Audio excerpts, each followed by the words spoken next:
Family, you won't believe this. The Spirit Hall launched an attack on Ain, and the strikes fell like raindrops. Just when it seemed hopeless, a child in Tang Hao's arms had a mysterious rune light up on his forehead, creating a wave of light that blocked all the attacks. How is this kid so amazing? The story begins with a cosmic powerhouse self-destructing and energy fragments crossing over to the Douluo Continent. Let me tell you, this is simply outrageous. I was there, and everyone was stunned. The Pope of the Spirit Hall, Qian Xuanji, with 6 wings like a birdman, pointed at our goddess Ain and shouted, "Attack." She is going to sacrifice herself. Was seen it was a sea of people, soul rings flashing like KTV lights. All attacks bio, directed at Ain. Just as our goddess was about to perish, let me tell you, the outrageous part came. One of the 2 kids in Tang Hao's arms had a mysterious rune light up on his forehead. A wave of light exploded and blocked all the attacks. I had one expression at that moment. The subway elder looking at his phone. JPG, what kind of cheat is this kid using? Wait a minute, let's rewind a bit. There's a lot of information to unpack, so let me start from the beginning. This story starts off pretentious, talking about cosmic stars and the extinction of countless races. In simple terms, a server was about to shut down, and a group of top-tier powerhouses, including dragons, phoenixes, and an old turtle, decided that they couldn't just end it like this, they had to leave some sparks for future generations. Leading the charge was an old turtle who had lived who knows how many years. He said that there were too many cultivators in this universe, and they were about to drain the server's source energy completely. It was on the verge of collapse. The only way to save it was to break through the cosmic barrier and supplement some energy from other servers. But breaking the barrier was no easy feat. The last one to succeed was the great deity who founded the era of beast cultivation. So the old turtle proposed a second plan, self-sacrifice, returning energy to the universe. As soon as he finished speaking, snap, he took himself out. I tell you, it was heroic, a magnificent energy returned to the heavens and the earth, and everyone then realized, wow, this old turtle was actually number 1 on the server. With a leader, the rest were easier to manage. A hot-tempered, red-haired bull also shouted, "Damn it, I'm going too." Then bang, he transformed back into his original form and died. Following him, one after another, top powerhouses self-destructed, dragons and phoenixes fell, and all beasts perished, all wanting to use their lives to recharge the heart of the universe. What happened next? I burst out laughing. These big shots died for nothing.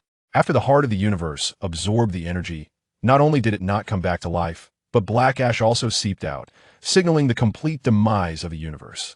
The few who hadn't died yet turned green with fear and desperately tried to smash the cosmic barrier to escape, but it was useless. In the end, it was still that old turtle who had a backup plan.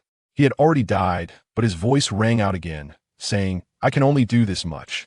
With his last bit of strength, he combined all the energy from the big shot's self-explosions, plus his own turtle shell, to create a super large formation that forcibly opened a tiny crack in the cosmic barrier and shot out a fragment of energy. With a bayou, this fragment traversed time and space and fell into our Douluo Continent. Cutting back to our protagonists, Tang Hao and his wife Ain were being besieged by the Pope of the Spirit Hall, Qian Xuanji, along with a group of experts. Ain was holding 2 newborns in her arms. Yes, the energy fragment that just bayou over became one of the kids, namely our protagonist today, Tang Yin. At that moment, Tang Hao was on the verge of collapse, covered in injuries, but still stood like a guardian protecting his wife and children, gritting his teeth and shouting at Qian Xuanji, "If you want to touch my wife, you'll have to step over my dead body." Qian Xuanji laughed. "You're at your last gasp and still talking tough." He ordered a full-scale attack. At that moment, Ain stepped up, handing the 2 children to Tang Hao's arms, saying, "I will go with you." Tang Hao was so exhausted he couldn't even speak and could only watch. But Ain wasn't surrendering. She was preparing to sacrifice herself. She intended to give all her 100,000 years of cultivation to Tang Hao, allowing him to instantly upgrade to a title de law. Seeing this, Qian Xuanji panicked, which led to the earlier scene. Just as the attacks were about to interrupt the sacrifice, our little cheat Tang Yin's forehead mark lit up and a shield stunned everyone. Although the attacks were blocked, the sacrifice had already begun and couldn't be stopped. Waves of energy surged into Tang Hao's body, instantly healing his injuries, and a blood-red 100,000-year soul ring rose from beneath his feet. Ain's spiritual form approached gently, saying, "How go? Take good care of the 2 children," and then dissipated. Tang Hao placed the 2 kids on the ground, his eyes reddened, and wielding his giant hammer, charged toward the group of tidal Douluo's opposite point 6 months later in a shabby thatched house in Holy Soul Village. Tang Hao had become a complete wreck. He was unkempt, with a vacant look in his eyes, staring blankly while holding a bottle of alcohol. When the babies cried, he reluctantly got up to fetch 2 bowls of warm goat milk sent by the village chief, old Jack. Let me tell you, this father was all about get lost. In the crib were 2 babies. One was crying heart-wrenchingly, a delicate beauty our protagonist, Tang Yin. The other was quiet and ordinary, but had a mature look in his eyes that didn't belong to a baby. This was his brother, Tang San, who had been reincarnated with memories from his past life. Tang San was feeling troubled as a 29-year-old assassin soul. He really couldn't bring himself to cry like a baby begging for food. Tang Hao picked up the crying Tang Yin and took a huge gulp from the bowl. Goodness, he almost sent our little Yin back to the cosmic home. He choked, and it was heart-wrenching. Next to him, Tang San's stomach growled, and he could only watch longingly. In this way, the 2 children grew up clumsily to 1.5 years old. Tang San was malnourished and skinny like a little chick. Tang Yin, relying on his cries for food and the mysterious mark occasionally glowing to enhance his body, managed to be somewhat normal. One afternoon, it was mealtime again. Tang Hao brought out 2 bowls of thin porridge. Let me tell you, that porridge was so thin, it was half water, half rice. Even a greedy disaster relief official would bow down and call you a great lord. Tang Yin saw that it was the same thing again, pouted his little mouth, and tears fell like pearls while he struggled to utter 2 words. You bad. In his mind, this scruffy dad was a villain, feeding him pig food every day and not allowing leftovers. Meanwhile, Tang Sin quietly picked up his bowl, sipping it slowly, and reached out his little hand to comfort his brother. Brother, if you don't drink, you'll starve. You have to say, the Buddha really had nothing to say about his family. Looking at his brother, Tang Yin reluctantly drank the bland porridge. After feeding, Tang Hao took the bottle back to the household chores. When Tang San turned 3, it would all be his responsibility. Our little Yin could no longer stand it. This father was all about cyber parenting, completely unreliable. He decided he wouldn't play with him anymore and went out to find his mom. He waddled out of the thatched house, and with a thought, the mark on his forehead lit up again, and his small body floated up. Goodness, he had built-in flying cheats. It seemed the mark had a bloodline GPS, automatically locking onto a direction, and took him flying all the way to a waterfall in a valley. Tang Yin felt a bit scared, but the mark directly brought him through the wall into a cave. The cave was pitch black, and the mark kindly lit up, acting as a flashlight. After passing through the tunnel, it suddenly opened up. In the center of the stone chamber, on a small mound of earth, there was a unique blue-silver grass radiating a blue-golden halo. The feeling of blood connection made Tang Yin cry out wow, and burst into tears, all his grievances erupting. The blue-silver grass seemed to sense this, and a leaf gently reached out, as if to wipe his tears. Mom, Tang Yin choked out. This call of Mom made the entire grass tremble. Immediately, the mark on his forehead activated again, and a beam of light shot onto the blue-silver grass. The whole plant rose from the ground, countless light spots converging, and a stunningly beautiful woman's phantom materialized. The mark also conveniently dug out a soul bone from the ground and stuffed it into the phantom, making her appear more solid. Tang Yin looked at the goddess-like mother in front of him and directly pounced. Mommy child. Yin also excitedly hugged him. Feeling the warm embrace of his mother, Tang Yin's little mouth started to chatter like a machine gun, crazily reporting, Mom, Dad is bad. Every day, he doesn't let me and my brother cook. My brother is very hungry, very small. He drinks every day, and he smells terrible, and he always scolds me. Oh, who understands a family? A only an half-year-old child, logically and clearly accusing his biological father, made my heart ache. Listening to this, Yin saw the perfect image of her husband shatter with a crack. As Tang Yin continued to speak, he grew tired and fell asleep in his mother's arms. At this moment, Tang Hao, who was still drinking in the house, suddenly shook all over. He sensed that Yin's soul bone had been triggered. Damn it, who dares to touch my Yin? He instantly transformed into a streak of light, rushing towards the back mountain. In the valley, Yin held the sleeping Tang Yin, her face full of maternal love. Suddenly, a loud crash sounded, and a disheveled figure burst in. Yin looked and was stunned. This greasy, disheartened drunkard was her clean and gentle husband, Tang Hao. Tang Hao was also dumbfounded. The person he had been thinking about appeared right in front of him, holding their little son. He trembled as he reached out, wanting to touch her. Yin held the child silently. Seated upon the exalted throne, Bai Dong displayed a trace of playful intrigue upon hearing the news. The child, known as Ye Cong, apart from the soul skills bestowed by his soul rings, possesses the extraordinary ability to refine the corporeal form of soul beasts into a small flag. allowing the soul beast to remain by his side in an alternate guise, capable of independent combat. Indeed, after absorbing the Imperial Crow, Ye Cong summoned the avian once more.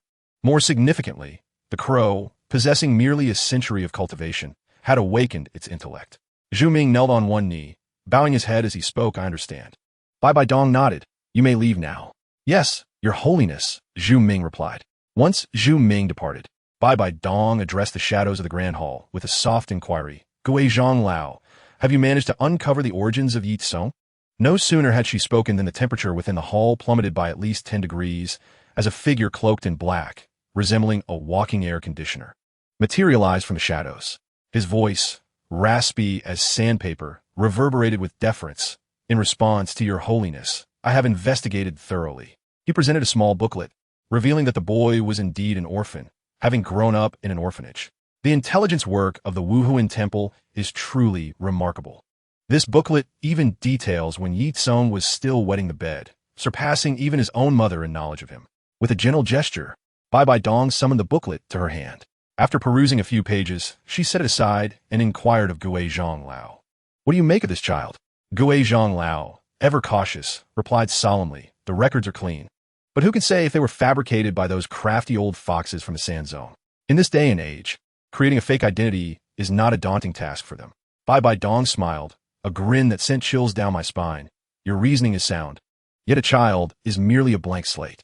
As long as we provide sufficiently, is there any fear that we cannot imprint the logo of our Wuhuan Temple upon him?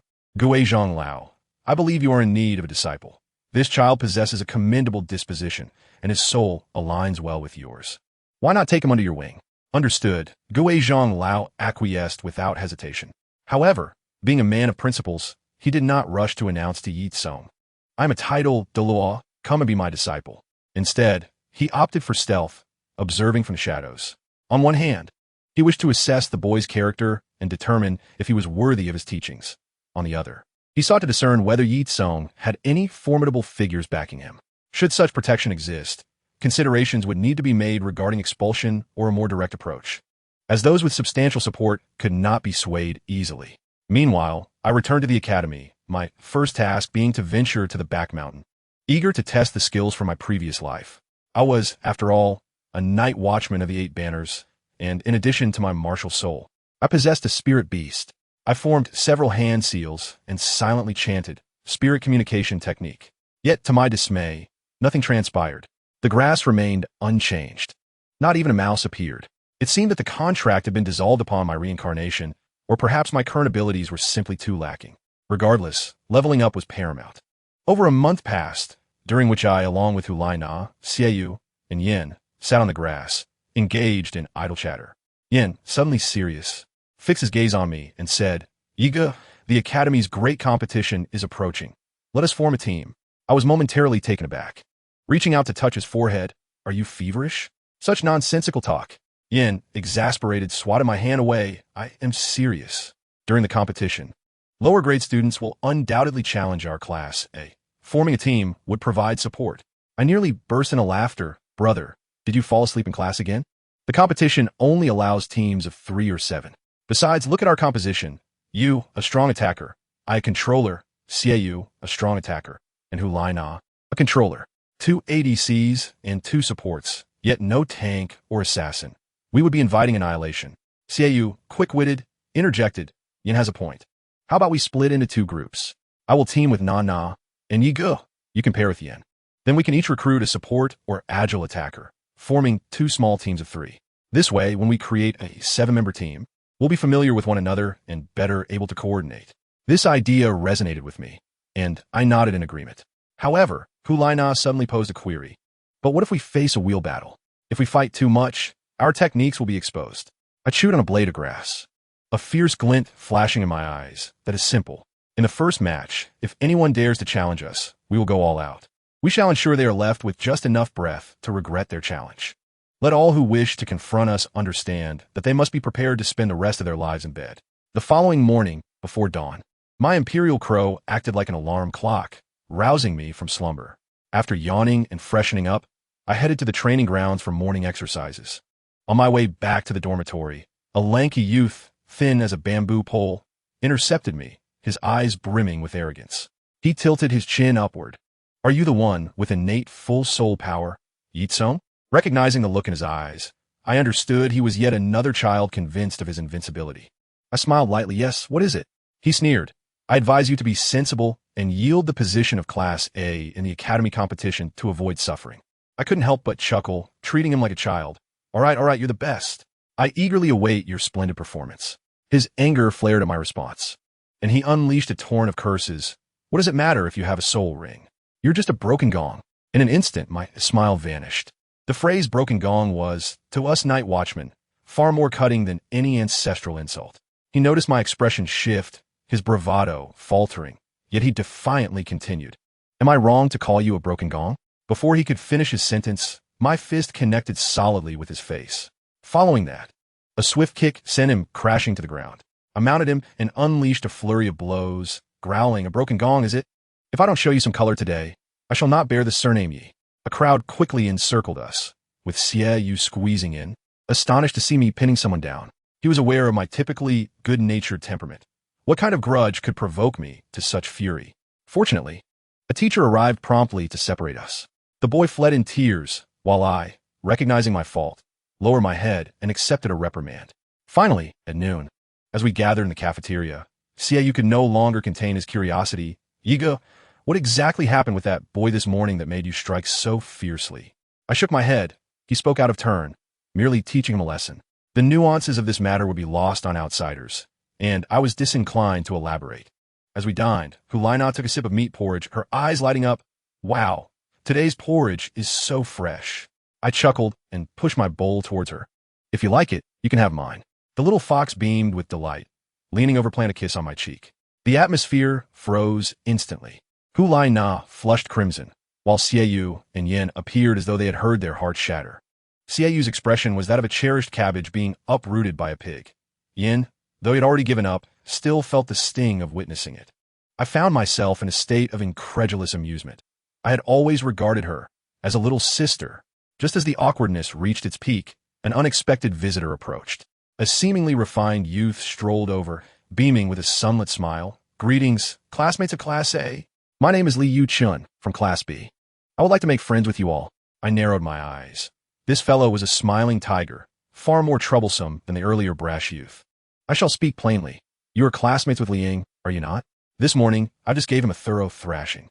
He chuckled and shrugged, saying, I'm nothing like that fool. To be frank, I have found him displeasing for quite some time. I let out a cold laugh and set down my chopsticks.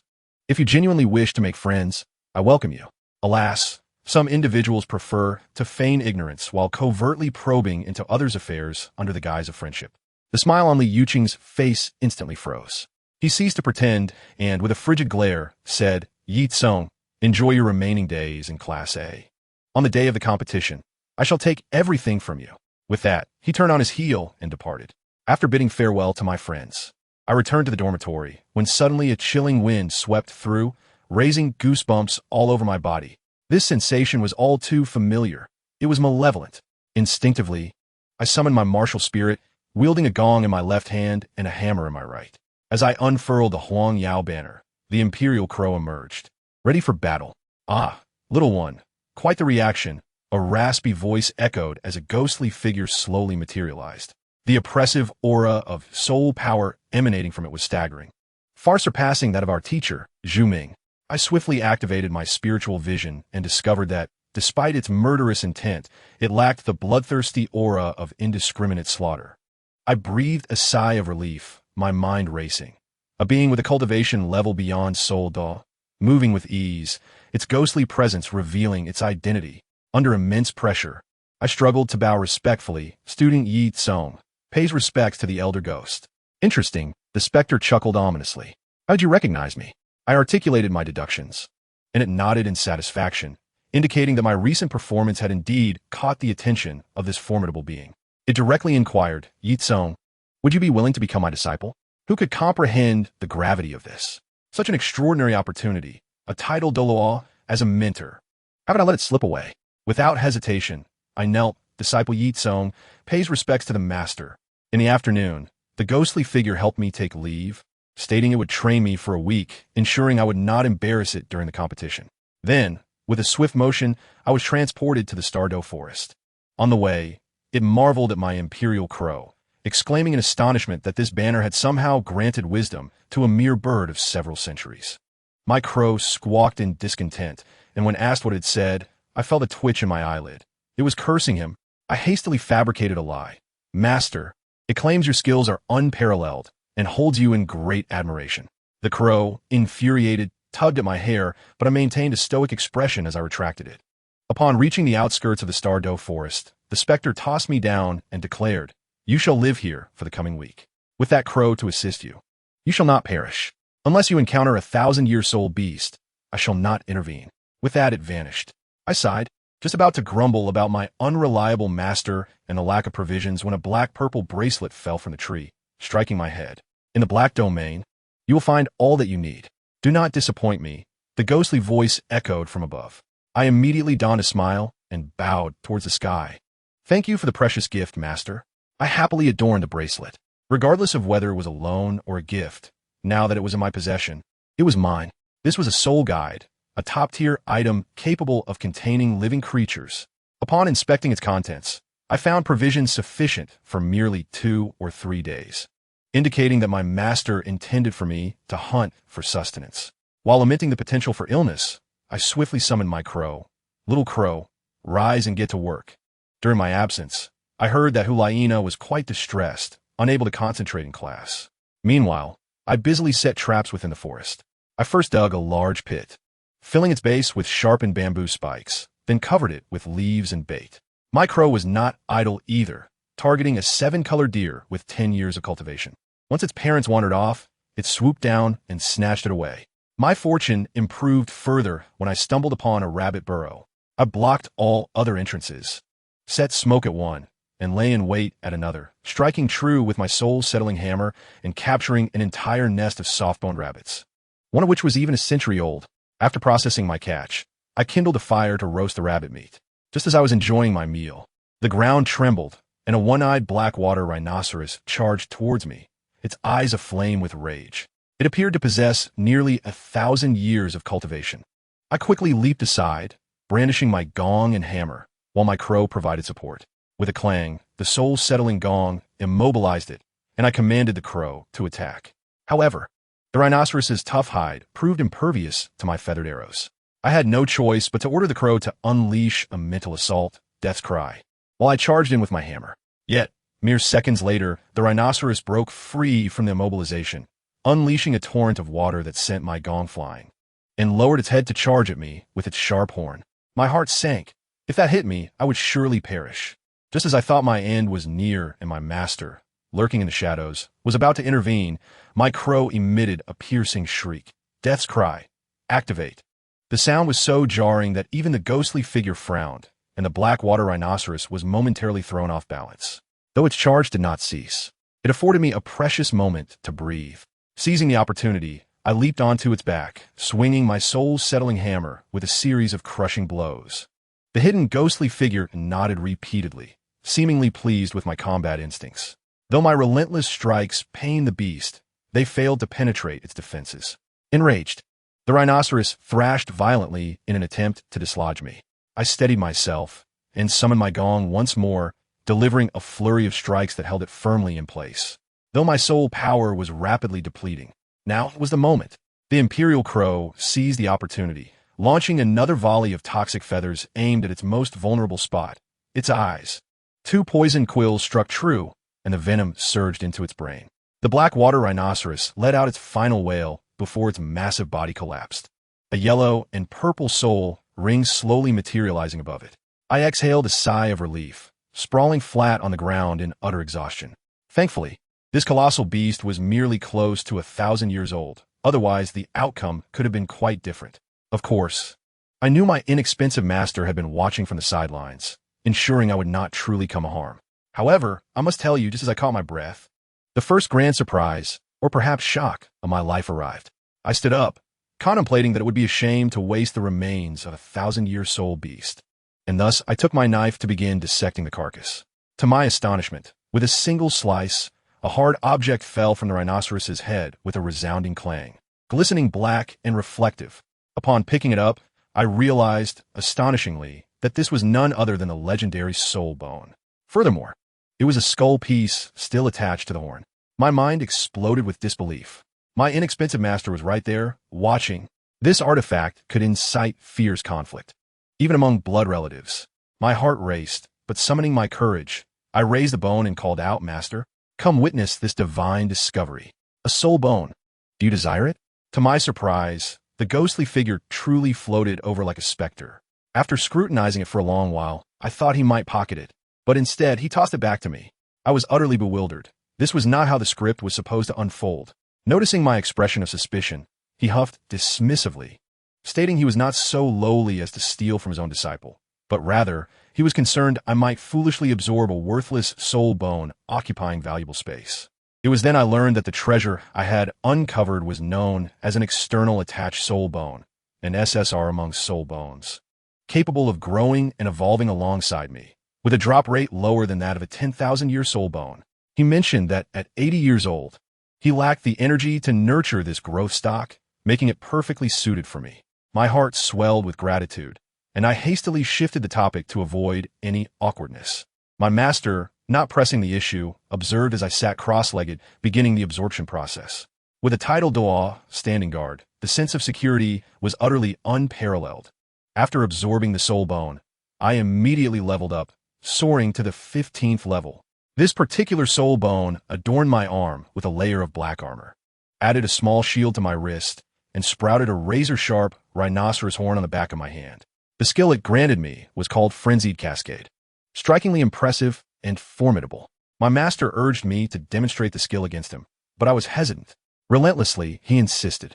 So I charged at him, yet he remained utterly unmoved, effortlessly deflecting my attack with a gentle use of soul power, causing me to stagger back several steps. However, he seemed quite pleased, claiming that my move could seriously injure a great soul master. He cautioned me, though, that this technique was my trump card, and I should never reveal it during the Academy's grand competition, lest I become a target for other factions who might wish to eliminate me. I understood this perfectly. A commoner is innocent, but possessing treasures can lead to misfortune. Just as our master-disciple bond deepened, my master suddenly furrowed his brow and coldly snorted toward the nearby thicket. "You've been watching for so long. When will you show yourself?" At that moment, my hair stood on end. There were indeed people hiding in the woods. Two elderly figures emerged, accompanied by a little girl. My master recognized them immediately. They were the renowned couple, the dragon and serpent, one an 80-level soul Douluo and the other a 60-level soul emperor, bringing their granddaughter to hunt for soul rings. This was quite the predicament. Having stumbled upon the secret of a tidal Douluo, could they possibly survive? The old couple turned pale, prepared to swear an oath. But my master was not one to be trifled with, dismissing their threats with a remark that only the dead could keep secrets, and he casually took their granddaughter away. Seeing the potential for trouble, I quickly intervened, suggesting, "Master, what a pity it would be to kill them. Instead, why not recruit them into our spear hall? Then they would become our allies." Surprisingly, my master was swayed by my suggestion. The two of them played their roles well, one as the stern figure and the other as the amiable one, and in no time, they successfully convinced the two masters and their entire family to join the spirit hall. The little girl, named Mengaran, thus became my junior sister, albeit temporarily as a hostage. My master, being considerate, helped her acquire a 400-year-old soul ring. Then, my master took us back to his luxurious mansion, where he commenced rigorous training. He taught me a set of techniques known as soul-devouring staff method. I must say I was a prodigy, mastering it after just one viewing, leaving my little junior sister in awe. However, not long after my brief display of skill, my master insisted on practical training. He adjusted his level to match mine, stating that as long as we touched him before the hourglass ran out, we would be victorious. I thought it was a simple task, but to my surprise, my junior sister and I, along with a bird, were completely outmaneuvered, unable even to graze the hem of his garment. As the time dwindled, my master regarded me with a look that suggested I was holding back, claiming I was not giving it my all. At that moment, I couldn't contain myself. Who could endure such provocation? I resolved to unleash my trump card. I activated a powerful move, Resentful Shock. This technique was remarkable in that it disregarded levels, but the downside was it affected both friend and foe, leaving even myself dazed. Sure enough, as the gong sounded, my junior sister, my master, and I all simultaneously rolled our eyes and collapsed. Naturally, being a formidable figure, he regained consciousness almost instantly. Upon waking, I found myself in an enhanced bath barrel, with the curtain beside me hiding my little junior sister, who was also soaking. Meanwhile, while I was undergoing my grueling training, trouble brewed at the academy. As I mentioned earlier, we had incorporated the dragon and serpent family, along with their exotic beast academy, into our spirit academy. This development caused quite a stir. The new and old students were at odds, clashing daily. Hulaina and the others faced off against a bespectacled student named Wei Bao, who was full of malice and constantly sought to provoke us, even attempting to extort resources from our side. Naturally, Hulaina would not tolerate his antics and challenged him to a duel. Xiaoyu and Yin were on the verge of exploding with rage, yet they understood the formidable nature of their opponents. They were heard lamenting how much better it would be if I were present. Alas, at that moment, I was too preoccupied with my training in my master's residence, immersed in my rebirth within the bath barrel. Meanwhile, that bespectacled Wei Bao was busy as well, having somehow acquired detailed information on all the students of our spirit academy, hiding in his dormitory and strategizing on how to undermine us. He boasted to his subordinates that a fool named Li Ying had provided him with the roster. As I previously mentioned, Wei Bao had managed to obtain the list of students at the Spirit Academy and was plotting against us. Before long, both sides had arranged for a confrontation. On the day of the match, remarkably, there were hardly any spectators aside from the participants. Xiaoyu, with his fiery temper, directly called out for a solo match against Wei Bao. To everyone's surprise, Wei Bao cowered and sent a 6-year-old girl named Nier to face him. Can you believe it? That little girl was nearly as tall as Xiaoyu. From the audience, someone questioned Wei Bao. Bao, go. Why are you not following the plan?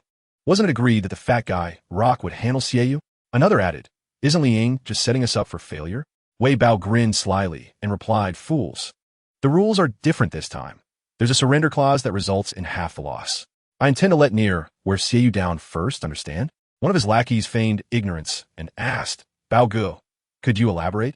Wei Bao, filled with pride, explained that even if the opposing side wished to exhaust our team, they could only sacrifice other members, never allowing Xiaoyu, Hulaina, or Yin to become cannon fodder.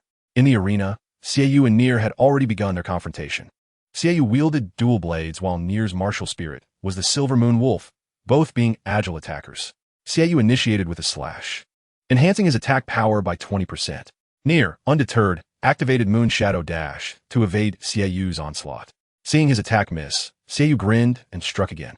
Nier had no choice but to dodge, as beast martial spirits are generally inferior to weapon martial spirits before the third ring. She relied on her wolf claws to fend off Xiaoyu's dual blades. As the battle wore on, Xiaoyu even urged Nier to surrender to avoid injury. Nier was taken aback. She hadn't anticipated Xiaoyu's chivalrous demeanor under these rules. However, she remained silent and intensified her offensive. Although her soul skill only enhanced her speed, her physical prowess had also improved significantly, seeking an opportunity to counterattack. Ultimately, Nier could no longer withstand the pressure and raised her hand to surrender. The referee announced that the spirit team scored a point. Next up was Rock, the hefty fellow, who cheerfully greeted Xiaoyu, saying, Xiaoyu, be gentle with me. Xiaoyu reciprocated courteously, stating that it was merely a friendly spar. Hulaina frowned from the sidelines, sensing that the rotund figure harbored ill intentions. Yin dismissed her concerns, asserting that Xiaoyu's strength made him unbeatable against any soul master of 15 or 16 levels. Hulaina worried that they might resort to a war of attrition and remarked, Wei Bao selections might specifically counter us. Upon hearing this, Yin sensed something amiss and suggested, unless someone has stolen the names of the new students and sold them to them. Hulaina's expression turned serious as she noted that if that were the case, without evidence, there would be no way to report it, and we would surely be targeted. In the arena, Xiaoyu also sensed the problem when Rock immediately activated his soul skill, ice armor protection, and sat down, remaining completely still. This was remarkable. The ice turtle martial spirit boasted extraordinary defense. This first soul skill, derived from an ice turtle from the extreme north, doubled his defenses. At this point, he was like a tortoise shell, impervious even as soul venerates. Xiaoyu realized that Rock aimed to exhaust his soul power to eliminate him. Some might wonder why Xiaoyu didn't simply sit down and compete in endurance. Well, Xiaoyu is a leader among children, valuing his reputation. He could never resort to such tactics. As he struck at the turtle shell, he recalled his master's teachings about the ice turtle. Despite its unbeatable defense, its head and tail were its weak points. While Xiaoyu observed Rock, Rock was also studying him. Though he was a meat shield, he harbored ambitions of offense. He devised an attacking strategy called heavy armor charge. Seizing the opportunity, Xiaoyu leaped and swung his dual blades at Rock's head. The referee was prepared to intervene to prevent injury. Yet Rock, grinning widely, unleashed all his soul power in a heavy armor charge, hurtling towards Xiaoyu like a cannonball. Both engaged in a trade of injuries, with the best outcome being mutual destruction. The referee hurriedly intervened, attempting to separate them. The results revealed that the two youngsters exhibited formidable offensive capabilities. The crescent blades left marks on his hands, and the impact from the Xianbing turtle caused his arm to tingle. The referee, in a state of helplessness, declared that both sides had lost their combat abilities, resulting in a draw. Hu Laina swiftly supported Xiaoyu, inquiring about his condition. Xiaoyu reassured her that he was fine, merely saved by the referee, and would be of no further assistance. Yin, feeling aggrieved, insisted on teaching that group of rascals a lesson. Hu Laina restrained him, stating that it was now evident they were being targeted. If all three of them were eliminated, it would be utterly disastrous. They should let the others test the waters first and see what other tricks their opponents had up their sleeves. Meanwhile, Wei Bao observed as Luo Ku was helped back. Narrowing his eyes, he disapproved of matters that were beyond his control. Wei Bao sarcastically remarked, "Luo Ku, impressive, you've hidden your skills well." Luo Ku smiled shyly and replied, "Brother Bao, just some minor tricks, not fully honed yet." Wei Bao instructed Luo Ku to rest and sent Nier back into the arena. Nier easily triumphed over the two lackluster opponents from the Wuhuan team. Witnessing his teammate being bullied, Yin could no longer hold back and charged onto the stage, activating his Wuhuan and striking Nier with a punch before the referee could call for the match to start. Nier hastily dodged, but was still cornered by Yin. Without any sympathy, Yin delivered a punch that made Nier feel as though her arm was on fire, sending her flying. Nier's complexion paled, her sleeve burned away. She wished to concede, but Yin offered her no chance, directly unleashing Hellfire Lava Rush. The referee rushed in to save Nier. Nier was eliminated. The score stood at 22. Now, both sides had 3 contestants remaining. The Wuhuan team consisted of Hu Laina, Yin, and Li Yuhai, while the Exotic Beast team had Leihi, Gute, and Lai Jia. At first glance, the Exotic Beast team appeared to have the upper hand. Lai Jia, acting as Nier's devoted admirer, rushed onto the stage to confront Yin, seeking retribution for his goddess. Yin scoffed disdainfully and deliberately glanced at Wei Bao below the stage. Wei Bao frowned, displeased with Lai Jia's reckless actions, instructing Leihi to prepare. If Lai Jia were to lose, he would step in to thoroughly defeat Yin. On the sidelines, Hu Laina and Xiaoyu clenched their fists, aware that the Wuhuan team was currently at a disadvantage. Xiaoyu had already been eliminated, and Lai Jia might be there to wear Yin down. Even if Yin were to win, he would be fatigued for the next match. Moreover, the Exotic Beast team still had members who could counter Hu Laina. Sighing, Xiaoyu suggested that if the situation worsened, Yin should concede, relying on Hu Laina thereafter. Hu Laina nodded, mentioning she still had a trump card. Her soul skill was not merely charm, which could potentially be the key to turning the tide. Lai Jia remained silent and immediately engaged in combat. Upon the referee's announcement to begin, Lai Jia crossed his arms and utilized his first soul skill, Steel Rock Claw, to enhance his claws, aiming to tear Yin apart. Yin coldly chuckled, evading the attack and seizing Lai Jia's wrist. Lai Jia attempted to break free, but found himself overpowered. Yin had trained with Ye Cong since childhood and possessed incredible strength. As Lai Jia realized he could not escape, he lifted his leg to kick Yin in the abdomen. Yin released his grip and retreated, dodging, then seized Lai Jia's arm, twisting both behind his back. Lai Jia grimaced in pain, shouting for the referee to save him and conceding defeat. Wei Bao covered his face, feeling exhausted and thinking that his side was filled with incompetent teammates. A sensitive attacker like Lai Jia should never have engaged in a direct confrontation with a powerhouse like Yin. He was easily subdued. The referee instructed Yin to release Lai Jia, stating that since he had surrendered, he was eliminated. Yin flung Lai Jia off the stage. Leihi attempted to catch Lai Jia, but failed, causing him to fall beside him. Leihi scratched his head, helping Lai Jia up and asking if he was all right. Lai Jia glanced at his burned wrist, cautioning, "Be wary of that guy. Not only is he powerful, but he also has high temperatures. Carelessness could lead to trouble." Leihi patted his chest, assuring him there would be no problem. Leihi ascended the stage, grinning at Yin. "Yin, your strength is commendable. Unfortunately for you, encountering me means you should concede to avoid a beating." Yin impatiently interrupted him, demanding he take action if he wished to fight. Lei He's Wuhuan materialized as a great earth demon bear, wielding a steel fork. This Wuhuan was inherited from his mother, a mutation from an ordinary black bear. His father, a hunter, had taught him to hunt with a fork since childhood, allowing Lei He to cultivate impressive skills. Facing Lei He for the first time, Yin found himself in a challenging predicament. Yin roared, "What does it matter if you wield a weapon skillfully? Watch as I meld it." He activated his Wuhuan, intending to use extreme heat to liquefy the steel fork, but Lei He interrupted him. Lei He swung the fork, targeting Yan's vital points. In a moment of carelessness, Yin sustained 3 bloody punctures in his arm. Yin attempted to retreat to staunch the bleeding with high heat, but Lei He afforded him no respite. Hellfire Lava Rush. Seizing the opportunity, Yin poured all his soul power into his first soul skill, amplifying its strength 2 to 3 times beyond the norm. Realizing he could not evade the attack, Lei He flipped the fork and hurled it at Yan's head. Boom! Puffed. Lei He was bombarded by the lava, his form charred and exuding a faint aroma. Yin fared little better. Though he avoided a fatal blow, the fork left 3 bloody punctures in his chest, blood gushing forth. The referee was stunned, not expecting the two youths to engage in such a reckless exchange. He hastily dashed onto the stage to assess the situation. If anything happened to Yin or Lei He would bear the responsibility. After confirming that Lei He was merely unconscious, he breathed a sigh of relief and took him down. Wei Bao thanked the referee and promptly took Lei He to the infirmary. Yin, clutching his wound, sat up and cheerfully asked, "Referee, does this mean I've won?" The referee's mouth twitched as he nodded. In the 7th match, Yin is victorious. The score now stood at 42. Xiaoyu leaped onto the stage, assisting Yin, and declared, "For the next match, Yin concedes." He then helped Yin exit the arena. Yin boasted, "See? I said I would take down all 3, and I did, eliminating them completely. I'm better than you." He coughed, inadvertently aggravating his wound and gasping in pain. Xiaoyu's lips twitched, thinking that had he known it would turn out this way, he should have been more ruthless from the start, ensuring Yan's complete elimination rather than merely defeating one. As Hulaina passed by Yin and Xiaoyu, she exchanged a high-five with Yin and then leaped onto the stage like a deer, saying, "Thank you for your hard work. I'll handle the last one." Gute was already waiting on stage, his expression inscrutable, leaving one to wonder if he was genuinely aloof or merely pretending to be cool. Hulaina smiled and greeted Gute. "Senior, now there are 3 of us, and you have but 1 left. Why not concede?" "Oomph.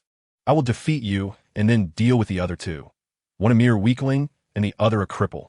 Gute replied coldly. Yin, upon hearing this, erupted in anger, shouting, "You emotionless blockhead. Who are you calling a cripple? Say that again if you dare." Xiaoyu rolled his eyes, urging him to calm down. Li Yuhai thought to himself that he was merely a filler and wondered if it was truly appropriate for them to say such things so directly.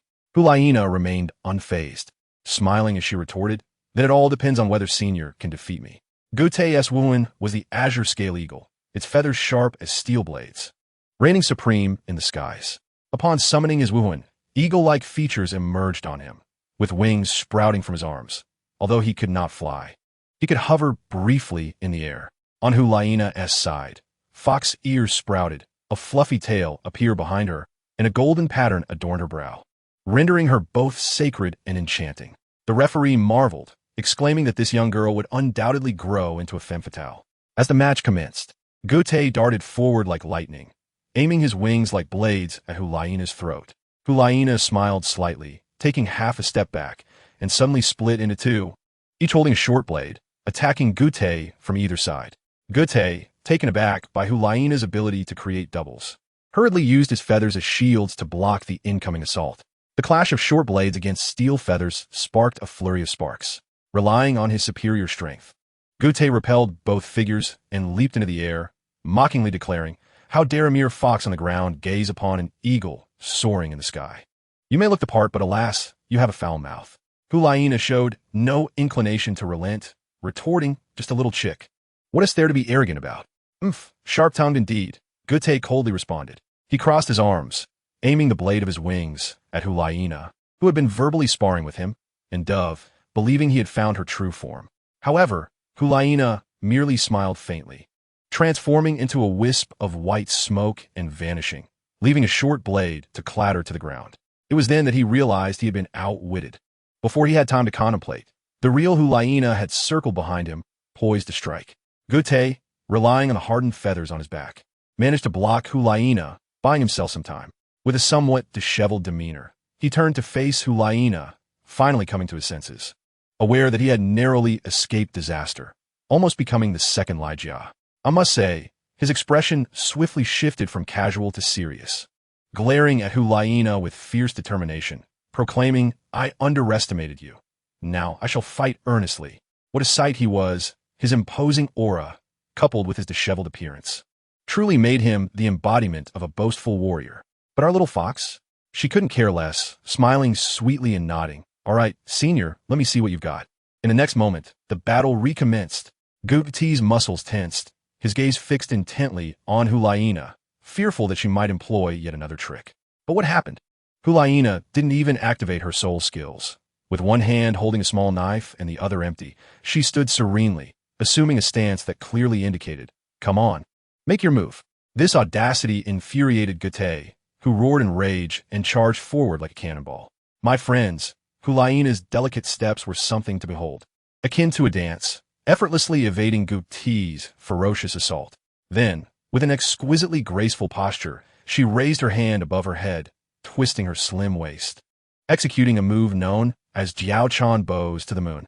This was a beauty's martial art that I had taught her, a technique of great significance, acquired during my previous life as a Night Watchman after besting a master from an ancient Tang Sect. Each move of this technique mimicked the grace of ancient beauties, specifically designed to ensnare the hearts of men, particularly effective for girls dealing with obnoxious men.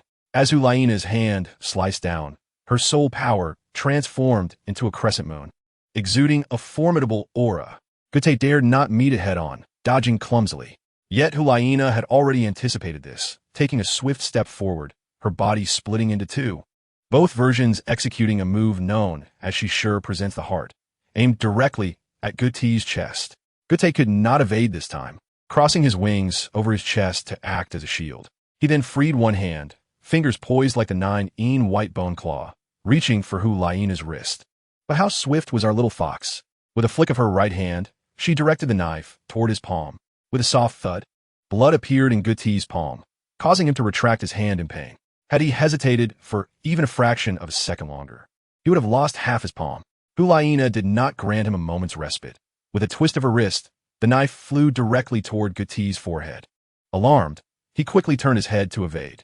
Just when he thought Hulaina was disarmed, she raised her left hand, her right finger splayed, mimicking the action of plucking a pipa, executing a move called Zhao Jun Departs for the Frontier, her 5 fingers tapping rapidly against Gute. Simultaneously, the illusion had stealthily maneuvered behind Gute, effortlessly catching the flying short blade, the cold edge resting lightly against his neck. The battle concluded. Meanwhile, I found myself immersed in the grand bathing tub of the Gue Mei residence, utterly bewildered, feeling as though my worldview had sustained a minor shock. Am I now an adversary of the Tang Shen Wang? I felt utterly dazed. Although I had always looked down upon Tang San's hypocritical behavior, I still felt a twinge of unease at the prospect of opposing the Chosen One. I glanced at the large blue panel in front of me, astonished to realize that my system, standard for transmigrators, arrived on a green train 20 years late. I had already reincarnated twice, at 6 years old in this life, and the system had just begun. The system panel displayed my information, level 16 and a multitude of skills. With the activation of the system, all my memories of the Douluo from my first life came rushing back.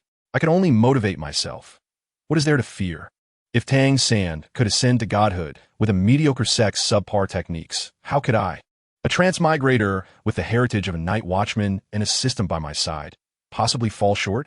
Besides, I possess the script. I can lay my hands on the celestial herbs from the ice and fire, yin yang, I directly, even if I do not recognize them. I have an expert in herbal medicine, Juth de Law, on my side. I calculated the timing. Qian Sunji had just passed away a year ago, and Bai Bai Dong had only just ascended to power. This means there are still 5 years until the plot begins, and 11 years before entering the Shrek Academy. As long as the god of Shura does not overturn the table, there is ample time for my growth. I examined the system, discovering a lottery function, costing 100,000 gold soul coins per draw. Fortunately, a free draw is awarded on my birthday each year, since my second life.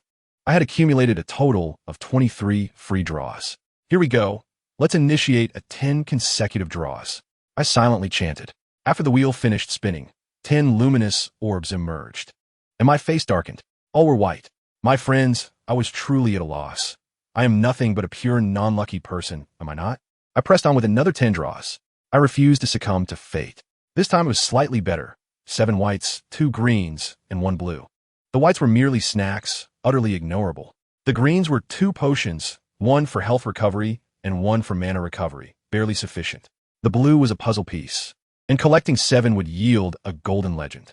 I decided against the remaining 3 draws. A non-lucky person must possess the awareness of their non-luckiness and accumulate enough for a 10 draw before acting. I closed the system, estimating that I had been unconscious for less than 10 minutes. I gazed at the Xianyu flowers and Qi Ling fruits in the bath, marveling at their value. My master had truly invested heavily. I couldn't waste this, so I sat cross-legged and began to cultivate, absorbing the medicinal power. After completing my cultivation, I emerged to find Meng Yiran had already left.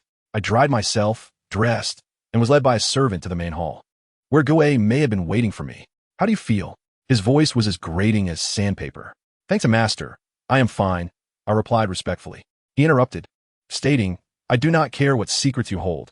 As long as you do not betray the Spirit Hall, I will protect you. But should you dare to betray, I will personally cleanse the ranks. Internally, I scoffed. You with your ominous aura will be purified by Tang San's sea god light in due time. With my Zhen Hun Luo, I could vanquish all malevolent spirits. I wouldn't even need to unleash my full power to contend with you evenly. Of course, outwardly, I remained entirely respectful. I shall heed Master S teachings. Guei Mei nodded and instructed me to rest in my room. Upon entering, I was greeted by a splendid velvet bed, the floor adorned with animal pelts, and a pearwood desk equipped with all writing materials, scented with sandalwood incense. Ensuring no one was watching, I immediately took out paper and pen, listing all the opportunities one recalled from Tang San's memories, including his advantages. To be cautious, I even wrote in English. This fellow's advantages, from meeting Xiao Wu to his teammates in Shrek, the 8 spider lances, the ice and fiery Yang Eye, the poison Douluo, and the city of slaughter, left me increasingly speechless. From a certain perspective, our Spirit Hall's failure was entirely self-inflicted. After painstakingly confirming Shrek as our enemies, we still dutifully rewarded them with soul bone prizes post the Soul Master Tournament. My friends, where else could you find such a principled villain organization? Even more absurdly, later on, Bai Bai Dong, Hulaina, and Xian Rinxua, 1 pope and 2 saintesses, all became infatuated, inexplicably falling for the enemy Tang San, recklessly giving away their lives and intelligence. It was truly a real-life version of We Are Prepared for Battle, yet the monarch surrenders first. With a long sigh, I tossed the paper filled with writing into the furnace to burn. It appears that my adversaries are not only external. There are numerous pitfalls within the Wuhuan Temple as well. Subsequently, Meng Yiran and I commenced an arduous regimen of training. Each morning was devoted to physical conditioning, afternoons to honing our skills, and evenings to cultural studies. When utterly exhausted, we were treated to medicinal baths and attended to by dedicated masseurs. This routine persisted for 5 days, after which Guei Mei granted us a 2-day respite. On the very first day of our break, I habitually commenced performing pull-ups in the courtyard, my sweat saturating the ground beneath me. Meng Yiran, observing me from the shade of a tree, wore an expression of exasperation and remarked, Senior brother, it's a holiday. Why are you still working so hard? With a twinkle in her eye, she leaned closer and suggested, Senior brother, it's rather stifling here. Tiando City is not far. Shall we explore? Upon reflection, I agreed, for I was quite curious about the city that had been the backdrop for countless stories in the original narrative. We approached Guei Mei to request permission, and he, engrossed in a book, pondered for a moment before surprisingly nodding in assent. Very well. The 9th heart begonia of this generation is about to be born. In 3 days, the Yi family will host a banquet, and I shall take you both to witness it. Ah, the 9th heart begonia. It is renowned as the pinnacle of healing martial souls in Douluo Continent, said to embody the essence of unending vitality. Guei Mei Steward, a level 78 soul sage named Li Nuosi, prepared gifts, and the 4 of us set off in a swift carriage drawn by wind horses, heading straight for Tiando City. Half an hour later, we entered the city. I curiously lifted the curtain to gaze outside. The medieval-style streets bustled with activity, teeming with life. At that moment, I was but a child, and such curiosity was entirely natural. In the garden of the Yi family, the atmosphere was vibrant with a flurry of activity. distinguished figures from across the continent had gathered, including envoys from the two great empires. Apart from the sequestered Haotian sect, nearly all major powers had sent representatives. I took a seat beside Gui Mei, whose formidable aura dissuaded anyone from attempting to ingratiate themselves with us. I relished the tranquility and began to scan the crowd, soon spotting several familiar faces. The green-haired elder must be Douluo Bo, the poisoned Douluo. How different he appears from the illustrations. That arrogant blonde youth must be Davis. How bold of the Xing Luo Empire to send a prince to a rival nation. From the Tiando Empire, Prince Xue Xing was accompanied by two princes, one of whom should be Xue Qinghe. I wonder if the persona beneath that facade is indeed Qianrenxue. Even Ning Fengji and the sword Douluo have graced the occasion with their presence. After a prolonged wait, an elderly man with white hair led a little girl with blue-violet hair onto the stage. The audience fell into a hushed silence. The elder, Ye Cong, head of the Yi family, began by expressing his gratitude for everyone's presence. He then stated, "I have one request. Should my granddaughter Lingling awaken the ninth heart begonia, I hope you will all extend your kindness towards her in the future." Ning Fengji was the first to step forward, proclaiming, "Mr. Yi, you have saved countless lives. Who here has not benefited from your generosity? We shall certainly protect Lingling." It goes without saying, who would be foolish enough to offend a future supreme healer? Well, perhaps apart from Tang Sect, whose thought processes are rather unconventional. As expected, Yi Lingling successfully awakened the ninth heart begonia, and with it, an innate soul power of level 9. Such talent surely heralds her future as a titled Douluo. Following this, the banquet's main event commenced, with Ye Cong and his granddaughter moving from table to table, toasting and receiving gifts in abundance. Ning Fengji presented a gold card. The Blue Lightning Tyrant Dragon Sect offered rare herbs, and Douluo Bo gifted a tome of his own written poison compendium. Soon, it was our table's turn, and to my astonishment, Gui Mei stood up voluntarily, clasped his hands, and in his hoarse voice addressed Ye Cong. "Brother Yi, how have you been?" I was taken aback. My master, usually reticent, was initiating conversation, addressing him as Brother Yi. Ye Cong responded with a faint smile. "Thank you for your concern, my friend. I still have a few more years ahead of me." Upon hearing this, Gui displayed remarkable politeness, lifting his goblet, pushing his mask up to reveal his lips, and with a resounding clang, he clinked cups with Ye Cong. He remarked that I could simply call him Old Gui, yet in his heart, he was acutely aware that had it not been for Ye Cong, he would have long been forgotten beneath 3 feet of grass. The camaraderie between these two old friends dates back several decades. It is a veritable saga of life and death. My master, Gui Mei, whose true name has long been forgotten, did not always possess such formidable powers. In his youth, his martial soul was merely a flickering ghostly flame, with innate soul power at a mere level 1, a veritable scrap among scraps. One fateful day, he stumbled into a cursed place known as the Lake of Death, and was on the verge of drowning when, astonishingly, he encountered a legendary demon. The demon, for reasons unknown, spared his life, pulling him back from the brink and providing him with a martial soul upgrade package, forcibly binding that flickering flame to his very essence, thus giving rise to his current wuhuan, Gui Mei. From that day forth, the boy he once was ceased to exist, replaced by a living corpse. While his strength increased, the accompanying side effects were perilous. He developed a fear of light, a fascination with flesh and blood, and an irritability towards all living beings. Was this not a lowly version of vampire? He consulted countless physicians to no avail. Over time, he was driven nearly to madness, his temperament shifting like the unpredictable June weather. Just then, he crossed paths with the young Ye Cong, who was equally impetuous in his youth. Upon hearing of such a peculiar ailment, he was exuberant, driven by the healer's heart and the desire for a test subject, insisting upon curing him. My master, exasperated, contemplated striking down this young man, but reconsidered. After all, Ye Cong hailed from the ninth heart begonia Yi family, and should he inadvertently harm him, he would likely be hunted across the continent. Unable to strike or scold him, he could only evade him daily. Yet, Ye Cong was resolute, akin to an unyielding adhesive, and embarked on a relentless pursuit that lasted an entire year. Eventually, my master, unable to withstand the pressure, acquiesced, even issuing a threat that if the ailment were not cured, he would take Ye Cong's life. Ye Cong eagerly agreed, and upon investigation, discovered that this was not an ailment, but rather a curse. The ninth heart begonia could dispel all debuffs, While it could not eradicate the curse entirely, it could certainly suppress it. Thus, my master's suffering was alleviated, and his disposition brightened. As time passed, the two became inseparable friends.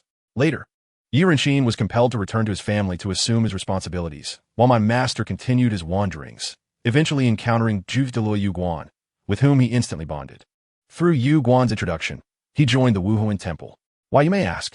Because he had heard that the divine angelic light of the Wuhuan Temple could counteract all sinister forces, potentially providing a cure for his curse. As it turned out, the essence of sacred power could indeed be poisonous in excess. Yet when properly controlled, it stimulated his cultivation, achieving a harmonious balance between yin and yang.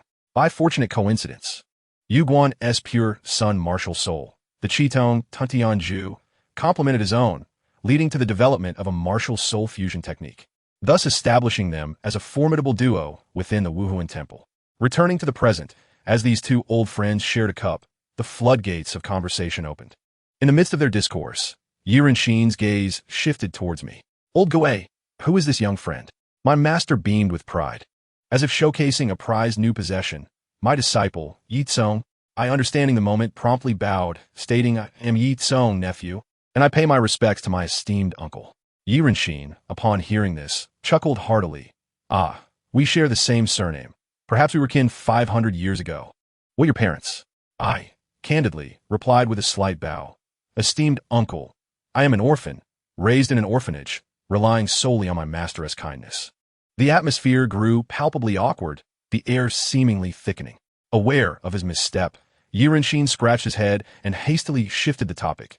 Then, "Young nephew, what is your martial soul?" I glanced at my master, who nodded in affirmation, and with a flourish of my wrist, I revealed the Huang Yao fan, a swirl of green energy coalescing into the form of a raven. "Little crow, come forth to greet our guests." Caw! What a remarkable sound that captivated the attention of the entire audience. At that moment, I felt a tinge of social embarrassment. My head was buzzing, and I instinctively gave a light smack to the little crow perched on my arm, exclaiming, "Could you not be so ostentatious?" The little crow, taken aback, shrank back, thinking, "Didn't you ask me to make a grand entrance?" Ye Lingling, observing from the side, was utterly entranced. She had never witnessed such a summoning technique before. Ye Cong also expressed his astonishment with a soft click of his tongue. Then, the old gentleman stroked his beard and uttered a statement that left me utterly dumbfounded. "I have an unsolicited request. Would you, dear nephew, consider becoming my adopted son?" What? Not only was I shocked, but my master was also taken aback, and even the demure Ye Lingling widened her eyes, wondering if the grandfather intended to present me with a little uncle. Family members, who understands this? This maneuver left me speechless. It seemed as though the old man was channeling the spirit of a white-bearded sage, wanting to proclaim anyone as his son. A phrase flashed through my mind. A true man, born between heaven and earth, cannot languish beneath others for long. Despite my inner grievances, I understood clearly that the old gentleman saw my potential and wished to secure my allegiance to the Yi family, intending for me to serve as a protector for Ye Lingling in the future. The audacity was indeed bold to attempt to poach me in front of my master, a high-ranking elder of the Martial Soul Hall. Only due to the strong bond between the two could such a proposal be made. Had it been anyone else, one would have to keep an eye open while sleeping at night. I shook my head gently, politely declining, "Your kindness is appreciated, esteemed elder. But as I'm already affiliated with the Martial Soul Hall, it would be rather inconvenient to join another faction." "I see," Ye Cong said, a look of regret crossing his face, but he did not press the matter further. While the adults engaged in their commercial banter, we youngsters were ushered to another small garden to entertain ourselves. Upon our arrival, we found two groups at an impasse, the atmosphere tense. On one side stood Shui Tianling, the prince of the Tiando Empire, and on the other, Davis, the prince of the Xinghua Empire. They glared at each other like two cocks ready to fight, with a gaggle of second-generation onlookers egging them on. I understood that their animosity stemmed from political stances. Yet the old Yi had given me strict orders to maintain order and prevent this group of rascals from causing chaos at his residence. I was exasperated. My head felt heavy. I stepped forward and said, "Gentlemen, can we not settle down? If you wish to fight, do so elsewhere and not at a birthday celebration." With that, I struck the ground with the Zhenhuan gong and forcibly immobilized the troublemakers present. Peace was restored. "You Martial Soul Hall brat, are you seeking death?" Davis, the oldest and most temperamental among them, roared at me like a firecracker. I merely smiled and replied, "A gentleman speaks rather than strikes. What cannot be discussed amicably?" Once the immobilization was lifted, Meng ran from behind, clung to Ye Lingling, complaining, "Senior brother, you could have dealt with them without binding us too." Ye Lingling remained silent, yet I could see her affection for me skyrocketing. This girl was likely resentful that I almost became her uncle and now found amusement in my predicament. In contrast, Shui Tonling exhibited more prudence than Davis. After regaining his mobility, he regarded me with a hint of caution and sought to ease the tension. Although Davis appeared displeased, he was not foolish. Recognizing my identity and the authority granted by the Yi family, he understood that he could not disregard this face-saving gesture, and the two exchanged a seemingly cordial handshake while secretly competing against each other. I must say, the succession system of the Xingluo Empire resembles a grand competition for the title of the Gu King, rife with internal strife. The princes must engage in brutal rivalry, with the victor taking all. Thus, given Davis's character, he is relatively innocent. In a few years, he will either eliminate his brother or be eliminated by him, unable to survive without blood on his hands. Watching these two engage in their silent duel, I felt my head spin. As long as they did not fight here, I had no concern for what transpired beyond these walls.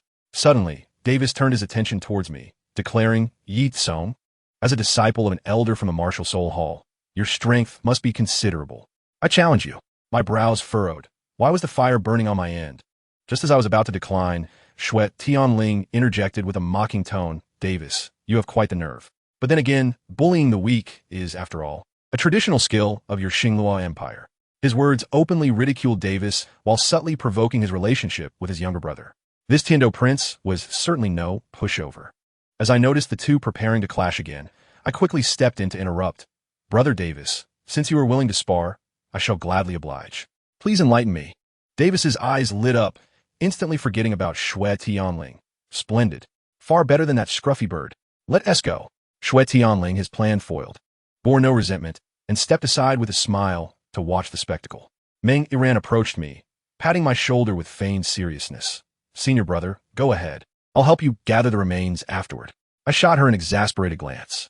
The match commenced. Davis was a level 22 Great Soul Master, while I, Ye Cong, was merely a level 15 Soul Master. Without hesitation, he unleashed his martial spirit, the evil white tiger. Stripes of black and white emerged from his form, and 2 yellow soul rings ascended, exuding an intimidating aura. I remained calm, as my weapon spirit required no soul rings to activate. He invited me to make the first move, and I obliged, cautioning him before charging forward with my Haotian Hammer. He immediately conjured a white tiger protection barrier, which I struck, only to be blocked. Swiftly adapting, I aimed for his abdomen, catching him off guard with my speed. He hastily tried to defend, yet I still managed to jolt his arm, forcing him to retreat several steps. As I pressed the attack, he grew anxious and unleashed a white tiger fierce light wave. A massive orb of light hurtled towards me. Anticipating his move, I retreated at the instant his second soul ring activated, raising my Jinhuan Gong as a shield to absorb the impact. The clash reverberated, sending me reeling several paces back, my blood surging. However, Davis was not without consequence. Having just cast his skill, he could only brace himself with his arm as I swung the Jinhuan Hammer back at him, landing a blow that made him wince. As I was about to call back my hammer for another round, guess what happened? I lost. Rubbing his numb arm, Davis unexpectedly retracted his martial spirit, grinning as he said, "Hey, not just me." Everyone was taken aback. Davis, surprisingly straightforward, ruffled his brother's hair and remarked, "He has 1 less soul ring than I do, and hasn't he even used a soul skill? If he can match me in combat, then I have lost." Well, that raised the stakes considerably. I was also somewhat surprised.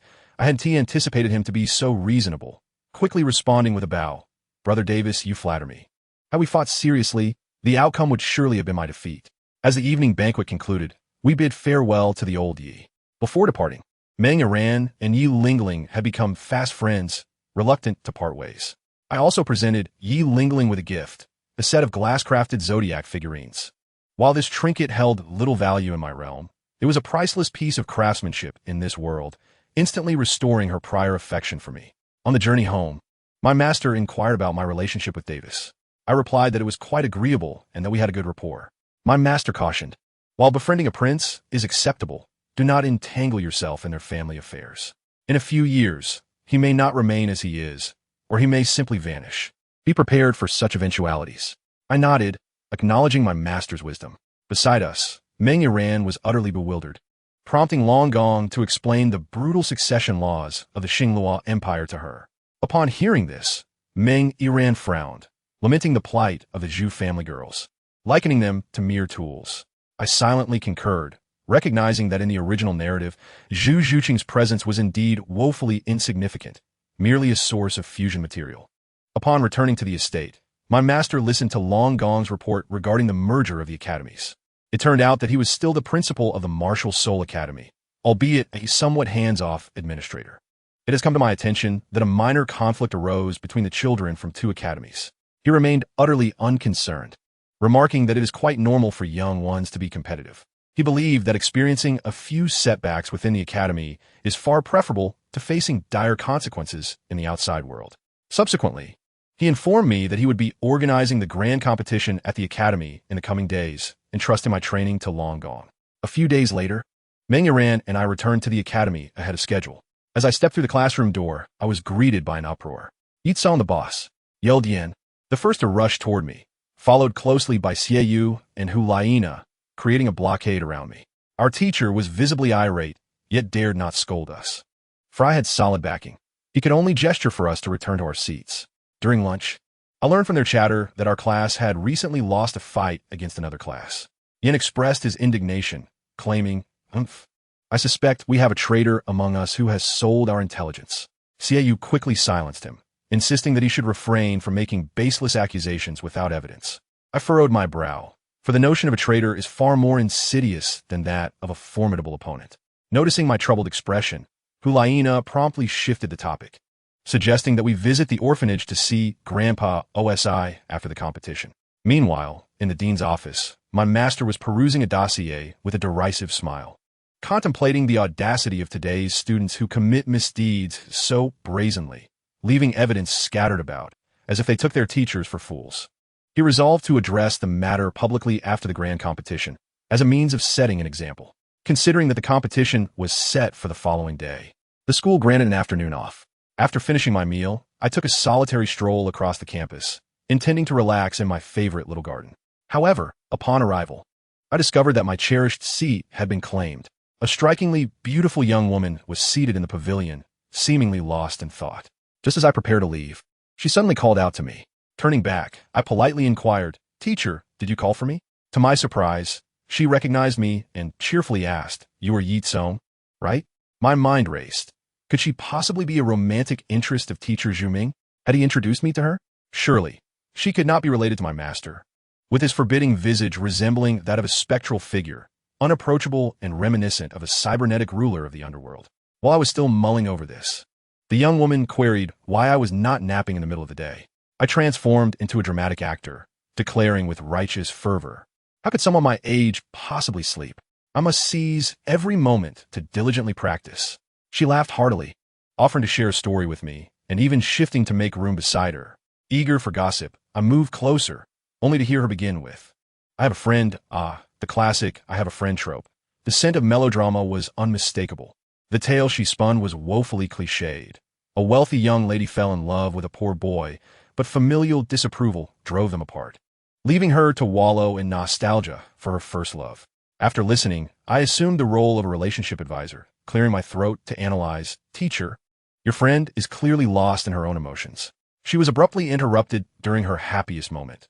Thus, the boy's image in her mind has been romanticized, akin to a perfect memory through a high-level filter. She has likely forgotten what he truly looks like. Upon hearing this, her expression darkened momentarily, a palpable tension filling the air. Yet, she swiftly regained her composure and asked, "Do you consider him a worthless individual as well?" I was blissfully unaware of the precarious ground I was treading upon, continuing my discourse, "Not necessarily. I believe that seeing is believing. Perhaps you should advise your friend to take the time to visit him personally. After all, a true assessment of his character would bring closure to her lingering feelings." "To see him in person?" she murmured, appearing genuinely moved by my suggestion. After our conversation, I returned to my dormitory, but as I walked, an unsettling familiarity gnawed at me regarding her story. a wealthy girl, and a poor boy torn apart by elders. Wasn't this reminiscent of the tragic love story of Yu Xiaojiang and Bibi Dong? Could it be that this young woman was indeed Pope Bibi Dong herself?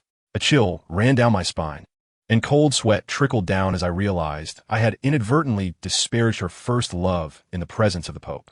I had even suggested that she meet him in person to see how her white moonlight had fared. Oh dear, I could very well be in dire straits.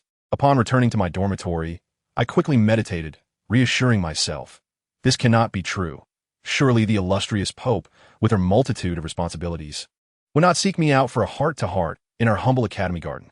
The next day, the grand competition commenced at the central square of the Wuhuan Temple, a scene teeming with spectators. As the head of Class A, I was honored to serve as the flag bearer. The square was filled with teams from various grades, and among them stood a group that was unmistakably from the former exotic beast academy, each brimming with determination to reclaim their honor. My junior, Meng Iran, waved cheerfully from the crowd. As I smiled in response, Hu Laina sidled up to me, her tone dripping with envy. Ye Cong, who is that lady?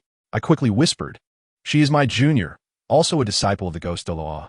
Upon hearing this, Hu Laina's expression tightened, likely perceiving her as a formidable rival. At that moment, a loud proclamation resonated throughout the venue. Her Holiness the Pope has arrived. I looked up abruptly to behold a breathtakingly beautiful woman adorned with a crown and holding a scepter, gracefully making her way down the red carpet. Following her were two figures, my master, Ghost Shadow, and Douluo Yueguan. As she drew nearer and I beheld her countenance, my vision momentarily blurred, and my legs felt weak. My word, it truly was her, the illustrious Pope Bibi Dong. Why would the most powerful woman in the continent choose to visit our humble academy, garden incognito? I was filled with regret, profound regret. How could my tongue have been so reckless? Amidst the thunderous applause welcoming the Pope, everyone bowed in respect. Bibi Dong took her seat upon the throne, raised her hand, and with a voice that was both soft yet commanding, bade, esteemed teachers and students, please rise. She delivered a few formal remarks about how you were the future of the Wuhuan Temple and urged everyone to perform well. Then, my homeroom teacher, Teacher Zhu Ming, kicked me lightly, signaling that it was time for me to present the flag. My face paled as I sluggishly approached, unsure if my trembling legs were due to weakness or sheer anxiety, falling to one knee as I bowed my head, disciple Ye Cong, paying respects to Her Holiness the Pope. Bibi Dong chuckled softly, a sound that sent shivers down my spine. She remarked, I have heard much about the exceptional talent of this year's Class A head. I presume your perception and understanding are far from ordinary. My heart raced. She indeed remembered me. This was a direct acknowledgement. I was drenched in sweat, nervously laughing as I replied, Your Holiness, you flatter me. I'm merely one who tends to overthink. Please do not heed the flattery of others. Thankfully, she refrained from pressing further, waved the flag, and declared the competition commenced. Instantaneously, the square erupted into chaos. The air filled with calls for combat. The arena was vast, with multiple pairs engaged in fierce battles, creating a lively atmosphere. Before long, a robust young man, towering over me, leaped onto the stage and called out, Ye Cong, I challenge you. This fellow, known as Quang Zhen, hailed from the former Exotic Beast Academy. It seemed he had deemed me an easy target, perhaps intimidated by Hu Laina and her companions previously. I couldn't help but smirk inwardly. It appeared I had been underestimated. With determination, I sprang onto the stage, wielding my Haotian Hammer with a single hand, beckoning him with a playful gesture. In that instant, the fellow was utterly blown away, letting out a thunderous roar, embodying the might of his martial spirit like a mighty gorilla. A yellow soul ring illuminated around him, and with a ferocious cry, he charged towards me, wielding the first soul skill, Iron Arm Punch, intent on reducing me to mere pulp. I must tell you, at that moment, I had yet to activate my own soul ring. Our teacher, observing from the sidelines, grew anxious, while only teacher Zhu Ming remained remarkably composed, even wagering with the teacher from the next class, asserting that I would not need to employ any soul skills at all. On the platform, my master, Gui Mei, was also engaged in banter with Douluo, claiming that I had previously held my own against a formidable soul master. Ye Cong, perish! Quang Zhen bellowed, his fists glimmering with a metallic sheen. Just as his fist was about to collide with my face, I made my move. Without evasion, I stepped forward, delivering 3 rapid strikes with my Haotian Hammer upon his wrist, swift as lightning. Quang Zhen was momentarily stunned, his wrist aflame with agony. rendering half his body numb and his defenses wide open. Seizing the opportunity, I pivoted the hammer and struck him squarely in the abdomen. With a resounding thud, he was sent reeling, his martial spirit disintegrating, retreating several steps, nearly spitting blood. This was with me holding back my strength. Otherwise, he would have been bettered in for half a month. With a single blow, the entire arena fell silent. Below, the previously enviously Ying turned a ghastly shade of green, likely on the verge of grinding his teeth to dust. Shortly thereafter, another familiar figure emerged, Liu Chen, grinning as he approached. "Brother Yi, long time no see. I have come to challenge you," I retorted with a cold smirk. "Who are you calling brother? We are not familiar." With that, I flung my Huang Yao banner, which promptly embedded itself into the arena beside him. Surprisingly, he remained unfazed and summoned his martial spirit, the 9-section whip, activating a ring of his own. With a flick of my finger, smoke billowed from the Huang Yao banner, and the Imperial Crow made a grand entrance, immediately launching itself at Liu Chen. The audience gasped in astonishment, including the teachers. Even Zhu Douluo appeared bewildered. Can pets be brought into the competition? Liu Chen was incensed, pointing an accusatory finger at me, shouting, "Ye Cong, you are cheating. How dare you bring a soul beast to the contest?" I chose to ignore him, commanding the crow to finish the match swiftly. Meanwhile, the Pope and my master remained calm, engaged in a cryptic discussion about the potential growth of my banner spirit. Ian, on the sidelines, paraded around like a peacock, boasting, "Did you see that? That is my boss Ye's subordinate. Impressive, isn't it?" Hulaina watched with an expression of disbelief, as if to say, "I do not know this fool." Liu Chen, undeterred, lashed out at the crow with his whip, yet to his dismay, he struck nothing but air. The crow danced above him like a child teasing, cawing mockingly, fully aware of its dominance. After a prolonged bout, Liu Chen was nearly drained of soul power, his eyes reddening with fury. Suddenly, he changed tactics. Astonishingly, he revealed a soul bone. His whip transformed, becoming serpentine and supple, weaving past the crow and aiming directly at me. I was cautious, raising my hammer to block. The clash echoed, and leveraging the force, I delivered a powerful punch to his chest with my left hand. He staggered back in pain, and the crow seized the moment, lunging for his shoulder. Quick to react, he attempted to parry with his whip, yet he had underestimated the crow's strength, resulting in him being forced to one knee by sheer force.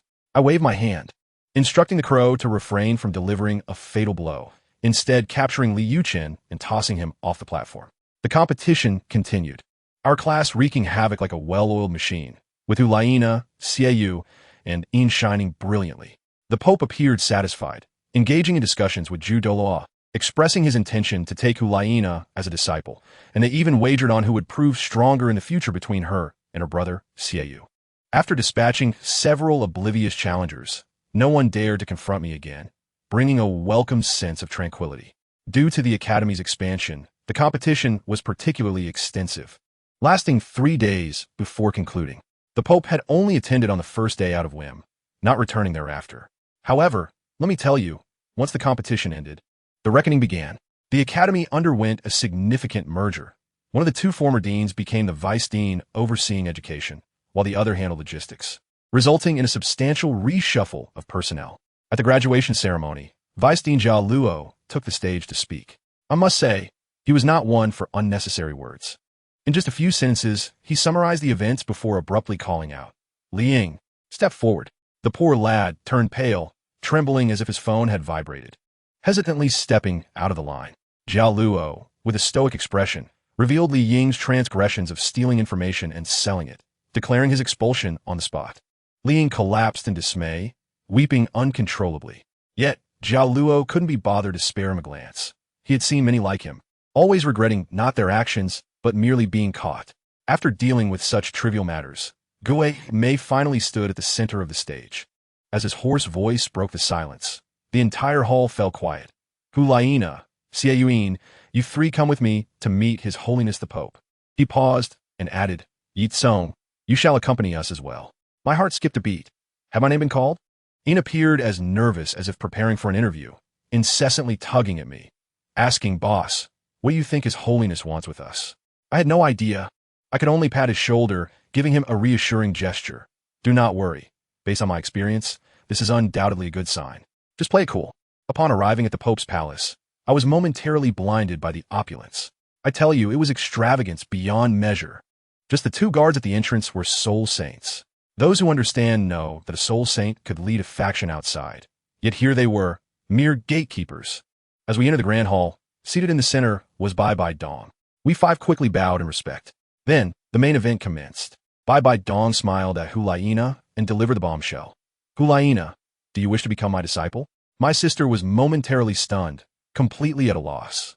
It was only after her brother, Xiaoyu, discreetly nudged her that she snapped back to reality, kneeling with excitement, stammering. Disciple greets the master. Who wouldn't be thrilled? Bai Dong is a formidable figure who single-handedly claimed the Pope's throne, a true heroine and the idol of countless female soul masters across the continent. Next, Douluo, with a delicate gesture, welcomed Xiaoyu as his disciple. An unfamiliar female elder, Ling Yuan Douluo, promptly named Yin as well. The two boys were overjoyed, rushing to pay their respects. Meanwhile, I stood there as an onlooker, merely a spectator. I thought to myself, am I not part of this? Was I merely a supporting character? Suddenly, Bai Dong's gaze turned to me, her smile laden with significance. Ye Cong, I wish to take you as my disciple. Do you accept? What? I tell you, when those words were uttered, the entire hall erupted. Hulaina began fantasizing about what to name our future child. Gue Mei's eyes widened beneath his mask, as if to say, Sister, are you trying to poach my disciple right in front of me? Is that not a tad inconsiderate? But what could I do? I could only gather my courage to decline. I bowed respectfully.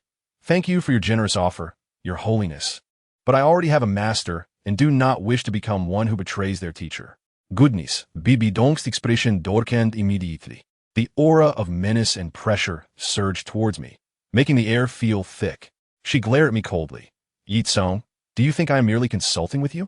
Just as Gue Mei was about to intervene on my behalf, an even more formidable figure made his entrance. A golden-haired elder strode in, hands behind his back, and with a decisive presence, he effortlessly countered Bai Dong's overwhelming pressure. With a hint of sarcasm, he remarked Bai Dong, are you truly regressing by forcing a child? I cast a sidelong glance and gasped. Is that the legendary peerless Douluo, Qiandao Lu? Upon seeing him, Bai Dong immediately launched in a mockery. Great Deacon, why are you here in the Hall of the Pope instead of worshipping your angel god in the worship hall? Qiandao Lu, unfazed, merely smiled enigmatically. I have come, of course, for this child. Another one? The ghostly leader was utterly bewildered, likely pondering why he had stumbled upon such a rare treasure. Qiandao Lu even took the time to explain to the ghostly leader, do not be alarmed. I do not intend to snatch disciples from you. I merely wish to offer him guidance when I have the time, and he need only show me half the respect of a teacher. This statement infuriated Bai Dong, who abruptly rose from her seat, pointing an accusatory finger at Qiandao Lu, exclaiming, what did you just say, Qian? Her demeanor suggested that she was on the verge of unleashing her martial spirit. However, she managed to rein in her emotions, took a deep breath, and reverted to her poised, aristocratic demeanor. She turned her attention back to me, altering her approach. Ye Cong, since you are already a disciple of the Ghost Elder, I cannot impose further. Would you be willing to take me as your adoptive mother? Internally, I was incredulous, wondering why so many were eager to assume parental roles. Yet this time, I dared not decline. She had graciously extended an olive branch, and to refuse would be to insult her kindness. I quickly knelt respectfully, bowing my head.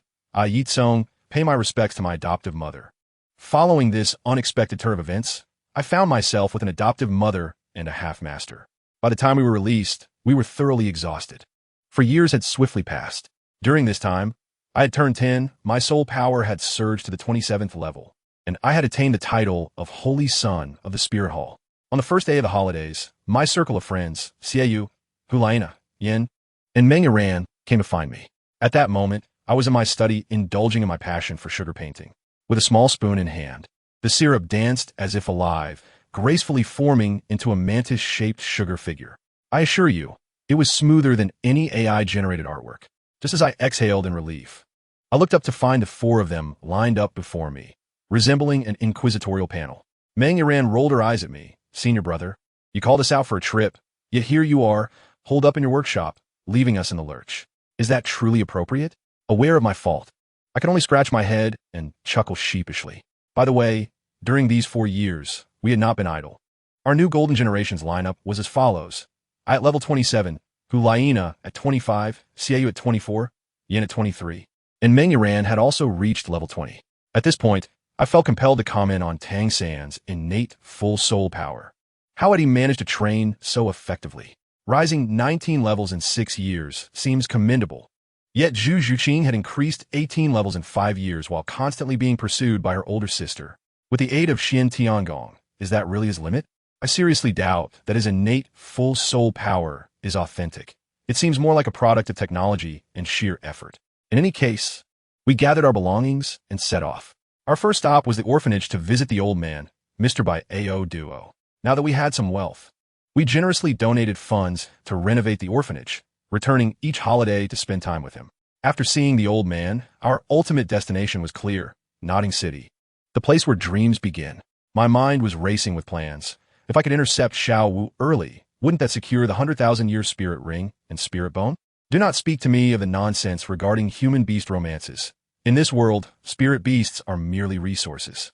Tang Sect is hypocritically double-standard. His mother is a spirit beast. So revenge is a must, while his wife is a spirit beast, deserving of protection. Yet other spirit beasts deserve death. His father, Tang Hao, is no different. If Xiao Wu had not taken a liking to his son, she would have been turned into a spirit ring long ago. When we arrived at the entrance of Nodding Academy, we were greeted by a classic scene. A disdainful doorman was confronting village chief Old Jack and Tang Sect, who was brimming with self-importance. I could see clearly that Tang Sect's eyes were filled with murderous intent, preparing his hidden arrows, all because of a few unkind words. This boy is truly ruthless. Just as he was about to take action, the book's pivotal character, the great master Yu Xiaojing, made his entrance. Realizing the situation, I knew my plan to ambush Xiao Wu had been thwarted. Tang Hao was likely lurking in some corner, and I dared not attempt to snatch a prize from the jaws of danger. It seemed my quest for that 100,000-year spirit ring would have to be pursued more gradually.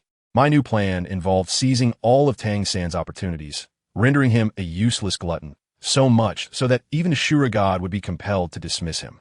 This is what one might call cutting off the source of trouble. Yin lamented, yet another with innate full soul power. What a shame they did not join our spirit hall. Such talent wasted. Xiaoyu immediately mocked him. Oh, look who is suddenly wise today. I could not be bothered to engage with this pair of clowns, and simply said, let's go meet this so-called legendary master and discern whether he is genuine or merely a charlatan.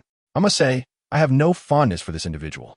On an emotional level, he is a scoundrel, deceiving both my adoptive mother and Lu Erlong. Academically, he is a mere seamstress, cobbling together theories, and in terms of talent, he is utterly lacking. Today, I intended to ascertain just what kind of character this individual possessed. If I could find an opportunity to rid my adoptive mother of this scoundrel, that would be the cherry on top. When we found the two of them, they were engaged in a display of master-disciple affection, with Tang Sect expressing profound gratitude. If you do not abandon me, I wish to take you as my master. Oh, how it made me cringe. I approached and interrupted. Excuse me, are you the master? Yu Xiaojing paused briefly before proudly affirming. Seizing the moment, I appraised him, of average height, sporting stubble, with large, thick lips, exuding a sense of dishevelment. I wondered what my adoptive mother and Lu Erlong had seen in him back in the day. Was it his age or his lack of personal hygiene? Tang Sect narrowed his eyes at us, hostility evident in his gaze. Meng Yiran exploded. Hey, you little brat, what kind of look is that? I quickly intervened, smiling at Tang Sect. This young brother must be the new disciple of the master, correct? I am Lu Tsong. A pleasure to meet you. Tang Sect hesitated before opting not to shake my hand. I nonchalantly withdrew my hand. We all prudently introduced ourselves with pseudonyms, such as Gu Hu Na, Man Yu, Chao Iran, Miao, and others, concocting identities on the spot. I showered Yu Xiaojing with compliments, elevating his spirits considerably, and Tang Sect, observing our discernment of his teacher's merits, softened his animosity toward us. To my surprise, this fellow truly believed himself to be a prized catch, sensing my exceptional talent. He hinted at wanting to take me as a disciple, promising that following him would spare me decades of detours. I nearly burst into laughter at the absurdity of it all. With his meager theoretical knowledge, he would likely lead me astray. I promptly fabricated an excuse and whisked my companions away. Tang Sect remained behind, wearing an expression that suggested we had squandered a golden opportunity. Oh, my dear friends, who truly understands that feeling of being awake while everyone else is intoxicated?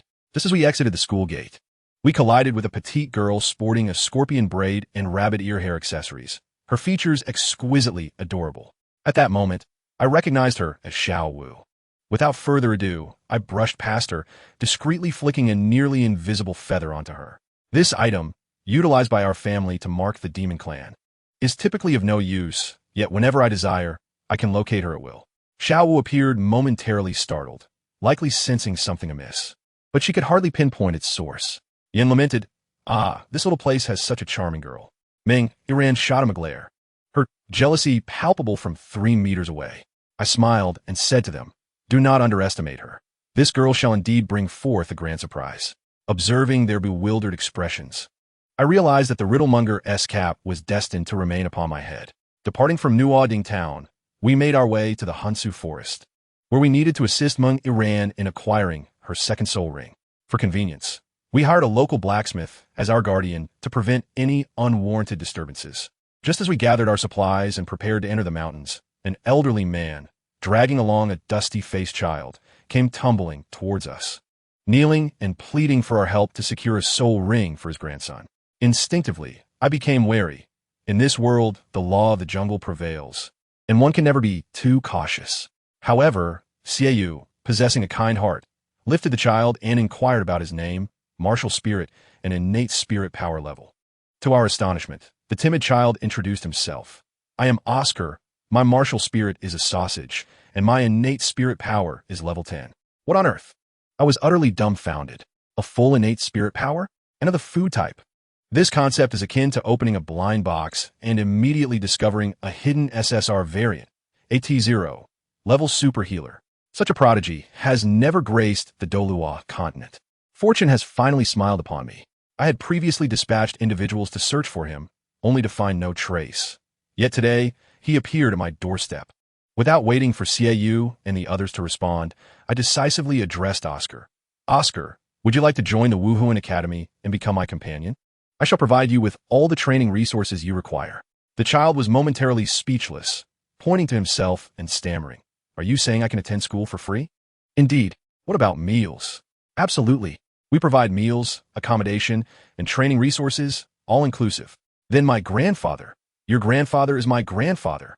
We shall build a house for the old man and provide him with a monthly pension, ensuring he enjoys his twilight years." "Brother, real brother," Oscar exclaimed, clinging to my leg and refusing to let go. I, with a bemused expression, lifted him up and said, all right, you are one of us now." After settling a sum of money with his grandfather, we officially entered the Hansu forest accompanied by our newly recruited member, Oscar. As we stepped into the forest, without hesitation, I summoned 2 Huangyao banners. "Shimu, Xiaofeng, it is time to work." 2 wisps of green smoke emerged. 1 imperial crow soared into the sky for reconnaissance, while a blue-skinned hurricane toad landed beside Oscar, acting as his protector. Oscar's eyes widened in awe as he poked Xiaofeng, only to be disdainfully brushed aside.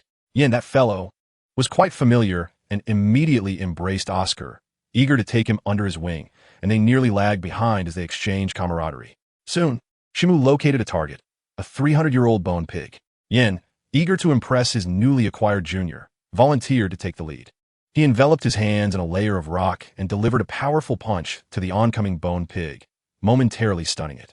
The pig, undeterred, charged forward with its tusks bared, but Yin, with a sly grin, activated his first soul ring, unleashing a stream of lava that smothered the pig's face, filling the air with the aroma of roasted meat. "Be careful. Do not kill it. This is Oscar's soul ring," Meng Iran reminded from the sidelines. "Do not worry. I have it under control," Yin shouted, delivering another punch that knocked the bone pig unconscious and hurled its tusks towards Oscar. Oscar, trembling, accepted the dagger handed to him by Xiaoyu, swiftly granting the pig a merciful end, and a golden soul ring ascended slowly. He sat down cross-legged, beginning to absorb it, while the pig became our dinner. As we feasted on roasted meat and sang songs, an unexpected event occurred. Meng Iran, distracted, locked eyes with a pair of crimson orbs lurking in the shadows, and in the next moment, she froze, her gaze vacant, clearly ensnared by an illusion.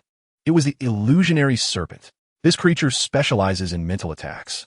Just as Meng Iran was on the verge of collapse, Shimu, perched upon my shoulder, let out a piercing cry that shattered the illusion.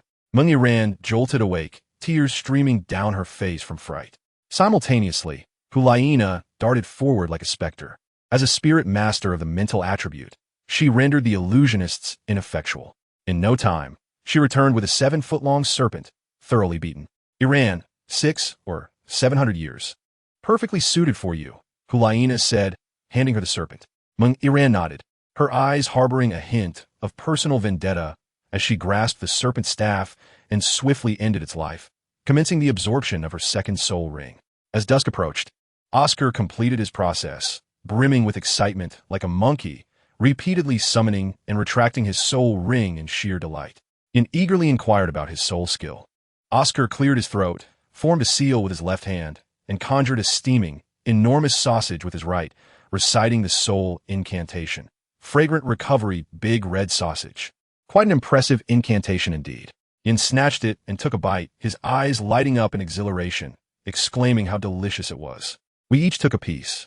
And I must admit, the flavor was delightful, and after consuming it, our spirit power and stamina were significantly restored, making it an essential item for daily life and travel. Before long, Mingyuran also completed her absorption. Her second soul skill was named Nightmare. The gem atop her serpent staff could emit a red light, casting those it touched into a realm of fear and illusion, with the effect's potency dependent on the target's mental strength, truly formidable. Having secured our soul rings, we departed the forest under the cover of night, bidding farewell to the blacksmith, and settled into an inn in town. The next day, we assisted Oscar in completing his Soul Master certification at the Wuhuan branch, officially welcoming him to our team. Boss, what next? Oscar asked, his face brimming with enthusiasm. I pondered for a moment before responding, it is time to gain some practical combat experience. Let us head to Suatawa City and witness the grandeur of the great fighting soul arena. On the way, I took the opportunity to enlighten them about the rules of the great fighting soul arena. This establishment does not belong to the Empire nor the Wuhuan Hall. It is backed by a mysterious organization known as Nali, renowned for its immense wealth and power, rumored to have 3 tidal Doa stationed there. Even the Haotian Sect dared not provoke them. Here, one can engage in one-on-one battles, 2-on-2, or team fights, earning points through victories to elevate their fighting soul badge rank from the lowest iron fighting soul to copper, silver, gold, and ultimately to the highest diamond fighting soul. In this arena, only strength matters, not background. Upon arriving at Suatawa City, the great fighting soul arena loomed before us, resembling a colossal sports stadium, exuding grandeur. We entered to register, each paying 10 gold coins and receiving the initial iron fighting soul badge. The entire process was remarkably professional, with the staff maintaining a stoic demeanor and high efficiency. Oscar appeared somewhat disheartened, likely envisioning a dramatic scene where we would face disdainful service staff only to turn the tables with our prowess. As it was not yet our turn to compete, we decided to observe from the contestant viewing area beneath the audience stands, seeking a vantage point to witness others in battle. What a spectacle! The very first match was intense. I must say, at the center of the fighting arena stood a host, announcing the 2 contestants as if reciting a menu. One was named Gong Hao, with a martial spirit of Ironhorn Bull, boasting a streak of 3 consecutive victories. The other, Zheng Zheng, wielded a martial spirit of Black-backed Monkey. The atmosphere was electrifying. Upon Gong Hao's entrance, I gasped.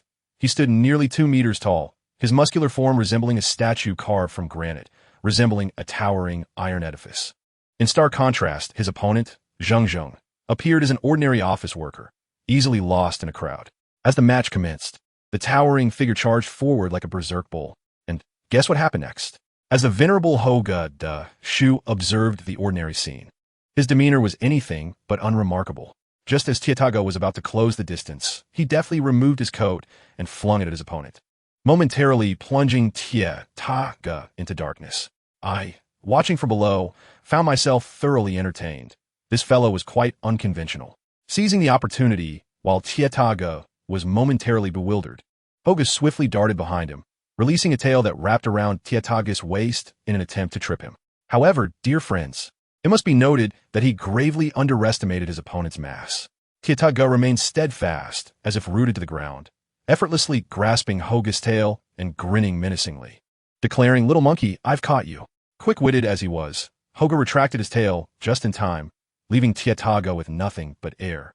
This infuriated Tiataga, who unleashed his second skill, Mon Nyochong Zhuang, sprouting two formidable horns and charging forward with a cloud of steam. Hoga had no time to evade and was struck head-on, sent hurtling like a cannonball against the edge of the arena, where he promptly spat blood. As Chietaga prepared for a second strike, Hoga, summoning his last reserves of strength, executed a roll to evade, and with a flourish, extended claws from his hands, launching a frenzied assault on Chietaga. Though he inflicted some superficial scratches, they were akin to mere bruises. Aware that prolonging the fight would surely lead to his downfall, Hoga feigned a vulnerability. Chietaga, falling for the ruse, swung a punch. The moment was ripe. Hoga leapt, ensnaring Chietaga's arm with his tail like a swing, and swiftly mounted his neck. I thought to myself, this is it. He's got in a chokehold. Yet the plot twisted once more. Chietaga extended his other hand, seizing Hoga's arm with a grip akin to that of a sack, and with a mighty heave, slammed him to the ground. The impact echoed, leaving Hoga momentarily incapacitated. In the wake of this dramatic reversal, even the host was left in awe. My companions and I were equally astonished. The fighters here embodied a raw and visceral aesthetic, where the victor remained uncertain until the very last moment. Next, it was Nana's turn to take the stage. Masked and dubbed Yahoo, the audience erupted upon seeing the petite figure, expressing skepticism and questioning her origins. Her opponent was a robust and burly man, who urged her to retreat home. Unfazed, Nana activated her martial spirit and glided forward, seemingly delivering a gentle strike to his chest. The burly man, seasoned in combat, initiated a defensive technique, rendering his skin as tough as steel to absorb the blow. But lo and behold, Nana had no intention of engaging in a direct confrontation. As the man attempted to counterattack, a smirk appeared at the corner of her mouth, and in an instant, two identical Nana figures emerged, launching a ferocious assault from three directions. It turned out she had clandestinely summoned two clones upon entering the arena, though the burly man felt the sting of their strikes. His experience allowed him to discern the true Nana based on the severity of the wounds, and with a roar, he charged towards her. My heart raced. Yet Yin and Xie Yue maintained their composure. Yin reassured me, "Fear not, Nana is not easily defeated." True to his words. When the man collided with the Nana he targeted, she dissipated like smoke. Another clone. Friends, this was a masterclass in prediction. Nana had deliberately weakened her true form's attack power to outsmart her opponent's anticipation. While the burly man stood dumbfounded, the genuine Nana appeared behind him, delivering a soaring kick that sent him tumbling from the arena.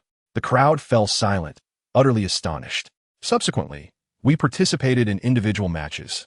Aside from one female competitor who fell short due to a level disparity, the rest of us emerged victorious. Yin, the combat enthusiast, was not satisfied and insisted on a 2-on-2 match. We formed teams, Nana and I, named Yashin Yushur, Yin and Xie Yue, dubbed Rong Yinjiren. Unfortunately for Yin's team, they drew a formidable pair known as the Cat and Mouse Duo, who had reportedly competed in nearly 100 matches with their experience maxed out. To add to the tension, two wealthy patrons in the VIP box were betting on the outcome, one backing the seasoned couple and the other wagering on our less experienced team. This couple was quite the spectacle. The husband was short and stout, resembling a ball, while the wife was tall and slender like a pole. They greeted Yin and Xie Yue with snide remarks.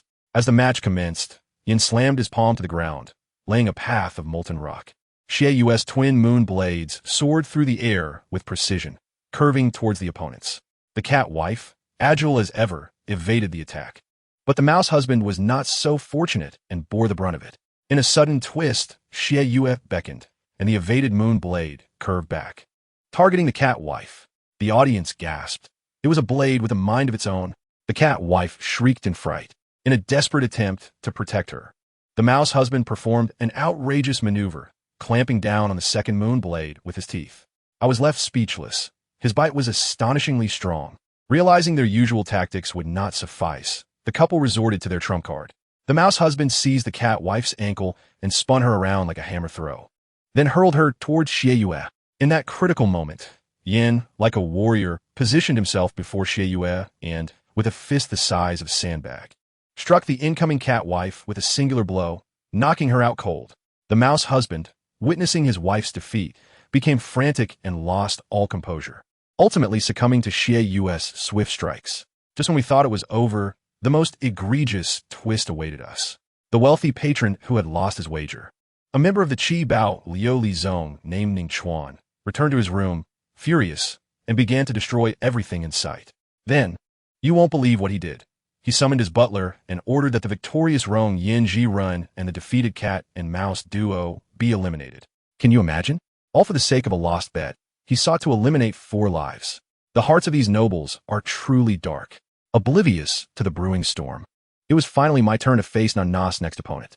To our astonishment, the challengers were none other than Yu Qianheng of the Blue Lightning Tyrant Dragon family, and Du Guyan, granddaughter of the poisoned Douluo.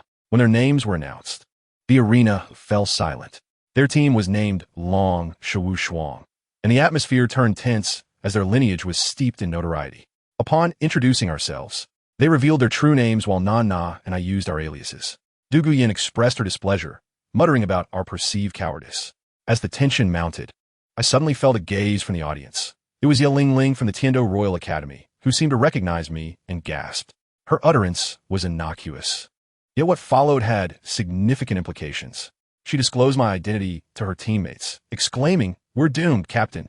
Yanzi Jia, this match is lost. I know that bell ringer." The disbelief of her teammate, Ao Silaw, was palpable as he questioned how our captain, the mightiest beast martial spirit, the Blue Lightning Tyrant Dragon, paired with Yen Zijia's poison, could possibly be defeated. Yet Ye Ling merely shook her head, exuding an air of certainty that they would soon realize their error. On stage, when Du Guyan beheld my martial spirit, a gong and a hammer, she erupted in laughter, exclaiming, "No wonder you are called the bell ringer. You truly are just a gong beater." I couldn't help but chuckle. Friends, this sister truly lacked insight. I am generally known for my good temper. Even when insulted, I rarely take offense. Yet, the mere mention of the phrase, kicking the gong, sends me into a frenzy, as if someone were dancing recklessly in my minefield. My companions in the audience, particularly Yin and others, have already begun to shake their heads in schadenfreude, fully aware of how I am. With a benevolent smile plastered on my face, I addressed the two. "Gentlemen, I must apologize."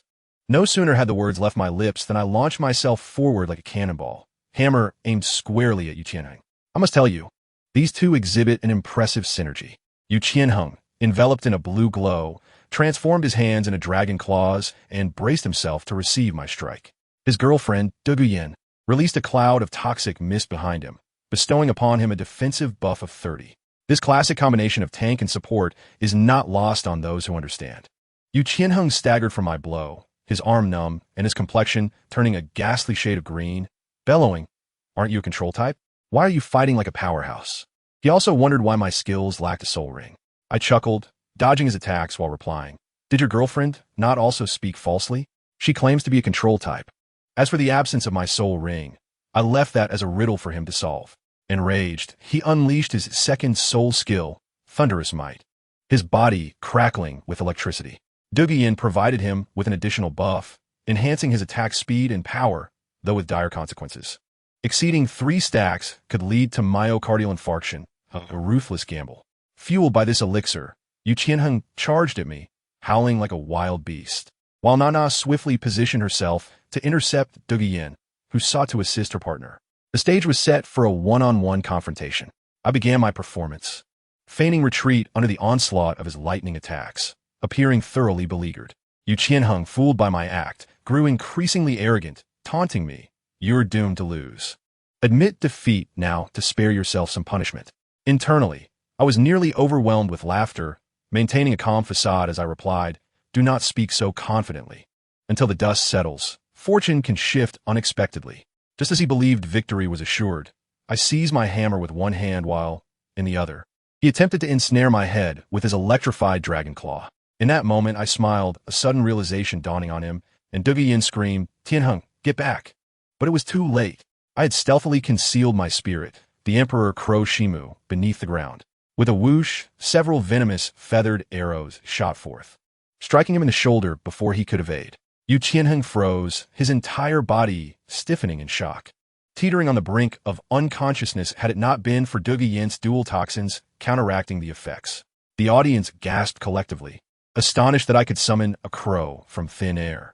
Yu Qianheng, struggling to maintain composure, accused me of cheating.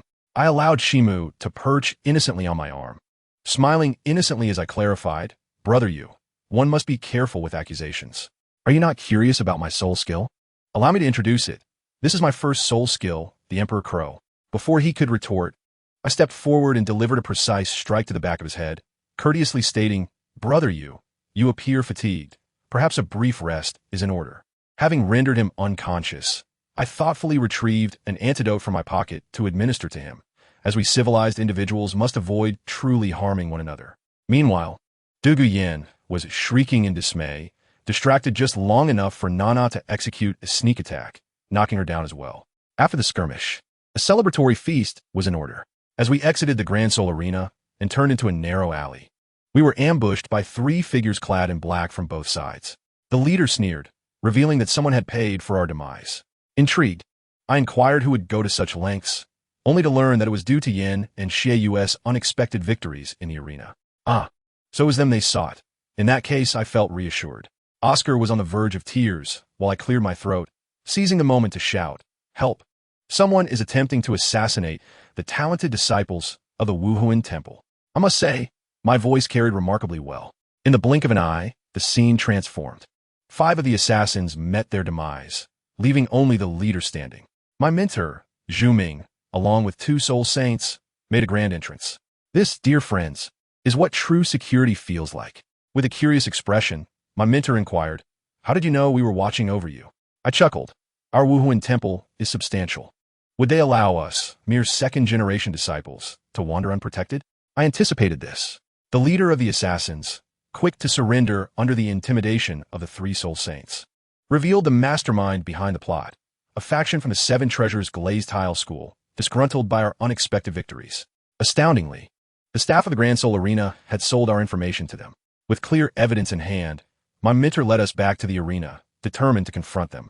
Just as we reached the entrance, we encountered Ye Lingling and Ao Si Luo, who had come in search of me. Upon learning of our assassination attempt, they insisted on joining us for support. The arena's supervisor, Bak Tung, a seasoned negotiator, upon witnessing our formidable presence, offered apologies and assurances of severe punishment, ultimately placating us by providing a millennium-old soul bone as compensation. I must say, the heavens have finally smiled upon me. Though Yin and Xie insisted I accept the reward, believing it was their fault, little did they know I could exchange this treasure for a chance to draw from the system. 1 million gold soul coins. This was sufficient for a 10-fold draw. That evening, we checked into the most luxurious hotel in the city, costing 30 gold soul coins for the night. Oscar was so anxious he hardly knew where to place his hands. Returning to my palace-like room, I indulged in a bath in fragrant incense, offering a sincere prayer before embarking on my draws. And lo and behold, the results were astounding. 2 whites, 1 green for blues, 2 purples, and 1 shining gold. I had hit the jackpot. For those who understand, this sensation of drawing card with one's lifespan is exhilarating beyond compare. While the other items were decent, such as mahjong, poison scriptures, and breathing techniques, the most remarkable was the golden card, the super Douluo summoning card, capable of summoning a powerhouse from a millennium ago or beyond. Overcome with excitement, I crushed the card in my hands. In a burst of golden light, a strikingly handsome man with white hair, adorned in a purple-black magical robe and sinister tattoos, emerged. Upon his arrival, he burst into manic laughter, exclaiming, "Hee, who would have thought I could rise from the grave?" I quickly checked the information. Was surprised? It was Wahaha, a level 99 ultimate Douluo. However, this individual bore a dual personality. By day, he was benevolent, but by night, a lunatic. As fate would have it, it was currently night. I was drenched in cold sweat, fearful that he might squash me with a mere swipe. Remarkably, he remained non-violent, though his manic laughter sent chills down my spine. Just then, my 2 soul saint bodyguards, Ao Liang and Tan Yinxing, sensing the overwhelming pressure in my room, burst in without hesitation. The maniacal laughter of Huahaha ceased instantly, replaced by a menacing glare directed at them. The murderous intent nearly caused my 2 guards to soil themselves in terror. I hastily intervened. "Senior, they are merely concerned for my safety. Please do not hold it against them." Huahaha resumed his laughter, his mood shifting more rapidly than turning pages in a book. "Hee, how amusing." Yet Tan Yinxing, emboldened, dared to issue a threat, declaring, "I am the holy son of the Wuhuan Temple. Should you dare harm me, the temple shall not rest until we settle this." My heart raced, fearing this madcap powerhouse might end Tan Yinxing's life in an instant. To my astonishment, Huahaha did not react with anger. Rather, his grin grew even more sinister. What a coincidence.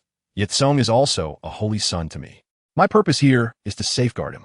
Tan Yinxing attempted to inquire further, but was swiftly silenced and dragged away by Ao Erliang. Once Tan Yinxing was removed, I must tell you, both guards muttered behind the scenes, questioning whether it was worth risking their lives for a mere few hundred gold soul coins each month. The commotion in the hotel had awakened the guests. Upon realizing it was instigated by Tidal Daw, they feigned sleep, knowing that even if the Tidal Daw eliminated them, it would be in vain. Unless there is an extraordinary family backing in the future. The hotel manager was exceedingly courteous, bowing and scraping, proclaiming how fortunate it was for them to grace his establishment. He arranged for Ye Cong and Huahaha to occupy the finest suites, without charge.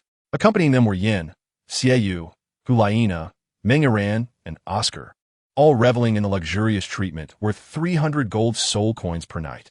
To avoid complications, the manager kindly requested the other guests to vacate, personally funding their accommodations elsewhere.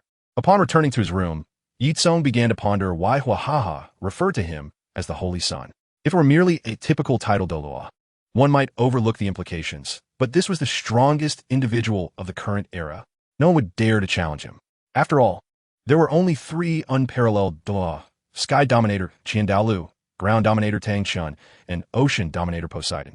One was a reclusive scholar, another was under house arrest, and the last had lost his mind. Huahaha, the liberated unparalleled Douluo, had no such constraints. Moreover, Huahaha's demeanor that evening had been distinctly peculiar, almost reminiscent of someone who had undergone rehabilitation at Arkham Asylum. Ye Cong found it perplexing, but decided not to dwell on it. After all, the words of a madman cannot be understood through reason. Perhaps it was merely the ramblings of a lunatic, and he was overthinking it. A silent night passed. Who could comprehend the complexities of family? The following morning, Ye Cong was utterly astonished. Huahaha, accompanied by Aoluin and Tan Yinxing, wore a gentle smile as he apologized. I must have frightened you last night. My sincerest apologies. The two were taken aback. Huahaha appeared transformed from the previous night. His pupils returned to a warm brown, devoid of markings, and his hair neatly tucked away, resembling an honest middle-aged man. Who could have imagined that this seemingly ordinary individual was a formidable powerhouse? Gue may silently observe from the side. As a title Douluo, his perceptive abilities were acute, and he sensed that Huahaha's strength was unfathomable, surpassing even the Pope. Only the legendary Grand Offering could rival him. After Zhu Ming brought Gue Mei, he realized that another title Douluo had joined Ye Cong and was compelled to make another trip back to the Wuhuan Hall to report. After greeting his teacher, elders, and classmates, Ye Cong inquired of Huahaha what his Holy Son mean. Huahaha scratched his head, sheepishly admitting, I forgot to explain. I sensed a strong affinity for the god of death within you. It is likely you can inherit the divine position of the god of death. I never anticipated encountering a worthy successor after all these years. I became overly excited and acted without permission. My apologies. He even bowed as he spoke. Ye Cong was taken aback and quickly evaded, feeling unworthy of such deference from someone of Huahaha's stature. In attendance were only the naive children. While Aoluin and Tan Yinxing were on the verge of tears, they were aware of the Wuhuan Hall's angelic deity. Hearing this esteemed individual claim that Ye Cong possessed the potential for divinity, they couldn't help but wonder if such critical information would lead to their demise. Though Gue Mei was astonished, he had grown accustomed to Ye Cong's many surprises over the years. What truly concerned him was why everyone seemed intent on claiming him as a disciple when he was the first to arrive. What is your title, Your Highness? Gue Mei ventured to ask. Huahaha hesitated, as he was an ancient being from 10,000 years ago when the concept of titles had yet to exist. My title is the Ugly Forehead Mage, not the God of Death. Just call me the God of Death, Douluo. Hui Mei's lips twitched. How could this individual even misstate his own title? Nevertheless, he respectfully replied, It is an honor to meet you, God of Death Douluo. Ye Cong was deeply moved by Huahaha's words. As a transmigrator, he was privy to certain secrets of the divine realm that others were unaware of. In the Douluo divine realm, it seemed there was no deity known as the God of Death. The entity governing life and death was not among the 5 divine kings. Life corresponded to destruction, and the authority of judgment belonged to the Shura God. Huahaha sighed. Alas, the God of Death has fallen, his divine essence shattered, and his authority divided among the gods. He began recounting a long-buried tale. Aoluin and Tan Yinxing sensed that what followed was not meant for their ears and hastily departed, taking Gue Mei and the children with them. The hall was left with only Ye Cong and Huahaha. Huahaha spoke with a tone of melancholy. I do not deceive you. I am an ancient being from 10,000 years ago, a protector of the god of death's successors. The god of death had already perished in my time. He glanced at Ye Cong, noting that he remained unfazed, and continued, in addition to the current 5 divine kings. There are 2 divine emperors. One is the heavenly emperor, who governs the creation and birth of all things. The other is the god of death, who oversees death and destruction while also serving as the judge of good and evil. The 2 complement each other, harmonizing yin and yang to forge this world. However, this world is not at peace. The subordinate planets of the divine realm are as numerous as the stars, and Douluo is but one among them. The tragedies witnessed on Douluo are merely a microcosm of the universe. In a struggle for survival, the weak are devoured by the strong. What you perceive is but a grain of sand, while in the universe, tragedies manifest as an endless desert.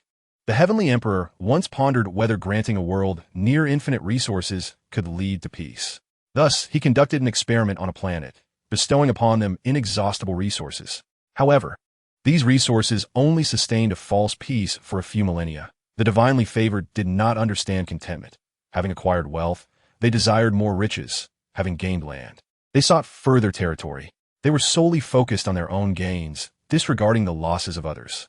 Despite repeated counsel from the divine oracles, they could not be dissuaded from their self-destructive path. This saddened the god of death, for both them and humanity, as human nature harbors insatiable greed and malice. Holy Son, do you not find this terrifying? Ye Cong interjected, human desire is like a massive boulder rolling down a mountain. Once it begins, it is challenging to halt. Huahaha chuckled softly. Indeed, human nature is inscrutable. No matter how harsh the laws, they cannot suppress malevolence. The god of death and the heavenly emperor made repeated efforts to alter this unjust world, yet they were confronted with the loathsome aspects of humanity, until the ugliness of human nature ceased to astonish them.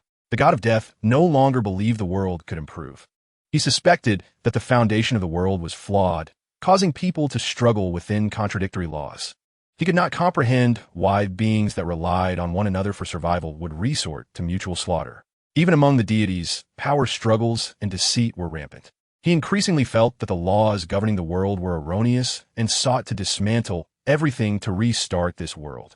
However, such a restart would inevitably entail mass bloodshed, leading all existing life to succumb to death. Huahaha's tone grew somber. Saving the world through the sacrifice of all was not a decision to be taken lightly. Naturally, the heavenly emperor opposed this, sparking a debate that lasted a century. The god of death firmly believed that every new beginning must come with pain. Broken bones heal stronger. The land, after a volcanic eruption, becomes more fertile. The natural world reborn after extinction gives rise to more advanced life. A restarted world would be more beautiful, free from malevolent thoughts, and devoid of all wars and crimes. After a century of debate, neither side managed to convince the other, culminating in a cataclysmic divine war, which ended in the defeat of the god of death. During that battle, 12 deities fell, and several had their divine essences shattered, vanishing entirely. The god of death's faction was vanquished. He perished, and evil and destruction were vanquished, leading to a shift in the divine king's positions. The Shura seized the opportunity to usurp power while the god of death lay wounded. Although the heavenly emperor emerged victorious, he himself succumbed to severe injuries and death.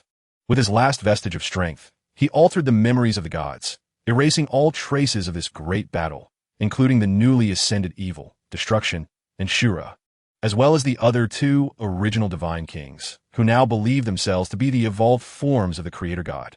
Ye Cong's unease grew as he listened. How could Huahaha, a protector, possess such extensive knowledge of these hidden truths?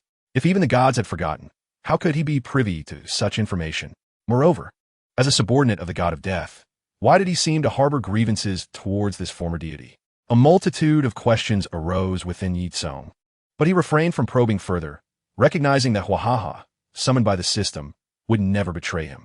Suddenly, Ye Cong had a realization and, with an odd expression, remarked, "So, this so-called divine inheritance is essentially useless, and I must rely on my own efforts, correct?" Huahaha smiled awkwardly, yet politely. Theoretically, that is the case. The only assistance I can offer you, aside from safeguarding and guiding your cultivation, is to, based on my experience, help you navigate the path to divinity with fewer detours. Ye Cong, somewhat speechless, bowed to Huahaha, stating, "In any case, I shall rely on your guidance henceforth." Unexpectedly, Ye Cong's gesture caused Huahaha to feel flustered.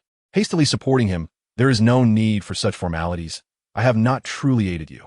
Huashu, daytime version, was commendable in many aspects. Yet he was excessively honest and overly considerate of others, lacking the regal demeanor one might expect from a formidable figure. After breakfast, 2 titled Douluos, 2 soul saints, several small children, and the subdued Ning Chuan officially embarked on their journey to the Qi Bao Liuli zone. The reason for bringing the children along was to broaden their horizons. Present among them, aside from Huahaha, who was a versatile title de law, were Gei Mei, Ao, Erliang, and Tan Yinxing, all agile attack-type soul masters, emphasizing their swift pace as they sped towards the Qi Bao Liuli zone. Gui Mei had arrived in Soto City the previous night and, upon learning the circumstances, was engulfed by fury. He promptly eliminated the audacious mercenary leader and single-handedly stormed the Soto City branch of the Qi Bao Commerce Association. The strongest guardian at the branch was merely a soul emperor, Niu Yunin, who, with his level 69 cultivation, reigned supreme in the city. As usual, Niu Yunin, inebriated, staggered through the night, humming a tune on his way home, when he was intercepted by Gui Mei. Accustomed to his arrogance, Niu Yunin could not contain himself, and was about to unleash a torrent of abuse when he was enveloped by an overwhelming and terrifying soul power. Faced with the soul pressure of a titled de law, he sobered up considerably, refraining from further outbursts. He sensed that the individual before him could extinguish his life as easily as crushing a bug.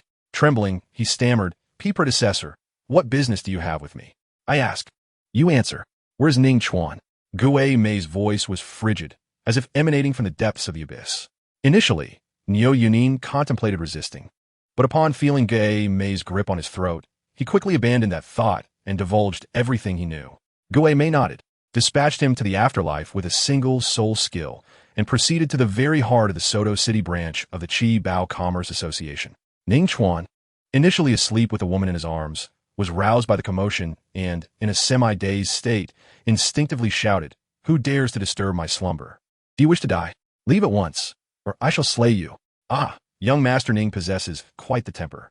Even your sect master would not dare to be so arrogant in my presence. Why not to show some respect?" Gui Mei replied, icily. At this moment, Ning Chuan regained his senses and, upon seeing a specter before him, was paralyzed with fear, causing the woman in his arms to scream. Gui Mei waved his hand, rendering the woman unconscious to silence her cries. A soul power barrier had been meticulously arranged by Gui Mei, ensuring no sound escaped. Ning Chuan, having seen his share of the world, soon realized that the figure before him was, at the very least, a soul de law. Furthermore, based on the prior dialogue and the unique martial soul, he surmised the identity of this individual. Wuhuan Temple, the ghost Gui Mei. Summoning his courage, Ning Chuan said, "Might I inquire where I have offended your excellency?" The Qi Bao Commerce Association is backed by the Qi Bao Liuli Zone, and, as a disciple of the inner sect, I am not lacking in wealth. You need only voice your demands, and I will certainly offer compensation as an apology. Ning Chuan believed his words to be flawless. On one hand, he revealed his identity and support, deterring any reckless actions. On the other hand, he expressed his sincerity to resolve the matter amicably, offering a proverbial sweet reward for a slap. Just as he was reveling in his cleverness, Gui Mei coldly chuckled, "You are not worthy to negotiate with me. You are merely a pawn." With that, he raised his hand, harnessed his soul power, and seized Ning Chuan, subsequently sealing his soul power and silencing him to prevent any outcries. Grasping Ning Chuan by the nape like a chick, Gui Mei departed the Qi Bao Commerce Association under the cover of darkness. The events unfolding in the stillness of the night were executed with such swiftness and stealth that no one was the wiser. At the Qi Bao Liuli zone, Ning Fengji felt an ominous premonition arise within him. The sect's closely guarded secret, the Qiqiao Linglong Xian, would undergo a transformation when cultivated to its highest level, granting a new ability to avert calamity and invite fortune. This special capability had enabled the sect's past leaders to successfully navigate perilous situations, continually investing in the most promising ventures, leading to ever greater prosperity. Ning Fengji set down his pen and rubbed his furrowed brow. Based on past experiences, Although this warning did not signal an imminent catastrophe that could obliterate the entire sect, it certainly foretold a significant financial loss that would require considerable expenditure to avert disaster.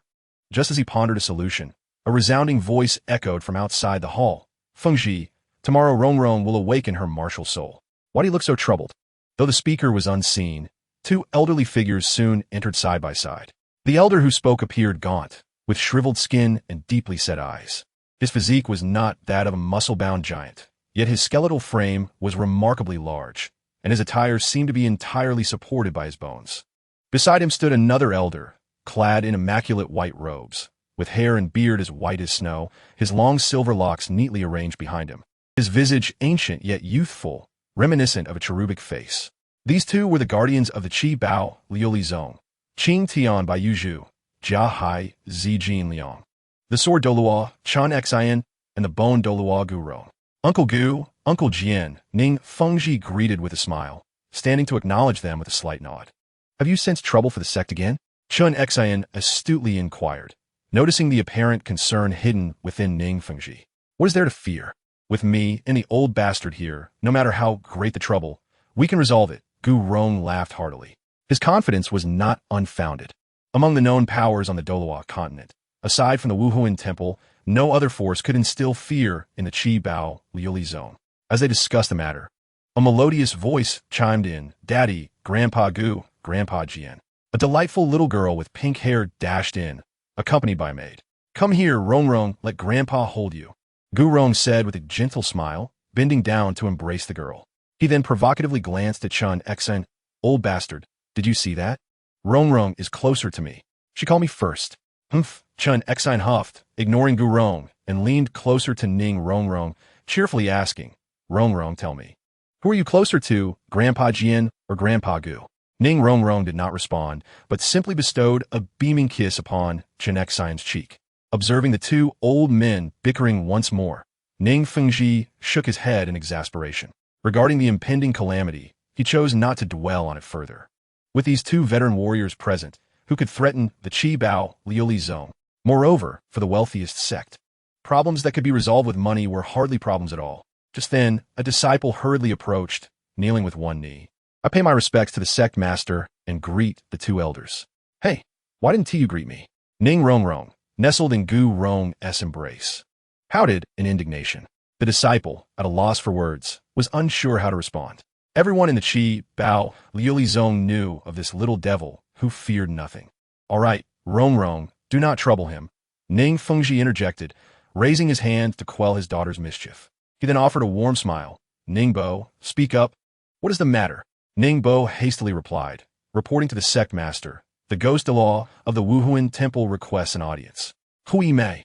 Ning Fengji subtly furrowed his brows, taken aback by the unexpected arrival of this uninvited guest. Did he come alone? Or did he bring others with him? Ning Feng Ti inquired.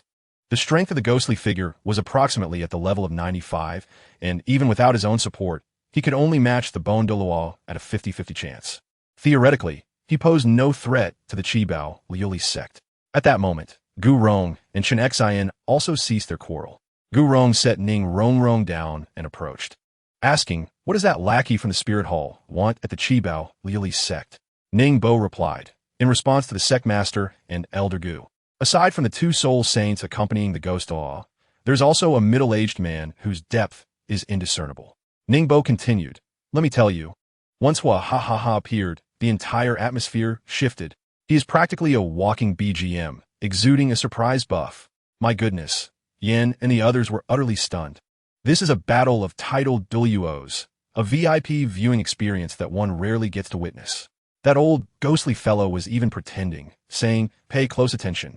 Even learning a little will grant you bragging rights for a lifetime." Elder Chan Xian, feeling anxious, shouted, "Attack." Previously, he had considered teaming up with Gu Rong to outsmart the ghost, but now, encountering a character as formidable as Hua Ha Ha, self-preservation took precedence. Hua Ha Ha Ha soared into the air, activating his third soul ring, and a wicked smile that belied his amiable appearance emerged on his face. "Oh, surprise explosive box." I was utterly astonished at that moment. The name and the atmosphere. Was he not in the wrong scene? He produced a lavish gift box and hurled it directly at Ning Fengji. Gu Rong, upon seeing this, exclaimed, "What the heck? The target is the support?" Without hesitation, he activated his martial spirit, transforming into a colossal bone dragon, and instantly activated his 8th soul skill, Space Gate, to shield Ning Fengji.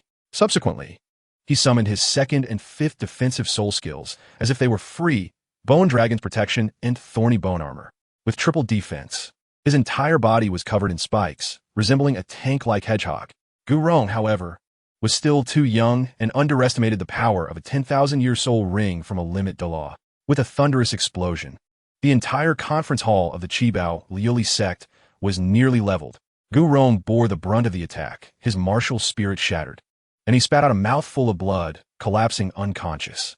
Ning Fengji fared little better, forced to dispel his martial spirit. In the instant of the explosion, the ghost and Hua displayed a semblance of conscience, joining forces to erect a soul power barrier, safeguarding their own. As for the unfortunate Ning Chuan, he was utterly obliterated, leaving no intact piece behind. Who among family understands? In these times, merely witnessing a spectacle could cost one their life. The sole silver lining was that Ning Fengji had sensed the impending danger and evacuated the disciples in advance. Otherwise, the casualties would have been far more severe. Jian Xin, observing the chaos, was left dumbfounded. Fengji, Old Bone, the strongest defender, Gu Rong, was actually defeated in one move? Hua continue to chuckle. Haha, take care of yourself first. Flying sword poker. With that, he waved his wand, and 54 dark golden playing cards shot towards Chun Xin like flying swords. Gritting his teeth, Chun Xin unleashed his only defensive soul skill, Spirit Sword Guardian. Then his 9th soul ring glowed, and the most powerful attack, Divine Demon Dual Slash, was unleashed. He knew he could not withstand it. He merely wished for mutual destruction. Chun Xin thought to himself, I am well aware of Gu Rong's defensive capabilities. We have sparred countless times, and I have never harmed him. Yet here we are, defeated in a single strike. No matter how I defend, it is all in vain.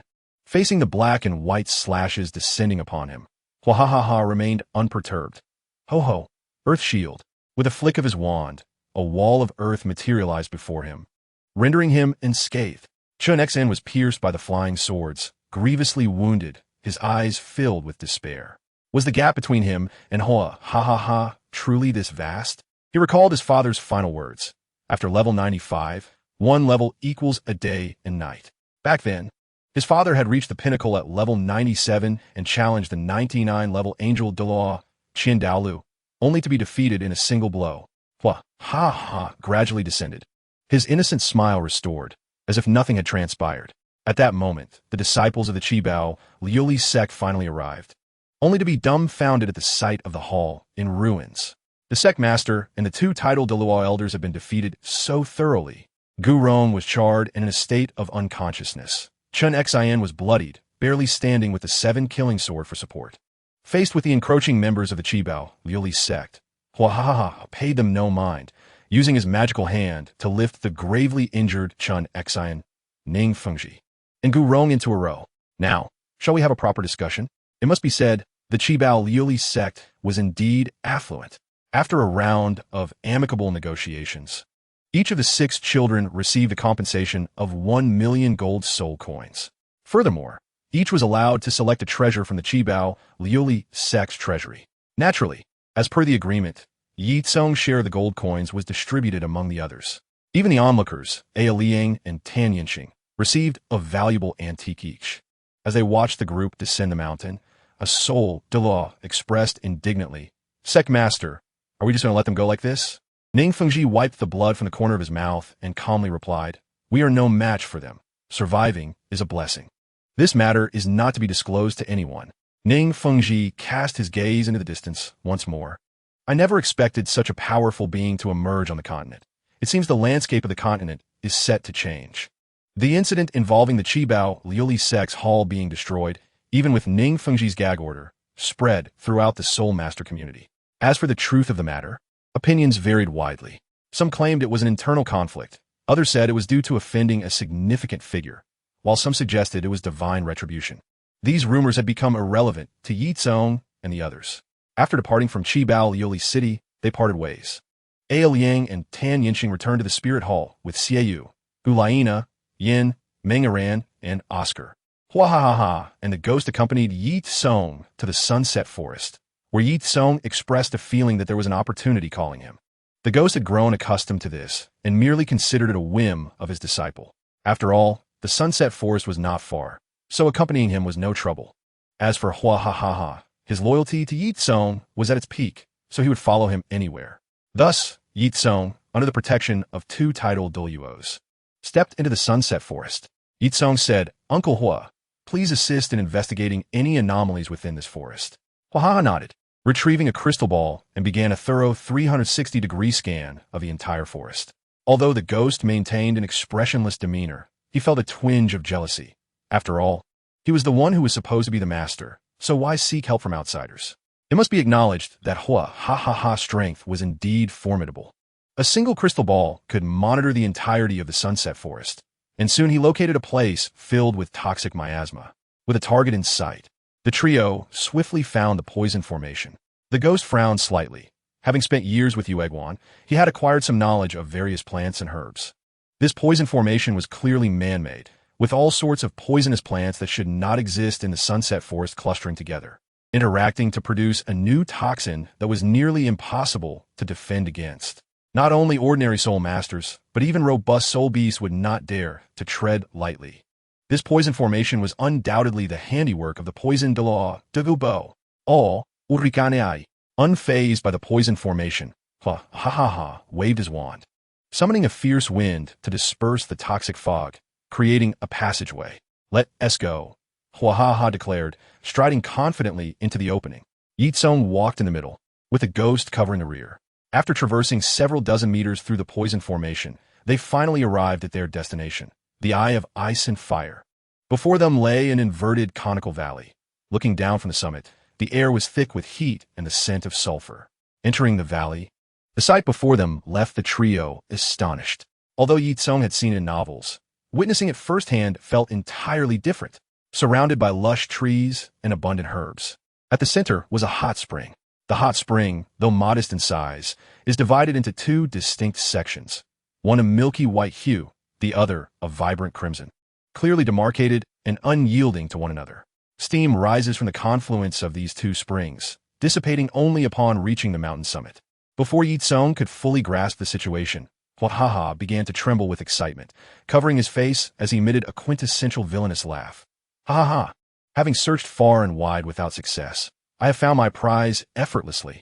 The Bing Huoyang, Yin has indeed led me here." This laughter sent chills down Ye Cong's spine, even causing the specter to shiver in trepidation. Hua is not only a soul master, but also a formidable sorcerer, well-versed in the art of potion crafting. The creation of potions requires an abundance of herbs, and the Bing Huoyang Yin serves as an inexhaustible treasure trove.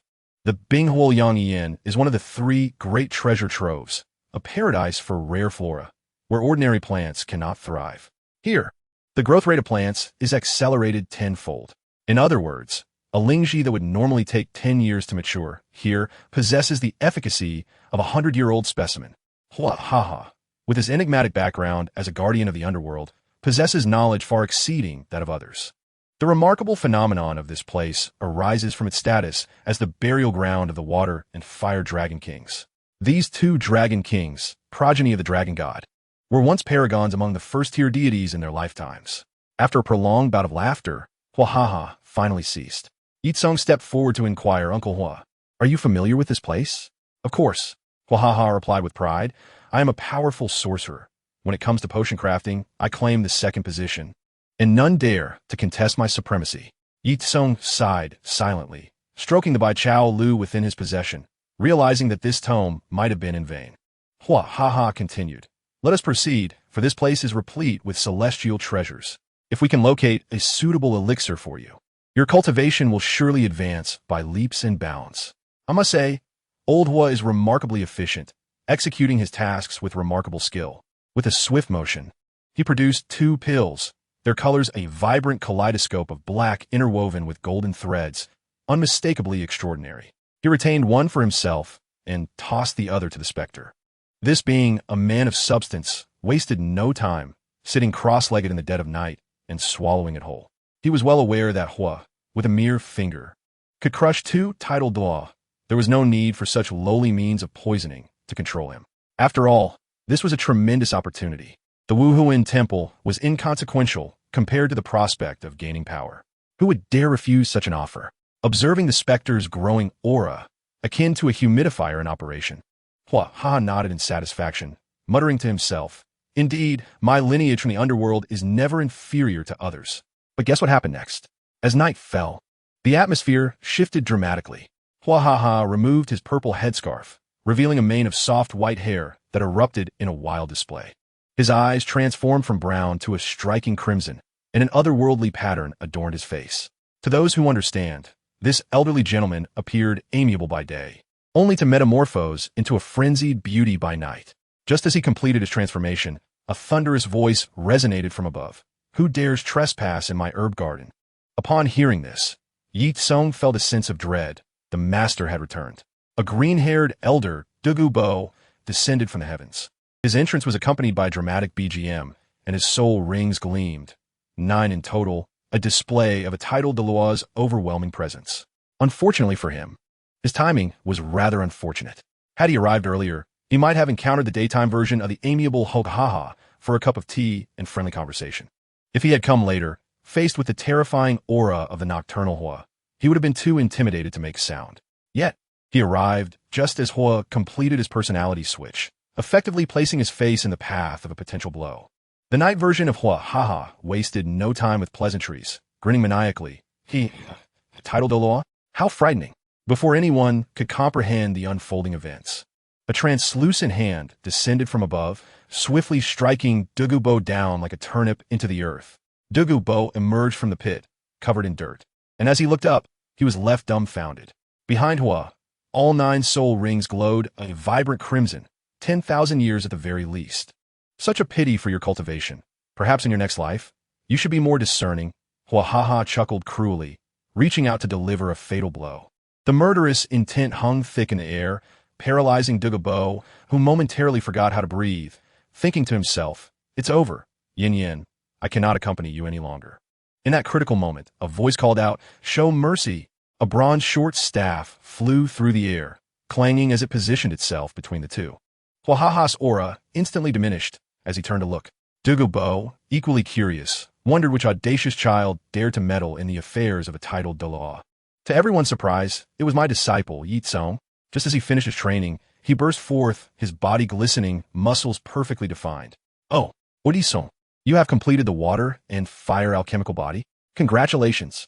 Hua Ha's tone, combined with his frenzied expression, sounded oddly sarcastic. Ye Cong sighed in relief. Grateful he had not arrived too late, he hurriedly donned his clothes from the ground and jumped down, asking, "Uncle Hua, where's my master?" Hearing that the specter was also refining the pills, Ye Cong felt reassured. If he could indeed rectify his master's martial soul's shortcomings, it would be a monumental achievement. "Saint Son, do you know this old man?" Hua Ha inquired. Pointing at Douluo Bo, Ye Cong hesitated but ultimately decided to speak the truth. "Well, Uncle Hua, this herb garden originally belongs to him. We have encroached upon his territory, and now we are about to eliminate the owner. It feels somewhat unethical."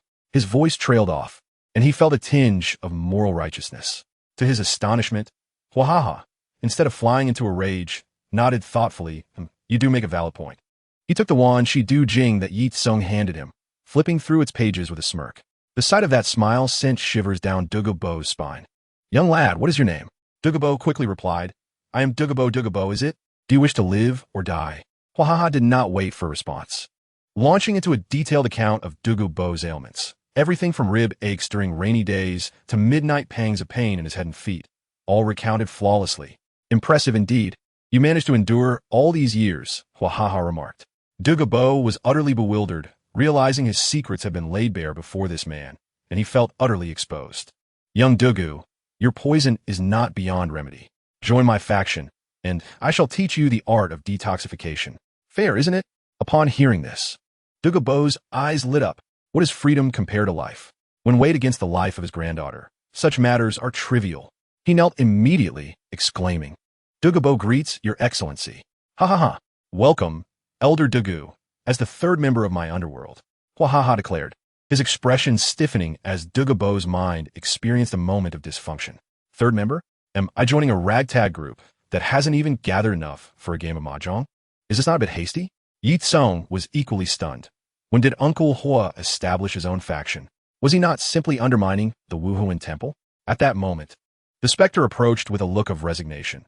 Your Excellency, is it truly appropriate to recruit our holy son in such a manner?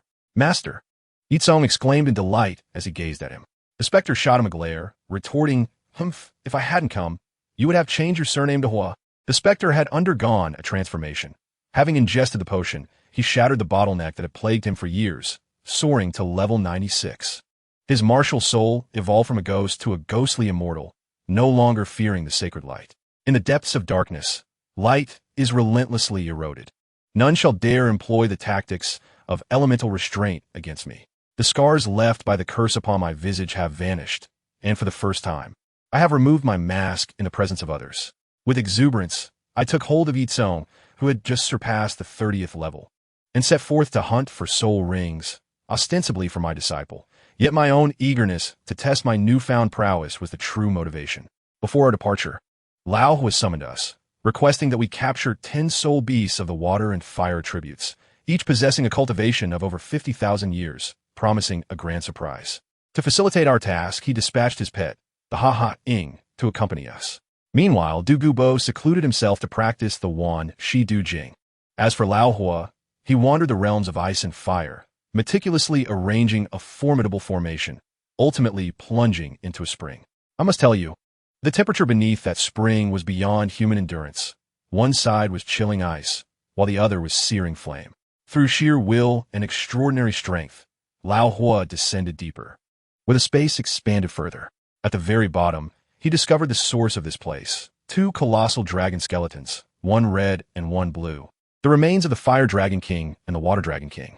Despite being long dead, their presence still exuded immense pressure. Lao Hua's aim was the divine artifacts before them, the sacred fire heavenly dragon halberd and the sacred water spirit dragon pearl. Though shattered and severely diminished in divinity, they remained top-tier treasures in this mortal realm. Summoning a trace of divine power within himself, he manifested the ethereal images of a scepter, balance scale, sickle, and writing brush, employing the mage's hand to grasp the 2 broken artifacts with ease. With the treasure secured, he did not tarry. He swiftly ascended and placed the artifacts at the sites where the octagonal Xianbing grass and the Lihua Xing Jiao Shu had flourished, establishing them as focal points of the formation. With everything in place, we awaited the return of Gui Mei and Ye Cong with the sacrificial offerings. In another realm, Gui Mei and Ha-Ha-Ing led Ye Cong into the Sunset Forest, tasked with locating 20 soul beasts of the dragon lineage, each possessing a cultivation of 50,000 years, categorized by their water and fire attributes. A considerable challenge indeed. Suddenly, the Ha-Ha-Ing spoke, declaring itself a fierce beast of 400,000 years, claiming dominion over the fire attribute. This revelation left Gui Mei momentarily speechless. 400,000 years? A fierce beast? The weight of this information was overwhelming, rendering him momentarily unable to process it. Reflecting on past discussions with Tang Hao regarding the theories of 10,000-year soul beasts, the limitations of life and the necessity of transformation, he now deemed them all nonsense. It was infuriating to recall the circumstances surrounding Tang Hao, which were far from a noble sacrifice for love. It was a scheme.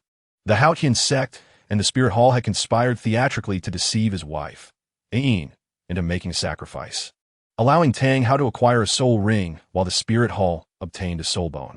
In the aftermath, Tang Hao turned on them, injuring the former pope with a detonated ring and shifting the blame back onto them. Truly outrageous. Ha-Ha-Ing and Gui Mei proceeded separately, with Gui Mei leading Ye Cong in search of his 3rd soul ring. Just as they conversed, a torrential downpour commenced, accompanied by a thunderclap that struck a corner of the forest, followed by several more bolts pursuing the same spot. Ye Cong and Gui Mei exchanged glances, exclaiming in unison, "Thunderclap Purgatory Vine." This entity represented the pinnacle among plant-type soul beasts, naturally drawing lightning to refine itself. The one before them, judging by the commotion, boasted a cultivation of no less than 2,000 years. Initially, Gui Mei rejoiced, asserting that this would be the one. However, my apprentice, displaying his wolfish nature, interjected, "Master, do not interfere. I wish to subdue it myself." The Thunderclap Purgatory Vine possessed extraordinary battle prowess, easily overcoming soul beasts of 7 or 8,000 years. Unperturbed, Ye Cong wielded the Zhenhun Luo in his left hand and the Zhenhun Shui in his right, while the two flag spirits, Shimu and Xiaofeng, flanked him as protectors, launching into battle. The vine lashed out, enveloped in lightning, but Xiaofeng unleashed a fierce gale, deflecting its trajectory. Seizing the opportunity, Ye Cong, considering that plants likely lacked auditory senses, refrained from using a binding spell and delivered a decisive blow with the De Gung Qian Lai Pe, striking hard against the vine. Simultaneously, Shimu unleashed a volley of toxic feather arrows aimed at the vine's roots. The thunderclap purgatory vine attempted to parry the majority of the arrows, but underestimated the force of Ye Cong's blow, causing it to falter and expose a weakness as several arrows pierced its roots. Although the toxin was instantaneously evaporated by the lightning, it revealed to Ye Cong the vine's vulnerable roots. He promptly commanded Shimu and Xiaofeng to entangle the vine's main trunk, and with a powerful stomp of his left foot, he bellowed, Wu Fong Lai Zhen. The ground fractured around him, uprooting the vine's roots with a resounding tremor. Next, Ye Cong's palm radiated with light as he executed the Sui Han Zhong, forcefully uprooting the 2,000-year-old thunderclap purgatory vine. I must tell you, as I extracted the vine, it erupted into chaos.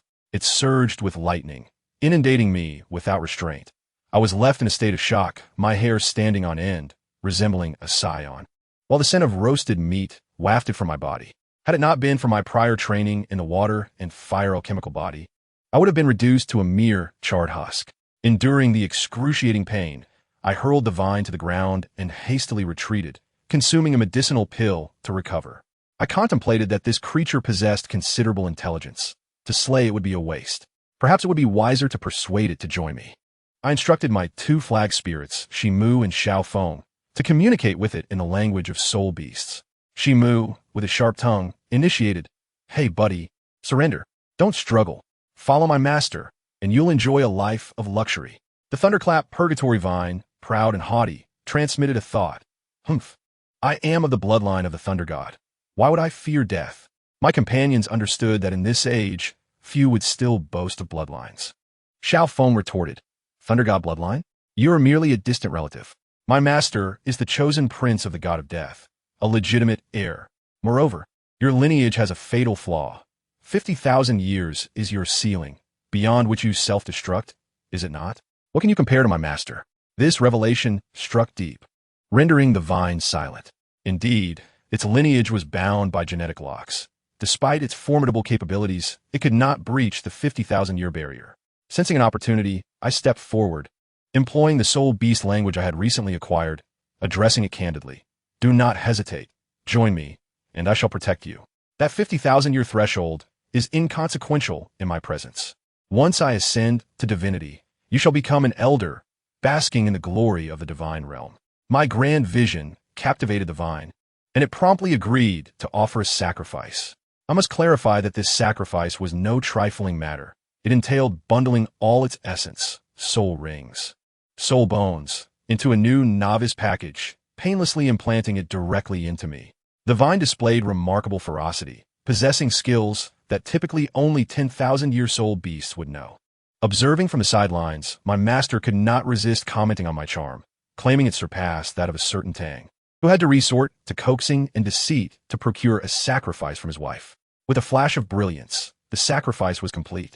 Behold, the third flag, Zhenzhong Su, was now in my possession. I also acquired a growing torso soul bone. It dawned upon me that for us, the flag bearers, 3 flags were merely the beginning. 4 flags marked true superiority. Beyond 4 flags, the number of flag spirits each flag could contain multiplied exponentially. With 8 flags fully equipped, I could command over 1,000 subordinates. One could become an army. Who would dare oppose me? This surge in strength propelled me to the 36th level at merely 10 years of age, truly astonishing. Just as I concluded my recruitment, my rather fortunate master, Lao, commenced orchestrating significant events. My master, Gue Mei, successfully retrieved 10 water attribute dragon lineage soul beasts, only to discover that Lao Hua had already prepared 10 even more formidable fire attribute dragon lineage soul beasts, the weakest of which boasted a cultivation of 50,000 years. A total of 20 beasts. Just like capturing 20 large moths, they were all bound together. Then, directly set up a platform for sorcery, delving into necromancy. The entire Binghua, Liangyi Yin, was boiling like water on the verge of boiling, and shortly thereafter, 2 pieces of Dragon King's soul bones surged forth from the bottom of the spring, entwined with dragon souls. That dragon's might was so overwhelming that even the old poison master, Dugu Bo, felt his legs weaken under the pressure of martial soul suppression. Those in the know would understand. Just how significant was this commotion? The Silver Dragon King, far away in the Qingdao Great Forest, was startled awake and immediately dispatched her top enforcer, Beast God Dition, to investigate who was disturbing her ancestral grave. Meanwhile, the formation continued, and the 20 soul beasts were refined into 2 spheres of essence, merging with the Dragon King's soul bones, ultimately transforming into 2 enormous dragon eggs, one red and one blue, which fell into the spring. Huahaha had just finished his task and caught his breath when he announced that esteemed guests were arriving. No sooner had he spoken than darkness fell. A colossal black dragon blotted out the sun, and its roar nearly shattered my eardrums. Yet my master, Huahaha, remained remarkably composed, stepping out to greet an old friend. Dition transformed into human form and advanced to attack, only to be effortlessly blocked by my master's wand. Dition was taken aback. I thought you were dead long ago. It turned out these 2 were longtime acquaintances, caught in a cycle of love and rivalry. Huahaha swiftly diffused the situation, informing Dition that his 2 elders had been resurrected but were now entirely new beings, no longer connected to him. Dition, being a straightforward individual, let out a sigh. Not only did he refrain from causing trouble, but he also offered 2 drops of his blood as a token of respect for the dragon eggs, claiming it was a filial gesture.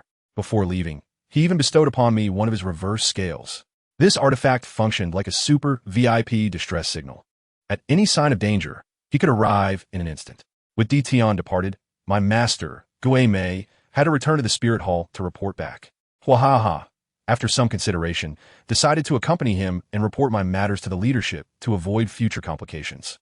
I remained in this blessed realm to continue my cultivation, ensuring the highest level of safety. The 2 great figures traveled at an astonishing speed. Departing at noon, they arrived at the Spirit City in under half an hour. The grandeur of the Spirit City was remarkable, bustling with soul masters, even those peddling goods on the streets. My master donned his iconic mask, moving through the crowd without hindrance. However, upon reaching the entrance of the Papal Palace, a stunning blonde beauty rushed out and wrapped her arms around my master, sweetly calling him Xiao Mei Mei. My master's face darkened, gritting his teeth as he exclaimed, "Release me, you wretched flower!" The beauty clung on to him like an octopus, sniffing him and exclaiming, "Ah, Xiao Mei Mei, you've broken through. I can smell the essence of an immortal product." My uncle, Huahaha, completely missed the point, sincerely exclaiming, "Mr. Gue, your relationship with Ling Zheng is truly commendable." I felt a wave of anxiety for him, thinking, this old fellow is in for trouble. Sure enough, Gue Mei's face twitched, and she swiftly kicked Yuguan aside with remarkable decisiveness, then explained through clenched teeth, "Your Excellency, the god of the underworld, you misunderstood. This fellow is male. He's my colleague." Wahahaha smile froze. He must have been internally screaming. Is everyone so flamboyant in 2025? Thus, the situation worsened. Hui Mei, uninterested in further explanation, quickly shifted the topic. "Your Excellency, let us meet the Pope." She shot a fierce glare at Yuguan. "Behave yourself. This is His Excellency, the god of the underworld." Yuguan's face changed in an instant. He approached with a beaming smile, exuding respect. "Junior Yuguan, I pay my respects to Your Excellency. I apologize for any prior offenses. I hope for your forgiveness." And so, the 3 arrived at the Papal Palace. Even more astonishing was that Pope Bibidong and Qian Daolu were waiting at the entrance. Let me tell you, these 2 had a historically tumultuous relationship. Had it not been for Ye Zong mediating, they might have remained estranged for life. In essence, Bibidong still harbored resentment toward Qian Daolu, but now they could discuss matters rationally without transferring their animosity. Yuguan and Gue Mei bowed before the Pope, offering their respects. Qian Daolu directly ignored them, grabbing Huahaha by the arm. "Your Excellency, the god of the underworld, I have been awaiting your arrival." Bibidong also inclined her head in greeting. "I extend my respects to Your Excellency, the god of the underworld." Huahaha returned the courtesy and followed them into the Grand Hall. Bibidong walked last, casting a sidelong glance at the kneeling Gui Mei and Yuguan. "Oh, Elder Gui, I see you remembered to return. I thought you had forgotten you were part of the Spirit Hall." Ever since Bibi Dong was enlightened by Yi Zong and realized that Yu Xiaojiang was not as perfect as she had believed, her demeanor had become much more open. While maintaining her authoritative facade with outsiders, she relaxed with her old subordinates, unleashing her sharp tongue. Gui Mei shot a glare at the stifled laughter of Yuguan, humbly admitting, "I acknowledge my mistakes." Bibi Dong waved her hand. "Enough. Rise and enter together. Your Excellency, do you intend for Yi Zong to become the shared holy son of the Spirit Hall and the underworld?" Qian Daolu inquired, tapping his fingers on the table. Hua ha ha ha nodded. "Indeed, the holy son is akin to a crown prince. As long as he commits no grave errors, he will be the successor. However, Yi Zong possesses the potential to ascend to godhood, and thus cannot be burdened with mundane affairs. This title is merely symbolic, ensuring he receives ample resources." "What? You claim Yi Zong will achieve godhood in the future?" Qian Daolu leapt up in surprise. Bibi Dong seized the opportunity to retort, "Great enforcer, mind your image. Do not disgrace the Spirit Hall." Qian Daolu ignored her, for he was a servant of the divine, understanding the gods best. Hua ha ha ha, tilted his head. Perplexed. Is achieving godhood that extraordinary? Let's not forget that the Pope is the heir of the Rakshasa god, and I can sense that the divine power emanating from the angels serving the Spirit Hall is exceptionally vibrant. The heir of the angel god is likely to emerge soon, isn't it? Bibidong's smile vanished in an instant. No one had spoken of her inheriting the Rakshasa god's legacy. Ever since meeting Yi Zong, Bibi Dong had harbored a desire to meet Yu Xiaojiang. She wished to prove that Yu Xiaojiang's perfection was inherent and not merely a result of her influence. She intended to bring Yu Xiaojiang back to her side, treating him like a cherished companion. Bibi Dong had yet to develop the extreme obsession she would possess later. The influence of the Rakshasa god was just beginning to take hold. She promptly resolved to go to Nodding Town to find Yu Xiaojiang. In the Tiando Empire, Nodding City, Nodding Academy, in a disheveled house, books were piled high. Yu Xiaojiang, known as the continent's foremost theoretical master, was buried in this mountain of books. The reason for his title was that no one acknowledged him. His theories on the 10 competitive martial souls were merely a collection of common knowledge, signed with his name.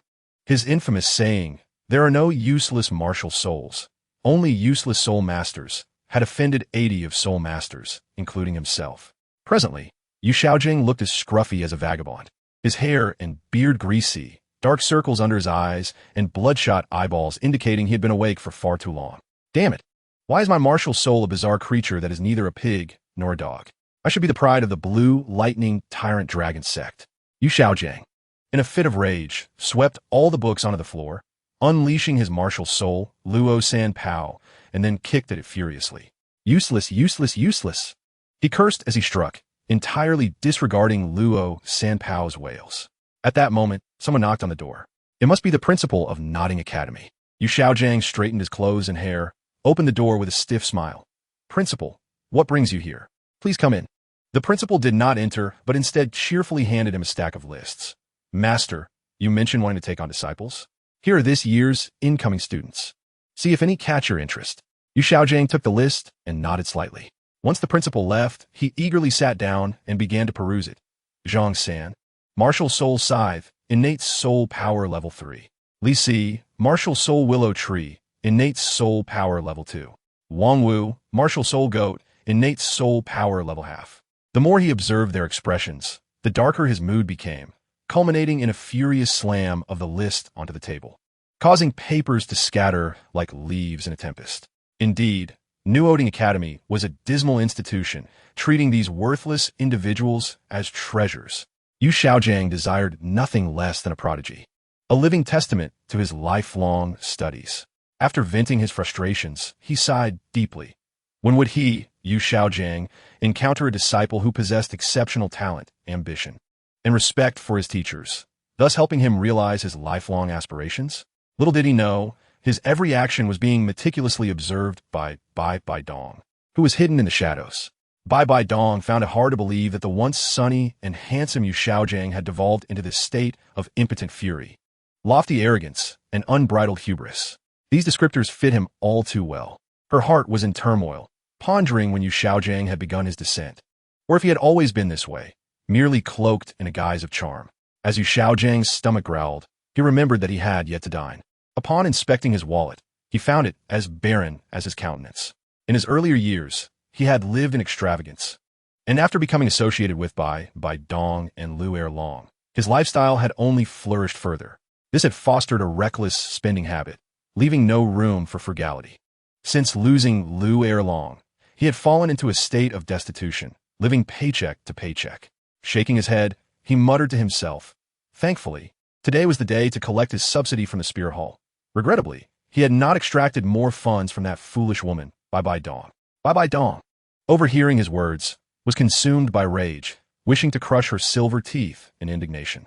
She had never imagined that the man she loved would regard her as nothing more than a cash dispenser. Yet, she restrained herself and arrived early at the Spirit Hall's branch in New Oding City. She sought to discover how Yu Xiaojiang was perceived by others. Clinging to a faint hope, she believed that he had simply been worn down by the passage of time. Upon reaching the entrance, she encountered the blind seer, Shun Wang Su Yun Tao. Sensink bibi donc significance, he promptly bowed in reverence. Under Su Yun Tao's guidance, Bai Dong met with the steward, Ma Xiao Nuo, and presented her papal order. Ma Xiao Nuo was taken aback, hastily approaching with a flurry of deference and flattery. Bai Dong took her seat at the head of the table and calmly stated, "I have come today to investigate an individual named Yu Xiaojiang. Please share what you know candidly, without concealment." Ma Xiao Nuo recalled, Yu Xiaojiang arrived in New Oding Town approximately 3 years ago and became somewhat of a celebrity. He secured a position as an adjunct teacher at New Oding Academy through his theories.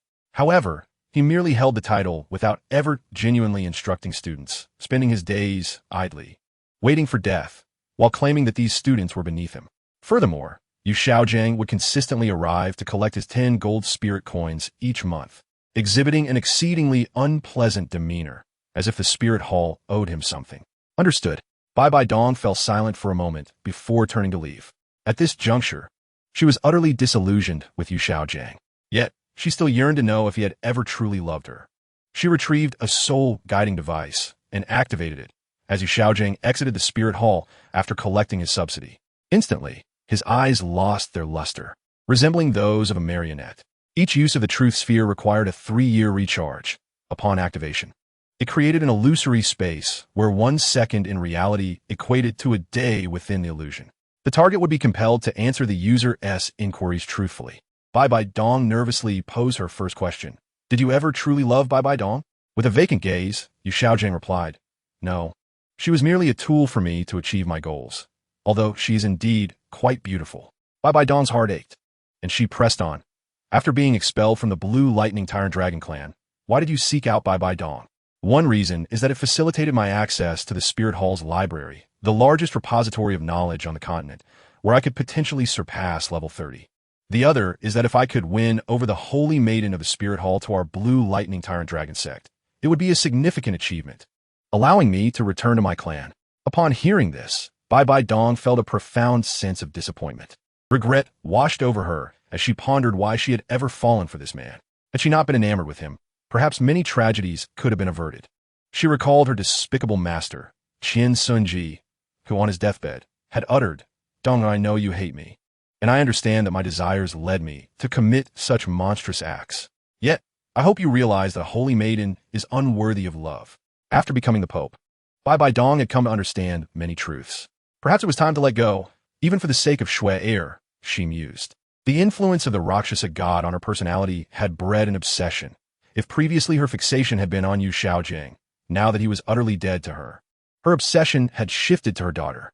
Once the restrictions of the soul-guiding device were lifted, Yu Xiaojiang noticed nothing amiss and confidently strode towards the town's largest tavern.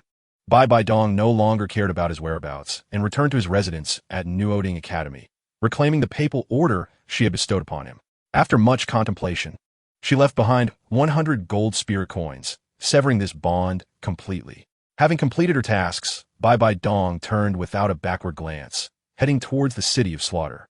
Bai Dong's smile faltered, yet Huahaha revealed a sincere grin, praising, "Indeed, the Spirit Hall is blessed with remarkable talent, producing 2 deities in this generation."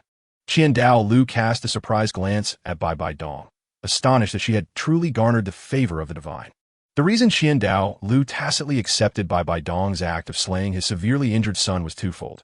Firstly, his son had reaped what he sowed, and secondly, he sensed the divine aura emanating from Bai Dong, fearing that to kill her would invoke the wrath of the deity behind her. Bai Dong's countenance darkened. I am unwell and must take my leave. The Pope should prioritize her health.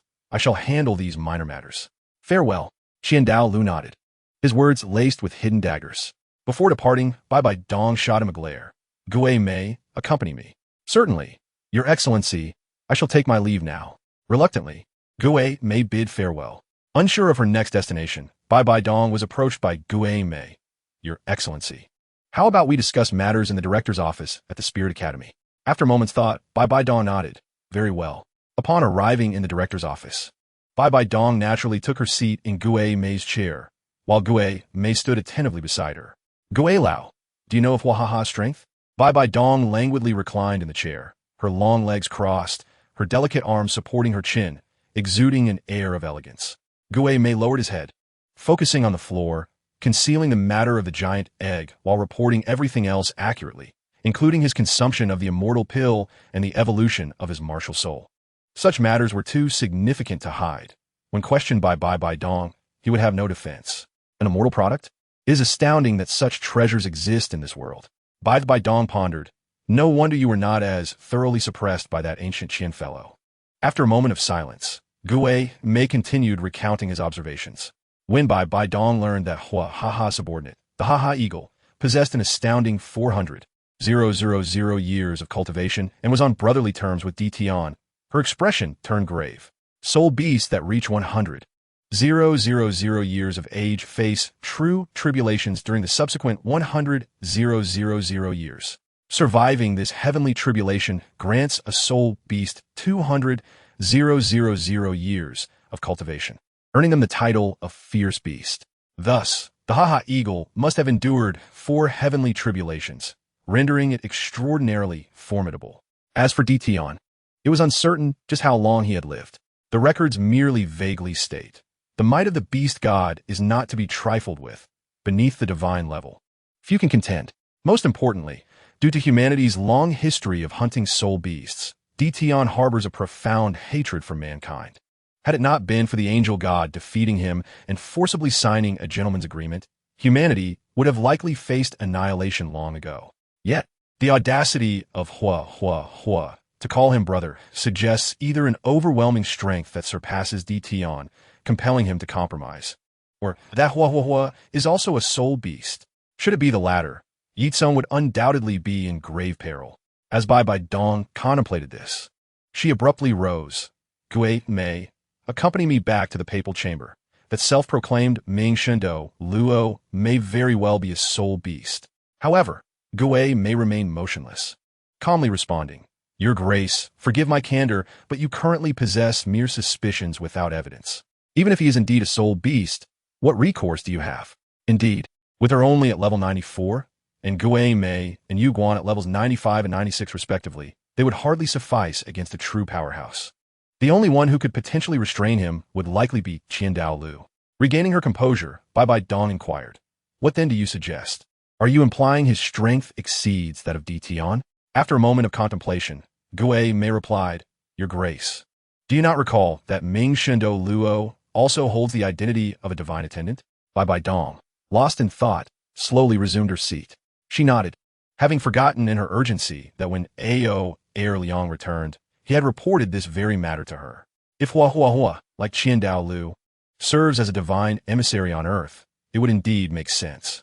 After all, despite Tian's arrogance, he merely claims to be invincible in the human realm, and it is entirely plausible he could falter against a divine attendant wielding godly power. As for how he knew of her acceptance of the divine examination, it was likely communicated by the deity behind him. With this thought, Bai Dong felt somewhat disheartened. Did this mean Qiandao Lu was already aware of her participation in the divine examination? How dull, as she had intended to surprise him. Nevertheless, she had not anticipated that Shui, Air, and Xiao Tsong were also candidates for the divine examination. This is fortuitous. Our family of 3 can reside together in the divine realm. Hua and Qiandao Lu engaged in lengthy discussions until dusk. Initially concerning Ye Cong's settlement and belonging, evolving into a philosophical discourse. After all, individuals of their caliber were few and far between. Encountering a peer of similar prowess was exceedingly rare. For Qiandao Lu, the only one eligible to engage in such discourse, aside from the Poseidon of Sea God Island, was the mysteriously vanished Tang Chun. Now, having encountered another adept, how could he not be elated? Most importantly, this adept was aligned with the Wuhuan Temple. At that juncture, Bai Dong gracefully entered. Great offering, I request a moment of your time. I have matters to discuss. Qiandao Lu, interrupted, appeared displeased. Furrowing his brow. Papal Your Grace, what is the meaning of this? Is there something that Ming Shin Your Grace cannot be privy to? Hua hastily intervened. Great offering, perhaps the Papal Your Grace has pressing matters to confer with you. I shall take my leave. As he prepared to exit, Qiandao Lu urged, Brother Hua, please remain for a moment. I shall return shortly. He then turned to Yu Guan, who had been a silent observer. Elder Ju, ensure you properly attend to Ming Shin Your Grace. Do not be negligent. Yu Guan quickly bowed, affirming his compliance. Today, he was fortunate to witness the discourse of two limit Douluos, gaining considerable insight. Qiandao Lu, with a hint of impatience, questioned, What business do you have? Bai Dong? Naturally, Bai Dong was not in a good mood, responding with a cold huff. It is, of course, the mysterious origins of Hua. The intelligence network of the Wuhuan Temple has uncovered not a shred of information about him. Is that not worthy of suspicion? Qiandao Lu's brow furrowed. As a limit Douluo, concealing one's identity is not particularly challenging. Bai Dong exchanged a glance with Gui Mei, who then recounted her observations to Qiandao Lu, followed by Bai Dong expressing two theories. Upon hearing this, Qiandao Lu was taken aback. He not only raises fierce beasts as pets, but has also befriended Di Tian, who possesses an 800,000 year cultivation. As a divine attendant of the angel god and the great offering of the Wuhuan Temple, Qiandao Lu possessed knowledge exceeding that of others. The angel clan also bore the mission of upholding familial glory. That was Qiandao Lu's concern. I must inform you, I had no time for such matters at that moment. In a flash, I stood before Bai Dong, nearly touching noses with her, inhaling deeply, detecting an odious stench. It was overwhelming. Papal Your Grace, I surmise you remain oblivious to the nature of the Resetsu god you worship, do you not? Both Qiandao Lu and Bai Dong were momentarily stunned, likely unprepared for my swift transformation. The old man's face darkened, and he shouted, Brother Hua, please conduct yourself with decorum. I must say, his furrowed brow could have crushed a mosquito. He likely had never felt such weariness in his life. I, on the other hand, chuckled, executing a backflip to create distance, and mockingly performed a courtly bow, exclaiming, forgive my rudeness. Yet, my expression unmistakably conveyed my pretense. And I have no regrets. I would do it again. Bai Dong maintained her composure, first signaling to Yu Guan, who departed with remarkable swiftness. Subsequently, Bai Dong calmly inquired, Then, I would appreciate it if Ming Shin Your Grace could enlighten me on the true nature of the Resetsu god. This requires a lengthy explanation. I cleared my throat and began to impart classified knowledge. Let me clarify. The so-called Resetsu god and Shura god are merely two sides of the same coin.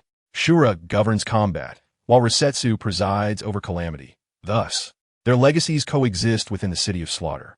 Bai Dong found this quite agreeable, perceiving it as an opportunity to gain an ally. I burst into laughter, exclaiming, An ally? Mudiv, Donotist. The Resetsu god is but a fragment severed from the Shura god, specifically designed for unsavory tasks. In simpler terms, she is merely a dog of the Shura god, a disposable glove destined for disposal. Those who understand this know it exemplifies typical dirty work outsourcing. When a master seeks to cleanse their reputation, the first to be eliminated will be you, the one privy to too many secrets. Impossible. Bai Dong's composure shattered in an instant. Her body swayed, nearly dropping her scepter. She was not foolish. She was adept at the very strategies of flight and concealment. Yet she never anticipated becoming the prey in another scheme. Observing the moment ripe, I escalated my revelations, gesticulating dramatically. Papal Your Grace, consider this. How generous are deities with their chosen successors. Divine gifts of soul rings and power infusions are standard fare. And you? What benefits have you gleaned from that Resetsu god? I venture to guess that aside from inciting increasing volatility and paranoia within you, what else has she bestowed? She never intended to nurture you. You were merely a pawn, a scapegoat to bear the reckoning from Shura God. You are that scapegoat. Upon uttering these words, Bai Dong's mental defenses crumbled entirely. I observed as her nails nearly dug into her flesh, her demeanor resembling that of a lost soul. Indeed, having lost her parents in childhood, deceived by a scoundrel in adulthood, and betrayed by her most esteemed teacher, she had finally grasped onto a divine entity, only to discover she was merely a disposable pawn. Who could withstand such a revelation? With a thud, she collapsed to the ground, dark energy seeping forth, threatening to engulf her entirely. Qiandao Lu sighed, instantaneously teleporting to purify her with divine light. Yet could I allow him to usurp my role? My speed surpassed his. I stepped forward, fingers splayed, and swiftly grasped Bai Dong's exquisite visage. Qiandao Lu erupted. Hua hua hua. Do you dare? Do you intend to wage war against the Wuhuan Temple? As he spoke, he unleashed his martial spirit and charged towards me. The ha-ha-ha eagle, resting upon my shoulder, sprang into action, flapping its wings to create a wind barrier between us. Remarkably, Qiandao Lu, a 99-level limit Douluo, shattered the barrier with a mere wave, his gaze sharp as a blade. A mere 400,000. Your beast dares to obstruct me? The ha-ha-ha eagle, displaying a surprisingly anthropomorphic smirk, retorted, My task is not to block you, but to buy time. Do you understand? As the two engaged in conversation, I swiftly waved my wand with my left hand and proclaimed, Lo and behold, the independent Earth Sphere. The ground trembled with a thunderous roar as a colossal Earth Sphere enveloped both myself and Bai Dong entirely. Qiandao Lu, infuriated, struck the Earth Sphere with his sword, yet the fissure that emerged healed within a second. He was helplessly dragged away by Ha-haing, left only to watch in frustration. Inside the Earth Sphere, I plunged directly into Bai Dong's spiritual realm. Although she possessed a soul bone skill that rendered her immune to mental attacks, it was an active ability, and in her nearly unconscious state, she could hardly muster the energy to activate it. I wandered through her desolate spiritual sea as if it were my own garden. Upon reaching its core, I beheld an altar with a red crystal at its center, imprisoning a young girl, none other than a youthful Bai Dong. Surrounding the altar were 3 towering pillars, continuously siphoning the girl's benevolence from the crystal and refining it into malevolent energy. I stroked my chin and called into the air. Might I guess that the benevolence sealed within this crystal belongs to the Pope? Once this is completely refined, she shall become nothing more than a vengeful lunatic, making it all too simple for you to seize her body. Am I not correct? Luo, Sha, Shun. No sooner had I spoken than the entire spiritual sea quaked. The orbs atop the 3 pillars shot forth, coalescing into a mass of black mist, from which emerged a voluptuous beauty with white hair and pointed horns, an embodiment of Luo Sha Shun's essence. She feigned surprise, exclaiming, Ah, a distinguished guest has arrived. How ungracious of me. I replied with a sardonic smile. No need for pleasantries. I have come to slay you. If you truly feel embarrassed, why not end it yourself and spare me the trouble? The little creature had quite the audacity. Though she smiled, her actions were anything but friendly. As she struck at me with a powerful slap, I easily parried with my wand, and behind me, 9 crimson 10,000-year soul rings ignited with a resounding hum. Seeing me unscathed, her expression faltered, and she immediately drew forth the projection of her divine weapon, the Luo Sha scythe. Recognizing her seriousness, I decided to abandon any pretense and reveal my true strength. The 7th, 8th, and 9th soul rings flickered in succession, a clown's trick in an unfair arena. I activated my domain, having the strength of all who entered, be they divine or demonic. The clown's trick of Halloween. I instantly summoned a horde of werewolves, witches, and vampires.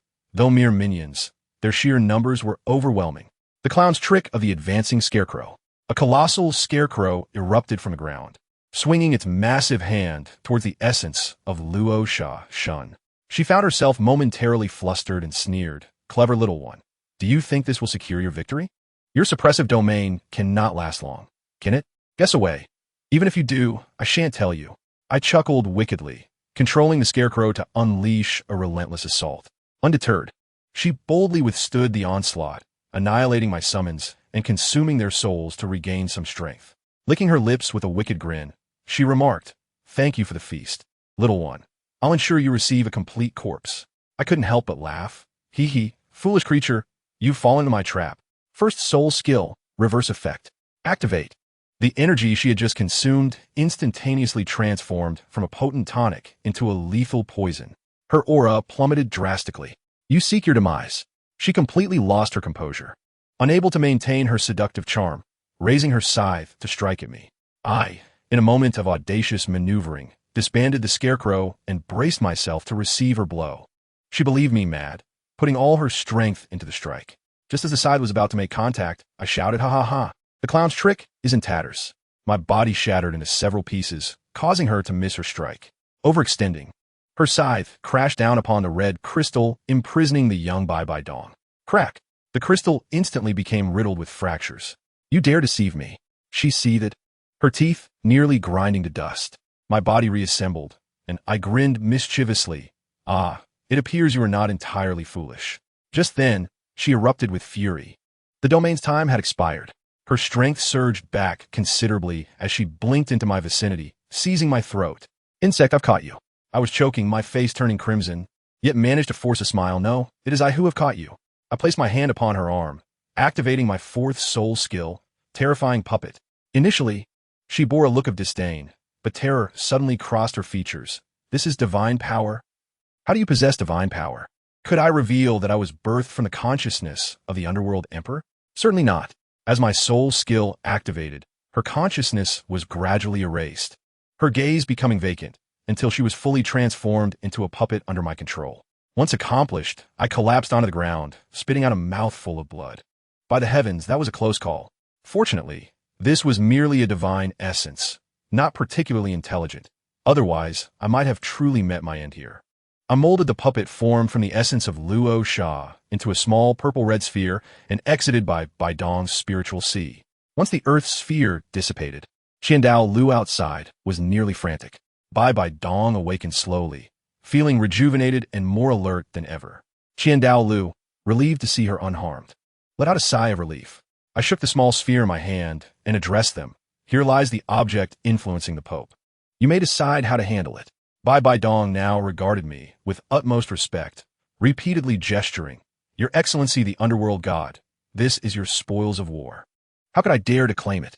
Holding the sphere of purple light, a bold idea suddenly struck me, and I smiled at her. "Bai Dong, I offer you a tremendous opportunity. Do you dare to accept?"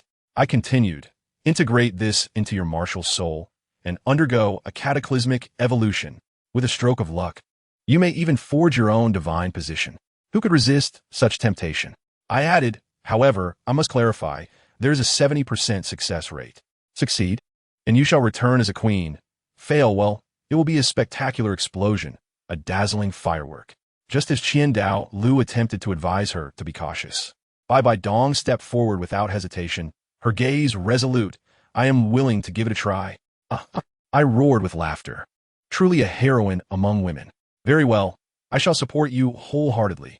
I swiftly penned a list for them to prepare the rare materials necessary, claiming it would increase the success rate by another 10%. The following day, in the secret chamber, I set up the formation and had Bai Dong sit at its center.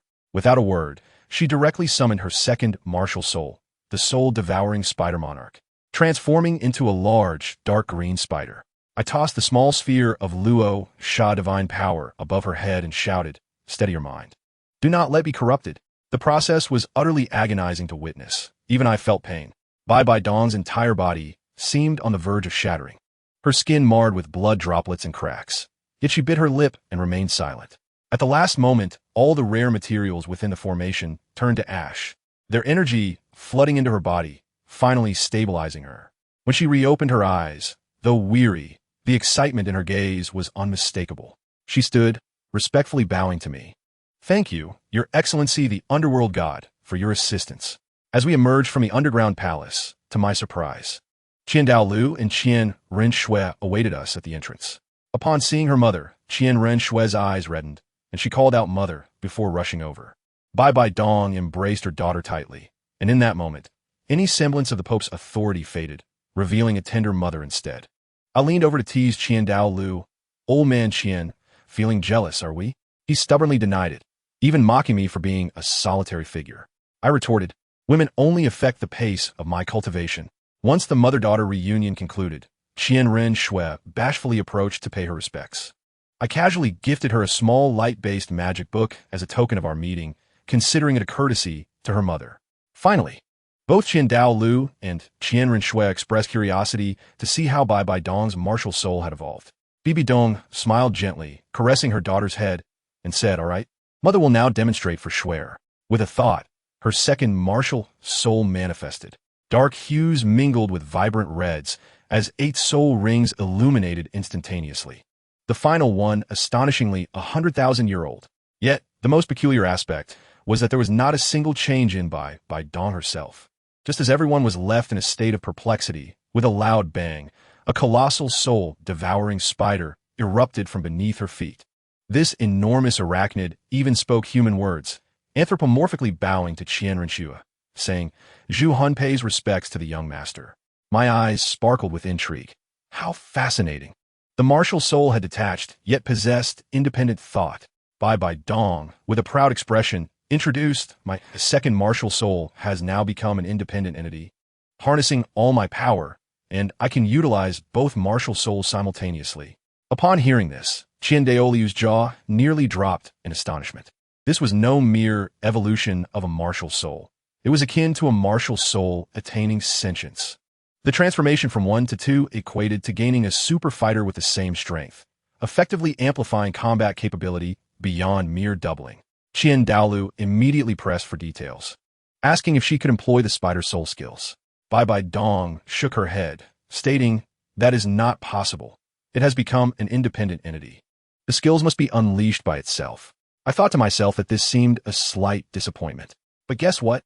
Bai Dong abruptly shifted her demeanor, a smirk playing on her lips, and said, "Don't be anxious. It has a second form. I tell you."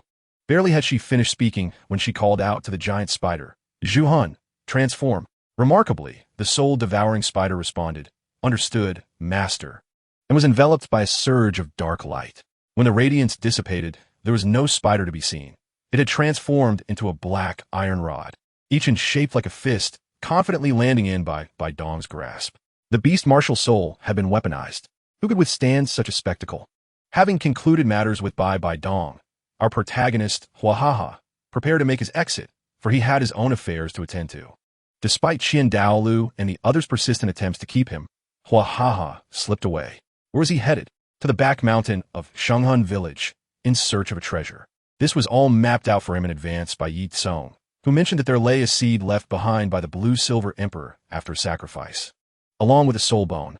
For Huahaha, traversing hundreds of kilometers was merely a matter of pressing the accelerator, reaching his destination in a matter of minutes.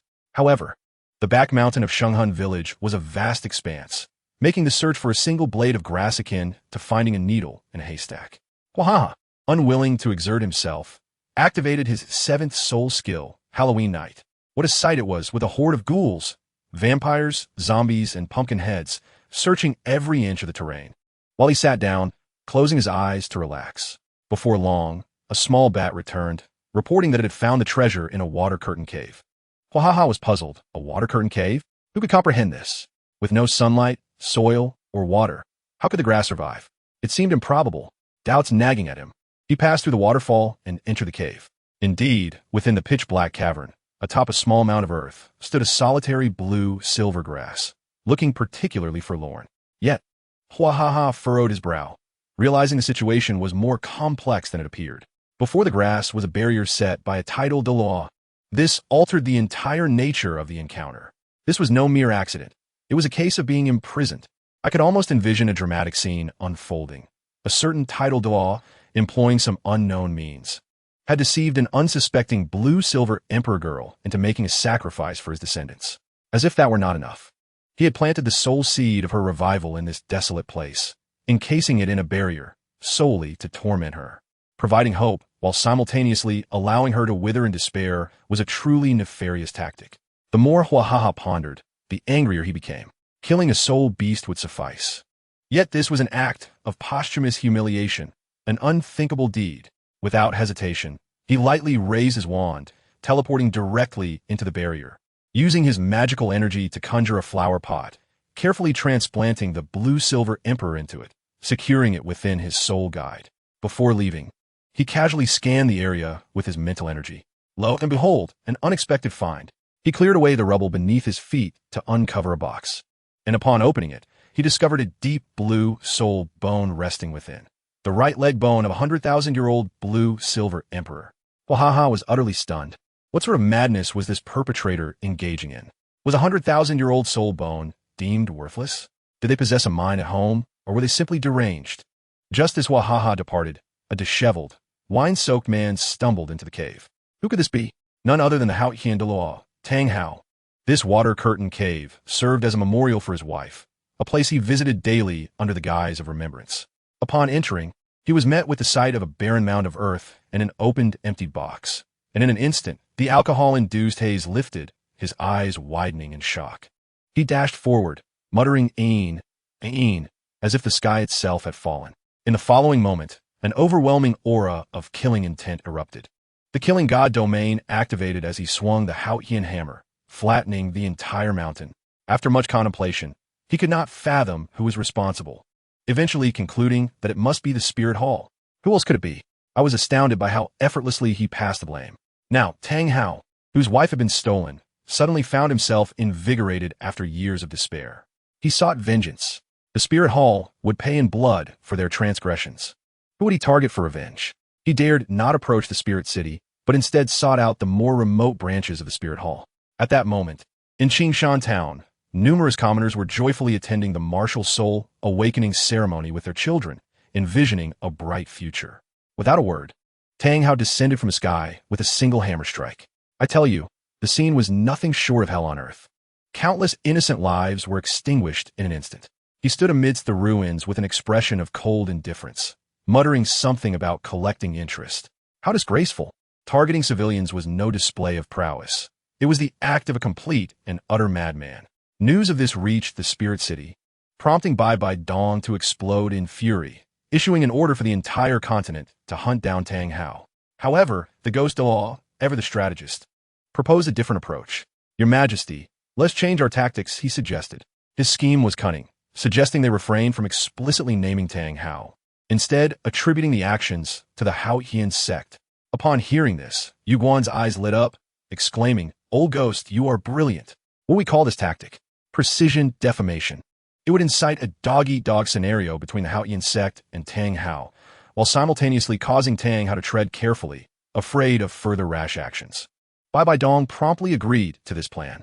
The Spirit Hall swiftly released an announcement, vehemently condemning the Haotian Sect for their acts of terror. The Haotian Sect, caught off guard, quickly issued a statement declaring their seclusion and disassociation from matter. The Spirit Hall, however, dismissed their claims, retorting, the weapon used was the Haotian Hammer. Who else could have been? At this point, Tang Hao was utterly bewildered. He was infuriated, internally screaming that he alone was responsible, with no connection to his sect. But he could not reveal himself. If he did, the Spirit Hall would surely trace the path to his son, Tang San.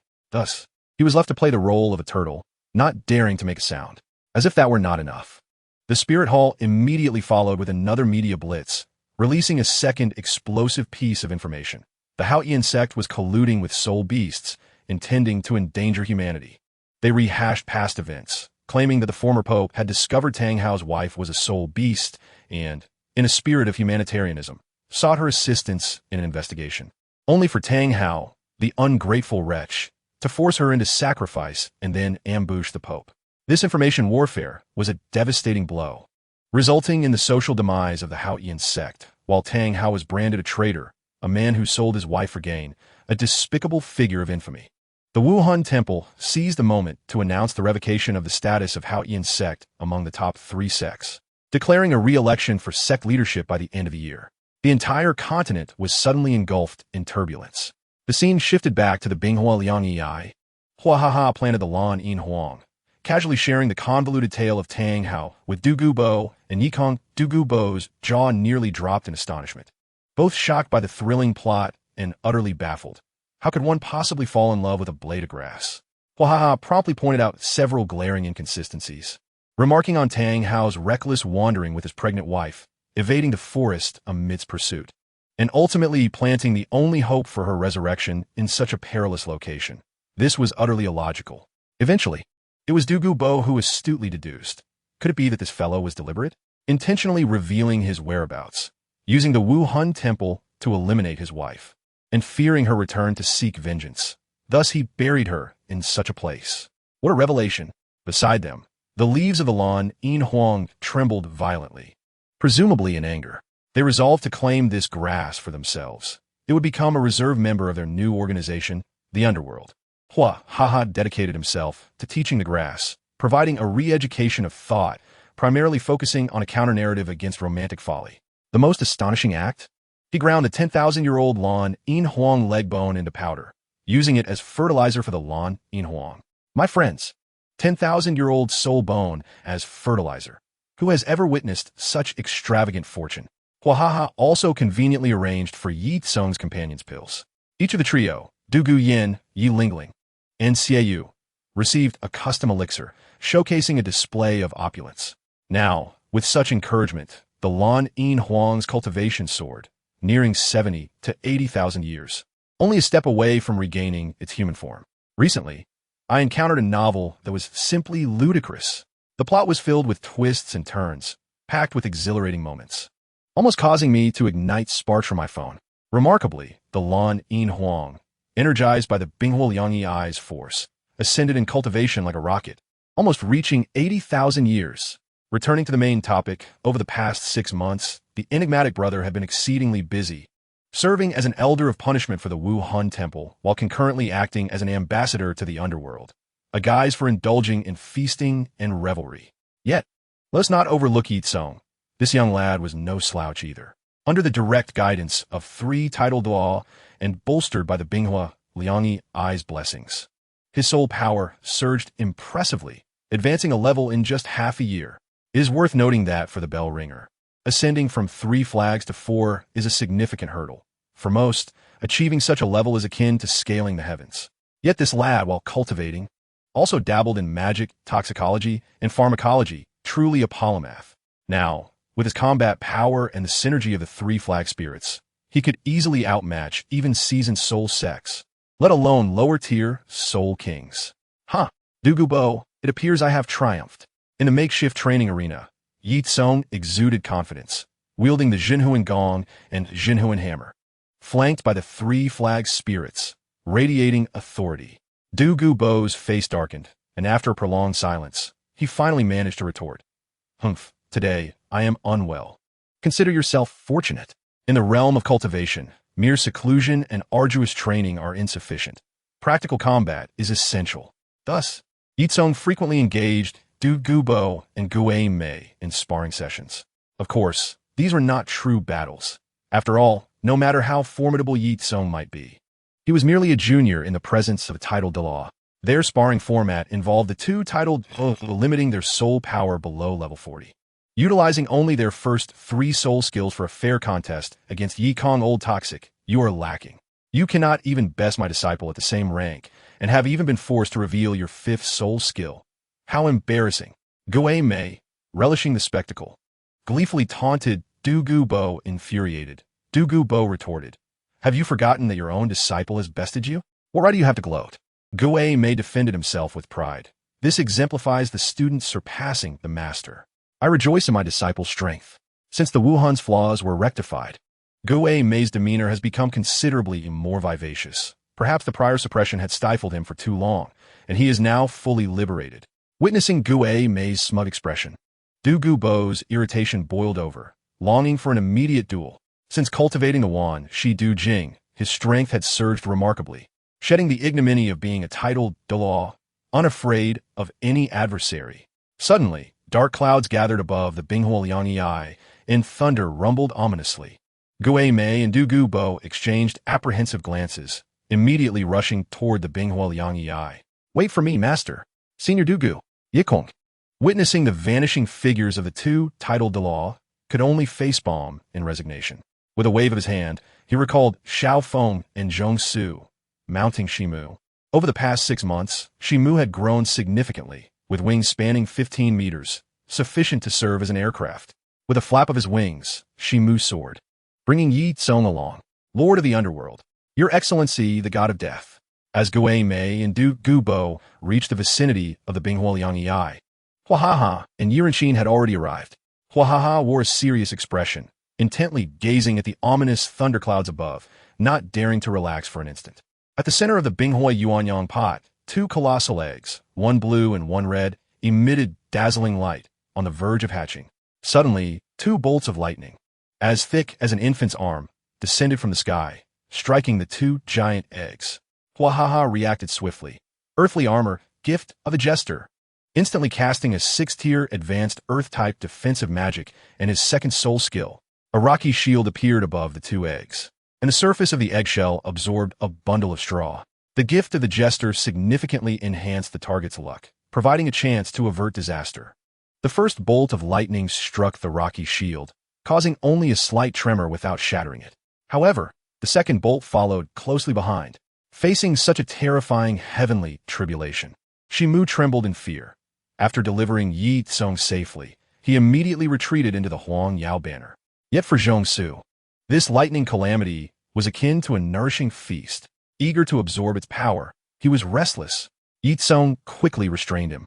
While the Lei Ming Lian Yutong could absorb lightning calamities, the intensity must be considered. The thunder before them would reduce anything to ashes upon contact. Nevertheless, unable to absorb the larger bolts, he settled for smaller ones.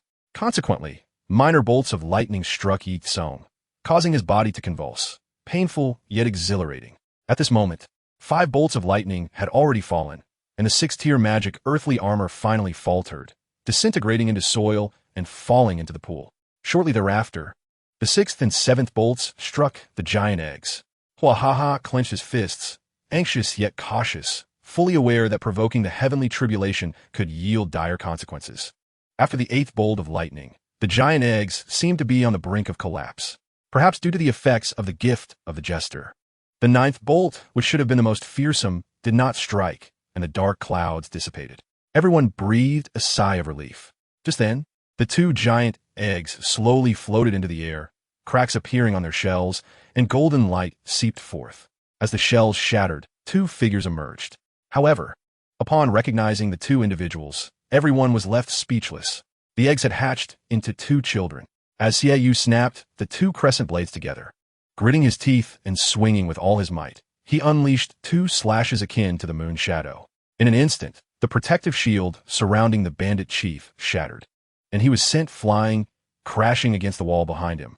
Executing 3 sword forms had become Xiaoyu's limit. Now, he was completely drained of soul power and utterly exhausted, barely managing to prop himself against a tree to avoid collapsing. Yet, his martial spirit could no longer be sustained and vanished entirely. Shiyurt observed that the wall had been smashed to create a gaping hole. Realizing the bandit would not survive, he breathed a sigh of relief. Just as he contemplated taking a moment to rest, he heard the distinctive laughter of the Soul-Sect member emanating from behind the breach wall. Ha ha ha, I almost met my demise. The bandit leader emerged from behind the wall, his clothes tattered, and a gruesome knife wound marring his body. Shiyut widened his eyes in disbelief. How could such a minor soul venerable withstand such injuries and still be alive? It was akin to a hunter being struck blind by an eagle while preying on birds. Who would have thought that a mere great soul master could render him so wretched? Rest assured, I shall thoroughly prepare for your demise. At this moment, the bandit leader's eyes were bloodshot, and a grotesque grin adorned his face. Zhu Ving, acting as the examiner, sensed something was amiss with the bandit leader. Just as he prepared to intervene, another figure moved ahead of him. An air cannon shot from afar struck the bandit leader on the head, sending him flying once more. The Soul Emperor of the mental system detected the approach of others, and a large greenish-blue bird soared into the sky. On the back of the bird sat a boy and a girl, with a green hurricane toad floating beside the boy. The wind-howling cannon had been unleashed by him. The mental system Soul Emperor instantly recognized the boy's identity and exclaimed in surprise, "It is His Highness, the Holy Sun." Zhu Ming also looked over in astonishment. "What brings you here, Your Highness Yi?" Ye Cong, oblivious to the 2 hidden figures, leaped down from Shun's back and approached Earth. "You've done remarkably well," he remarked with a grin. "In just half a year, you've mastered the first 3 sword forms of Zhihushi." Shiyut, upon recognizing his companion, was filled with joy. Brother Yi, with the assistance of Ving, swiftly defeated her opponent, while Yan and Miran cleared out the miscellaneous foes, gathering together. Their hearts swelled with excitement upon seeing Etong after a 6-month absence. Just as they were about to reminisce, the sole venerable bandit, though bloodied and battered from the wind howling cannon, staggered to his feet once more. With a maniacal grin, he declared, "Ha ha ha. I have received the blessings of my master. You cannot kill me. I am invincible." The sight of this resilient foe astonished everyone. Hulena Yin. Enbongyuan immediately assumed a defensive stance, preparing for battle. "You all may rest easy for now. Leave the rest to me," Ye Cong instructed, revealing his martial soul as he stepped forward, loosening his wrists. The little bot, the soul venerable, now resembling a bloodied gourd, swung his scythe with a manic laugh towards Ye Cong. Yet Ye Cong remained unfazed, raising his hand to effortlessly block the attack with his Zhang On Mo.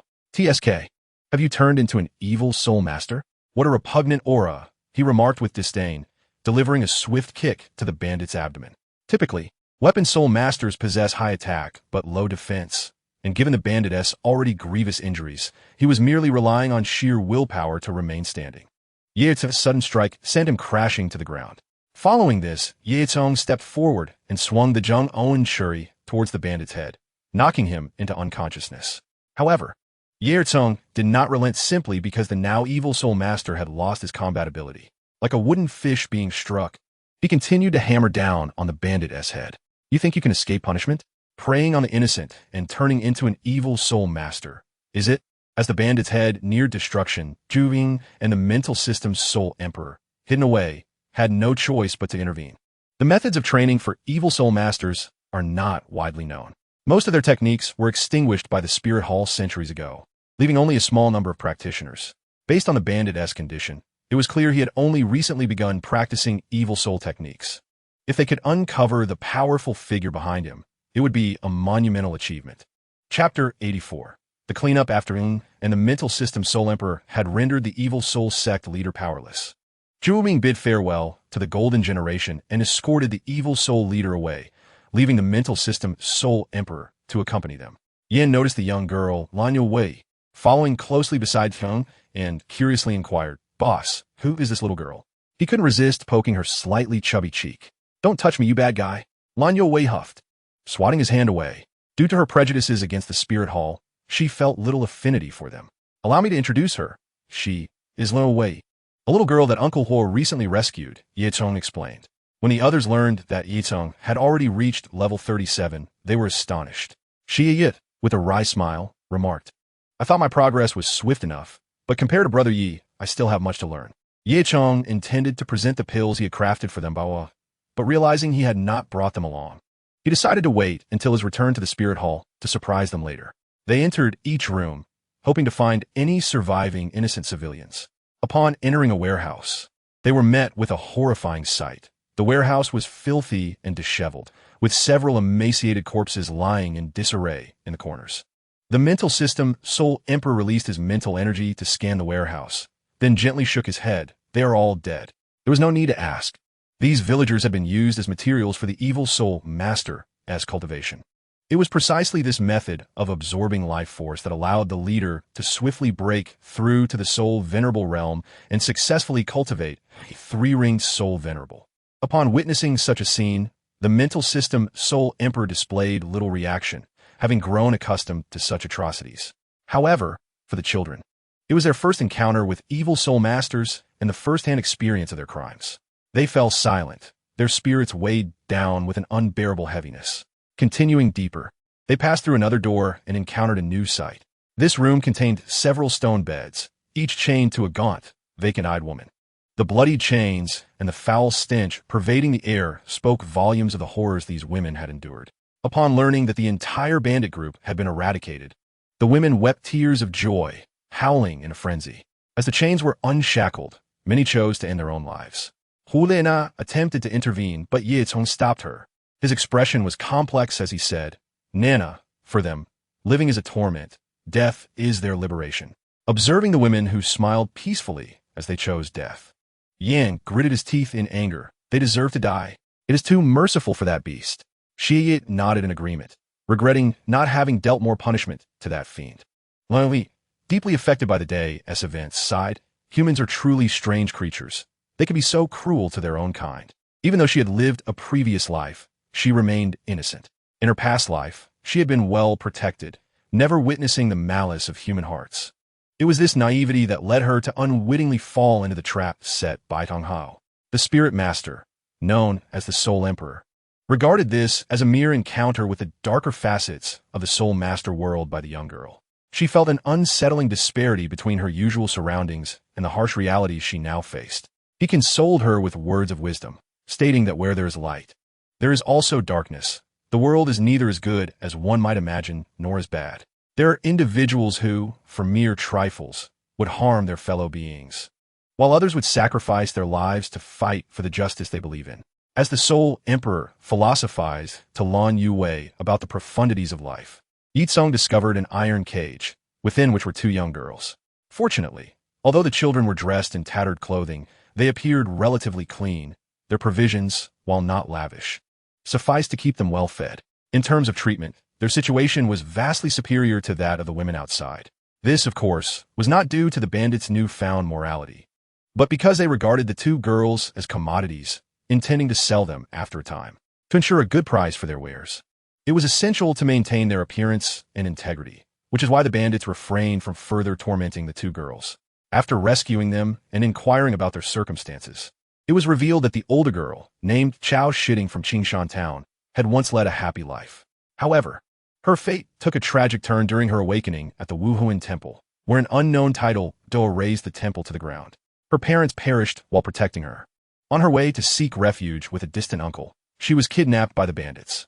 The younger girl, named Yu Yang, had endured a more harrowing experience. Having lost her parents at a young age and surviving through begging and wandering, she was taken in by a kind elderly couple, but after just a year of solace, the bandits descended the mountain, murdered her guardians, and abducted her. Listening to their stories, Hulaina wept bitterly, holding the two children close, her tears flowing for a long time before she could compose herself. After leaving the warehouse, Ye Cong took out a jar of oil from the Black Domain and threw it onto the ground. As flames erupted, the fire consumed the entire warehouse. The inferno not only incinerated evil, but also purified the souls of the victims. The flickering flames cast a crimson hue upon Ye Cong's cheeks as he closed his eyes and softly chanted a prayer for the departed souls.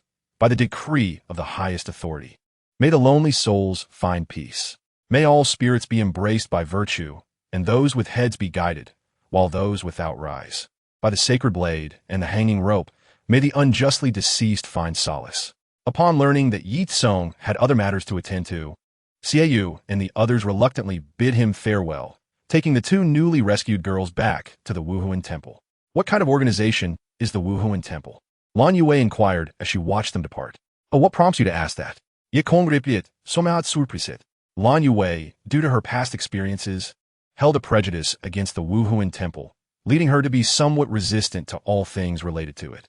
She shook her head, stating, I was just reminded of certain matters. Since I have decided to join humanity, I naturally wish to gain a more comprehensive understanding of the origins, backgrounds, and various aspects of all organizations. Chapter 85. A day tour of Shenghan Village on their journey to Shenghan Village. Ye Cong elaborated on the distribution of various powers across the continent and their interrelations. Overall, there were two great empires, the Wuhuan Temple and the three upper sects, all mutually restraining one another. Upon learning about Tang Hao's recent actions, Lan Yue fell into silence once more. She could hardly believe that the man she revered as a paragon of virtue could commit such acts of indiscriminate slaughter and vent his anger upon the weak. The misfortunes that had befallen the girl, named Chao Shitting, were a direct consequence of Tang Hao's actions. At this moment, Lan Yue had come to recognize the true nature of that man, whose heart was as cruel as a beast's, yet the happy memories of their time together still lingered, leaving her with a flicker of hope. While traveling to Shenghan Village, Ye Cong engaged in several consecutive tendraws.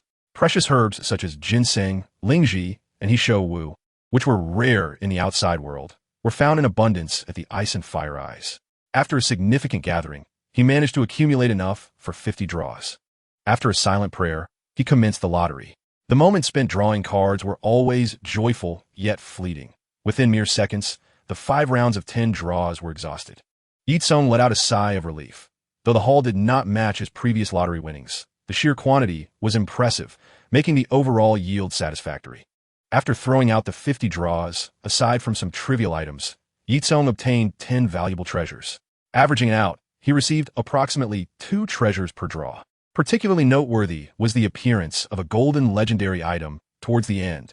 He gathered the remaining 3 pieces of a mysterious puzzle, a titled Douluo summoning card, 2 genius summoning cards, a second martial soul card, 3 vials of potions that could forcibly enhance a soul bee sage, and a single leaf from the Fusang tree. With all 7 pieces of the mysterious puzzle complete, Ye Cong received a manual titled Golden Scale Absolute Curse. This manual had been a long-desired treasure for Ye Cong, akin to the dragon transformation technique of the Blue Lightning Tyrant Dragon family. It was known that this spell was jointly controlled by the 3 powerful factions of the Night Watchman, the Loose Immortals, and the Tomb Guardians, with even the leaders of each faction possessing only 13 of these spells. By accumulating and storing soul power, which could also be aided by others, one could form a seal within their body. However, upon activation of the spell, their strength would surge 3-fold for half an hour. The 3 summoning cards need no further elaboration. They would await summons upon returning to the Ice and Fire Eyes. The second martial soul card was a novel item, allowing Ye Cong to gain an additional martial soul position, thus becoming a dual martial soul wielder. The potion was indeed a fine item, as it would forcibly enhance a soul bee's cultivation by 1/10. Ye Cong conceived a plan, perhaps with the assistance of this potion. He could absorb a 10,000-year soul ring with minimal mental impact. As for the final item, the Fusang leaf was of immense significance. The Fusang ancient tree, as described in ancient texts, is regarded as one of the 10 innate spiritual roots. As a product of the sun star, everything related to the Fusang tree is considered to be extraordinarily powerful and radiant. The Fusang leaf Ye Cong acquired could not possibly have come from the original tree, but was merely a projection of a fallen leaf. The presence of such a being would be enough to obliterate the entire Douluo realm with its mere aura. Nevertheless, even this leaf held a value that could drive the gods to madness. The journey continued in silence, and upon arriving at Shunghun village, the sun had already risen. Ye Cong leaped down from Shimu's back, who then shrank and settled upon his shoulder. As soul masters, their prolonged training had significantly enhanced their mental and physical capabilities, allowing them to endure short periods without rest, without adverse effects. Filled with curiosity about the village of the Chosen One, Ye Cong felt a sense of wonder, while Lan Yue stood at the village entrance, gripped by a feeling of trepidation, reluctant to enter. "Come, let us see the place where they live," Ye Cong urged, taking Lan Yue's hand and walking towards Shunghun village. At the village entrance stood a massive stone tablet, prominently displaying a remarkable handprint at its center. It is rumored that this originates from the Soul Saint who hails from Shunghun village hundreds of years ago, which is precisely why the village bears that name. At this time, coinciding with the agricultural off-season, Ye Cong and his companions swiftly located the village chief, Old Jack, after making inquiries. Upon learning that they were distant relatives of Tang Hao who had come to seek him, Old Jack sighed and informed them that Tang Hao had mysteriously vanished several days prior. From Old Jack, Lan Yue discovered that Tang Hao was perpetually ensnared in a stupor induced by alcohol, living day by day inebriated. He showed no regard for his child, Tang San, and relied on the boy for cooking and care, embodying the essence of a societal leech. Even when it was known that Tang San possessed innate full soul power, he forbade him from attending the Soul Master Academy, claiming that he needed someone to take care of him after he left. Only under Old Jack's firm insistence did he reluctantly agree to allow Tang San to pursue his studies. After learning all of this, Lan Yue did not erupt into cries of despair or vitriol, but instead fell into a prolonged silence. To not erupt in silence is to perish in it. At this moment, her heart was filled with disappointment towards Tang Hao. No, more accurately, she had descended into utter despair. After a long while, she finally lifted her head and softly said, "Thank you, Grandpa Village Chief. I would appreciate it if you could take us to his residence." Old Jack nodded and summoned someone to guide them to the blacksmith shop at the village's edge. This place was originally lent to Tang Hao and his son for their residence, so he naturally had a spare key. As he unlocked the door with the spare key, a pungent odor of alcohol hit him squarely in the face. The blacksmith shop was in disarray, with not only materials and tools scattered everywhere, but also wine bottles rolling about on the floor. Lan Yue wrinkled her brow slightly, covering her nose with one hand while waving the other to disperse the offensive smell. Old Jack sighed. "This is the blacksmith shop where Tang Hao resides. Please, take a look for yourselves. Poor little San, that good child, has such a lazy father. If possible, I hope you could take care of him." After bidding farewell to Old Jack, Lan Yue circled around the room, scrutinizing every corner of the house's layout. Eventually, she quietly sat beside the table, lost in thought, while Ye Cong sat beside her. At that moment, Lan Yue noticed a letter placed on the table, presumably left by Tang Hao for Tang San. Ye Cong's brow suddenly furrowed as he sensed the tracking mark he had previously planted on Xiao Wu was steadily approaching. He recalled that this was Tang San's first return home with Xiao Wu during a holiday. A faint smile appeared on his face. Shall we go? Your precious son is about to return. Lan Yue shook her head. There is no need. The past is but a fleeting memory. He is a descendant of my previous self, and he bears no relation to me. Seeing that Lan Yue had accepted the reality and seemed to have overcome her infatuation, Ye Cong let out a quiet sigh of relief. The two left before Tang San and Xiao Wu returned to the blacksmith shop, successfully avoiding an encounter. Chapter 86. Old rivals reunite outside Nodding City. Two figures clad in black robes stood in a tense standoff, poised for an imminent clash. The figure on the left wielded a colossal hammer, emanating an aura of murderous intent akin to a deity of death. The one on the right exuded a sinister presence, his form ethereal, reminiscent of the Grim Reaper. These two were none other than the Haotian Douluo Tang Hao and the ghost Douluo Gue Mei. After departing from the Binghuo Liangyi Ai, Gue Mei had been shadowing Ye Cong in secret for protection. Unexpectedly, he encountered his old nemesis, Tang Hao, outside Nodding Town.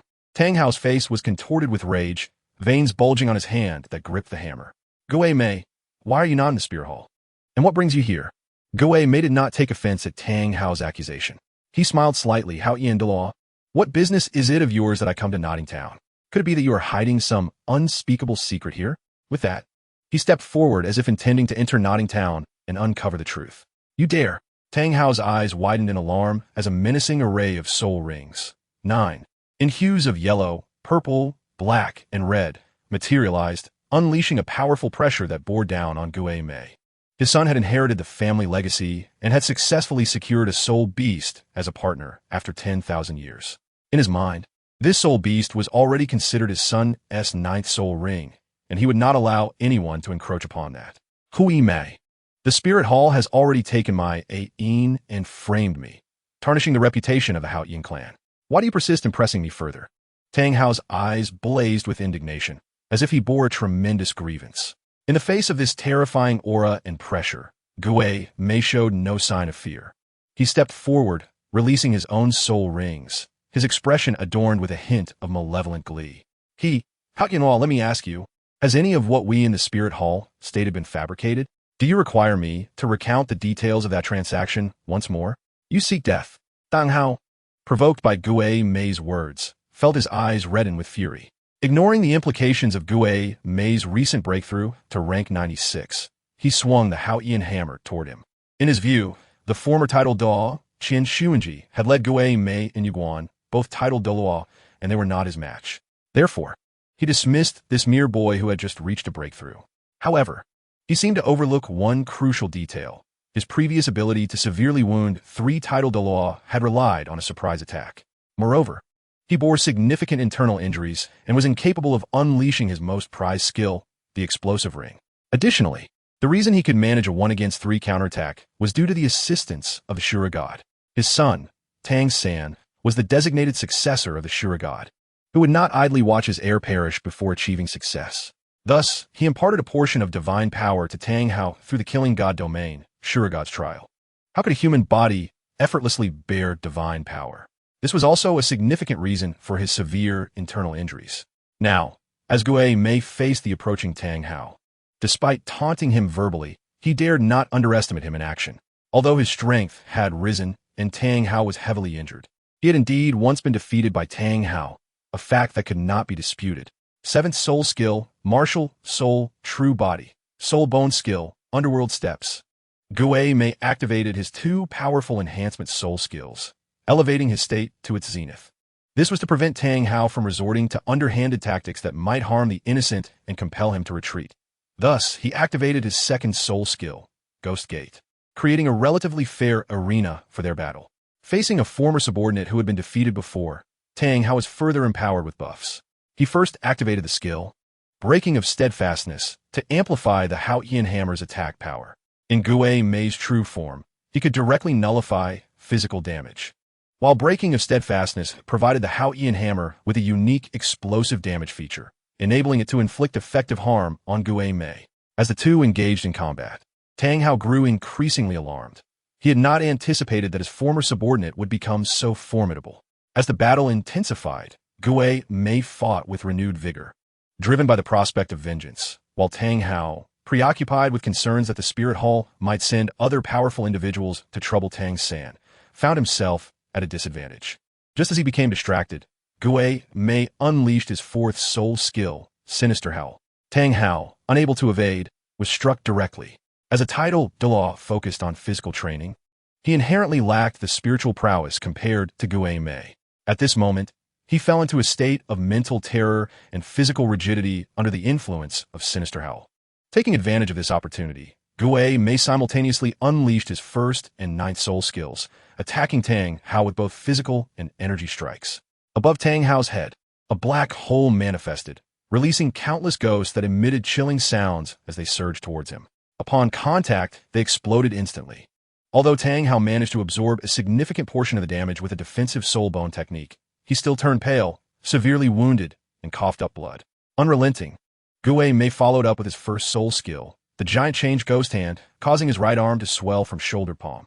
The skin of his enlarged arm turned a menacing purple, with veins protruding prominently, while his palm transformed into a claw, also purple, entwined with strands of toxic miasma. At that moment, Tang Hao watched helplessly as Gue Mei approached him, unable to evade, and could only wield the Haotian Hammer to withstand the blow. With a resounding crash, the already injured Tang Hao was struck against the wall by Gue Mei's hand, leaving deep claw marks on his body. Realizing the precariousness of his situation, he attempted to escape, but instead, the hooks of the stone gate inflicted new wounds upon his already battered form. Tang Hao understood that his only options were to either defeat Gue Mei or find a way to compel him to retract his soul skill. Alternatively, he could attempt to forcefully breach the ghost gate from the outside. The ghost gate belonged to a singular combat type divine skill, and within its confines, the four stone doors were impervious, but they could be easily dismantled from the outside. As Tang Hao felt the potential for his internal injuries to flare up at any moment, he gritted his teeth and resolved to deploy the explosive ring once more. Even if it meant he could not slay Gue Mei, he aimed to inflict significant damage to carve a path for his escape. Just as he was about to commit to this exchange of wounds in a desperate bid for survival, Gue Mei suddenly halted his assault. Tilting his head slightly as if listening for something, he then smirked coldly and said, "Tang family rat, this time I shall spare your life. Be gone quickly. I hope you can survive like a rat. Do not let me catch you again."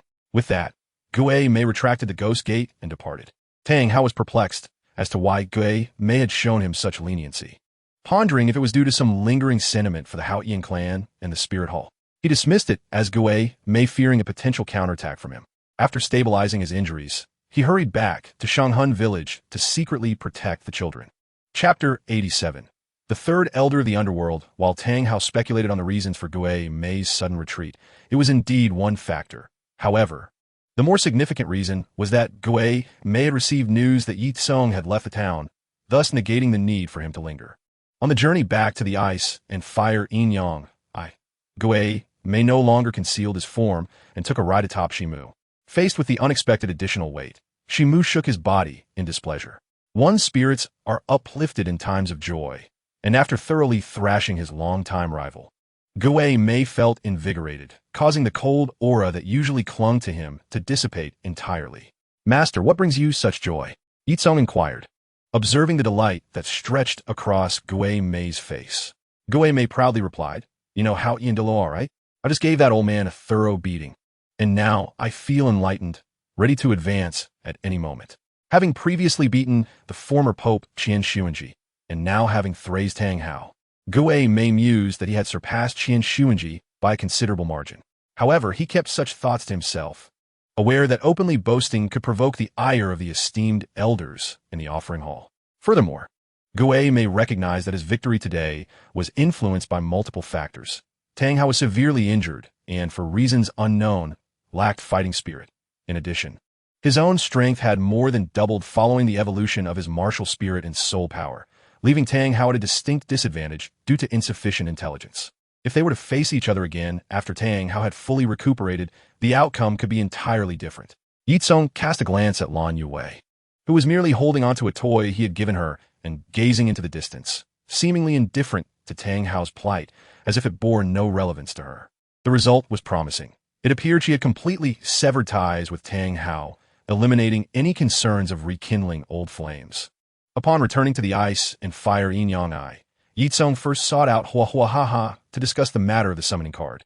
Upon learning that others of his kind would be arriving, Hua Hua Ha Ha expressed heightened anticipation. After dismissing the others, he led Ye Cong to his residence. Ye Cong noticed a circular mirror inverted on Hua Hua Ha Ha's table, its back engraved with the Taiji pattern, though the traditional black and white yin-yang fish had been replaced with a striking blue and red version. "What is this?" Ye Cong inquired, picking it up, but as he aimed the reflective side toward himself, Hua Hua Ha Ha abruptly struck the mirror from his hands and returned it to its inverted position on the table. "Do not mishandle it. This is a reverse mirror crafted from the remnants of the Ice Fire Dragon King's artifact, capable of directly forming an opposite entity to the one gazing into it." "Uncle Hua, you can actually create soul tools?" Ye Cong exclaimed in astonishment. In Douluo Continent, the art of crafting soul tools had long been lost. He had intended to seek opportunities to travel to the Sun-Moon continent to learn advanced crafting techniques. Yet he had not anticipated that Hua Hua Ha Ha was also a formidable soul master, saving him considerable effort. "Very well, you may proceed with your summoning." Ye Cong nodded and first employed the title Douluo summoning card.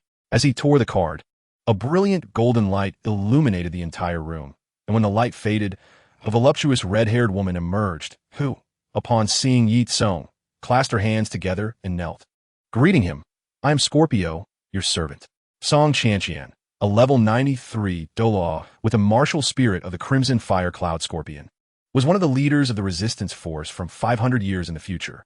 Ye Cong promptly extended his hand to assist her in rising and introduced her to Hua Hua Ha Ha, after which Song Chanqian readily accepted Hua Hua Ha Ha's invitation, successfully adding a new elder to the underworld. In their conversation, Ye Cong learned that according to the original timeline, following the downfall of the Spirit Hall, Shrek Academy had emerged as a dominant organization, their tyrannical rule surpassing that of the former Spirit Hall. While the Spirit Hall had at least offered the commoners a faint, albeit slim, chance for advancement, Shrek Academy had utterly extinguished that glimmer of hope, colluding with the nobility to monopolize martial spirit awakenings. Commoners were required to expend vast sums of money to awaken their martial spirits, and should they awaken a high-quality variant, they would be forced into servitude, becoming subservient to a powerful faction. The common populace struggled in such dire circumstances until an unknown powerful figure emerged, forming a resistance and gathering like-minded allies. They clandestinely assisted commoners in awakening their martial spirits for free while steadily building the strength of the resistance. Song Chanqian, possessing the strength of a title Douluo, was a senior member of this resistance. After centuries of accumulation, the resistance, now with several title Douluo, formally launched a counteroffensive. However, they had underestimated the might of Shrek Academy, which had produced divine beings. Under the relentless suppression of numerous powerful foes, the resistance quickly disintegrated, obliterating centuries of efforts. Before their demise, they were confronted with a dreadful truth. The resistance's covert maneuvers had long been laid bare before the upper echelons of Shrek Academy. The original founder, in fact, was a deliberate pawn placed by Shrek Academy, intended to gather all those harboring discontent towards Shrek Academy and the two great empires, ultimately to ensnare them all in one fell swoop.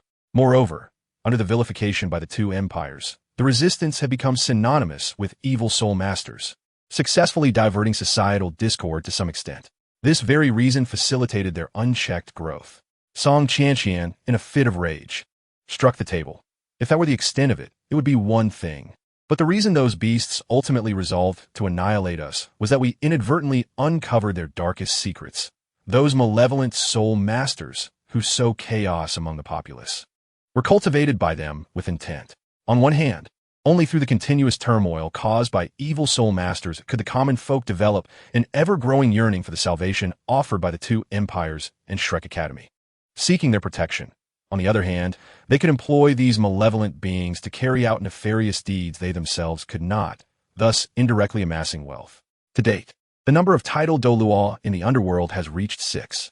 Such a formidable lineup, aside from the Spirit Hall, will be sufficient to sweep away any visible power on the continent.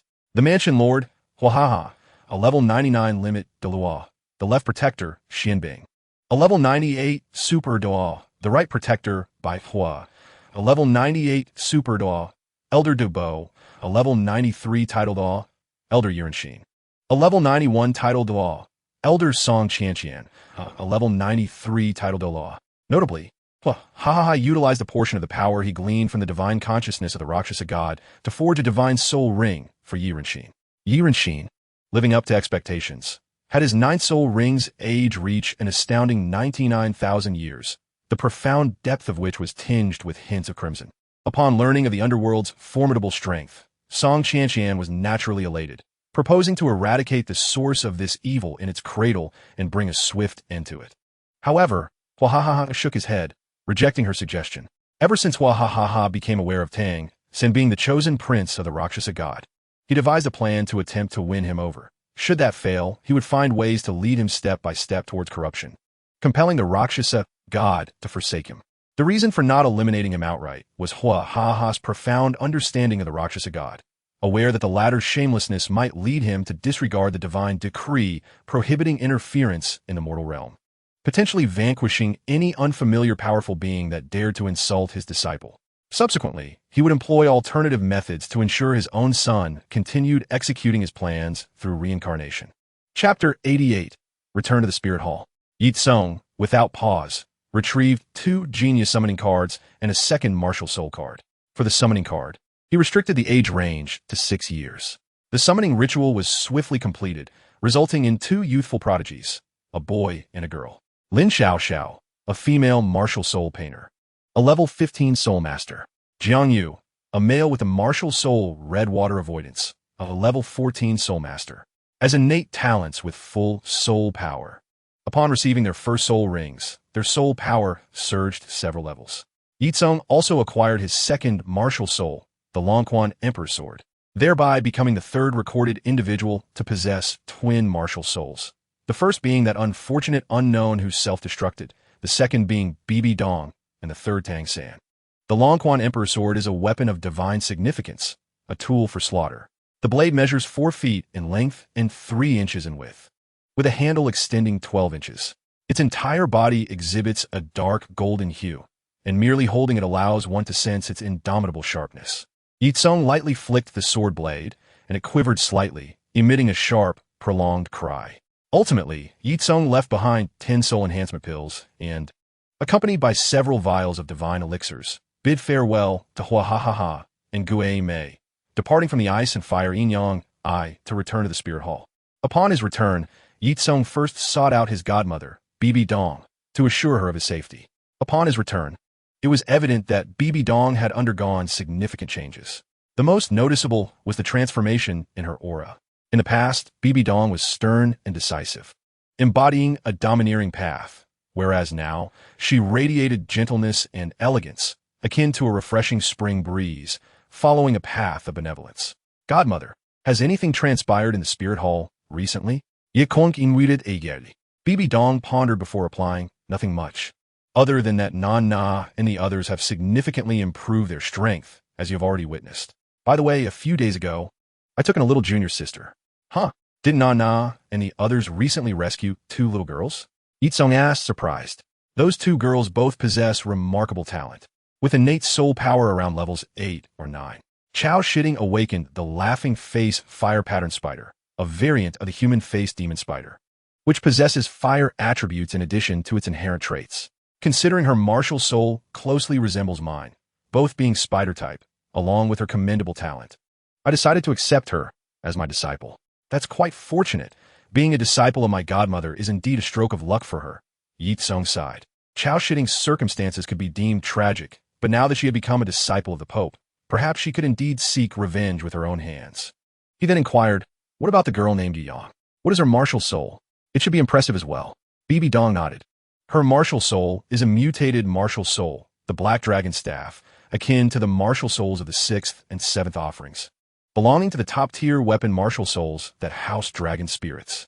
Hence, both of them took her as a disciple. However, both children are still concentrated on learning foundational knowledge at the Martial Soul Academy, and will formally start learning under their master after graduation. Mother! A sweet voice echoed from outside, and a golden-haired girl entered. Upon seeing Ye Cong, Qian Rinxue appeared surprised. Little Yezi, when did you return? Ye Cong greeted her with a smile.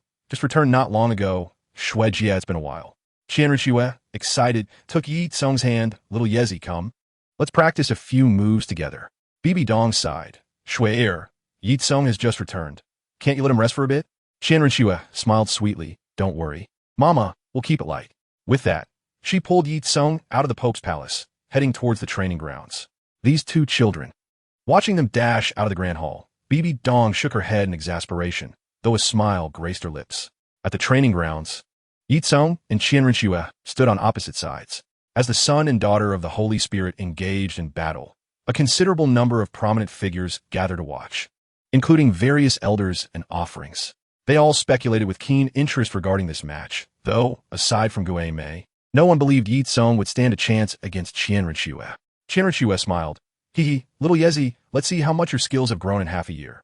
With her martial soul possessing her, 6 snow-white wings emerged from Qian Rinxue's back, imbuing her with a divine and inviolable aura. 5 soul rings, yellow, purple, black, floated around her. Thanks to the spirit bones enhancing her mental strength and formidable physical prowess, she was capable of bearing a 10,000-year soul ring even at level 40. Due? Yeah. You've actually become a soul king. Ye Cong exclaimed in astonishment. How about it? Isn't my sister impressive? Qian Rinxue, with a proud demeanor, declared. Sister will show mercy. Come, I shall allow you 3 moves. To which Ye Cong responded, if that is the case, I shall comply. With a mere thought, 3 shimmering flags of the Huang Yao appeared, accompanied by his 3 flag spirits, Shimu, Xiaofeng, and Zhongsu. The Jinhuan hammer twirled in Ye Cong's hand before he gripped it firmly and lunged towards Qian Rinxue. Night Watchman, S,000 cracks. As Ye Cong unleashed his ferocious assault, Qian Rinxue smiled gently, retreating slightly, and unfurled 6 sacred wings that enveloped her, shielding her from Ye Cong's formidable 3rd soul skill, Angelic Guardian. Understanding the nature of Qian Rinxue's soul skill, Ye Cong was not taken aback as she effortlessly countered his initial strike. He thrust forward, calling forth the 5 directions Inferno formation. Cracks marred the arena floor, causing Qian Rinxue to lose her balance, nearly toppling over. She had no choice but to flap her wings and hover in the air, with the 3 flag spirits surrounding her.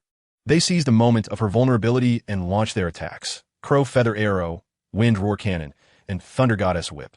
Undaunted, Qian Rinxue activated her 1st soul ring, enveloped in a radiant golden light, transforming into a diminutive angelic figure poised for a decisive strike. In this state, her speed, offense, and defense experienced a remarkable enhancement. Moreover, the divine energy she emanated served to erode and suppress the spirit power of her adversaries. Little Leaf, 3 moves have passed. It is time for Sister to take action, she proclaimed, breaking free from the encirclement of the 3 flag spirits and launching a powerful punch aimed directly at Ye Cong's face. Aware of the characteristics of Qian Rinxue's 1st soul skill, Ye Cong did not dare to underestimate her. He raised the Jinhuan Lu to shield himself from her attack. Qian Rinxue's fist struck the Jinhuan Lu, producing a dull thud. Ye Cong felt his spirit power gradually dissipating, akin to snow melting under the sun. Without hesitation, he swung the Jinhuan hammer towards Qian Rinxue's waist. This technique, known as the Soul-Shattering Hammer, was imbued with eerie energy, effectively countering Qian Rinxue's divine power and exhibiting exceptional armor-piercing capabilities. Chapter 89. The second martial soul surprised to find her divine power being countered. Qian Rinxue quickly retreated, astonished at how formidable Little Leaf had become. It seemed she needed to take this battle seriously. As she prepared to unleash her most potent 5th soul skill, a golden longsword materialized in her hand, forged from the purest flames and light, a projection of a true divine artifact. Were this soul skill to be executed by Qian Daolu, the resulting holy sword would attain the status of a pseudo-artifact. Hurricane Blade. Xiaofeng initiated the assault, unleashing a torrent of razor-sharp wind blades from his maw. Zhongsu followed suit, shaking his branches as myriad lightning bolts transformed into serpentine figures. The lightning serpents and wind blades interwove, encircling Qian Rinxue. Simultaneously, Shimu emitted a piercing cry, aiming to disrupt her concentration. In the face of this onslaught, Qian Rinxue remained calm, invoking the soul bone technique of her angelic armor, Soul Shock, which rendered the three flag spirits momentarily dazed. The 6 pieces of her angelic armor were left by the former angel god, their powers nearly divine. In equivalence, each piece of soul bone was comparable to that produced by a soul beast of 999 years, merely a step away from ascension to godhood.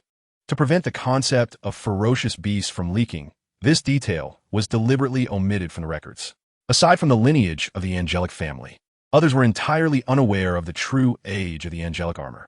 The head soul bone granted Qian Rinxue 2 soul skills, one of which was the recently utilized Soul Shock, capable of bypassing physical and spirit power defenses to directly assault the mind. Should there be a significant disparity in mental prowess, it could render the opponent a simpleton or even obliterate their consciousness. The second skill allowed her to disguise herself as Xue Qinghe, employing an illusion that could completely confuse the 5 senses, making it difficult to discern reality from deception. As the 3 flag spirits were originally soul beasts, their mental fortitude was inherently weak. Although they had gained some improvement after being transformed into flag spirits, they were no match for Qian Rinxue, a paragon of her generation with superior mental strength. Faced with the overwhelming soul shock, they were swiftly defeated. Noticing the incapacitation of his 3 formidable allies, Ye Cong was compelled to recall them using the Huang Yao flags, raising the water armor shield to defend against Qian Rinxue's descending sword. Sister Xue, this is quite unfair. You promised to show mercy, yet you've already taken down my allies right from the start. Qian Rinxue, momentarily pushed back by Ye Cong's counter, rubbed her sore abdomen where the Haotian Hammer had struck. As she activated her second soul skill, Angelic Radiance, to heal her injuries, she retorted, "You cheeky little brother. I have indeed shown mercy. Up until now, I have not even unleashed the angelic domain. Yet you show no regard for my grace." Though her words were polite, her actions were unwavering as she invoked her first soul skill once more, concurrently activating her 4th and 5th soul skills. The 4th, Angelic Featherblade, conjured 5 feathered swords of divine power that encircled her, capable of both offense and defense at her command. More importantly, it could synergize with her 5th soul skill, merging with the angelic sword to unleash even greater destructive force. Witnessing Qian Rinxue's serious intent, Ye Cong felt a surge of combat spirit. He stowed away the Haotian Hammer and summoned his second martial soul, the Longquan Emperor Sword. Internally, he recalled the 2 sword techniques taught by Sister Huang, gripping the sword with one hand and assuming a poised stance. As the Longquan Emperor Sword emerged, the audience gasped in astonishment, realizing that Ye Cong possessed a dual martial soul. Qian Daolu and Bibi Dong exchanged glances, then turned their attention to Gue Mei. Under the scrutiny of these 2 powerhouses, Gue Mei shook his head repeatedly, indicating he was also unaware. After a brief contemplation, they attributed Ye Cong's second martial soul to the omnipotent divine examination, a gift from the gods. Qian Rinxue, equally surprised by Ye Cong's second martial soul, refrained from questioning further at that moment. The angelic sword danced gracefully in her hand, aiming a direct thrust towards Ye Cong's throat. Ye Cong deftly flicked his wrist, deflecting her blade aside, while his left arm's water armor shield radiated a dark glow, launching a torrent towards Qian Rinxue. Faced with this fierce onslaught, Qian Rinxue dared not confront it head-on, swiftly evading. Seizing the opportunity as she maneuvered, Ye Cong augmented the Longquan Emperor Sword with 3 soul rings. Purple, purple, purple. Below, Bibi Dong's expression shifted upon witnessing Ye Cong already attaching soul rings to his second martial soul. She contemplated standing to halt the match, but was stayed by Qian Daolu's gesture. Exchanging a knowing glance, Qian Daolu signaled to Bibi Dong, "We can discuss this privately later." Nodding in agreement, she resumed her seat, though her eyes betrayed her concern. While dual martial souls could provide spirit masters with double the soul skills compared to their peers, they presented both an advantage and a burden. At this moment, Ye Cong prematurely added a soul ring to his second martial soul, missing the opportunity for a superior configuration of soul rings that could have yielded at least all black soul rings. More importantly, if his physical constitution were inadequate to withstand excessive soul power, he would be at risk of collapse, akin to that unfortunate soul who self-destructed. He silently pondered, unaware that Gue Mei did not know about Ye Cong's possession of a second martial soul, let alone when he had obtained the soul ring. Could it be that Ye Cong, unable to contain his impatience after acquiring his second martial soul, had ventured to obtain the soul ring himself? That seemed unlikely, as Ye Cong's significant status as a saint of two major factions meant he was always accompanied by a titled Douluo for protection during his outings. The leader from the underworld, Hua, far surpassed him in both strength and experience, and would not permit Ye Cong to jeopardize the advantages of his twin martial souls by hastily acquiring a soul ring for his second martial soul. With a smile, Ye Cong said, "Sister Shui, be cautious."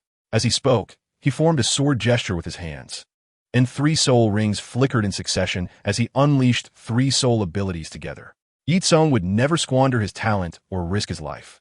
These 3 soul rings had manifested from his martial soul. He suspected that his 2 martial souls were interconnected. In other words, these 3 soul rings were provided by the Emperor Crow Shimu, the Hurricane Toad Xiaofeng, and the Thunderous Purgatory Vine Zhongsu. Furthermore, as the Qiao improved with his strength, the soul rings of the Longquan Emperor Sword could also evolve alongside his burgeoning power. In Chapter 90, titled Divine Elixir for Talents, Part 1, Ye Cong's first 3 soul abilities were entirely enhancement types, especially the third ability, Junwei, which functioned akin to a domain-type soul ability, consuming soul power to create sword aura that constituted a sword domain. Within this domain, attributes such as strength and speed were amplified by 30, while enemy attack power was diminished by 30. Witnessing her own attack power diminish, Qianren Xue exclaimed in surprise. "Little Yi, when did you acquire a domain?" Ye Cong smiled silently, pressing forward with the Longquan Emperor Sword. His first soul ability, named Pemie, could greatly enhance the sharpness of the Emperor Sword, slicing through iron like mud, while his second ability, Wang Quan, could imbue his martial soul with a regal sword aura that not only increased his attack power, but also instilled dread in those struck, undermining their fighting spirit.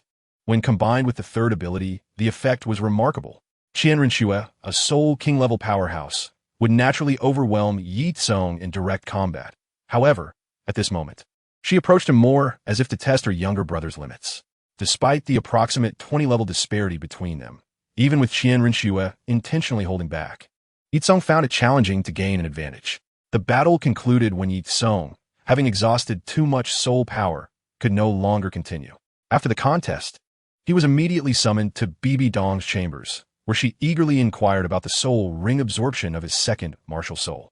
Ye Cong did not conceal anything, candidly sharing his suspicions with Bibi Dong.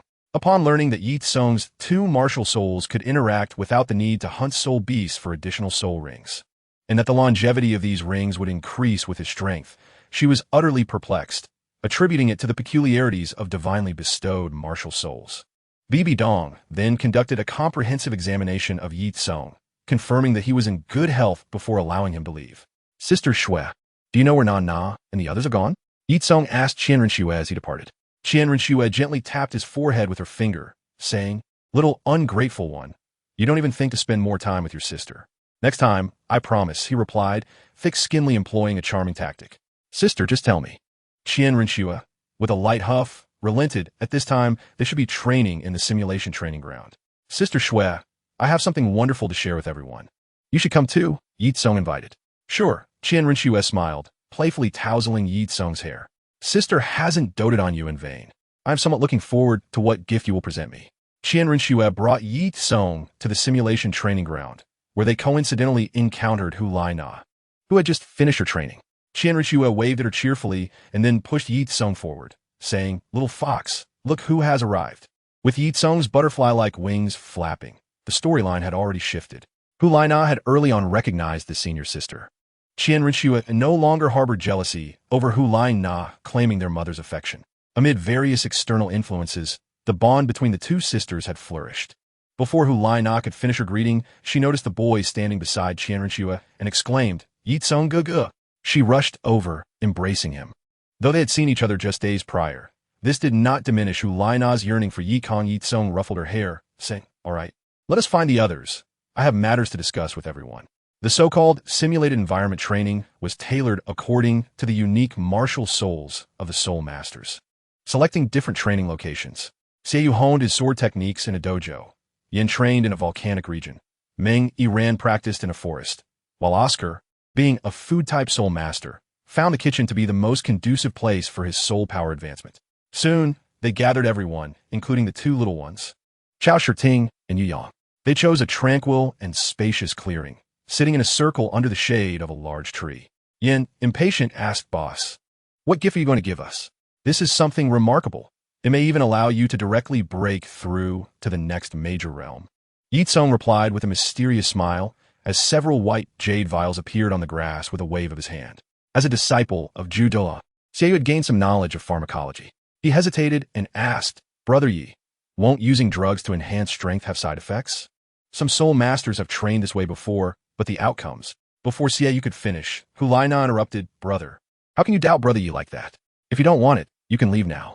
She glared at Xiaoyu, her tone unyielding. Xiaoyu, with a wry smile, explained, Nah, that's not what I meant." Ye Cong smiled and mediated. "All right." Xiaoyu was merely expressing his perspective. "The gifts I am presenting to everyone are meticulously tailored to each individual's characteristics and will certainly have no adverse effects." Ye Cong picked up the first jade vial and handed it to Xiaoyu, reciting, "When autumn arrives on the 8th of September, my flowers bloom, and 100 flowers perish. The fragrant array reaches Chang'an, and the entire city is adorned with golden armor." The main ingredient of this Qirong Shapo Dan is the extraordinary Qirong Tong Tianju, sharing the same origin as Elder Ju's martial soul. Consuming it will invigorate your limbs, enhance your blood circulation, and cultivate an indestructible body, significantly elevating your strength. With it, your training will yield extraordinary results. Once you acquire a soul ring, the medicinal effects will continue to enhance your abilities further. Next, he picked up the second vial. Nah, this is for you. The Bingjiu Lu Dan nourishes the body, rejuvenating tendons and bones, while also calming the spirit and clarifying the mind. It is undoubtedly the most suitable for you. For Yin, the third vial contained both fire and earth attributes, making it perfectly suited for him. It could greatly enhance the fire and earth elements within him. And should he perceive the essence of the dragon and phoenix within, it might even lead to a qualitative leap in his martial soul. Yan was delighted as he joyfully accepted the jade vial. After expressing his gratitude, he sought a secluded spot to refine the medicinal effects. Much like Xiaoyu and Hulaina. On this day, Ye Cong transformed into a benevolent benefactor, distributing divine elixirs to every child present, including the two newcomers, Chao Shiding and Yu Yang, each receiving their own unique pill. Aside from a few special elixirs, each celestial-grade herb could yield 2 portions of its essence without compromising its efficacy. Due to her mutated martial soul, Chao Shiding received a Longfeng Rongyan Dan akin to Yan's, possessing both fire and earth attributes. Meanwhile, Yu Yang was bestowed with an Xianling Dan, renowned for its gentle and pure properties, enhancing vitality and purging impurities from within. As the jade vials were fully distributed, the recipients consumed their elixirs, each focusing intently on refining the medicinal effects during their closed-door training. Ye Cong finally turned his gaze to Qian Rushua, his expression somewhat grave. "Sister Shui, although this is not a pill, its effects far surpass those of ordinary elixirs. However, if not properly controlled, it may lead to adverse reactions." He produced a crystal pendant, within which was sealed the previously drawn Fujin leaf, radiating a dazzling light akin to a miniature sun. Qian Rushua could distinctly sense the immense power contained within. Her prideful 6-winged angel martial soul paled in comparison to this seemingly simple leaf. She knew Ye Cong would present her with something precious, but was taken aback by its extraordinary value. "Little Yi, are you truly certain you wish to gift me such a precious item?" Qian Rushua hesitated, suppressing her longing as she inquired. Ye Cong nodded earnestly. "Since I've offered it, I see no reason to take it back. Wearing this necklace will subtly enhance your physique and may even facilitate the evolution of your martial soul, augmenting its characteristics." Deeply moved, Qian Rushua accepted the necklace, pledging, "Little Yi, whatever you desire in the future, just tell your sister. I will find a way to procure even the stars from the heavens for you." "The stars are unnecessary, but I do have a request, Sister Shui." Ye Cong hesitated momentarily before continuing. "Isn't the national treasure of the Tiando Empire the Hanhai Qinquan Zhao?" Qian Rushua nodded. "You wish to acquire the Hanhai Qinquan Zhao? It may be challenging, but I will strive to assist you. If it were anything else, it might pose some difficulties due to Shui Qinghe's status as the prince, but this national treasure is relatively easier to obtain, as its true purpose remains unexplored by the Tiando royal family, rendering it more akin to a talisman. In other words, even a counterfeit could easily replace it without detection." "Then I shall rely on you, sister." Ye Cong grinned. We siblings need not speak of trouble or inconvenience. Now, you should also refine your divine elixir. I will protect you. I've already transcended the ice and fire yin-yang. Otherwise, my strength would not have surged so swiftly. Such items are most effective when tailored to oneself rather than consumed in excess. Meanwhile, Gui Mei sought out Ye Guan, presenting him with another Qirong Chapeau Dan gifted by Ye Cong. Upon receiving the elixir, Ye Guan, guided by his martial soul's bloodline perception, immediately sensed its extraordinary nature, especially upon learning it was crafted from the rare Qirong Tang Tianju, making it even more desirable. However, to Gui Mei's surprise, despite Ye Guan's deep yearning, he merely stored it away without consuming it. Noticing Gui Mei's confusion, he smiled gently, explaining, "If this had been a decade earlier, I would have consumed it without hesitation. Had I taken it before reaching Soul Sage, I would have dared to pursue the ultimate Douluo. Yet now, I have grown old, consuming it would be a waste. It is better suited for that child, Xiaoyu." Hearing this, Gui Mei chuckled. "I obtained this for you from Summer. Do you think he would not arrange the most suitable pill for Xiaoyu? Indeed, Xiaoyu must have received his own divine elixir. Now, enough pondering. Quickly refine it. I shall guard you." Time swiftly passed, and 3 hours soon elapsed. Each individual who consumed the divine elixir underwent transformations. Xiaoyu manifested a phantom of the moon blade behind him, exuding an aura of martial prowess, while a faint golden glow enveloped his body, resembling a deity of slaughter. Hulaina radiated a delicate silver light, and as the effects of the elixir unfolded, a double-tailed spirit fox appeared behind her. Being twin siblings, their martial souls derived from their parents, and as they absorbed the divine elixir, their martial souls attracted and intertwined with one another, one fierce and one gentle, merging in a form reminiscent of Taiji. Their breathing synchronized perfectly, complementing each other with each exhale and inhale. Barring unforeseen circumstances, they would awaken their martial soul fusion technique. Yao Mei, after this day, Meng Iran was enveloped in a thin veil of green mist, with enchanting floral patterns emerging on her cheeks, rendering her increasingly alluring.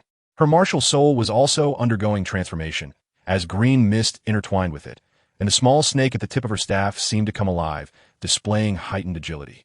Yin and Chao Shitting consumed the Longfeng Rongyan Dan, known for its explosive properties. The effects from the Jigua Phoenix, Sunflower, and the Dilong Jingua were particularly overwhelming, incinerating their garments to ashes. Their bodies resembled boiled shrimp, with their hair igniting into brilliant red hues, radiating intense heat even from a distance. Their martial souls emerged, swirling in red and yellow. Faint echoes of dragon roars and phoenix cries blending together. In contrast to their fervor, Oscar and Yu Yang remained the calmest among the seven. They sat quietly, exuding the unique fragrance of the Baisian orchid, while a delicate white mist enveloped their forms, enhancing their noble and ethereal presence, as if they were celestial beings. These divine elixirs comprehensively transformed their bodies, including their appearances, potential, martial souls, and physical attributes. Subtly, their temperaments also shifted, as Qian Ruxiue had tasks to attend to. She could not linger at the martial soul palace for long and departed, leaving Ye Cong behind to wait. As the sun dipped in the west, casting its light to be engulfed by darkness, Oscar was the first to open his eyes, followed closely by Yu Yang. Both stretched leisurely, releasing contented sighs, only to realize the others had not yet completed their absorption, hastily covering their mouths. The ethereal aura that enveloped them did not dissipate with the conclusion of their training, leaving them with a radiant sheen, exuding an air of refined elegance. "How do you feel? Have you experienced any changes?" Ye Cong invited softly. "It is utterly exhilarating," Oscar exclaimed, having assessed his physical condition, suppressing his voice to contain his excitement. His eyes sparkled with an unmistakable excitement. Had it not been for the presence of others around, he might have burst into laughter. Upon observing his demeanor, Ye Cong couldn't help but speculate. "Let me guess. Are you merely one soul ring away from becoming a Grand Soul Master?" "Indeed, you are absolutely correct. Ye Lauda, you are truly like a rebirth of my parents," Oscar exclaimed joyfully, moving to embrace Ye Cong. With a look of disdain, Ye Cong pushed him away, stating, "Mind your image. I do not engage in such embraces with men." He then turned to Yu Yang, inquiring, "To what level have you ascended?" Yu Yang repeated earnestly, "Brother Xingzi, I have reached the level of Soul Master. The exact extent of my progress will only be evident after I absorb the Soul Ring. Having wandered alone since childhood, She had witnessed the warmth of human relationships, and the spirit hall offered her solace after the tragic loss of her adoptive parents. Her heart brimmed with gratitude towards the spirit hall, and Ye Cong Oscar, you are quite fortunate. However, you still have a way to go compared to your sister. Meng Yiran's voice chimed in beside him. The enchanting patterns on her cheeks had vanished, her figure gracefully curvaceous, reminiscent of a beautiful serpent. Sister Yiran, what level are you at now? Oscar asked curiously. Meng Yiran waved her hand with a hint of pride. Not too much. I have advanced by 5 levels, reaching exactly level 30. As the night deepened, the others also completed their absorptions before darkness enveloped the sky. Those who were already close to the next level seized this opportunity to break through. Among them, Yan's gains were undoubtedly the most significant. He had not only maximized the attributes of fire and earth elements, but had also undergone a transformation in his martial soul. The once lava lord now sported twin horns atop his head and wings on his back, awakening a dragon phoenix bloodline, culminating in the evolution of his martial soul. Now, his martial soul had ascended from a superior martial soul to a truly top-tier one, apart from the 2 still immature youngsters. The remaining 5 exhibited marked changes in their demeanor. Xiaoyu and Yan, embodying contrasting elements of warmth and coolness, epitomized the rugged charm that nearly all girls adored. Oscar, however, was somewhat different. His inherently delicate looks paired with an ethereal aura and captivating peach blossom eyes rendered many girls inferior by comparison. While both Hulaina and Meng Yiran were captivatingly beautiful, they possessed distinct qualities upon closer examination. Hulaina noticed the glances Ye Cong cast her way, which were slightly different from his usual demeanor. With a playful smile, she approached him, wrapping her arms around his, exhaling sweetly, "Brother Ye Cong, do you think I am beautiful?" As Ye Cong felt the softness of her embrace, a slight twitch appeared at the corner of his mouth. How had this little girl developed such a figure? Nevertheless, he quickly regained his composure, flicking her forehead lightly and scolding, "You little rascal, who taught you such tricks? Trying to tease me, are you?" Hulaina winced in pain, covering her forehead with a pained expression. Her eyes brimmed with grievance, as she thought to herself, despite being so proactive, why did Brother Ye Cong remain oblivious? Xiaoyu, witnessing this scene, couldn't help but cover her face. It was evident to any discerning eye that her sister harbored feelings for Ye Cong, yet he seemed either genuinely unaware or was deliberately playing dumb, consistently steering the conversation elsewhere. Since everyone has reached a bottleneck, let's retire early today. Tomorrow, we'll have our teacher take us to hunt for soul rings, Ye Cong declared. Disregarding the flirtations between Yin and Meng Yiran, the peculiar expressions of the 2 youngsters, Hulaina's sulkiness, Xiaoyu's exasperation, and Oscar's helplessness. After delivering his remark, he turned and left, his pace quickening, revealing a hint of inner turmoil. Ye Cong was human, possessing 7 emotions and 6 desires. Although his physical age was merely in his teens, his mental age approached 30, rendering the idea of a romantic relationship with a girl just over 10 years old profoundly uncomfortable for him, both psychologically and physically.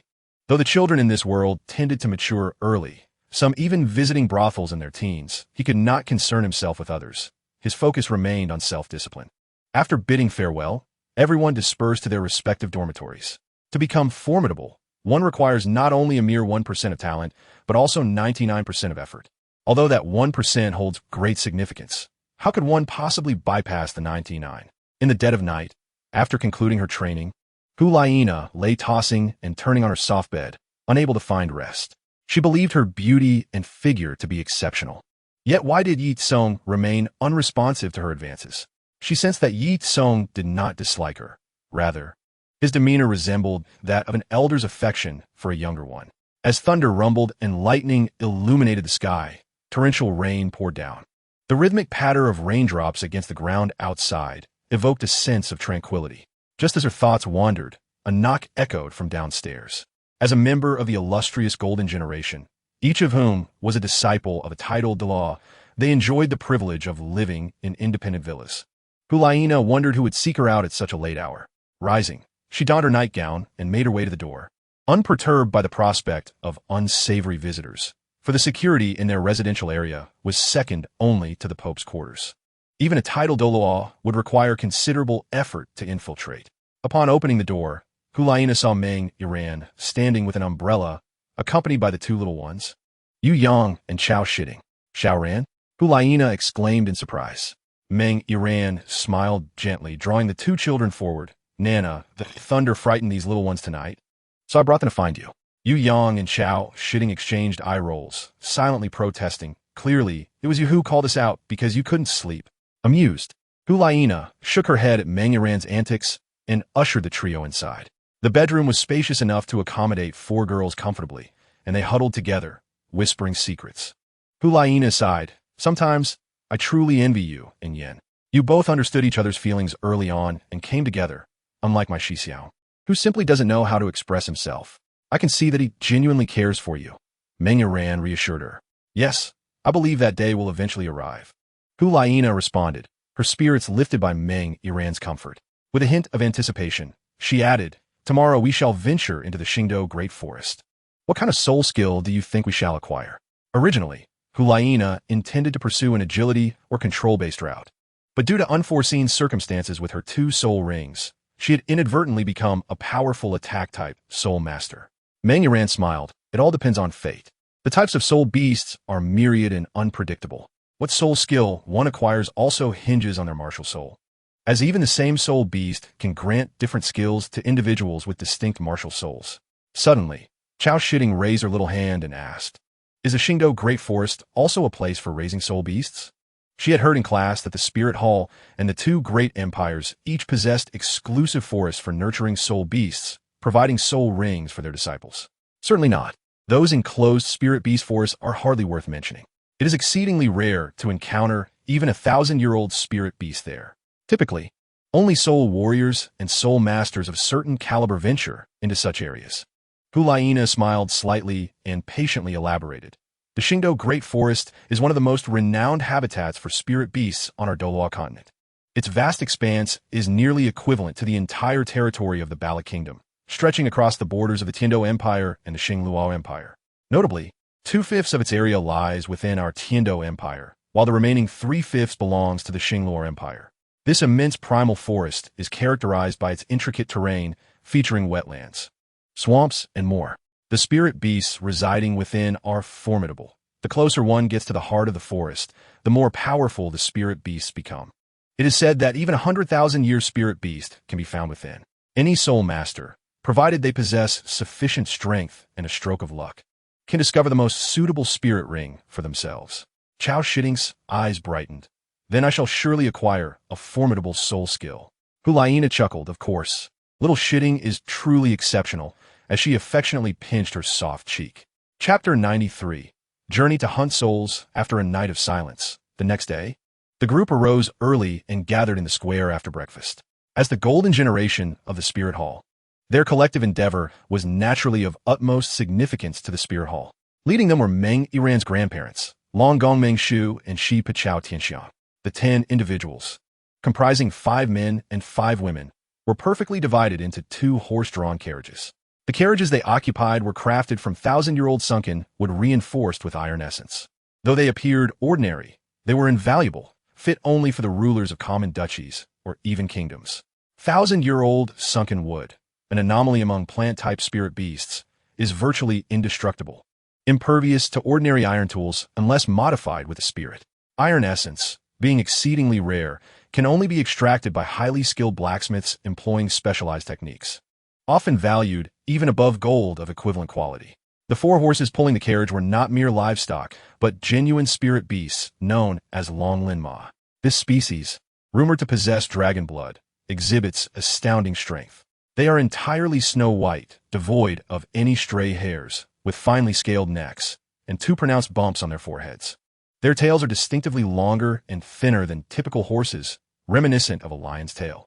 Despite their mere decades of cultivation, these Longlin Ma are capable of vanquishing ordinary century-old spirit beasts. Their speed is breathtaking, covering 1,000 kilometers by day and 800 by night, with endurance that allows them to run tirelessly for 3 days and nights after a hearty meal.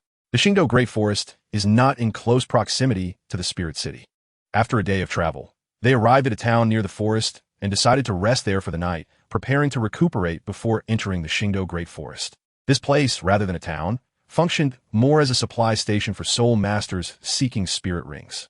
Originally a small marketplace, it had developed over decades, if not centuries, into its current scale. Aside from the transient population, the settled populace was not insignificant, with many residents having lived here for generations. The streets were lined with shops, all catering to soul masters, selling weapons and armor, antidotes, restorative potions, and even a peculiar type of clothing with multiple pockets. Additionally, there were guilds and inns.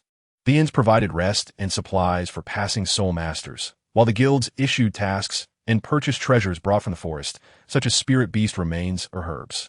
Including Ye Cong, it was their first visit to such a place. Although their textbooks had briefly introduced the supply stations located on the forest periphery, seeing it in person was an entirely different experience. They chose a relatively nice inn, drove the carriage into the courtyard, and entrusted its care to a servant. The inn was 2 stories high, with a tavern and restaurant on the first floor and accommodations on the second. Meng Shu and Chao Tianxiang did not join them for dinner, opting instead to go upstairs to request a double room. The meal was delivered directly to their room by the staff. After deliberation, they decided on 4 pairs of double rooms, as there were 4 men and 4 women. Yin brought the menu from the counter and handed it to Ye Cong. Ye Cong, you're the best eater here. Feel free to order whatever you like. Today, I treat. Ye Cong exclaimed, "Oh, Yin, how generous of you today." He quickly scanned the menu, selected several dishes, and handed the list to the server. Though small, this establishment was well equipped, and the menu was impressively comprehensive. He hoped the flavors would not disappoint. Ye Cong smiled, for not only was he a skilled cook himself, but he also possessed a discerning palate. Before long, the steaming dishes arrived, igniting their appetites. Throughout the day, they had subsisted on Oscar sausages, so the prospect of fresh food was a delightful change. At the table, Hulaina happily engaged her friends in gossip and idle chatter, yet she pointedly ignored Ye Cong. Clearly, she still harbored resentment about yesterday's events. Ye Cong, aware of her displeasure but unsure how to explain, could only offer a wry smile and focus on his meal. As they neared the end of their meal, a group of individuals entered, led by a middle-aged man whose protruding jaw, broad cheekbones, flat face, and hawkish nose were accentuated by a pair of black-framed glasses, giving him the appearance of a scheming merchant. Behind him were 3 male students, none particularly old. The eldest appeared to be about 14 or 15, while the youngest seemed to be merely 6 or 7. The middle-aged man did not engage much with the students and ascended to the second floor.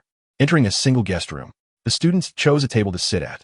Ye Cong quickly recognized the identities of the trio, noting that their guiding teacher was the bespectacled Flandra, while the youngest, a chubby boy, was likely Ma Hongjun, and the golden-haired youth dressed like a noble was undoubtedly Dai Mu Bai. As for the eldest boy, he was either a graduate from previous years or a poor soul who had met with some misfortune. While Ye Cong had no intention of causing trouble, the students of Shrek Academy, adhering to the principle that one should not fearlessly provoke others, were not content to simply enjoy their meal in peace. Which academy are these students from? They are surrounded by so many attractive girls, Dai Mu Bai, who would later become notorious as the Evil Eye Tiger, leered unabashedly at the 4 girls. Ma Hongjun's eyes sparkled with excitement as he fixated on Hulaina. What a pity. If only our school had such girls. The boy referred to as Longgu showed no concern, addressing his 2 junior classmates. Women are merely commodities, as monsters of Shrek Academy. We can have any woman we desire in the future. They did not lower their voices, even raising them deliberately, ensuring their words pierced through the bustling tavern, sounding rather jarring. Hulaina naturally heard their remarks and turned to meet Ma Hongjun's gaze. In his small eyes, she perceived an unadulterated, lascivious desire that made her stomach churn. She could scarcely fathom how a 6 or 7-year-old child could harbor such repulsive intentions. The youth known as Longgu stood up and declared, "You 2 juniors, today I shall demonstrate my prowess." With that, he strode towards Ye Cong's table. Chapter 94, A word upon release. After a long wait, I am finally set to release my work tomorrow at noon on Friday. I extend my heartfelt gratitude to all the readers for their unwavering support. I previously penned another book, but its dismal performance compelled me to abandon it. When I embarked on this new endeavor, I held little hope, yet fortunate circumstances led to a successful contract with the esteemed Peng Lai of Group 9, culminating in this moment of release. Hence, I kindly request all readers to support me with a few subscriptions to bolster the confidence of this struggling author. I shall adopt the practices of other writers. Tomorrow, I will release 3 chapters. If subscriptions exceed 300, there will be an additional chapter. If they surpass 400, there will be 2 more, and so forth. Chapter 95. Is avoiding trouble a sign of mediocrity? Is merely a display of cowardice? Along, with a flick of his hair, approached with a grin he deemed charming. Beauty, would you care to share a drink with me? He reached out, intending to rest his hand on Hulaiina's shoulder. Ye Cong raised his hand and threw a chicken bone he had just gnawed on, striking A Long's wrist with a cold remark, "Remove your filthy hands. If you cannot manage yourself, I am more than willing to assist." Unlike those who equate bullying the weak with strength, Ye Cong's principle has always been, if one does not offend me, I shall not offend them. Should one offend me, I will eradicate the root of the problem. When faced with blatant provocation, he would not hesitate to respond. Along scrutinized Ye Cong, confirming he appeared merely 10 years old, and thus lowered his guard. "Kid, do you even know what you're doing?" As he brandished a prize blade, 3 soul rings of yellow, purple, and yellow appeared behind him. He considered himself a monster, incomparable even to ordinary geniuses, and felt no concern facing a child far younger than himself.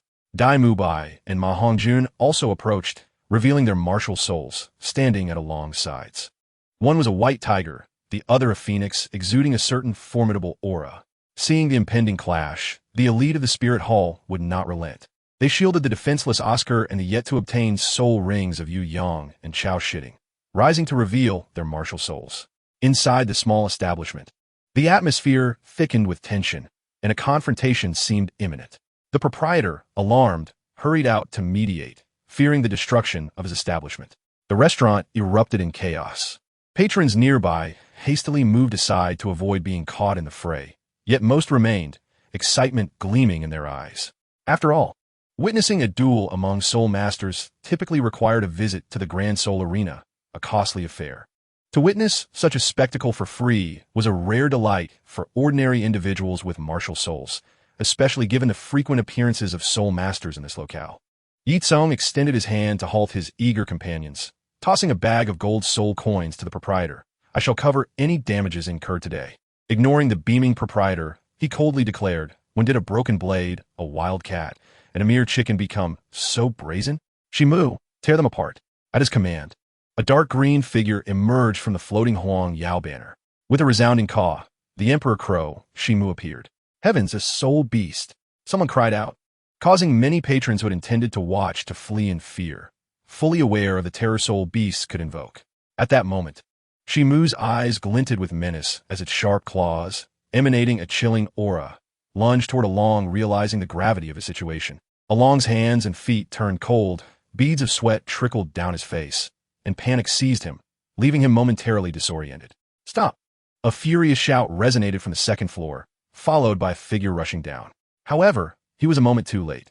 Shimu's razor-sharp claws pierced Along's shoulder, sending him crashing against the wall before coming to a halt. Shimu had merely held back. Otherwise, in mere seconds, he could have ended the boy's life. Flender dashed towards the fallen Along, unleashing a soul skill aimed at Shimu. However, in its flag demon form, Shimu possessed the ability to dissipate into mist, evading Flender's attack, and then obeyed Ye Cong's command, returning to the Huang Yao banner. Flender checked Along's injuries and, relieved to find him relatively unharmed, stood up with a cold expression directed at Ye Cong. "Junior, this was merely a friendly spar among peers. Why resort to such brutal force?" "Friendly spar?" Ye Cong retorted with a mocking smile. "Are you suggesting that the pair of dark pearls on your face are merely for show?" That fellow instigated the provocation. With a cold laugh, he countered, "If I had truly intended harm, do you think he would still be standing? Flattery will get you nowhere. Today, I shall take it upon myself to teach you a lesson." A glimmer of coldness flashed in Flender's eyes as he, dismissing Ye Cong, extended his hand to grasp him.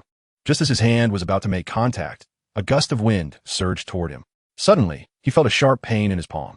Flender staggered back several steps, barely managing to regain his balance, only to find himself in disarray, blood oozing from his hand, appearing quite disheveled. Chao Tianxiang, wielding a serpent staff, positioned herself between Flender and Ye Cong, calmly stating, "Flender, you truly possess an air of authority. To so grandiosely proclaim your bullying of the weak is quite the eye-opener for this old woman." "Serpent Lady Chao Tianxiang? How could it be her?"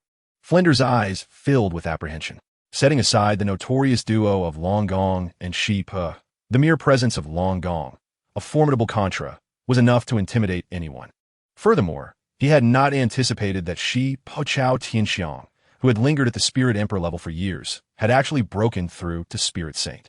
As an experienced Spirit Saint, Flinder, even without his martial soul manifested, could not be easily dismissed by an ordinary Spirit Emperor. Flinder, his expression shifting, chuckled and clasped his hands. "I did not expect you to be a disciple of Chao Tianxiang. My apologies for my rudeness. Four-eyed cat eagle, you jest. I am but a humble Spirit Saint, unworthy of the title of teacher to the Holy Sun. His true mentor lies elsewhere. I am merely a guide." Chao Tianxiang replied with a smile that did not reach her eyes. Chao Tianxiang felt a surge of satisfaction watching the renowned four-eyed cat eagle Flinder face defeat at her hands. Although the title of Long Gong and Sheeper resonated within the Spirit Master community, it was largely due to Meng Shu's prowess. Chao Tianxiang possessed only Spirit Emperor strength, easily subdued by any Spirit Saint. Yet, due to Meng Shu's formidable power and the fearsome nature of their martial soul fusion technique, she dared not act recklessly. With the assistance of the Spirit Hall, she fused with a soul bone over 9,000 years old, successfully breaking through her long-standing shackles and entering the realm of the Spirit Saint. As for Flinder, upon hearing Chao Tianxiang refer to Ye Cong as the Holy Sun, a chill ran down his spine, and he pinched his skin to stave off fainting. My life is forfeit. The merging of the Long Snake family with the Spirit Hall had long been no secret. The only one referred to as the Holy Sun could only be the Holy Sun of the Spirit Hall. This was not merely a misstep. It was akin to kicking against a steel beam capable of crushing him to death. At this moment, Flandre remained oblivious to the flaws in his school rule that deemed those who avoided trouble as mediocre. He harbored resentment towards Ye Cong, the young master, for idling away his time and engaging in the act of pretending to be harmless while actually posing a threat.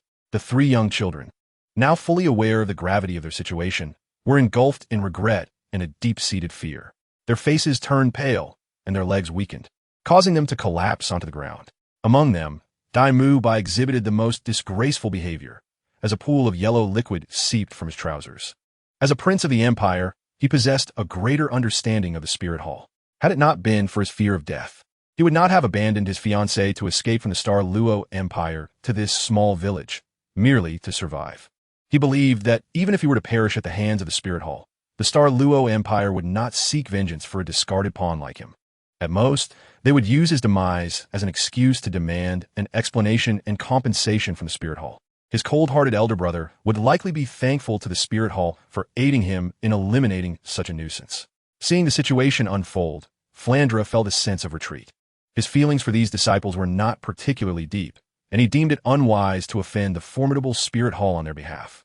His motive for establishing the school and instructing students was primarily for amusement. The reason he set the rule to recruit only geniuses was that it would be simpler to teach them. With minimal effort, they could easily succeed, thus relieving him of the burden of intense labor. Consequently, after more than a decade of running the school, most of the students he recruited had innate spirit power levels of 6 or 7, yet only Qin Ming ultimately stood out, while the others either faded into obscurity or met untimely ends. Even the faculty members were carelessly selected, the most notorious among them being the chaotic Zhao Wuji. This man, notorious for his misdeeds, had been wanted by the Spirit Hall before being taken in by Flandre to serve as a teacher at Shrek Academy. He had never shown genuine concern for his students, treating them as mere punching bags, justifying his actions as physical training. Flandre was confident that, with his seasoned speed as an agility-type soul sage, he could easily evade a newly minted soul sage like Sheeper. Just as he contemplated making a move, a booming voice interrupted him. "Flandre, it has been years since we last met. I never imagined you would establish an academy and take on disciples. How delightful. However, your methods of instruction seem rather lacking." The speaker was Meng Shu, who stood at the entrance, leaning on a dragon-headed cane, observing Flandre with a kind gaze. Flandre felt a tightening sensation at the back of his head and hastily bowed in greeting.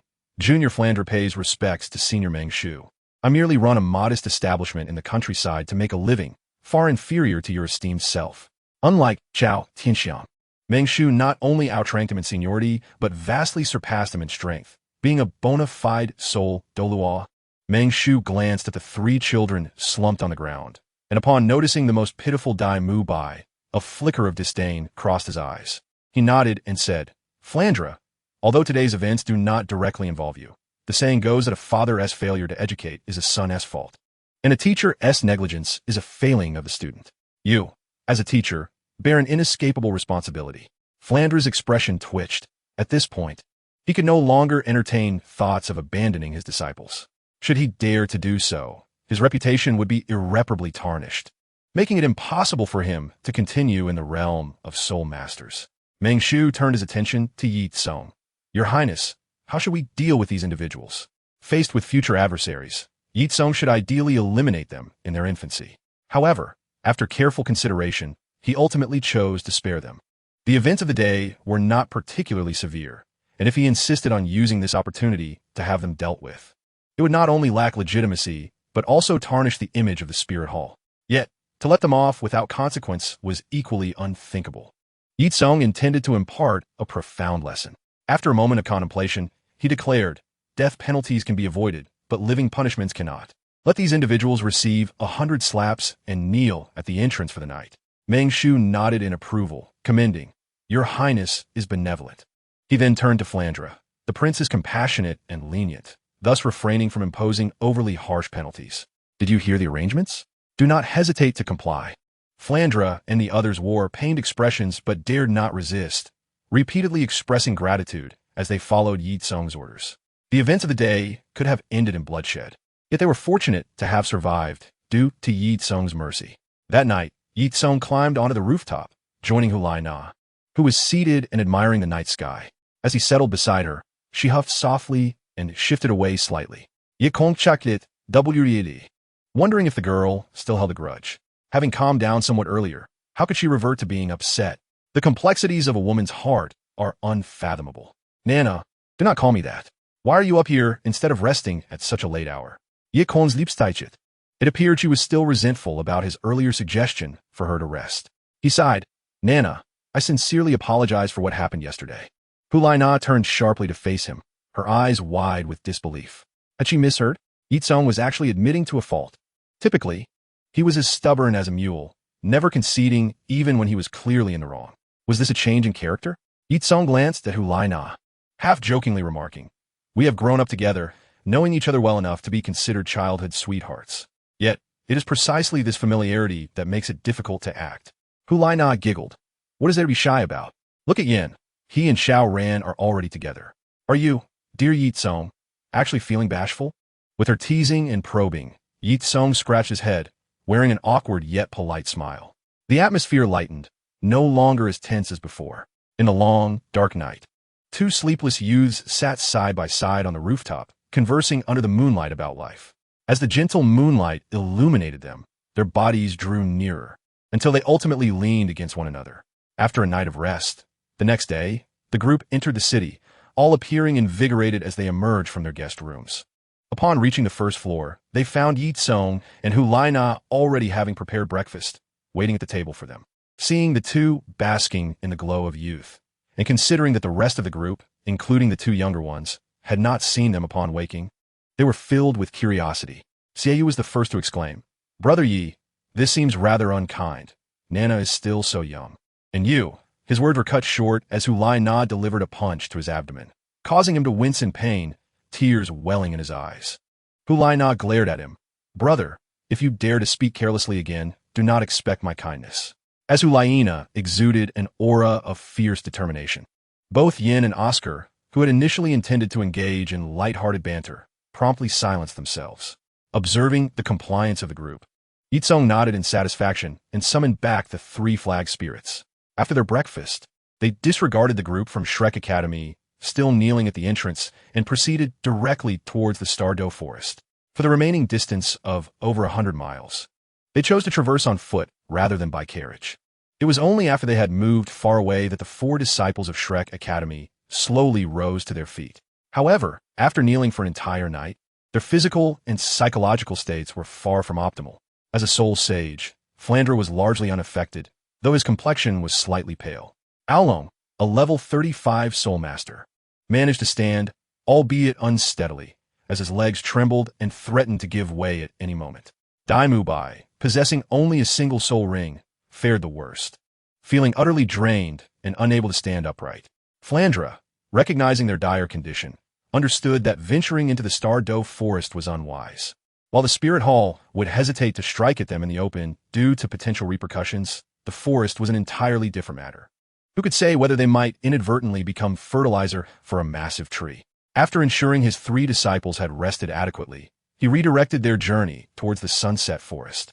The necessity of choosing such a vast forest stemmed from the purpose of securing Dai Mubai's second soul ring.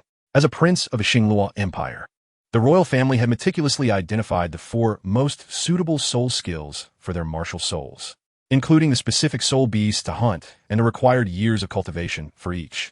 Such high-quality soul beasts could only be found in expansive forests, as smaller, artificially cultivated hunting grounds could not suffice. Although the children of the Spirit Hall's golden generation had yet to officially enter the Stardo forest, they could already feel the refreshing aura wafting from the woods, the fragrant scent of flora invigorating their spirits. After advancing a bit further, they beheld the towering trees that obscured the sky, their sheer height exceeding 20 meters. The dense forest offered no discernible paths, casting shadows that concealed the true landscape within. Very well, let's rest here for a moment, Meng Shu remarked, glancing at the students who had sprinted the entire way. The group halted, their bodies warmed from the journey, beads of perspiration forming on their skin. Ye Cong, Xiaoyu, Hulaina, Yin, and Mingaran were in the best condition, showing only slight breathlessness, their states indistinguishable from their usual selves. As the 5 strongest students, the over 100 miles they had run posed no challenge. Oscar's condition was also manageable, although his physical prowess was not on par with the top 5.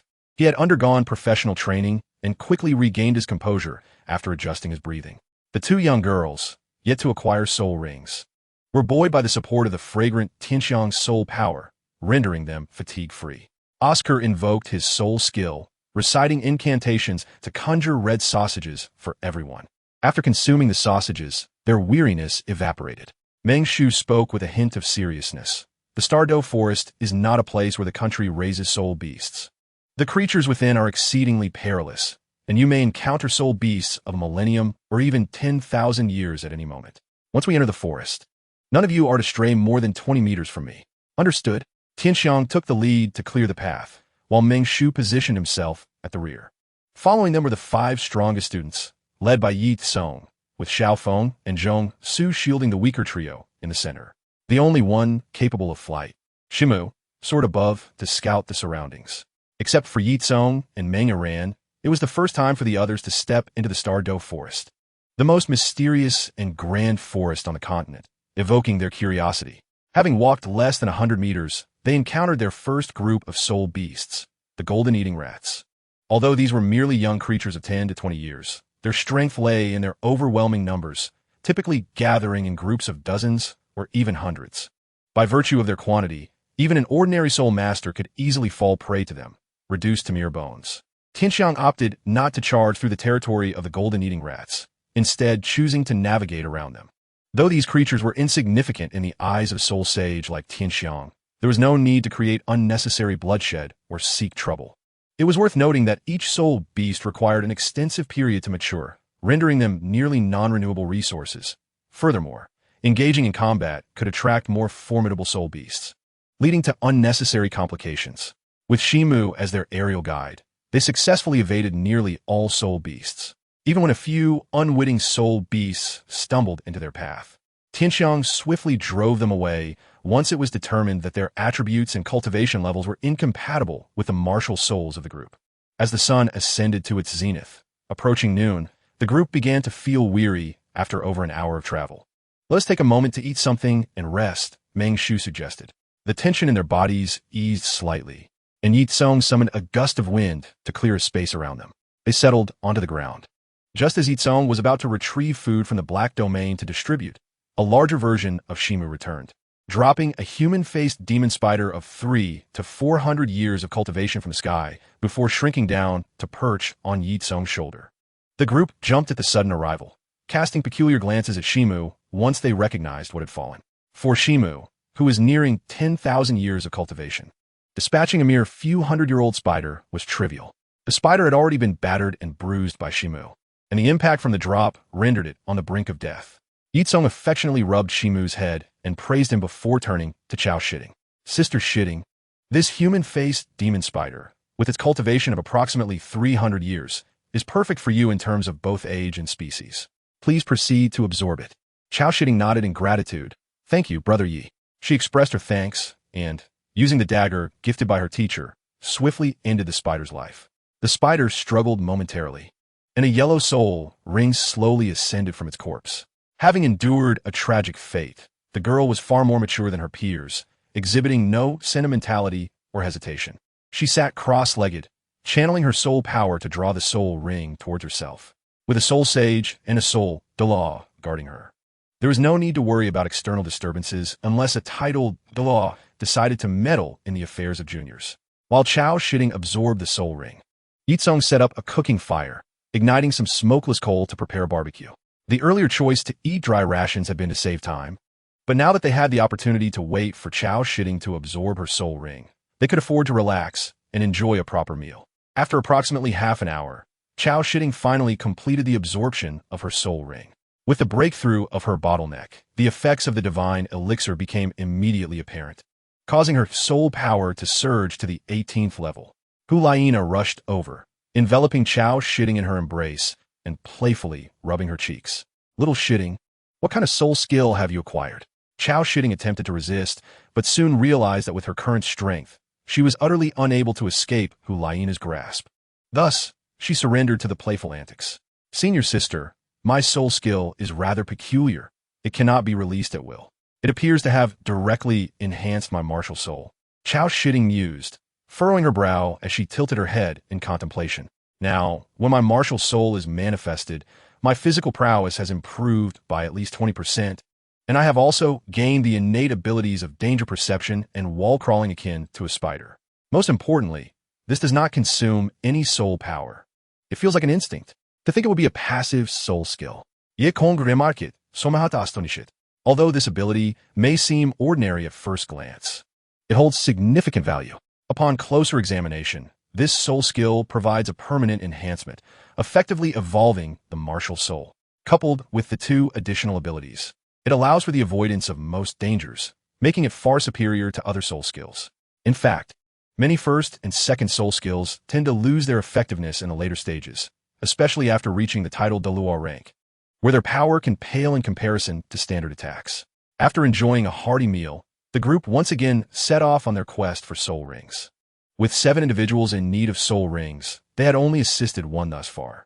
However, their fortune did not continue. Even with Shimu providing aerial support, they spent 3 days in search, ultimately finding a 360-year-old iron armor dragon lizard for the first soul ring. As night descended once more, the group skillfully erected temporary tents. Thanks to Ye Cong, the walking warehouse, they had no worries regarding provisions. Yet, they did not light a campfire. Instead, they continued to use smokeless coal for cooking. In the depths of the forest, they had all learned the importance of not making a fire. While most soul beasts feared flames, a small number were drawn to it, and among these were often deadly creatures. In smaller, artificial hunting forests, this was of little concern, as even Millennium Soul beasts were rarely encountered. However, the Qingdao Great Forest was different. Deeper within, one could find soul beasts that had existed for 10,000 years, abundant in number. Ye Cong was aware that in the heart of the Qingdao Great Forest, countless beast kings, 10,000-year soul beasts, and ferocious beasts, 20,000-year soul beasts, roamed. Furthermore, at the bottom of the life lake lay a half-ruined deity. Nevertheless, such formidable beings typically did not wander about the periphery aimlessly. Moreover, with the reverse scale of the Emperor Tian in his possession, Ye Cong was generally assured that no soul beast would dare to challenge him recklessly. These days of exploration in the forest had not been without merit. Although their progress and soul power remained unchanged, their practical experience and overall strength had subtly grown, and their synergy improved with each encounter. Despite the dangers of the Qingdao Great Forest, it served as an excellent sharpening stone. Even the most talented individuals must engage in continuous battles to enhance themselves. Otherwise, they risk becoming mere ornamental figures. Now, even without the intervention of Meng Shu and Chao Tianxiang, and without Ye Cong's assistance, they were capable of dealing with all soul beasts below 5,000 years of age. This was still the case before Xie Yu and the others had obtained their 3rd soul rings. Otherwise, their accomplishments would have been even greater. After dinner, Meng Shu and Chao Tianxiang took turns keeping watch, with the boys and girls separated into 4 tents.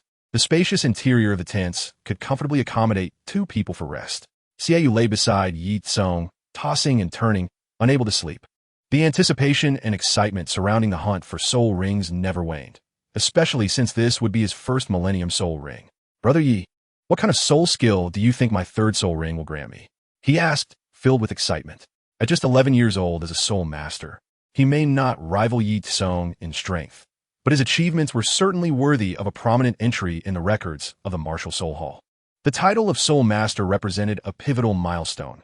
Breaking through the 30th level signified ascendance to a new plane, heralding boundless potential.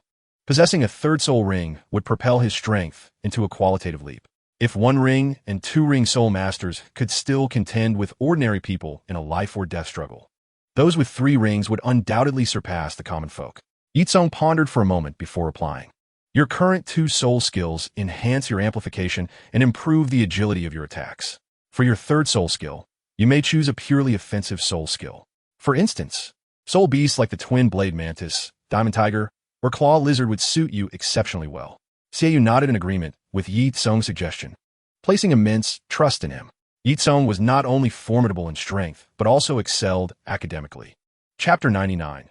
The recruitment ceremony of the underworld upon returning to the Martial Soul Hall. Who was caught in the realm of ice and fire, did not remain idle. Following the intelligence and map provided by Gue Mei, he dispatched the 2 great guardians and the 2 elders with minimal combat capability, excluding Yuanshin, to recruit the 4 major affiliated families of the original Haotian Sect, Li, Yu, Pe, and Min. In the territory of the Li family in Tiando City, Titan led the elite members of the clan, standing in formation within the courtyard. The sudden arrival of the red-haired woman instilled a sense of dread within him, a soul Douluo, as she emanated an overwhelming pressure. Her fierce aura indicated that she was not a harbinger of goodwill, struggling against the oppressive force. Titan maintained a serious demeanor as he spoke. "I am Titan, unaware of the esteemed arrival of your presence. What brings you to the Li family?" His voice resonated throughout the courtyard. Song Qianqian held no affection for this loyal dog of the Tang Sect, her voice devoid of emotion and icy as she declared, "Submit or die." "Impossible," Titan exclaimed, agitated and refusing to consider her proposition. "I, Titan, am loyal to my former master. Death is preferable to joining another faction." His former master referred to Tang Hao, the Haotian Hammer. Although the reputation of the Haotian Hammer had recently suffered, it did not diminish Tang Hao's esteemed position in Titan's eyes. As soon as Titan finished speaking, a crimson, elongated scorpion tail lashed out, forcefully slamming him into the wall. Titan coughed blood from the sudden attack, but managed to mitigate part of the impact with his soul skill. Otherwise, he would have surely been severed in 2. Father, grandfather, Tai Nuo and Tai Long, a large and small pair of gorillas, rushed to assist the elder Titan, alarmed by his grievous injury. "I have already stated that I am not here to consult your opinions. I am merely informing you. It is death or submission. The choice is yours." Song Qianqian's tone remained cold and merciless. Her soul rings had manifested, and her martial soul was fully activated. Should the old Titan persist in his defiance, she would not hesitate to send the Li family on their way. After Titan expelled the blood from his mouth, he resolutely clung to his stance. "I have declared that surrender is not an option. Relinquish that thought. I shall forever remain the servant of my true master. If that is the case, I shall grant you your wish. Embark on your journey with unwavering loyalty." A faithful hound may be adored by many, yet for adversaries, it becomes a source of disdain. Song Qianqian's countenance turned entirely frigid as her palm transformed into a crimson scorpion's claw, ready to unleash a massive AoE soul technique that would obliterate the entire Li Ji clan. However, before she could make her move, discord erupted within the Li Ji clan. After all, not everyone shared Titan's steadfast loyalty to the Haotian Sect. Who among the living would willingly embrace death? No great power can exist as a monolith. With a multitude of voices, dissent is inevitable. What is the purpose of this, clan leader? The Haotian Sect has long abandoned us. There is no shame in surrendering to this esteemed individual. Indeed, clan leader, we were once a subordinate family of the Haotian Sect. Joining another sect is merely a change of affiliation, and there is nothing wrong with that. Furthermore, it was the Haotian Sect that forsook us, not the other way around. We need not sacrifice our lives for a group of cowards. Absolutely. Even if the Haotian Sect has bestowed great favor upon the Li Ji clan, our loyalty has been repaid countless times over the years. Moreover, After offending the Wuhuan temple, they abandoned us and fled. If we consider it from this perspective, they still owe us a debt. Within the clan territory, a cacophony arose. Song Chantian halted her assault, intrigued by the unfolding drama. Titan, upon hearing such treasonous remarks, was immediately consumed by fury. Already gravely injured, blood surged forth from his mouth once more. How can you speak in such a manner? You are no better than beasts. A pack of ingrates. For as long as the Li Ji clan exists, we are members of the Haotian Sect, now and forever. Ignoring the blood staining his lips, Titan pushed aside his son and grandson, raising a trembling hand to point at the clan members as he bellowed angrily. Enough, second uncle. What merits such unwavering loyalty to the Haotian Sect? Have they not wronged us enough? Let us not forget how their inner disciples maltreated our kin while we were still a part of the Haotian Sect. They discarded us like unwanted pawns when they withdrew, leaving us to face the wrath of the Wuhuan temple, becoming scapegoats for their failures. Why should we clean up the mess left by the Haotian Sect's disciples? The speaker was Tyson, a soul saint and the second in command of the Li Ji clan, his words resonating deeply with the clan members. Tyson, whose father Tailo was Titan's younger brother and had perished in the Wuhuan temple's ambush years prior, bore a deep-seated hatred for the Wuhuan temple, which only intensified his loathing for the Haotian Sect. If not for that scoundrel Tang, how provoking the Wuhuan temple. How could the Li Ji clan have faced such calamity? Had the Haotian Sect bravely resisted, Tyson would have had no grievances, even if it meant risking the annihilation of their clan in battle against the Wuhuan temple. Yet, the critical point was that the Haotian Sect, fearing for their lives, had abandoned the 4 subordinate families without prior notice, allowing the Wuhuan temple to slaughter their people as a means of venting their fury. Ironically, the survival of the Li Ji clan to this day hinged on the Wuhuan temple's unexpected mercy. Given Tang Hao's actions and the relationship between the Li Ji clan and the Haotian Sect, it would be entirely justifiable for the Wuhuan temple to eradicate them. Tyson's words struck a chord with the clan members, who rallied behind him, expressing their support.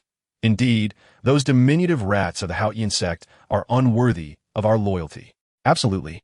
The scoundrels of the Haotian Sect have never regarded us as human beings. To put it mildly, we are merely a group of slaves sustained by the Haotian Sect. Clan leader, we only wish to live. Is there any fault in that? Silence. I am the clan leader. You shall all be quiet. Speak out of turn again, and I shall enforce the clan's laws. Titan trembled, 8 soul rings emerging around him as he clenched his fists, smashing the already precarious structure into ruins. Though Titan harbored deep resentment over the Haotian Sect's abandonment, he remained resolute as a loyal servant to Tang Hao, loving what his master loved and hating what his master hated. Thus, he would not permit anyone to tarnish the reputation of his master or the Haotian Sect, even if it meant confronting his own kin. Chapter 100. The Li Ji clan surrender faced with the overwhelming presence of 8 soul rings. A momentary silence enveloped the scene, only to be shattered once more. Clan leader? Huh, you dare to lay claim to that title? We are the true victims. Yet you demand we apologize to those scoundrels. My sister, merely a teenager, was defiled by those brutes. A youth erupted from the crowd, pointing at Titan and seething with rage. Tainua, witnessing a mere boy daring to accuse his father, was incensed. You seek death. You lack respect and dare to challenge authority. Today, I shall teach you a lesson on behalf of your parents. With that, 5 soul rings, yellow, yellow, purple, purple, and black, rose from Tainua's feet. His muscles swelled, nearly bursting through his garments, as a layer of yellow fur emerged on his skin, embodying the might of a great ape. His intent was to set an example, asserting his father's authority by punishing this insolent youth.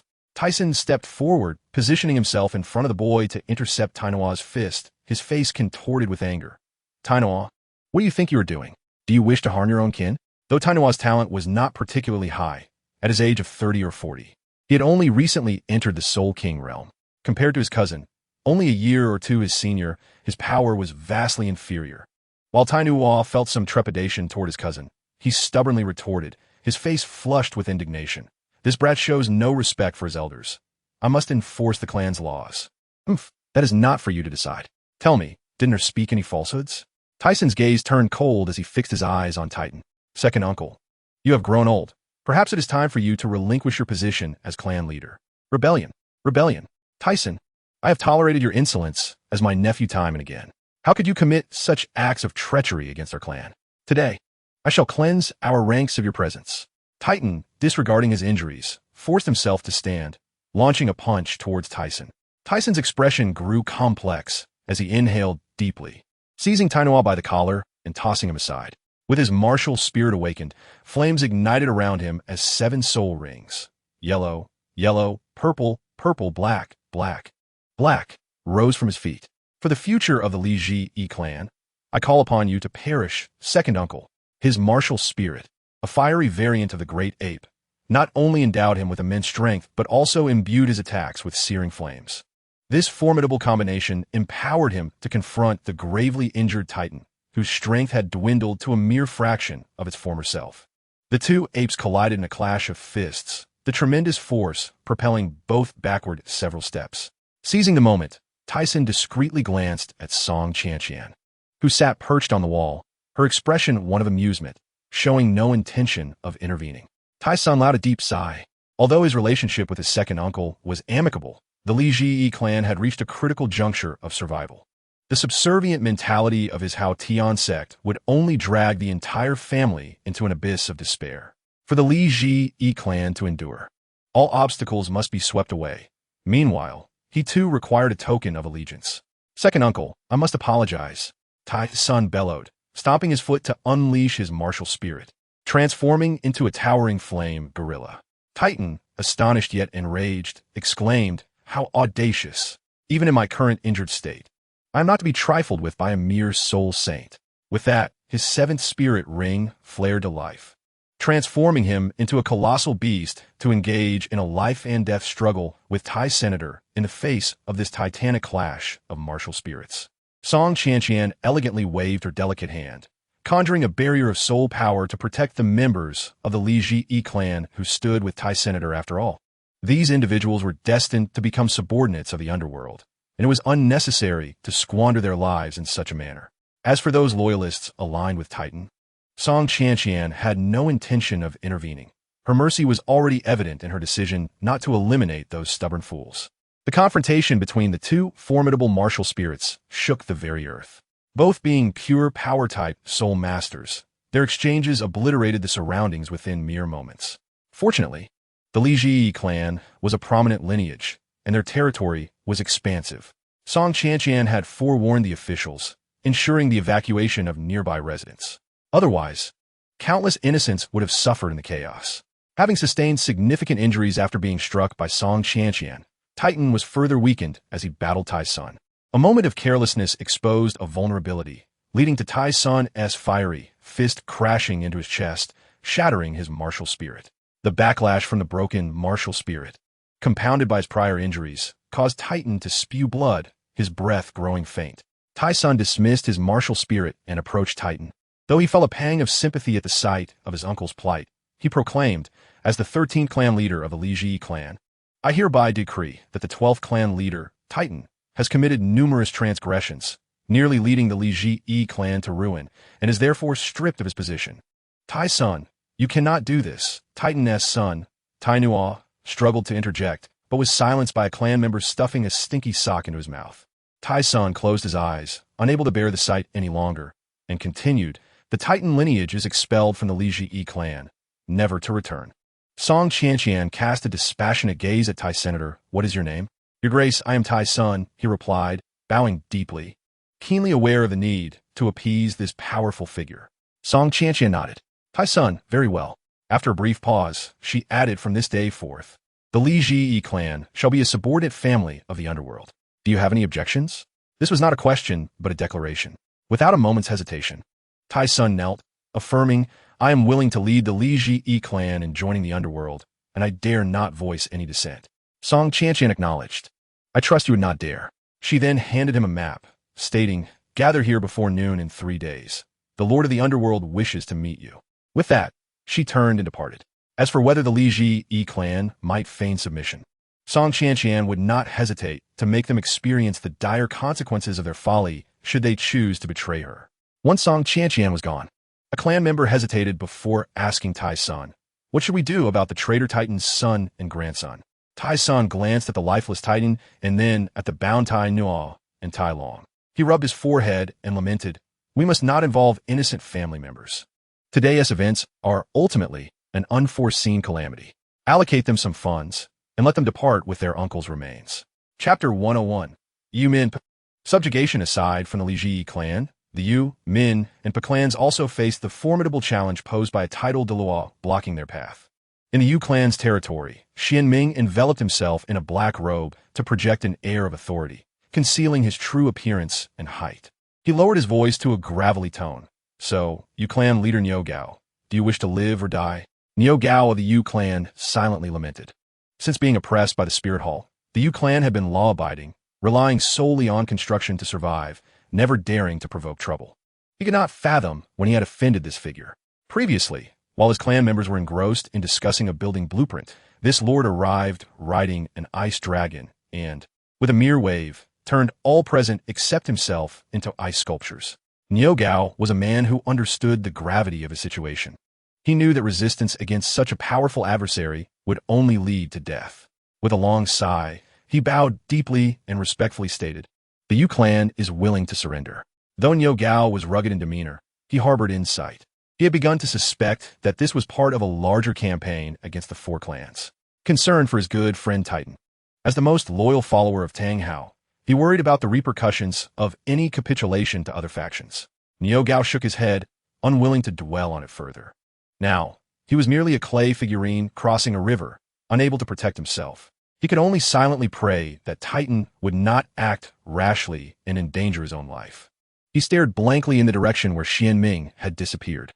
After receiving Niu Gao's assent to surrender, Xianming promptly lifted the ice spell, leaving behind a map before departing. When did such a terrifying force emerge in Douluo Continent? Surely, only the Spirit Hall could contend with them. In the Min clan's territory, Douluo had long since sealed off the entire area with his green-scale poison array. The ancient monster, who had successfully achieved a youthful appearance through his cultivation techniques, lounged casually on a tree, donning a black and green ensemble. He rested his chin on one hand while the other toyed with a strand of his green hair, mockingly saying, "Keep running. Aren't you the fastest? Perhaps you might break through my encirclement. I promise, if you manage to escape, I will not lift a finger against you." The Min clan specialized in speed and was renowned as the finest scouts on the continent. If speed were the criterion, they claimed the second position, with no one daring to assert the first. As a clan leader, the old white crane embodied speed to the utmost. Despite being only a soul Douluo, he could surpass even some speed-oriented title Douluo. However, facing the control-type Douluo, his pride in speed became futile. Gazing at the roof, the ground, and the tree branches where his clan members lay, either poisoned or petrified, he suddenly lost the urge to flee. Even if he could escape Douluo's poison array, his clan members would likely bear the brunt of the enraged, poisoned Douluo's wrath, leading to the Min clan's annihilation. Steeling himself, he clasped his hands and inquired, "Poisoned Douluo, must we surrender?" "Not at all," Douluo replied with a faint smile, his vertical pupils glinting coldly. "You also have the option to die." Behind White Crane, a pair of white wings unfurled as he floated in the air. After a prolonged moment of hesitation, he took a deep breath, his voice trembling slightly. The Min clan, am willing to submit." In the territory of the Pa clan, Shang Hui wielded an oddly shaped crimson longsword, his angelic smile directed at Yang Wudi. "Clan leader Yang, I have long heard of your unparalleled combat prowess. With your soul-breaking gun in hand, even with only the cultivation of a soul Douluo, you fear no title Douluo and dare to engage them. I shall not burden you any further. In our duel, I vow to refrain from employing any soul techniques other than Lian Cheya. If you can disarm me before the sand in the hourglass runs out, I shall turn and depart without further difficulty. Otherwise, you shall unconditionally submit to my dominion in the netherworld." Yang Wudi's expression grew grave as he inquired, "Is your majesty's statement sincere?" "I never jest in such matters," declared Shang Hui with a serious countenance. However, her youthful figure and demeanor lent an amusing air of feigned maturity to her serious expression. Unlike Xianming, Shang Hui did not conceal her true appearance but boldly approached. This led some members of the Pa clan to mistakenly perceive her as a troublesome little girl seeking to extort money, contemplating sending her away with a few coins. The moment Shang Hui revealed her formidable soul power, it immediately drew the attention of the clan leader, Yang Wudi. After she clarified her identity and purpose, the scene unfolded as described above. Yang Wudi pondered briefly before nodding, revealing his martial soul, the Pa soul gun, and adopting a stance with a piercing gaze. Then I must be rude. Yang Wudi, an 82-level Soul-Duo, stood ready. Behind him, 9 soul rings of yellow, purple, and black appeared. Indeed, due to the characteristics of the Soul Gun, members of the Ye clan, upon reaching the Soul Saint realm, naturally acquire an additional soul ring beyond the standard absorption. More soul rings equate to additional soul techniques, which explains why the Ye clan can effortlessly engage in battles beyond their rank. Of course, this unique trait, while bestowing immense combat prowess upon the Yang clan, also restricts their cultivation, akin to the 7-treasure glazed tile pagoda, keeping all clan members perpetually capped at the Soul-Duo level, forever unable to ascend to the title Douluo level. Even the remarkably talented ancestor of the Ye clan remains trapped at the 89 level, unable to progress further in his lifetime. Sheng Hui twirled her weapon elegantly and stepped forward, asserting, "I am Sheng Hui, a 98-level title Douluo. You will learn my martial soul and title in due time." The adage holds true. The first to strike holds the advantage, while the latecomer faces calamity. As the countdown commenced, Yang Wudi initiated the assault. He showed no mercy. Fully aware of the terror possessed by a 98-level title Douluo, he immediately unleashed the true form of his martial soul. 3rd soul technique, explode. 6th soul technique, break. 8th soul technique, annihilate. In the true form of his martial soul, Yang Wudi unleashed his 3 formidable techniques, directing a jet black spear that surged towards Sheng Hui like a monstrous serpent. Unfazed by the onslaught, Sheng Hui lightly tapped her exquisitely fair foot upon the ground, her figure gliding gracefully as if she were a dancer. The bells on her ankles chimed melodiously with the breeze. While evading Yang Wudi's attack, she flicked her wrist, sending forth a searing wave of sword aura aimed directly at him. This Lian Cheya, birthed from Sheng Hui's 2nd soul technique, is a manifestation of concentrated fire essence, having reached the pinnacle of fiery power. Even without any additional soul techniques, its might is sufficient to incinerate all. Although Sheng Hui is not particularly skilled in swordplay, her formidable strength, coupled with the characteristics of Lian Cheya, enables her to contend with most adversaries. Despite being a casual strike, Yang Wudi dared not underestimate it. Faced with the oncoming heat wave, he quickly adjusted his stance, positioning the Soul Gun defensively across his chest to deflect the blow. He staggered backward several steps, feeling a searing pain in his hands gripping the gun. Internally, he lamented the terrifying nature of the fire element. If this noble were to unleash her full power, she could likely turn the entire Longxing city to ashes in an instant. After successfully repelling Yang Wudi, Sheng Hui did not pursue the advantage, but instead gestured for him to continue his attack. Yang Wudi, relieved, readied himself for battle once more. Empowered by various soul techniques, the Soul Gun had reached a fearsome level. Shock, penetrate, explode, guide, tear, break, annihilate, shatter. With each round of attacks, an additional attribute would amplify the Soul Gun's potency. This included the self-created 7.5 soul ring, which had a significant chance of shattering the enemy's martial soul, albeit with the risk of backlash against his own.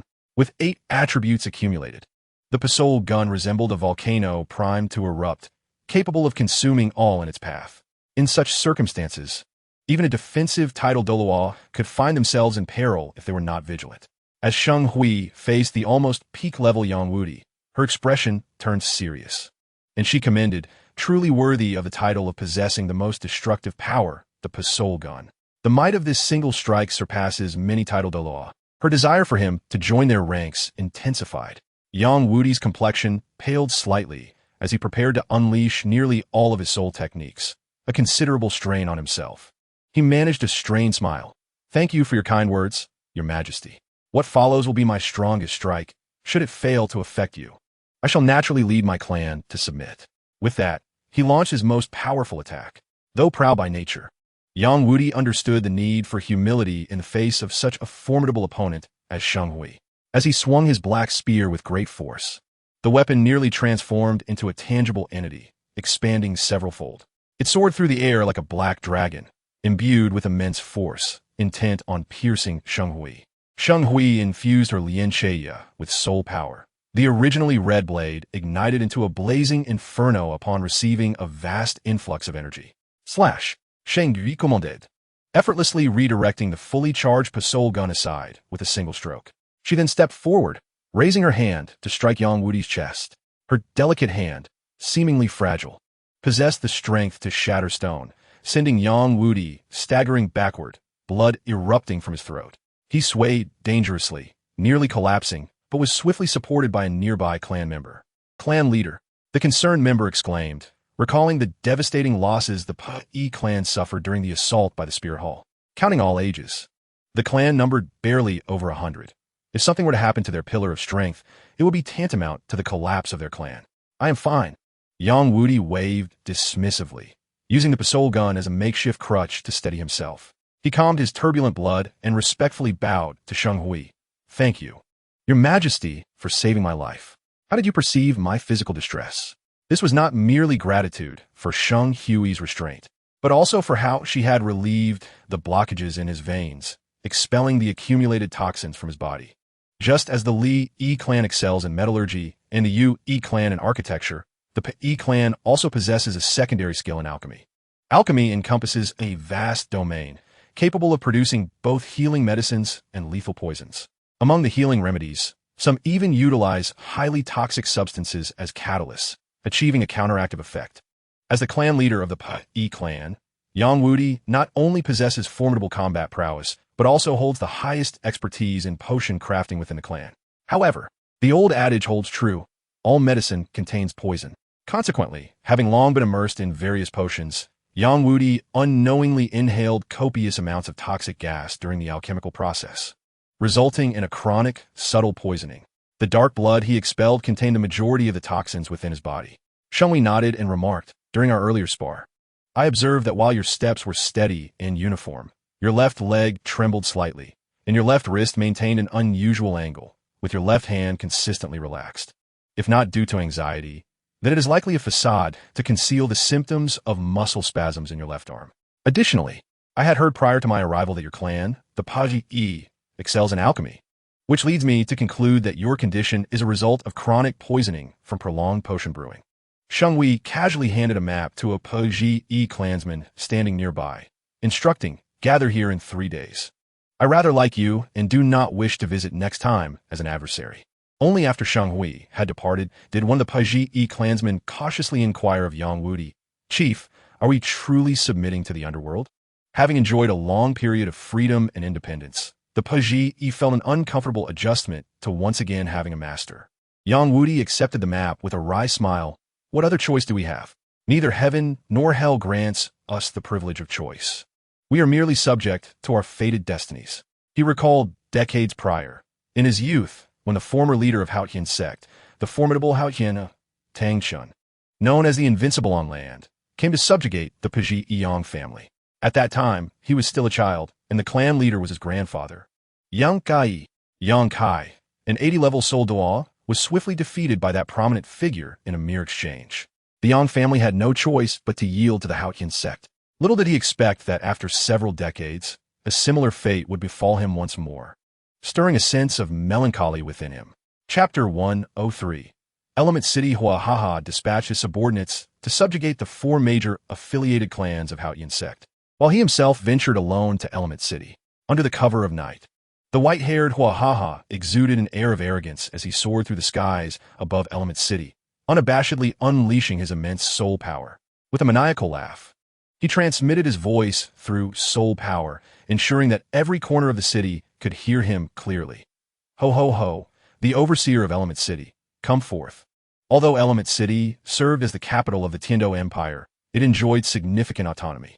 Unlike other capitals, which lacked a presence from the Spirit Hall, even the city lord was not appointed by the Tiando Empire.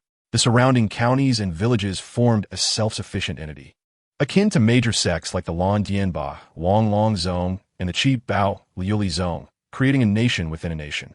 Originally, Element City was governed by 3 families, the Wind, Fire, and Water clans, each taking turns as city lord. The 3 academies of Element City, Shun Feng Academy, Tian Shui Academy, and Chi Hua Academy, were also operated under the oversight of these 3 families, whose heads served as the respective deans. The Water clan, led by Shui Rou, an 84-level Soul-Duo, was a matriarchal lineage due to Tian Shui Academy's exclusive admission of female students. The Fire clan was headed by Hui Yuan, an 85-level soldat, while the Wind clan was led by Feng Yun, an 88-level soldat. A few years prior, when the Spirit Hall sought to intervene in Element City, they refrained from forceful acquisition due to their position as dominant figures among soul masters on Douluo Continent. Instead, they dispatched the Ye Sect, which had already expressed willingness to submit, to establish a fourth academy, Ye Academy, representing the Earth element. This incursion naturally faced staunch resistance from the original three families. However, considering the backing of the Ye Sect and its close ties with the Spirit Hall, the three families found it difficult to confront them openly. Consequently, they enlisted the support of the Lan Dianba Wang Long Zone, who entered Element City under the guise of Thunder Academy, executing a strategic maneuver to drive out the Ye Academy. They further ostracized the Earth element Ye Academy, publicly designating the city as a four-element city while excluding the Ye Academy. Upon sensing Huahaha's formidable pressure, the five soldats within the city did not dare to delay and hurried towards his direction. The first to arrive were Shui Rou, the dean of Tian Shui Academy, and Yu Zigong, the dean of Thunder Academy. Due to their unique martial spirit characteristics, they were the only two capable of flight, while the others could only hover momentarily using their soul power. Hui Yuan and Feng Yin followed closely behind, hovering in the air and standing behind Shui Rou. The dean of Ye Academy and the sect leader, Hu Yin Zhen, arrived last, clearly feeling marginalized within this small assembly. "What business does your excellency have in our four-element city at this late hour?" Yu Zigong inquired loudly. The native heads of the Water, Fire, and Wind clans exchanged glances, their brows furrowing. Although they were aware of the Lan Dian Ba Wang Long Zone's long-standing interest in Element City, they had refrained from acting due to mutual restraint with the Spirit Hall. They were taken aback that someone would directly represent the entirety of Element City, indicating that it was already considered theirs. Despite their dissatisfaction, the three clan leaders chose to remain silent, mindful of the looming threat. Strangely, the normally outspoken Hu Yin Zhen appeared unperturbed, seemingly deep in thought. Hu Yin Zhen silently assessed Huahaha, pondering, is this the formidable figure mentioned by His Holiness? Truly unfathomable. Days prior, he had received a letter from Bibi Dong, instructing him to act as an insider to aid Huahaha in seizing Element City. In Bibi Dong's view, since the Spirit Hall and the Lan Dian Ba Wang Long Zone were mutually constrained and unable to claim Element City, it was better to grant a favor to Huahaha. Huahaha's gaze, sharp as lightning, fell upon Yu Zigong. Under Huahaha's scrutiny, the soldat from the Lan Dian Ba Wang Long Zone involuntarily staggered back several steps. "Old man, are you the overseer of Element City?" Huahaha inquired, his face adorned with an exaggerated smile. Yu Zigong, realizing his slip of the tongue, maintained his composure and replied with pride, "I am Yu Zigong, an elder of the Lan Dianba Wang Long Zone and the dean of Thunder Academy, one of the administrators of Four Element City. I am naturally qualified to represent Element City." Huaha nodded. "Oh, in that case, the matter will be much easier to handle. I presume those present are the decision-makers of Element City? I am here to subjugate Element City, and I hope you will not be unwise." His declaration stunned the assembled soldats, even catching Hu Yin Zhen, who had received prior notice, off guard. Is this how direct His Excellency is? Sensing the atmosphere shift towards hostility, potentially igniting conflict, Hu Yin Zhen quickly intervened. "Your Excellency, such matters are of great significance. May we discuss them elsewhere?" Huahaha nodded. That works. Please choose a location quickly. I am eager to engage in a meaningful discussion with you." The four members of the Yu family from the phone, Hua, Shui, and Lei Ting academies exchanged glances, perhaps considering the adage that an additional ally brings strength, or perhaps feeling that it would be somewhat inappropriate to dismiss the proposal made by Hu Yin Zhen. They decided to include him in their discussions. Thus, they convened at the city lord's mansion. Upon entering, Huahaha boldly took his seat in the main position. Although the leaders of Element City felt displeased, their lack of strength forced them to endure in silence, standing to the side. Huahaha extended his hand and presented them with two options. First, to willingly yield to him, which would result in mutual benefit and avoid unnecessary trouble. Second, to be beaten into submission, which would cause them both physical pain and requires effort. "So what will you choose?" he taunted. In response to Huahaha's arrogant proclamation, Yu Zigong, hailing from a prominent family and possessing a notoriously volatile temperament, stepped forward first. "Your Excellency, Element City has been our ancestral home for generations. Is it not unreasonable for you to attempt to seize it without negotiation?" Hua remained silent, but the seemingly drowsy Haha eagle on his shoulder suddenly opened its eyes, glaring at Yu Gang with an intensity that chilled him to the bone. Beast, what do you want? He demanded. The others felt a sense of unease, and Hu Yanjun could not help but mock. Director Yu, have you regressed with age? Why are you quarreling with a mere bird? Before he could finish, the so-called little bird, Haha eagle, flapped its wings, conjuring a whirlwind that sent Yu Gang crashing against the wall. Hu Yanjun's laughter abruptly ceased as he realized the seemingly inconspicuous bird possessed formidable power. The leaders from the Feng, Hua, and Shui clans felt a chill within. If a mere pet could wield such terrifying strength, how powerful must Hua be? Ha. You are all of an age, yet you seem naive as if you have lingered in a soft paradise. This world has never been one to adhere to reason. Hua, gripping his staff, displayed a sinister smile. Arrogance requires capability, and regrettably, I possess that capability. As his words echoed, an overwhelming pressure emanated from him, enveloping the room. The 5 directors felt a suffocating sensation under the weight of his soul power. Hua continued, the essence of this world is the dominance of the strong over the weak. In the presence of the strong, there is no place for the weak. Thus, esteemed directors, will you yield or not? Realizing the dire situation, Hu Yanjun understood he had to make his move. Otherwise, he would face unfair punishment alongside the others. He forced down his discomfort and stepped forward, cupping his hands in respect. Your Excellency, I am willing to lead the Xiangjia sect out of Element City and relinquish Xiangjia Academy. The other 4 were taken aback. What was this? Hadn't Hu Yanjun always represented the Wu Hun Temple in their pursuit of Element City? Now, he was willingly handing over his own academy and attempting to escape. Was he not afraid of retribution from the Wu Han Temple? Hua smiled slightly. Excellent. Mr. Huyen is quite forthright. I will not take your offer without compensation. Consider this the funding for your academy's purchase. With a flick of his finger, a ring flew from his hand and landed in Hu Yanjun's grasp.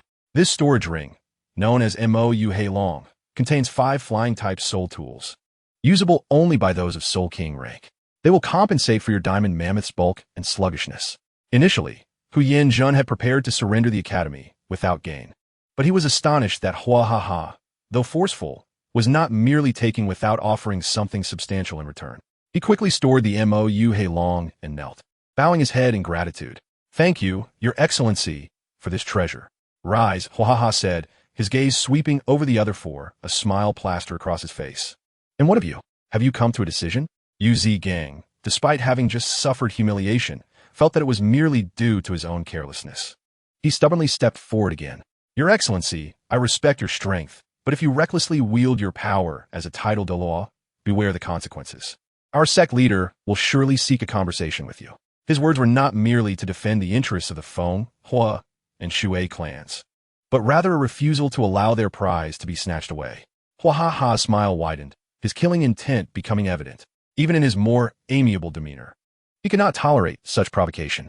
Truly tiresome, he muttered, extending his left hand to grip Yu Gang, who let out a horrific scream, blood spurting from his mouth. Yu Gang was horrified to discover that his blue lightning Tyrannosaurus Rex martial spirit had shattered, leaving no hope for restoration.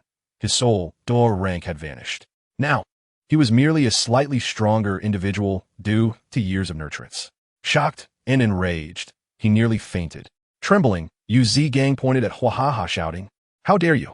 Huahaha casually waved his staff, sealing Yu Gang's mouth. Consider this a lesson. Should there be a next time? I assure you, you will be left with nothing as compensation for your insolence. Your Thunder Academy now belongs to me. And tell your sect leader that if he seeks revenge, I am always ready. With that, he waved his staff, sending Yu Gang out of the City Lord's mansion. Having disposed of the troublesome insect, Huahaha turned his attention to Hui Yuan, Shui Rou, and Feng Yun, his demeanor softening. Esteemed directors, what are your thoughts? What thoughts? We use our eyes to see, they replied in unison, glancing at one another, their expressions filled with bitterness. Had the Wu Han Temple sent a soul de law to establish an academy with a relatively gentle approach, they might have found a way to respond. However, faced with Huaha's blatant disregard for martial ethics, they felt utterly powerless. The notion of leveraging public opinion to suppress Huaha's actions was laughable. Who would dare to do so? Not only had their earlier actions offended the Wu Han Temple, but it was likely that they would be eager to see them dealt with. The notorious figures of the Tian-Du Empire were unlikely to gain any favor in the eyes of this lord. Just look at how the so-called number one beast martial spirit, the Blue Lightning Tyrannosaurus Rex sect, had been so easily offended. Given the circumstances, they could only sigh in resignation and bow in respect, speaking in unison. We are honored to be valued by your excellency. Joining you is a privilege we could hardly desire more. Very well, Huahaha replied, nodding in satisfaction. Those who recognize the situation are wise. Since you have chosen to ally with me, I shall not treat you unfairly. He waved his staff once more, and 3 glimmers of red, green, and blue light appeared, descending onto the table. As the brilliance faded, all present were left agape, their breaths quickening. Remarkably, these were soul bones. The shattered wind and cloud, left arm bone. The crimson flame spirit fist, right arm bone, and the azure water spirit wave head bone. All 3 corresponded perfectly to the attributes of the Feng, Hua, and Shui clans, each possessing a minimum of 40,000 years of age. These were treasures that could be passed down through generations. To understand, the Wanyan Hunbone, also known as Shue Haji Bao, possesses the power to incite a bloodbath within the realm of soul masters with just a single fragment. It is rumored that 2 sovereigns of rival principalities once engaged in a fierce battle over a piece of high-quality Wanyan Hunbone, the brutality of which could only be characterized by rivers of blood. From that point onward, the Wanyan Hunbone acquired a name that, while seemingly beautiful and romantic, is in fact rife with bloodshed. Although Huyen Zhent's eyes gleamed with envy, he dared not contest it. After all, the recent fate of Ye Cong served as a cautionary tale. Should he act recklessly, his demise would undoubtedly surpass that of his predecessor. The reason Haha could so boldly present 3 pieces of Wanyan Hunbone is due to his unique sorcery, Yahuan Liangu. Through the invocation of this magic, he meticulously refines and fuses the bodies of soul beasts with the soul rings they produce, thereby crafting rare soul bones. More importantly, this spell is not limited to soul beasts. It can be employed on soul masters as well.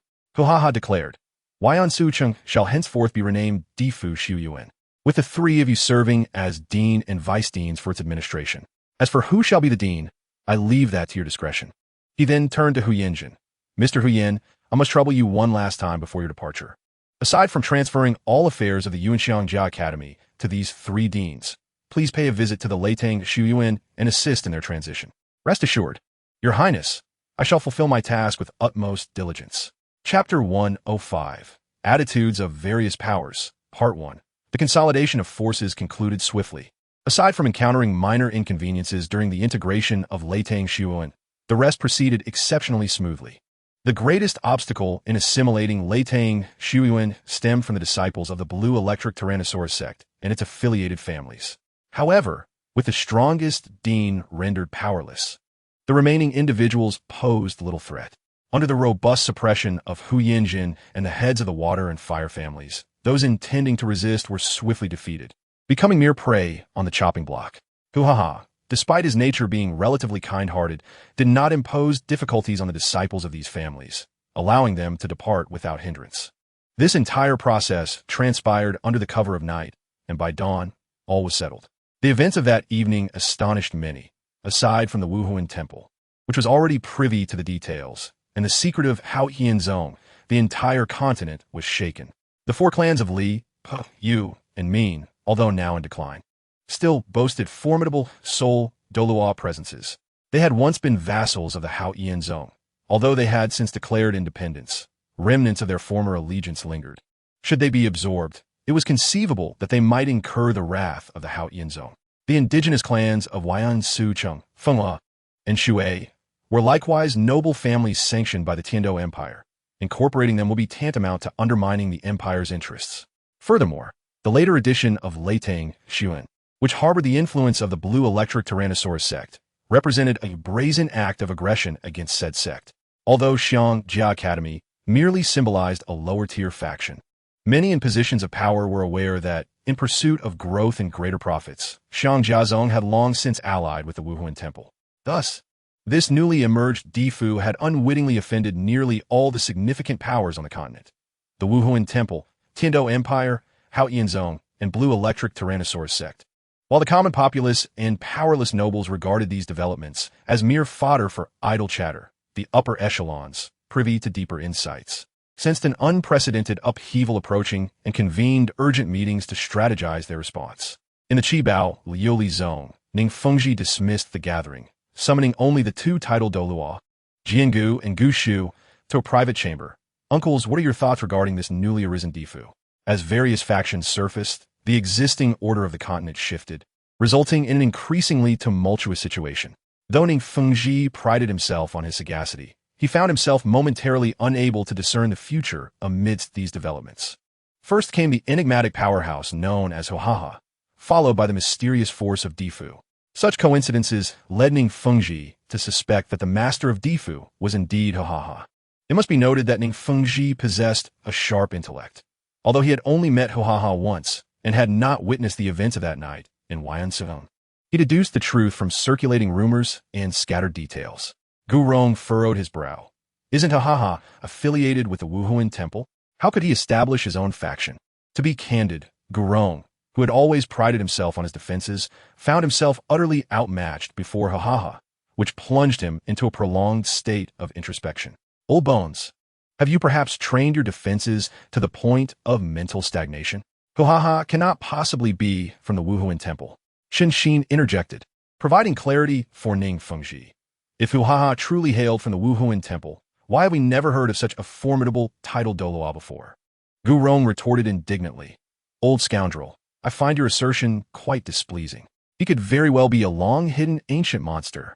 Shen Xin, frustrated by the lack of logical reasoning. Can't you think critically? If he were indeed an ancient monster intent on concealment, why would he expose himself over such trivial matters? This line of reasoning prompted Gu Rong to furrow his brow once more.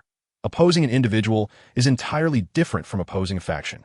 Ning Fengji smiled gently. As a merchant, he understood the nuances of human relationships. Not necessarily. With his own faction, he undoubtedly also possesses vulnerabilities. In this world, there are no eternal friends or foes, only everlasting interests. Should we uncover the fundamental reason for his collaboration with the Wuhuan Temple and increase our leverage, I believe we could persuade him to alter his alliances. In the Lei Jianba Wang Zone, the sect leader Yu Yuanjin convened the elders to deliberate on the matter.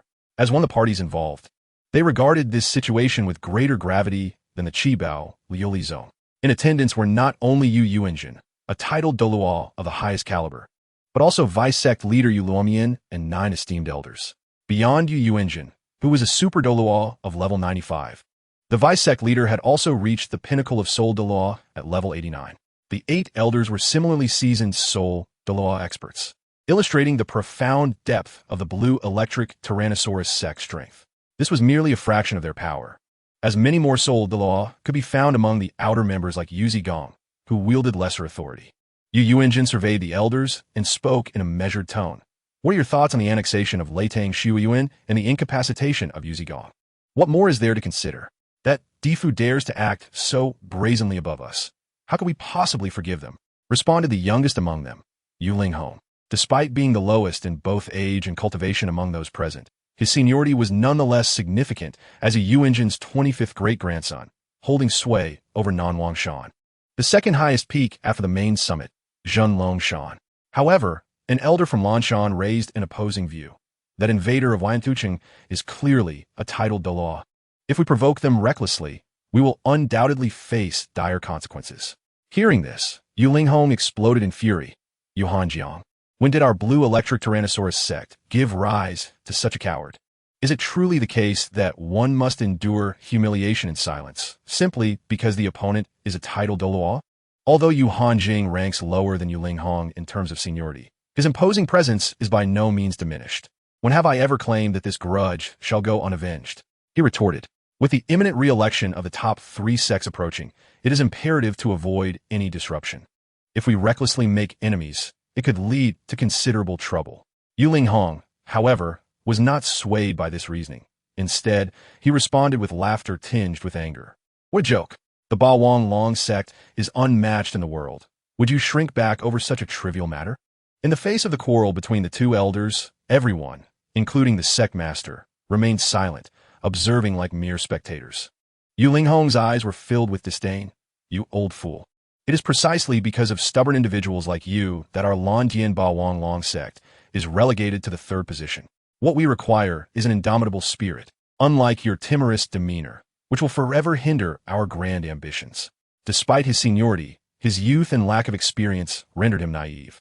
His unique status afforded him exceptional protection within the sect, making him akin to a flower nurtured in a greenhouse.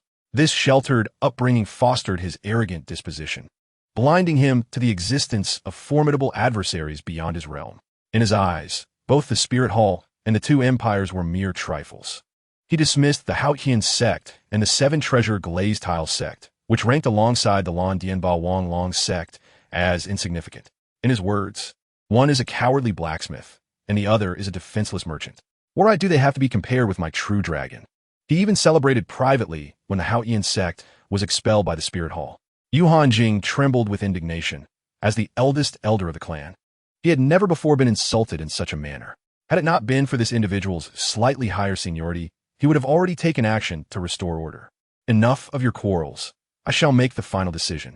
At last, Yu Yuanjin, who had been quietly observing, interjected to halt the bickering of the two elders. He glanced at the deputy sect master, Yu Luomian, and inquired, Luomian, do you have any updates to share? Yu Luomian smiled slightly.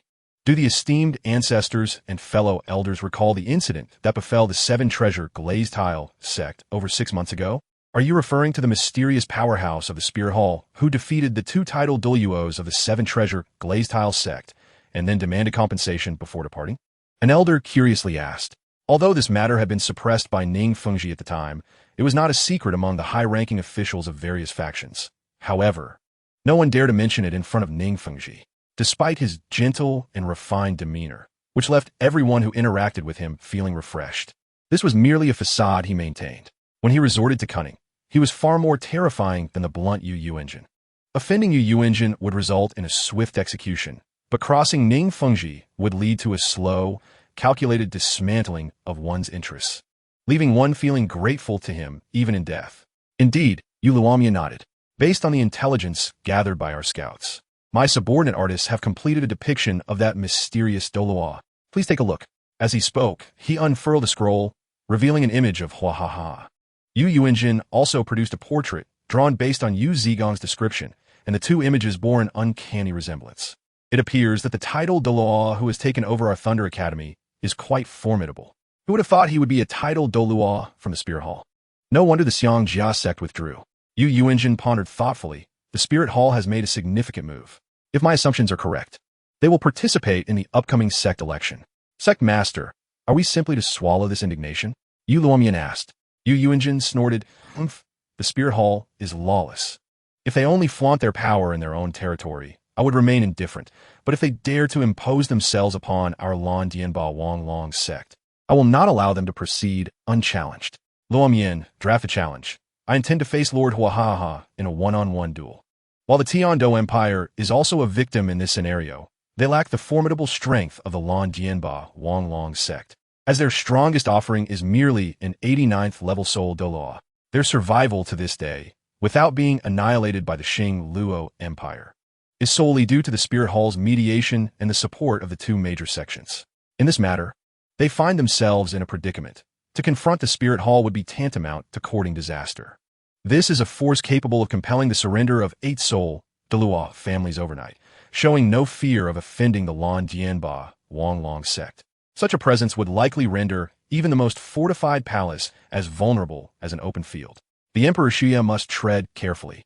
For a moment's misstep could lead to peril. If they choose silence, the Empire's dignity would be utterly vanquished, unable to hold their head high before the Xing Luo Empire, risking rebellion among their subordinate kingdoms and principalities. In the court, two factions of ministers argued vehemently.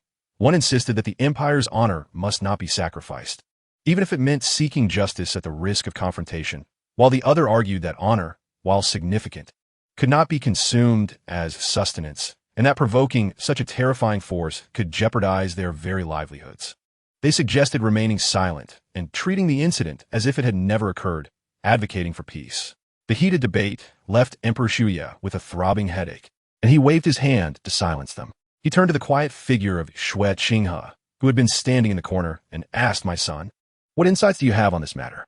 "How should I know? Just use your eyes." Xue Qinghe silently scoffed, having been subtly manipulated by Qian Renxue. As one of the high-ranking members of the Spirit Hall, she was well aware of the dynamics at play. However, she had not anticipated the rapidity of the Netherworld's actions, which had achieved such extraordinary feats overnight. She had even met Hua, the master of the Netherworld, on one occasion. The reason she could create a doppelganger to handle tasks without impeding her training was entirely due to the spell he gifted her, known as the Shadow Clone Technique. This technique allows the creation of a clone by absorbing sunlight. Although the clone is fragile, it retains all the abilities of the original. Xue Qinghe stepped forward and bowed, saying, in response to your question, Father, I believe that Lord Hua possesses formidable strength. It is wise to resolve enmities rather than create them, and we should avoid making enemies. However, we cannot allow the Tian-Do Empire's dignity to be tarnished. Otherwise, it will surely lead to significant troubles in the future. Emperor Shui's interest was piqued. Many could speak sweet words, but few could devise genuine solutions. Oh, do you have a way to achieve a win-win outcome? Since the unexpected death of his most politically gifted eldest son and his most talented third son in cultivation, he had poured all his efforts into nurturing this second son. Although he had harbored doubts about whether these events were orchestrated by Xue Qinghe, he had chosen not to delve deeper. In light of the current circumstances, there exists a lack of evidence, and the emotions within the Tianjia are inherently aloof. It is a well-known fact that I ascended to this position by stepping over the remains of my brethren. Acts of fratricide, as long as they remain concealed from the public eye, are trivial matters. Xue Qinghe has not disappointed my expectations, whether in handling state affairs or in interpersonal relations. He has already met the standards I hold for a worthy heir to the Chu lineage. As for the fourth prince, it is better left unsaid. As long as that ungrateful child refrains from committing any catastrophic acts against the nation, it suffices for him to exist as a leisurely prince. Xue Qinghe suggested, in my humble opinion, we should confer additional titles upon His Majesty. Even if we cannot reclaim the Tian-Do Empire, we must at least establish a moral high ground. Your Majesty must not, Xue Xing interjected, hastily bowing in reverence to the Emperor Xue Yi, to not take action against a villain who occupies our territories, and instead to bestow upon him accolades, would portray our Tian-Do Empire as weak and ineffectual. He then turned to Xue Qinghe, his expression grave. Qinghe, I ask you, as a prince, how can you turn your back on the humiliation of our nation and retreat in cowardice? What is your true intention? Xue Xing, being the younger brother of Emperor Xue Yi, had supported his elder brother fervently during the imperial succession struggle, thus earning the distinction of being the sole prince with real power in the Tian-Do Empire, remaining close to the emperor and entrusted with significant responsibilities. He secretly backed the fourth prince, Xue Bing, known for his indulgent lifestyle, yet whether his support stemmed from genuine affection or ulterior motives remains uncertain. This is why he was quick to oppose Xue Qinghe. For Xue Xing, it was imperative to challenge everything proposed by Xue Qinghe, even to the point of nitpicking, to create a sense of discomfort for him, if only to diminish Xue Qinghe's standing in the emperor's eyes. Xue Qinghe smiled gently. Uncle, your words are misguided. A power capable of executing such significant deeds overnight must possess more than one or two titled Douluos. In fact, their numbers likely surpass those of the Landian Bawang Zong and the Qi Bao Lu Li Zong. To perceive them as adversaries would be unwise, as it could lead to our own destruction. Conversely, if we extend goodwill, even if we cannot incorporate them into the Tian-Do Empire, we might leave a legacy of goodwill akin to that of Dugamian. At the very least, this would prevent us from being in a passive position against the Xing Luo Empire. Xue Xing opened his mouth to respond, but was interrupted by Xue Qinghe. If we choose to feign ignorance, we risk becoming the subject of ridicule. Thus, it is prudent to opt for the lesser of two evils. By granting them noble titles, we might mitigate potential harm.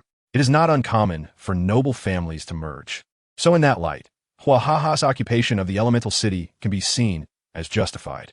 Emperor Xue Yi, intrigued, leaned forward. So, according to your suggestion, what title should I bestow upon him?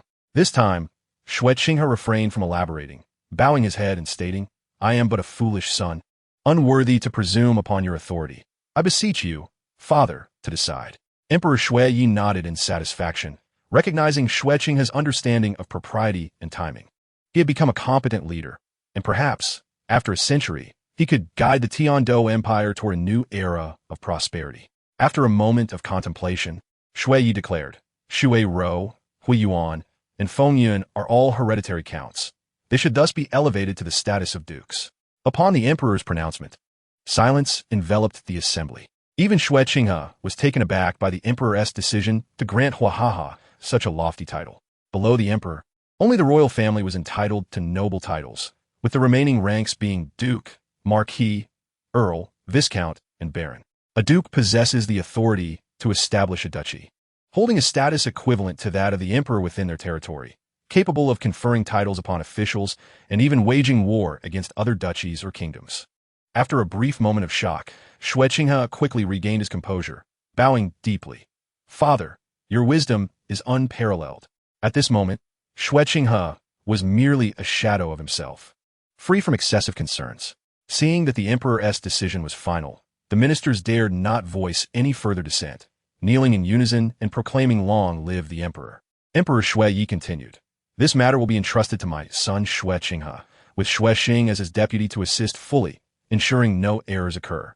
Understand, among the major factions involved, the Haotian sect remained the most composed. After closing their sect, they had become isolated from news, and recent events had rendered their disciples fearful of leaving the sect.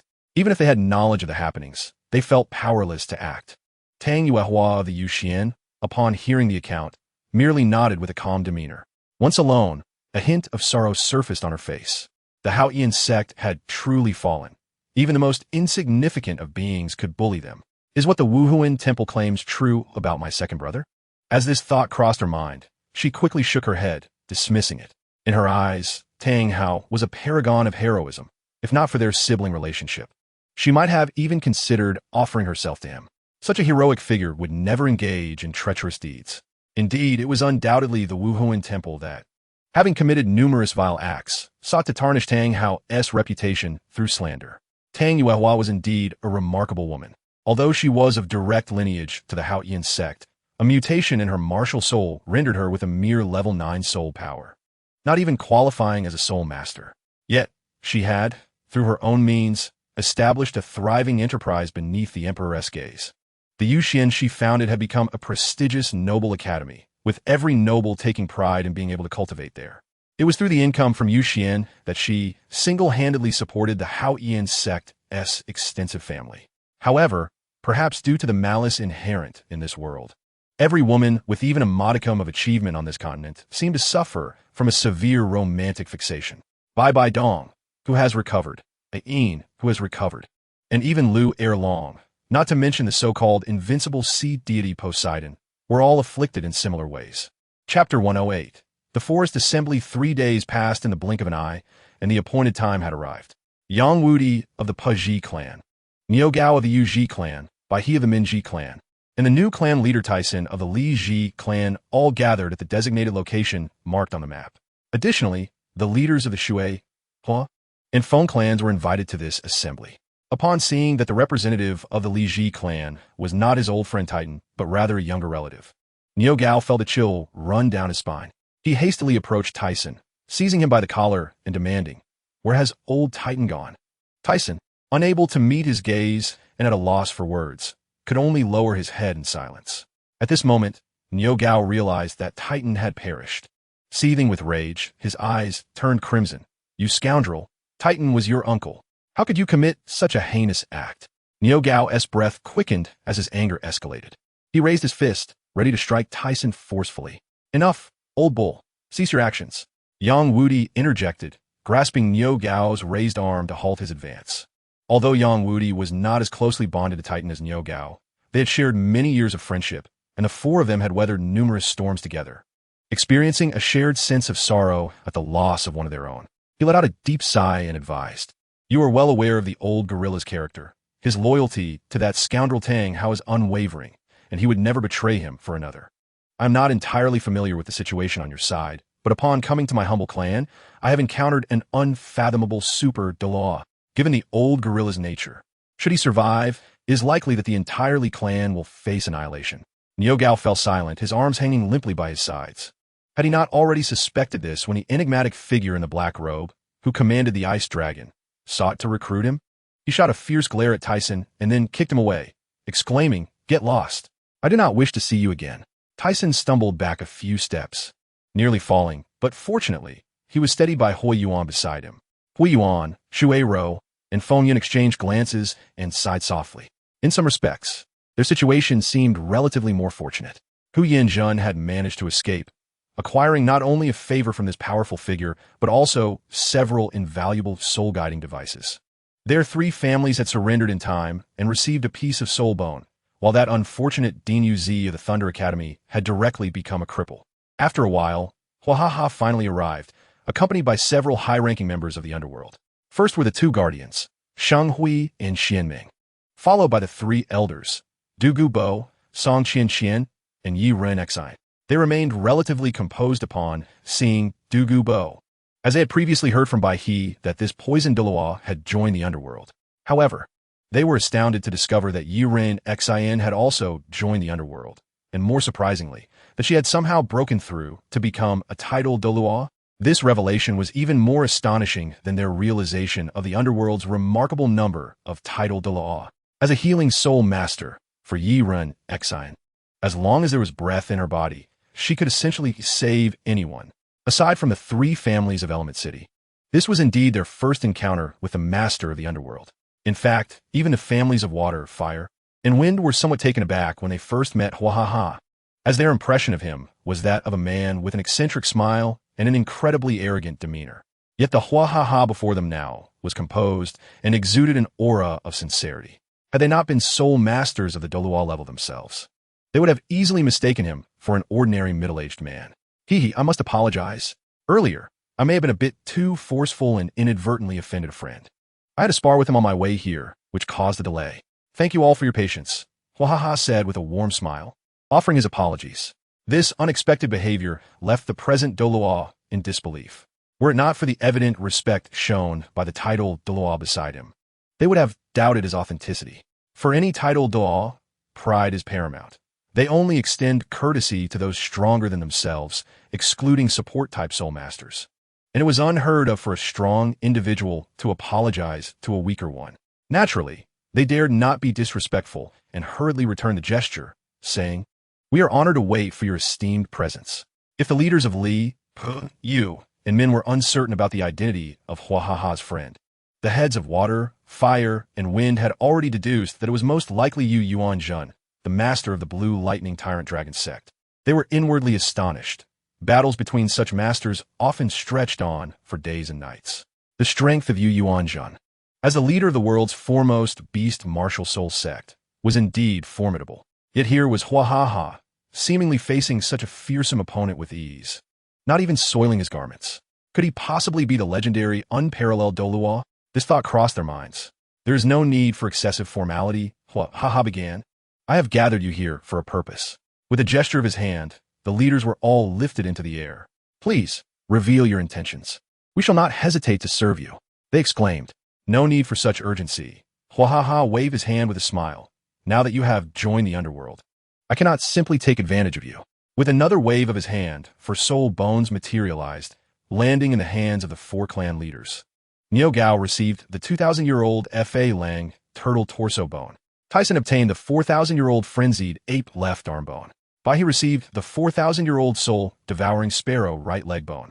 Yang Wu Di was bestowed the most ancient of the 4, the 6,700-year-old sacred white tiger right arm bone. To acquire these 4 soul bones, Huahaha had expended considerable effort. Except for the sacred white tiger right arm bone, the other 3 had been crafted from the captured evil soul masters. Upon receiving the soul bones, the 4 leaders were nearly incredulous, questioning whether they were dreaming. Were soul bones of this caliber truly being given away as casually as cabbages? As former major affiliated families of the Haotian Sect, they were acutely aware that even within the once greatest sect in the world, their ancestral soul bones were limited to just 2 pieces, each merely 60 to 70,000 years old. The 3 families that had previously received this gift marveled once again. A single offering of 7 pieces of top-tier soul bones was an audacity far surpassing any major sect. Perhaps only the Spirit Hall could rival such grandeur. Had they previously surrendered out of necessity, they now found themselves truly grateful for their decision. Under Huahaha's direction, they seated themselves on the ground to absorb the soul bones. After approximately 1 hour, they finally completed the absorption. With the integration of the soul bones, not only did the physical prowess of the 4 leaders significantly enhance, but but they also acquired an additional skill, and their long-stagnant soul power levels saw a breakthrough. Among them, Tyson, the weakest, was now one step closer to becoming a Douluo. As premium soul bones, the skills they bestowed were certainly remarkable. Nyogao's Fa Lang turtle torso bone granted him the soul skill Vajra barrier, creating a large, faint golden defensive shield centered around himself, capable of withstanding even attacks from titled Douluo. Tyson's frenzied ape left arm bone conferred the soul skill Explosive Fist, allowing him to charge energy and envelop his fist in a layer of milky white light, capable of shattering solid objects. Bai Soul Devouring Sparrow right leg bone bestowed the soul skill Shadow, Chasing Wind leg, enabling him to unleash a spinning kick imbued with blue arcs of light towards a target, powerful enough to cleave an enemy in two. This effectively compensated for Bai's previous lack of offensive techniques. Yang Wudi's sacred white tiger right arm bone, as the oldest among the four, also possessed a unique soul skill, Holy Judgment. By designating a target, he could hurl the soul-breaking spear, which would be endowed with a locking feature, ensuring a hit.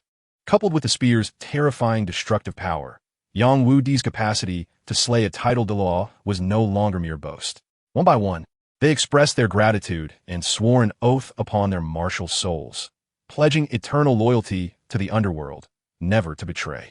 Huaha nodded in satisfaction, saying, "Let me clarify.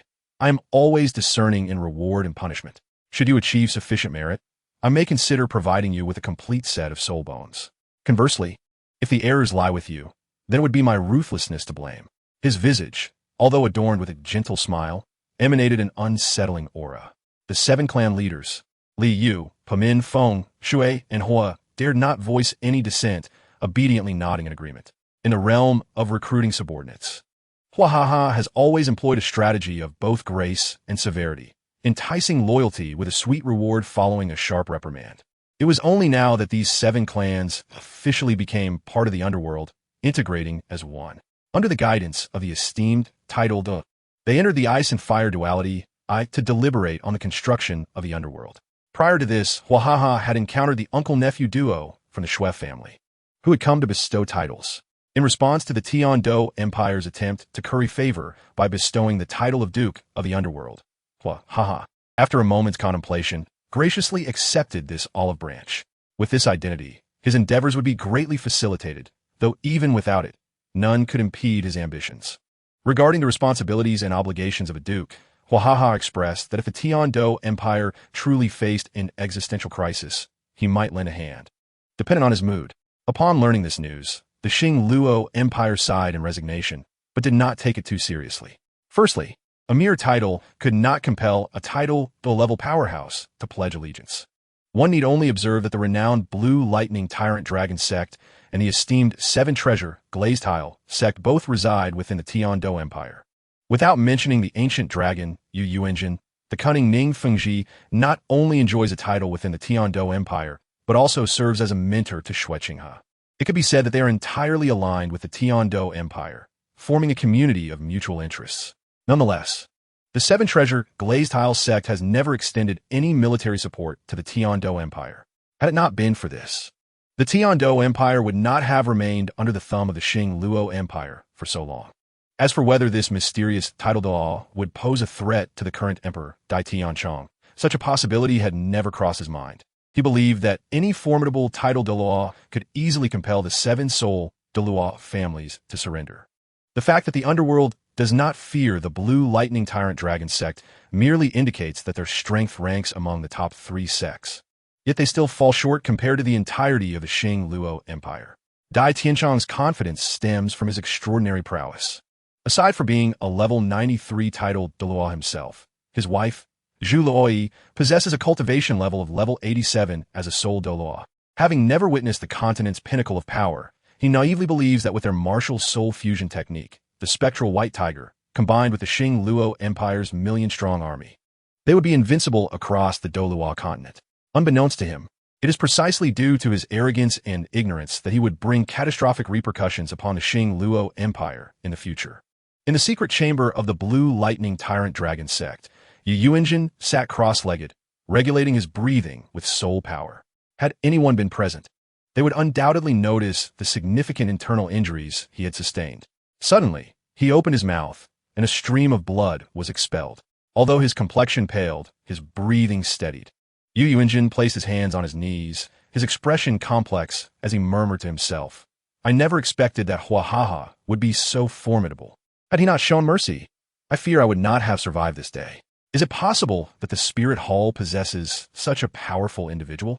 If this were true, if the Spirit Hall were to suddenly target my Blue Lightning Tyrant Dragon sect one day, what course of action should I take?" Possessing the true dragon, martial soul, Yu Yuanjin had always been immensely proud. Yet after today's battle, self-doubt began to creep in, shattering his resolve. The crushing defeat at the hands of Huahaha had become a haunting specter in his mind. If he could not overcome this inner turmoil, he would never progress further. He had believed himself cautious enough, deploying all his abilities, including his true form, soul bone techniques, and even the secret art of dragon transformation upon encountering Huahaha. Yet, even so, he was vanquished in a mere exchange. This was the result of Huahaha's mercy. Otherwise, he would have surely met a far grimmer fate. Yu Yuanjin harbored suspicions that the calamity the seven-treasure glazed tile sect had faced 6 months prior was singularly orchestrated by this lord of the underworld. With such strength, it would be no trivial matter for him to single-handedly conquer 2 titled Douluo, assisted by Ning Fengji. Chapter 109. The Soul Beast delivered to our door in the Star Do Great Forest. Ye Cong's quest for soul rings was drawing to a close. After half a month, Hulaina, Mengiran, and Oscar had each secured their respective 3rd and 2nd soul rings. Hulaina's 3rd soul skill, Fox Fire Order, derived from a 2,000-year-old sun fire spirit fox, enables her to summon flames to incinerate her targets. Currently, Hulaina can only conjure 3 flames, but as her power grows, so too will the number of flames. Mengiran's 3rd soul skill, Bone Corroding Poison Needle, comes from a 1,500-year-old twin-headed serpent, allowing the serpent-shaped sculpture atop her staff to expel numerous poison needles. Oscar's 2nd soul skill, Detoxifying Garlic Sausage, is sourced from a 700-year-old azure-eyed toad, enabling the consumer not only to cleanse themselves of poison, but also to receive a temporary poison resistance buff. More importantly, as his strength increases, the detoxification effect will improve, and the duration and potency of the poison resistance buff will extend. Although they had been meandering around the outskirts of the Star Do Great Forest for the past half-month, they still felt both physically and mentally exhausted. Considering Yu Yang and Chao Shitting's youth, Chao Tianxiang made an extra trip to escort the 2 young girls back to the Spirit Hall. As night fell and they gathered around the fire to roast potatoes, Ming Shu comforted Yin and Xiaoyu, saying, "You two need not rush. If we cannot find anything on the outskirts, we can venture into the mixed zone. With my protection, it should be no problem." Just then, a beastly roar interrupted their conversation. They beheld a large green-scaled python with distinct scales bursting forth from the woods, its body marred with wounds, evidently having just emerged from a fierce battle. Pursuing the green python was a small giant, standing over 10 feet tall and composed entirely of stone and magma. Each of its strides spanned 7 to 8 meters, and the roar they had heard moments ago emanated from it. The Qing Yin Crazy Python, adorned with dark purple patterns, had a length exceeding 10 feet and likely possessed 1 to 2,000 years of cultivation. The lava giant, a variant of the rock giant, also appeared to boast roughly 1,000 years of prowess. Oscar's eyes sparkled as he quickly identified the species and cultivation levels of the 2 soul beasts. As a food-type soul master, he required minimal physical training, focusing instead on enhancing his escape skills, thus affording him more leisure time. He devoted this free time to the library, where the Spirit Hall abounds with various texts. Even the most basic literature is immensely valuable to the outside world. After perusing countless tomes, Oscar's knowledge reservoir expanded dramatically, earning him the nickname of the human-shaped Soul Beast Encyclopedia. Unlike Ye Cong, who had several Soul Beast subordinates at his disposal for immediate explanations, Oscar directly enhanced his own understanding, imprinting vast amounts of information about Soul Beasts into his mind. Ye Cong smiled faintly, flipping his wrist to grasp the Haotian Hammer. Ah, truly, one does not need to toil for treasure when it is delivered to their doorstep. Yin, Xiaoyu, these 2 soul beasts are perfectly suited for you. Just as he intended to make a move, Hulaina halted him, her fierce battle spirit ignited. Eager to participate, Brother Ye Cong, allow me and Xiao Ran to handle these 2 fellows. Ye Cong hesitated for a moment, but eventually nodded. Be cautious. Rest assured, brother. Yeah, let's go. Hulaina pulled Meng Iran, summoning the 2 boys. Meng Shu also cautioned, Iran, be careful. If things go awry, I will act immediately. Rest assured, Grandpa, we four are more than enough to handle these two soul beasts, Meng Yiran replied confidently. At that moment, the two soul beasts also detected the presence of humans. The natural enemies that were once locked in battle momentarily set aside their animosity, redirecting their focus towards the two boys and two girls who sought to hunt them down. Xiaoyu took the initiative, stepping forward as his moon blade intersected to decisively demarcate the battleground. With his soul rings illuminating, Xiaoyu unleashed a fierce wave of killing intent towards the Qingyan snake. Hu Laina casually formed a seal, activating her newly acquired third soul skill, Hua Hua Ling instantly. 3 fireballs ignited around her, their temperatures soaring, imbued with a peculiar attribute. Getting too close would not only cause severe thirst, but also induce a state of mental disarray. The 1,000-year-old Qingyan snake's scales were virtually indestructible. The combined strikes of Xiaoyu's first soul skill and Hu Laina's Yohu Jizhua merely sparked against its body, failing to inflict damage and instead fully awakening its ferocity. The Qingyan snake writhed in pain, rearing its upper body, its vertical pupils glinting with a chilling light. I may not be able to contend with that massive creature spewing lava, but I can certainly deal with you 2 little insects. Its colossal form twisted as fragments of rock materialized around it, launching towards Xiaoyu and Hu Laina like a tempest. Xiaoyu's expression shifted, and he hurriedly positioned himself in front of his sister, wielding his moon blade to create a silver barrier that deflected the barrage of stones. With the enhancement of his second soul skill, his control over his martial soul had reached an impressive level, akin to the effortless movement of an arm. Hu Laina, with a radiant smile, extended her delicate hand to pull Xiaoyu behind her. Brother, have you forgotten? I am now more formidable than you. As she spoke, she summoned 3 fireballs that coalesced into a massive fiery shield, devouring all the stones entirely. The fire shield then dispersed, and Hu Laina activated her doppelganger technique, creating 3 avatars that, empowered by the flames, clawed towards the Qingyan python. Meanwhile, Yin and Meng Yiran, the affectionate couple, also joined forces to battle the lava giant. After evolving, Yan's martial soul granted him a brief hovering ability in the air. Utilizing 2 incredibly powerful soul skills, coupled with Meng Yiran's assistance, they soon cornered their quarry. Initially, Meng Yiran had aimed to employ the lethal toxin of her third soul skill to incapacitate the lava giant. However, due to the inherent characteristics of the lava giant's composition of rock and molten magma, it was immune to toxins. Realizing this, Meng Yiran swiftly altered her strategy, opting to use her second soul skill to restrain the lava giant.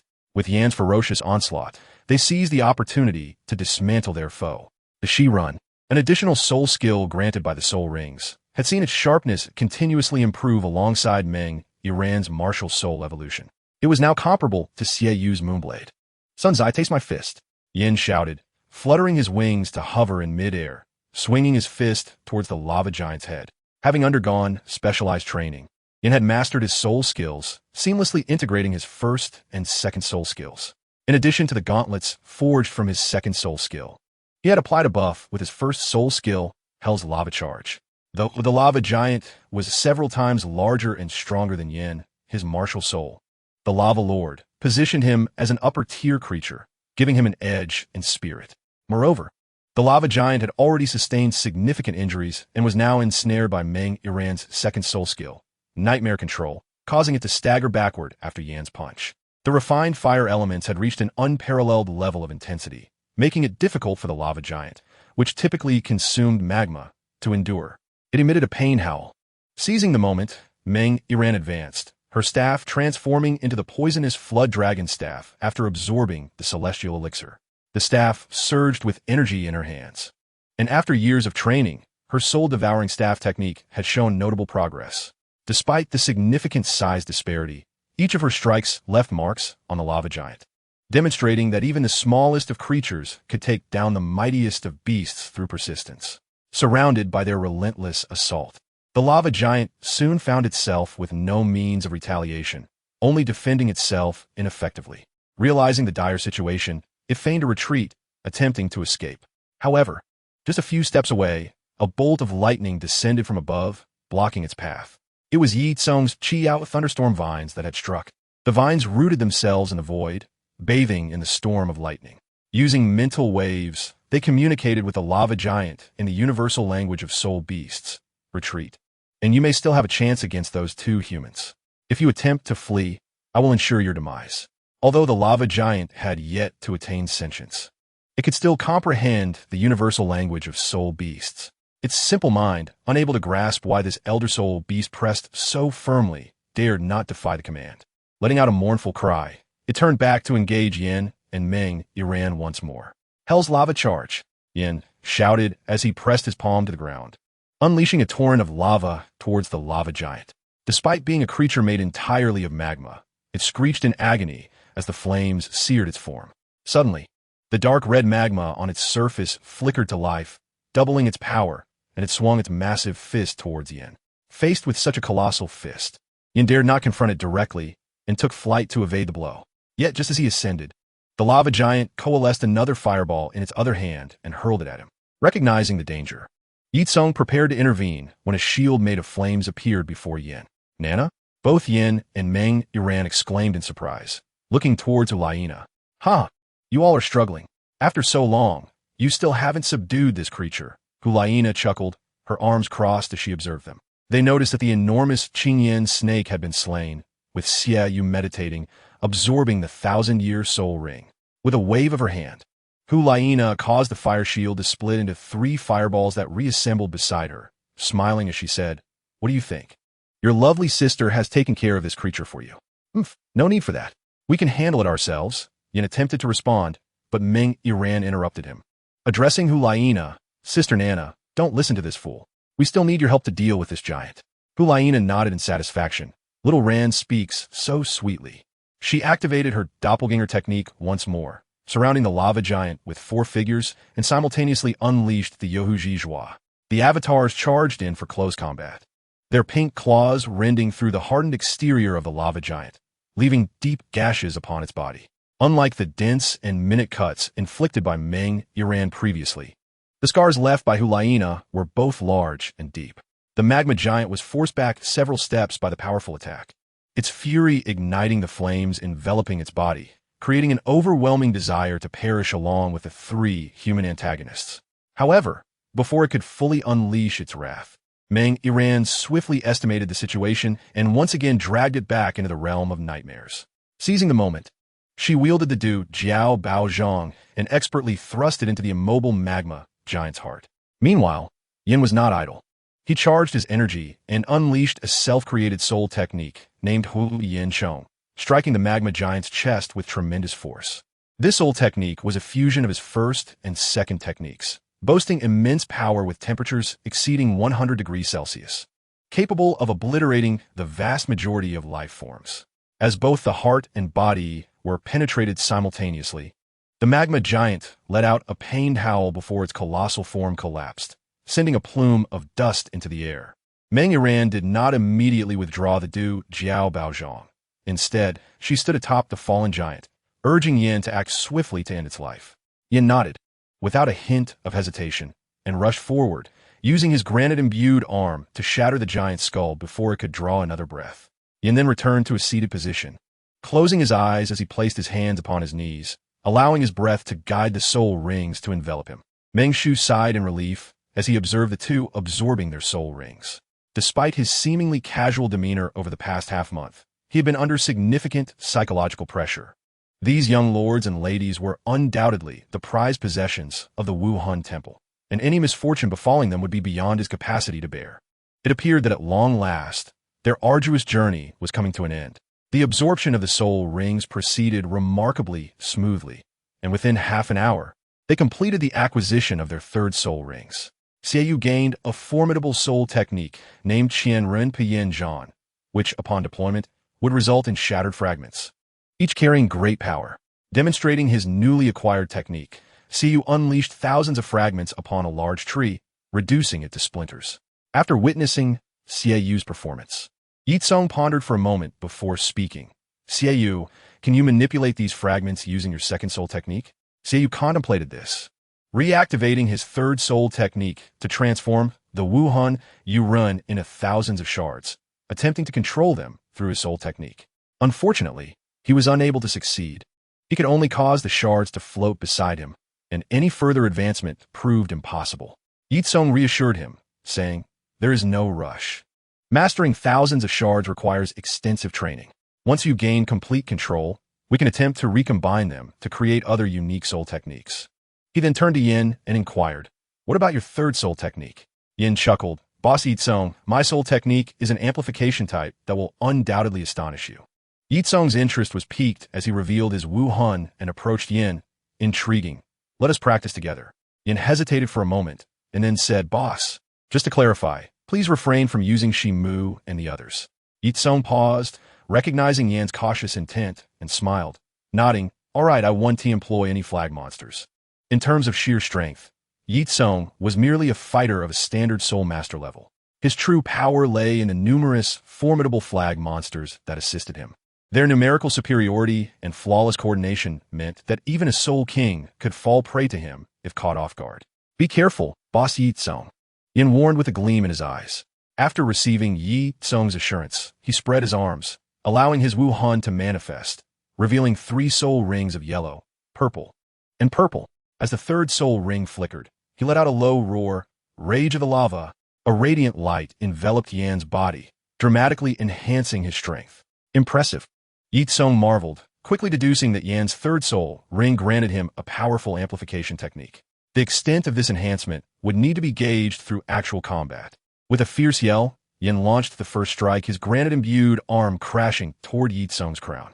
Ye Cong hastily raised his Haotian Hammer to block, but he had underestimated Yan's strength.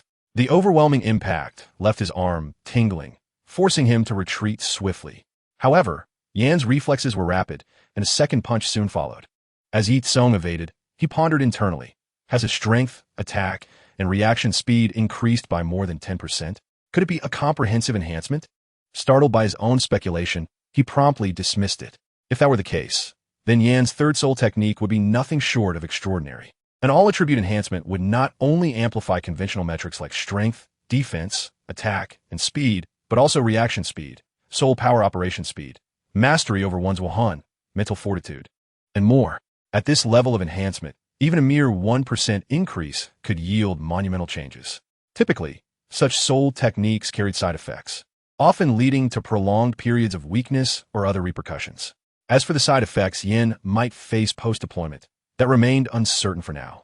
With the all-attribute enhancement in effect, Yan's movements became far less cumbersome. With a mere thought, he executed his first soul technique, Hell Lava Surge. His fist, ablaze with searing magma, surged toward Ye Cong. This time, however, Ye Cong did not evade. He stood firm, using the Zhenhun Luo as a shield to withstand the powerful flames. After enduring the trials of water and fire, Ye Cong's physical constitution had significantly improved. While he was primarily a weapon soul master, his physical prowess rivaled that of beast soul masters at the same level. The Gengqian Lai Pa. Ye Cong's expression turned serious as he stepped forward, twisting his body slightly, and swung the Zhenhun Hammer with an exquisitely calculated motion toward Yan. Noticing the danger, Yan's expression changed. He quickly raised his arm to defend himself. The Zhenhun Hammer struck with a weight of 1,000 pounds, shattering the rock gauntlet on Yan's arm and forcing him to stagger back several steps. Yan swiftly retreated, creating distance between himself and Ye Cong. He glanced at the cracks on his gauntlet, exclaiming, "Boss, I didn't expect you to be this formidable. This is my final move, if you can withstand it. I truly have no further options." With that, he assumed a stance, raising one arm to gather energy. Ye Cong chose not to interrupt, patiently awaiting Yan's most potent self-created soul technique, Hu Yin Chong. He too was eager to witness the power of the technique after its enhancement. After a brief moment, Yin finally completed his charge, transforming into a blazing meteor, hurtling directly toward Ye Cong. Ye Cong felt the intense heat approaching and marveled at Yan's remarkable growth. Despite having just absorbed his third soul ring and possessing only the 31st rank of soul power, the destructive potential of this single strike could severely injure or even kill a soul master.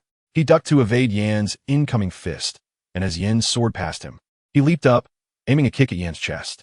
Yin was propelled outwards after receiving a kick, but fortunately, Meng Shu caught him just in time, preventing him from crashing into a tree. Yin stood up, rubbing his chest with a wry smile. "Boss, was that really necessary? You nearly kicked the breath out of me." My apologies, it was a miscalculation, Ye Cong replied with an apologetic smile, his hands still in motion.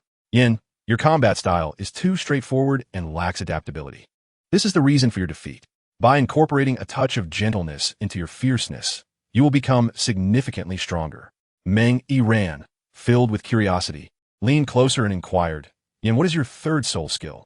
It seems to have enhanced your abilities considerably. In the past, when they sparred with Ye Cong, it typically required at least 2 to 3 individuals working together to barely defeat Ye Cong when he refrained from using the flag demon. Yet now Yin, relying solely on his own strength, stood only a head shorter than Ye Cong, indicating an immense improvement in his prowess. Yin, taking a bite of the red sausage Oscar had given him, smiled and said, my third soul skill is called Rage of Lava, which grants me a 5 boost to all attributes. What on earth? Ye Cong exclaimed, his eyes wide with disbelief. Although he had previously suspected this, the confirmation left him unable to contain his expletives. Chapter 112. The low-key yet luxurious life of Ye Cong. Yin expressed regret, stating, it's not that impressive, really, with my current strength. I can only activate Rage of Lava once a day, and it lasts only 3 to 4 minutes. This guy is definitely showing off, Xie remarked with a peculiar expression. Patting Yan's shoulder. Old Yan, you should be aware that such declarations can lead to trouble, right? A soul skill that enhances all attributes is typically only found at the 10,000-year level. Yet, Yan's third soul ring has provided him with one without any backlash. This kind of luck astounds even Ye Cong. If he weren't already well-versed in the storyline, he would hardly believe that Yan was the child of fortune. All right, we have been out for more than half a month. Let's save our conversations for the return journey. To the Spirit Hall we go. Meng Shu's mood lightened significantly, and even this usually stern and serious figure managed to crack a joke. Hooray! Everyone cheered in unison. They had faced numerous dangers over the past month, and the dual fatigue of body and mind was beyond words. Now that everything had been resolved, they could finally return home. All they desired was to rest comfortably in their warm beds. After leaving the Stardoe Forest, they wasted no time and hurried to the small town where they had previously stored their carriage. Considering the late hour, they decided to stay at an inn for the night before returning to the Spirit Hall. Exhausted, they refrained from any entertainment and returned to their rooms to rest after dinner. The next morning, they set off towards the Spirit Hall in their carriage. The speed of the carriage was remarkable, drawn by soul beasts, yet the long distance required a full day to reach the Spirit Hall. Did you expect me to return again? Yin exclaimed dramatically as he jumped off the carriage, arms wide open. Meng Yi ran lightly tapped Yan's head, chiding, no need to make such a ruckus. Can't you see it's night? Meng Shu added, all right, you all go and rest. I will report on our journey. Nodding in agreement, they were all eager to return to their beds for a good night's sleep. Even Ye Cong felt the same. Though Ye Cong had more energy at night than the others, it was still limited. After all, his nighttime vitality was compensated by midday naps, and over the past month, he had hardly slept soundly at night. Finally returning to his room, he collapsed in a bed and fell into a deep slumber. He slept straight through until noon the next day, only rising when the sun was high in the sky. Having graduated, he was now receiving individual training under his master, Gue Mei, and his time was relatively free. He had previously requested a leave from Gue Mei, allowing him to arrange his schedule at will. After a simple breakfast, he lazily strolled to the backyard, where he collected a few eggs from the nest of the Wulong Jinji he had raised for a year or two, and returned to the kitchen to prepare dinner. Ye Cong planned to try his hand at ginseng egg fried rice. The ginseng eggs he used were of extraordinary origin. Apart from being laid by the Wulong Jinji, which were soul beasts, they were fed with extremely expensive feed. The Wulong Jinji had been raised by him since they hatched, and the feed consisted of precious ingredients like ginseng, sangju, and sanqi, ground into powder and mixed with rice. After feeding them this diet for 3 months, he could obtain the invaluable ginseng eggs. These eggs had white yolks and lacked the earthy taste typical of ordinary eggs. Instead, they carried a faint medicinal aroma. Each egg could fetch a price of over 10 gold soul coins, making them at least 100 times more expensive than regular eggs. For the other main ingredient in the fried rice, the rice itself was also extraordinary. First, he needed to extract the essence from 18 types of fish, including the tongues of carp, the brains of shad, the livers of catfish, the fat of yellow croaker, the fillets of black fish, and the fins of mandarin fish, and then simmer them with ginger, garlic, and cooking wine for 4 hours over low heat. The raw materials alone cost dozens of gold soul coins, which was manageable for Ye Cong due to his monthly salary and personal income. Otherwise, he could not afford such extravagance. Indeed, There was a reason why every exquisite dish had been lost to time. Either it was a waste of money or a waste of life. Ye Cong snapped his fingers, and a small flame flickered to life on the stove. A low-level fire attribute spell, fire ignition. Despite his high magical talent, even under the guidance of the top-tier mage, Hua, he had only mastered some basic spells, such as fire ignition for starting fires, light for illumination, and cleanse for personal hygiene. Once the broth was ready, he used it to steam the rice. Next, he took 3 ginseng eggs, extracting the yolks, and mixing them thoroughly with the cooled rice, ensuring each grain was coated in egg liquid. Finally, he added a pinch of salt and stir-fried it in the pan. Thus, an expensive plate of ginseng egg fried rice was ready to be served.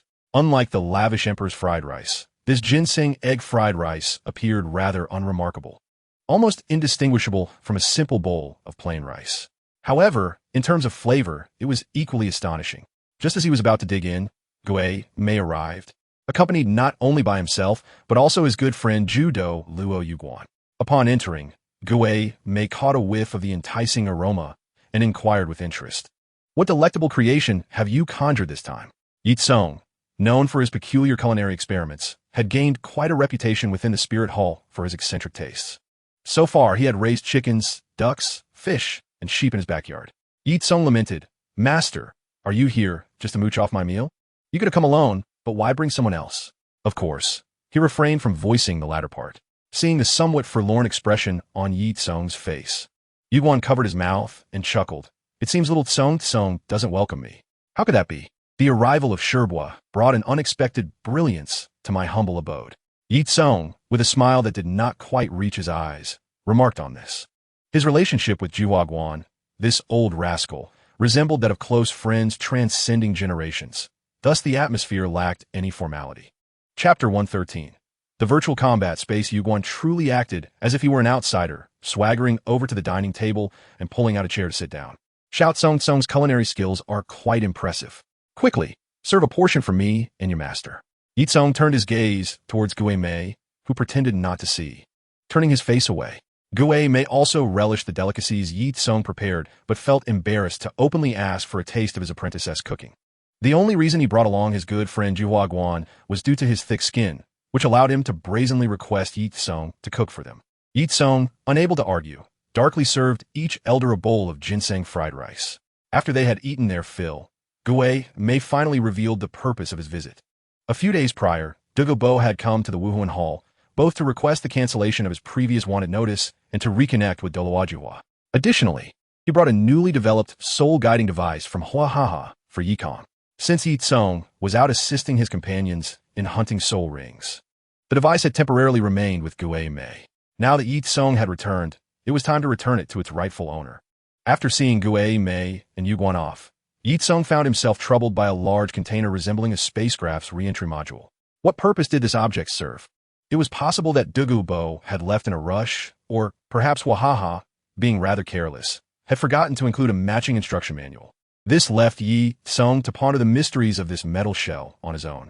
After much fidgeting, he finally discerned its function. As he infused his soul power into it, the large metal box activated, emanating a brilliant azure glow. Suddenly, Ye Cong found himself transported to an ancient, desolate wilderness. An accompanying message resonated in his mind. Virtual combat space, simulating opponents through thought, allowing one to engage in battle without fear of casualties. Ye Cong was somewhat astonished. This was indeed a remarkable invention. He had not expected Uncle Hua to create such a device. With a mere thought, he adjusted the panel to set his level at 37, though he was confident in his ability to defeat a soul master.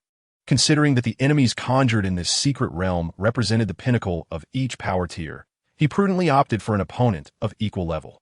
Upon finalizing his selection, the panel gradually faded, giving way to a giant composed entirely of stone, adorned with red and blue patterns.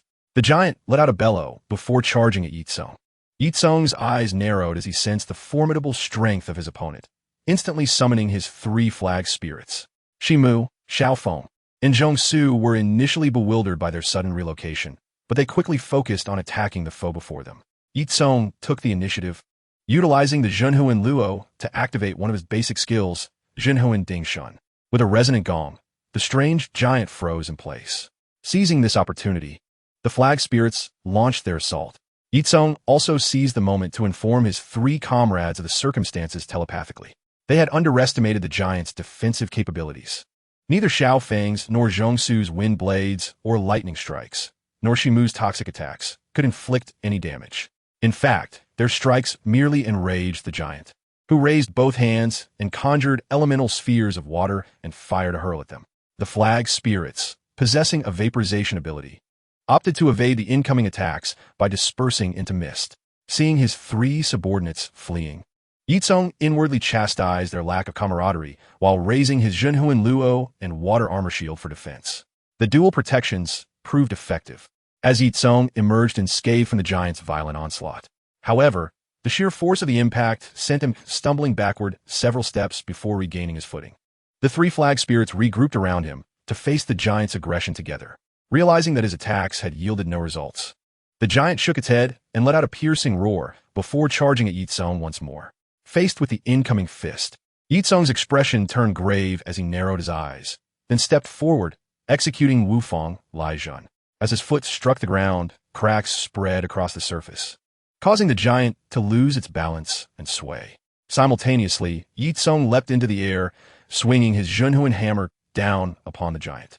The giant, not one to remain passive, extended its massive hand to grasp at Ye Cong in midair. Shimu and the others were not idle. They quickly moved in to restrain the giant's arms. Just as they breathed a sigh of relief, an unexpected turn of events occurred. The giant's previously impenetrable fist transformed into an extraordinarily agile whip, evading the spirit's blockade and ensnaring Ye Cong's Zhenhuan hammer. Unprepared for this maneuver, Ye Cong lost his weapon. His expression shifted as he quickly adapted midair. A greenish glow emanated from his right palm, while a dark aura enveloped the top of his water armor shield. With the combined might of the Soul Shatter Palm and the Torrent Peak, the overwhelming power startled even the 3 flag spirits who had been watching. Had they possessed physical forms, even with their current strength, enduring such an attack would have left them grievously wounded. Yet, unexpectedly, the giant's rough exterior transformed into a supple texture, absorbing most of Ye Cong's formidable power. With his attack thwarted, Ye Cong quickly regained his stance, retrieving his Zhenhuan hammer. This giant possessed both hardness and softness. Ye Cong's combat instincts were sharp. In mere moments of confrontation, he had discerned the creature's unique attributes. His gaze flickered as he switched the hammer to his left hand, summoning his second martial soul, the Long Quan Emperor's Sword. Indeed, unlike his adoptive mother, Bibi Dong, who needed to switch souls, he could wield 2 martial souls simultaneously. This was a recent discovery he had yet to share with anyone. For now, he was the sole bearer of the secret. Chapter 114. The dual-nature puppet Ye Cong, wielding a sword in one hand and a hammer in the other, with the 3 flag spirits encircling him, adjusted his stance before charging at the giant once more. With his first soul skill, destruction, Ye Cong attempted a strike. The sword energy, imbued with a vast killing intent, slashed towards the giant, who was still scratching its head. Indeed, the giant reverted to its hardened state. The invincible sword energy merely chipped away a few fragments of stone from its body. Indeed, Ye Cong's complexion darkened. Although he had discerned the patterns behind the transformation of the large-headed creature's attributes, he found no joy in this realization. The creature appeared foolish and dazed, yet in truth, it possessed considerable intelligence, possibly due to its instinctive acuity. When confronted with various forms of attack, it adeptly shifted its attributes for defense. Against blunt force, it transformed to become as fluid as water, thus rendering any weapon ineffective. Conversely, when faced with sharp implements, it became as resilient as stone, allowing it to withstand typical assaults. Convinced that physical attacks had proven ineffective, Ye Cong contemplated the use of magical assaults. With this thought, he temporarily retracted the Zhenhuan hammer and raised his left hand to unleash the powerful Maihun cannon. This formidable cannon, an upgraded version of the Ye Cong palm, not only wielded immense destructive power, but could also be launched from a distance. However, this technique, while potent, demanded significant energy, given Ye Cong's current strength. He could only execute it 3 times in a day. As he released a shot from the Maihun cannon, a wave of weakness washed over him. He hastily channeled his soul energy to alleviate this debilitating sensation. The large-headed creature, sensing impending danger, opted not to withstand the blow, but to flee. Yet, It underestimated the efficacy of the Maihun cannon.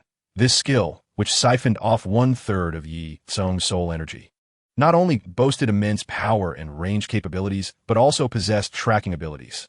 A dark green energy orb, manipulated by Ye Cong, altered its course and pursued the fleeing creature. One chased, the other fled. Seizing this fleeting moment, Ye Cong managed to recuperate a portion of his soul energy, while his flag spirit, Shimu, descended beside him, becoming an onlooker. The chase soon culminated in a swift conclusion. The large-headed creature could not evade the cannon's pursuit and, upon reaching the lakeside, was inadvertently obliterated. Witnessing the defeat of the large-headed creature and the resounding victory of their master, Shimu and the other flag spirits erupted in celebration. However, something felt amiss. Ye Cong sensed a profound unease.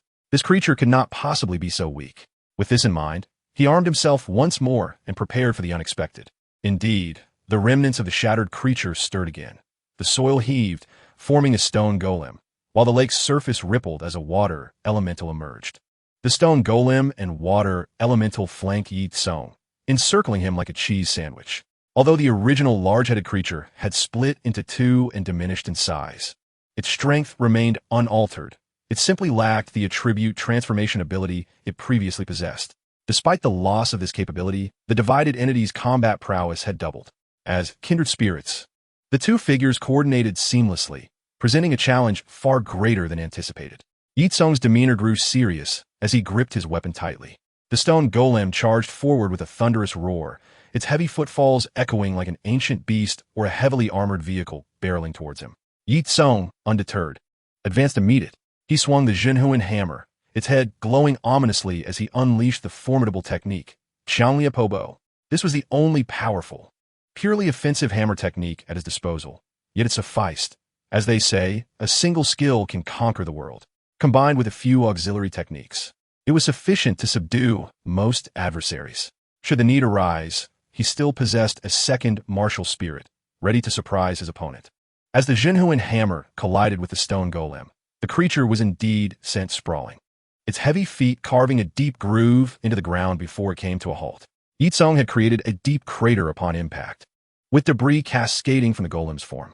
Just as he had repelled the stone golem, he felt a chill at his back, a water whip, slicing through the air with a fierce gust, struck from behind. This was the agile water elemental. Yet, he remained unfazed, effortlessly sidestepping the attack. The water whip grazed his shoulder, striking the ground and creating a fissure. Before the water elemental could make its next move, Ye Cong conjured a lightning sphere and hurled it towards it. The powerful current surged through the water elemental's body, and with the wind's assistance, it was cleaved into countless fragments. To prevent it from reconstituting, Ye Cong commanded a small whirlwind to carry the severed pieces away. Meanwhile, Shimu was equally relentless. With the aid of his elevated level and the will of the continent's laws, his attacks had reached a conceptual level. His piercing cries disrupted the water elemental's assaults, while toxic feathers saturated it with venom. With both mental and physical assaults converging, the water elemental's movements gradually stiffened, losing its greatest advantage, its agility. On another front, Ye Cong found himself embroiled in a grueling struggle with the stone golem. Initially, the golem had been repelled by surprise. However, as the combat intensified, it grew increasingly formidable. Lacking pain receptors, the golem's injuries only fueled its ferocity. After enduring several strikes, Ye Cong's wrist grew numb, compelling him to retreat rather than engage in a direct contest of strength. Seizing another chance, he delivered a kick to the golem's head. Typically, such a blow would shatter an opponent's skull, yet the golem remained unscathed, merely wobbling its head before charging anew. Gritting his teeth in frustration, Ye Cong resolved to utilize a different technique. He deftly sidestepped the golem's charge, the creature's bulk rendering it slow. This advantage allowed Ye Cong to engage in a prolonged struggle. Otherwise, he would have been overwhelmed long ago. Chapter 115, Golden Scale Spell. As a disciple of the Spectre, Ye Cong had inherited the proud agility of his master, having learned the art of evasion to a remarkable degree. Each time, he narrowly dodged the golem's strikes.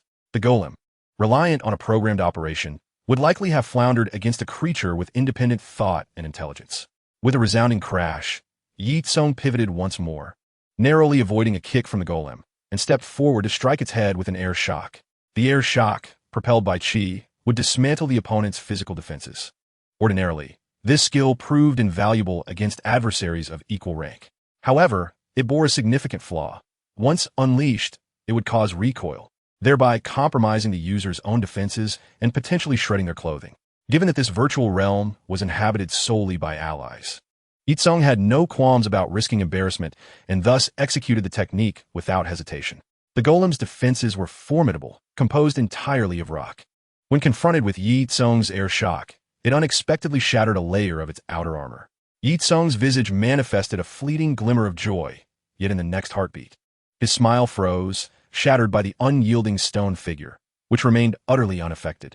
In fact, Ye Cong discerned a mocking semblance upon its featureless countenance. The stone giant seized upon a glaring opening in Ye Cong's defenses and lunged forward, its fist crashing violently into his chest. Despite Ye Cong's formidable physical resilience, honed through trials of fire and water, he could not withstand the blow, spitting forth a mouthful of blood and collapsing to his knees. Unable to straighten his back due to the excruciating pain, he sensed that at least 3 or 4 of his ribs had fractured, and had he not evaded with remarkable swiftness, his internal organs might have been reduced to a pulp. The stone giant pressed its advantage, leaping high into the air and raising its left leg to deliver a thunderous strike. Ye Cong barely managed to evade the attack, executing a clumsy roll to the side, astonished at how such a cumbersome beast could leap so high. Just as he wiped the blood from the corner of his mouth and attempted to catch his breath, an urgent warning resonated in his mind from Chi Yao. "Watch out, boss." Though Ye Cong rolled away in a desperate bid to evade further harm, a watery tendril pierced through his shoulder, the assailant being the very water creature that was supposed to have been vanquished by Chi Yao. At this juncture, the water creature had transcended its humanoid form, now resembling an unspeakable entity, its body contorted and thrumming with countless writhing tentacles that could drive any onlooker to madness. The 3 Chi Yao had become ensnared by the water creature's appendages, rendered utterly immobile by an unknown force, unable to even dissolve into mist. They could only communicate with Ye Cong through their unique bond, relaying thoughts telepathically. Ye Cong attempted to summon back the Chi Yao, but their lives, once intertwined with the Huang Yao banner, seemed to have their connections severed, as if by some external force, rendering his calls futile. His expression darkened. This was a predicament he had never encountered before. While dodging attacks, he engaged in a mental dialogue with the Chi Yao, discovering that they had indeed managed to subdue the water creature temporarily, but had celebrated their triumph too soon. It was widely known that premature celebrations often lead to disastrous outcomes. Unbeknownst to them, as toxins permeated the water creature's form, it began to metamorphose, entering a second stage. Transforming into a being reminiscent of a Cthulhu-like horror, it unleashed 3 tentacles in a surprise attack, effortlessly dispatching the 3 Chi Yao that had intended to assist Ye Cong, leading to the chaos that ensued, with both the water creature and the stone giant launching simultaneous assaults, one with the weight of steel and the other with the fluidity of water. Ye Cong found himself in a dire struggle to evade. Ironically, the stone giant, devoid of its second form, had become the weaker adversary. Yet, even in its diminished state, it forced the already injured Ye Cong to defend himself, leaving him with no room for counterattack. Was this truly the end of his journey? How vexing it was. Thankfully, this was merely a holographic simulation. Otherwise, he might have faced genuine peril. It seemed prudent to exercise greater caution in the future. And yet, there remained a glimmer of hope. Perhaps he could attempt a certain technique. While Ye Cong contemplated amidst the chaos, a sudden realization struck him. He recalled the arcane golden scale incantation he had acquired through a lottery. He had previously inscribed the necessary sigils upon his body and had been diligently storing and compressing his soul energy. After 6 months of patient preparation, he was now fully charged. To empower the golden scale incantation, he had sacrificed considerable time that could have been devoted to his training. As he was within a virtual realm, he felt no trepidation regarding the potential depletion of his stored energy. Gritting his teeth against the pain, he leapt backward, creating distance from his foes, then formed a hand seal and began to chant. The golden scale is but a creature of the pond. Once it meets the tempest, it transforms into a dragon. Upon the invocation of the golden scale incantation, his previously bare form radiated a brilliant golden light, revealing the image of a 5-clawed golden dragon upon his skin, signifying an enhancement of his power. Curiously, the 2 adversaries merely stood by, watching as Ye Cong grew stronger, seemingly devoid of the urge to strike. Could it be that during his transformation, he was afforded an invulnerability buff. The tripling of his strength bestowed upon Ye Cong an unparalleled experience, igniting within him a somewhat reckless notion. Perhaps he could seize this opportunity to test a certain ability.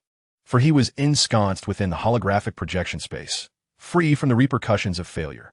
Thus, he disregarded the threat posed by his two opponents and summoned forth the dark persona he had long confined within the depths of his soul, initiating the process of merging with it. What he sought to awaken was the ultimate form of his being, the Night Sovereign. In theory, due to the peculiarities of his cultivation system, he needed only to reach the Soul Sage level to unlock this transformation seamlessly. However, within this virtual space, he feared nothing. In the state granted by the Golden Scale incantation, his power had surged to unprecedented heights. Before him stood two foes he could not hope to defeat in his normal form. In such fortuitous circumstances, he could not resist the temptation to experiment. Chapter 116. The sovereign form. Before the advent of electric illumination, humanity's understanding of the night was singularly encapsulated by the term darkness. In ancient times, resources were scarce, and even when candles flickered, their light was predominantly confined to indoor spaces. After midnight, the outdoor world succumbed to an impenetrable gloom, a realm dominated by endless shadows and dread. Humanity sought refuge from this fear, retreating into slumber to escape reality, biding their time until the world was once again illuminated. In the post-midnight hours, malevolent entities roamed freely, and the ghastly spirits wandered. Yet, amidst this chaos, there existed a solitary human, as chronicled in ancient texts, a mere timekeeper.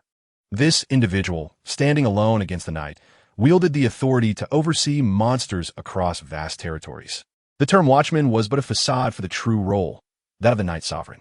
However, with the advent of electric lighting, human routines became increasingly erratic, and nights were no longer shrouded in darkness. The once dominant power of the Watchman, who thrived in the shadows, began to wane, a process of gradual decline that unfolded over centuries. Their former majesty faded into obscurity, and the role of the Watchman became a relic of history, supplanted by the caretakers of tombs. The dark persona served as the key to awakening the Night Sovereign form.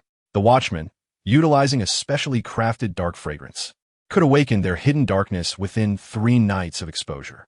Although the Watchman in this form possessed far greater combat prowess, the dark persona often acted with ruthless cruelty and unrestrained ferocity, exhibiting dangerously antisocial tendencies that could lead to irrevocable consequences. The final step in awakening the Night Sovereign form involved assimilating the dark persona with the dominant persona. This phase was inherently perilous, particularly after the Watchman's powers had been diminished. The risk associated with this process was exponentially greater. He himself had succumbed at this juncture during his trials, falling prey to the influence of his dark persona and ultimately taking his own life to preserve a semblance of dignity. His twin brother, Yen, who had participated in the trials alongside him, had fared no better, barely managing to seal his dark persona without achieving complete mastery over the sovereign form. The semi-finished Dark Night Sovereign can only be unleashed during rare moments of violent outbursts. It is said that he was deprived of his family's financial support after injuring his uncle, which led to him, despite being the scion of a prominent family, descending into the plight of a destitute high school student who must rely on labor to sustain himself. Ye Cong reigned in his thoughts, ceasing to indulge in fanciful musings, and resumed the task he had previously failed to accomplish. He felt fortunate that he had traversed to the Douluo Continent during the Dui period, a time when the continent still resembled an ancient society, untainted by the pollution of electric lights. This allowed him to unleash the full potential of a Night Watchman. By the era of the Absolute Daw, the Douluo Continent had largely modernized, and he would likely find himself suppressed. The process of assimilating the dark persona did not consume much time, completing in mere seconds. Ye Cong was naturally elated. Without further ado, he declared, "Dark Night Sovereign, arise." As a black robe adorned with red patterns enveloped him, he felt his power double once more, his aura transforming as if a king had descended. This was most evident to his 3 flag spirits. Ye Cong extended his arm, grasping at the void, reconstructing. The injuries he had sustained healed instantaneously, restoring him to peak vitality. With the divine hammer of soul suppression and the dark night soul suppression gone, Ye Cong flicked his wrist and unleashed 2 skills that could only be employed in his sovereign form. The originally short-handle soul suppression hammer instantly elongated under the influence of his soul power, transforming into a stout staff. Likewise, the initially small soul suppression gong grew to a height surpassing a person, effectively shielding Ye Cong like a shield. He hefted the extended divine hammer of soul suppression and, with a slight smile at the stone man and water monster, remarked, "I have long wished to utter those words. It seems now I can fulfill that desire." The incantation flowed forth. Ally mist, fragrant fruits, a single strike to calm the seas. Beyond the Ye Sea, within the waterfall, the celestial equalizer bows low. The stone man and water monster exchanged puzzled glances, failing to comprehend his words, and emitted a strange cry as they charged forward. Ye Cong, with a disdainful glance at these unsophisticated creatures, snapped his fingers. Dark domain open. An expanse of boundless darkness unfurled, obscuring the vision of all beings except Ye Cong himself. Within this dark domain, he not only possessed acute vision and hearing, but also gained heightened perceptive abilities. He was acutely aware of all that transpired in the shadows. The stone man and water monster, however, found themselves blinded in the darkness, halting to glance around in confusion. Observing this, Ye Cong wore a smug smile. Yet, he did not linger. With a light push off the ground, he surged towards the two minor bosses. Although the golden scale curse could last for half an hour, he had no intention of wasting time. Furthermore, these two were quite troublesome, and it was likely the stone man possessed a second form. Finding a definitive resolution to these two would indeed prove to be a convoluted affair, for no one could guarantee they didn't have a third form akin to Russian nesting dolls. Ye Cong struck the soul suppression gong, producing a deep, resonant sound. Soul dispersion. Unlike the immobilizing effect, soul dispersion was a purely sonic attack. It not only inflicted physical damage, but also dealt significant mental harm, often yielding remarkable results against elemental beings. Coupled with the enhancements of the soul suppression gong and hammer, their power had naturally escalated beyond measure. As anticipated, under the tremendous sonic vibrations, the stone man's formidable defenses held firm, while the water monster, composed of elemental matter, was utterly disrupted. Seizing the opportunity, Ye Cong summoned the Huang Yao banner, drawing the spirits within to allow them to recuperate while he faced the two monsters alone. The virtual space proved indeed miraculous. After a few seconds of adaptation, the simulated bosses developed the ability to sense their adversary. With a roar, the stone man and water monster, having regained their forms, charged at Ye Cong in unison. However, with the advantage of his domain, Ye Cong's speed eclipsed theirs. With a swift motion, he first used the shield-like soul suppression gong to parry the water monster's assault, then thrust the soul suppression hammer forward, its head glowing with dark radiance, aimed directly at the stone man's chest. Chapter 117, Narrow Victory Judgment. Ye Cong unleashed his most potent skill as a Night Watchman, a technique renowned for its capacity to obliterate an enemy's soul, scattering their essence. He opted for a thrust rather than a swing, knowing this would maximize the weapon's lethality. A mere swing would diffuse the force, rendering the attack feeble. Conversely, a direct thrust concentrated all the power into a single point, unleashing the greatest potential. As Tang Mao, the Stephen Chow version, once posited, who says one cannot kill without a sharp point. Ye Cong employed this very principle. The soul suppression hammer struck the stone man's chest, delivering a tremendous impact that shattered its form into fragments. Yet, this was merely the prelude. Immediately after dismantling the stone man, Ye Cong redirected his weapon to confront the water monster. Given the water monster's immunity to blunt physical attacks, Ye Cong chose to wield his second spirit, the Longquan Emperor Sword, in conjunction with the spells he had mastered to combat it. The water monster's tentacles had already bypassed the defenses of the Dark Knight soul suppression gong, rushing toward Ye Cong, each tentacle laden with potent neurotoxins. Ye Cong adeptly maneuvered the Dark Knight soul suppression gong with his mind while swiftly retreating. He wielded the staff in one hand and brandished the newly summoned Longquan Emperor Sword in the other.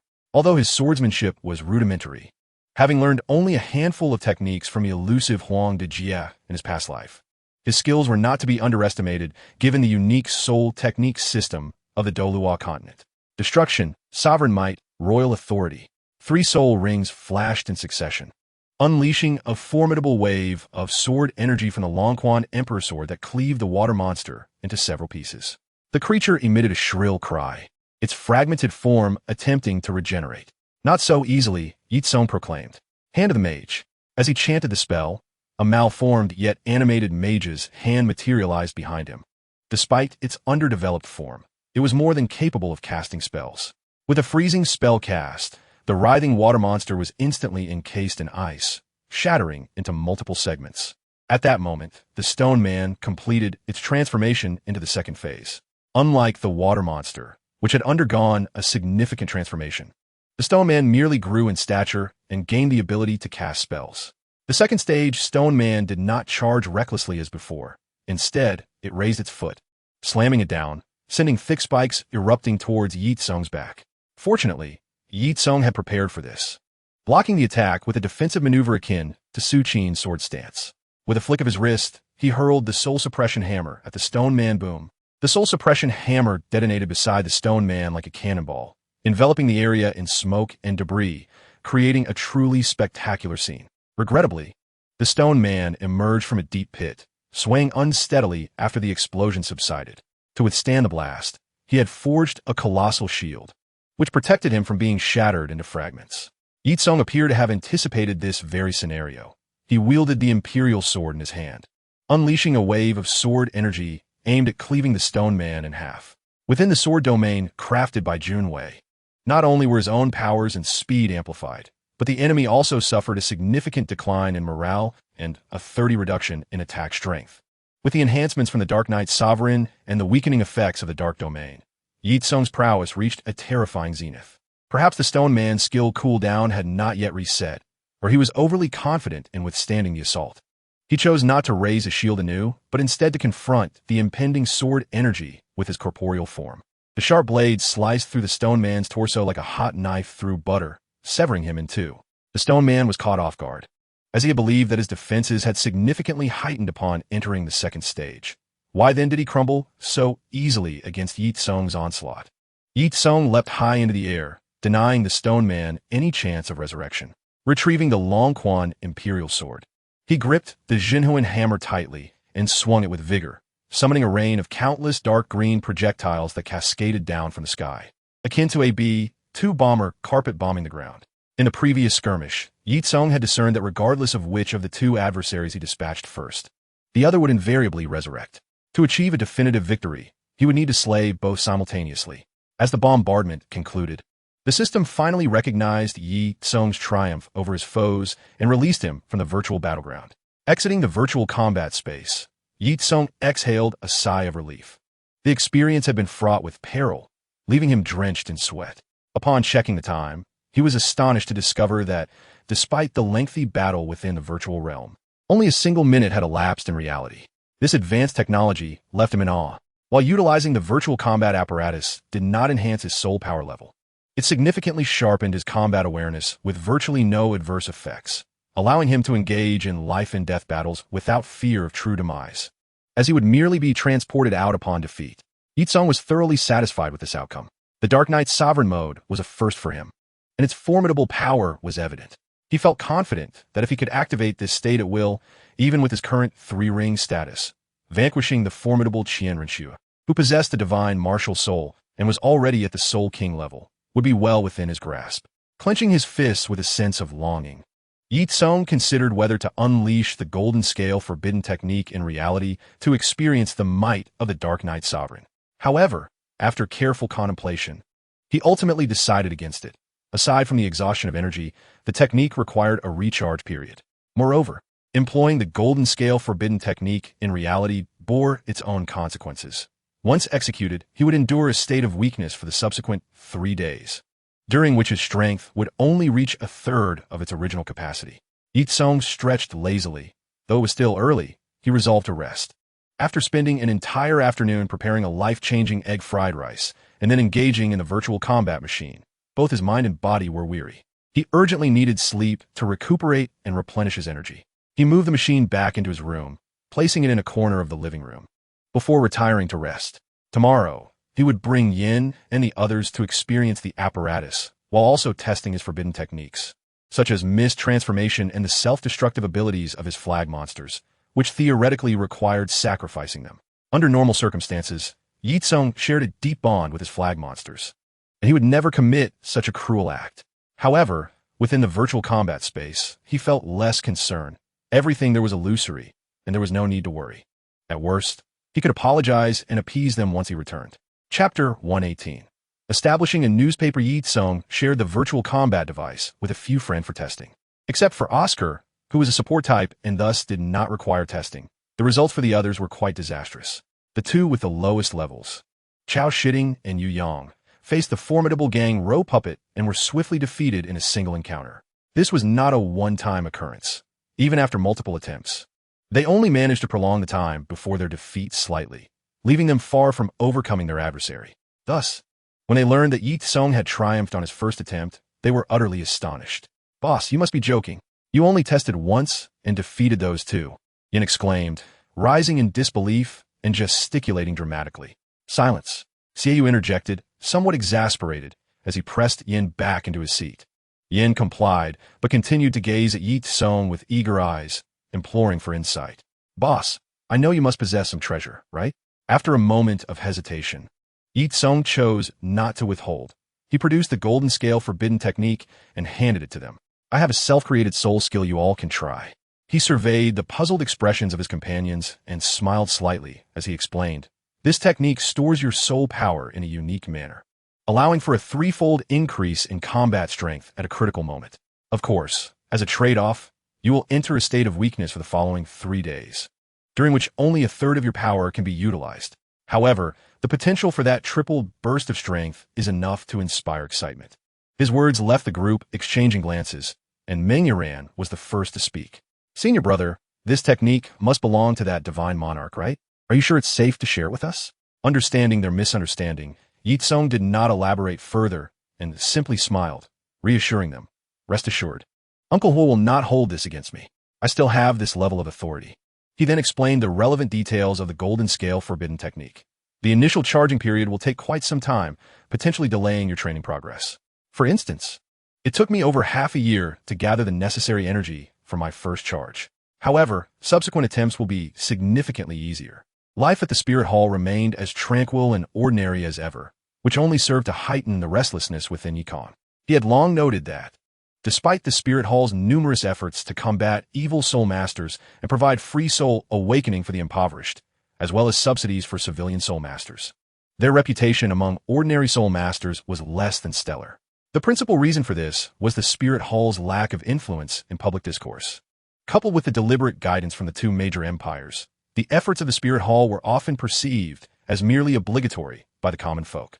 It was only when receiving subsidies that they regarded the Spirit Hall as a commendable organization, a sentiment echoed by more than one individual. Indeed, Oscar held this view in the original text. To address this issue, Ye Cong conceived a straightforward yet effective solution: to establish a newspaper, thereby gaining control over the narrative and shaping public opinion across the continent. He had previously discussed this proposal with Bibi Dong, and after deliberations among the higher-ups, it soon received approval. As the adopted son of the Pope and a student of the Grand Priest, Ye Cong's proposals are almost guaranteed approval, provided he does not suggest anything as absurd as selling the Wuhuan Temple like a property. In fact, such trivial matters should not even require deliberation, as Bibi Dong alone could make the final decision. However, Ye Cong's suggestion is not merely about establishing a newspaper that spans the entire continent. He proposes to take this opportunity to forge a cooperative relationship with the underworld for mutual benefit. If the underworld were just an ordinary sect, it would be one thing. Considering the Wuhuan Temple has long absorbed numerous forces like the lower force sects in the shadows.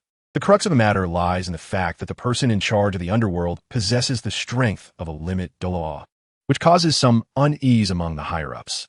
Nevertheless, upon witnessing Bibi Dong and Qian Daolu, two formidable figures, unite in support of the collaboration, the other elders and priests naturally refrain from opposing it, preferring not to create unnecessary strife for themselves.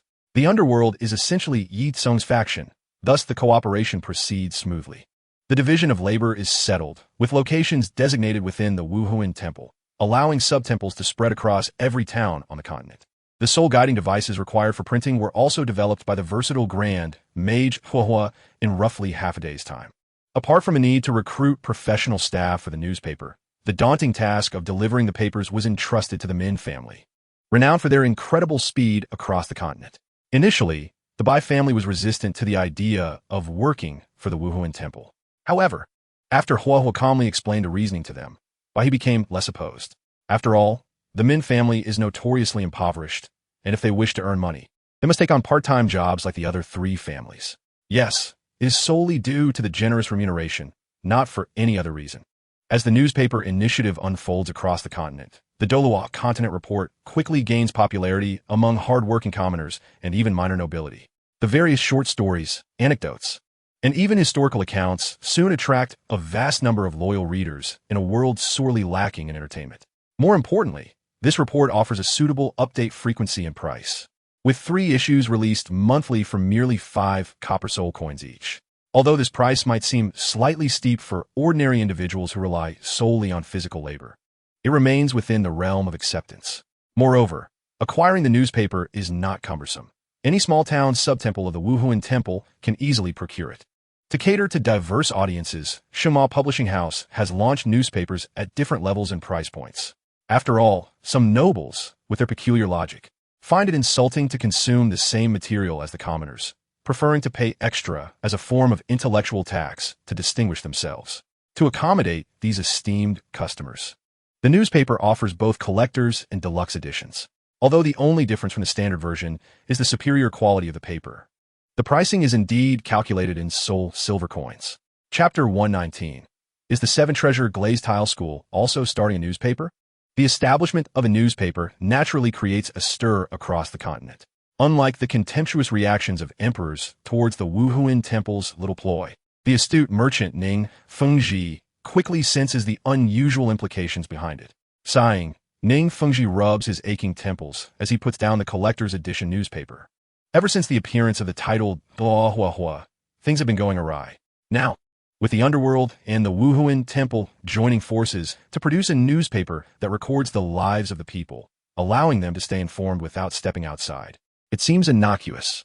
However, the more ignorant the common people remain, the easier they are to govern, and should they awaken to their circumstances, it could lead to significant trouble. What is even more concerning is that if this situation persists, it could elevate the Wuhuan Temple's reputation to new heights, which would be exceedingly detrimental to the Seven Treasure Glazed Tile School. Adding to his anxiety is the formidable alliance between Huahua and the Wuhuan Temple, intensifying the pressure he feels. He has already learned from Jianduo Chan Xian that the Wuhuan Temple harbors an ultimate powerhouse, the Grand Priest Qian Daolu. Chen Xian's father, Chun Jianjun, is a super duo with a soul power level of 98, possessing immense strength. He once took the young Chan Xian on a journey through the Shili Stone Kingdom in pursuit of higher realms. During their travels, they coincidentally encountered Qian Daolu, who was also exploring the continent. Having been invincible for too long, Chun Jianjun, eager for a challenge, initiated a duel. Unsurprisingly, he was gravely wounded in a single encounter and succumbed shortly after. Initially, Ning Fengji was filled with trepidation upon learning of this existence. Grateful that Qian Daolu possessed a calm demeanor and was not bloodthirsty, had he been narrow-minded and malicious. Given the Seven Treasure Glazed Tile School's frequent opposition to the Wuhuan Temple, it is likely they would have faced annihilation by now.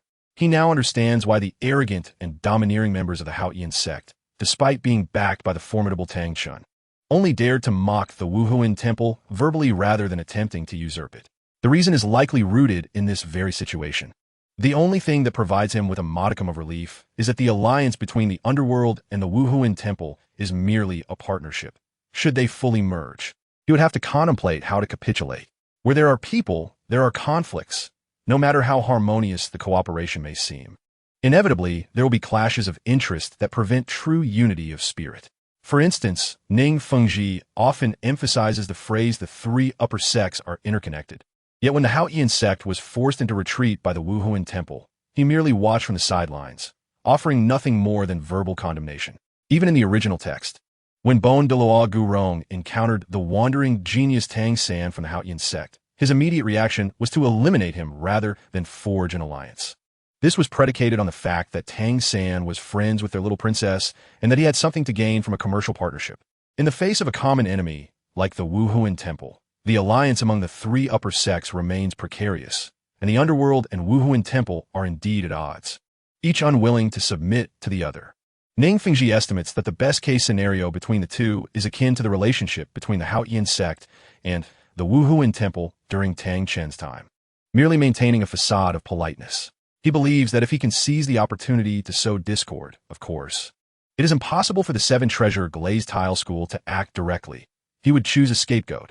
It is entirely possible for these two major factions to tear each other apart and become mortal enemies.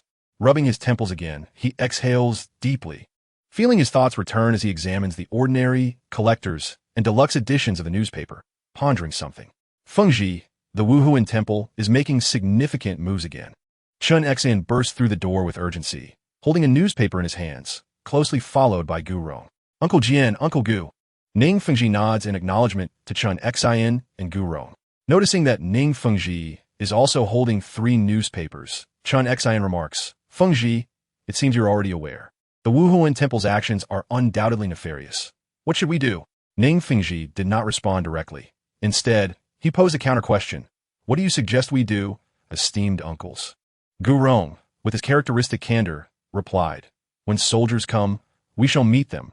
When water rises, we shall dam it. The Wuhuan temple seeks to utilize newspapers to amplify its influence and propagate its desired narratives, does it not? Let us ride this wave and establish our own newspaper, thereby enhancing the prominence of our Qibao Liulizong. Ning Fengji tilted his head toward Chun Xian and inquired, Is this also your perspective, Sword Uncle? Chun Xian nodded affirmatively. I concur with the old fellow's notion, returning their tactics in kind. If our Qibao Liulizong genuinely intends to pursue this, I believe the Tiando Empire will not remain idle. This presents an excellent opportunity to promote ourselves. He hesitated, adding that this could also serve to tarnish the reputation of the Wuhuan temple, for even if it bore no impact, merely annoying them would be quite satisfying. Ning Fengji, however, shook his head with a wry smile. Alas, the matter is likely not as straightforward as you imagine. He lifted the most basic version of the newspaper and waved it, stating, This ordinary edition only costs 5 copper soul coins. The collectible and luxury versions, while more exquisite, are merely 1 or 2 silver soul coins. The quality of these newspapers is exceptional, and if we were to set our prices according to those of the Wuhuan temple after establishing our newspaper, we would never recoup our costs. We would simply be engaging in a losing venture. After a moment, he continued, Furthermore, although our Qibao Merchant Association is widespread across the continent, it does not possess the extensive reach of the Wuhuan temple, which can even be found in every small town. Consider this. If there were 2 products, one inexpensive and easily accessible, and another that is indeed pricier and more cumbersome to obtain, which would you choose? Chun Xian and Gu Rong exchanged glances, rendered speechless. Though they were pure martial artists, their prolonged association with Ning Fengji had imparted some understanding of commercial affairs. Moreover, the choice Ning Fengji presented was one even a child could easily make. Damn it! The Wuhuan temple must be embezzling vast amounts of public resources to sustain this loss-making enterprise, Gu Rong exclaimed, striking the wall with a fist in frustration.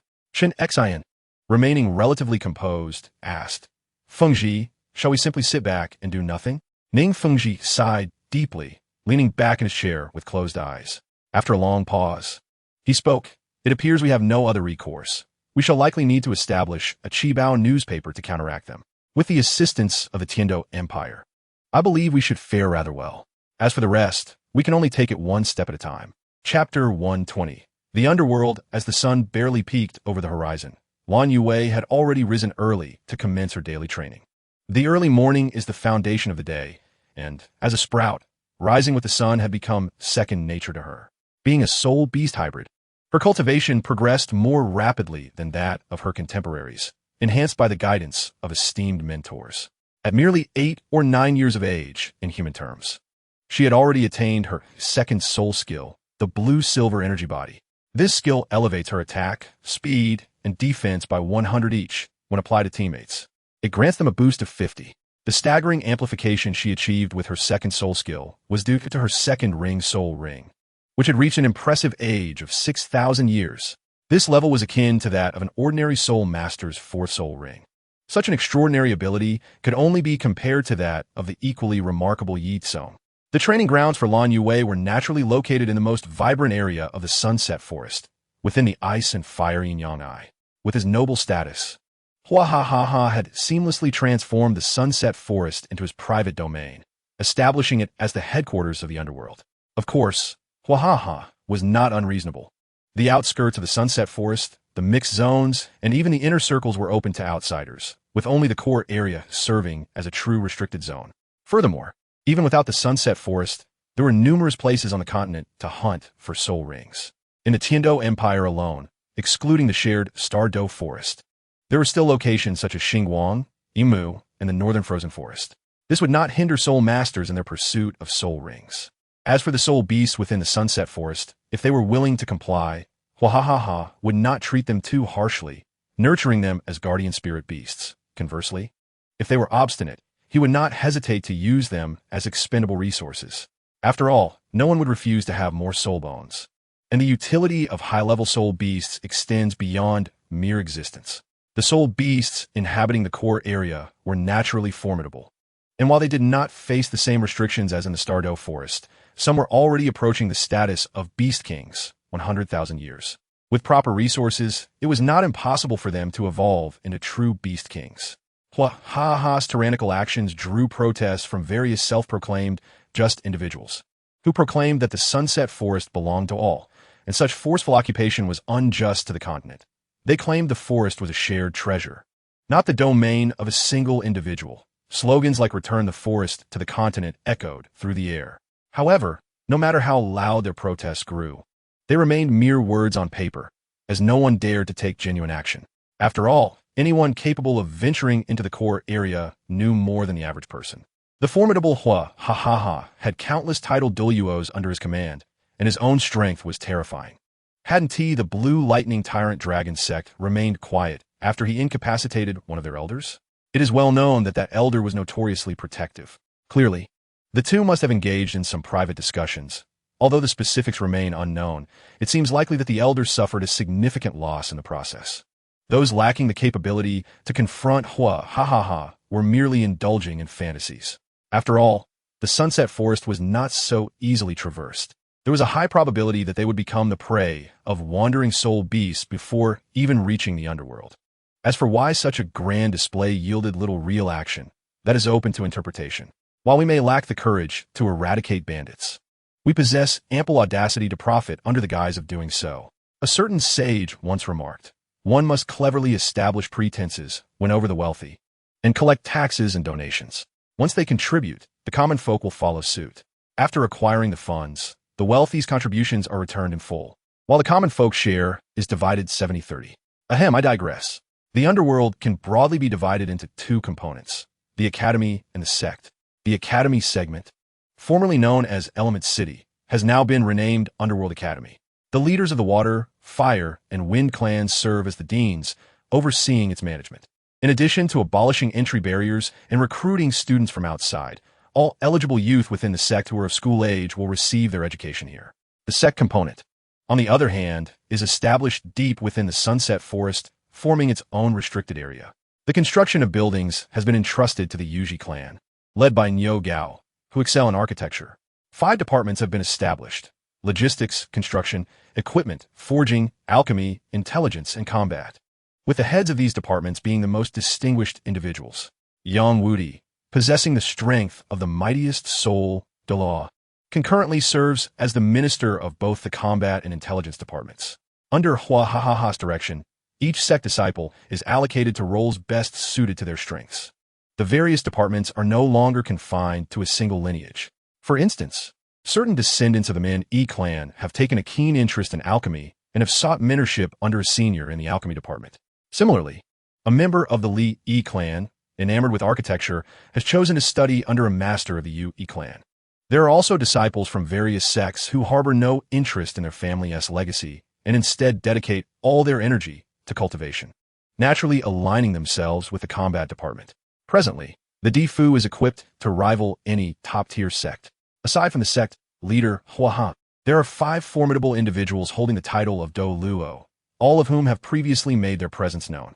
Additionally, there are 6 Han Douluo, consisting of the newly appointed leaders from several prominent families. The leader of the Li Yi clan is merely a Han Sheng due to unforeseen circumstances. The number of disciples is beyond count. Besides forming a carefully selected elemental battle team within the academy, Huahaha has also established another battle unit. Alongside the trio of Lan Yuwei, Jiang Yu, and Lin Xiao Xiao, a new addition has emerged, a small chubby boy created using the reverse mirror by Huahaha. The raw material for this creation was none other than Ma Hongjun, who, after being soundly beaten by Ye Cong, had no choice but to venture into the Sunset Forest to hunt for soul rings. Upon entering the forest, the squad led by Flandra encountered Huahaha. Upon recognizing the boy's decent martial soul and talent, despite his lacking character, utilized the reverse mirror to forge a brand new individual. This new incarnation of Ma Hongjun does not share the lecherous and lascivious traits of his original self. Rather, he is strikingly innocent, with little to no attraction to the opposite sex. His sole interest lies in consuming food, which he utilizes to quell the malevolent fire within him. If this malevolent fire is not promptly addressed, it could potentially consume him, leading to a fiery demise. However, Huahaha would not allow his student to possess a flawed martial soul. He entrusted this new Ma Hongjun to Sheng Hui for a period of training, resulting not only in the healing of the malevolent fire, but also in the evolution of his martial soul into the Zhuke. Chapter 121. Observations at the Dahan Arena. The victor is Mr. Jian. Audience members, please give the triumphalist your warmest applause. The host, soaring above the Tian-Do Great Dahan Arena, proclaimed the outcome of the battle with fervor. Beneath a somewhat comical mask, Ye Cong smiled slightly, adjusting his mask as he strolled down from the stage with an air of nonchalance. Mr. Jian is a pseudonym that Ye Cong adopted, aside from his identity as a bell ringer. With a different name, he naturally employs a distinct martial soul during his matches. To avoid drawing undue attention to himself, he specifically requested a soul guide from Huahaha that could alter the colors of his soul rings and his appearance. Presently, his 3 soul rings are unremarkably yellow, and purple, and his exterior resembles that of another youth. As a peak soul emperor at level 39, Mr. Jian has maintained an undefeated record since his debut, achieving 27 victories in a resounding manner, directly advancing to the rank of Copper Soul Fighter. Among these 27 victories were over 10 life and death battles, which significantly contributed to Mr. Jian's notoriety, known for wearing the most adorable mask while delivering the fiercest blows. Any soul master who encounters Mr. Jian in a life and death duel finds it exceedingly difficult to leave with their entire body intact. This stark contrast has led to the emergence of a saying in the Dahan Arena: never underestimate your opponent. The seemingly harmless may prove to be the most dangerous. Following this adage, many combatants who fancied themselves as wolves in sheep's clothing found themselves at a significant disadvantage, with several unfortunate souls truly becoming akin to pigs. Mr. Jian's swordsmanship is exceptional. Every foe he faced in life and death battles met the same fate, cleaved into multiple pieces. Consequently, many speculate that Mr. Jian is a disciple of the revered sword Douluo Continent from the 7 Treasures Liuli sect. After concluding his match, Ye Cong did not exit the arena immediately. Instead, he took a detour to the spectator stands, where he observed the team competition featuring the Huang Do team, led by Yu Tianheng. At this juncture, this 7-member team has coalesced. The incident in which Huahaha incapacitated an elder of the Thunder Tyrannosaurus sect, a Soul Douluo, was not made public. Outsiders are merely aware that the 2 factions experienced some unpleasant conflict, with little more known. Although both Dugi Yin and Yi Lingling are indeed the granddaughters of elders from the Di Fu, the relationship between the Di Fu and the Blue Lightning Tyrannosaurus sect has not deteriorated to the point of irreconcilable hostility. This situation has paved the way for potential partnership and even familial ties between the 2 factions. Despite the Blue Lightning Tyrannosaurus sect losing a Soul Douluo and their leader receiving a beating, such news remained confidential, known only to a select few at the top of both factions. Furthermore, they received some compensation. Initially, Huahaha, feeling guilty after defeating Yu Engine, presented a soul bone as an apology, rendering the matter a closed chapter. Ye Cong adjusted his mask, contemplating the Huang Do team, which now seems to comprise nearly half of his acquaintances. Osro, the grandson of the elder of the Wuhuan Hall; Li Yin, the granddaughter of the elder Dugabo; Yi Lingling, the granddaughter of the elder Yirenxin; and Bai Chunxiang, the granddaughter of Bai He, the head of the intelligence department of the Di Fu. Bai Chunxiang had previously disguised herself as a male, adopting the name Yufeng to join the Huang Do team. Following the establishment of the Di Fu and her clan's absorption, she, along with Dugi Yin and Yi Lingling, became a family, thus shedding her disguise to present herself as a woman to her teammates. Her sudden revelation startled her teammates, particularly her closest friend Osro, who nearly questioned his own existence. Bai Qinxiang's martial soul was initially flawed, or, as some would say, cursed. The reason her clan pursued speed at the expense of any offensive soul rings was not due to desire, but necessity. Many clan members attempted to break this curse by absorbing soul rings of different attributes, yet none succeeded. They found themselves stagnated at level 39 for life. Ultimately, they had to sacrifice a portion of their memories to initiate the soul ring ritual, replacing non-speed attribute soul rings to maintain the purity of their martial soul. Bai Qinxiang was destined to face a similar predicament, yet after joining the Di Fu, a transformation occurred. Huahaha utilized the precious dragon blood ginseng, preserved by Bai He, as the primary ingredient, supplemented with rare herbs to concoct a precious pill. This pill not only facilitated Bai Qinxiang's breakthrough, but also evolved her martial soul from the original swift-tail swallow to the formidable Qing Yingling Ke, possessing great speed and offensive prowess. Having absorbed the essence of celestial-grade items, the trio's strength now far surpasses that of their contemporaries. Within the entire team, Du Guiyin stands at level 32, Yi Lingling at 26, and Bai Qinxiang at 29. Even the captain, Yu Tianheng, recently returned from family visit. Fortunate enough to defeat his cousin Yu Qianxin, was rewarded with a soul bone by his family.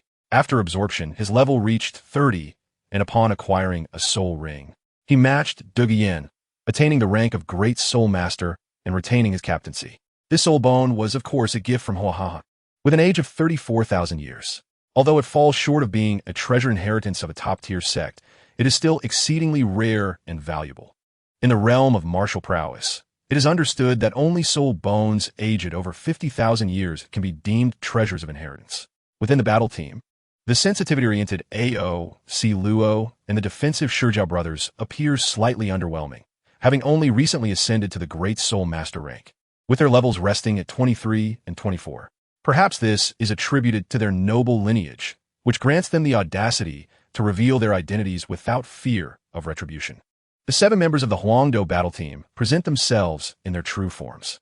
They are set to face an opposing team known as the Tai Shui battle team, whose average level surpasses that of Huangdo, boasting 4 soul emperors among their ranks.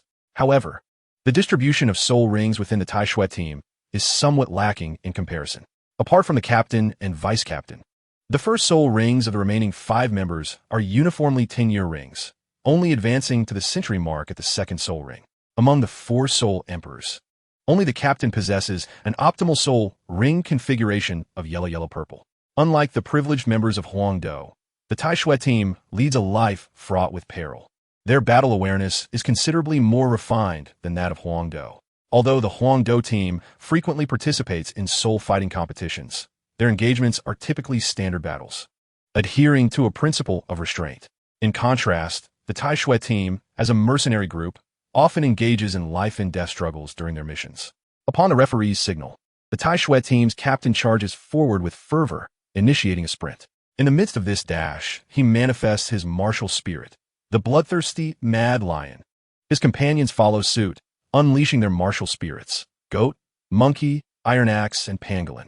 The quality of their martial spirits is rather ordinary, with the exception of the captain. In this regard, both teams possess their own advantages and disadvantages. Huangdo's martial spirits and their configurations outshine those of Tai Shui. Yet Tai Shui's soul power levels and combat experience generally eclipse those of Huangdo. Given these circumstances, the outcome of the battle remains shrouded in uncertainty. With a roar, the bloodthirsty Mad Lion employs its third soul skill, a formidable amplification technique, enhancing both speed and attack power while nullifying personal pain. However, this comes at a significant cost to his own well-being, as prolonged use poses a life-threatening risk.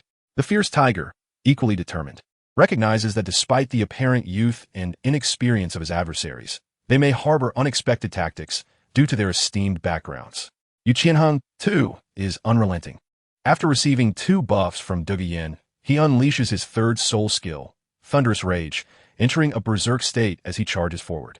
The collision between the lion's paw and the dragon's claw produces a thunderous resonance, marking the clash of the 2 captains. The bloodthirsty Mad Lion, bolstered by additional power from its auxiliary spirit master, the Compass, finds itself capable of suppressing Yu Qianheng, despite the minor boost of merely 20. Recognizing his gradual retreat, Yu Qianheng understands that continued passivity will lead to his inevitable defeat. With a fierce shout, he conjures a soul bone technique, the Thunderball. The powerful sphere detonates instantaneously, prompting the bloodthirsty Mad Lion to leap back in a bid to evade the impending explosion. The lion-like man glances at the dark, charred wound on his arm, a glimmer of greed flashing in his eyes as he remarks with a touch of mockery, "Is that a soul bone? Young master you." As expected from the blue lightning tyrant dragon sect, possessing such treasures at such a tender age.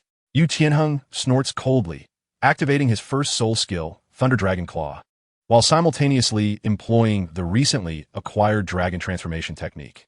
His right sleeve bursts into ashes due to the expansion of his arm, which elongates by more than half a foot.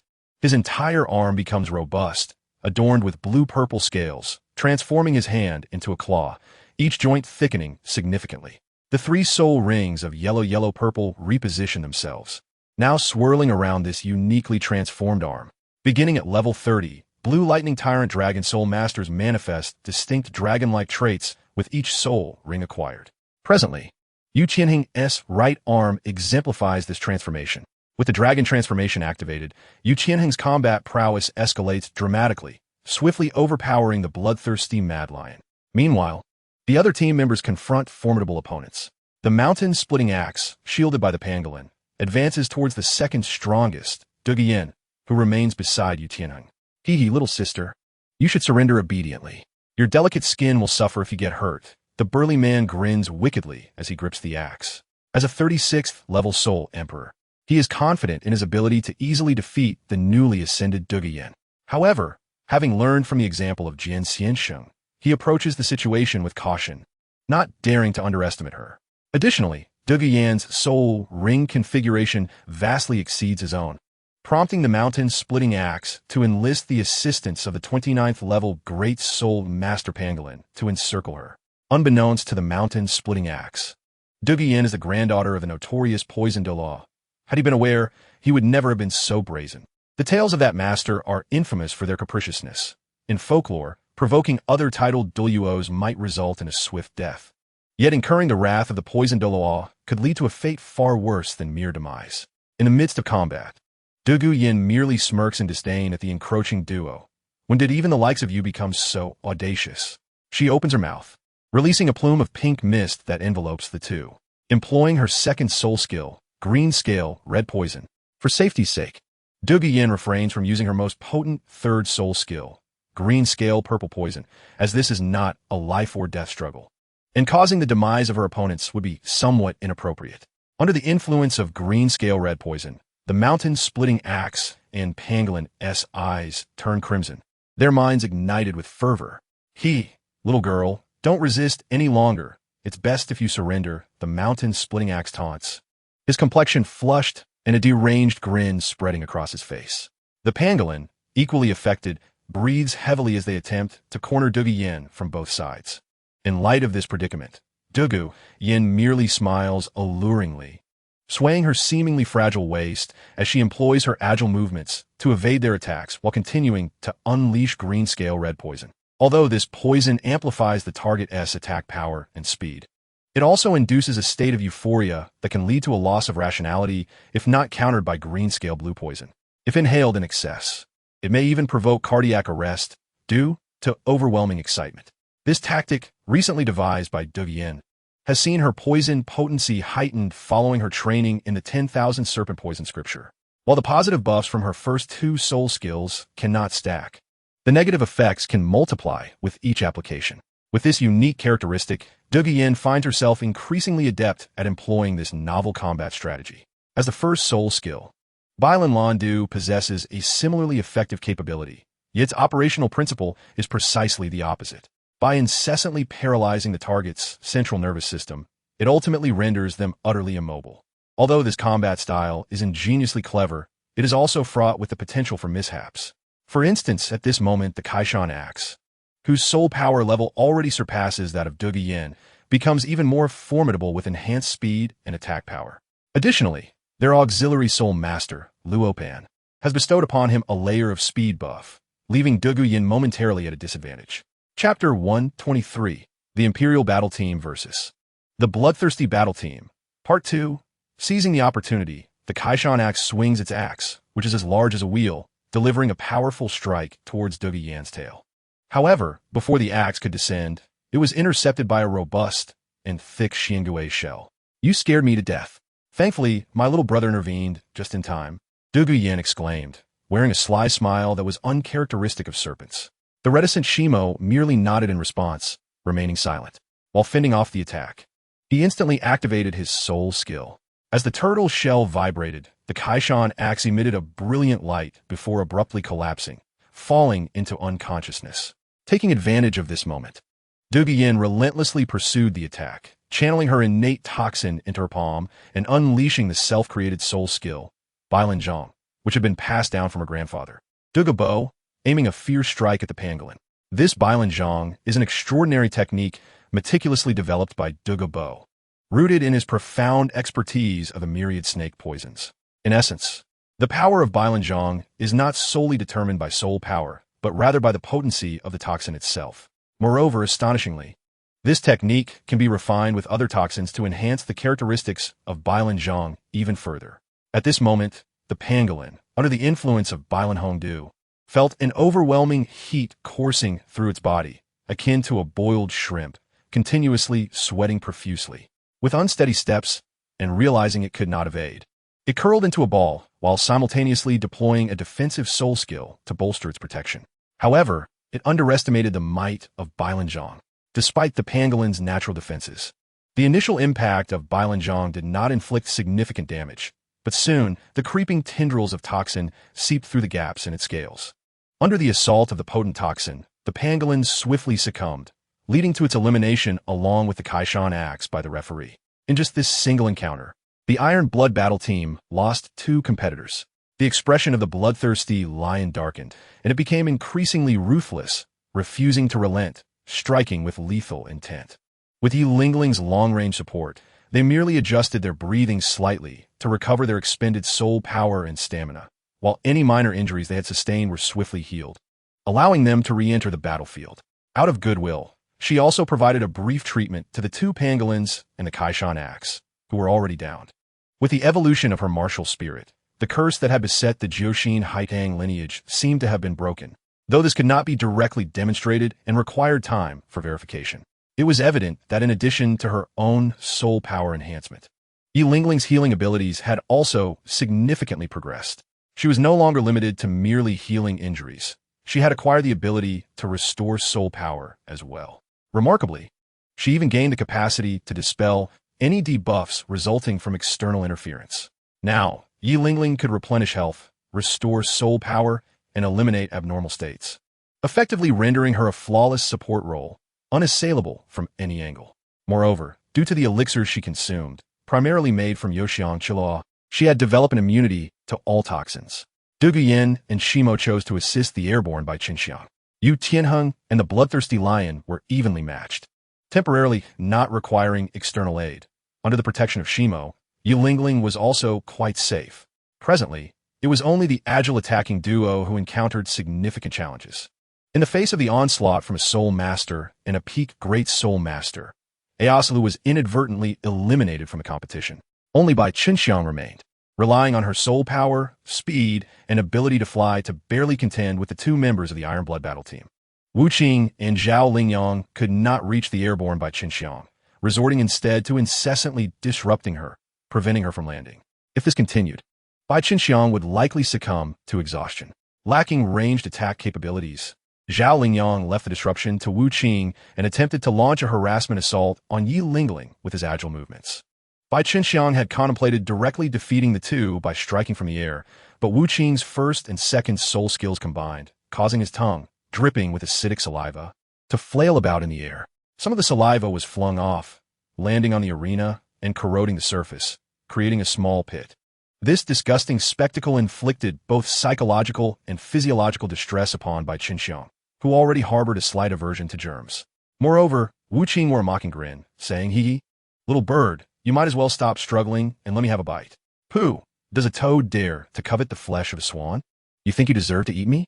Bai Qinxiang retorted while evading in midair, filled with revulsion. Meanwhile, beside Ye Lingling, Shimo stood guard. When facing Zhao Lingyang's harassment, he promptly raised his Xiangui shell shield to block, and utilizing his soul skill, in their first exchange, Shimo managed to push back Zhao Lingyang, who was at level 29. A few steps. However, this advantageous situation did not last long, as Zhao Lingyang quickly regained control.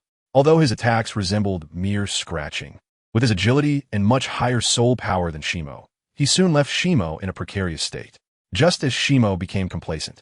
Exposing a defensive flaw that Zhao Lingyang sought to exploit, another shield descended from above, nullifying his assault. The person who intervened was his twin brother, Shimo. Both brothers, known for their taciturn nature, shared a deep bond as twins, and with just a glance, they understood each other's intentions. They instantly formed an impenetrable defense, protecting Ye Lingling within, leaving Zhao Lingyang with no options but to furiously scratch at the turtle shell. With the healing and soul power restoration from Ye Lingling, the two brothers had no need to worry about their stamina depletion. Zhao Lingyang found himself at a disadvantage, much like Wu Qing, who had hoped to exhaust by Qinxiang's soul power only to realize he had miscalculated. Transforming into a beautiful serpent, Duguyan skillfully evaded Wu Qing's spattering saliva. Once close to him, she first unleashed her Bailan Lan due to paralyze his nerves. Then, with her palm glowing in an eerie green light, she executed Bailan Zhang, striking towards Wu Qing's back. Be careful. Another guardian from the bloodthirsty battle team, Snail, warned his companion, realizing the situation was amiss. Chapter 124. The Imperial Battle Team versus the Bloodthirsty Battle Team. Part 2. At this moment, it was too late for Wu Qing to evade. His paralyzed body made movement exceedingly difficult. In a desperate attempt, he activated his third soul skill, Dizong Qinghua. The Dizong Qing, while was originally designed to summon a large-mouthed frog beneath the target's body to consume it, inflicting tremendous damage. However, at this moment, Wu Qing ingeniously reversed its use, allowing the great mouth to engulf him, transforming the attack into a defensive maneuver. As by Qinxiang, floating in mid-air, regained her composure, her second soul ring illuminated, and her wings shimmered with a stream of light, producing feathered blades with a metallic quality. Bai Qinxiang twisted her body, executing a deadly dive, her sole target being the auxiliary soul master of the Kuang Shui battle team, Luo Pan. You better not think of escaping. Although Tai Jia Wuo Nyo Snail stuttered, his actions were anything but hesitant. Utilizing his second soul skill, Tang Jia Wuo Ju, a defensive barrier constructed of snail shell material unfolded instantaneously, enveloping both himself and Luo Pan in protection. Bai Qinxiang's assault proved ineffective. She collided headfirst into a wall, leaving her dizzy and disoriented. An opportunity. Snail's eyes sparkled, unusually free from his stutter, as he unleashed his first soul skill, Luo Xiandan. The shield in his hand spun rapidly, generating immense recoil. As a result of this force, Bai Qinxiang let out a pained cry and was propelled backward. Fortunately, upon sensing the dire situation, she promptly activated her third soul skill, Kong Qi Ping Zhuang, significantly mitigating the damage. Had she failed to do so, she might have faced elimination due to severe injuries, even though she would undoubtedly be healed by Ye Lingling. Nonetheless, the pain of injury remains profound.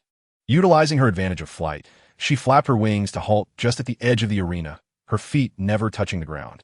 Bai Qinxiang glared fiercely at Snail. I didn't expect your snail shell to be quite so sturdy. Snail responded with a somewhat clumsy smile. Thank you for the compliment. Fool, she was not complimenting you. Luo Pan interjected, abruptly striking Snail on the head. Hurry up and deal with that little bird. Understood.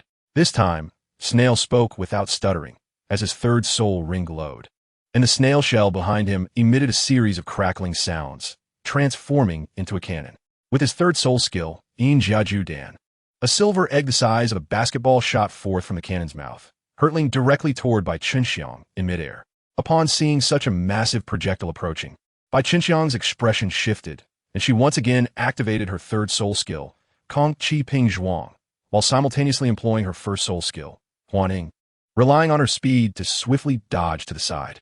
She understood clearly that being struck by such a large cannonball would likely result in at least a fracture. Realizing his attack had missed, Snail's frustration surged, and he unleashed a barrage from the elevated cannon. Bai Qinxiang twisted and turned, frantically evading amidst a rain of projectiles, which also inadvertently created significant disturbances for his teammates. For instance, Ho Changhai, caught within the barrage, was forced to abandon his attack and evade left and right. The Shijia brothers spread their Xian Wu Gui Jia shield to protect their auxiliary, Ye Lingling, as they quietly observed from a corner of the arena, enjoying the spectacle. Meanwhile, Wu Qing's maneuver of allowing the frog's mouth to swallow him was effective, but not without consequence. Under the Bai Lin Zhang, the large red frog adorned with blue patterns transformed entirely green. To make matters worse, it was struck by a silver egg launched by Snail, causing him to spew blood due to the backlash of his soul skill and the inflicted damage. "Idiot, stop!" Luo Pan exclaimed in exasperation, kicking Snail in frustration. Caught off guard, Snail stumbled, compelled to cease his assault. Yu Qianheng observed the chaotic scene with a slight smile. "It seems your teammates are not particularly reliable." "Oomph. That is none of your concern." The bloodthirsty, mad master scowled. His expression darkened not only by the foolish actions of his teammates, but also by the discomfort caused by the backlash of his soul skill. Thunderous might. Sensing his distraction, Yu Qianheng raised his arm and unleashed his second soul skill.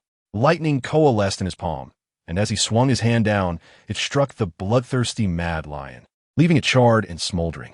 The bloodthirsty mad master let out a muffled groan, his entire body blackened, and he staggered back several steps before managing to regain his footing.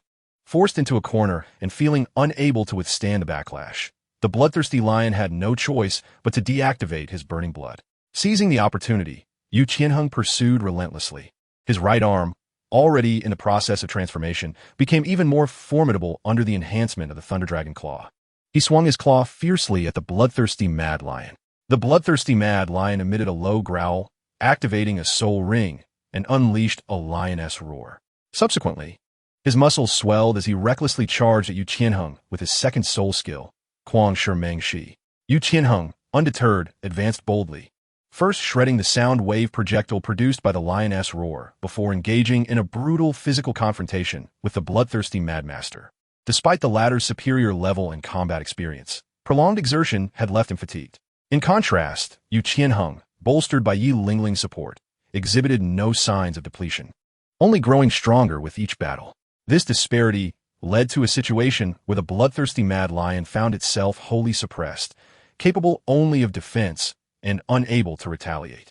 The scene on the battlefield was now abundantly clear. The Huangdou battle team had only lost one AOC Luo, while even the most beleaguered by Qinxiang was merely disheveled, having fully recovered from her exertion and injuries thanks to Ye Lingling's healing. In stark contrast, the Quang Shui battle team had been eliminated by 4 members, their strongest leader now completely restrained, while Snail and Luo Pan were simultaneously besieged by Dugu Yin and by Qinxiang. It seemed that the defeat of the Quang Shui battle team was merely a matter of time. Yizong stood up and quietly exited the Great Soul Arena, having anticipated the conclusion, no longer needing to witness the unfolding events. Chapter 125. The Master of the Tian Do Great Soul Arena. Just as Yizong left the arena, 2 figures stealthily followed him. With the keen perception of Qi Yao as his eyes, Yizong quickly detected the 2 individuals tailing him. Noting that they were merely soul respect level, he refrained from causing a commotion and redirected his path towards a secluded alleyway. Seeing Jian Xiansheng choose a less traveled route, the pursuers exchanged glances, their surprise evident as they hastily followed him. However, upon turning into the alley, they found themselves at a dead end. Realizing they had lost their target, they exchanged wary looks, heightened their vigilance, and cautiously proceeded forward. Upon reaching the end of the alley, they discovered it was a cul-de-sac, and with no sign of Jian Xiansheng, they suddenly sensed danger and turned to flee. The masked swordsman Ye Cong emerged from an unknown place, blocking their retreat. "Do not be hasty in your departure. You have followed me for so long. Did you not seek a secluded spot to converse with me privately? Now that I am here, why do you wish to flee?" His voice, although gentle, carried a palpable menace that both soul masters discerned. They understood that failing to satisfy this swordsman could cost them their lives. They should not underestimate him simply because of the adorably deceptive mask he wore. The unfortunate souls who perished in the Duhan arena served as a grim warning. The soul master on the left reacted first, falling to his knees before Ye Cong, pleading for mercy. His sudden movement startled both his companion and Ye Cong. "Spare us, swordsman. We are caught in circumstances beyond our control." As he wept, he discreetly tugged at his companion's pant leg and exchanged a knowing glance. Understanding immediately, his companion also knelt, begging for forgiveness alongside him. Their display of sorrow was so moving that it could hardly fail to stir the hearts of those who witnessed it. Ye Cong, known for his preference for gentle persuasion over force, hesitated for a moment before taking a half step back and speaking in a deep voice. Enough. I shall not slay you. Let us converse on your feet.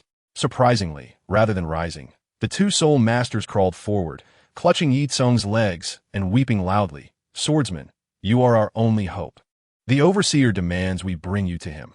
Otherwise, our families will be in grave danger. Release me, Ye Cong exclaimed, horrified as they nearly smeared their tears and snot upon his trousers. With a swift kick, he sent them sprawling aside.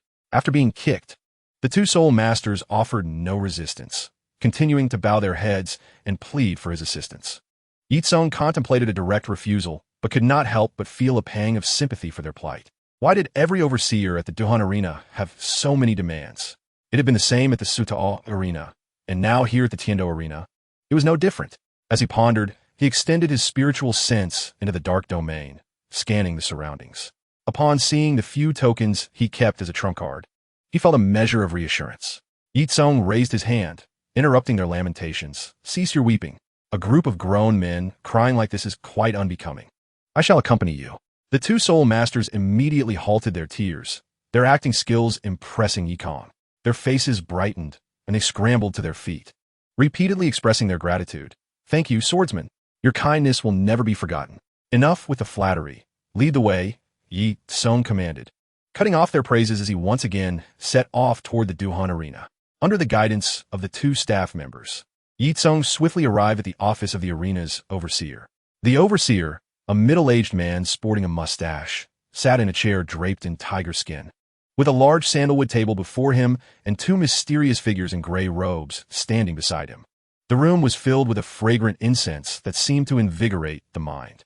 Upon Ye Cong's entrance, the overseer smiled, gestured for the two staff members to exit, and invited Ye Cong to take a seat. Ye Cong, feeling no need for formality, boldly sat down after pulling out a chair. He accepted a cup of water from one of the cloaked figures and placed it on the table, nonchalantly stating, Overseer, please speak plainly. There is no need for preamble. Ah, swordsman, you are indeed a straightforward individual, the overseer replied with a shrewd smile. Since you prefer directness, I shall be equally forthright. You are the swordsman, are you not? Perhaps I should refer to you as the bell ringer. Ye Cong's expression shifted slightly at this remark, though his mask concealed it from prying eyes. He replied calmly, Overseer, you jest. The bell ringer Ye Cong is a saint of the Wuhuan Temple, a figure of lofty status, and cannot be compared with someone of my humble standing. Ah, do not be so modest. If I were not utterly confident, I would not dare speak such words. The overseer retorted with a grin. Tell me, if factions like the Seven Treasure Glazed Tile School, Haotian School, and Blue Lightning Tyrant Dragon School were to learn of a dual martial soul prodigy emerging from the Wuhuan Temple, how do you think they would react? Oh, do you not find this a tad unscrupulous? Although Ye Cong was uncertain of the overseer's true intentions for summoning him, he sensed that the situation was turning precarious. While engaging in verbal sparring with the overseer, he quietly summoned his Chi Yao, ready for any sudden confrontation. Unscrupulous? Perhaps, the overseer replied, unfazed by Ye Cong's sarcasm. For me, the ability to profit is what truly matters. To ensure the accuracy of information, I must ask you to remove your mask. Once I verify your identity, you will be free to leave. He added, and if you wish to summon your little Chi Yao, I advise against it. The incense here is a special gift I prepared just for you. Ye Cong's expression stiffened. The incense indeed posed a threat.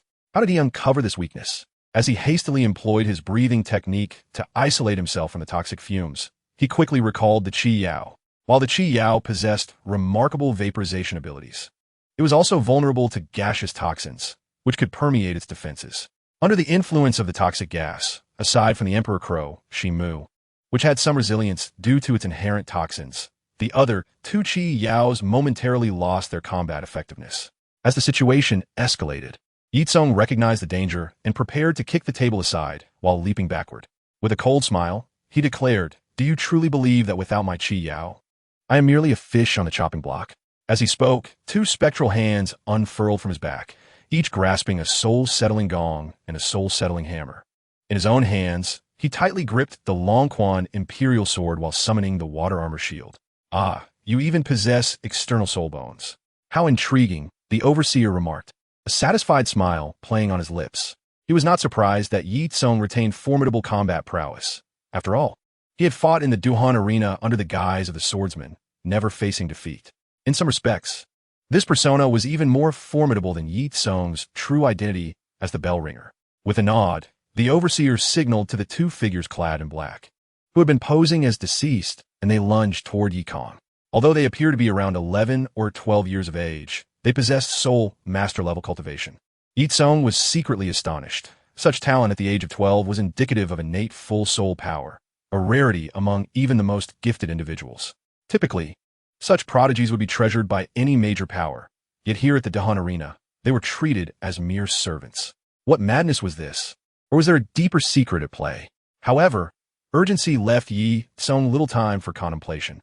Confronted by a man and a woman charging at him with lethal intent, he wielded the imperial sword to parry their attacks. The boy, empowered by his martial spirit, was surrounded by several crimson maple leaves, each forged from his soul power, sharp enough to slice through gold and jade. The girl, seemingly bypassing the martial spirit manifestation process, revealed 3 soul rings of yellow and purple hovering behind her. As she tore away her robe, distinctive features of soul beasts, ears, tail, and limbs, were exposed. Is this girl a beast transformation human? Ye Cong, well-read, quickly deduced her identity. Beast transformation humans were among the most unfortunate individuals on this continent, often soul masters with beast martial spirits who had encountered mishaps during their awakening, resulting in irreversible traits of soul beasts. This peculiarity made them particularly appealing to certain nobles. Indeed, Ye Cong admitted to having a slight fascination with them. Their rarity also rendered them a status symbol among the aristocracy. Unperturbed by the dual assault, Ye Cong first utilized his water armor shield to block the crimson leaves before deftly slicing towards the werewolf girl. While engaging in combat, he taunted, "You think sending 2 soul ancestors to eliminate me is wise? Are you overly confident or merely underestimating me?" The overseer, adorned with a ring on his finger, merely chuckled in silence, as if amused by the unfolding spectacle. As the domain known as Junwei unfurled, Ye Cong's strength surged instantly. Moreover, the 2 assailants within this sword domain felt a palpable suppression, their morale and attack power considerably diminished. Concurrently, the 2 magical hands conjured by Ye Cong wielded the Soul-Calming Hammer, striking the Soul-Calming Gong to activate the Soul Disruption skill. He refrained from employing immobilization techniques, as they, akin to the Vitality Shock, required the target to be unaware of the caster's intentions. In essence, it was a strategy of surprise, which was evidently not feasible at this moment. Due to Ye Cong's minimal soul power infusion, the sound waves emanating from the Soul-Calming Gong only impacted the 2 for a fleeting few seconds. However, that was sufficient. Under the influence of the soul disruption, the boy found himself in a daze, his martial spirit forcibly disengaging from its manifestation. The girl, being a beast transformation human, had a closer bond with her martial spirit, thus only momentarily dazed before regaining her composure. As Ye Cong's sword descended, her first soul ring shimmered, enhancing her speed as she lunged forward, claws raised to intercept his strike. Ye Cong noticed that her wolf claws were encased in a layer of icy crystal, which prevented the imperial sword from cleaving them entirely. Before Ye Cong could unleash a second blow, the boy reactivated his martial spirit, conjuring several razor-sharp maple leaves that, under his direction, assailed Ye Cong from various angles. Ye Cong caught a glimpse of the boy's alternating soul rings and immediately understood that he possessed a soul skill akin to CAUS, capable of manipulating his martial spirit or soul skills. The beast transformation girl wasted no time. After being pushed back by Ye Cong, she formed a seal with her hands.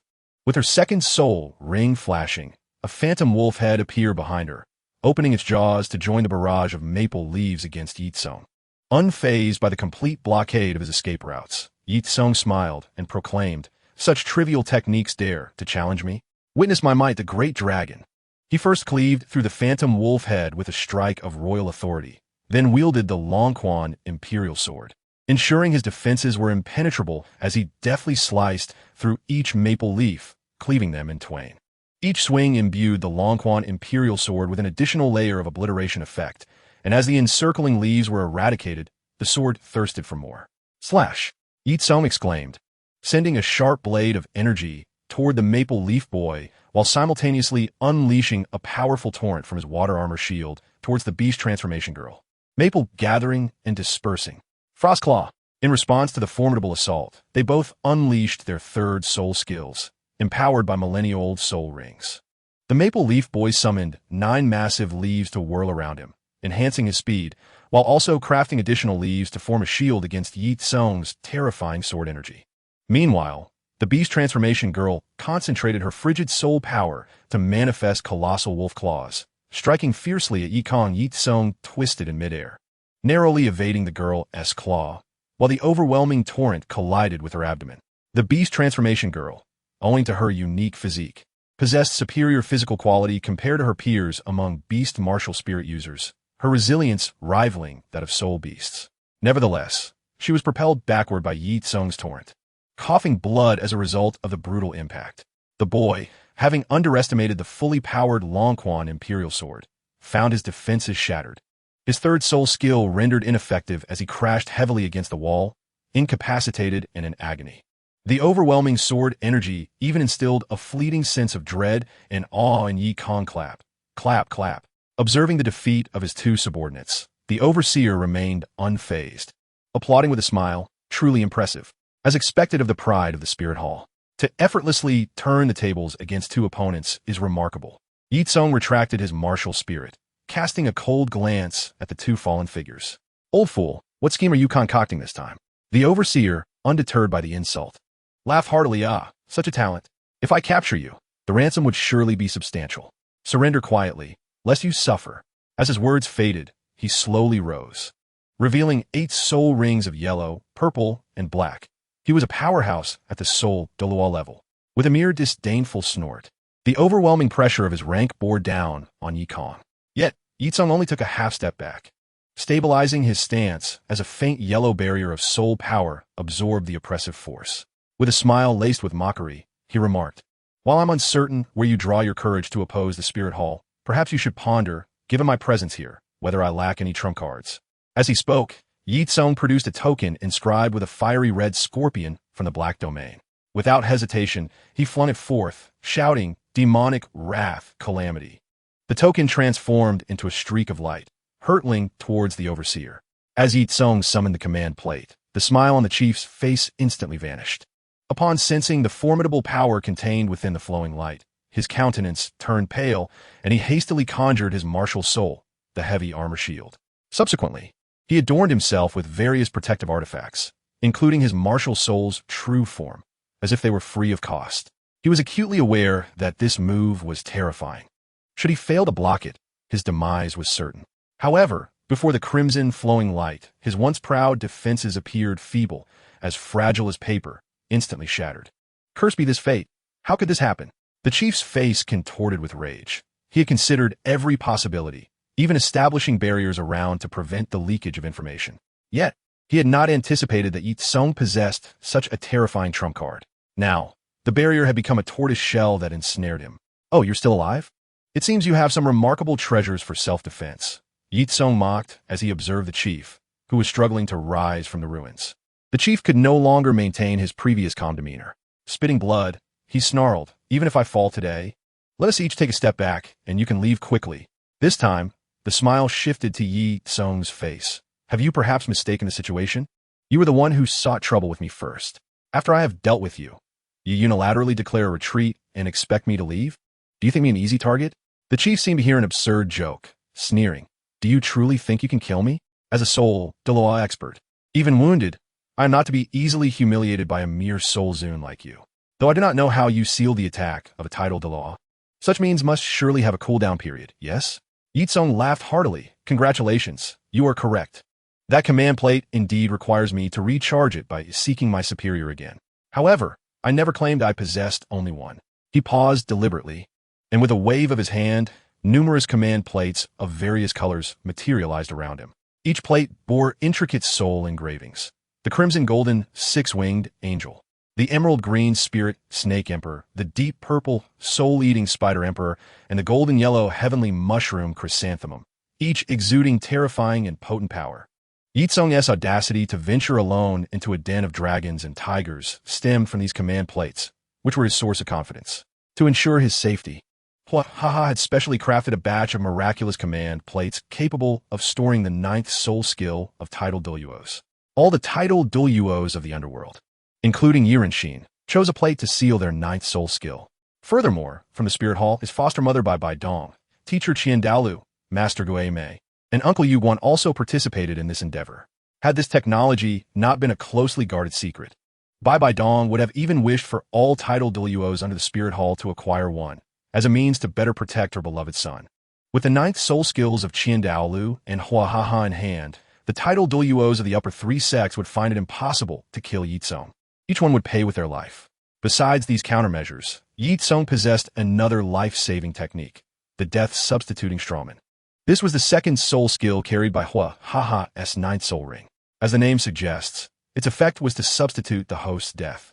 When inactive, it appeared as a palm-sized, comically ugly strawman, but upon its bonded host facing a fatal attack, it would activate instantaneously to bear the brunt of death's causality. More terrifying was the fact that this strawman could disregard any domain or attack limitations. Even divine beings could not bypass it to slay the host. It operated on a near-axiomatic basis. As long as the host lived, it remained in standby. Upon the host's death, it would activate instantly. However, due to its bug-like capabilities, even someone as formidable as Hua Ha could only produce one per month. Unfortunately, the 6 death-substituting strawmen he had produced were currently in Ye Cong's possession.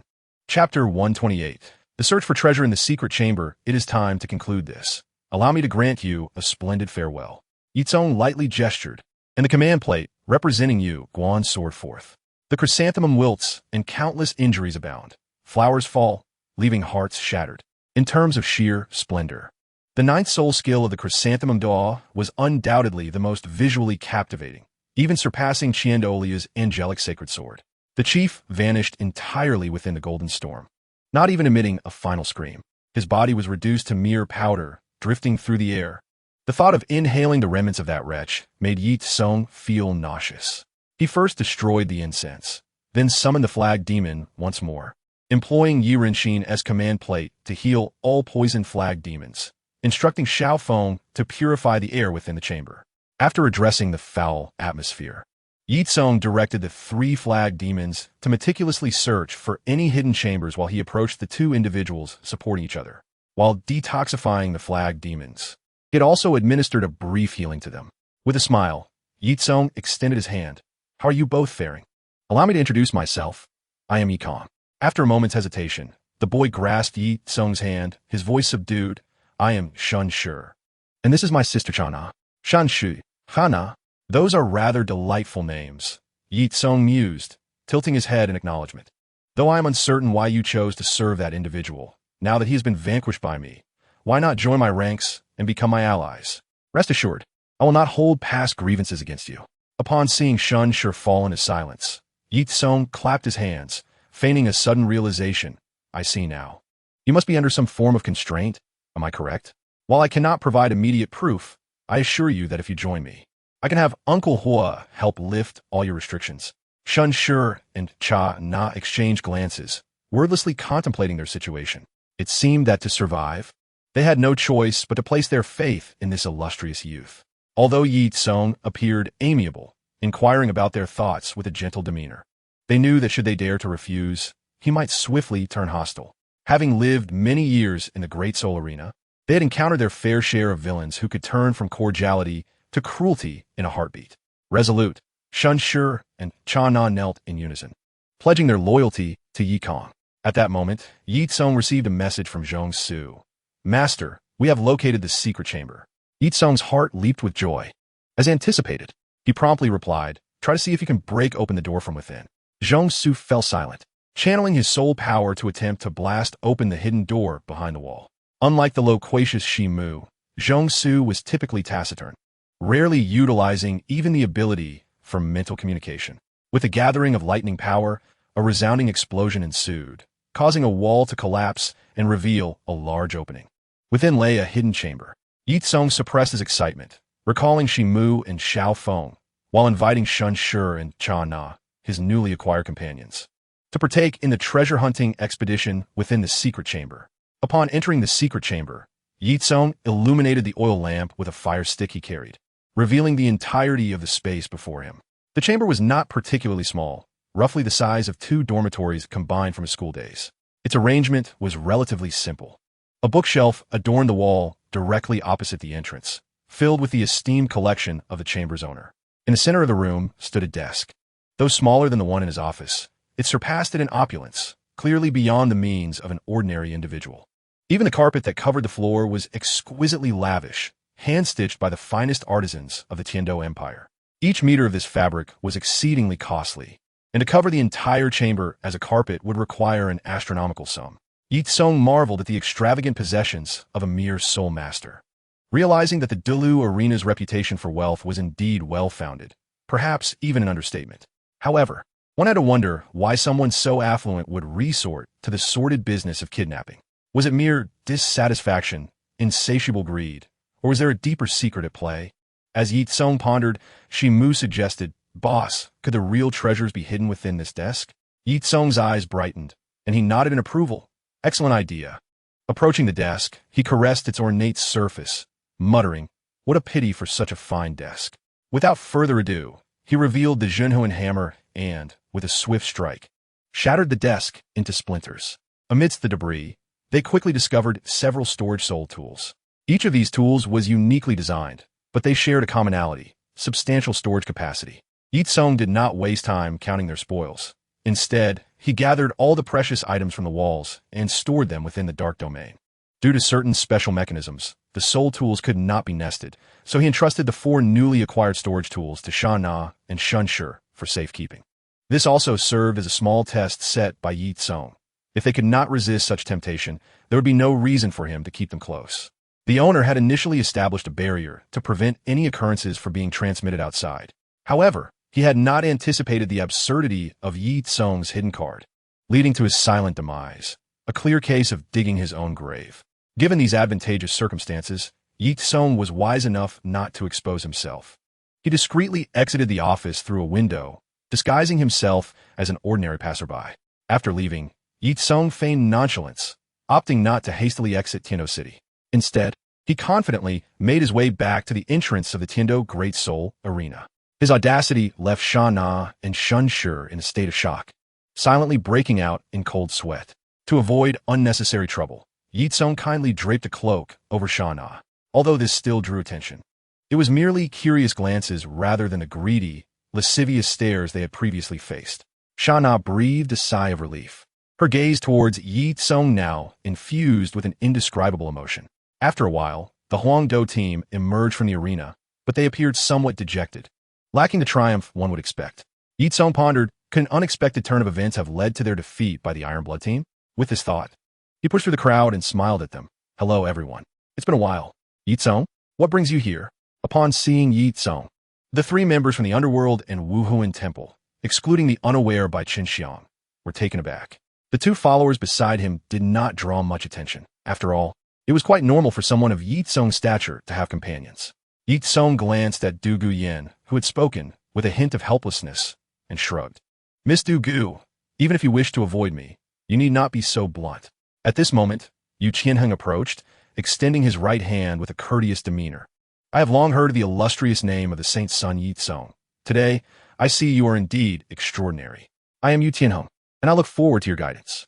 Ye Cong smiled, shaking his hand. "Brother Yu, you must be mistaken. We have met before." Seeing Yu Tianheng's puzzled expression, Du Guyan interjected, "This fellow is the one who rang the bell." Yu Tianheng's realization dawned on him. Recalling the few competitions he had participated in at the Great Soul Arena, where his few defeats had left an indelible impression, particularly the time he and Du Guyan were bested by Yi Xing Yushi 6 months prior. With admiration, he stated, "Few have defeated me within the same rank. And among my peers, you're the first to achieve such a feat. I hope to have the opportunity to spar with you again in the future. That'll be no trouble." Ye Cong nodded in agreement with a smile. "By the way, Ye Cong, why have you not appeared on stage lately?" Du Guyan suddenly asked. "You aren't just here for vacation, are you?" Ye Cong laughed heartily and shifted the conversation. "Well, let's not dwell on me. I watched your match previously. You should have emerged victorious, so why the long faces? Where's the joy of victory?" Du Guyan sighed. "Don't mention it. Although we defeated the Iron Blood team, we were scolded severely by our teacher." "How can that be? You won yet still faced reprimand?" Ye Cong expressed his confusion. Yu Qianheng explained, "It is partly my fault. Our teacher has very high standards, His goal is to cultivate monsters, striving for the strongest and most perfect. Therefore, he does not allow even the slightest mistake. As the captain, I miscalculated during the strategy formulation, so despite our victory, we still faced his reproach. Du Guyan added, he believes my method of counter-amplifying against enemies is too dangerous and has prohibited me from using it in the future. I too, Ye Lingling expressed, admitting to receiving criticism from the teacher. After hearing their accounts, Ye Cong furrowed his brow. Isn't this teacher's mindset rather antiquated? A good cat is one that catches mice. Regardless of color, the teacher ought to assist students in refining new strategies instead of outright dismissing them. Are you implying that you have objections to my teaching methods? A voice interjected, belonging to a man in his 30s with an ordinary appearance, simple black hair, and plain attire, yet his bright black eyes revealed a profound spark. Qin Ming gazed at Ye Cong with pride. Youngster, considering your youth, I shall overlook your words, but you must apologize to me, and then your offense will be forgiven. Due to his tardiness and his usual arrogance that leads him to disregard the talents of the outside world, he remained indifferent to the matter concerning the saint's son of the Wuhuan temple, which resulted in his failure to recognize Ye Cong's identity. Observing the individual before him, Ye Cong furrowed his brow slightly. To be frank, he harbored no fondness for this individual. In the original narrative, this character was undoubtedly a treacherous ingrate, a wolf in sheep's clothing. Despite being a teacher at the Tiando Royal Academy, he was perpetually fixated on his alma mater to the detriment of his own students. Not only did he prohibit his academy from exerting their full strength against the so-called juniors, but he also vehemently reprimanded his own students when they encountered unreasonable provocations from these juniors. Such behavior profoundly disgusted Ye Cong, noticing Qin Ming's haughty demeanor. Ye Cong chuckled coldly. If you desire an apology from me, it is not impossible, though I fear your fortune may be short-lived, unable to withstand my generosity. Should you perish here, do not blame me. You glib-tongued fool. Qin Ming fumed with indignation. In his eyes, no one dared speak to him in such a manner, especially not a mere child. This impudent brat, lacking respect for his elders. I shall teach you a lesson on behalf of your teacher, Qin Ming declared angrily. As his martial spirit, the fiery Tsang wolf, manifested, a yellow flame enveloped him, his muscles bulging beneath his garments, straining against the fabric, while his eyes transformed into a striking yellow hue. 6 soul rings, in hues of yellow, purple, and black, materialized around him, marking him as a formidable soul emperor. Yu Qianheng appeared somewhat apprehensive, parting his lips to intervene, but was halted by Du Guyan. She had long desired to witness Ye Cong face adversity, yet had never found the opportunity, for within the same tier, Ye Cong was undeniably invincible. Those far superior would refrain from acting against him due to his esteemed status. Such a scenario as today was indeed a rare occurrence. As for any potential mishaps befalling Ye Cong, Du Guyan was certain that such thoughts were unwarranted. After all, even she possessed life-saving means bestowed by Hua Ha, and Ye Cong's standing in the underworld was extraordinarily high, likely affording him even more formidable protective measures. Confronted by Qin Ming's intimidation, Ye Cong exhibited no signs of retreat. He prepared to strike with his soul-calming hammer, approaching Qin Ming with a scoff. Am I to fear you? A 5th-ringed, 1,000-year soul ring waste. Ye Cong intentionally emphasized his last words to provoke him further. You seek death. Qin Ming indeed exploded with fury, for the inadequacy of his 5th soul ring was a perpetual source of pain. The audacity of this impudent child to tear at his wounds was an affront he could not tolerate. Chapter 130, Hua Ha's Gift, the Nine Dragons' Son. Please, both of you, cease hostilities. Just as the two were about to engage, a gentle soul force intervened, separating them. This soul force, while incredibly gentle, was incomparably profound, akin to an impenetrable fortress. Grandfather, you've come. Ye Lingling exclaimed in surprise. The tension that had filled the air dissipated as both combatants turned their attention to the kindly old man with a white beard. Greetings, your majesty. Good day, ye grandfather. Yi Renqin's ascension to the title Douluo had not been publicly announced, although your majesty was a title akin to his highness. It was an exclusive honor reserved for title Douluo, a mark of respect for the powerful. However, exceptions existed, as Ye Renqin had healed countless lives, earning the goodwill of nearly every prominent family on the continent. This had elevated his reputation to extraordinary heights. To honor him, he became the only soul master to receive such a distinction while still within the realm of Soul-Duing. Ye Renxin's arrival brought relief to Ye Cong. His bravado against Qin Ming had merely been bluster. While he possessed exceptional strength, he was not so outrageous as to challenge a Soul Emperor.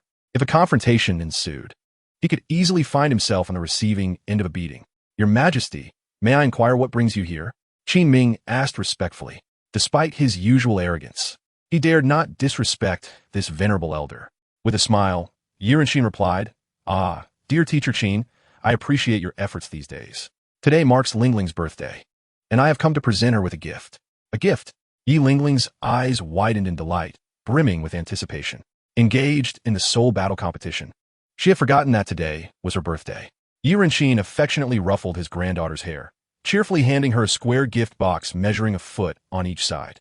"This has been specially crafted for you by the master of the estate. Open it and see." Crafted by the master of the estate? Ye Lingling, Douluo Yin, and Bai Qinxiang all felt a shiver of awe, instinctively glancing at Ye Cong. All three had previously consumed the pills concocted by Huahaha, which had enabled them to break through their limitations and reach new heights. Anything personally created by Huahaha was undoubtedly extraordinary.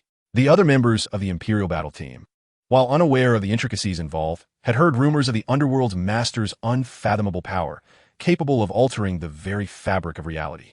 Additionally, all three young women had returned home after their families joined the Underworld, only to return with astonishing changes in their abilities. Though the reasons remained unclear, it was evident that the girls had received treasures from the Underworld's master, which had facilitated the evolution of their martial spirits. Naturally, they were immensely curious about such a gift crafted by an influential figure. Noticing their gaze fixed upon him, Ye Cong felt somewhat exasperated. "Why do you look at me? Uncle Hua is not going to disclose what gift he prepared for me. If you wish to know, just open it and see for yourselves." "Uncle Hua?" Yu Qianheng's expression morphed into one of confusion, his eyes glinting with intrigue. Wasn't Ye Cong the saint's son of the Wuhuin Temple? Why did he refer to the leader of another faction so intimately? Could there be hidden complexities? As one of the prospective heirs of the Blue Lightning Tyrant Dragon Sect, Yu Qianheng possessed a keen intellect and quickly discerned the peculiarity in Ye Cong's choice of words. In that instant, he pieced together many things, which also explained how Douluo Yin, Ye Lingling, and Bai Qinxiang were acquainted with Ye Cong. Apparently, the Underworld and the Wuhuin Temple were closer than one might have imagined. While Yu Qianheng maintained an outwardly calm demeanor, internally he pondered whether to inform his grandfather, allowing him to make a decision regarding this matter. Bai Qinxiang's eyes sparkled with excitement as she urged, "Lingling, quickly open it and take a look. The master of the estate is powerful, and anything chosen by him is surely extraordinary." "All right." Ye Lingling nodded, opening the gift box under the expectant gazes of everyone. Inside lay a seemingly unremarkable bracelet, adorned with 9 beads, each intricately carved with the likeness of various soul beasts, each visage lifelike as if they were real. Ye Lingling certainly did not believe that Huahaha would go to such lengths merely to bestow upon her an ordinary gift. She examined it closely, puzzled, and inevitably turned her gaze toward her grandfather for assistance. At that moment, Ye Renxin spoke, handing her a needle. "If you apply your blood to the eyes of these beast carvings, you will discover their purpose." Trusting her grandfather, Ye Lingling complied with his instructions. As the blood stained the eyes of the 9 beast heads, the entire bracelet suddenly emanated a soft, milky glow and began to levitate. "This is a soul guide." Ye Lingling's beautiful face was filled with astonishment. Ye Renxin smiled as she introduced, "When the master of the mansion entrusted this to me, he informed me that this item is called Zhulongzi, which consists of 9 soul guiding devices, each possessing distinct functionalities. Each one is immensely powerful, capable of offense, defense, and even aiding in escape. Remarkably, even when you reach the level of a titled Douluo, you will still find it useful." Although Ye Renxin spoke with calmness, her words struck like thunder in the tranquil surroundings.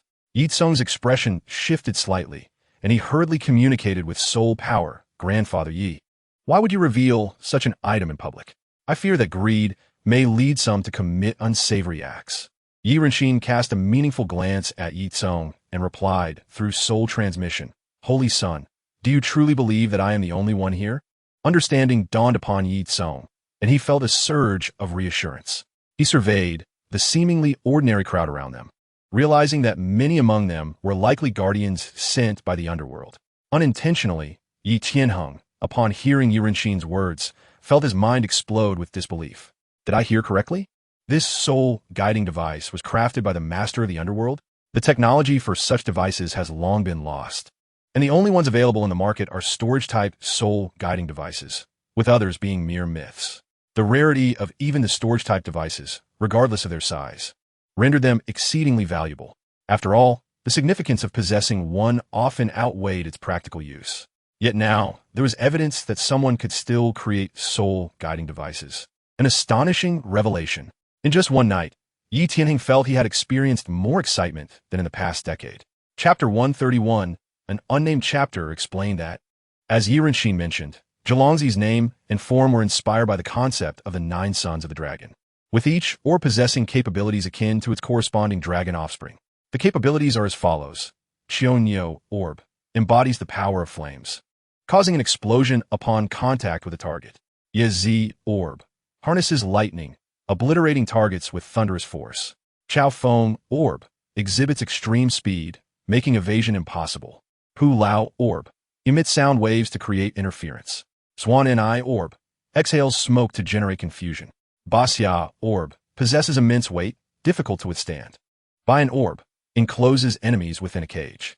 Tao Tai Orb contains vast internal space for storage, including living beings, though they cannot possess consciousness. Qi 1 Orb creates a protective barrier, deflecting all malicious attacks. These 9 orbs can be utilized individually or in combination. When summoned together, they manifest a true dragon. However, such a feat demands an immense expenditure of soul power. With Ye Lingling's current strength, merely a moment's use would deplete her energy entirely. Furthermore, Zhelongzi is a growth-oriented artifact, unrestricted by the user's rank. Its power magnifies with the user's level. Particularly, the offensive orbs wielded by Tidal Douluo could potentially devastate an entire city with a single strike. Ye Cong pondered, casting a thoughtful glance at Ye Renxin. An artifact adaptable to all stages of a soul master, capable of being combined with others and recognizing its master through blood, would undoubtedly be classified as a 9th or even 10th tier item in the future chronicles of the divine, such as the divine chronicles of Wei Yuhao. No matter how generous Wu would be, he could never bestow such a treasure upon a mere young girl. A hypothesis formed in his mind. It was likely that Uncle Hua gifted this to Ye Renxin for self-defense. But the old man, cherishing it too much, decided to pass it on to his granddaughter. Ye Renxin's visit to Tiando City was, in part, to present gifts. But her primary objective was to accompany the underworld to Wuhuan City for a tournament that could reshape the continent's power dynamics. Ye Cong, as a dual holy son of these two major factions, held an undeniable significance. The members of the Huangdou team also hailed from illustrious backgrounds, each representing formidable sects. After requesting leave from teacher Qin Ming, the students of Huangdou Academy dispersed, returning to their respective homes. Qin Ming, upon learning of Ye Cong's identity, felt relieved he had refrained from acting rashly. The Wuhuan Temple was the pinnacle of soul masters in Douluo Continent, and had he harmed their holy son, the consequences would surely have been dire. Moreover, the emerging underworld was not to be trifled with. It had swiftly subdued the 4 major affiliated clans of the former Haotian Sect, establishing dominance over Element City. Rumors circulated that Titan, the leader of the clan, had perished at the hands of an elder from the underworld. Ye Tianheng returned to the Blue Lightning Tyrant Dragon Sect, the current 3rd strongest sect on the continent, placing great emphasis on this tournament, eager to ascend further. The Shijia brothers returned to the Xianming sect, aspiring to contend for a position among the lower 4 sects. As their clan leader firmly believed that the defensive capabilities of Xianming Turtle were on par with those of the Diamond Mammoth. The 3 young women, along with Ye Cong and his 2 recent companions, accompanied Ye Renxin on their journey back to the Wuhuan Temple, taking along the solitary Osro. As night fell, they briefly discussed and settled on departing the following morning, choosing a hotel for the night. With substantial financial backing, they naturally opted for luxurious private accommodations. In the privacy of his room, Ye Cong began to sift through the spoils acquired from a steward. As he opened each storage device, the wealth within left him astounded. Good heavens, is the steward truly this affluent? Despite his noble status, the sheer magnitude of the assets belonging to the head of the Tiando Great Soul Arena left him utterly dumbfounded. For the first time in his life, he witnessed the vastness of monetary wealth. Beyond the staggering amount of soul coins, he discovered 6 soul bones of varying attributes. Except for one relatively young head bone, which was approximately 9,000 years old. The rest were all treasures exceeding a millennium in age. While the 9,000-year-old head bone might seem less remarkable, its quality was undeniably high, originating from the formidable magic soul great white shark. It is important to note that the deep sea is an exceedingly perilous realm for contemporary human soul masters. Even soul emperors and soul saints can find themselves at a disadvantage against a mere 1,000-year sea soul beast, let alone a dominion-level creature like the magic soul great white shark. Moreover, the magic soul great white shark not only has a Beast King-level leader, but also serves as a guardian of Sea God Island. Any attempt to hunt it would result in relentless pursuit by the guardians of the island. Given these factors, the value of this 1,000-year soul bone surpasses that of the others. Additionally, Ye Cong unearthed a wealth of rare natural treasures, including sharp brain and whale gel, both capable of significantly enhancing physical qualities with considerable weight and age. It can be asserted that even a patient with previously poor physical condition could absorb a 1,000-year soul ring within the second ring if they consumed a small piece of whale gel. Ye Cong, after meticulously counting these treasures, repacked them and proceeded to open the third storage soul guide. The third storage soul guide contained an array of vials filled with various potions, scattered across dozens of bottles, each labeled with a name on red paper.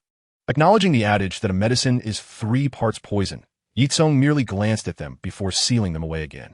The specifics of their handling would be deferred until he encountered Uncle Hua, who would be able to discern their true nature. It is prudent to ascertain the characteristics of such items, as one can never be certain whether they are toxic or beneficial. The final storage soul guide was filled entirely with paper documents. Despite the sheer volume of paperwork, it had been meticulously organized by the individual in charge, neatly arranged within a binder. These documents could broadly be categorized into 2 types. One comprised correspondence between the individual in charge and others, while the other contained research materials and financial records pertaining to the Great Fighting Soul arena. Chapter 132.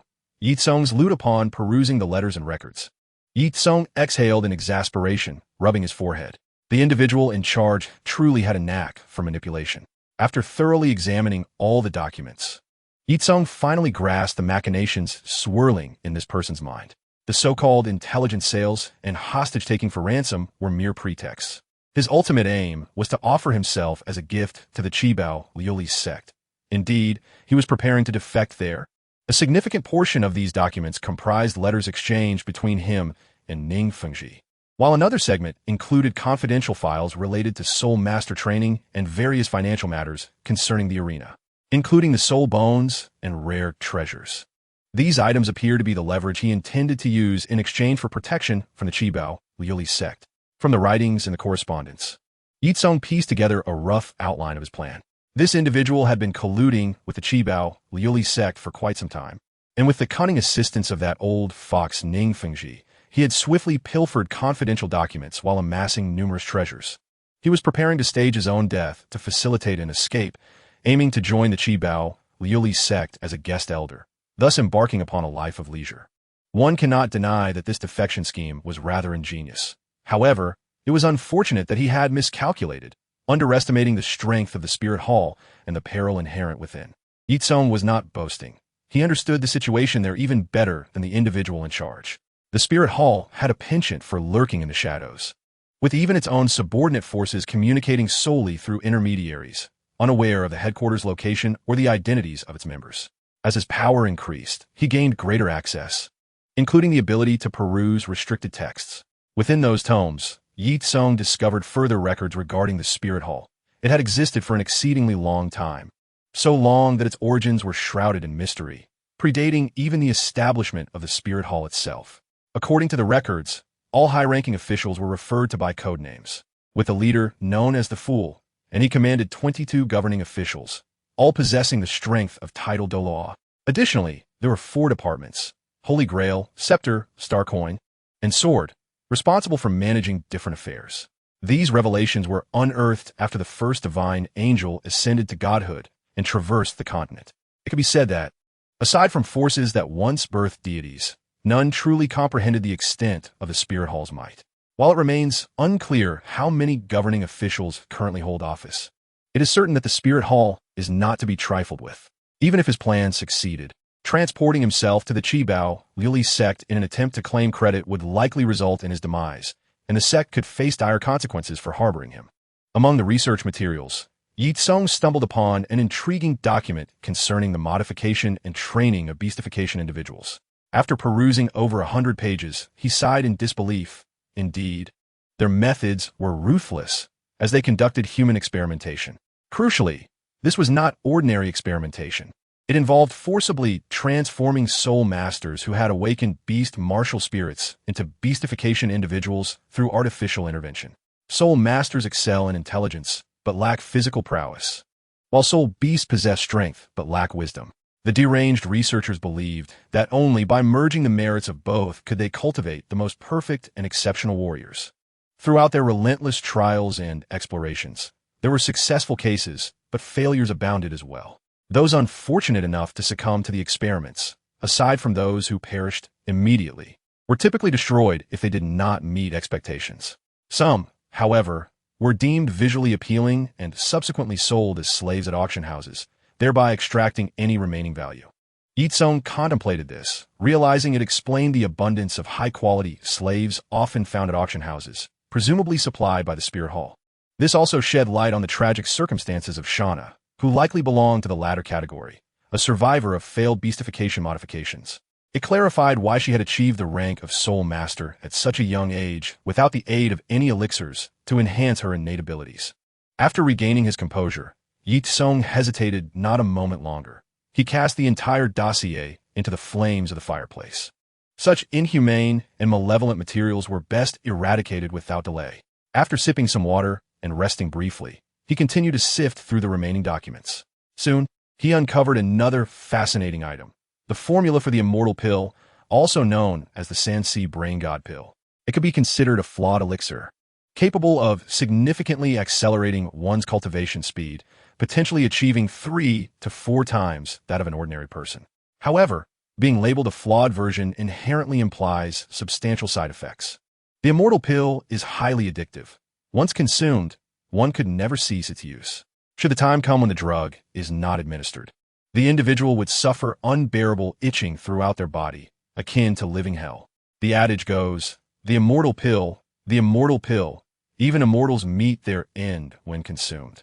When the hour arrives and the pill is absent, life becomes worse than death, accompanied by wails of despair.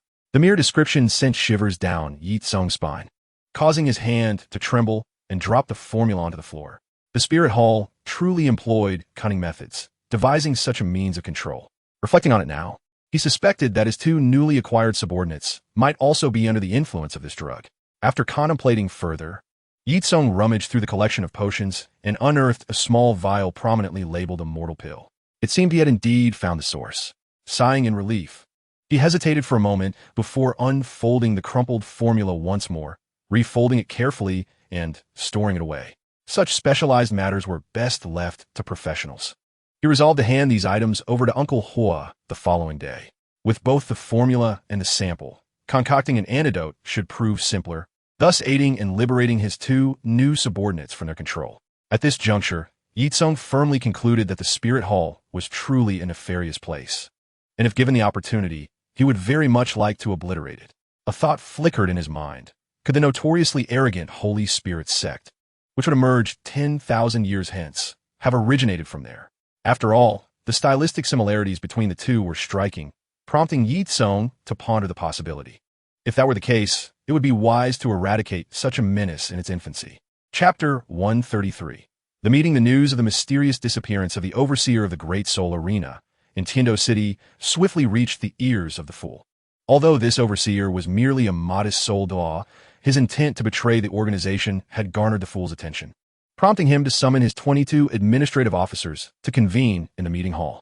The gathering of all 22 officials was indeed a rare occurrence, as the organization traditionally adhered to the principle of better to have none than to have many, resulting in numerous positions remaining unfilled for extended periods. The 22 title-level officials took their seats along either side of a long stone table. The lighting in the conference room was quite dim, allowing them only to vaguely discern each other's features. Among these titled Douluo, representatives of all ages from young to old were present. It was not that those who appeared youthful were genuinely accomplished at a young age. Rather, they had merely employed a technique to manipulate their soul power. Upon reaching the title Douluo level, a soul master experiences a transcendence of their soul power, granting them the opportunity to choose to preserve their appearance at a specific moment in time, achieving a semblance of rejuvenation. Ah, everyone has arrived. What a pity. Such a grand assembly, and I thought someone had perished. I even took the time to adorn myself before coming, all set for a feast, remarked a captivating woman, exuding charm and allure. Though she bore the appearance of a courtesan, she was indeed a formidable title Douluo, known by the moniker Lover. A diminutive elderly man, barely over 1.50 meters, let out a peculiar chuckle. Hee hee, we have all been colleagues for some time. Must we be so heartless? By the way, if someone truly has died, do you think the fool would grant us an extended holiday? I am quite curious about this matter. A stern middle-aged man admonished, Inran. Since you are aware that Lord Fool has summoned us for an important discussion, do be quiet. A brawny man, his bare chest revealing a menacing visage, could not contain his scornful retort. Ha ha. Indeed, the Emperor, what great authority you wield. Strength, do you wish to challenge me? The Emperor inquired, his gaze icy, his voice low and steady, betraying no anger. Strength, undeterred, countered sharply. Do you think I fear you? The two men unleashed their soul power, creating an atmosphere charged with tension, as a fierce confrontation appeared imminent. Meanwhile, their fellow colleagues, eager for entertainment, began to jeer. Emperor, can you tolerate this? Go on. Teach him a lesson. Strength, are you not afraid? After you defeat him, you shall be the Emperor. Just as they were about to engage in battle, a cough interrupted the charged atmosphere, and a masked man stepped forward, taking the lead. Greetings, Lord Fool. With the man's arrival, the meeting room fell silent, as if the earlier tensions had never existed. The fool made no comment on their previous antics. To him, the discord among his subordinates was inconsequential. Even their lack of loyalty mattered little. As long as every task he delegated was executed flawlessly, that was sufficient. The overseer of the Great Soul Arena has vanished after stealing a considerable amount of confidential information. What are your thoughts? The fool inquired, his tone deliberate, yet imbued with an undeniable pressure. In the presence of the fool, these officials, who could command respect in the outside world, were meek and submissive, not daring to act out of line. After a prolonged silence, the upside-down man hesitantly spoke. My lord, if we think optimistically, perhaps he has perished? After all, even the secret chamber he prepared was blown open. Oomph. The fool let out a disdainful snort.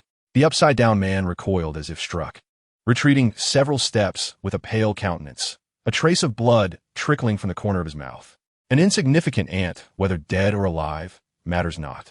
The treasures and documents he has pilfered must not fall into others' hands, the fool proclaimed, his words laced with an unmistakable authority, before he fell into contemplative silence. None dared to interrupt the fool's musings. Time seemed to stand still in the room, enveloped in a profound silence. The fool was known for his capricious temperament and brutal disposition, particularly disliking interruptions during his deliberations. There had been a time when an official, oblivious to the gravity of the situation, had dared to speak while the fool was deep in thought.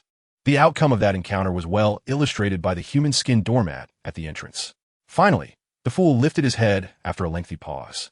A chilling gaze pierced through the hollow eye sockets of his mask, locking onto the upside-down man. A collective sigh of relief resonated among the onlookers, their expressions betraying a mix of schadenfreude and sympathy for their old acquaintance. The upside-down man, suddenly jolted, quickly stood upright and bowed. Your subordinate is here. I grant you certain privileges, not only for priority access to intelligence, but also the authority to act first and report later. You shall be fully responsible for this matter, and once you recover the stolen documents, I assure you, you will not be neglected. Should I fail, however, the fool's voice trailed off, accompanied by a spine-chilling laugh. The upside-down man was drenched in sweat, his clothes thoroughly soaked. Faced with the leader's assignment, he dared not refuse, nodding vigorously in agreement. Although the fool had bestowed upon him substantial authority and promised generous rewards upon success, the upside-down man perceived this as possibly his final mission, one from which he might not return. It was not that the fool would go back on his word. Despite being villains, there was little camaraderie among colleagues. Yet the fool had never been one to weave grand illusions. As long as one could fulfill their duties, promised rewards would certainly be honored.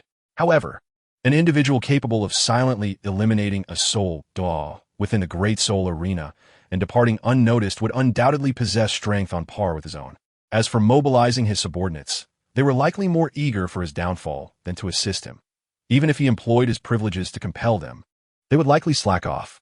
After delegating the task, the fool's expression returned to its vacant state. After a lengthy silence, he suddenly proclaimed, "A great tide is approaching, and our objectives shall soon be realized." Chapter 134. Ye Cong's fourth flag demon. The journey from the Tiando Empire to Wuhuan City was not excessively long. Even with families in tow, it took merely a day and a night to arrive. Ye Cong returned directly to his dormitory, while the participants from the underworld, including his two newly acquired subordinates, were specially provided accommodations by the Wuhuan Temple.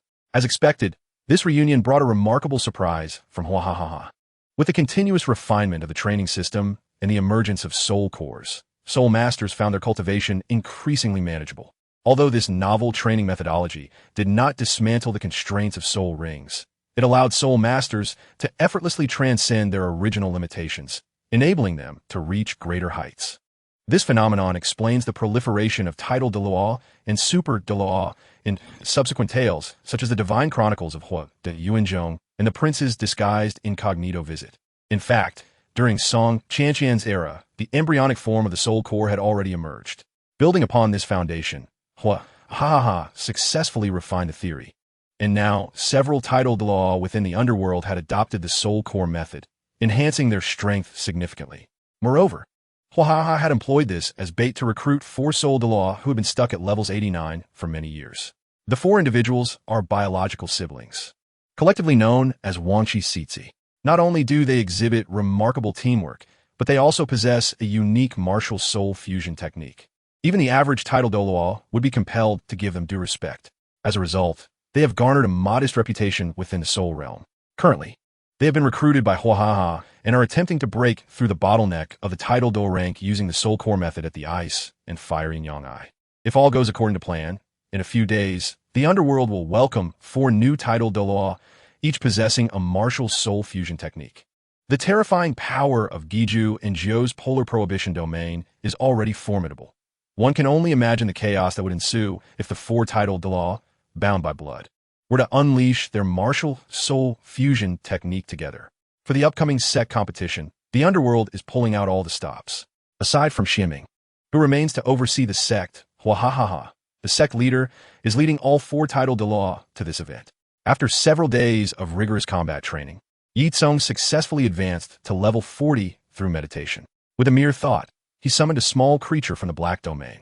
Seizing the opportunity while it remained unconscious, he hurriedly began the process of refining and absorbing it. This little creature had just hatched from the essence of Yanasi a few days prior, and due to its dangerously high potential, Ye Cong had sealed it within the black domain immediately after its hatching, when it was still at level 1. Now, this creature is not referred to by the fearsome name Yanasi, but instead as its juvenile form, Ingxiu. Despite its youthful state, it lacks the endearing qualities typically associated with juvenile spirit beasts. Rather, it resembles a monstrous entity composed of several interconnected black spheres. These spheres are arranged in ascending order from smallest to largest, with the largest sphere representing the head, comparable in size to a volleyball, while the smallest sphere at the tail measures only a centimeter in diameter. Each black sphere appears as profound as a black hole, as if capable of engulfing all events within its depths. The process of subduing the flag demon was remarkably effortless. Ye Cong had performed similar feats in his past life and was thus quite adept at it. As Ingxiu gradually transformed into a flag demon, Ye Cong's 4th flag, the Huangyao banner, manifested. He opened his eyes, a flicker of excitement coursing through him as he clenched his fist. From this moment forth, the number of his flag demons would no longer be confined to a single entity per piece.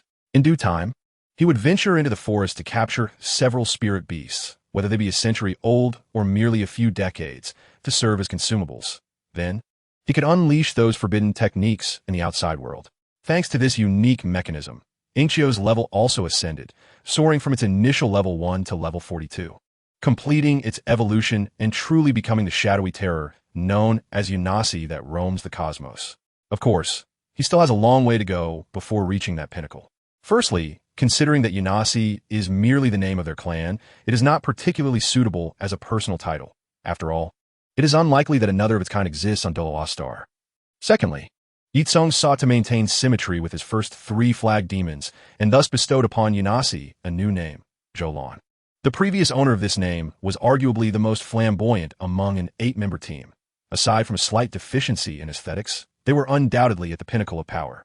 This name fittingly aligns with Yanasi's identity as an otherworldly visitor capable of distorting space, a title that reflects both his identity and strength. Although there was a slight mix-up in rankings, with the former eldest brother now relegated to 4th place, it is a trivial matter. Now a level 42 Soul Master. Ye Cong was in high spirits as he summoned all his flag demons to introduce this newly transformed flag demon to his 3 esteemed predecessors. Unlike his venerable predecessors, who had lived for centuries, Zhoulan was but a newborn, having yet to fully grasp the extent of his newfound powers due to his rapid enhancement.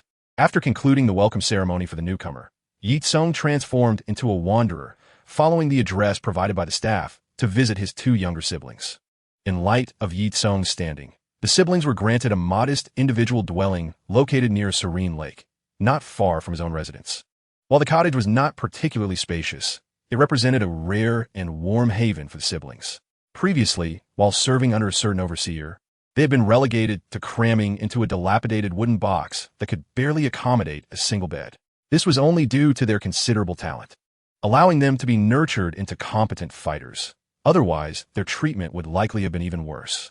Under the rule of the overseer, who derived pleasure from tormenting subordinates, it was not uncommon for him to eliminate slaves devoid of rights, or even ordinary servants with free status. Before Ye Cong's arrival, Shun and Sha were busy arranging their new home. Upon noticing Ye Cong's approach, they promptly ceased their activities, bowing respectfully as they greeted him. They were about to kneel and prostrate themselves when Ye Cong, quick to react, halted their next actions by saying, "There is no need for such formalities. I am not fond of elaborate rituals. It is better to forego the pompous gestures of kneeling. I have mentioned before, we are friends, not master and servant. Am I not right?" "Understood, master," they replied, opting for a gesture of respect instead of kneeling, bending their bodies slightly, their demeanor and tone still imbued with utmost reverence. Chapter 135. The Calamity Slave. Ye Cong felt somewhat speechless. Had he known that taking out that token would lead to such a situation, he would have refrained from doing so. The token was among the spoils he had uncovered, and despite his prolonged examination, he could not discern its purpose, noting only that the pure wooden token was adorned with what appeared to be some form of bone. Puzzled, he took the token the following day to inquire with the siblings, hoping they might provide an answer, but the outcome was quite different from what he anticipated. Fortunately, the records within the spirit hall were extensive, and with Hoa acting as a living encyclopedia, he soon stumbled upon a book tucked away in a corner of the spirit hall that elucidated a tale, thereby resolving his confusion. The story dates back 400 to 500 years, when a significant incident known as the witchcraft tragedy unfolded in the Tiando Empire. The details reveal that the reigning emperor of Tiando had not appointed an empress. Instead, he established a decree that whoever bore him a son would ascend to the position of empress. This led to fierce competition among his concubines for the coveted title, with various schemes and intrigues playing out, even drawing palace maids into this unspoken war as they employed every tactic to entice the emperor in hopes of bearing a dragon son and thereby soaring to greatness. Perhaps due to the emperor's youthful indulgences, he met an untimely demise. In this tumultuous context, 2 favored concubines found themselves simultaneously expecting. Coincidentally, their fathers held the highest positions in the realms of civil and military affairs within the Tiando Empire, making their statuses equally exalted and rendering them unwilling to yield to the opposing power. Despite being esteemed figures in the empire, the civil and military leaders maintained a contentious relationship, often described as exceedingly hostile. It was evident that should one party's power surpass the other, a deadly conflict would ensue, leading to complete annihilation. This rivalry compelled the 2 pregnant concubines to refuse to back down. Losing this contest would mean not only the forfeiture of the empress title and future position as empress dowager, but the potential destruction of their entire families as well. Before this, if one were to describe the dynamics between them as a form of factionalism characterized by verbal skirmishes, it is now poised to escalate into a deadly contest with the intent to annihilate one another, in a bid to utterly dismantle her adversary, the daughter of the chancellor. Li Fei, known in later generations as Empress Li Xian, devised a nefarious scheme. After meticulous planning, she first bribed a maidservant close to General Yuan's daughter, Huafei, and concealed a straw effigy bearing the emperor's name beneath her bed. Collaborating with her father, they seized the opportunity while the Grand General was away on a military campaign to pen a false accusation against Huafei, alleging her collusion with a malevolent soul master to curse the emperor using witchcraft. The chancellor, having expended a fortune to engage a soul master capable of manipulating emotions, ensured the plan's execution from the shadows. The scheme unfolded seamlessly, inciting the wrath of the Tiandou emperor, who, upon discovering the cursed artifacts beneath Hua Fei's bed, executed her without granting her a chance to defend herself, ordering her dismemberment. However, once the initial fury subsided, he was gripped by trepidation. The general, commanding a third of the empire's military forces, would surely revolt if he learned of his daughter's gruesome fate. With his formidable prowess and their family's esteemed military reputation, the emperor's throne would be at risk. At this juncture, the chancellor devised another stratagem, imprisoning or eliminating the general's faction to preclude any warning. He feigned normalcy, inviting the general back under the pretext of hosting a banquet, only to poison him during the feast. The subsequent eradication of the general's family was ruthless, with intentions to ensure total annihilation, leaving no trace behind. Yet, the emperor, perhaps burdened by guilt, refrained from heeding the chancellor's counsel entirely. He publicly announced the general's treasonous intent, declaring that his family should face execution. However, he spared them the death penalty, instead condemning them to slavery, marking their newborns with the character for disaster to signify their status. Thus, the Zai family became a unique lineage of slaves across the continent. The general's remains were disassembled and affixed to a command plaque to govern the enslaved Zai family. Due to the heinous nature of these events, the Tiandou Empire conducted a thorough purge, erasing all records related to the incident, and those privy to the knowledge mysteriously took their own lives under suspicious circumstances. It was only the formidable Wuhuan Temple, as a neutral entity, unafraid of any threats, that preserved the truth of these events within the annals of history. Shun Shi and Sha Na, evidently descendants of this family, were linked by the disaster mark that Ye Cong had observed on Shun Shi's back. They were not biological siblings, but rather kin. They had not met on the island known for housing disaster slaves, merely coincidentally purchased by the same overseer, and thus relied on each other for companionship. Transforming their mindset would be a long-term endeavor, and Ye Cong decided to first provide them with several bottles of surplus elixirs, assuring them that once Uncle Hui formulated the antidote, they would achieve complete liberation. Stepping forward with utmost reverence, Shun Shi accepted the vials, expressing gratitude for the master's mercy. Ye Cong scratched his head, exhaling a sigh. Had he known better, he would not have revealed that plaque, creating an invisible barrier between himself and his two subordinates. After much contemplation, he resolved to temporarily assign Shun Shi to a different task, hoping circumstances would improve over time. As for Sha Na, her servility was not as pronounced, and with careful guidance, she could perhaps be molded effectively. Of course, he would never admit that his decision to keep the little wolf girl close was influenced by his affection for her. With this thought in mind, he addressed Shun Shi. I have a long-term mission to assign to you. Are you willing to accept? Without hesitation, Shun Shi replied, Please, master, direct me as you see fit. I shall not hesitate to brave any peril. Ye Cong nodded, stating, After this sect competition concludes, I will send you on a journey to infiltrate a certain academy.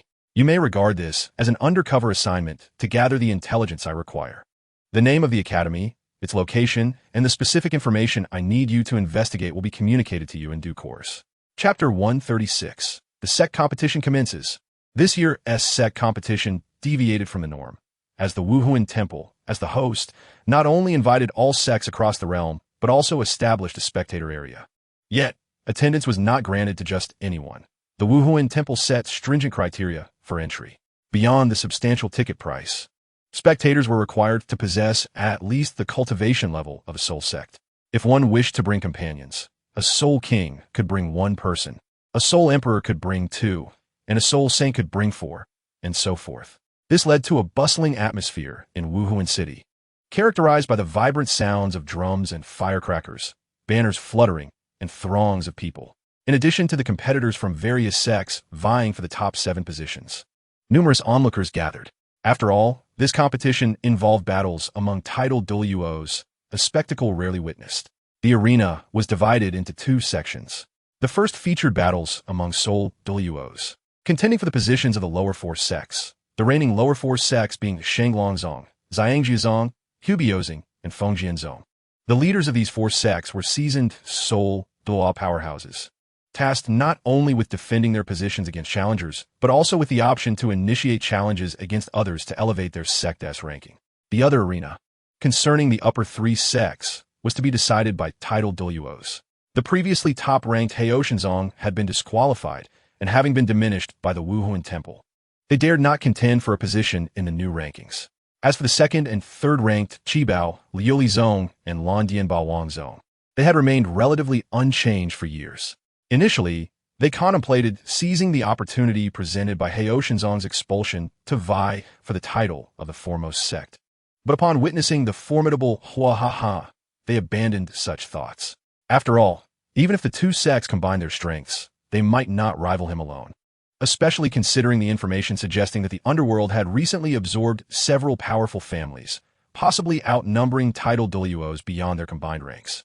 As the competition commenced, the major sects preparing for battle and the curious spectators filed into the venue. The leaders of the 6 existing sects settled into their designated private boxes. The upper 3 sects, now reduced to 2, and the lower 4 sects were universally acknowledged as the continent's premier sections. To demonstrate respect and significance, the Wuhuan Temple constructed exclusive facilities for them to rest or observe the matches. The amenities were allocated according to their ranking, with higher-ranked sects enjoying superior treatment, while those lower down received less favorable accommodations. Ning Fengji, seated in the private box of Qibao Liulizong, recalled that during the last sect election, he was but a child. As he was not the son of the sect leader, he had no right to attend this competition. Regarding the events that transpired during the grand competition, I could only rely on my father's recounting. At that event, the leader of the Haotian sect, Tang Chun, outshone all others, effortlessly vanquishing the 3 titled Douluos and several Soul Douluos from the other 6 sects. This triumph firmly established the Haotian sect as the unrivaled #1 sect in the world. The succession of leaders in these prominent sects is not necessarily passed down directly to the leader's biological offspring. Rather, the ancestral progeny merely enjoys a slight advantage. Ultimately, the individual with the highest innate talent and strength within the sect is chosen to inherit the position. The 7-treasure glazed tile sect adds an additional requirement, which can be likened to a hidden quest that only triggers at a specific time when the previous generation's guardian Douluo is nearing the end of their life. Whichever disciple can summon a new guardian Douluo will almost certainly be the one to inherit the leadership. Ning Fengji, utilizing his exceptional emotional intelligence and eloquence, successfully invited back the 2 titled Douluos known as Jiangu, in addition to his own commendable talent, ultimately becoming the first soul sage among his peers. The 7-treasure glazed tile pagoda can only cultivate to the level of soul sage. This enabled him to secure the leader's position without any undue pressure. Upon concluding his reflection, Ning Fengji gazed lovingly at his daughter, Ning Rongrong. Although he had many children, the affection he bestowed upon them collectively could hardly compare to that for Ning Rongrong. This was largely because she possessed the personality most akin to his own, alongside her exceptional talent, having awakened innate soul power of level 9 on the day of her martial spirit awakening. Moreover, with the 2 guardian Douluos currently in their prime, there's no need to worry about triggering that hidden quest. Thus, it was almost a foregone conclusion that Ning Rongrong would inherit his position in the future. The purpose of bringing her out was to broaden her horizons. If circumstances permitted, it would be ideal for her to establish connections with the leaders of other sects after the competition concluded. Ning Fengji collected his thoughts and, upon glancing at the elevated platform, was taken aback to find 3 chairs where the Pope's singular throne should have been. Moreover, these 3 chairs were of identical rank, and the individuals seated upon them were indeed intriguing. At the center sat Bibi Dong, the Pope of the Spirit Hall, who rightfully occupied this position. To her left was a young man with golden hair, whom Ning Fengji had not met before, but through Qin Xin's introduction, he learned that this was Qian Daolu, the grand offering of the Spirit Hall, who had long lived in seclusion. Although he was uncertain which fragrant breeze had brought this recluse forth, it was only fitting for the grand offering to take a seat here. As for the 3rd seat on the right, upon recognizing the white-haired, middle-aged man, Ning Fengji furrowed his brow. How could the Lord of the Underworld be seated there? Could it be that the connection between this place and the spirit hall was more intimate than I had imagined? If so, could this competition be part of a conspiracy? Indeed, the participants from the underworld were provided with independent accommodations arranged by the spirit hall, although their extraordinary strength made securing a position virtually guaranteed. They were still lacking the formal title and, in theory, should not be entitled to such services. Contemplating this, Ning Fengji was engulfed in deep concern. Qin, noticing the worry in Ning Fengji's heart, handed Ning Rongrong to Gu Rong and approached him. Fengji, what troubles you? Ning Fengji remained silent, merely gesturing for Qin to look towards a high platform. After observing the situation there, Qin also frowned, and after a while, he spoke softly. Do not overthink it. Perhaps the Lord of the Underworld's extraordinary strength warranted this special treatment from the Spirit Hall as a sign of respect. After all, in the Douluo Continent, strength is ultimately revered. At this point, all one could do was hope so. Ning Fengji sighed softly. Chapter 137. The Sect Competition, Part 1. As the red-clad presiding bishop concluded the opening remarks, Yu Yuanjin confidently leaped onto the stage. Though he had recently endured a thorough beating from Hua, that experience was not entirely in vain.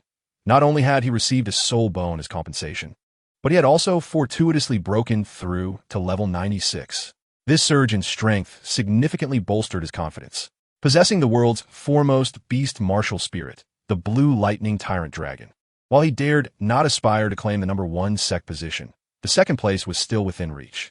Just as he was about to challenge the 7-treasure glazed tile sect, Shanghui gracefully ascended the stage, the bells adorning her ankles chiming melodiously with each step. Mr. Yu, I have long heard of your exceptional prowess, and today I have come to seek your guidance. Although Shanghui was but a small girl, her voice and tone bore no hint of childhood naivete. On the contrary, her voice was gentle yet mature, reminiscent of a nurturing mother. Yu Yuanjin did not underestimate her simply because she was a young girl. Anyone capable of stepping onto the stage in such a setting was undoubtedly formidable.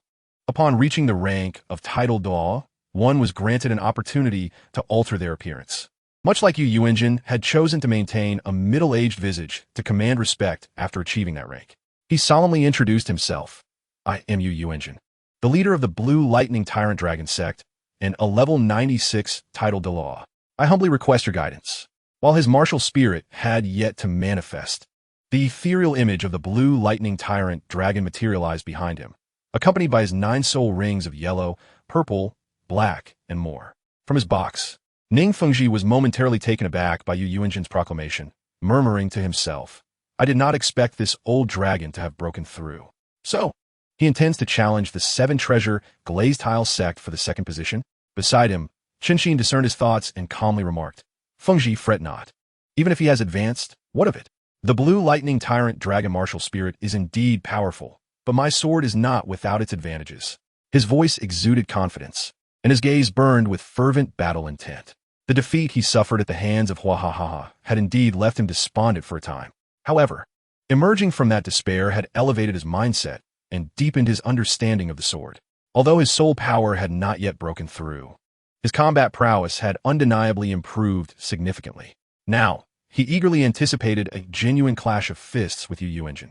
After all, during his time in the 7-treasure glazed tile sect, his only sparring partner had been Gu Rong, who, as a defensive soul master, primarily focused on defense, leaving Qin unable to truly unleash his potential.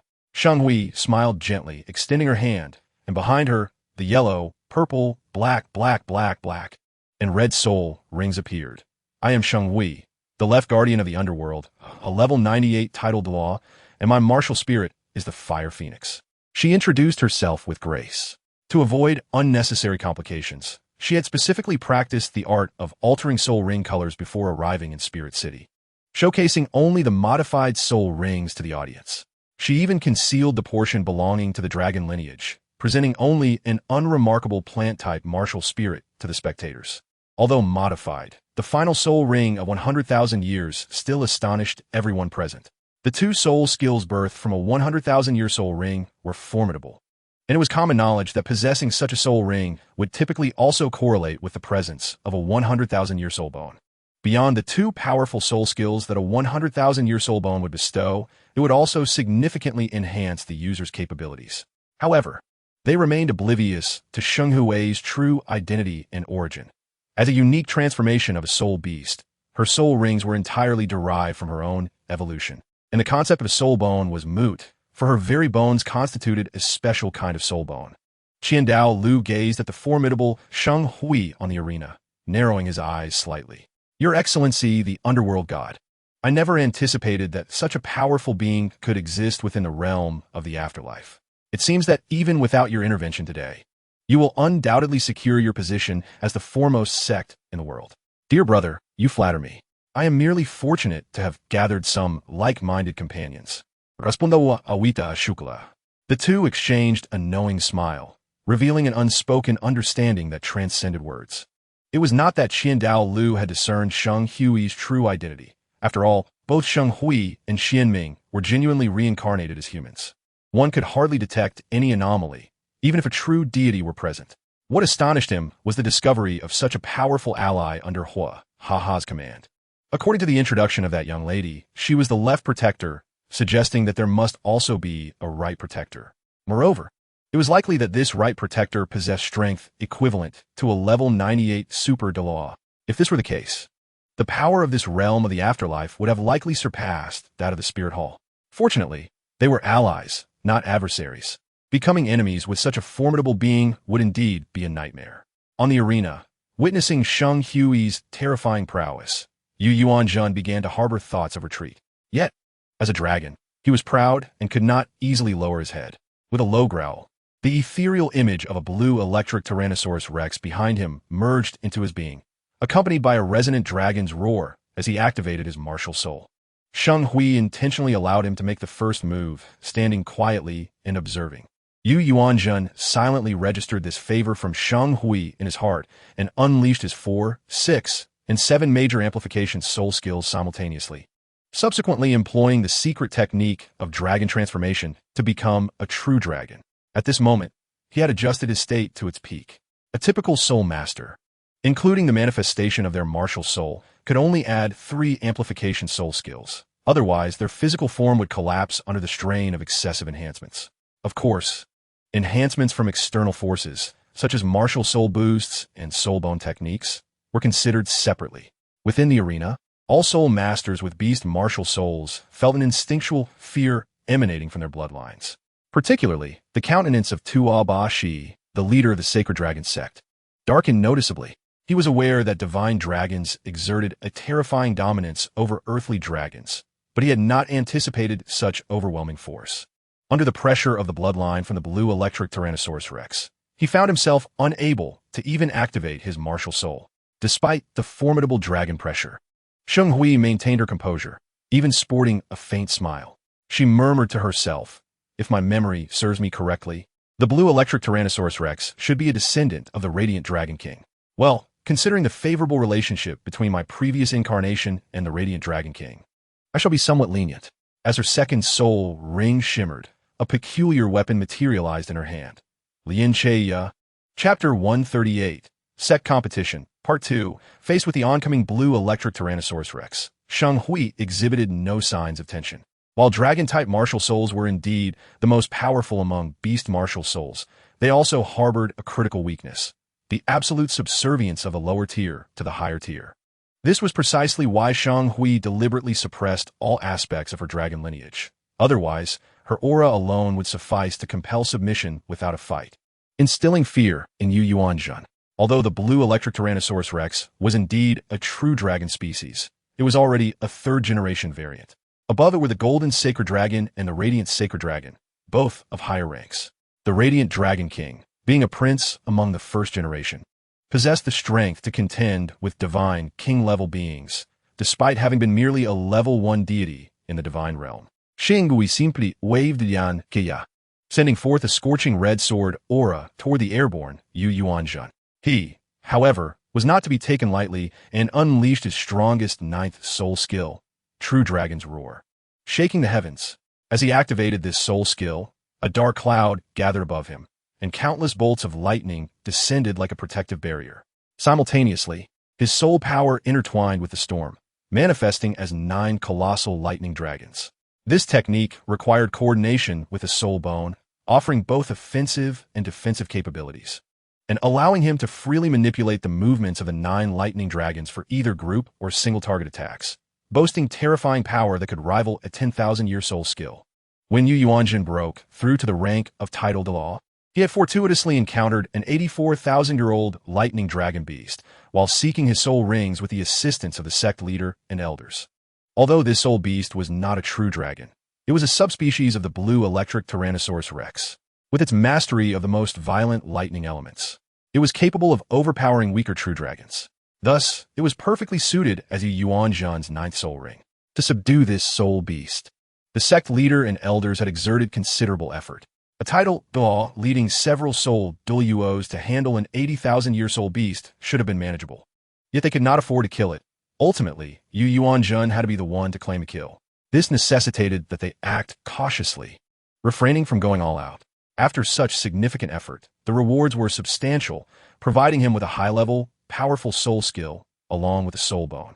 Regrettably, both the soul bone and soul ring could not be utilized independently. They only unleashed their terrifying potential in conjunction. Although Ye Yuanjun was acutely aware that he was destined to lose this match, he chose to exert himself fully, determined not to be eliminated in a single blow. While Shang Hui's strength overwhelmingly surpassed his own, rendering defeat inevitable, being defeated in an instant would be an embarrassment hard to bear.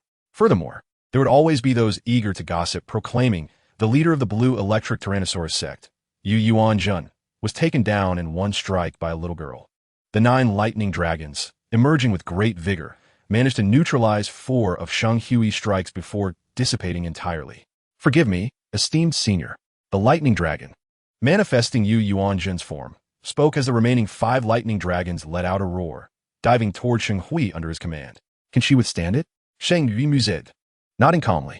After all, if a title Douluo possessing a true dragon martial soul could not withstand even a simple attack from her, it would be rather disheartening. As her 4th soul ring flickered, a circular object composed of an unknown number of petals appeared in Shang Hui's palm. Unlike ordinary floral wreaths, this one was engulfed in flames, distorting the air around it. Go! Shang Hui commanded, flicking her fingers. The fiery wreath shot forth, heading straight for the throngs of colossal dragons in the sky. Upon its release, the fiery wreath began to expand mid-air, shattering all 5 roaring lightning dragons. It then continued its rotation as it surged toward Ye Yuanjun. In light of such an onslaught, Ye Yuanjun initially considered evasion. However, given the expansive range of the fiery wreath's attack, the likelihood of escape was virtually non-existent. Reluctantly, he steeled himself to brace for the impending strike. Transformed into a dragon, Ye Yuanjun's physical defenses were significantly enhanced, allowing him to endure this attack. He had previously prepared 2 plans, and after gathering his energy, he bellowed. 8th soul skill. Dragon Claw Flash. The descending dragon claw struck directly against the blazing fire wheel that was slicing toward him. Outside the arena, aside from the onlookers reveling in the spectacle, the elders from the Lan Dianba Wang Long sect stood up anxiously, fearing for their sect leader's safety. Particularly, Yu Luomian, Ye Yuanjun's younger brother, was so tense that he crushed the armrest of his chair. The 2 forces collided, unleashing a powerful shockwave that spread outward. Fortunately, the spectator area was sufficiently distant, and professional low-level defensive soul masters had erected protective barriers, sparing the innocent from harm. As the dust settled, Ye Yuanjun emerged somewhat disheveled from a human-shaped crater, his clothing tattered, revealing his muscular physique. Once he regained his footing, he bowed respectfully to Shang Hui, expressing his gratitude for the restraint shown. Shang Hui nodded in acknowledgement, stating that there was no need for such formality, as it was merely a competition and should naturally stop at an appropriate point. No one anticipated that a duel among title Douluo would conclude so swiftly. The seemingly inconspicuous young girl named Shang Hui had defeated a title Douluo with the world's strongest beast spirit in just 2 moves. Although the audience felt somewhat unsatisfied, they refrained from making a ruckus like at the Great Soul Arena. It should be noted that this was the Spirit Hall, where disorder was intolerable, and the competitors below were not ordinary soul masters. Each possessed the power to topple a city. With the match concluded, the Difu officially ascended to the ranks of the top 3 sections. Ye Yuanjun returned to his territory, where auxiliary soul masters assisted him in healing and restoring his soul power. preparing for the next challenge against the Qi Bao Lu Li sect to determine the position of the second sect in the world. Chapter 139, Sect Competition, Part 3. As the second match commenced swiftly, the Difu promptly issued a challenge to the Qi Bao Lu Li sect. As the challengers, the Difu had the privilege of selecting the method of challenge. Given that the Qi Bao Lu Li sect was an auxiliary sect, the Difu generously proposed a fighting format that favored them, 3 versus 3 team battles. Upon hearing this format, everyone was taken aback, including the parties involved, the Qi Bao Lu Li sect and the Spirit Hall. If it were just this, it would not be a significant issue, considering the presence of Sheng Hui, a level 98 title duo. Even a 1 versus 3 scenario would likely pose only a minor inconvenience. The complication arose from the fact that the Difu had dispatched 3 additional individuals, the Poison Bo, the 9-heart Tang Sect, and an unfamiliar female title Douluo. This competition mechanism appeared to favor the Qi Bao Lu Li sect, renowned as the world's foremost auxiliary sect. Although the sect leader Ning Fengji was only at the pinnacle of level 79 Soul Sage, his formidable auxiliary abilities could nearly double the combat strength of a title Douluo. On the other hand, the unknown female title Douluo's strength was uncertain, but it was certain she did not exceed level 95, Yurengsen. As the owner of the 9-heart Tang spirit, was a worthy opponent for the Qi Bao Lu Li pagoda, while Bo, despite recent breakthroughs, was still insufficient to contend against the seasoned super Douluos, Jian Douluo and Gu Douluo. Normally, even without personally intervening, Hua could easily dispatch the battle by sending out Sheng Hui. Yet, he chose to send forth a lineup evidently lacking the strength to match the Qi Bao Lu Li sect. What did the master of the Difu intend to achieve? Leaders from all top-tier factions pondered silently, realizing that winning this match would be exceedingly challenging. On the high platform, Bibi Dong, intrigued, could not help but inquire, what are the intentions of Lord Mingshun? If it is merely this, it could be perilous. Hua smiled slightly, responding, rest assured, Your Holiness, though Mr. Dugu and Miss Song have only just reached level 95, underestimating them due to their soul power levels would lead to a crushing defeat. They hold a trump card. As both sides took to the arena, they did not immediately engage in combat, but commenced with pleasantries. Years have passed, and I did not expect the reclusive Elder Yi to join another faction. This truly surprises me, Ning Fengji remarked with a smile, though his tone carried an underlying tension. In response to Ning Fengji's sarcasm, Yurengsen remained unfazed, smiling as he said, Sect leader Ning, you are busy with affairs. How could you concern yourself with an old man like me? Besides, I am not like you, who can thrive effortlessly in the Qi Bao Lu Li sect. As a solitary elder, I seek stability in my old age. Under the protection of the sect master, I have found a place to rest. With the match commencing, they ceased their banter. As their martial spirits manifested, vibrant soul rings appeared in the arena. Unlike the configuration of 2 title Douluo and 1 soul sage from the Qi Bao Lu Li sect, the Difu's trio revealed a staggering 27 soul rings. Even more astonishing was the presence of a blood-red soul ring among them. Although it was common knowledge that Yurengsen had joined the Difu, his breakthrough to title Douluo had never been publicly declared, not even reported to the Spirit Hall. Ning Fengji struggled to maintain his composed demeanor, exclaiming, You have indeed broken through to title Douluo, and with a 100,000 year soul ring? Thanks to the sect master's favor, I fortuitously broke through to title Douluo and was fortunate to acquire a 100,000 year soul ring. Yurengsen beamed, his face radiating joy. After so many years, the 9-star Tang lineage had finally delivered a resounding slap to the Qi Bao Lu Li pagoda. He felt invigorated, even experiencing a sensation of breaking through his own limitations. The Qi Bao Lu Li pagoda and 9-star Tang, as the 2 most potent auxiliary spirit lineages in the world, had always been in competition. While they maintained a relatively cordial public relationship, privately, they engaged in various rivalries. It could be said that the first imagined rival for every new generation of Qi Bao Lu Li sect elites was the current possessor of the 9-star Tang. Not only Ning Fengji on the stage was astonished, but the onlookers were also taken aback by the scene before them. This healing type, title Douluo, not to mention, was likely the first in the past 1 to 200 years. Many silently mused. When Elder Yi was merely a soul Douluo, he could heal anyone as long as they clung to life. Now that he has broken through to title Douluo, could he possibly achieve the legendary ability to resurrect the dead? Fengji remained calm. Jian Xin at Monitz. No matter how formidable Elder Yi may be, He is ultimately just a healing-type soul master. The outcome of this battle still relies on combat-oriented soul masters. True to his role as a sect leader, Ning Fengji, possessing the acumen of a shrewd merchant, quickly adjusted his mindset, restoring his ever-smiling demeanor. Then, I ask for your understanding, esteemed elder. As the Qi Bao Luli Pagoda in his hand emanated a beautiful radiance, the flowing light merged into Gu Rong and Chun Xine's bodies. In Ning Fengji's view, no matter how strong the 9-star Tang might be, it remained limited to the realm of healing. The ascension to the title of Douluo does not alter the prevailing circumstances. The auxiliary effects of the Qi Bao Luli Pagoda are decidedly more focused on amplifying abilities. My esteemed companions, the sword Douluo Qinshin and the bone Douluo Gulong, are inherently stronger than the likes of Dugubo and that unknown female, Douluo. Coupled with my support, victory in this match appears almost assured.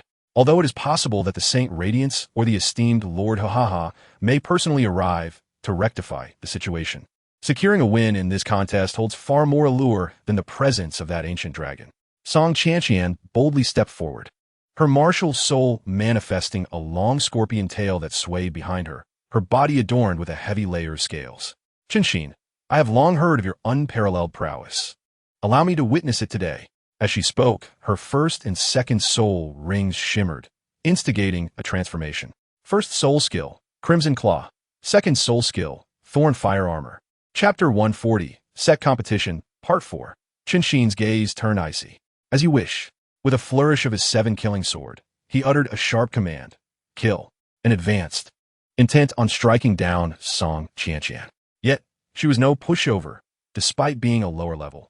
Her possession of 3 soul bones instilled confidence in her ability to contend with a 96th level Douluo. Meanwhile, Dugubo promptly unleashed his martial soul's true form, summoning a massive, evolved by Lin Poison Flood Dragon onto the arena, coiling around Ye Cong for protection. Unlike typical martial souls that transform their user into a beast form, Dugubo conjured the Bai Lin Poison Flood Dragon from thin air, surveying Ning Fengji from a superior vantage point. Gulong regarded the enormous Bai Lin Poison Flood Dragon with a mixture of wariness and surprise. Old Poison, your martial soul has evolved. Without further ado, Dugubo initiated his assault.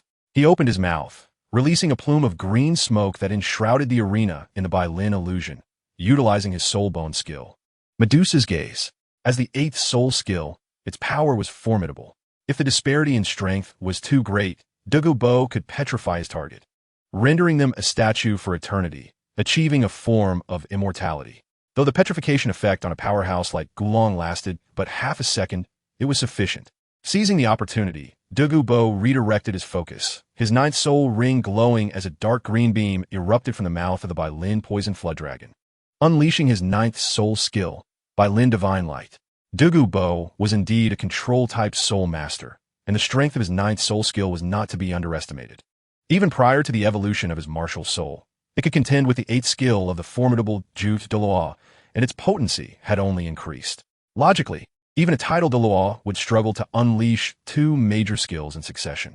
Dugubo's ability to do so without cooldown stemmed from Ye Cong's timely replenishment of his soul power, allowing him to unleash Bai Lin Divine Light immediately after Medusa's Gaze. However, Dugubo underestimated Gulong's peculiar abilities.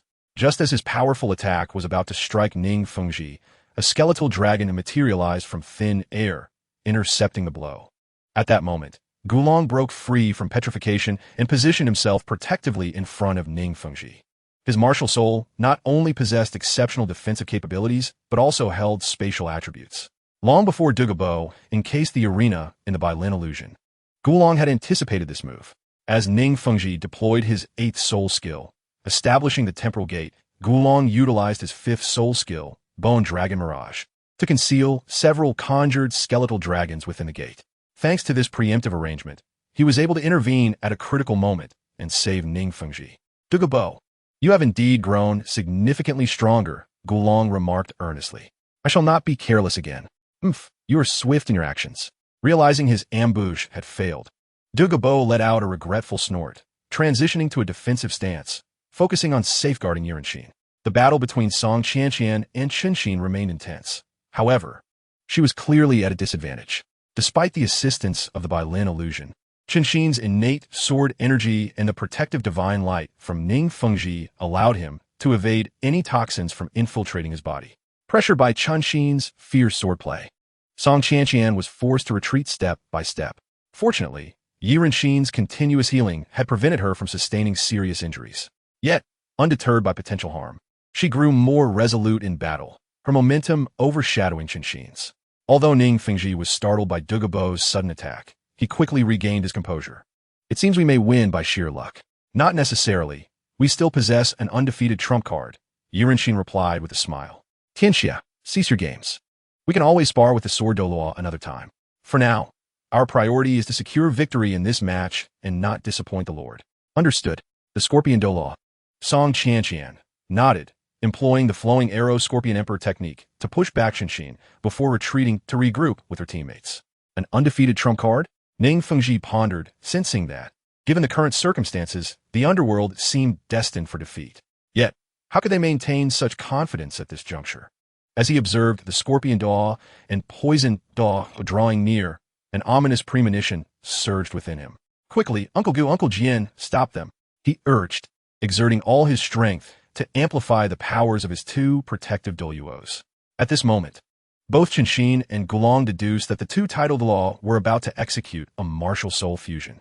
Although they were bewildered by how the elderly Douluo had managed to develop a fusion technique with a relatively young female, Douluo, they could not afford to hesitate and simultaneously unleash their ninth soul skills to interrupt the fusion process.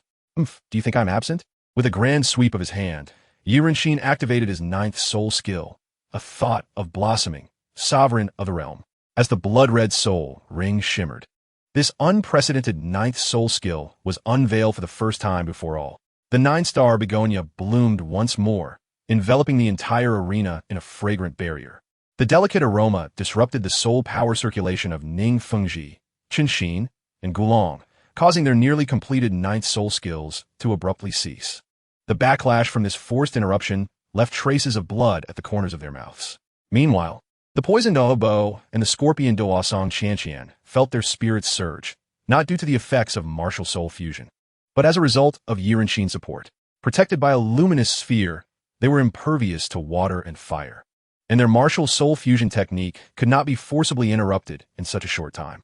Could this truly be the soul skill derived from 100,000-year ninth soul ring? Ning Fengji was left dumbfounded. Previously, the sight of Ye Cong breaking through to the title Douluo had merely irked him, for the nine-star begonia's ascension was, from a logical standpoint, expected. Their lineage was singular, without limitations in cultivation levels. Moreover, with the nine-star begonia having joined other sects, it had, in a sense, forfeited its claim to the title of the world's foremost auxiliary martial soul, previously held by the Qibao Liuli Pagoda. In light of this, Ning Fengji felt a sense of relief. Unexpectedly for him, Ye Cong can now provide such formidable enhancements to his teammates. While he himself can only offer an enhancement of 80, it seems that Ye Cong's contributions have reached an astounding 100. Logically, Jiuxing Haidang is a healing-type support martial soul. However, why has it acquired such immense amplification abilities? Is it a sign that the heavens wish to bring ruin to the Qibao Liuli sect? Ning Fengji, who has always been composed and adept at handling matters, found himself for the first time engulfed in doubts about life. Chapter 141. The Set Competition v. The Martial Skill Inian Huakai. Junlin Tianxia can undoubtedly be regarded as one of the most powerful amplification soul skills of the current era. As a soul ring of 100,000 years that provides only a single soul skill, the effect of this unique skill is naturally formidable. Within its domain, it disrupts the soul power operation of all opposing forces, grants the effect of invulnerability to allies, and enhances all attributes by 150 for a duration of one incense stick. Of course, although this ability is extraordinarily powerful, it is not without limitations. It can only be used once a week, and once utilized, Ye Cong will be unable to use this soul skill again for the next 7 days, and his soul power will revert to the level of a soul Douluo. Ning Fengji's Qibao Linglong Pagoda, as a support-type amplification martial soul, can obtain healing soul skills like Qibao Xingguang. Thus, it is not surprising that Ye Cong's Jiuxing Haidang, under the enhancement of a 100,000 year soul ring, has gained amplification-type soul skills. At this moment, The martial soul fusion skill of Douluo Bo and Song Chanqian was nearing completion, gradually taking the shape of a sinister black bell. Death's morning bell, fall. Douluo Bo and Song Chanqian shouted in unison, controlling the bell infused with terrifying power as it descended upon Ning Fengji and his companions, enveloping them within. Humans perceive the world through 5 senses: taste, hearing, sight, smell, and touch. However, the common methods of poisoning typically involve administering poison through ingestion, utilizing smoke to induce unconscious inhalation, or injecting poison into the target's body with sharp weapons. These methods rely on taste, smell, and to some extent touch. However, the poisoning effect of the Death's morning bell transcends these limitations. It involves not only the sense of touch, but also hearing and sight. The most alarming aspect is that this toxin can not only affect the physical body, but can also erode the mind. In other words, anyone ensnared by the Death's morning bell will inevitably succumb to a poison state. The martial soul fusion technique of Douluo Bo and Song Chanqian astonished everyone present. Within the viewing box, Yi Lingling's eyes sparkled with excitement as she whispered to Douluo Yanzi, "It seems you may soon have a new grandmother." Douluo's cheeks flushed as she gritted her teeth and replied, "Lingling, don't say such nonsense. It's still too early for that. My grandfather is so old, and Aunt Chanqian is so young." Nevertheless, her eyes betrayed a hint of excitement and curiosity. "Oh, don't be so rigid about age," Ye Lingling teased, playfully poking Douluo's cheek. "Grandfather Douluo looks so youthful now. Who would guess he is actually quite advanced in years? Moreover, achieving the title of Title Douluo extends one's lifespan, so when you think about it, their age difference becomes negligible."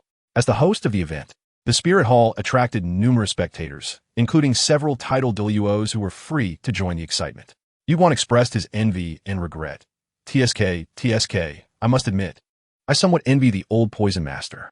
Who would have thought that at such an advanced age, he would encounter a companion with a martial soul fusion skill, and a young and beautiful one at that? It seems he is set to experience a second spring in life. The martial soul fusion skill demands a high level of synergy and compatibility between the martial souls involved. For instance, the Dai and Zhu families, renowned for their martial soul fusion skill, the Yuming Baihu, typically boast compatibility rates exceeding 70 to 80. The Jin Tai Triangle, which once swept the continent, achieved an extraordinary compatibility rate of 99. The Ghost Chrysanthemum, one of the prominent figures in the Spirit Hall, also possesses martial soul fusion skills with over 70 compatibility. The turtle Douluo approached, clapping a hand on Yu Guan's shoulder with a hearty laugh. "I say, old Chrysanthemum, as far as I know, the martial soul fusion skills appearing on the Douluo Continent are either between couples or siblings. Your situation with Old Ghost is rather unique, isn't it?" Then, pretending to have an epiphany, he exclaimed, "I see. Neither of you has descendants, could it be?" Before he could finish, a chilling hand, imbued with soul power, slowly descended upon his shoulder. "You seem rather idle, turtle." The turtle Douluo stiffened, his neck creaking as he turned to reveal an awkward yet polite smile. "Weren't you supposed to be guiding the Holy Sun in training?" Ghostly did not respond, but merely snorted in disdain. "Humph, if you have nothing to do, you can assist in the archives. If you remain idle, I wouldn't mind sparring with you." The turtle Douluo shivered, hastily replying, "That won't be necessary, haha." Logically, as a defensive Title Douluo, while he may be too clumsy to touch the agile Ghostly, the agile Ghostly should equally be unable to breach his defense. However, since Ghostly had gained fortuitous opportunities, his strength had surged dramatically. Not only had his speed increased, but his attack power had also grown significantly, even enhancing his previously weak defense considerably. This led to an exceedingly awkward situation. Ghostly, with his elusive speed and movement, became impossible to fathom. Those who fought against him could not even grasp his shadow and would inevitably endure a beating. Due to these circumstances, very few wished to spar with Ghostly anymore. After all, sparring implies mutual competition, not merely being on the receiving end of a thrashing. Ning Fengji and his 2 protectors, Chen Xian and Gu Rong, had yet to grasp the seriousness of the situation. Although startled by the sudden martial soul fusion skill, they did not take it to heart. They believed that while they were currently suppressed within the so-called Death's morning bell, breaking free from this bell would be effortless, as they showcased their might.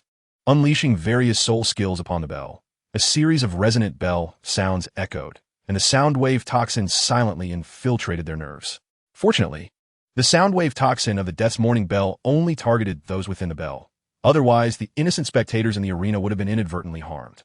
Dugu Bo and Song Qianqian exerted themselves to maintain the bell, awaiting the moment their toxins would take effect. The amplification that Yi Renxin had previously granted them had yet to fade, and he could replenish their soul power at any time.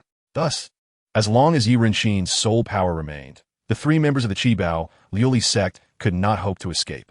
Chapter 142.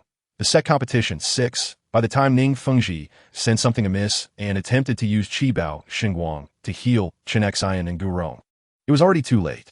As the weakest in physical constitution, he succumbed to a state of unconsciousness amidst the pervasive toxins. The formidable Chen Xian and Gurong could only hold out a little longer before losing their combat capabilities.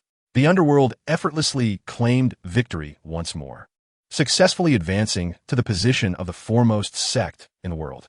The trio from Qibao Lu Li Zong, despite regaining some vitality under Yi Renxin's treatment, unfortunately fell to the formidable Yu Yuanjin. As a result, the rankings of the top three sects were thoroughly disrupted, now comprising Di Fu, Lan Dianba, Wang Long Zong, and Qibao Lu Li Zong. The series of defeats profoundly impacted Chen Xian, even causing his once invincible sword heart to sustain damage. Conversely, the rankings among the lower four sects remained unchanged, with the same names recurring. Although several emerging sects aspired to replace them, all returned empty-handed. The final match concluded, marking the end of the intense three-day election tournament for the powerful sections. Zhu Douluo appeared to announce the results, revealing the current list of the 7 great sects to all. The Continental Sect election has concluded. The top 3 sects are Di Fu, Lan Dianba, Wang Long Zong, and Qibao Lu Li Zong. The lower 4 are Sheng Long Zong, Xiang Jia Zong, Feng Jian Zong, and Huobao Zong. This was the outcome of the competition, and any dissent could be raised at this moment. A profound silence enveloped the venue. After all, these sects had truly fought their way to prominence. Any reckless remarks could lead to severe repercussions. After repeating the announcement twice and noting the lack of response, Yuguan turned to the 3 titled Douluos on the platform, offering them a respectful bow before addressing Bai Bai Dong. Your Holiness, the list has been verified by the Continental Spirit Masters and is without issue. Please, Your Holiness, deliver your address. The content of the address was predictably conventional, expressing recognition for the 7 advancing sects, followed by an appeal for collective assistance in governing the Spirit Hall and combating evil Spirit Masters to preserve peace and stability across the continent. Ultimately, there was a request for the newly selected sect leaders to remain in Wuhuan City for a few days until their tokens were forged and delivered to them. For those unfamiliar, this was all quite novel, while those who had participated multiple times could anticipate her next words. Thus, the sect competition officially concluded. The eliminated candidates and spectators were ushered out, leaving only the 7 selected sections. Bai Bai Dong announced that to celebrate this momentous event, a banquet hosted by the Spirit Hall was to take place, inviting all to partake. Aside from Qibao Lu Li Zong, the mood was buoyant among the participants. Take, for instance, the current top 3 sects. While Di Fu had anticipated securing the number 1 position, the actual realization of this achievement sent waves of exhilaration among all members present. Meanwhile, Yu Yuanjin of Lan Dianba Wang Long Zong was particularly elated at his sect's ascension to 2nd place, indulging in a few more drinks at the banquet. Becoming quite tipsy, he began to toast the titled Douluos from Di Fu one by one, before staggering over to Qibao Lu Li Zong's table, where he offered drinks to Ning Fengji, Chen Xian, and Gurong. Witnessing his glee, Ning Fengji felt a surge of frustration, nearly grinding his teeth in anger. However, out of social obligation, he managed to force a smile, congratulating Yu Yuanjin on his commendable rank. As the saying goes, 1,000 cups are few in times of joy, but 1 cup is excessive in times of sorrow. Due to his inner turmoil, Ning Fengji quickly succumbed to intoxication after a few drinks. Chen Xian found himself similarly affected, his recent failures plunging him into despondency, leaving only Gu Rong relatively sober, who urged his sect leader and friend to drink less. The situation at the other table was not particularly favorable either. For certain unique reasons, the atmosphere was somewhat awkward. The Spirit Hall and Di Fu were nearly akin to one family, which went without saying. As juniors of their respective powers, their relationships were naturally quite close. Conversely, the lower 4 sects, due to various reasons, specifically for their own interests, maintained a commendable rapport with the Spirit Hall. Even Yu Qianheng from Londianba Wang Longzong appeared quite friendly with the Spear Hall, owing to his teammates and Yizong. This led to Ning Rongrong feeling marginalized. As the princess of Qi Bao Lu Lizong, she had always lived a life of being cherished and adored. When had she ever been subjected to such indignity? The poor little princess, feeling disrespected, cried and complained, "You bullies! I'll tell my father and have him teach you a lesson." The stout figure of Hu Yanli retorted without reservation, "You can forget it. This is not your Qi Bao Lu Lizong, and no one here will pamper you." His grandfather, Hu Yanzhen, led Xiang Jiazong, which was among the lower four sects closely allied with the Spirit Hall, and he sought to impress the holy son of the Spirit Hall. "Fatty, what did you say?" Ning Rongrong was provoked, redirecting her ire towards Hu Yanli. In her fury, she cast aside her facade of a demure lady, revealing her true, tempestuous nature. She unleashed a torrent of profanities that she could muster from her 6 or 7 years of life. This, in turn, enraged Hu Yanli as a straightforward individual. His repertoire of coarse language far surpassed that of the refined young lady. His vulgarities were so shocking that even Yizong, a seasoned veteran, couldn't help but flinch. "Enough. Miss Ning is simply inexperienced. There's no need for such hostility." Yizong interjected swiftly, aware that provoking this young girl could lead to an undesirable outcome. After all, Ning Rongrong was destined to be a crucial member of the protagonist group. Setting aside her enigmatic fate, she might prove to be a significant pawn in Yizong's plans. Meanwhile, Yizong cast a sidelong glance at the somewhat dazed Oscar, contemplating whether to offer some benefits to his little brother as a matchmaker, hoping to bring the two together. In the original narrative, their fusion technique, which could revive others, was something Yizong found particularly alluring, though he pondered whether it had been arranged by the Sure God. If so, that would indeed be a pity. Conversely, if not, he would be keenly interested to see how Tang Xiao San would manage to triumph. Chapter 143. The interference of the angel god S. Inheritance. Hua Hua did not join the others in revelry at the banquet. Instead, he accepted an invitation from Qian Daolu to enter the angelic sanctuary, a place forbidden to outsiders. As a fragment of divine soul from a being of creation, Hua Hua possessed an acute sensitivity to divine power. He distinctly sensed the presence of another divine force hidden within the temple, which was meant to be a sanctuary for the holy angels. "Ah, it appears I have stumbled upon something quite intriguing," Hua Hua mused with a smirk. If that creator were to learn of this anomaly in his divine realm, he would undoubtedly be astonished. He refrained from making any immediate declarations. After all, for a divine envoy, the deity he served was far more precious than his own life. To exaggerate, some die-hard followers might endure being insulted without much ire. But should anyone dare speak ill of their beloved deity, they would swiftly retaliate, reducing the offender to ashes. Though Hua Hua exuded arrogance and audacity, it did not imply he enjoyed provoking his allies.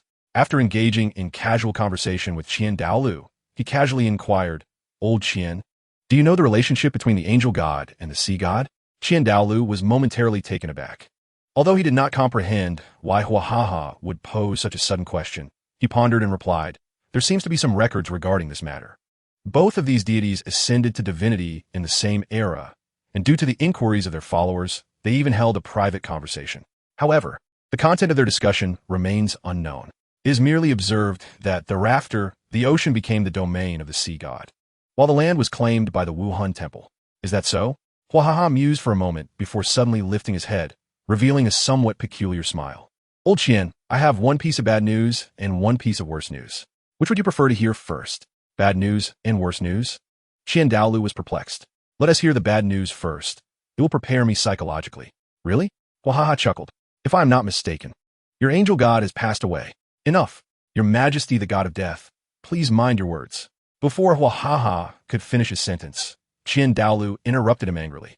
A phantom of the angel appeared behind him, and his soul rings manifested. For Qian Daolu, the only entity capable of matching his faith was his granddaughter, Qian Renxue.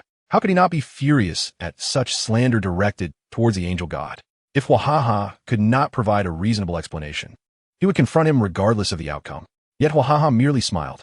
"I knew you would be anxious, but do not rush. Allow me to elaborate." At this moment, Qian Daolu regained some composure.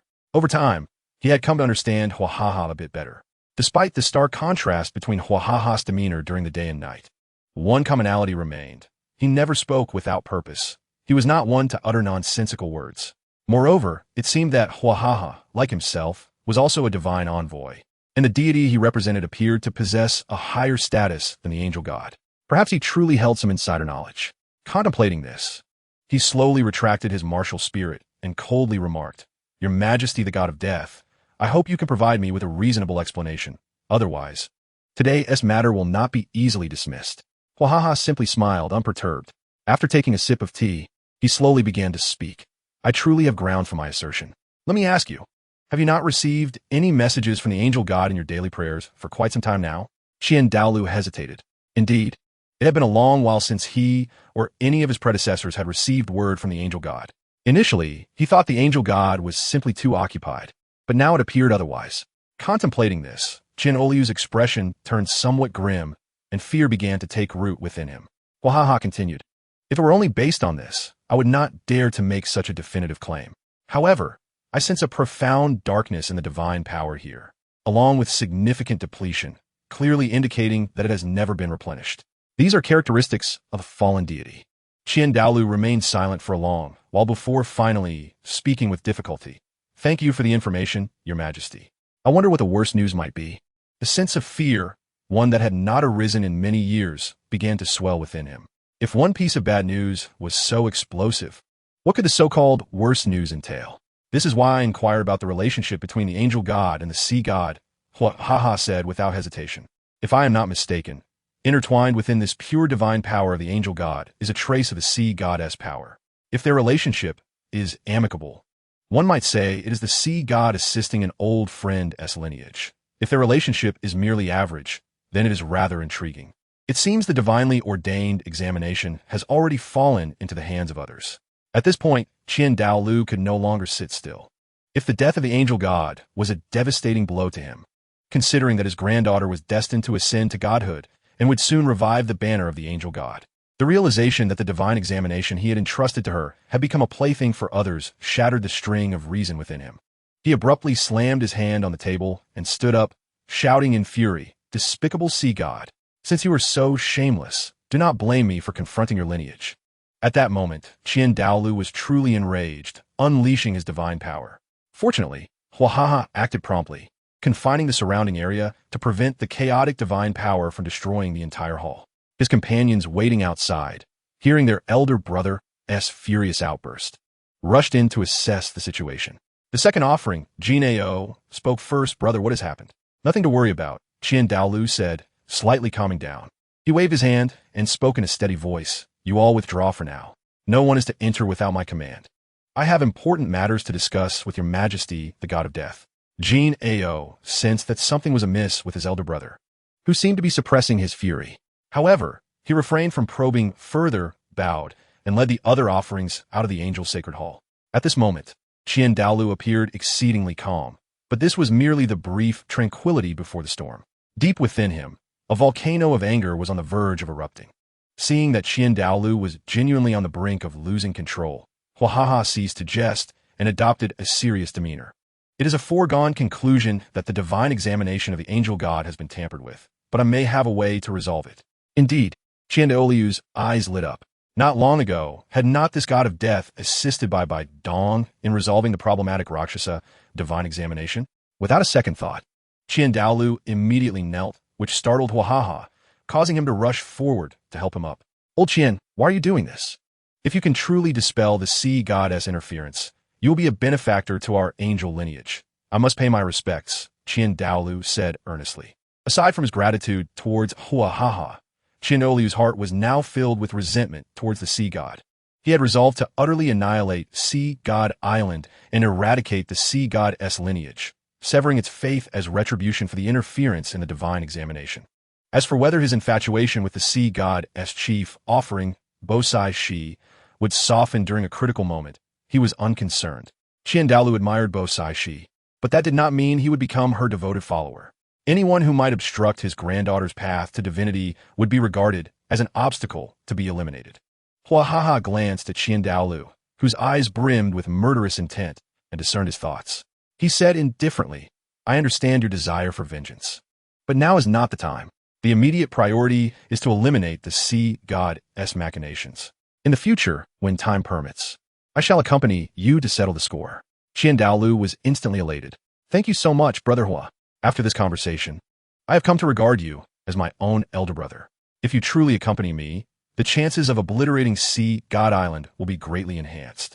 After all, I can only contend with Bo Sai Shi on equal footing, unless I summon all the titled Douluo from the Wuhan Temple. Capturing Sea God Island will indeed be a formidable challenge, unlike a decade ago when we came with enthusiasm and left in disappointment.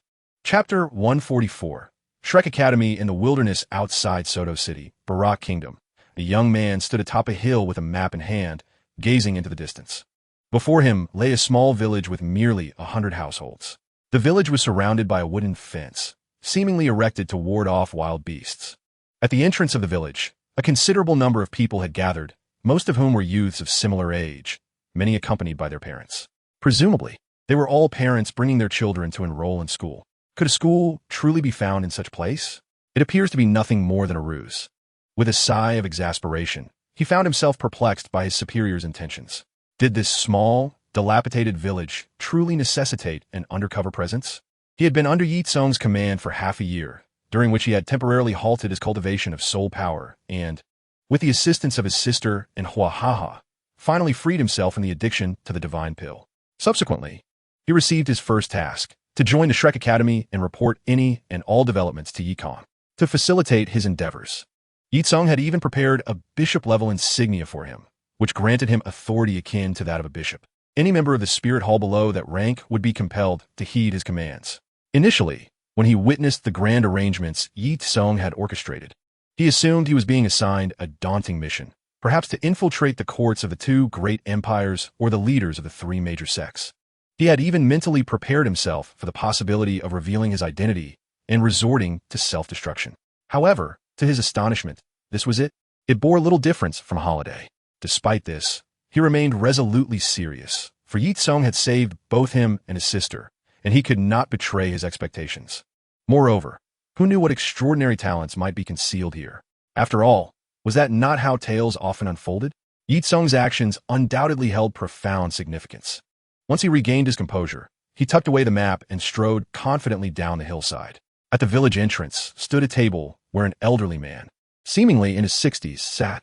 Above the wooden archway that marked the entrance hung a somewhat shabby plaque inscribed with the 5 simple characters, Shrek Academy. In front of these characters was a green emblem, resembling the visage of a humanoid creature. Its vibrant green hue bestowed a certain charm. The old man at the table also bore a similar green circular badge, presumably the Academy's emblem. Such a rudimentary institution was, to him, quite an eyesore. Setting aside other matters, the elderly man responsible for registrations appeared lethargic, clad in what could be generously described as plain attire, resembling an elderly villager more than a dignified figure of the Spear Hall. In front of him stood a young boy, flanked by his parents, as the mother exclaimed, "Is this truly the so-called Soul Master Academy, the one that boasts its graduates become barons of the empire?" The father frowned, replying, "Since we are already here, let's wait. Perhaps this is a test. The real academy may not be here."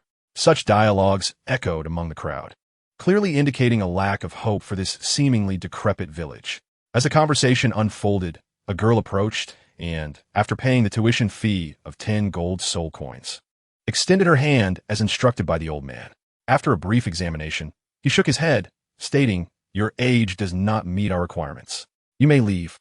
The girl, taken aback, widened her eyes. "I just turned 13. How can you declare me unqualified?" The old man, displaying signs of impatience, retorted, "Rules are rules. We only accept children under 13. Anyone over that age is not admitted. You may leave now." Unwilling to accept defeat, she gritted her teeth and demanded, "Then return my registration fee." The elderly man, however, coldly responded, "Once registered, fees are non-refundable." Even the most patient of individuals might lose their temper, and the girl could no longer restrain her anger, exclaiming, "This is clearly a scam. Return our registration fee, or we shall not leave." The old man snorted dismissively, striking his staff upon the ground, creating a resonant sound that momentarily staggered nearly everyone present. An overwhelming aura emanated from him, and soon 6 soul rings, white, yellow, purple, and black, materialized behind him. This seemingly ordinary farmer was, astonishingly, a Soul Emperor of over level 60. Perhaps you have come here out of mere curiosity, unaware of our enrollment criteria. Those wishing to register at Shrek Academy should be aware of the rules. Arriving here without understanding them is merely throwing your registration fee away. It is not too late to reconsider, the old man stated coldly. Shrek is a kind of monster, a rather peculiar existence, even among soul beasts. The essence of Shrek Academy is that it is a monster academy. Thus, we only accept monsters, not ordinary people. Anyone over the age of 13 or whose soul power does not exceed level 21 should not waste their time here. Among the crowd, Shunsher couldn't help but smirk at the audacity of the old man's declarations. It was indeed a bold claim to make. Those who achieved level 21 before the age of 13 were either consuming drugs or possessed an extraordinary talent, ranking among the elite in any major faction. It was inconceivable that they would ever come to such a rundown place. The real kicker was the lack of prior notice regarding the non-refundable registration fee. Was this not outright fraudulent? As for the so-called Shrek, was it not merely a fabrication? Though Shunsher was not particularly well-read, during his time working under the management of his superior, he had held sufficient authority to access various texts. After joining the Spear Hall, he had even borrowed Ye Cong's permissions to peruse books on soul beasts. Yet despite all this, he had never encountered any mention of a peculiar species known as Shrek. Under the weight of these revelations, Shunsher's expectations for the academy plummeted even further. It seemed that the only aspect worthy of admiration was the strength of its teachers. After all, even in the entirety of the Baloch Kingdom, soul emperors were exceedingly rare. If this truly was a school founded by an unparalleled powerhouse seeking refuge here, then all prior assessments would need to be reevaluated. After all, the formidable often possess peculiarities, do they not? Under such stringent conditions, the number of students and parents dwindled significantly, leaving only those with confidence in their ability to pass the old man's scrutiny. The subsequent applicants boasted soul powers exceeding level 21 and possessed 2 soul rings. After paying the 10 gold coins in registration fees, the old man informed them that they had passed the first round of the entrance examination and could proceed to the academy for the second round. Parents were not permitted to accompany the candidates into the academy. Chapter 145.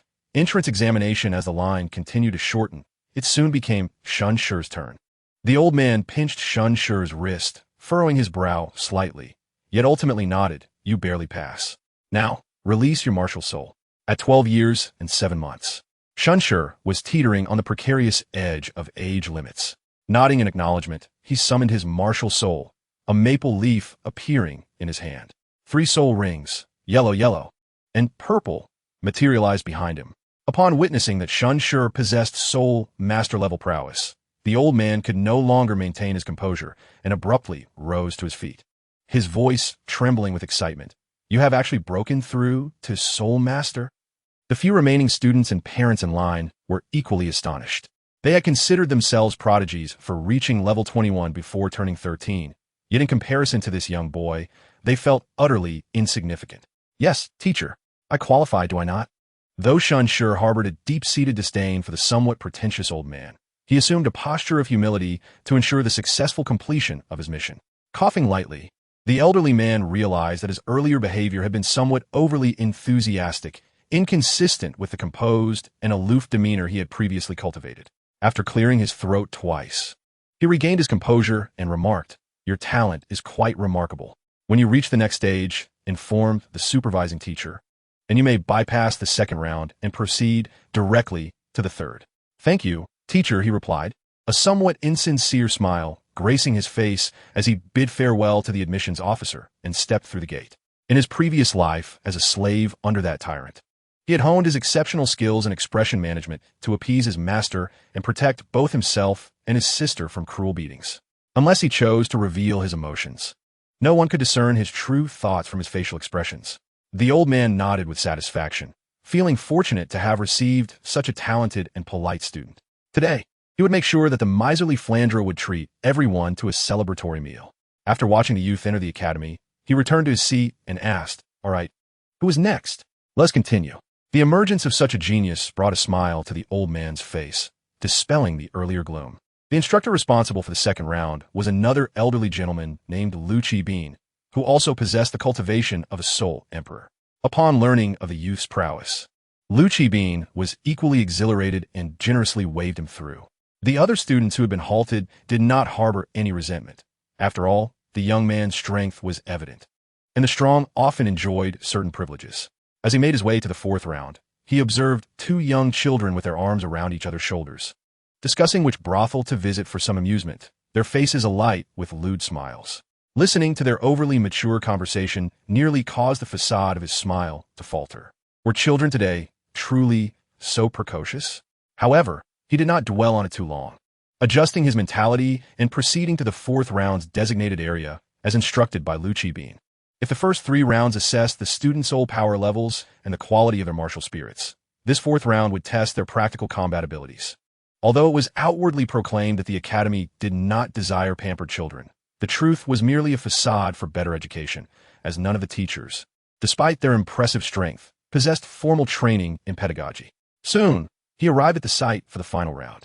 It was a space of approximately 200 square meters, at the center of which sat a middle-aged man who appeared to be in deep contemplation. Upon seeing him, the youth's eyelids twitched. The man's appearance was quite ordinary. Though not tall, he possessed a remarkably sturdy build. His broad shoulders resembled fortress walls, and his outer garments could not conceal the robust muscles that seemed forged of steel. His expression was amiable, yet his imposing physique exuded an undeniable aura of pressure. Despite his commonplace features, the youth recognized him instantly as the formidable, immovable king, Zhao Wuji. This man was no innocuous character. In his youth, he had caused considerable chaos in taverns, injuring and killing many commoners. The Spirit Hall had issued a bounty for him, yet he had miraculously escaped the onslaught of 16 bishops. Various reasons led to the matter being swept under the rug, but his wanted status remained unresolved. Never did he expect to find Zhao Wuji hiding here. It seemed prudent to report this matter to the authorities. "Are you the student here for the interview?" Zhao Wuji opened his eyes, noticing only a fair-skinned youth before him, and in a booming voice, he inquired. "Yes, teacher," the youth replied respectfully. "May I ask what the assessment goal for the fourth round is?" Zhao Wuji rubbed his chin, pondering. "To be honest, it is somewhat regrettable that only one student has reached the fourth round. Do not misunderstand. It is not that I lament the lack of candidates, but rather that a soul master of level 25 or higher should have the qualifications to serve as my sparring partner." He continued, "Let us do this. I will not bully you. For the duration of a single incense stick, if you can touch me, then it will suffice. Fair enough?" On the surface, this proposal appeared quite equitable, even granting the youth numerous advantages.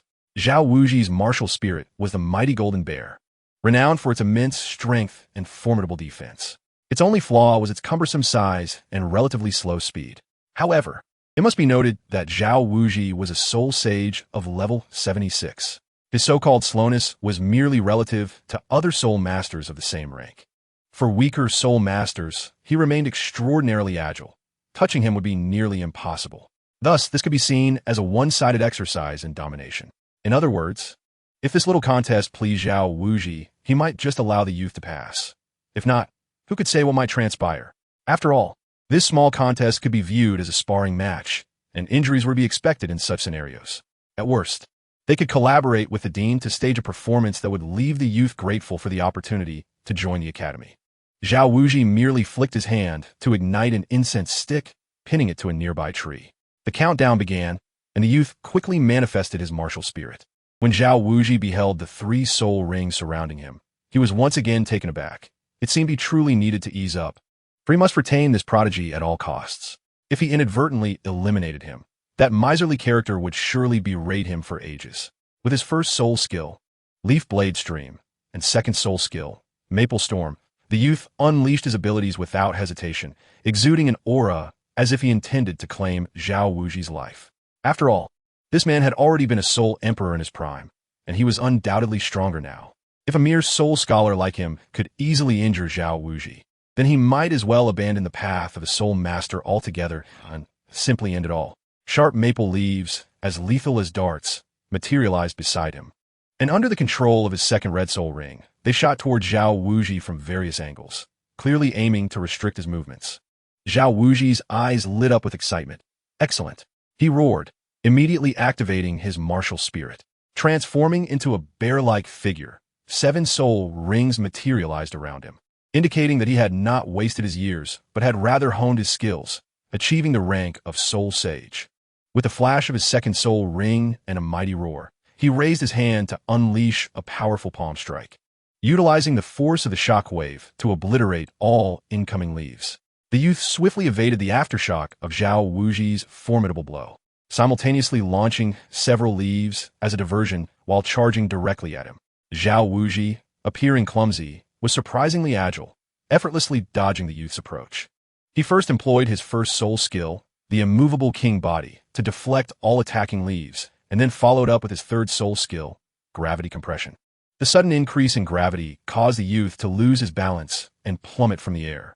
However, the instantaneous reaction was remarkably swift.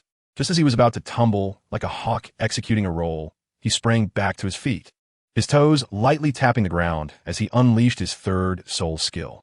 Enormous maple leaves spiraled around him, hurtling towards Zhao Wujia. Despite Zhao Wujia's notorious avarice, years of self-cultivation had softened his temperament considerably. Faced with this young prodigy, he felt a surge of admiration, setting aside his playful demeanor to conduct a serious assessment. He allowed himself to be generous, employing not only his first 3 soul skills, but also suppressing his soul power to a level akin to that of his opponent. Although Shunshur was indeed a killer with abundant combat experience, he still fell short in comparison to Zhao Wujia. After all, Zhao Wujia's reputation as the unmoving king was forged through genuine prowess. The fact that he had offended numerous individuals yet remained unharmed to this day was a testament to his exceptional abilities. Scatter, Shunshur commanded, and the 5 massive maple leaves surrounding him instantly expanded outward, severing several nearby trees in half. This time, Zhao Wujia did not evade. He raised his arms in defense, allowing the attack to strike him directly. To his surprise, the spinning maple leaf launched by Shunshur actually broke through his unmoving king defense, leaving a wound on his body and forcing him to retreat several steps. He glanced at his bleeding arm, astonishment filling his eyes. Although part of this was due to his leniency, the fact that a soul master could injure someone as resilient as himself was enough for him to boast about for a while. However, he also anticipated that he would be ridiculed by that miser, Flandra. "You are quite impressive. You have passed." Zhao Wujia nodded, approving Shunshur's enrollment, already planning to provide him with additional lessons in the future. He looked at the tree that had been cleaved in half, rubbing his chin. It seemed that the notoriously frugal Flandra would become quite serious about this matter, ultimately placing the burden of compensation on Shunshur. The admissions had concluded, and this year, apart from Shunshur, none of the other students had successfully passed. The few talented individuals who had made it past the first round were swiftly eliminated in the second and third rounds, failing even to qualify for the fourth round. When Shunshur learned that those 2 lewd boys were his classmates, he felt a deep sense of disdain. Nevertheless, to facilitate future undercover missions, he feigned warmth and greeted them enthusiastically. During their conversation, he discovered that the slightly older boy with heterochromia was named Dai Mubai, who at 12 years old already possessed a strength of level 25. The younger, rather lascivious chubby boy was named Ma Hongjun. He was even younger, not yet 10, yet already a level 17 soul master. Upon learning their true ages, Shunshur found it increasingly intolerable. Before aligning himself with his current master, Ye Cong, he had walked in the shadows for many years and had witnessed his fair share of sordid affairs. However, encountering someone so young who had become a veteran in such matters was a first for him. If Dai Mubai's attainment of the Playboy title at 12 could be somewhat understood, given the precociousness fostered by soul power, Ma Hongjun's involvement in such affairs at the tender age of 8 or 9 was beyond Shunshur's comprehension. In response to Shunshur's incredulity, Ma Hongjun explained that his martial soul had undergone an incomplete mutation, resulting in an internal evil fire that he needed to vent through such means. Shunshur feigned enlightenment, even displaying a hint of envy in his gaze. Yet his inner disdain only intensified. This was not merely directed at individuals, but encompassed the entire school. Although the issue of evil fire appeared daunting, it was, in fact, quite manageable. Any ice-type soul master could easily resolve and suppress it. Given that Ma Hongjun was merely a soul master of a few levels, Shunshur speculated that even a cold environment could effectively contain it. According to Ma Hongjun, he had been brought back by Flandra and had formally undergone a disciple initiation. As a master, Flandra should have assisted his disciple in finding methods to alleviate the problem instead of allowing him to resort to such vile paths. If this continued, the evil fire would never be truly controlled. Should it erupt one day, Ma Hongjun would either perish from its backlash or become a calamity-level evil soul master. Chapter 147, A Return to Tiando City. After breaking through level 40, Ye Cong shattered the limitation that a Huang Yao Ban could only accommodate a single flag spirit. Since his fourth soul ring had reached the 10,000-year level, he chose to employ soul beasts of the same caliber to serve as flag spirits. Naturally, he maintained the habit from his previous life, publicly declaring that each Huang Yao Ban could house 3 flag spirits, a fact known only to his master, Gui Mei, who assisted him in hunting flag spirits. Nevertheless, even without revealing his second martial soul, his formidable achievements and the 12 10,000-year soul beasts under his command would likely ensure that any ordinary soul emperor facing him would only meet with defeat. Additionally, Ye Cong devised several intriguing innovations, namely the spiral sphere and water walking, both of which were self-created soul skills. Indeed, these 2 techniques were inspired by an anime called Naruto. In his previous life, he had contemplated creating this unique ninjutsu, which was detailed in the series, but had never succeeded, likely due to the differences in systems. Now, relying on his soul power, he had finally brought this concept to fruition. In his endeavors, he nearly rendered his arm incapacitated multiple times. Fortunately, aside from his primary combat power, Ye Cong had also gathered numerous flag spirits to serve as fodder, utilizing the forbidden technique of flag spirits to restore his health. Had it not been for this, he would have likely exhausted himself. The flag spirits he used as cannon fodder were not particularly high level. Aside from a few soul beasts that had fallen into a near-death state due to territorial disputes, the remaining ones were all small soul beasts under 100 years old, ensuring no wastefulness occurred. Both techniques were created through the manipulation of soul power. One involved swirling soul power in the palm to form a lethal sphere, while the other allowed soul masters to stand directly on water. Due to these properties, learning these 2 techniques imposed no special requirements on soul masters, and the spiral sphere could even be enchanted according to the master's attributes. In other words, once mastered, even support-type soul masters would possess tremendous offensive capabilities, making this invention of significant epic-making importance. Of course, to avoid unnecessary troubles, Ye Cong attributed this innovation to Huahua, as it was only natural for a top-tier powerhouse to create numerous self-designed soul skills. The Spirit Hall's Golden Generation was the only fortunate group to learn these techniques, and even the scapegoat Huahua only imparted them to his direct disciples in the underworld. As a restless individual, Ye Cong did not linger long at the Spirit Hall.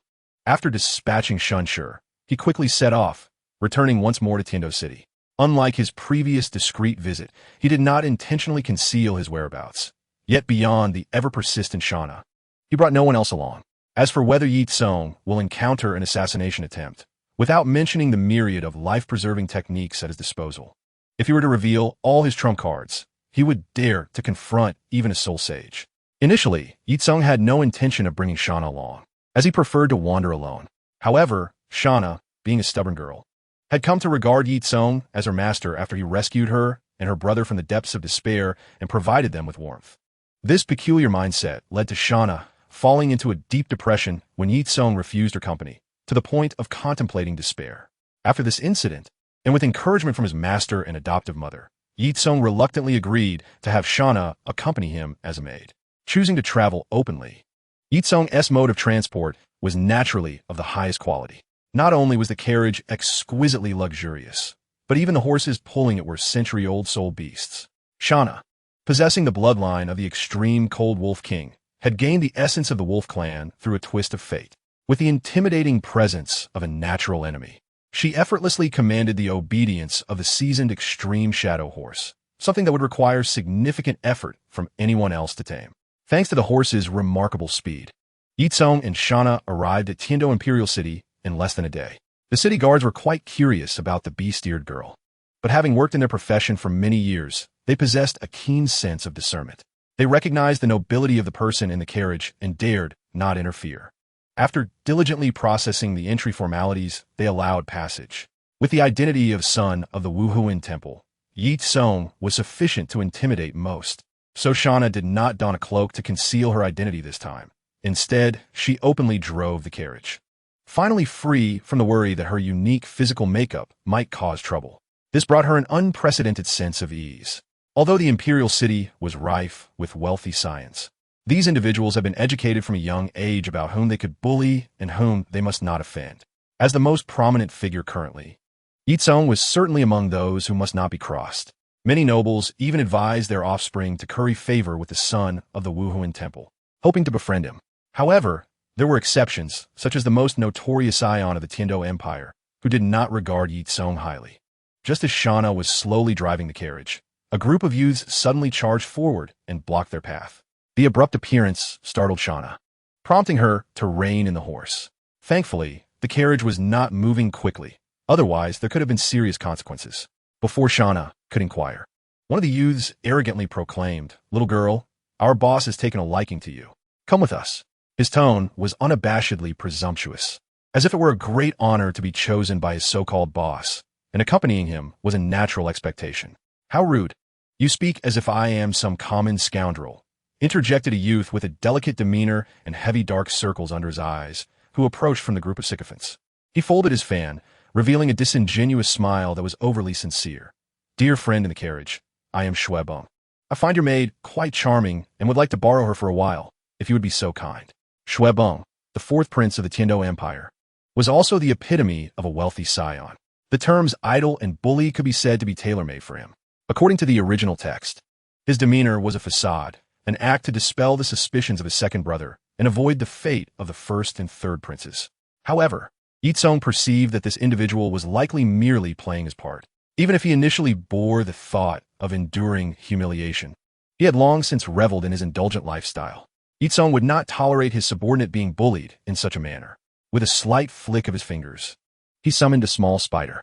Despite its palm-sized appearance, this creature was a genuine forest butcher spider, compressed by unique methods. There was no need to deploy his main forces against such trifles. After all, he did not wish to kill anyone, and causing a ruckus in the imperial city by killing a prince would be exceedingly troublesome. He merely intended to teach this group a lesson, and a 10-year-old beast would suffice.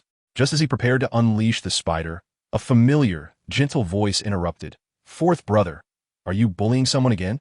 The speaker was Shui Qinghe, the second prince of the Tiando Empire, more appropriately referred to as Qianrenchua. Dressed in male attire, he exuded an air of unmatched elegance, truly resembling a nobleman. He rode up to Ye Cong's carriage and directly confronted the group of would-be assailants. "Second brother?" The once arrogant Shui Beng's bravado suddenly diminished, and a flicker of panic crossed his eyes. Nevertheless, he stubbornly retorted, "I merely wish to have a friendly chat with this young lady. Must you interfere with my efforts to make friends?" Shui Qinghe smiled gently. "If you merely wish to befriend her, I would not obstruct you and would even wholeheartedly support your endeavor. However, your approach to friendship is rather unconventional. I fear ordinary people may not accept it." Shui Beng's expression changed, but he ultimately did not dare to challenge his second brother. With a cold huff, he retreated with his entourage. Watching them depart, Shui Qinghe turned to Ye Cong's carriage and smiled. "A friend from the Wuhuan temple. My fourth brother has been rather unruly in the past, and I hope you can forgive him. I have prepared a banquet at my residence as an apology." Ye Cong then emerged from the carriage and returned the gesture, saying, "Your Highness, you are too kind. I have heard much about your graciousness and wisdom, and today's meeting confirms those praises. Since you have extended a sincere invitation, how could I refuse?" These two individuals were well acquainted, yet they now acted as if they were strangers, performing their roles with the precision of seasoned actors. After agreeing on a time, Ye Cong accepted Shui Qinghe as token and parted ways to seek lodging. While searching for an inn, Ye Cong noticed that Shauna seemed somewhat glum. He sensed her thoughts and remarked gently, "Are you feeling discontent upon seeing the Shui family? The ones responsible for your clan's persecution?" "I dare not," Shauna replied. Her ears perked up and her grip on the reins trembled slightly, filled with trepidation. "There's no need to be nervous." Ye Cong chuckled at her anxious demeanor. "My relationship with the Shui family is not as amicable as you assume. In fact, we could become mortal enemies if necessary." As for the second prince, Ye Cong shook his head. "Perhaps a surprise awaits you in due time." Though Shauna did not fully understand, she did not press further. Ye Cong's demeanor was exceptionally kind, treating her not as a mere slave for barter, but rather with a degree of affection that suggested she was valued. However, Shauna possesses a clear understanding of her own position. Whatever her master is willing to share, he will naturally convey to her, and any inquiry she makes beyond that may be deemed as a significant disrespect. Given Ye Cong's status, money is merely a trivial figure to him. Not to mention his monthly salary of over 1,000 Jinhan coins. He also has his own enterprises, from which he receives substantial dividends each month. Thus, money for him truly holds no more than numerical significance. Therefore, under favorable conditions, he does not deprive himself in terms of basic necessities. He directly arrived at the most prestigious inn in the Tiando Empire, booking 2 top-tier guest rooms in one go. After a brief wash, apart from Ye Cong himself, Shauna, acting as his maid, donned a classical and exquisite attire that he had selected for her, preparing to attend the banquet. As a beast-eared girl, her attire, distinctively different from the styles of his continent, added a unique flair. With her elegant gown and accompanying insignia, no guard dared to obstruct her, thus eliminating the need for any ostentatious display. Since this was a private banquet, there was no necessity for excessive formalities. The guests and hosts took their respective seats, with only 2 elderly gentlemen accompanying Shueqinghe, while Ye Cong brought along only Shauna. Shueqinghe, or rather Qianrenshu, chose to attend in her true form rather than sending a substitute. The 2 elderly gentlemen beside her were the titled Douluo, Shimao, and Sitong from the Wuhuan Temple. After establishing a protective barrier around the palace, her true visage was unveiled without pretense. With a mischievous smile, she glanced at the bewildered Shauna and said to Ye Cong, "Little Yezi, I didn't expect your taste to be quite unique. In this regard, you bear some resemblance to my rather unrefined second uncle." Ye Cong, feeling a bit exasperated, replied, "Sister Shui, could you refrain from comparing me to that sort of individual? I merely took pity on the young girl and offered her refuge." Indeed, little Yezi is the kindest," Qianrenshu responded, her expression clearly skeptical. The 2 titled Douluo exchanged helpless smiles, recognizing the young lady's unchanging penchant for mischief. It is worth mentioning that this girl has some connections to the Tiando royal family. Ye Cong shifted the topic, saying, "She is a disaster slave whom I rescued from the Great Soul Arena." As a noble figure in the Wuhuan Temple, Qianrenshu, who held a higher rank than Ye Cong, was naturally aware of this backstory. Her gaze towards Shauna softened with empathy. This girl has indeed endured much suffering. "You are Shauna, correct? Once the great matter is accomplished, I shall grant you an opportunity to clear your name and avenge your grievances." Chapter 149. Ye Cong's methods. Shauna felt overwhelmed, her body trembling slightly, her fur bristling. Unintentionally, she had learned too many secrets. One must understand that sometimes knowing too much can lead to a servant's utter demise. Ye Cong glanced at Shauna and gently placed his hand on her head to soothe her. "Sister Shui, since you are willing to reveal your true self in her presence, it signifies trust. As long as your heart remains steadfast, I shall not treat you poorly." After Ye Cong's comforting words, Shauna's emotions finally stabilized. As he retracted his hand, he affectionately ruffled her wolf ears. The texture is quite pleasing." Shauna's cheeks flushed crimson, knowing her ears were among her most sensitive areas, second only to her tail. Qianrenshu retrieved a blue crystal-like 4-sided pyramid from her storage soul tool, casually shaking it, and smiled. "Little Yezi, I managed to obtain the Hanhai Chinquanjia for you. How about that? Aren't I impressive?" Ye Cong's eyes brightened as he took the Hanhai Chinquanjia and examined it closely. Upon realizing he could not trigger its divine examination effect, he reluctantly put it away. Perhaps someone else might unlock this special feature and participate in the sea god assessment ahead of time. Qianrenshu could not help but inquire, "Little Yezi, although this is a soul tool, very few can activate it. What do you intend to do with it?" Ye Cong had no intention of concealing the truth. He recounted the origins and functions of the Hanhai Chinquanjia in detail. As for how he acquired this knowledge, that was a question best directed at the omniscient Mr. Huaheo. Upon learning that this seemingly inconspicuous soul tool was actually a key to access a divine assessment, specifically the inheritance of Sea God Island, the expressions of Shimao and Sitong shifted dramatically, their gazes toward Shauna now tinged with a hint of murderous intent. The circumstances surrounding Sea God Island were well known to these seasoned titled Douluo of the Wuhuan Temple. Even if they had not personally experienced the battle, they had certainly heard the tales. Sea God Island was also guarded by a level 99 unparalleled Douluo, and although the defenders there were all below level 95, their geographical advantage could allow them to achieve victory against stronger opponents. At that moment, they unexpectedly acquired intelligence regarding that location, a matter of utmost secrecy. Just as they contemplated eliminating Shauna to silence her, Ye Cong stood up and placed himself protectively in front of her, halting their next move. "Esteemed seniors, I can assure you once more that Shana will not divulge any secrets. They exchanged glances, and Shimao spoke first. Your Highness, this matter is of great significance. Is it truly wise to allow a mere maid to hear it? Ye Cong's tone was unwavering. I trust her. If one day she dares to betray me, I will personally take her head. Shimao wished to argue further, but Sitong placed a hand on his shoulder, cutting him off. Since His Highness has said so, I shall not overstep my bounds. A knock at the door interrupted the somewhat awkward atmosphere. Qian Rinxue sighed with relief, her thoughts shifting as she donned her disguise once more. Upon receiving permission, an elderly eunuch entered, bowing respectfully with his eyes lowered. Your Highness, the second prince. The leader of the Seven Treasure Glazed Tile School, Ning Fengji, along with Miss Ning Rongrong, have arrived. As in the original narrative, for various reasons, Xue Qinghe had become Ning Fengji's disciple, and under her guidance, Ning Rongrong had grown quite reliant on her older brother, often seeking him out to play. Xue Qinghe feigned surprise and stood, nodding. Please let them in, brother. The petite figure dashed towards Xue Qinghe like a whirlwind, throwing herself into his embrace. Ning Rongrong noticed Ye Cong, who was also present in the hall, and made a face, clearly still upset over the recent incident at the Wuhuan temple.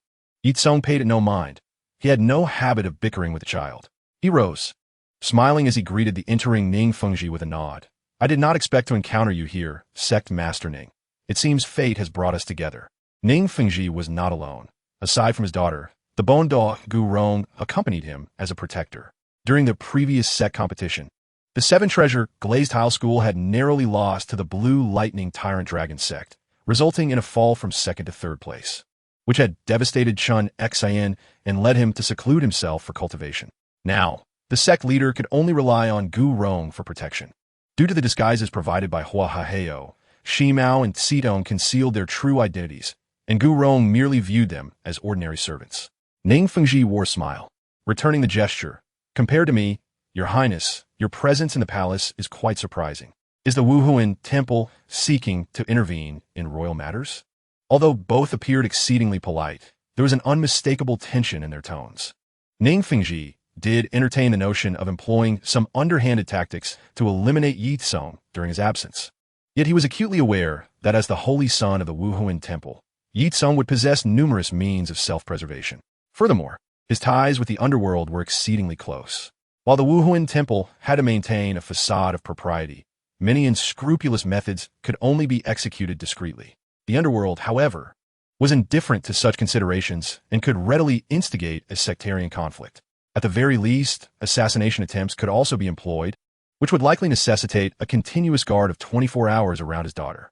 Ye Cong did not linger excessively, and, after a brief farewell to Xue Qinghe, departed with his maid. Unbeknownst to anyone, just as he exited the grand palace doors, he subtly raised a finger, summoning forth a magnificent flag of the demon. He whispered, Zhoulan, employ soul possession. As his words fell, a swirling mass of azure smoke gradually coalesced into a rather peculiar entity, the shadow demon Eunice. Unlike his other flag demons, Eunice, though imbued with intelligence, was a thorough lunatic devoid of any constructive emotions, driven solely by a primal instinct for consumption and destruction. His allegiance lay firmly within the realm of chaotic evil, rendering him an outlier even among his kin. Fortunately, under Ye Cong's absolute dominion over his flag demons, he felt reassured that a rebellion from this one was unlikely. Bestowed with the name Zhoulan, Eunice transformed into a plume of black smoke, infiltrating the palace and merging with Ning Rongrong's body. This entire process occurred without a whisper, undetected even by the title de law. Chapter 150. The Bell Tower. Meanwhile, the royal residence of Prince Xuexing was far from tranquil. Accompanied by the sound of shattering teacups, Xuexing's furious voice berated his ineffectual nephew, Xue Beng, fool, who told you to provoke the holy son of the Wuhuan temple. In a frenzy, Xuexing paced the room, while Xue Beng, though aggrieved, could not restrain himself from retorting. Uncle, you were the one who encouraged me to act like a young dandy. I urged you to be a dandy, not to become a useless idler. When faced with someone wielding true power, instead of seeking to cultivate an alliance for mutual benefit, you have chosen to offend him. Do you truly wish to be a lord without any purpose? Xuexing felt a surge of nausea. If not for the fact that, aside from Xue Qinghe, Xue Beng was the only remaining prince, he would never support this imbecile. Xuexing's reluctance to back Xue Qinghe was not without reason. Although Emperor Xue Yi had yet to formally designate a crown prince, he had long entrusted the majority of the empire's affairs to Xue Qinghe. Due to his extraordinary administrative capabilities, Xue Qinghe had garnered the emperor's admiration and trust, effectively positioning himself as the acting vice-emperor of the Tiando Empire. Upon assuming power, Xue Qinghe enacted a law stating that the princes were to be held to the same legal standards as commoners, thereby curtailing the privileges of the nobility. Those accustomed to wielding power and indulging in luxury could hardly tolerate being placed on equal footing with the common folk. Consequently, they engaged in numerous overt and covert conflicts against Xue Qinghe, with Xuexing at the forefront, frequently concocting schemes to vex his nephew. Xuexing understood that if given time, should Xue Qinghe ascend to the throne, he would find himself in grave danger, perhaps even facing a fate of being stabbed 17 times and left for dead. On another front, he harbored his own ambitions, yearning to occupy that esteemed position for himself. Although he dared not make an overtly reckless move just yet, he relished the thought of being the regent for a few days, confident that he could easily manipulate someone as dim-witted as Xuebong. Despite his current status as a prince, second only to the emperor, he was still unsatisfied. Regardless of his rank, he remained a subject, whether it be his elder brother, Emperor Shuiyi, or his nephew, Xue Qinghe, as long as they occupied the throne. A mere word from them could render him destitute. Hence, he endeavored to seize control of his fate, aspiring not only to ensure his power remained unchallenged for eternity, but also to grasp even greater authority. After departing the imperial palace, Ye Cong did not return to the inn, but instead seized the opportunity to leave the Tiando imperial city before the curfew commenced, steering his carriage directly towards the sunset forest. Although Shauna was puzzled by his actions, she refrained from questioning him, dutifully fulfilling her role as a driver. Having already endured enough fright for one day, she was loath to experience another wave of terror. As the carriage approached the outskirts of the sunset forest, Ye Cong instructed Shauna to halt at a nearby inn, opting to proceed on foot into the forest. As they ventured deeper into the periphery, Ye Cong suddenly spoke. "I say, good sir, you've been tailing me since I left the palace. After such a lengthy pursuit, it must be time for you to reveal yourself." Before Shauna could react, a peculiar laughter echoed in the air. "Little boy, your ears are quite keen. Once you are dead, I shall have them severed to serve as a delicacy." Startled by the sudden appearance of a middle-aged man, Shauna instinctively positioned herself in front of Ye Cong. Yet, Ye Cong merely brushed her aside, exasperatedly stating, "You must be from the bell tower, right? Enough with the chit-chat. Let's commence." With that, he brandished his soul-settling hammer before him. The bell tower was indeed a notorious assassination organization, affiliated with the mercenary group known as the Crimson Blood Legion, both part of the Broadersor Alliance. The bell tower boasted remarkable strength, having proclaimed years ago that with sufficient payment, even a titled Douluo could be slain. Aside from the occasional board officials who wandered in for amusement, the regular inhabitants included 12 elite assassins at the Soul-Douluo level, collectively known as the 12 Death Portraits. Despite all being Soul-Douluo, it was rumored that should they unite, their combined might could forge a formation powerful enough to threaten even a super Douluo of the 95th level or higher. Upon discovering that the events at the Tiando Great Soul Arena were orchestrated by Ye Cong, the bell tower dispatched assassins to eliminate him. The moment Ye Cong laid eyes on the small bell, he immediately informed Huahaha and Qiandaolu, the two foremost powerhouses on the continent. With their offspring targeted by an assassination organization, they could not allow the matter to rest, although they were unaware of the organization's headquarters. The bell tower was relatively easy to locate. Following some amicable negotiations, both parties agreed to a treaty allowing the bell tower to continue sending assassins after Ye Cong, provided their ranks did not exceed his by more than one spirit ring. Thus, with Ye Cong at the 42nd rank as a Soul Master, the bell tower could dispatch a maximum of a 59th rank Soul King. While the leader of the bell tower was displeased with this agreement, he dared not oppose it. He understood that should he utter a single dissenting word, his life would be forfeit. Yet if he were to cease his pursuit, he would not escape retribution either, likely facing dire consequences. Though the bell tower sought to eliminate Ye Cong, they also wished to utilize him as a means to hone their skills. After all, even if Ye Cong were to falter, he possessed ample trump cards to ensure his survival. Ye Cong cast a sidelong glance at the middle-aged man who had come to assassinate him, his voice devoid of emotion. "You speak too much.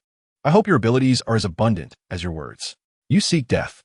The The middle-aged man was suddenly engulfed in fury, instantly activating his martial soul, revealing 5 soul rings of yellow, yellow, purple, purple, and black behind him, accompanied by the emergence of a blood drum. An overwhelming stench reminiscent of a sea of corpses flooded the air. It was evident that he was an evil soul master. Ye Cong, who initially bore an indifferent expression, now wore a grim countenance. Had the newcomer been merely an ordinary assassin, Ye Cong would not have felt particularly enraged.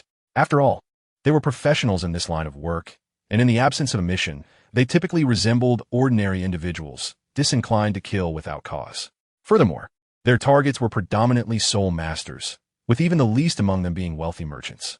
However, evil soul masters were a different story, akin to rats scurrying through the streets. Universally despised, they practiced their cultivation through slaughter, often focusing their sights on defenseless ordinary people, and could readily annihilate entire villages, leaving a trail of bloodshed in their wake. Chapter 151. Counterattack. Ye Cong's voice was cold. How many lives have you taken to reach such a level? Ha ha ha. Do you remember how many small buns you've eaten?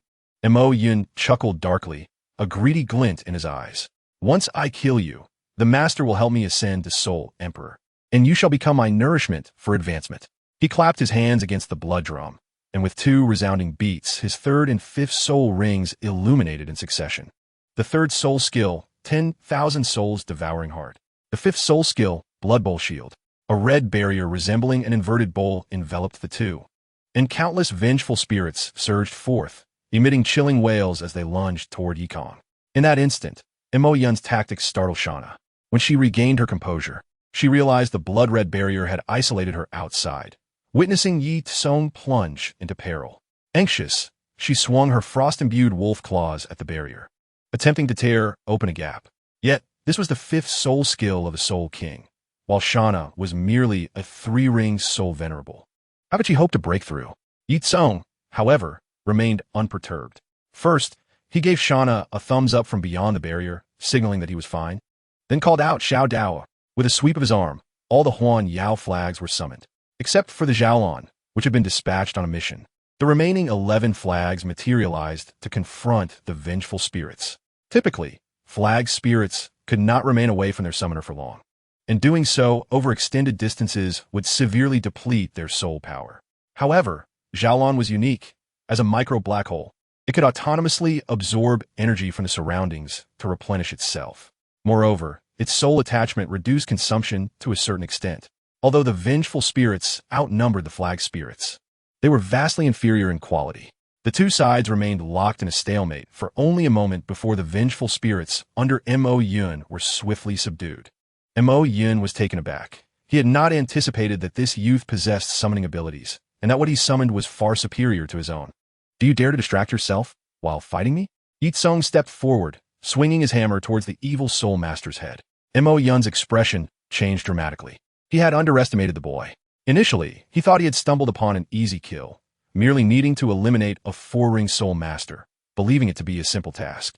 But now, he realized he was gravely mistaken.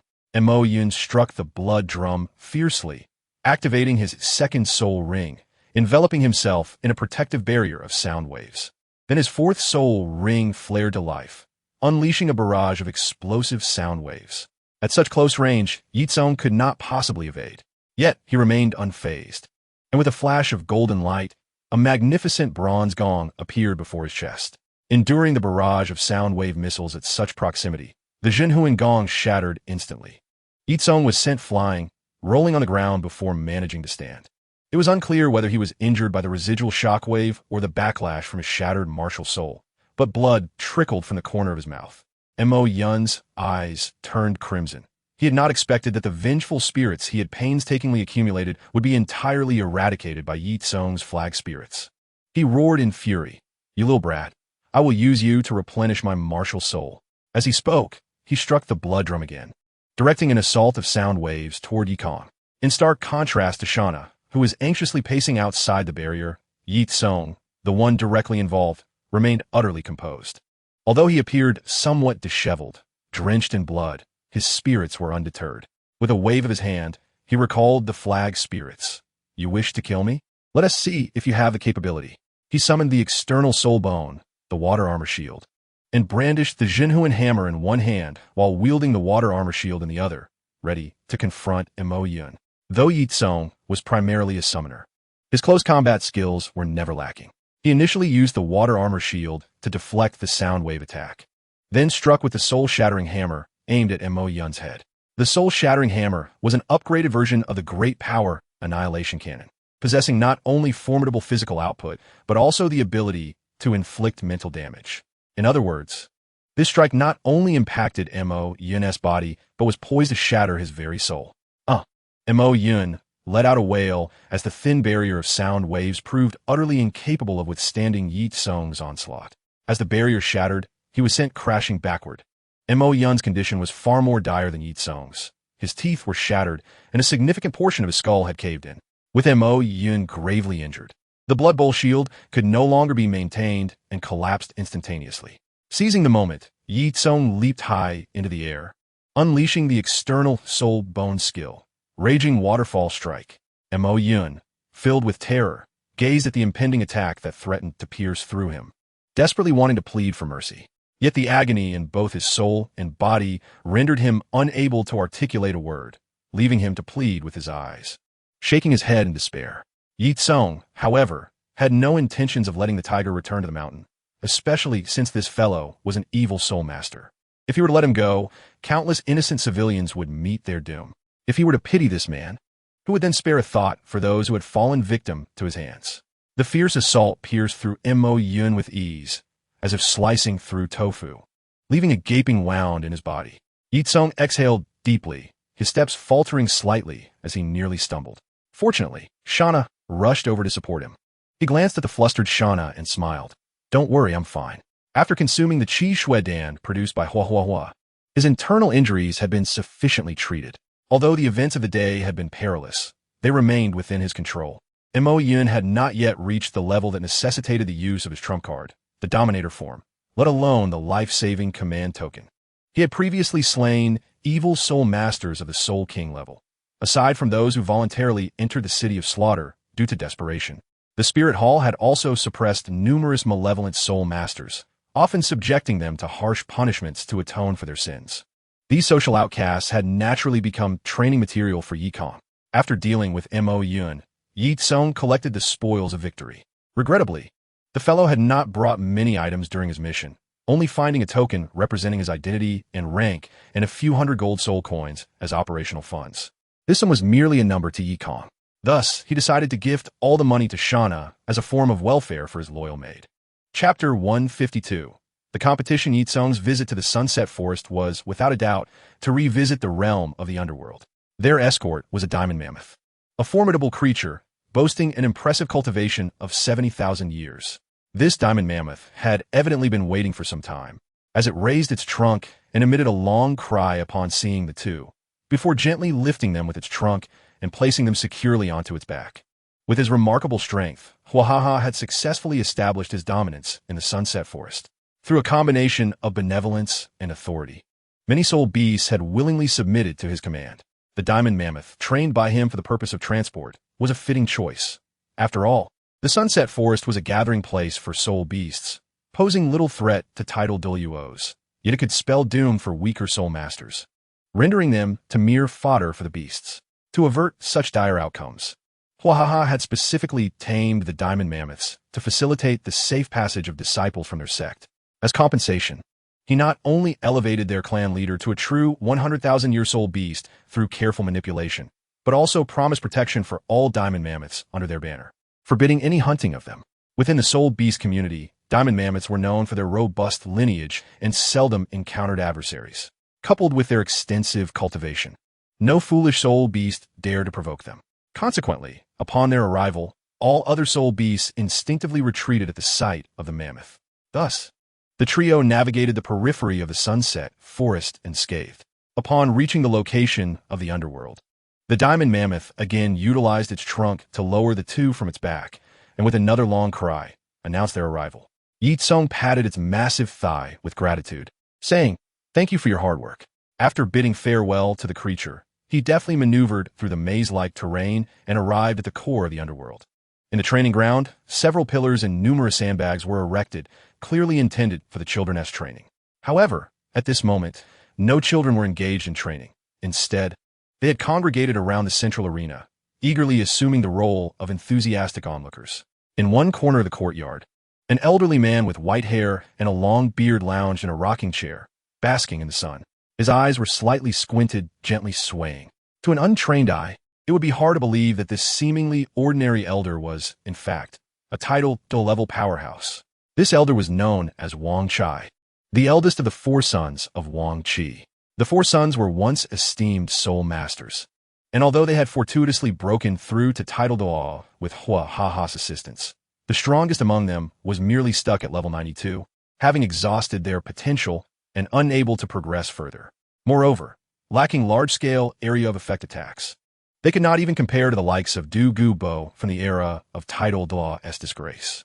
After all, Du Gu Bo had been known to claim that while he might not be able to defeat any title Douluo, he could reduce them to mere shadows of their former selves. While the 4 sons may not possess overwhelming offensive capabilities against groups, they excelled in one-on-one engagements, and upon acquiring their 9th soul skill, their ability to restrict and annoy their opponents had reached new heights. Being twin siblings, the 4 of them could unleash a powerful martial soul fusion technique that had once been sufficient to confine a title Douluo. Had it not been for this, they would not have caught Hua Haha's attention, nor would they have had the opportunity to break through to title Douluo. Now that they had surpassed the title Douluo level, rumors circulated that their martial soul fusion technique could even ensnare Hua Haha for a brief moment. Ye Cong, with his formidable mental prowess, quickly discerned that while Wang Chai appeared to be leisurely soaking up the sun, he was actually keeping a keen eye on the arena. Should anything go awry, he would immediately intervene to rescue the defeated combatant. Ye Cong nodded, choosing not to greet him, and instead blended into the crowd, feigning the demeanor of a novice eager to witness the unfolding spectacle. As he gazed at the combatants in the arena, Ye Cong was somewhat surprised. The young girl was someone he recognized. She was Lin Xiao Xiao, a gifted young lady he had summoned over a year ago using a genius summoning card. The identity of her opponent, however, remained a mystery to him. He turned to a nearby student, curious, and inquired, "What is the situation here?" The student, unfamiliar with Ye Cong, assumed he was new and enthusiastically introduced, "Ah, you must be here for the first time. Let me tell you, the girl is Lin Xiao Xiao, the second strongest among the younger generation of the underworld, and our big sister, a direct disciple of the master of the realm. The challenger is a genius from the Piji clan, who believe his talent is unparalleled, hence his challenge to our big sister." "Second strongest?" Ye Cong asked, intrigued. "Indeed. The first is the illustrious Jiangyu. There is also the legendary Holy Sun, but he is rarely seen, so he isn't counted in the rankings. No one knows who would prevail if he and Jiangyu were to battle." The student lamented with a shake of his head. Ye Cong chose not to elaborate further, smiling quietly as his attention returned to the arena. "Be careful," Yang Kuan shouted, launching forward with a flick of his toes, his 3 soul rings shimmering as he wielded his spear. Yang Kuan had not fully inherited the traditional martial soul of the Yang family, the Pasol spear. Instead, it had mutated into the rock-splitting spear with earth attributes. "Break!" he cried, thrusting the spear forward. The rock-splitting spear glowed with a soft yellow light enhanced by his first soul skill, the tip gleaming sharply. Due to the mutation of his martial soul, he had access to new abilities, distinct from those of the Piji clan. His first soul ring derived from a 400-year-old earth dragon beast, augmenting his control over earth elements and imbuing his martial soul with a hint of draconic energy. Lin Xiao Xiao was not to be outdone. Her brush lengthened under the effect of her first soul skill, transforming into the judge's pen, a unique weapon to counter Yang Kuan.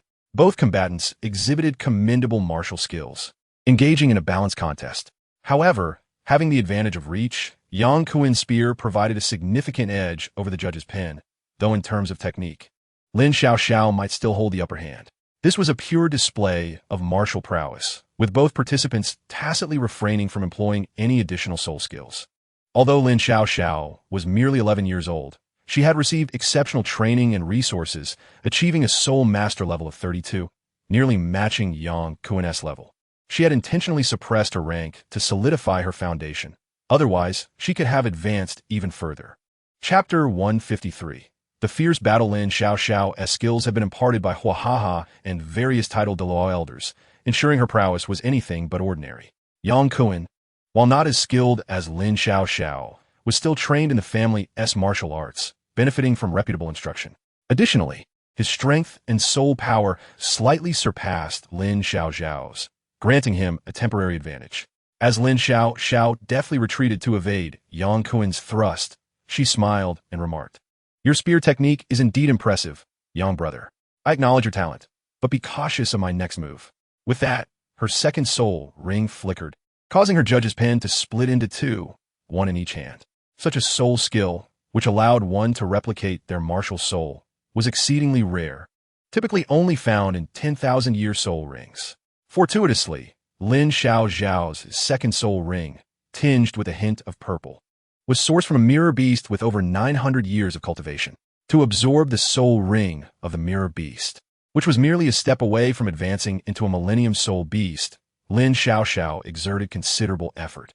Employing a dual approach, she wielded her left hand, the judgment pen, to deftly deflect Yang Kuan's Yin Chang, Liye Yin Xiang, seizing the opportunity as he exposed a flaw in his defense. With her right hand, she thrust forward, the tip of the judgment pen aimed directly at Yang Kuan's throat. Yang Kuan's expression stiffened momentarily as he hastily withdrew his weapon, simultaneously activating his second soul skill.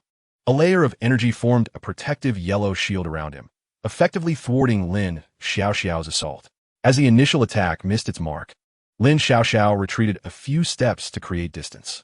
Both opponents bore serious expressions, and after a brief respite, they commenced the second round of their contest. If their earlier confrontation was merely a display of martial prowess, this round would genuinely reveal a soul master's comprehension of their own soul skills and martial spirits. Taking the initiative, Lin Xiaoxiao illuminated her third soul ring, and, with the void as her canvas and soul power as her ink, she rapidly completed her painting. Her third soul skill, named Miao by Sheng Hua, truly embodied the characteristics of a brush. This skill bore similarities to Ye Cong's, allowing her to summon a specific soul beast through her artwork to aid her in battle. Naturally, the summoned soul beast could not rival Ye Cong's formidable creature. The quantity, strength, and duration of the soul beast simulated through her painting were all constrained by Lin Xiaoxiao's soul power. More importantly, executing this skill required her to possess a profound foundation in painting. The closer her depiction resembled the actual soul beast, the more potent the summoned entity would be. Lin Xiaoxiao chose to depict the four-armed magic ape, a powerful soul beast endowed with Titan bloodline known for its formidable strength. Although its bloodline was not as pure as that of the Titan giant ape, it was still exceedingly powerful. Yang Kuan would not grant her the opportunity to fully realize her painting of the four-armed magic ape. With a flick of his wrist, he unleashed his third soul skill, Fei Yan. As his purple soul ring glowed, the long yellow spear emitted a radiant light, and countless stones began to levitate around him, hurtling towards Lin Xiaoxiao at the direction indicated by spear's tip. Faced with the onslaught of flying stones, Lin Xiaoxiao's expression shifted slightly. Yet she found herself unable to move freely at that moment, forcing her to brace herself for the impending strike. Channeling her soul power, she rapidly conjured a set of rudimentary armor, her martial spirit manifesting as a protective shell. This technique was deemed one of the unique skills of the underworld, akin to a martial spirit embodiment experience card, significantly enhancing her offensive and defensive capabilities. By manipulating her soul power with her martial spirit as the foundation, she forged the most suitable armor for herself. The higher her level, the greater the coverage of the armor on her body. By the Soul Saint rank, she could create a complete suit of armor. However, at that point, the martial spirit embodiment would become less crucial, as the martial spirit itself was far more effective. This method might not hold much merit for beast martial spirits, as the enhancement to physical attributes after the martial spirit's manifestation was considerable, rendering them exceptionally resilient. Yet for ordinary weapon martial spirit masters and support-type soul masters, it could prove life-saving. For instance, Lin Xiaoxiao, confronted with such a fierce attack, merely let out a muffled groan, a trace of blood staining her lips. Fortunately, the four-armed magic ape was successfully conjured, unleashing a mighty roar as it materialized on the stage. Relieved after summoning this colossal being, Lin Xiaoxiao took refuge behind it to catch her breath. Although she had sustained minimal damage from the attack, she would be unable to rejoin the fray for a while. Confronted by this towering beast, standing 2 to 3 meters tall, Yang Kuen's expression shifted slightly, though he remained composed. With a cold snort, he advanced, twirling his spear. Yang Kuen lightly tapped the ground with his right foot, bending low as he propelled himself towards the four-armed magic ape. The ape, undeterred, let out a furious roar, crouching low to gather strength before lunging directly at Yang Kuen. Yang Kuen leaped to evade the ape's assault, thrusting his spear towards it mid-air. The four-armed magic ape swiftly altered its tactics to dodge. Had it been a true soul beast, it could have withstood the attack without flinching, but as a mere simulation. Its defensive capabilities were inferior, and excessive damage would cause it to dissipate. After evading, the four-armed magic ape swiftly repositioned itself before Yang Kuen could regain his footing. Launching itself at him, Yang Kuen had no choice but to block with his spear, yet even so, he was sent sprawling several meters back. Seizing the opportunity, the ape leaped high, raising its arms to smash down upon Yang Kuen. With immense strength, the impact multiplied, intensifying its force. Yang Kuen's countenance grew grave as he activated his martial spirit armor, bracing himself against the blow. After a brief exchange, they passed each other, and Yang Kuen quickly turned to thrust his spear at the ape's vulnerable spot. The four-armed magic ape reacted swiftly, using its arms to block and counter. Due to the disparity in strength, Yang Kuen was forced to retreat several steps. The ape capitalized on the moment, bringing all 3 of its remaining arms crashing down upon his chest. Yang Kuen hastily lowered his stance, executing a sweeping kick aimed at the four-armed magic ape. He understood that in a direct confrontation, he would never be able to overpower such a massive opponent. His only strategy was to delay until Lin Xiaoxiao's soul power was exhausted, at which point this giant would naturally fade away. In the ensuing chaos, the four-armed magic ape deftly evaded Yang Kuen's attack. In a split second, as it landed, Yang Kuen swung his arm, aiming a forceful blow at the ape's face. The ape retaliated, using its upper arms to crush the spear's tip, while its other arms swept towards Yang Kuen. The battle escalated to a fever pitch as Yang Kuen, after deflecting the ape's blow, swiftly countered with a thrust aimed at its throat. The four-armed magic ape continuously employed its arms for defense and evasion, while Yang Kuen relentlessly pressured it, each move faster and more perilous than the last. As the ape found itself backed against the edge of the arena, it suddenly bared its teeth and emitted a furious roar, raising its arms to seize the spear's tip with a barehanded grip. With immense force, it slammed its other hands against the spear shaft, overpowering Yang Kuen and causing him to lose his grip on his weapon, forcing him to stagger back several steps. In that moment, the four-armed magic ape, or rather Lin Xiaoxiao controlling it, would not let this opportunity slip, launching a punch towards Yang Kuen's chest. Caught off guard, Yang Kuen could only cross his arms to shield himself. With a dull thud, he was sent reeling several meters back, nearly losing his balance. He felt an excruciating pain in his arms, rendering them nearly immobile. Had it not been for his martial spirit armor, that punch would have shattered his bones. At this point, Yang Kuen was too exhausted to continue and had no choice but to concede defeat. Lin Xiaoxiao also breathed a sigh of relief. Had the battle continued, her own soul power would have been depleted, and she would have faced defeat. The competition has come to a close, with Lin Xiaoxiao emerging victorious. The audience, predominantly her fans, erupted in cheers upon witnessing their idol's triumph. Ye Cong, however, discreetly slipped away from the arena, leaving no trace. Although he held a keen interest in the girl capable of summoning soul beasts, she remained obedient, following Ye Cong without question. As they reached the shade of a tree, Ye Cong suddenly halted, a hint of exasperation in his tone. Dugu Qianbei, is it truly necessary for you to hide in the tree? A hearty laugh echoed in response, and a young man with green hair leapt down from the branches. Shana, startled, instinctively brandished her soul ring in front of Ye Cong. With her claws bared and teeth gritted, she glared fiercely at Dugu Bo. The shame of failing to fulfill her duty as a protector during the previous assassination attempt weighed heavily on her, and she was determined not to cower again. Yet, her fierce demeanor had little effect on Dugu Bo, who merely found it rather endearing. With a scoff, he suddenly adopted a more menacing expression, swiftly grasping Shana by the throat. Little girl, you are diligent, but do you truly believe a mere soul sovereign can stop me? Ye Cong, discontent with Dugu Bo's actions, placed a hand on his wrist. Dugu Qianbei, spare her your jest. Douluo Bo's expression promptly reverted to normal as he released her with a hearty laugh. I was merely joking. This little girl is quite loyal indeed. He saw nothing inappropriate in his actions, for in his worldview, servants were not regarded as human, akin to mere pets. This perspective was widespread, with Ye Cong being one of the rare individuals whose views differed. Observing Shauna, who was kneeling and coughing, Ye Cong glanced at the indifferent Douluo Bo. He thought, my little sister must not be bullied. I shall ensure she receives due compensation. While contemplating his plan, he accompanied Douluo Bo into the core of the underworld. As they passed through the ice and fire Yin-Yang Ai, they encountered Lan Yuwei, who was meditating alongside Jiang Yu and Ma Hongjun, who were training in the respective ice and fire eyes.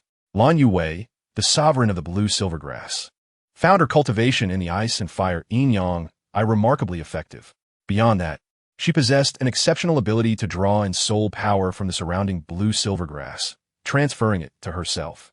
While her authority was not yet complete, she could still command the grass with ease, having earned her throne through her own strength rather than inheritance. Her ability to govern was as instinctive as eating and drinking, requiring no tokens to validate her authority. Had it been otherwise, she would not have divided a portion of her power to create a crown for the Blue Silver King to safeguard. Jiang Yu and Ma Hongjun, embodying the water and fire attributes, corresponded perfectly with the two springs. Fortuitously, they had been accepted as disciples by the formidable spirit Douluo, Shanghui, and Xianin. Having consumed precious elixirs earlier, they rapidly enhanced their powers, even experiencing a transformation in their martial souls. Jiang Yu successfully awakened the dragon bloodline within his martial soul, evolving from the crimson water avoidance to the azure dragon of purity. Ma Hongjun adeptly transformed his evil fire for personal use, rendering him immune to its backlash and becoming a true fire phoenix. Nevertheless, his love for food remained unabated, for the essence of a gourmand was deeply ingrained in his nature, largely independent of his martial soul. Ye Cong did not disturb them, merely pausing to observe before proceeding to the grand estate. Douluo Bo halted at the entrance, leaving Ye Cong to push open the grand doors and step inside alone. In the hall, Hua was engaged in conversation with the guardians Shanghui and Xianin. To his surprise, he spotted the formidable beast god Emperor Tian. After greeting everyone, Ye Cong learned they were discussing the feasibility of artificial soul rings, and without hesitation, he pulled up a chair and joined the discourse. He soon noticed that Shanghui seemed slightly off. Although always gentle, today, her warmth seemed tinged with maternal affection. More notably, her hand instinctively rested on her abdomen, gently caressing it, her gaze occasionally drifting downwards with an air of tenderness. A rather absurd thought sprang to Ye Cong's mind, and he cast an odd glance at Xianin. Xianin, arms crossed, scolded him. Why do I feel you're thinking something rather inappropriate? The contrast between his grumpy demeanor and youthful appearance was striking. Before Ye Cong could respond, Emperor Tian playfully ruffled Xuanin's hair, exclaiming, little one, your powers of observation are quite sharp. Turning to Xianin, he continued, look at you, getting a girl your age pregnant. Such behavior would be scandalous even among soul beasts. In human society, you'd be facing serious charges. Indeed, a minimum of 5 years, with the maximum being the death penalty. Ye Cong chimed in, adding fuel to the fire. On Douluo Continent, which largely operated under agrarian civilization, the life expectancy of ordinary folk who could not cultivate aside from soul masters was relatively short. Consequently, the legal marriage age had been lowered to 12. Xianin, visibly displeased, swatted Emperor Tian's hand away. Humph, Saint Hui and I merely appear youthful. Our true ages surpass even those of soul masters and soul beasts. Furthermore, Emperor Tian, don't think your status as the beast god grants you license to act as you please. By virtue of our lineage, you ought to address me as uncle. Don't flatter yourself. Emperor Tian retorted dismissively. To put it bluntly, you don't even measure up to my uncle's reincarnated self. What right do you have to demand my respect? Ye Cong, observing the two seemingly ageless figures bickering like children, felt a twitch at the corner of his mouth. The once awe-inspiring beast god Emperor Tian seemed to be losing his grandeur. Could you two quiet down? It's rather embarrassing to argue in front of a child at your age, interjected Shanghui, unable to contain herself any longer. With a delicate hand pressed to her forehead, she chastised the two men. Though her tone was gentle, it wielded significant authority, and they promptly fell silent. Yet, their expressions conveyed a lingering rivalry, each glaring at the other. Meanwhile, In the seven-treasure glazed tile school, Ning Rongrong had fallen ill after returning home, often succumbing to fits of madness under the deliberate influence of Yuna's curse. In her frenzied state, Ning Rongrong displayed immense strength, requiring several burly men to restrain her. Despite being a pampered young lady, Ning Fengji, peering through the mirror, sighed at the sight of Ning Rongrong, who resembled a wild beast as she roared and wreaked havoc in her confinement. Though he had many offspring, they were all born of concubines, and his connection to them was tenuous at best. Ning Fengzhi's only legitimate daughter, Ning Rongrong, was the sole focus of his affections after the passing of his wife, Cheng Shi. Observing the current state of his beloved daughter, he felt as though his heart was being torn asunder. It was only after her return from the imperial palace that Ning Rongrong had succumbed to her present condition. Although Ning Fengji had harbored doubts about whether Ye Cong from the Wuhan palace might have engaged in some underhanded dealings, such suspicions remained merely conjectural. After all, no matter how talented Ye Cong was, he had yet to mature, and according to reports from spies within the Wuhan palace, he was still merely a soul zone, utterly incapable of poisoning someone in front of a tidal Douluo. In his desperate quest to cure his daughter's mysterious ailment, Ning Fengji had exhausted all his connections. Yet to no avail. Gu Rong, having appeared behind him, cast a sympathetic glance at the frenzied Ning Rongrong, whose eyes had taken on a purplish hue, and spoke. We have summoned numerous healing soul masters, even several mental-type soul masters, but we have yet to find any clues, let alone a cure. Is there truly no hope left? No, there is still one person. After a prolonged silence, Ning Fengji finally spoke, his eyes bloodshot with determination as he clenched his fists. Gu Rong was momentarily taken aback, but soon realized whom Ning Fengji was referring to. You mean Yirenxin? He has already joined the underworld. And with the underworld's close ties to the Wuhan palace, they would be more likely to revel in the misfortunes of the Qibao Liuli sect. If we approach him now, it could be perilous. Ning Fengji interrupted Gu Rong, asserting, Rongrong is the only bloodline left by Aiken. If anything were to happen to her, I would have no face to meet Aiken in the afterlife. Even knowing that I tread into a potential trap, I am willing to do so. Uncle Gu, should the elders become dissatisfied, I ask that you assist me in suppressing them. Ning Fengji was a shrewd businessman who had mastered the art of prioritizing profit over principle. For him, as long as the stakes were high enough, he dared to undertake any venture. Nevertheless, his attitude towards his late wife, Cheng Chun, was markedly different from his dealings in business. Now, he was prepared to pay any price to save his daughter. Gu Rong remained silent for a moment before nodding. Fengji, whatever choice you make, I will stand by your side. Cheng Xin had concluded his seclusion and immediately sought out Ning Fengji. The shattering of his heart had seemingly aged him several years. Previously, he had been an invincible force within the 96th rank, merely a step away from the 97th rank, poised for a breakthrough when opportunity arose. Yet now, he was despondent, lacking the momentum that once propelled him forward, reducing him to a mere conventional 96th rank tidal Duo. Observing the current disheartened state of his once trusted ally, Jian Duo Changexin, Ning Fengji felt an overwhelming sorrow but found himself powerless to alter the situation.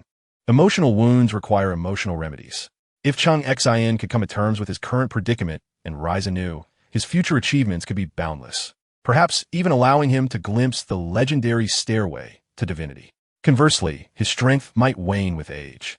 Witnessing the misfortunes befalling both his elder and daughter, Ning Fengji was even struck by a ludicrous thought. Perhaps he was unfit to be the sect leader. Upon learning of Ning Fengji's intentions, Cheng Xin nodded. Fengji, you and Old Bone can rest assured. I will safeguard the sect in your absence. When Ning Fengji arrived at the underworld, the reception was not particularly surprising. There were already individuals waiting at the forest's entrance. The two who greeted them were from the Yu clan and the Feng family, both soul saints. Niu Ben and Feng Jing flanked Ning Fengji's carriage, stepping forward with polite gestures. We, the younger generation, greet sect leader Ning and the Bone Douluo. We have been tasked by the Lord of the Underworld to await your arrival. Seeing that they had anticipated their presence, Ning Fengji exchanged a glance with Gu Rong, further confirming their suspicions regarding the Underworld as the shadowy force behind Ning Rongrong's plight. Though they were filled with indignation, they dared not display it. Recognizing that the Underworld was the only entity capable of rescuing Rongrong, Ning Fengji first signaled to Gu Rong to remain calm, then stepped forward with a smile that was as sincere as it was disingenuous. Ho ho, Your Excellency, Your foresight is truly remarkable. Please lead the way. Sect leader Ning is too kind. It is my duty, Feng Jing replied with a smile, gesturing for them to proceed. The two soul saints led the way, with Ning Fengji driving the carriage and Gu Rong accompanying them from behind. Inside, Ning Rongrong was peacefully asleep, having been administered a sedative. It was the only way to ensure her tranquility. Gu Rong's heart ached for Rongrong's condition, and as he regarded the two leading them, a flash of murderous intent crossed his eyes. However, he quickly suppressed such emotions. He was on their territory, and should he act rashly, he might find himself entering standing and leaving lying down. As they traveled in silence, Ning Fengji and his entourage soon encountered Hua Hua Ha, since it was still daytime. The version of Hua Hua Ha that met them was the gentle, amiable one. After a brief exchange of pleasantries, Ning Fengji directly articulated his purpose for the visit. The soft-hearted Hua Hua Ha was easily moved by Ning Fengji's embellished description of his daughter's suffering, nearly brought to tears, and readily offered to treat her free of charge. Fortunately, Xian Ming, who sat beside him, quickly interjected, "Sect leader Ning, I sympathize with your plight. But we must first assess whether Ye Renqin can indeed assist." "Very well. I shall trouble you, Your Excellency," Ning Fengji responded respectfully. Having recently witnessed the formidable prowess of Sheng Hui, he surmised that this seemingly youthful boy was likely the underworld's left protector, a formidable 98th rank super Douluo. Unlike Sheng Hui, Xian Ming was quite the opposite in temperament, lacking her gentleness and compassion. He despised being treated as a mere child, and those who crossed him would certainly face severe retribution. The previous incident with Tian was merely a consequence of his own inability to contend with him. Otherwise, he would have ensured that Tian suffered greatly. Due to Ning Fengji's perceptiveness, Xian Ming was in a good mood, and his regard for him increased as he remarked, "I have a general understanding of your daughter's condition. Rest assured, with old Ye's capabilities, she will undoubtedly be cured." "Thank you, Your Excellency," Ning Fengji replied, his face alight with a smile that concealed his true intentions. Although Xian Ming sensed Ning Fengji's ulterior motives, he was disinclined to probe further. After all, with his formidable 98th rank super Douluo status, he was well aware that Ning Fengji, a mere 79th rank soul saint and 95th rank title Douluo, posed little threat to him, even if he was reputed as the world's foremost support-type soul master. Furthermore, they were within the underworld's domain, making any of their ulterior motives utterly futile. After leading Ning Fengji to the courtyard where Ye Renqin resided, Xian Ming departed. As a high-ranking official of the underworld, Ye Renqin was certainly aware of the reason behind Ning Fengji's visit. However, he still had to feign ignorance, greeting him with a beaming smile as he ushered him into the grand hall. "Master Ning, with your myriad responsibilities, I am pleasantly surprised that you could take a moment from your busy schedule to visit this old man. It truly brightens my humble abode. Please come in." Driven by the urgency to save his daughter, Ning Fengji forwent pleasantries and directly articulated his request. Upon hearing Ning Fengji's description and plea, Ye Renqin stroked his goat beard, his brow furrowing in contemplation, as if pondering something profound. Ning Fengji inwardly cursed, thinking, "You're putting on an act. Isn't it your lot that has brought my daughter to this plight?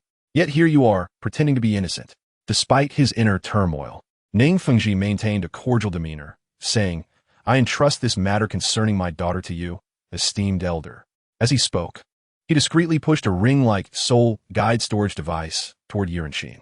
Ye Renqin understood the implication, stretched out his hand to accept the soul guide ring, and feigned hesitation before resolutely stating, "Very well, I shall do my utmost to ensure the well-being of your beloved daughter." A maid then carried the slumbering Ning Rongrong back to the inner chamber, and both Ning Fengji and Gu Rong intended to follow, but Ye Renqin graciously declined their entry. After returning to the rear room, Ye Renqin waved his hand, signaling for the servants to withdraw. Once left alone, Ye Cong leisurely emerged from behind the screen. Ning Rongrong was not merely ill. She had been possessed, a condition that could not be remedied by ordinary means, thus requiring the intervention of her original tormentor. "Ha ha! Elder Yi, I never thought you would resort to deception as well." Ye Cong jested, a smile adorning his face. Ye Renqin's expression darkened. "Saint's son, just proceed with what you must.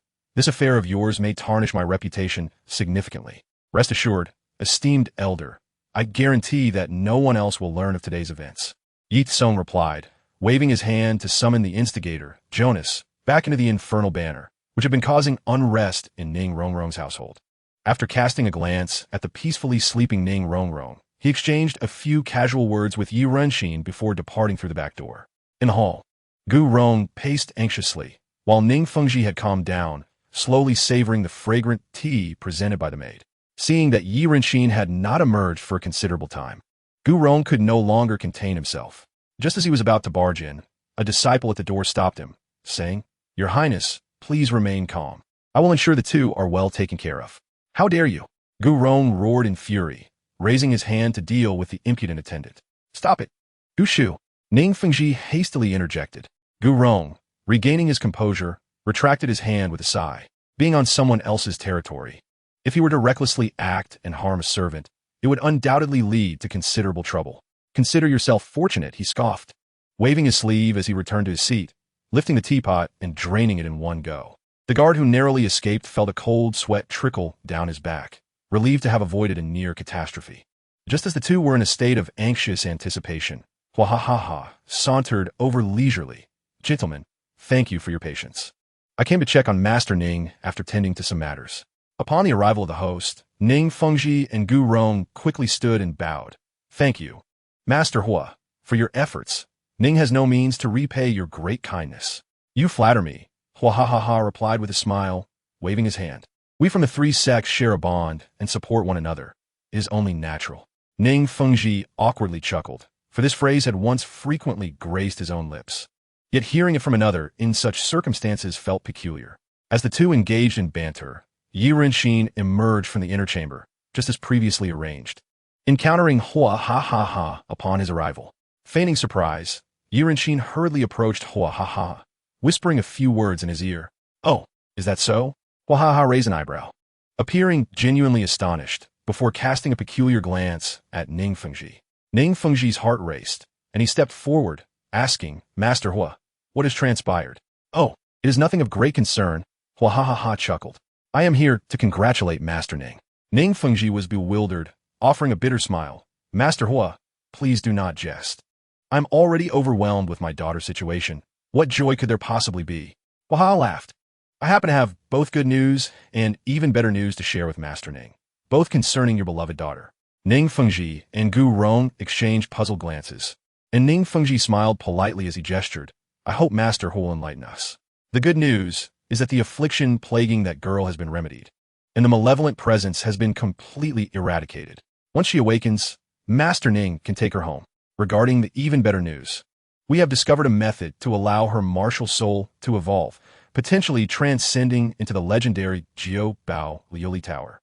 Hua stated nonchalantly. "What?" Although Hua spoke with utmost calmness to Ning Fengji and Gu Rong, it felt like a thunderclap. Ning Fengji even stood in excitement.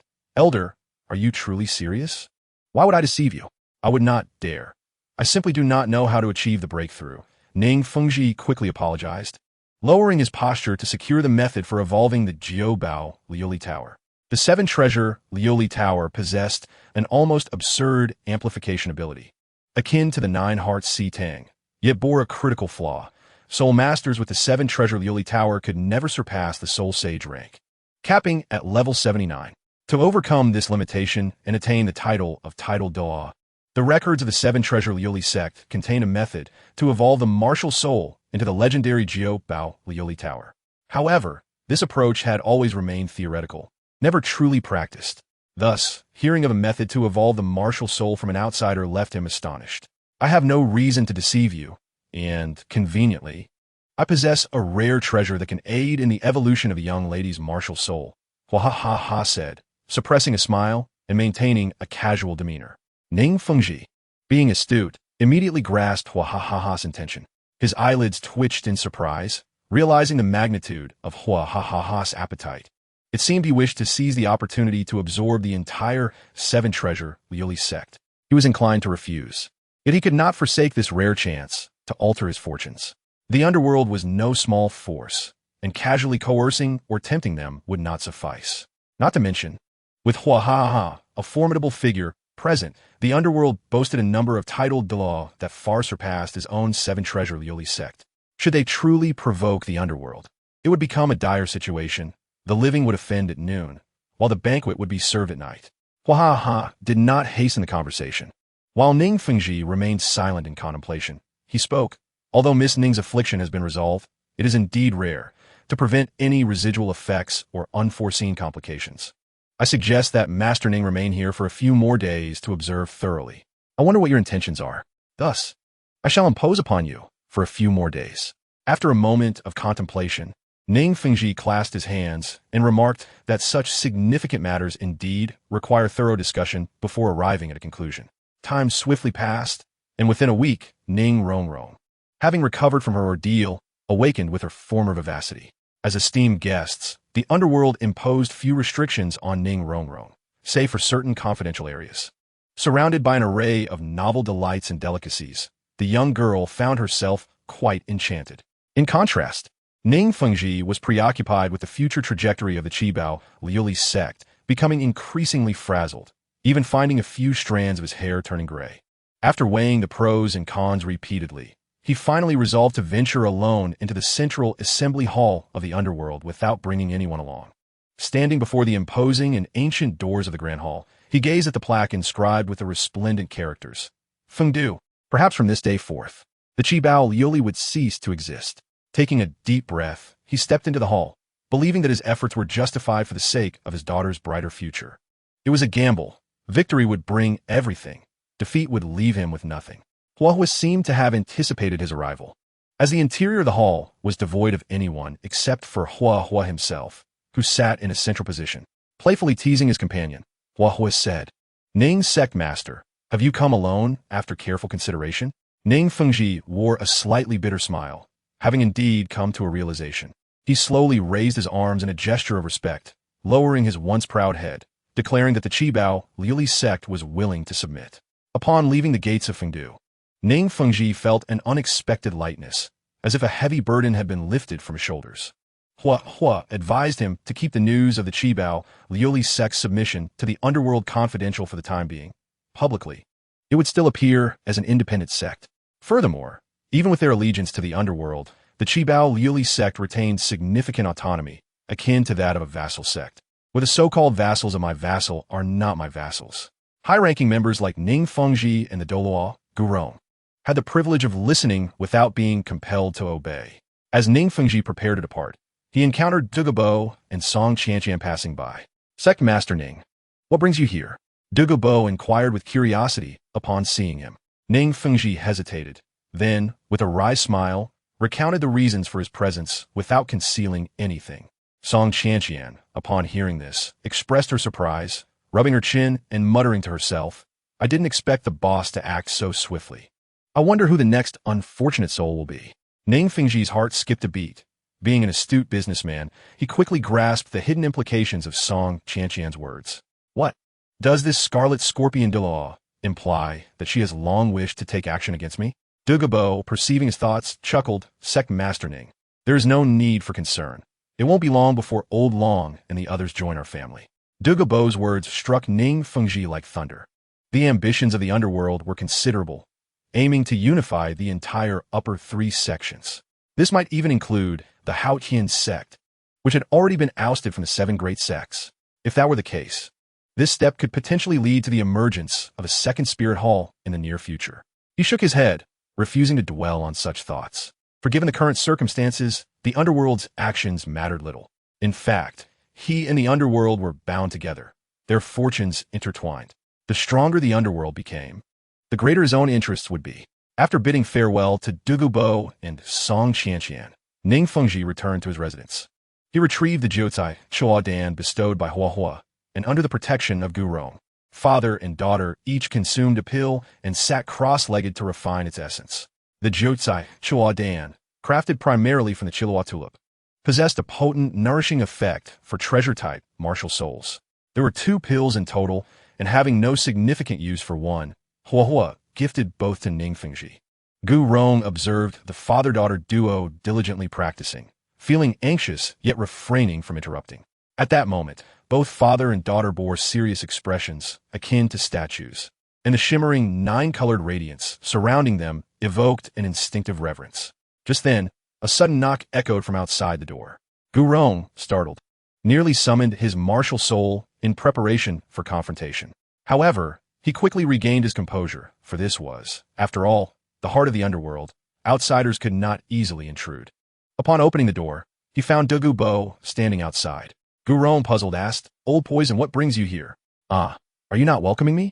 Douluo Bo replied with a smile, attempting to step inside. Gu Rong subtly shifted aside to block his path. "If you seek to visit Fengji, I suggest you return later. He is currently preoccupied with important matters." Douluo Bo halted, shrugging his shoulders, and retrieved a small incense burner from his storage soul guide, handing it to Gu Rong. "From now on, we shall be comrades. This incense burner will assist Sect Master Ning in refining the medicinal effects. I hope it proves useful." After placing the burner in Gu Rong's hands, he waved goodbye and departed.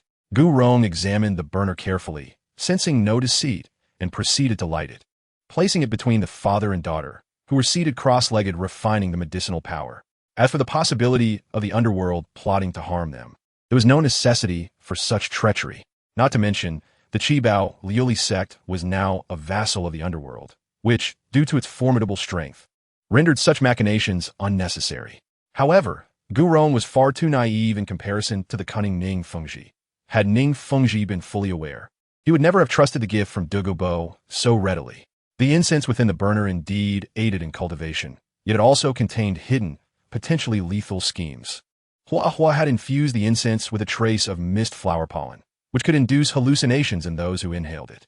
After Hua Hua's meticulous preparation, the pollen produced a terrifying effect, causing those who inhaled it to lower their guard against its creator, even subconsciously obeying all commands. Unbeknownst to them, the three, Gu Rong included, had unwittingly stepped into the trap set by Hua Hua. The evolution did not last long, perhaps extending for another 2 hours. As the 9-colored brilliance enveloping the two gradually dimmed, Ning Fengji was the first to awaken. Gu Rong swiftly approached him, asking with concern, "Fengji, how do you feel?" Ning Fengji appeared rejuvenated, a smile gracing his face. "I feel invigorated. Uncle Gu, I have never felt so well. Now, I am merely a soul ring away from becoming a soul Douluo, and I believe that with your newfound strength, you too could advance another level or two." As he spoke, he summoned his martial soul. 1, 2, 3, 4, 5, 6, 7, 8. What was once the 7-tiered Qibao Liuli Tower had now ascended to the 8-tiered Baobao Liuli Tower. "Fengji, you have truly broken through," Gu Rong exclaimed with excitement in his voice. Ning Fengzhu expressed a hint of regret as he shook his head, lamenting the exhaustion of his potential due to his advanced age. He mused that were it not for this limitation, transcending to become the Jiubao Liuli Tower would not have been beyond his reach. He now found himself placing his hopes on Rongrong. Ushu, what is this?" Ning Fengji inquired curiously, noticing the incense burner that was slowly emitting fragrant smoke. "Oh, this was sent by the old poison master, Douluo Bo. He mentioned it could assist you and Rongrong in better refining the medicinal properties." Gu Rong succinctly explained the situation. With the seed of suggestion already planted in his heart, Ning Fengji accepted this without much skepticism, nodding in acknowledgement and directing his focus elsewhere. Chapter 159, Merely Slaying a God, something not unprecedented even if Rongrong could ascend to the Jiubao Liuli Tower by simply consuming medicinal materials as in the original tale. Now, at a younger age and under better circumstances, the efficacy of the medicine had been fully realized. Not only did she directly elevate to the Jiubao Liuli Tower, but her soul power also ascended from the original level of a 14th level soul master to that of a 20th level. If all went well, after absorbing the soul rings, she could leap several levels further, potentially achieving the status of a 28th or 29th level Grand Soul Master. Though he had anticipated this outcome, witnessing such a magnificent transformation still left Ning Fengji exhilarated to the point of nearly fainting. After years of relentless effort, the breakthroughs pursued by their ancestors had finally materialized. In a decade or so, once Rongrong matured enough to inherit the position of sect leader, the 7-treasure Liuli sect could officially be renamed the Jiubao Liuli sect. For the time being, however, it might be prudent to refer to it as the Babao Liuli sect. Ning Fengji suddenly recalled that the 7-treasure Liuli sect had now allied with the underworld. Although it retained considerable autonomy, it could hardly be considered a true sect anymore. This thought doused his earlier excitement, rendering him somewhat disheartened. They found themselves deep within the Sunset Forest, and with Gu Rong's assistance, They eagerly set out to procure Ning Fengji's 8th soul ring and Rongrong's 2nd soul ring. Meanwhile, after addressing matters concerning the esteemed guests from the 7-treasure Liuli sect, Huahaha began to delve into the sea god relic, the Hanhai Chinkun Jiao, brought back by Ye Cong. As Huahaha infused his soul power and mental energy into the relic, a resounding boom echoed, as if a restriction had been triggered. A golden phantom emerged, exuding an overwhelming divine presence reminiscent of an endless ocean, imbued with an aura of formidable sanctity. Huahaha furrowed his brow, perplexed. When had a deity of the ocean ever been associated with benevolent power? This seemed to indicate a usurpation of authority from the angel god. The towering golden figure coldly regarded Huahaha, noticing that it was not the chosen heir who had awakened it, and its brow furrowed slightly. Nonetheless, it resolved to eliminate this insignificant ant first, relying on the immense fortune of the chosen one to reclaim the sea god's heart. Thus, the consciousness of the sea god slowly declared, "Mortal, to disturb a deity is a crime worthy of death." Its voice resonated like a reverberating bell as it gestured, unleashing a terrifying force akin to a tsunami aimed at obliterating Huahaha entirely. Ha ha ha. The youth of today truly lacked decorum, daring to strike at mortals with such impunity. Huahaha scoffed, effortlessly deflecting the sea god's mental assault with a wave of his staff. Fortunately, he had prepared in advance by opening a new space to activate the sea god's heart. Otherwise, a direct confrontation would have leveled the entire area. Upon hearing Huahaha's words, the sea god's consciousness was taken aback. How did this human know the protocols of the divine realm? Realizing that Huahaha could withstand its attack indicated his extraordinary power, likely a priest of some god, as for which deity backed him. That would be interrogated after subduing him. Regardless of his identity, anyone who dared to interfere with the plans of the god of Shura had already sealed their fate. With this in mind, the sea god's attacks intensified, seeking to quickly subdue Huahaha. However, no matter how rapid it strikes, Huahaha effortlessly countered. "Is that all you have? Compared to the god of Shura, you fall woefully short. There is too much fluff in your position as a deity." What the god of Shura? What has become of her? The sea god's consciousness was startled. It had not received timely updates from its main body, thus unaware that the trace of the god of Shura left within Bibi Dong had been completely erased. Huahaha, uninterested in further conversation, unleashed an overwhelming divine power from his staff, asserting, "You are not worthy to hear what transpires. If this is all you can muster, you may as well cease to exist." As he merged with the devilish jester behind him, his aura surged, reaching the true level of a deity. Although Huahaha had previously allocated a significant portion of the god of Shura's power to Bibi Dong for her martial soul evolution, he retained some for himself. After completely absorbing that power, his strength experienced yet another enhancement. In essence, unless a true deity descended, none would stand as his rival. The sea god's consciousness sensed an intense, almost tangible frenzy and killing intent, experiencing fear for the first time. It could not fathom why such a seemingly insignificant human possessed such formidable strength. Perhaps only the true body descending could quell him. In the face of the imminent confrontation, the sea god as consciousness wielded the sea god trident, glaring fiercely at Huahaha and declaring, "Wretch, do you dare to challenge a god? I am a sea god, sovereign of the divine realm. Do not act recklessly." "Ha ha ha. Merely slaying a god is not beyond my capabilities," Huahaha grinned, revealing a row of gleaming teeth. "If your true form were to descend, I might harbor some trepidation, but against a mere fragment of a god, I could extinguish you with a mere flick of my finger." As he spoke, a mesmerizing scythe materialized in his hand, clearly of divine artifact caliber. Huahaha twirled the scythe, shaking his head in disappointment. Alas, this weapon is only a third intact. Otherwise, dispatching a minor god would be a trivial task. The sea god as consciousness fixed its gaze upon Huahaha's divine weapon, filled with uncertainty. This is the scythe of the god of Shura. It resembles her cursed scythe in quality, but exudes an even greater oppressive force. Could this be a legacy from the fallen deities prior to the Dragon God War? As this thought crossed its mind, greed welled up within it. If it could claim this scythe for itself, its power would undoubtedly ascend to new heights, potentially even transcending to the level of a god king, freeing it from a need to heed the god of Shura's whims. Yet, despite its avarice for the scythe, the immediate priority remained to crush this audacious insect before it, adhering to the principle that the first to strike holds the advantage. The sea god's trident swung down with ferocity toward Huahaha. Chapter 160. Annihilation, the Sea God's Consciousness. The Sea God's consciousness now bore an expression of grave seriousness. Wielding the divine artifact and emanating boundless divine light. Golden 12 styles. Third style. No return. As it moved in tandem with the trident, the weapon surged forth, piercing through the air as if parting countless ocean waves, aimed directly at Huahaha.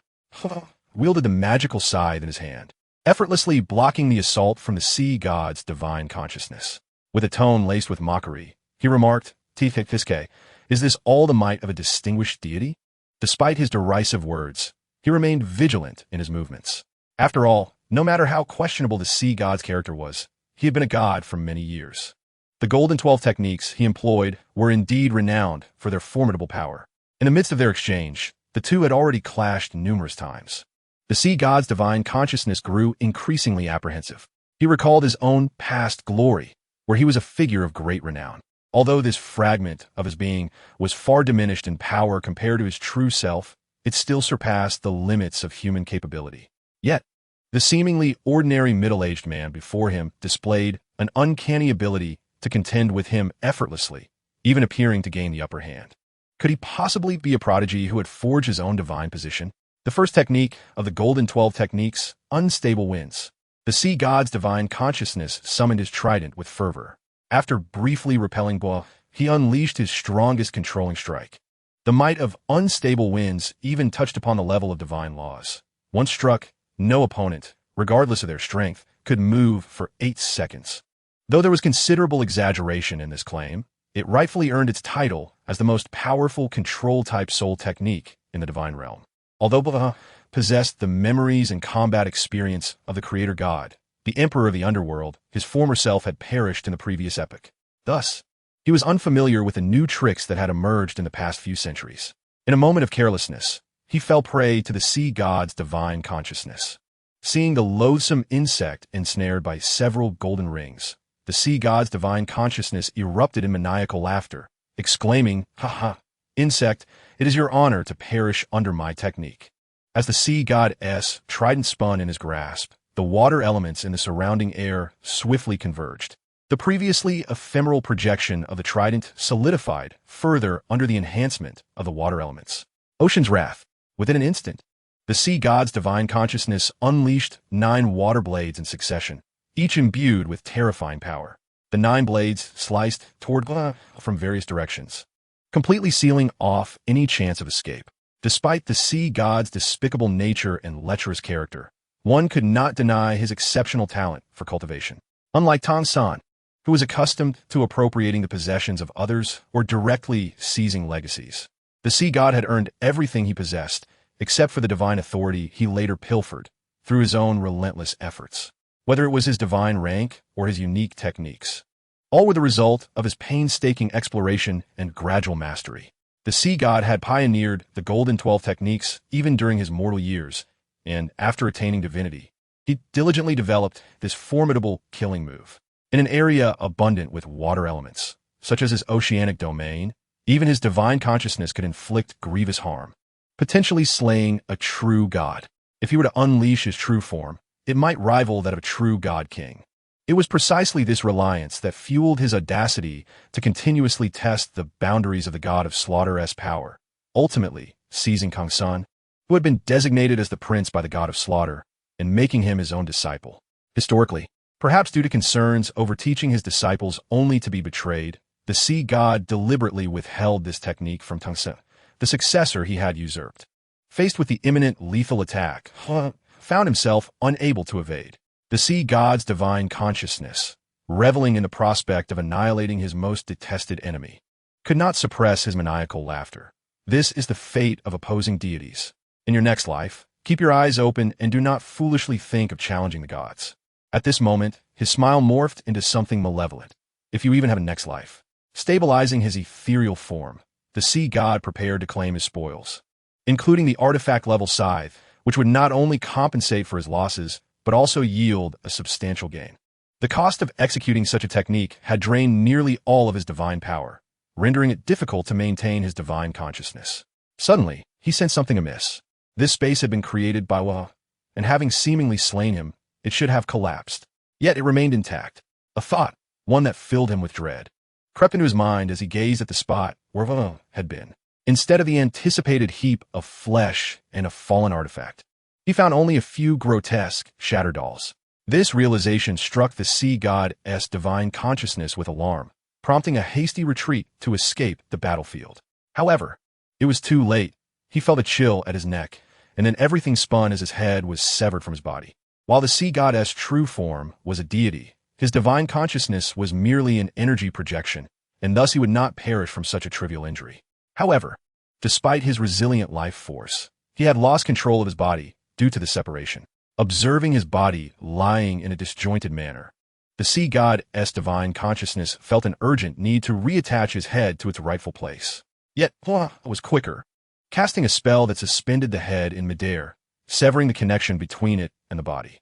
"Since you are but a head now, stay put and do not flit about frightening people," remarked nonchalantly, ignoring the disembodied head.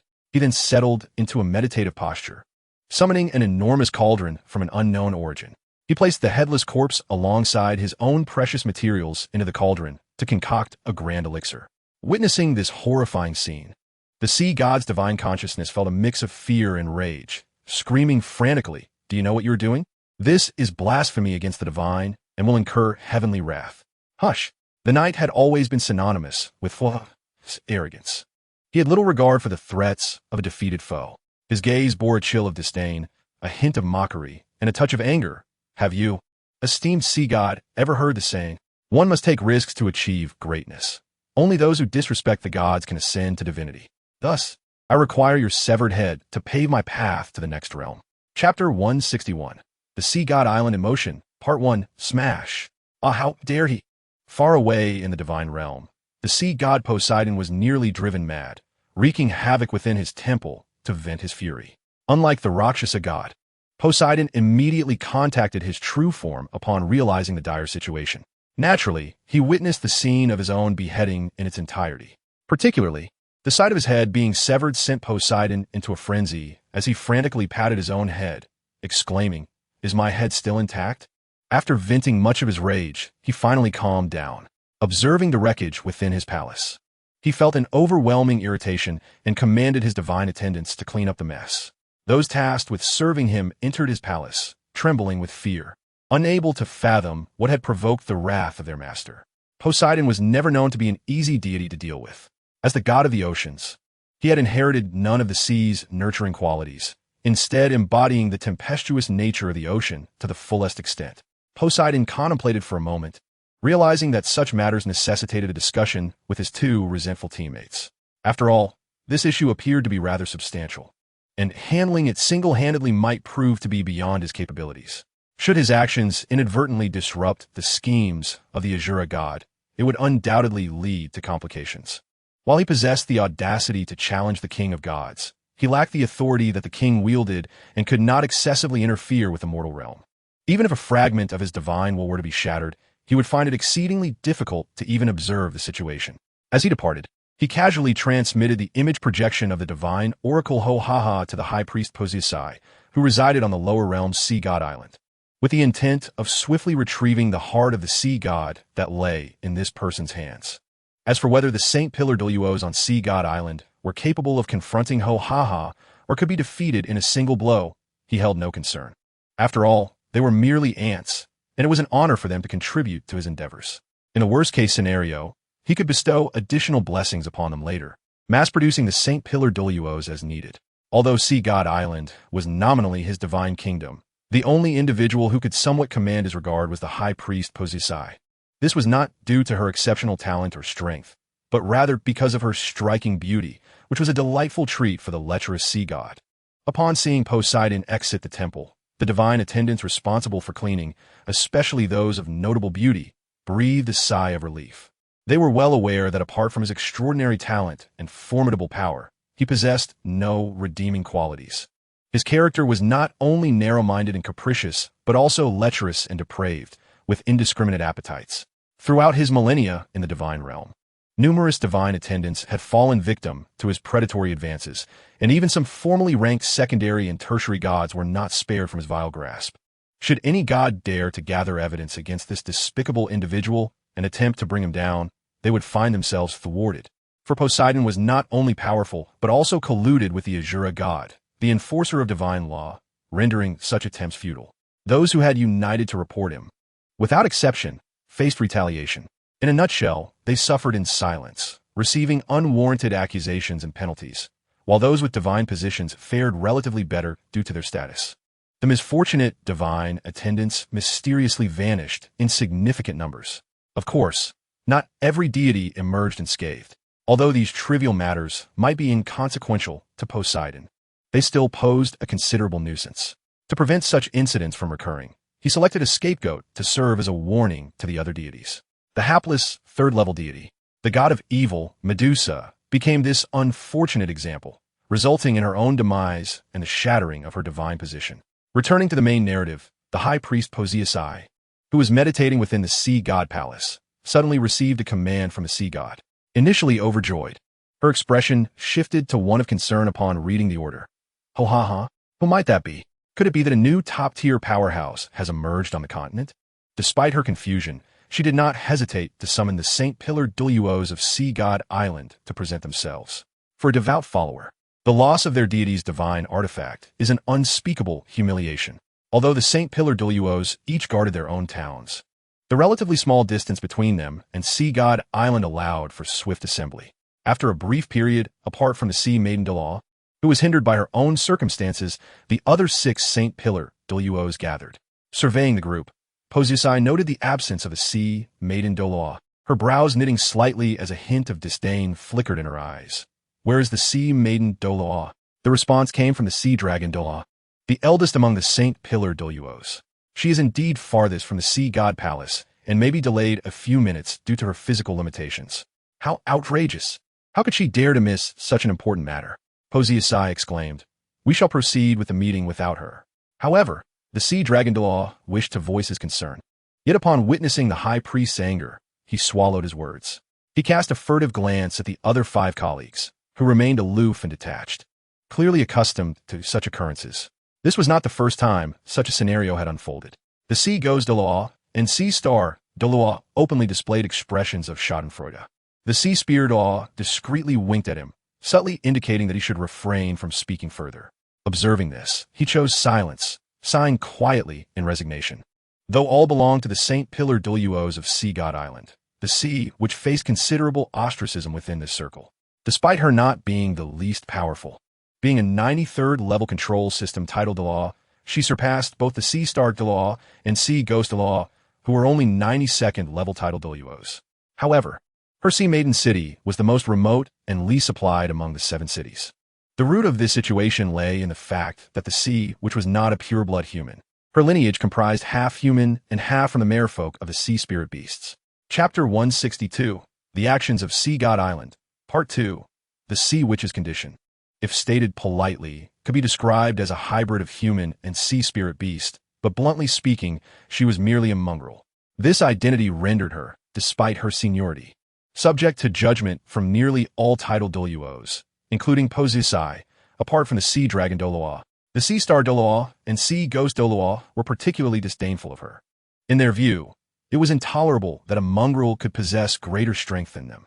Poseidon did not wait for the Sea Witch, directly announcing the divine decree delivered to her by the sea god. Upon learning that the deity's artifact had been seized by malevolent individuals, the Saint Pillar Douluos erupted in an uproar. As native soul masters of Sea God Island, their devotion to the sea god rivaled that of the high priest Poseidon. Should rage have the power to kill, Hohaha would have been reduced to ashes by their wrath.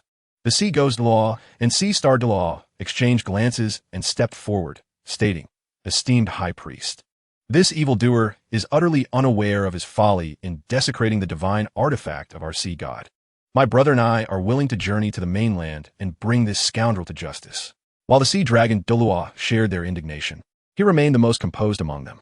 Frowning slightly, he stepped forward and said, Esteemed High Priest, please hold on. This individual has managed to seize the divine artifact of the sea god, suggesting formidable prowess. I believe we should deliberate more thoroughly before proceeding. Poseidon raised an eyebrow, clearly displeased with the Sea Dragon Douluo's response. Before she could speak, the sea ghost Douluo interjected mockingly. Sea dragon Douluo, the matter of retrieving the artifact is a direct decree from the sea god. Do you intend to defy the divine oracle? The sea dragon Douluo, being the foremost power under High Priest Posiasai, was not easily swayed by mere words. Everyone can throw accusations. He retorted with a cold laugh. I merely wish to fulfill the sea god's command as perfectly as possible. Yet you, in the face of such a significant issue, behave so frivolously. Should the sea god's orders be delayed, can you bear the consequences? Did you truly disregard this matter entirely? Faced with the aggressive words and piercing gaze of Hailong Daw, Douluo found himself momentarily at a loss for words, instinctively taking a step back. Enough of this quarrel. Posisi interjected, alleviating the awkwardness for Haigui Douluo. Hailong Daw's assertions were not without merit. However, the esteemed sea god had undoubtedly anticipated such a situation. Haigui, Haishing, stepped forward. A radiant azure light emanated from Posisi's hand, and as the light enveloped them, the powers of the two soared to levels 93, 94, and 95, ultimately culminating at level 96, a pinnacle achieved under the sea god's blessing. Overwhelmed by their newfound strength, the two exchanged triumphant glances with Hailong Douluo, who had previously relied on his superior power to suppress them. Now, they had surpassed him. Naturally, Hailong Douluo paid no heed to their provocation. As the second most formidable force on Sea God Island, his devotion to the sea god even surpassed that of Posisi. To him, the title of the mightiest Super Daw held little value. Should any colleague surpass him to better protect Sea God Island, he would willingly step aside. Yet, he couldn't shake the peculiar feeling that, despite the qualitative leap in strength of Haishing Douluo and Haigui Douluo, their life force appeared significantly diminished. This was a secret he had never disclosed to anyone. As the bearer of the Hailong martial soul, he had acquired the ability of life observation after breaking through to the rank of Tidal Daw. This ability did not possess the mystical qualities of other realms. It merely indicated how much longer a person could live. The denser the aura surrounding an individual, the longer their lifespan. Conversely, a dimming aura signified a dwindling vitality. Logically, upon breaking through to Tidal Daw, one would typically exhibit robust life force. However, at this moment, the auras of Haishing Daw and Haigui Daw appeared notably faint, as if their vitality had been extensively drained. Hailong Daw shook his head, dismissing the notion as a mere misperception. After all, how could the sea god harm his own followers? With this thought, he silently prayed, chastising himself for daring to question the sea god's benevolence, a grave transgression indeed. In truth, Hailong Daw had not erred. The sea god had indeed enhanced the powers of Haishing and Haigui Daw, but the strength had come at the cost of their lifespans. Even if they were not to fall due to external forces, they could expect little more than a decade of life left. Although Poseidon had also ascended from humanity to divinity, after countless ages, he no longer regarded humans as kin. Having existed as a deity for so long, he had become a distinct species, viewing humans much like humans regard swine and poultry. Even on Sea God Island, which represented his lineage, the Soul Masters were not perceived as significantly different from other humans, merely variations of domesticated or wild beings. The High Priestess Posisi produced a dove egg-sized azure ore from her staff and presented it to Haigui Daw and Haishing Daw, saying, "Take this sea pearl. Under its protection, even if you leave the ocean, you will still wield your full power." With this treasure in hand, the two were elated and expressed their gratitude once more before departing the Sea God Temple. With the divine mandate delivered, Posisi deemed it unnecessary to continue conversing with her cadre of super Douluos and signal for them to depart. In the Grand Plaza at the entrance of the Sea God Temple, they encountered the Sea Maiden Daw, who had been denied entry due to tardiness. Hunu, Huang, and Huma, the three super Douluos, exchanged knowing glances and pretended not to notice as they brushed past her. Hailong Douluo wished to say something, but found himself at a loss. Ultimately succumbing to a heavy sigh, the Sea Maiden Daw wore a bittersweet smile. She had grown accustomed to such circumstances. As a hybrid of human and soul beast, she found herself in a precarious position, often unwelcome on both sides. The notion that soul masters and soul beasts coexisted harmoniously on Sea God Island, devoid of conflict, was a farce. Soul masters required soul rings for cultivation, which could only be produced upon the death of a soul beast, an undeniable truth. The number of soul masters on Sea God Island was considerable, Yet the opportunities to acquire divine soul rings were exceedingly rare. For other soul masters, the only means to obtain soul rings was through the hunting of soul beasts. The supposed harmony between the two factions was merely an illusion crafted under the imposing authority of the exalted sea god. Chapter 163. Ho Ho Ho visits Sea God Island, Part 1. Upon reaching the shoreline, Haigui Doa and Haishing Douluo found several magic soul great white sharks awaiting them. These sharks had received directives to serve as transport, ferrying the two tidal Douluos to the inland shores. The ocean is perpetually capricious, even for oceanic soul masters. Their understanding of the sea remains surface level. Rare 10,000-year soul beasts, and even ferocious entities exceeding 200,000 years, are not uncommon beneath the waves. Even a powerful tidal Douluo, without any protective measures, would meet a grisly fate if they recklessly traversed the ocean. The magic soul, Great White Shark clan, was not inherently weak. They had a leader of 10,000-year caliber and had previously served the sea god, with their patriarch having once been the sea god's steed. Thus, all sea beings afforded them a degree of respect. With their protection, the two Douluos would likely encounter no obstacles unless they crossed paths with the sinister evil spirit orca or the true oceanic overlord, the abyssal magic whale. The two Douluos and their shark escorts swiftly arrived near Hanhai City in the Tiando Empire. After safely delivering the two tidal Douluos to the shore, the sharks plunged into the depths of the ocean. Is this the mainland? I did not expect it to be so bustling. Yet, the pervasive stench of corruption cannot be masked, Haishing Doa remarked disdainfully, surveying the surroundings. As an oceanic soul master, he held a natural contempt for land-based soul masters. His confidence had surged after defeating the Spirit Hall fleet several years prior, leading him to view land soul masters as inferior subhumans, far beneath the nobility of oceanic soul masters. Haigui Douluo shook his head. Regardless, we have stepped on a foreign territory. It is prudent to exercise caution. Haishing Douluo scoffed, but refrained from countering. Very well, let's scout this area first. Knowledge of oneself and the enemy ensures victory in every battle. He retreated to a secluded corner, and when a fortunate passerby happened to stroll by, Haishing Doa seized the individual by the throat, exerting a faint pressure while coldly intoning, "What place is this?" The hapless passerby, sensing the terrifying pressure, dared not resist and pleaded, "Master, this is Hanhai City in the Tiando Kingdom. I am merely a humble merchant, knowing nothing. Please spare me." Silence. If you wish to live, answer my questions honestly. Do you recognize this person? Haishing Douluo demanded, transmitting a projection of Hua soul power into the merchant's mind. As for whether the merchant might suffer brain damage due to insufficient strength, that was beyond his concern.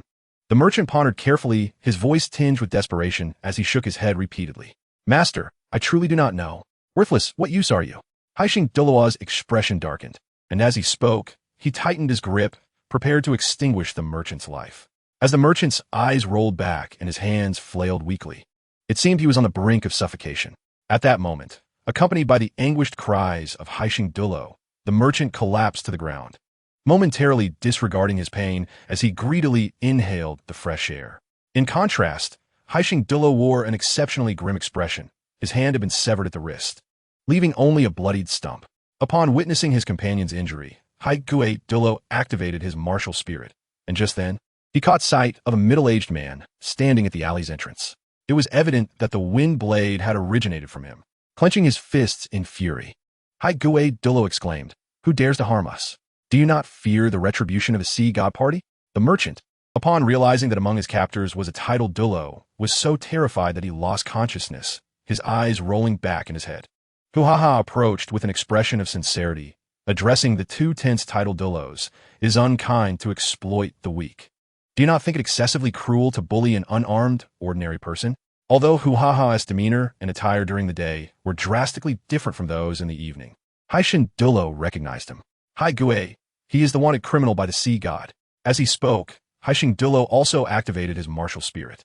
His severed wrist rejoined with his arm, as his sixth soul skill, derived from the wild Haishing, allowed for rapid healing of wounds and even the reattachment of severed limbs.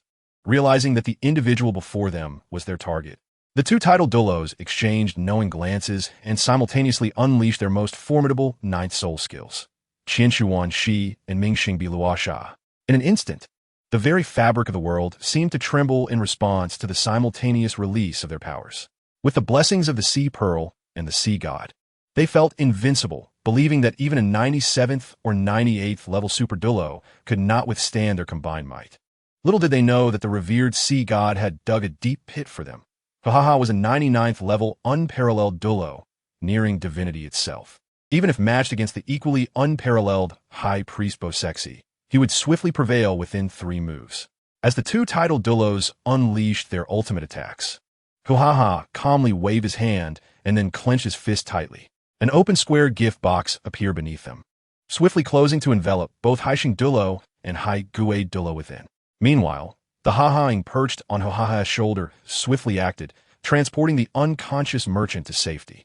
The explosive force of the 9th soul skills did not cause the gift box to tremble. It remained eerily still.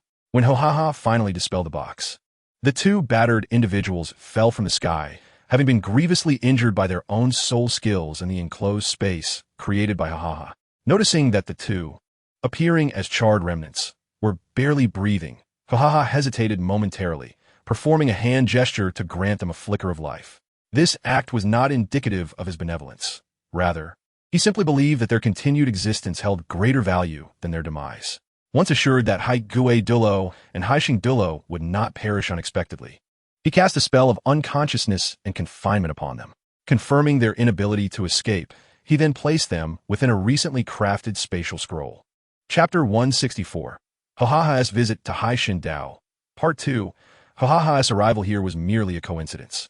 After suppressing the consciousness of the sea god, he extracted a portion of the divine authority originally belonging to the angel god from the thief and refined the divine power constituting the sea god's essence into a divine pill. This divine pill was carefully stored by Hahaha, as he understood its potential to conjure a true deity in critical moments. Considering that he was now essentially entangled with Haishin Dao, he decided to investigate the situation. If possible, he might eliminate the threat altogether. At the very least, he sought to understand his adversaries in order to ensure victory in battle. Upon arriving in Hanhai City, he witnessed 2 soul masters from Haishin Dao bullying ordinary citizens. After resolving the immediate situation, he made his way to the seashore. Gazing at the vast, boundless ocean, Hahaha let out a deep sigh, retrieving a crystal sphere the size of a human head. Within it was sealed the consciousness of the sea god, now reduced to merely a head. Completely silenced and awaiting his gaze, Hahaha ignored the sea god's desperate stare, using the head as a filter to mask his own power as a wave of divine energy. The resonance of this divine energy spread across the sea, startling all marine soul beasts. A colossal deep-sea magic whale, as large as a small island, abruptly halted its movement, its lone eye brimming with malice as it focused on the source of the divine energy, muttering in its unique language. Is that the presence of that scoundrel? No, he has ascended to godhood and cannot easily interfere with the mortal realm. Moreover, while this aura resembles his, it is tainted with other substances. As he spoke, he irritably flicked his tail, stirring up monstrous waves on the ocean surface. Beside him, a slightly smaller female, deep-sea magic whale nudged him, her tone laced with concern. Has that man returned? Do not worry, my dear. This power is far too weak compared to that individual. It is likely just that Poseidon is idly releasing divine energy for amusement. The deep-sea magic whale king turned to his wife, his expression softening. Even if that scoundrel were to come in person, I would not fear him. Though I have not yet ascended to divinity, I could still engage him in a mutually destructive battle. As he spoke, a hint of murderous intent flickered in his solitary eye. Do not speak foolishly. The deep-sea magic whale, Queen, shot him a glare. We are already the rulers of the ocean. As long as you are safe, that is all that matters. All right. My dear, do not fret. I will always be here for our child. No one would have expected that the fearsome deep-sea magic whale, King, possessed such a tender side. Even the hunting demonic orcas halted at the overwhelming strength they sensed. Is this the power of that existence? The leader of the demonic orcas regarded it with trepidation.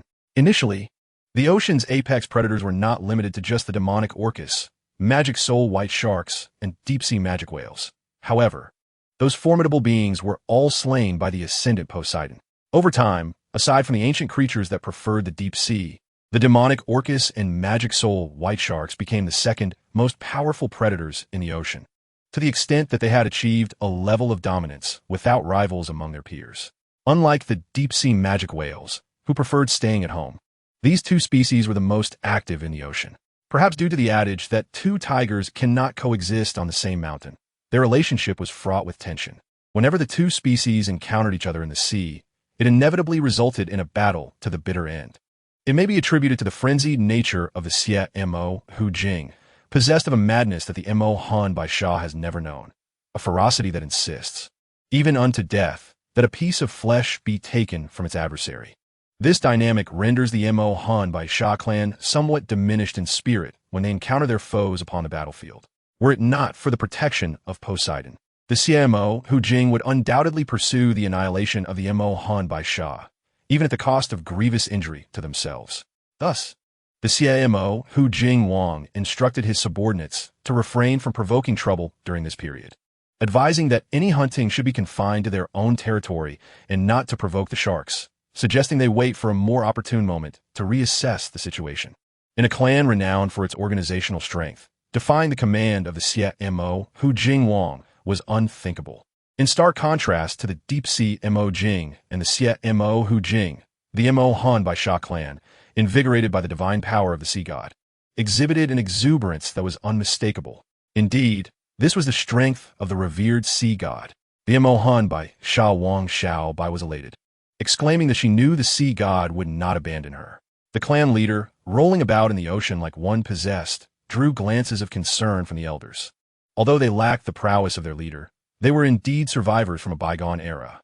Moreover, for certain soul beasts endowed with exceptional talent and lineage, age does not necessarily equate to experience. As the original vassals of the sea god, they had the fortune of witnessing the divine might of the deity at the height of his power. While the current force resembled the power of the sea god, it felt subtly distinct. Mo Han Bai Sha, with nearly 90,000 years of cultivation, cautiously advised, "Leader, this power seems not entirely synonymous with that of the sea god. We ought to proceed with caution." Before the elder could finish, he was sent flying by the leader's tail. Xiao Bai, filled with ire, retorted, "Fool, were it not for the sea god, we might have been annihilated by that band of scoundrels, the Xie Mo Hu Jing. Now that the sea god has returned, how dare you question him? I will not tolerate any voices of dissent regarding the sea god." The reactions among the various clans in the ocean were diverse. Apart from the unwavering Mo Han Bai Sha, most other races chose to remain passive observers, with Xiao Bai proclaiming. The Mo Han Bai Sha clan swam in a grand procession towards the shores of Hanhai City. In the face of their overwhelming numbers, the weaker sea soul beasts became mere prey for the passing sharks. Fortunately, prior to this, Huahaha had exerted his formidable strength to disperse all fishermen. Otherwise, casualties would have been inevitable. As they paraded, Xiao Bai sensed an anomaly. Logically, the sea god should have descended directly upon Sea God Island. Why were they heading in the opposite direction? However, she dismissed her concerns, for as the most loyal follower of Poseidon, she could easily rationalize any eccentricities of her deity's actions as being imbued with profound significance. Just as the Mo Han Bai Sha approached the shore, revealing their heads above the water, Xiao Bai noticed that the seemingly ordinary middle-aged man on the shore was not her longed-for sea god. Before she could comprehend the situation, the man raised his hand, fingers curled as if to grasp. Suddenly, she felt an immense force pulling her from the water. Faced with this irresistible strength, Xiao Bai gasped in shock. Though she was no stranger to power, being a true 10,000-year soul beast, she found herself utterly incapable of resistance against such overwhelming force. Leader, as their king was forcefully taken, all the Mo Han Bai Sha erupted in cries of alarm. Unable to move, even to momentarily transform into human form, Xiao Bai resorted to threats. "Human, do not act rashly. I am the guardian beast of Sea God Island. Should you dare harm me, the sea god shall unleash his divine wrath upon you." Silence. Before she could finish, the Ha-Ha-ing perched upon Huahaha's shoulder let out a disdainful snort. The pressure emanating from the ancient beast of 400,000 years, instantly silencing the previously boisterous Xiao Bai. In the world of soul beasts, the law of the jungle prevailed. Typically, the words of soul beasts held far more sway than those of humans when of equal strength. She could not fathom why this formidable being would deign to submit to a mere human. Suddenly, a realization struck Xiao Bai. This human might be a deity, and the 400,000-year death owl was, like her, a follower of this god. With this thought, her heart eased. As for why Huahaha wielded the sea god's powers, She constructed a narrative in her mind that the sea god was merely visiting the mortal realm and had requested a token from the deity to summon his followers. Being a simple-minded 10,000-year sea soul beast, she failed to grasp that even among deities, rivalries and conflicts abound, rather than the imagined unity. Moreover, unbeknownst to her, the individual before her had already placed her cherished sea god on a list of targets. The recent turmoil at Sea God Island had directly stemmed from Haha's brutal slaying of the sea god's will. Upon realizing the gravity of the situation, Xiao Bai's demeanor shifted from arrogance to utmost reverence, declaring, "It is my folly not to recognize that the friend of the sea god has graced this place. I beg for your pardon." Her words left Haha momentarily bewildered. What had this creature conjured in her mind? Adhering to a high moral standard, he felt a twinge of reluctance to deceive this naive being. He replied candidly, "Do not misunderstand. I am here to cause trouble. If you wish for this creature to remain in existence, you would do well to comply." As he spoke, he produced the crystal ball that contained the sealed will of the sea god. Releasing the suppression of his power, Xiao Bai instinctively transformed into human form. Upon seeing the crystal ball, she was utterly flabbergasted. Is this esteemed individual not a friend of the sea god? Why would they do such a thing to him? Her underdeveloped brain could not sustain such complex thoughts, and just as her mind threatened to overheat, Huaha narrowed his eyes and spoke again. "I believe you have misinterpreted. I have never claimed to be a friend of that Poseidon. Quite the contrary. We are sworn enemies." As he spoke, he unsealed the barrier that silenced the sea god's will, infusing it with his own power. The will, unable to endure the sudden influx of pain, emitted a wretched scream. This wail jolted Xiao Bai from her confusion, and with a mix of rage and fear, she shouted, "Stop!"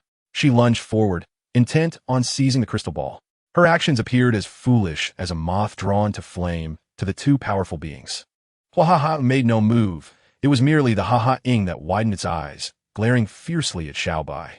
Instantly, she felt a terrifying force press upon her, crushing her insides.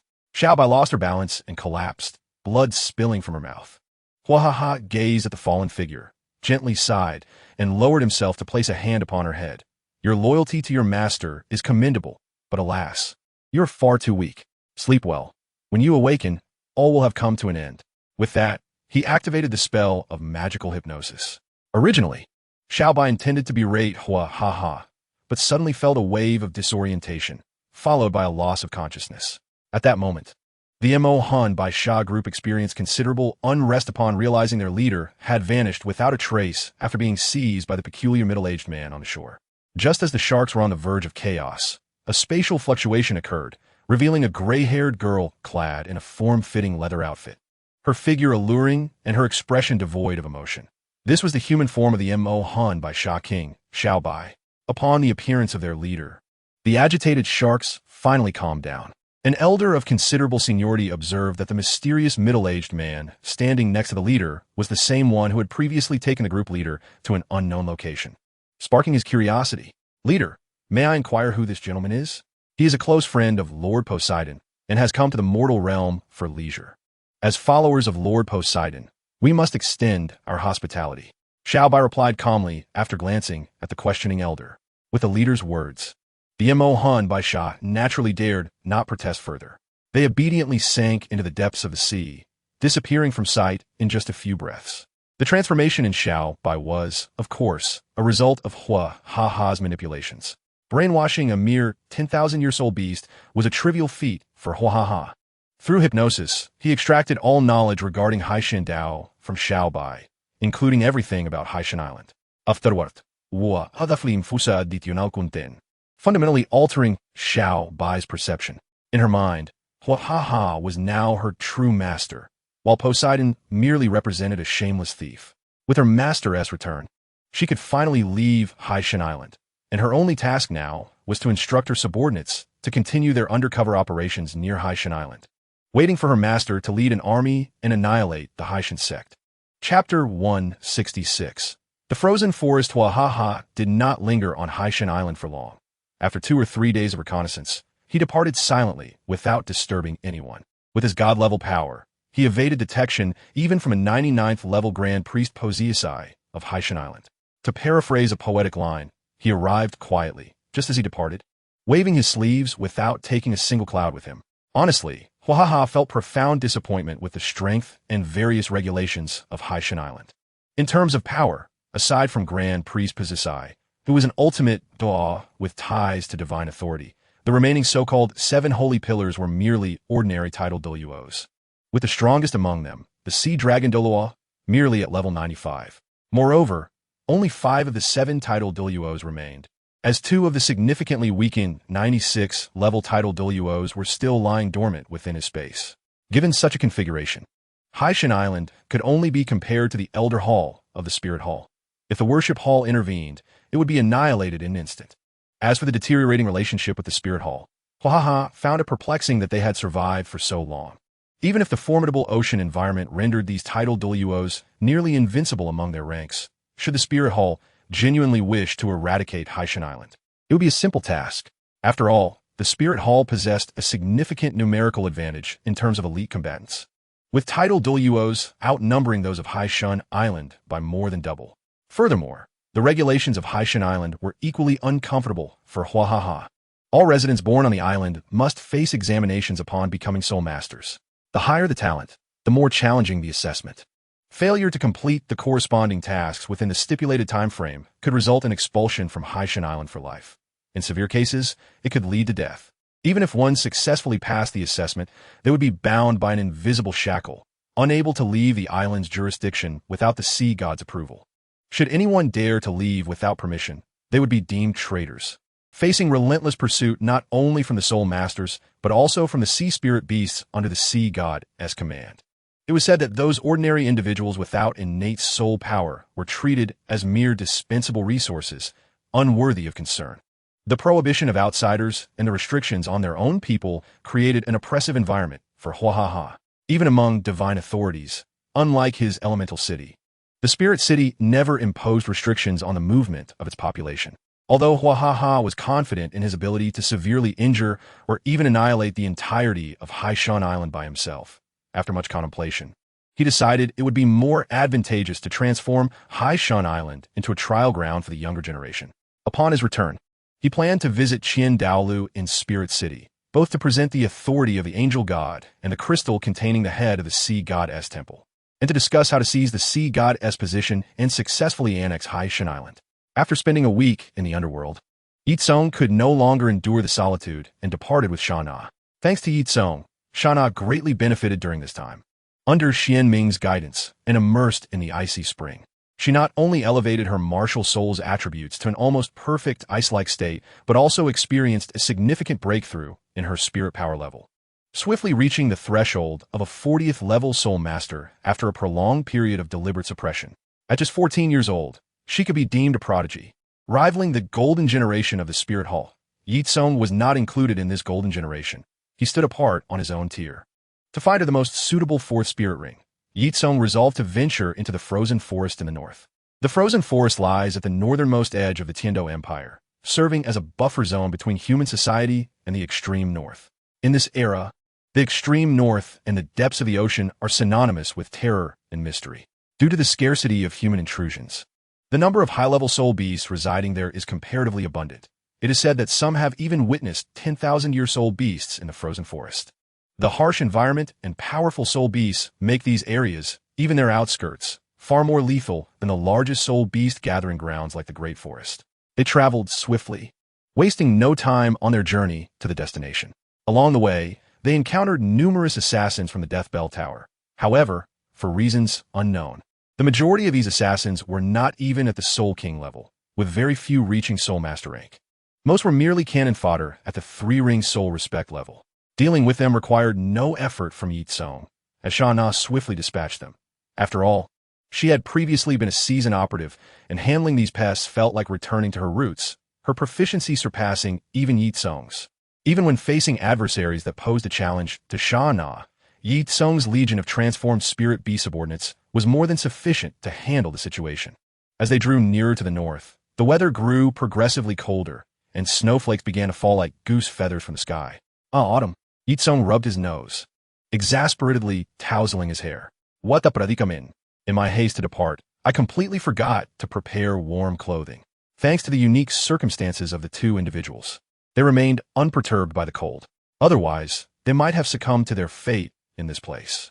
Ye Cong had undergone rigorous trials, achieving a state where he was impervious to temperature extremes. Meanwhile, Sha Na, being a frost wolf beastman, was inherently immune to the chill. After spending 4 to 5 days on their journey, they finally arrived at a city near the frozen forest. Sha Na glanced at the engraved characters on the city gate, which read Han Ling Chung, and slowed the cart, turning to Ye Cong to say, "Master, it is already late. Shall we rest here for the night and continue to the frozen forest tomorrow?" Ye Cong smiled and replied, "This expedition is primarily to obtain your soul ring. You need not seek my permission. Make your own decisions."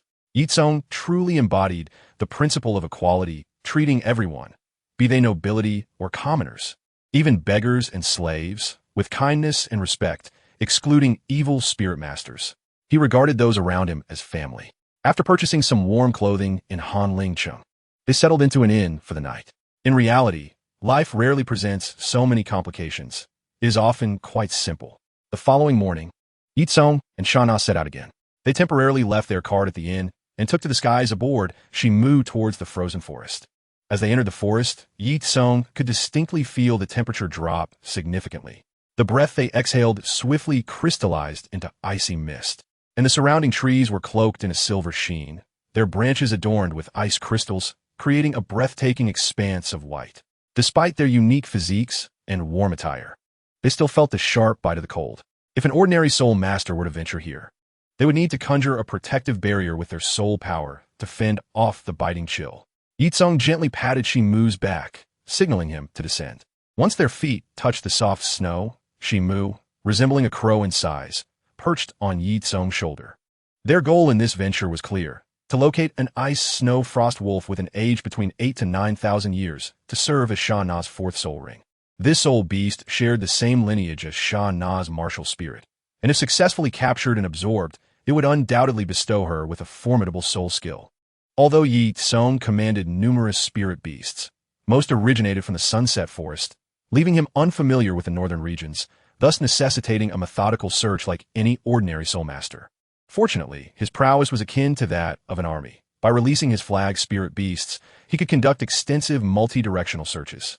The venture deeper into the forest proceeded smoothly, primarily due to the sparse population of species in the extreme north.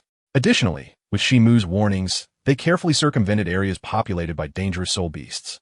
Even when they encountered unexpected situations, Ye Cong instructed Sha Na to merely repel the beasts without excessive force, for soul beasts are, to a degree, a non-renewable resource. Furthermore, due to his prior connections with the soul beast monarch, Tian, he refrained from unnecessary slaughter unless absolutely required. Despite Ye Cong's ability to search for soul beasts extensively, his personal strength was still minuscule compared to the vastness of the forest. As the sun set, night quickly enveloped the landscape, prompting them to seek a relatively warm and sheltered spot to set up camp. They gathered around a campfire, warming themselves and toasting some provisions. Typically, lighting a fire in the forest is considered a grave mistake, as while it might ward off weaker soul beasts, it often attracts the attention of more formidable ones, leading to dire consequences.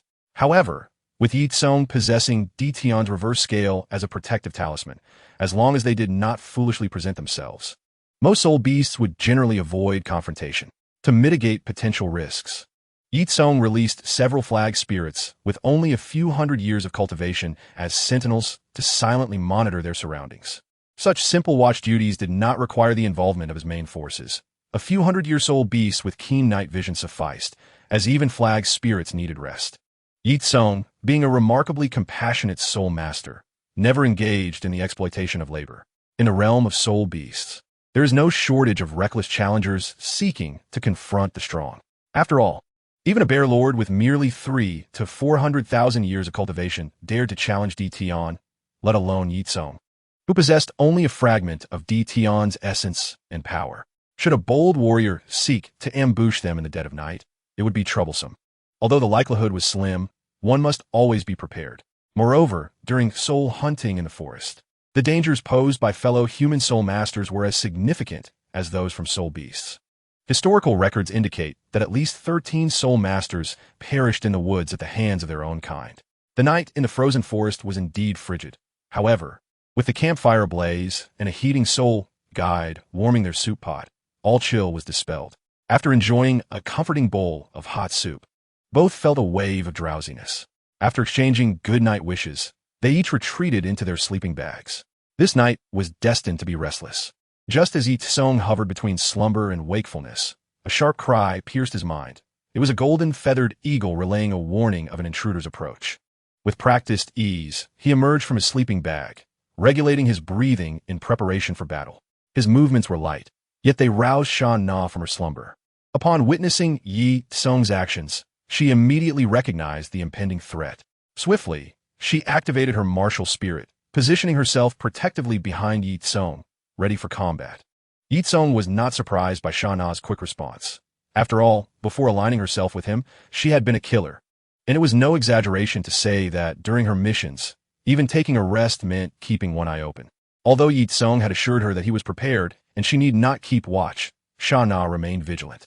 Habitually, Ye Cong pinched her wolf ears, saying, "There's no need to be overly anxious. It is merely a group that has entered our alert zone. Their intentions are still unclear." "Yes, master," she replied obediently, retracting her claws but maintaining her guard as she stepped out of the tent. Standing in front of Ye Cong, Sha Na was introverted and preferred silence. Apart from her brother, Shun Shi, and her new master, Ye Cong, she typically spoke little. During her time in the underworld, she had trained alongside other students. But her reticence led her classmates to mistakenly believe she was mute.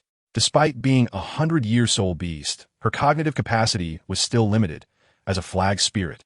She could only obey commands and rely on instinct in battle. Even when on alert, her only role was to notify, leaving Ye Cong to make more nuanced judgments.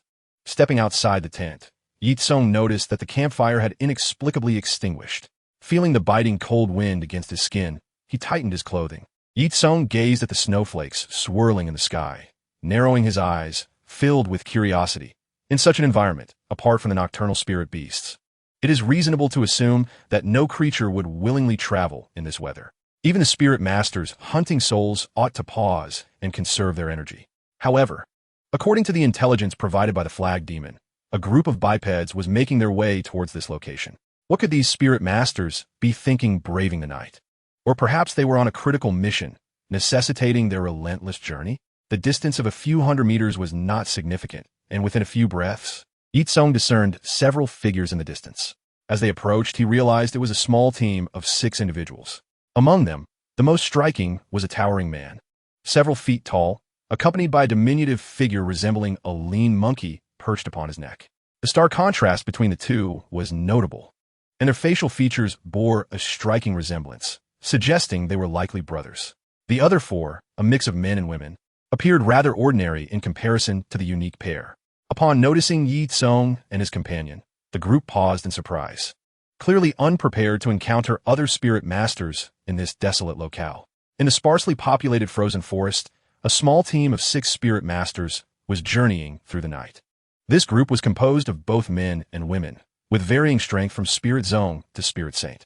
Aside from the peculiar pair of brothers, the others had reached the pinnacle of their respective ranks, awaiting the absorption of a soul ring to officially complete their breakthroughs. One strikingly beautiful woman voiced her frustration, lamenting, "I have already attained the Spirit King level, yet I am forced to delay for half a year before I can hunt for soul rings." Suddenly, the frail elder perched on the strong man's shoulder interjected, "Enough, Gui girl, cease your complaints. Our Haotian sect is not as it once was.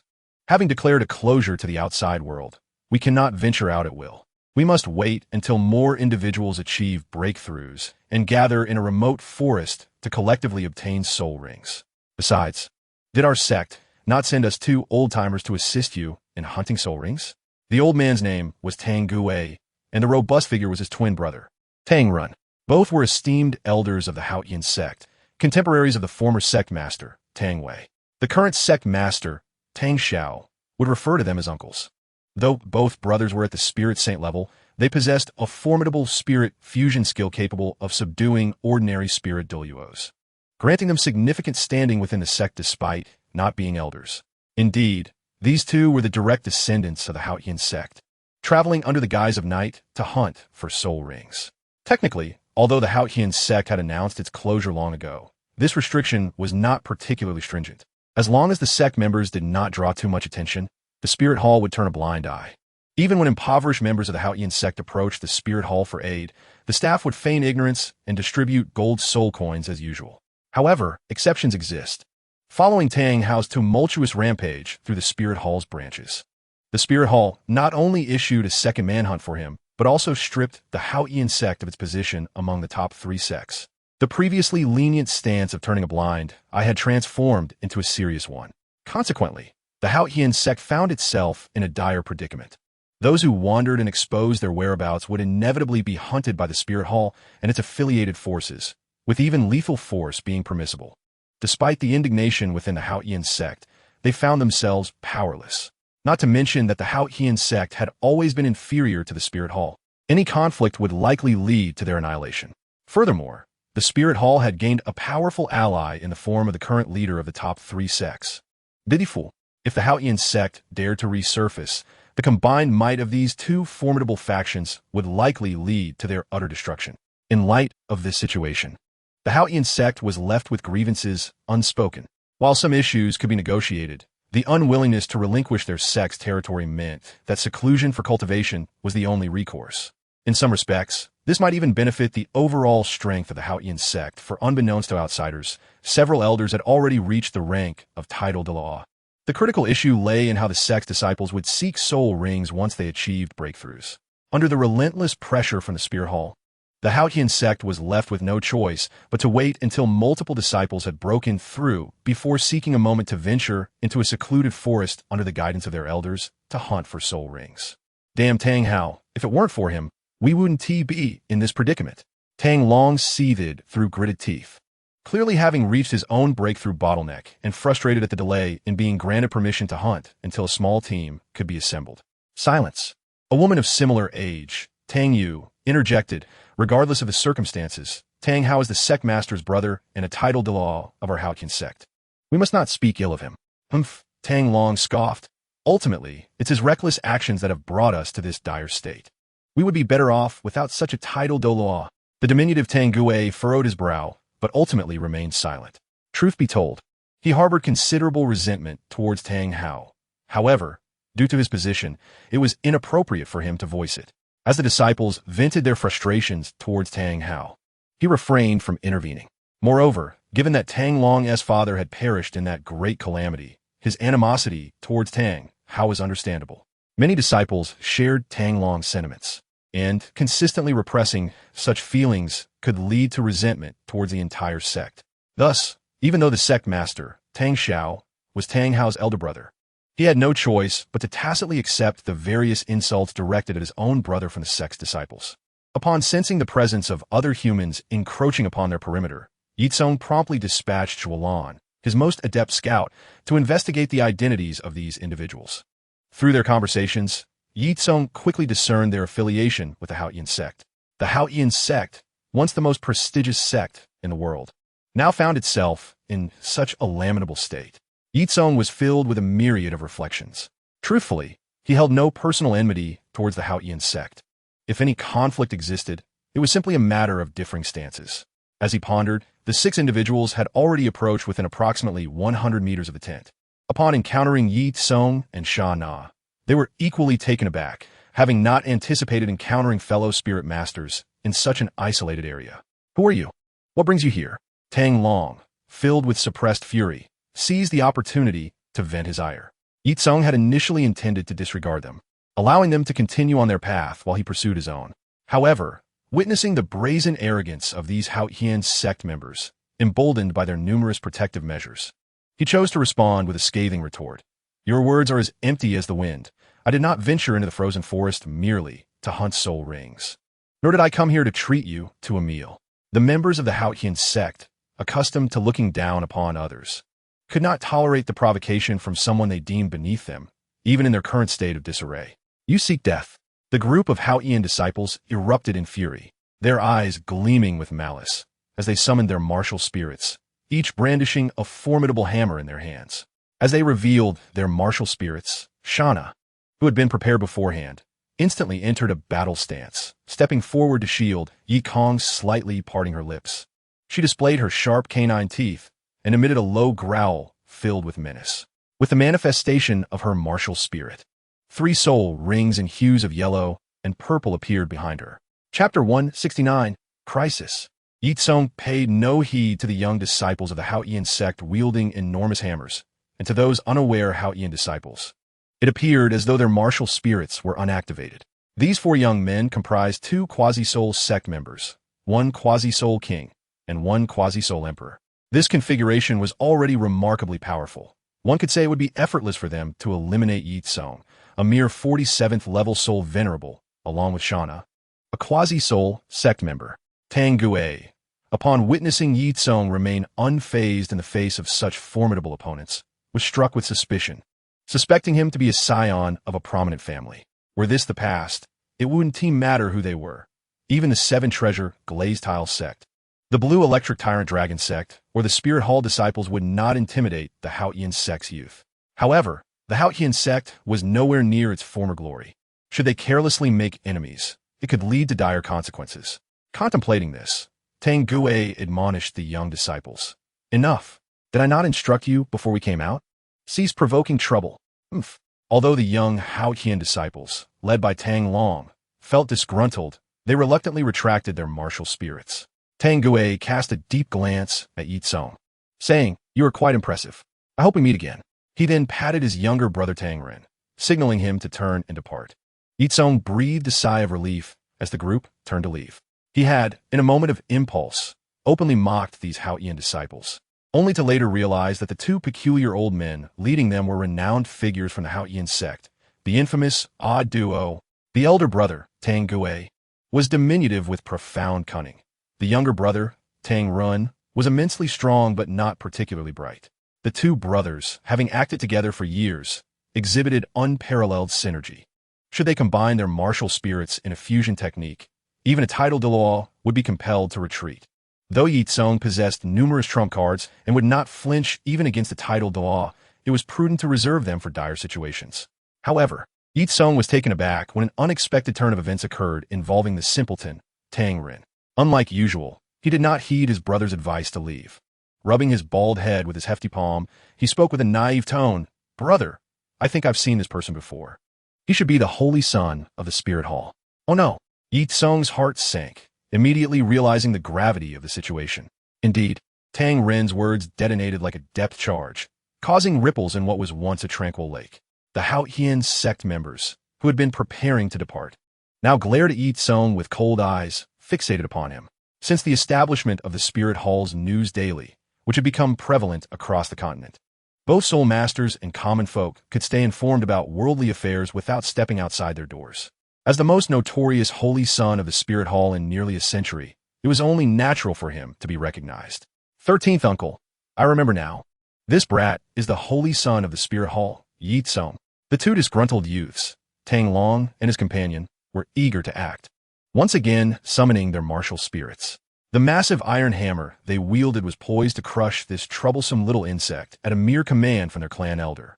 Ye Cong sighed and addressed the elder, Tang Sect. "Predecessor, are you truly intent on engaging in battle?" He, Tang Sect let out a chilling laugh. "Ye Cong, I have heard your name before. I must admit, you are indeed formidable and have stirred quite a storm on the continent. Regrettably, you have allied yourself with a nefarious spirit hall. Here's the deal. If you join the Haotian sect now, I assure you the finest resources." Ye Cong shook his head. He had merely spoken offhandedly, not expecting the matter to resolve so easily. With a thought, he summoned the martial spirit Emperor's sword. "Words are futile. If that is the case, I hope you will impart your wisdom." What a brazen young man. Before Tang Sect could respond, Tang Long, filled with rage, unleashed a furious shout as he leapt into the air, swinging the Haotian hammer down upon Ye Cong and Shana. 4th soul skill, the hammer of 10,000 tons. The Haotian hammer in Tang Long's grasp expanded several times under the influence of his soul skill. As if to block out the sun, Shana revealed her dual claws, with her 1st and 3rd soul rings flickering alternately. After enhancing herself, her frost-forged claws solidified. With a low growl, she prepared to charge forward.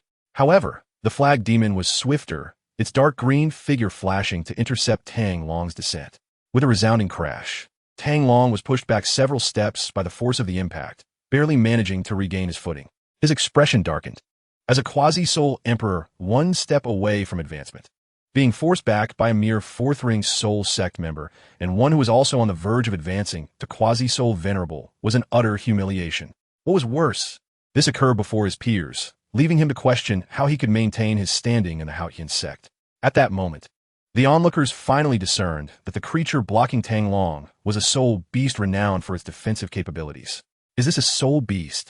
Upon recognizing the creature, the Haotian Sect members were struck with shock. Tang Gui was the first to react. No, this must be a manifestation of that young man's soul skill. Looking at Ye Cong, who wielded the divine sword with 4 pitch-black soul rings shimmering beside him, his expression turned grave. Although he could not fathom how Ye Cong had applied a 10,000-year soul ring at the 4th soul ring level, he had formed a conjecture. Unexpectedly, you are a dual martial spirit possessor. It is all the more reason to eliminate you. Second brother, attack. With a pat on Tang Ren, both brothers summoned their martial spirits simultaneously, revealing a total of 14 soul rings behind them. Feeling the overwhelming pressure, Ye Cong's expression grew serious. He turned to Shauna. Can you handle those young disciples? Shauna, though tense in the face of such formidable foes, nodded earnestly. This servant is willing to plunge into fire and water for my master. Excellent. Ye Cong nodded in approval, one hand grasping the sword while the other formed a sword gesture, calling out, Rise. The 4 shimmering huangs summoned forth all the flag demons available for battle. As the flag demon summoner, Ye Cong now commanded a total of 16, but excluding those meant for self-detonation and mundane tasks, only 10 could serve as warriors. Among these, after accounting for the 4 main flag demons, were 2 10,000-year soul beasts and 4,000-year soul beasts transformed into flag demons. Ye Cong swiftly allocated his combat power, leading the main force to confront the brothers Tang Gui and Tang Ren, while the remaining 6 flag demons assisted Shauna in suppressing the young disciples. Chapter 170, an unnamed chapter, seeing Ye Cong not only refuse to surrender but also dare to retaliate. An inexplicable fury ignited within Tang Gui. Brat, I shall send you to your demise. With that, he leapt into the air, wielding the Haotian Hammer to strike down upon Ye Cong confronted with such a formidable adversary. Ye Cong understood the need for vigilance and instantly activated the Night Sovereign form. With the donning of a black robe, his senses, strength, and speed received a substantial enhancement. Through rigorous training with an autonomous simulator, Ye Cong had fully integrated his dark persona, allowing him to invoke the Night Sovereign form at will. In this scenario, although the dark persona has transformed, its influence remains inevitable, causing alterations in character such as increased paranoia, irritability, and impulsiveness. Simultaneously, as the incantation is chanted, Ye Cong's body radiates a faint golden light, and the powerful Jin Lin absolute curse is unleashed. After all, when confronted by 2 formidable soul saints, remaining concealed could result in a fate worse than death. Under various amplifying factors, Ye Cong's strength has approached the realm of a soul emperor. His gaze sharpens, and the 4 soul rings of the imperial sword flicker successively, elevating his prowess to yet another level. The technique of destruction consumes soul power to enhance the sharpness of the imperial sword, doubling its potential. The technique of royal authority consumes soul power to imbue the sword with kingly energy, instilling a degree of intimidation upon those struck by it. The technique of monarchs might consume soul power to create a sword domain, amplifying power and speed by 30% within its confines, while simultaneously diminishing the morale and attack strength of enemies by the same margin. The technique of imperial defense consumes soul power to forge a sword shield, capable of absorbing considerable damage and reflecting a portion of physical attacks. As the 4 soul techniques erupt simultaneously, the imperial sword is enveloped in boundless radiance. The clash ensues, and both parties are thrust backward by the immense recoil.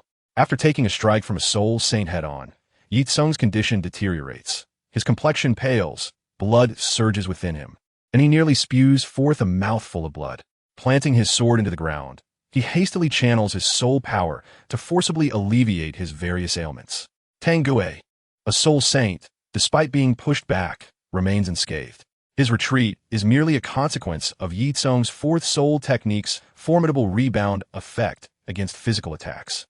Tang Gui's expression darkens. He did not expect that a mere soul zone could repel him, particularly in front of his own juniors, causing him considerable embarrassment. Though his earlier underestimation stemmed from his arrogance in using his 2nd soul technique against a mere 4-ring soul zone, It does not alter the fact that he was forced to retreat by one. Glancing at his younger brother Tang Run, who is entangled with the four flag apparitions, he is secretly astonished. Despite Tang Ren's lack of intellect, his strength is indisputable, being a level 76 Soul Saint, a rarity in the Soul Saint stage. To his surprise, Tang Ren is now firmly ensnared by several 10,000-year level soul beasts. He turns back, his demeanor icy as he coldly declares, "Boy, it seems I have underestimated you.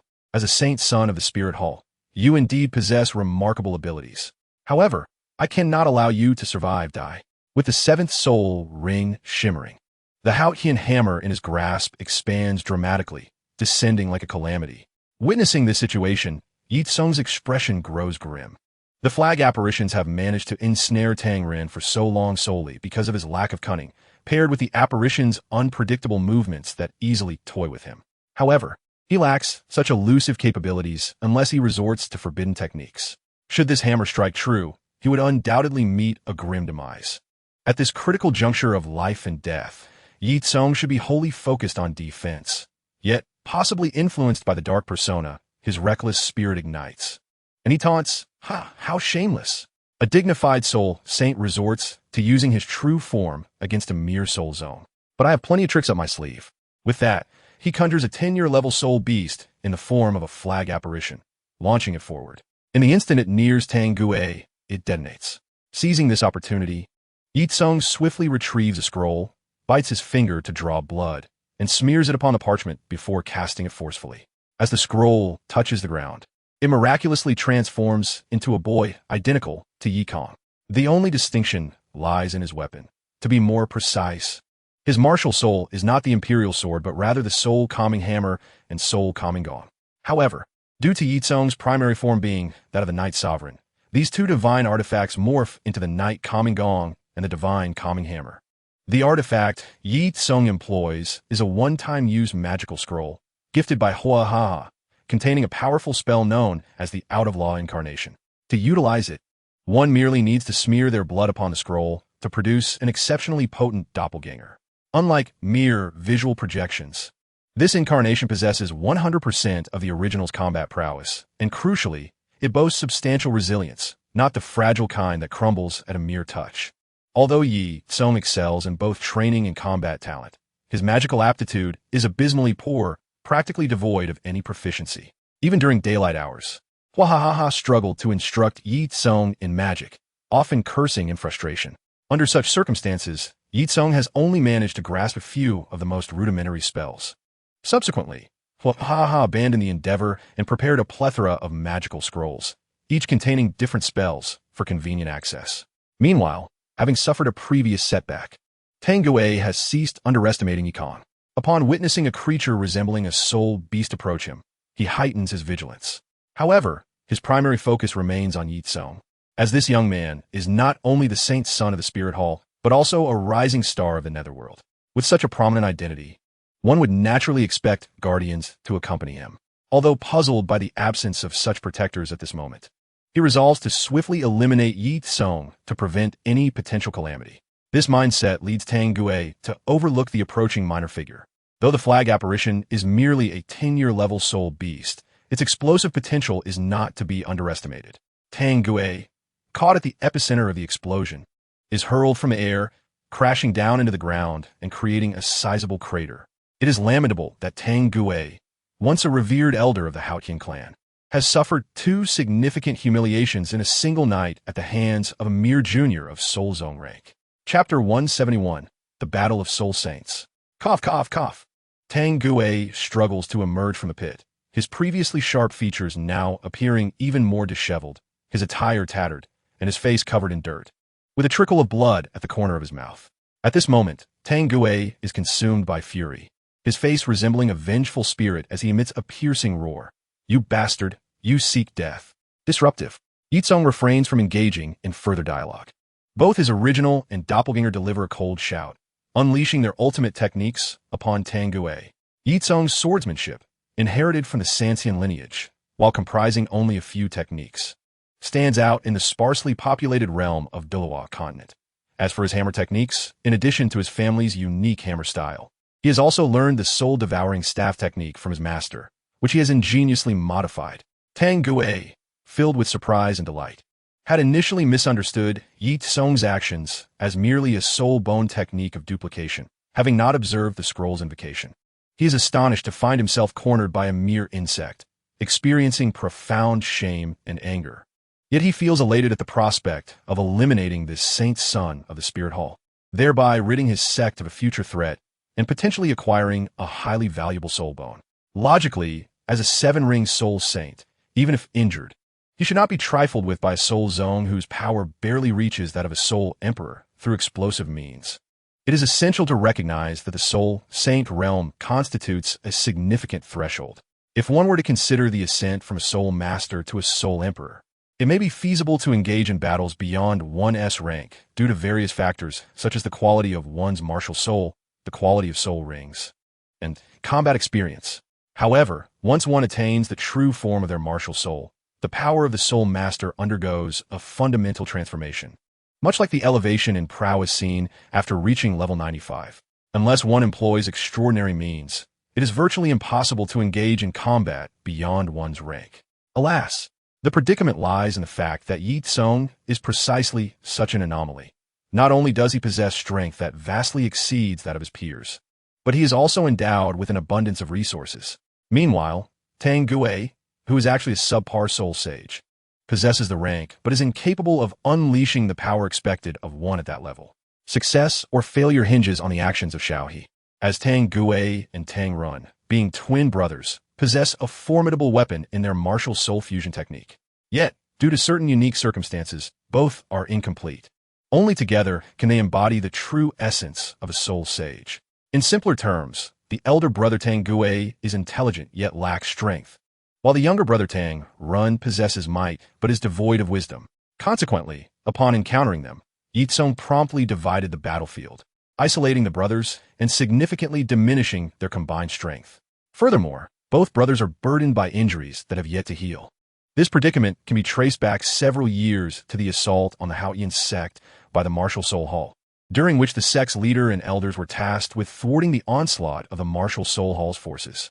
Those of the Soul Sage level among the clan's elders were responsible for leading and protecting the younger generation, facilitating their swift retreat to the sect's ancestral grounds. While the Tang brothers may have only possessed the strength of soul sages, they wielded a martial soul fusion technique capable of contending with soul Douluos, naturally positioning them as leaders in the evacuation efforts. Against ordinary foes, even in the face of the Seven Treasures Glazed Tile School and the Blue Electric Tyrannosaurus Rex School, their formation would suffice for a hasty escape. However, the challenge lay in the fact that their adversary was the Martial Soul Hall, the most formidable force on the continent. Although the group of elder males in the hall refrained from direct intervention, the presence of several titled low-level elders was more than sufficient to pose a significant threat. At that time, for reasons unknown, the Martial Soul Hall did not seek to annihilate them entirely, opting instead to dispatch only one or two titled Douluos. Otherwise, the Haotian Sect would have been erased from Douluo Continent long ago. Nonetheless, the Haotian Sect endured immense suffering, despite the limited number of titled Douluos sent against them. The mid-tier combatants of Soul Douluos and Soul Sages inflicted severe casualties on the escorting team. It was during this tumult that Tang Gui suffered grave injuries, shattering his martial soul and bringing him to the brink of death. Though he was ultimately rescued, he bore lasting wounds, further diminishing his already scarce strength. Compounded by subsequent ambushes from Ye Cong, he found himself gravely injured once more. The culmination of old and new injuries rendered him incapable of maintaining his martial soul's true form, and the exhaustion from exertion left him struggling even to wield his martial soul, the Haotian Hammer. Under these circumstances, a single misstep could lead to his downfall at the hands of Soul Emperor. Currently, Tang Gui could only place his hopes on Ye Cong's inability to endure or on Tang Ren's swift resolution of his own opponent to come to his aid. Unfortunately, Tang Ren was also firmly entangled by Ye Cong's four flag demons. Although he indeed possessed the strength of a top-tier soul sage, his lack of intellect hindered him.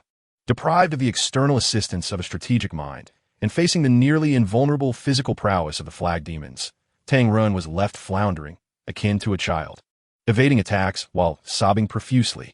Realizing his brother was unreliable, Tang Gui gritted his teeth and charged once more. Ye Cong was also in a precarious situation, having sustained multiple injuries in the preceding conflict. Had it not been for the ample healing sausages he procured from Oscar, he would have likely lost his fighting capability long ago.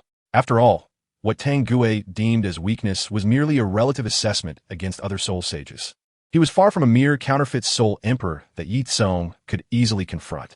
Enduring the pain, Ye Cong detonated several flag demons, inflicting considerable damage upon Tang Gui. Seizing the opportunity, Ye Cong unleashed his external spirit bone, coordinating with his avatar to strike fiercely at Tang Gui's head. Tang Gui, quick-witted despite his disheveled state from the explosions, narrowly avoided a fatal blow, smashing Ye Cong's avatar into fragments and then delivering a powerful strike that sent Ye Cong sprawling. Touching the gaping wound in his shoulder and observing the bloodied Ye Cong, Tang Gui revealed a sinister smile. I didn't expect this little brat to possess a spirit bone. How unfortunate that this external spirit bone has completely fused with you. Otherwise, it would have been a splendid gift for me. Nevertheless, a single spirit bone is sufficient. Let me guess which one it is. Since it is a spirit technique of the avatar type, it is highly likely to be from the head or torso. In any case, it seems I've struck gold. Chapter 172. The Battle in the Snowfield, Part 1. Indeed, I possess a spirit bone, but regrettably, you are mistaken. As Tang Gui advanced toward him, intent on claiming Ye Cong's life, Ye Cong remained unfazed. Wiping the blood from the corner of his mouth, he sneered, "Taste this, which I call rebirth in the thunderstorm, summoning lightning and thundering through the body." As Ye Cong's torso radiated with light, the previously clear skies above the icebound forest abruptly darkened with ominous clouds, for which streaks of lightning descended. With Ye Cong's strength on the rise, the special version of the thunderous prison vine he wielded had now reached a level of 10,000 years. The spirit bone technique bestowed upon Ye Cong had evolved from merely attracting lightning during thunderstorms to attracting lightning at any time and place for the purpose of body tempering. The sudden turn of events prompted Tang Gui and the other members of the Haotian Sect to instinctively look up at the darkened sky. However, their adversary did not afford them the luxury of distraction for long. After a moment's hesitation, they refocused their efforts on the immediate threats posed by the lightning and the numerous flag demons. Tang Gui halted, uncertainty etched on his face as he glared at Ye Cong, barking, "Kid, what trickery are you up to now? If you obediently accept your fate, I might grant you a swift end." Ye Cong offered no reply, first swallowing a healing sausage to stabilize his injuries before leaping towards Tang Gui.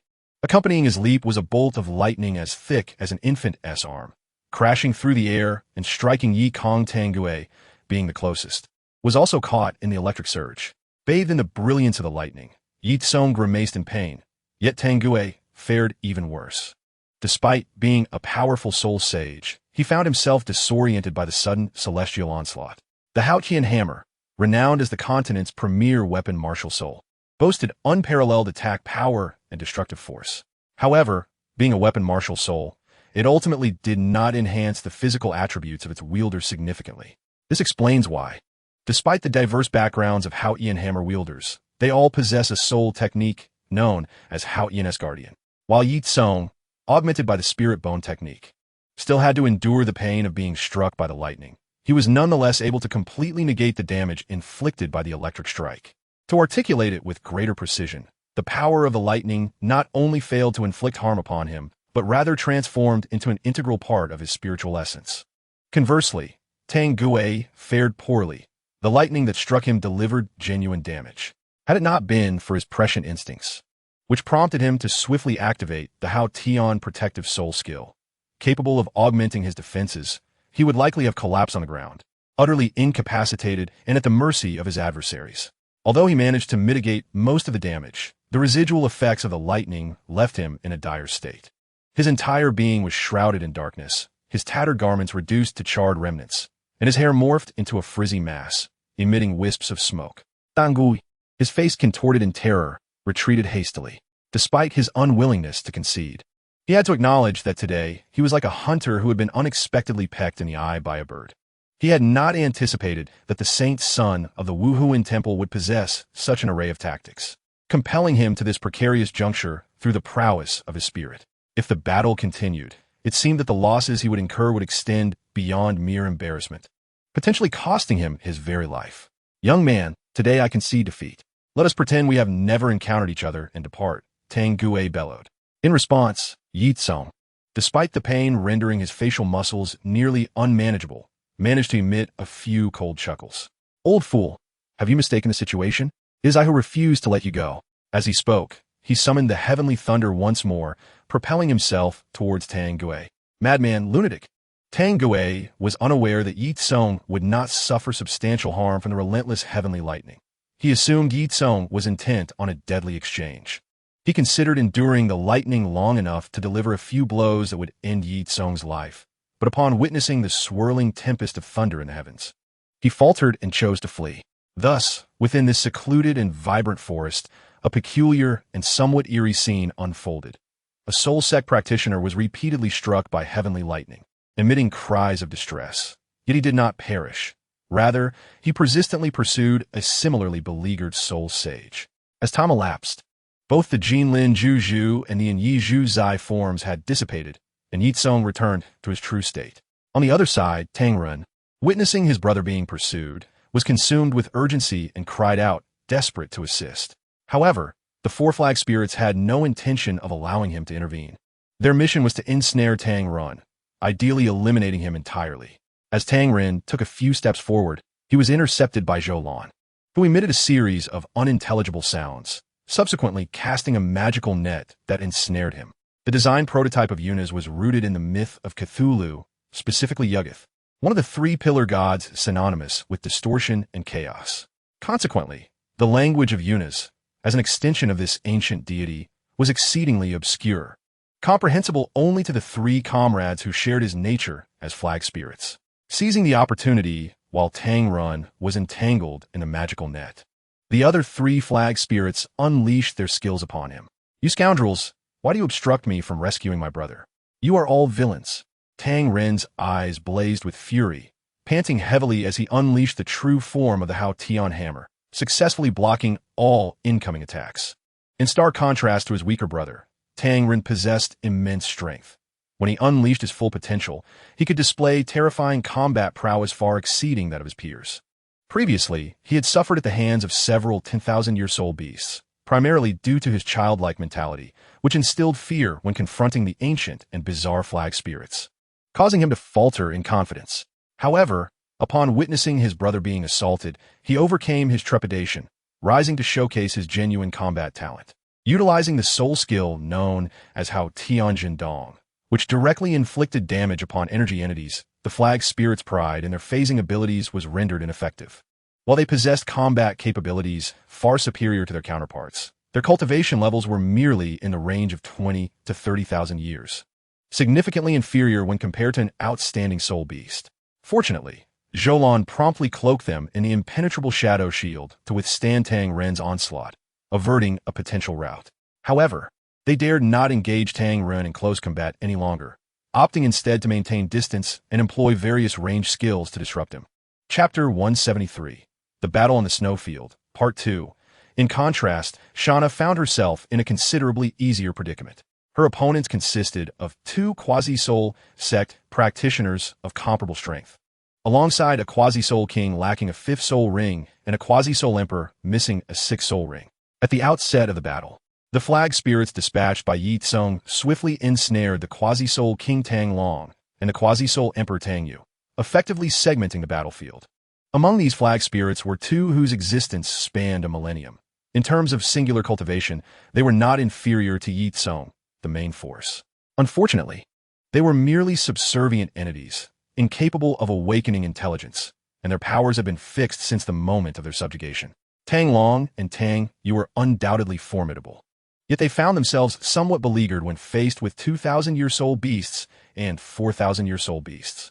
Seizing this opportunity, Shauna engaged in a 1v2 battle against the two juniors, both of whom were merely quasi-soul sect practitioners. Shauna, originally hailing from a legitimate assassin background, had engaged in numerous unsavory deeds prior to her reclamation by Ye Cong.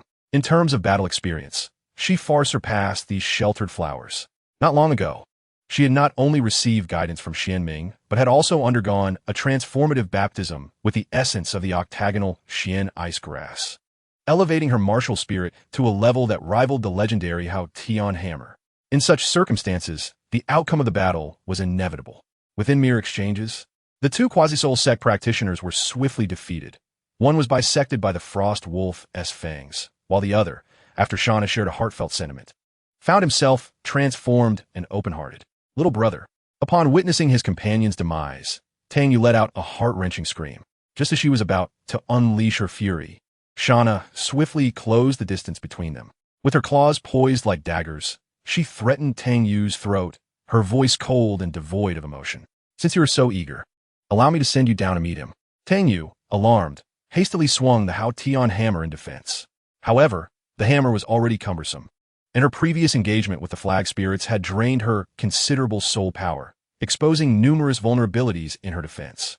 As a swift attack-type soul master, Shauna possessed remarkable speed and an almost unyielding state, thanks to her recovery abilities. With a single successful strike, she left a wound on Tang Yu's chest. Although shallow, it altered her countenance. She had not anticipated that a mere Quasi-Soul Sect practitioner could inflict harm upon her. Shauna did not linger in combat. After injuring Tang Yu, she retreated swiftly under the cover of the flag spirits, leaving Tang Yu seething with impotent rage. Subsequently, she capitalized on her advantages in speed, becoming a mere shadow among the flag spirits, launching relentless assaults upon Tang Yu. Shauna did not expect to achieve a swift kill against a Quasi-Soul Emperor. Instead, she opted for a strategy of continuous attack, aiming to leave countless wounds upon Tang Yu until she ultimately succumbed from exhaustion. It must be acknowledged that Shauna's plan was nothing short of flawless.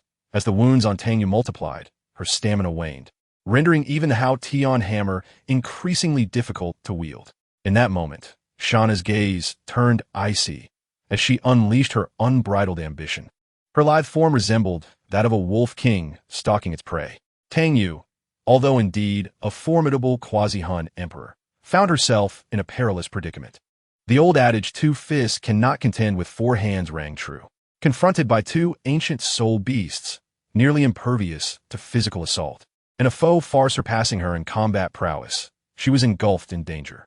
She contemplated retaliating, envisioning the possibility of bludgeoning her adversary, Shauna, into oblivion with her hammer. Yet, the ancient armored beast consistently positioned itself in her path, successfully deflecting her every strike with its formidable defense. After several attempts, not only did she fail to injure Shauna, but she also accrued numerous wounds herself. Cursing under her breath, Tang Yu gripped the Haotian Hammer tightly, surveying her surroundings. The lifeless bodies of her brother and another disciple of the Haotian Sect lay nearby, while her kin, Tang Long, found himself battling against several 9,000-year-old soul beasts. Retreating further into peril, the 2 esteemed elders of her clan, once regarded as invincible, also found themselves in a desperate struggle, being relentlessly pushed back by Ye Cong, a mere soul sect disciple. The absurdity of a soul master ensnaring 2 soul saints on the brink of a counterattack seemed almost laughable. Yet, this farce was playing out before her eyes. The hunter had become the hunted, a truly ironic twist. Nevertheless, she vowed that the sinister Spirit Hall's schemes would not succeed. Even in death, she would take down a genius capable of inflicting them profound sorrow. Thus, steeling her resolve, her gaze seethed with an intense hatred directed at Shauna. At this moment, Tang Yu remained obstinately convinced of her righteousness, attributing all blame to the Spirit Hall. She had entirely forgotten that Ye Cong had initially intended to avoid conflict, while her fellow disciples from the Haotian Sect were adamant about eliminating this holy son of the Spirit Hall. Shauna, unaware of the deep-seated enmity between the Spirit Hall and the Haotian Sect, was solely focused on executing her master's command. As a competent sword, her sole purpose was to obey. Despite her master treating her with kindness and equality, she could not afford to forget her place. As Tang Yu's furious gaze bore down upon her, Shauna's heart remained unperturbed. If anger held any efficacy, failures would be non-existent. When she crouched and assumed an attacking stance, it signified her readiness to claim Tang Yu's life. Chapter 174. The Battle on the Snowfield. Final. At a tender age, Tang Yu had reached the impressive level of 60, marking her as an exceptionally gifted member of the younger generation within the Haotian Sect. As a prodigious talent, she qualified to learn the renowned Haotian Sect's 3 ultimate techniques, including the Ruan Pifeng Hammer method. Unlike the other two techniques, which required the approval of several elders or were exclusive to the sect's leader, the Ruan-Pifeng Hammer method was accessible to any outstanding or direct descendants of the Haotian lineage. At present, Tang Yu had mastered the ability to stack the Ruan-Pifeng Hammer method up to 36 strikes. She first enveloped herself in a soul skill known as Haotian Protect a Body, and then began to swing her hammer repeatedly, accumulating power for the Ruan-Pifeng Hammer method. Among the three ultimate techniques of the Haotian sect, the Ruan-Pifeng Hammer method was renowned for its versatility and fame. It was not only a combat technique, but also an unparalleled forging art. It is no exaggeration to state that even a piece of impure scrap iron could be transformed into a legendary weapon through the Ruan-Pifeng Hammer method. In the days when the Haotian sect was not shrouded in secrecy, its extraordinary position and the quality of its forged products rendered every weapon it produced a symbol of status, often fetching prices equivalent to the annual tax revenue of a small kingdom. To be brief, Shauna was quite knowledgeable. Whether from her previous allegiance to the Grand Soul Arena or her current loyalty to the Spirit Hall, she possessed extensive knowledge of the continent's lore. Thus, when Tang Yu merely assumed a starting position, Shauna immediately recognized the legendary Ruan-Pifeng Hammer method. Upon identifying the technique, her anxiety dissipated, and she quickly devised a counter-strategy. Though the Ruan-Pifeng Hammer method was indeed powerful, with each layer doubling its attack power, it was particularly vulnerable to interruption during execution. After all, an adversary would not idly stand by while one accumulated layers. If interrupted mid-stacking, all efforts would be in vain. As the ancient armored beast and the treading wind horse charged, they shattered the protective barrier Tang Yu had erected with a single impact.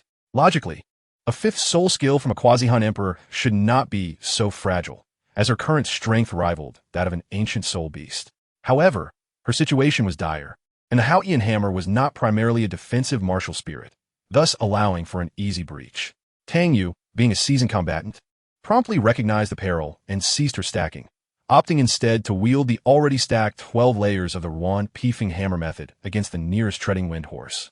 Caught off guard, the treading wind horse was struck squarely by the hammer, emitting a pained cry as it sustained injury. It turned out that the fog-like ability of the banner demon was not a passive skill. When they were captured, their physical forms were refined, granting the banner demon a tangible essence, albeit capable of altering its energy composition as needed. In that moment, Shauna crouched low, her thigh muscles exploding with power as she launched herself toward Tang Yu like a cannonball. Her claws glimmered with a chilling radiance, aimed directly at Tang Yu's throat. A closer inspection would reveal that Shauna's eyes were not human nor wolf-like. Instead, they took the shape of a four-pointed star, shimmering with golden light. This was one of the 6 secret arts of the Spirit Hall, the star reading eye technique, capable of locking onto its target. The 6 secret arts encompassed various realms: star reading, golden armor, carefree shadow, cloud leaping, yin-yang hand, yin hand gathers dew, yang hand lifts mountains, and immortal step. Each technique was a masterpiece in its own right, formidable and practical soul skills. The remarkable techniques extracted from the treasure chest by Ye Cong were astonishing, even in the eyes of the discerning Ho-Ha-Ha, and were subsequently designated as the highest secret arts of the Spirit Hall with Ye Cong's approval. Shauna, loyal to Ye Cong and possessing commendable strength, qualified to learn one of these secret arts. This is bad. Tang Yu is no ordinary fighter. Upon noticing the glimmering threat before her, she swiftly raised the Haotian Hammer, determined to thwart Shauna's advance. To her astonishment, Shauna did not flinch from the descending iron hammer, but instead raised her arms to block the blow. Such reckless abandon left Tang Yu taken aback. Instinctively taking a half step back, the Haotian Hammer, renowned for its formidable might and relentless advance, once stood invincible in the world. Now, although Tang Yu has retreated a half step, her spirit has been dampened, resulting in a significant reduction of her power. Moreover, Shauna, as a beast-transformed human, possesses a physical form that far surpasses that of an ordinary beast martial soul master. Under such circumstances, the Haotian Hammer, which would have sent her flying or even severely wounded her, merely shattered her arms. Nonetheless, the agony she endured was beyond what an ordinary person could withstand. Unfazed, Shauna displayed her sharp fangs, lunging towards Tang Yu's throat. Due to her beast transformation, the martial soul associated with her had heightened her characteristics akin to a soul beast. Her teeth were as razor-sharp as those of the Frost Wolf King, coupled with the enhancement of her second soul skill. Even the toughest iron could be crushed between her jaws, let alone a human neck. With a crisp sound, Tang Yu's eyes widened in disbelief. She wanted to utter something, yet only a series of incoherent sounds escaped her lips. Thus, the genius girl from Haotian Sect met her tragic demise upon the icy plains, her eyes reflecting unyielding resentment. Only after confirming her prey's death did Shauna slowly release her grip, instinctively licking the blood from her lips. With her two limp arms dangling, she rose unsteadily to her feet, perhaps having awakened the primal ferocity inherited from her soul beast lineage after the recent kill. Her gaze became as cold and captivating as that of a ravenous wolf. At the same time, Tang Long, engaged in a fierce battle with 2,000-year soul beasts, had assumed the commotion had ceased, mistakenly believing his clan's sister had achieved victory. However, upon turning his head, he was met with the shocking sight of Shauna brutally devouring Tang Yu. To be honest, he had witnessed death many times, even causing it with his own hands. Yet, witnessing an enemy torn apart like a beast in the midst of battle was utterly unprecedented. Distraction is the bane of combat, especially when one's opponent is evenly matched. Although Tang Long faced only 2,000-year soul beast transformations, these formidable foes were renowned for their combat prowess. Furthermore, without having acquired his fifth soul ring, he found himself at a distinct disadvantage. In this very moment of distraction, the over 9,000-year-old golden blade mantis swiftly moved behind him, slicing off his head with a single sweep of its limbs. The severed head took flight, marking the end of the battle. In another arena, Ye Cong's battle had also reached its conclusion. Both he and Tang Gue, having been baptized by thunder, appeared somewhat similar in their disheveled state, with tattered clothing and hair standing on end, emitting wisps of smoke. However, their spirits were worlds apart. Tang Gue bore a dark expression, his face pale and frequently spitting blood, his body swaying as if on the verge of collapse, all while cursing Ye Cong under his breath. In contrast, Ye Cong, despite the pain that twisted his face, radiated vitality, his eyes sparkling with the potential for a breakthrough. "You little beast, if you continue to provoke me, do you not fear that I will drag you down with me?" Tang Gue hissed, his voice laced with venom. Ye Cong, though grimacing in pain, defiantly replied, "What are you barking about, old man? Today, your fate is sealed. Even a deity cannot save you. Mark my words." Thunder come. With a fierce shout, Ye Cong intensified the infusion of soul power into his torso's soul bone, summoning the thunder once more. This time, a thunder dragon, as thick as a barrel, tore through the heavens, hurtling toward both Ye Cong and Tang Gue. At this moment, their roles had entirely reversed. The hunter had become the hunted. Within the electric brilliance, Tang Gue's visage was illuminated, revealing a tapestry of emotions. Fear, hatred, and regret interwoven upon his face. As the thunder engulfed them both, Ye Cong's anguished cry echoed across the icy expanse. "This hurts like hell." As for why only Ye Cong's voice could be heard, well, what sound could a deceased person produce? As the brilliance faded, only Ye Cong, nearly bare, and a charred remnant of Tang Gue remained. The soul Saint Tang Gue had perished. Following the absorption of immense, thunderous energy, Ye Cong, who had long been at a bottleneck, finally broke through to level 48. Glancing at Tang Gue, now reduced to ashes, Ye Cong's expression contorted with anguish as he clutched his chest, kneeling in pain. It was overwhelmingly excruciating. Despite possessing a medallion capable of unleashing the full might of a title de law, he had foolishly refrained from using it, opting instead to flaunt his prowess, resulting in a regrettable loss. His earlier explosive combination of the Night Master form and the Golden Scale Absolute Curse had indeed granted him immense augmentation. But it came at a steep cost, burning away nearly 5 years of his lifespan in mere moments. While Ye Cong held unwavering confidence in his future ascension to divinity and infinite longevity, the thought of sacrificing 5 years of his life merely to defeat 2 soul saints felt profoundly unjust. With Tang Gue eliminated, Tang Run, having lost his soul reliance and external intellect, was thrown into disarray upon witnessing his beloved brother reduced to cinders. Ignoring the onslaught of the flag demons, he charged recklessly towards Ye Cong, howling in grief, intent on avenging his brother. The flag demons, unwilling to allow him to run amok, recognized that allowing him to reach Ye Cong would cast their own inadequacy into stark relief. With Ye Cong's breakthrough enhancing their own strength, they became increasingly ferocious in battle. Sky Pearl, Dust Storm Cannon, Thunderous Fury, Demonic Light Wave. The four formidable soul skills converged upon Tang Ren. Each skill had the potential to severely injure or even annihilate a soul master of comparable rank. The combined force of these four techniques unleashed an immeasurable power. Although Tang Ren was a soul saint, he lacked the physical resilience of beast martial soul masters and did not possess exceptional defensive capabilities. Consequently, he could not withstand such an onslaught and fell, his massive form crashing to the ground, sending up a plume of snow. Logically, even with a less than sharp intellect, Tang Ren could not deny his status as a soul saint. He should not have fallen so easily. However, in his fervent desire to avenge his brother, he had ignored the attacks of the four flag demons, neglecting both defense and counterattack, allowing himself to absorb all the damage and plunging him into a near-death state. Even so, Tang Ren struggled to crawl toward his brother, yearning to be by his side. Faced with such a profound display of brotherly love, Ye Cong, though touched and sympathetic, was not one to leave trouble unattended. Sparing a foe would only invite retaliation. His life philosophy dictated that if one must act, they should do so decisively. With a command from Ye Cong, the golden blade mantis, which had claimed the enemy leader, soared toward Tang Ren, and with a swift strike, claimed yet another head. Ye Cong donned a new outfit and approached Cha Na, his eyes filled with encouragement as he gently patted her shoulder, saying, "You did well."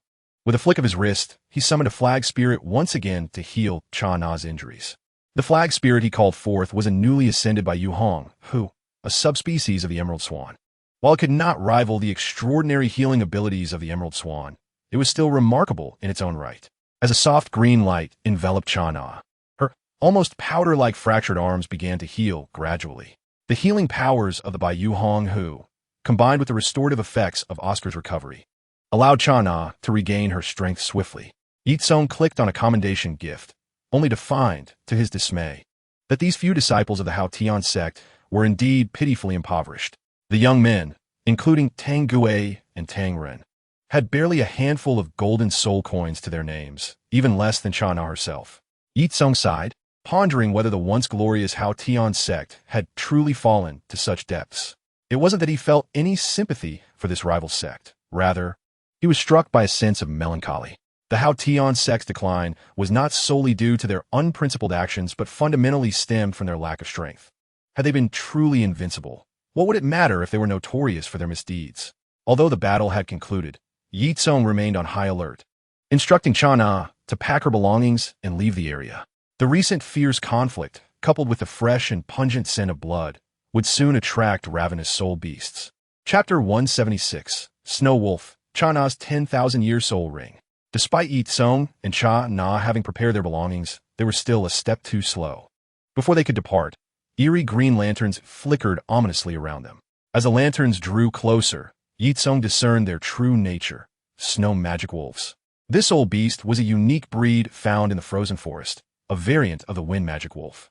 Due to their special environment, they had gradually mutated from the original wind element to that of ice and snow. The leader of this wolf pack was a two-headed wind and snow magic wolf king, boasting over 9,000 years of cultivation, wielding both wind and snow elements.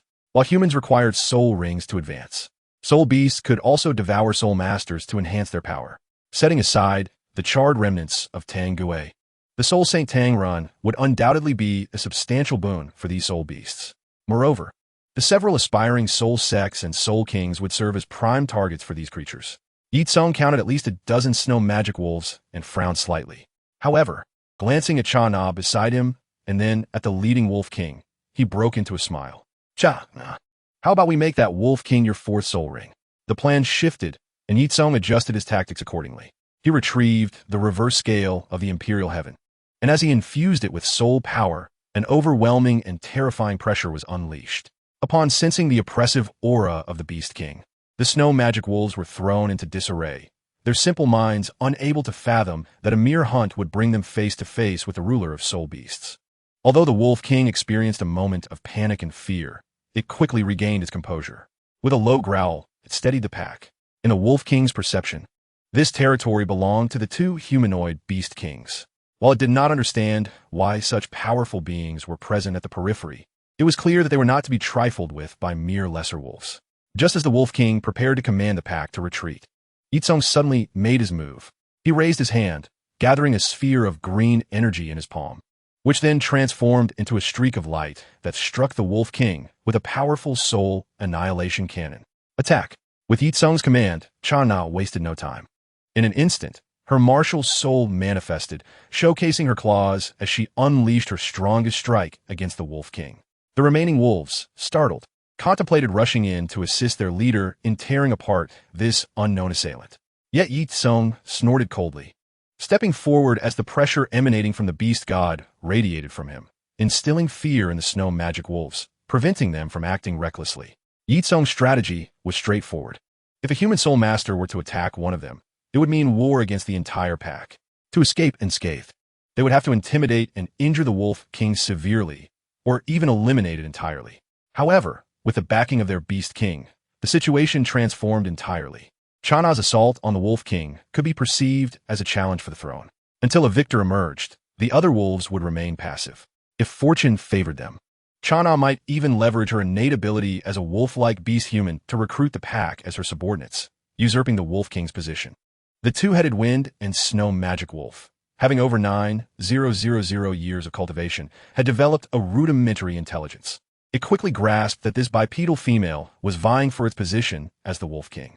Although it harbored genuine fear of Ye Cong, who stood behind her, the instinct for survival compelled it to engage in a fierce battle against Cha Na. Despite having recently endured a grueling fight, Cha Na's soul power and physical condition had returned to their peak.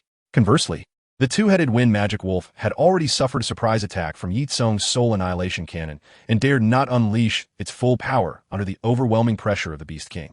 This left it at a distinct disadvantage when facing a fully rejuvenated she-wolf, relegating it to a defensive role throughout the encounter. Cha Na activated her first soul skill to enhance herself, while her second and third soul skills fortified her teeth and claws. The ensuing battle between the two beings was intensely fierce, characterized by raw physical clashes and elemental duels. The two heads of the wind and snow magic wolf, one green and the other white, could each unleash their respective elemental attacks, wind from the green head and ice from the white. Simultaneously, they opened their jaws, channeling their soul power, unleashing a blizzard that swept toward Cha Na. This blizzard was the signature technique of the two-headed wind magic wolf king, a formidable soul skill combining both wind and ice elements.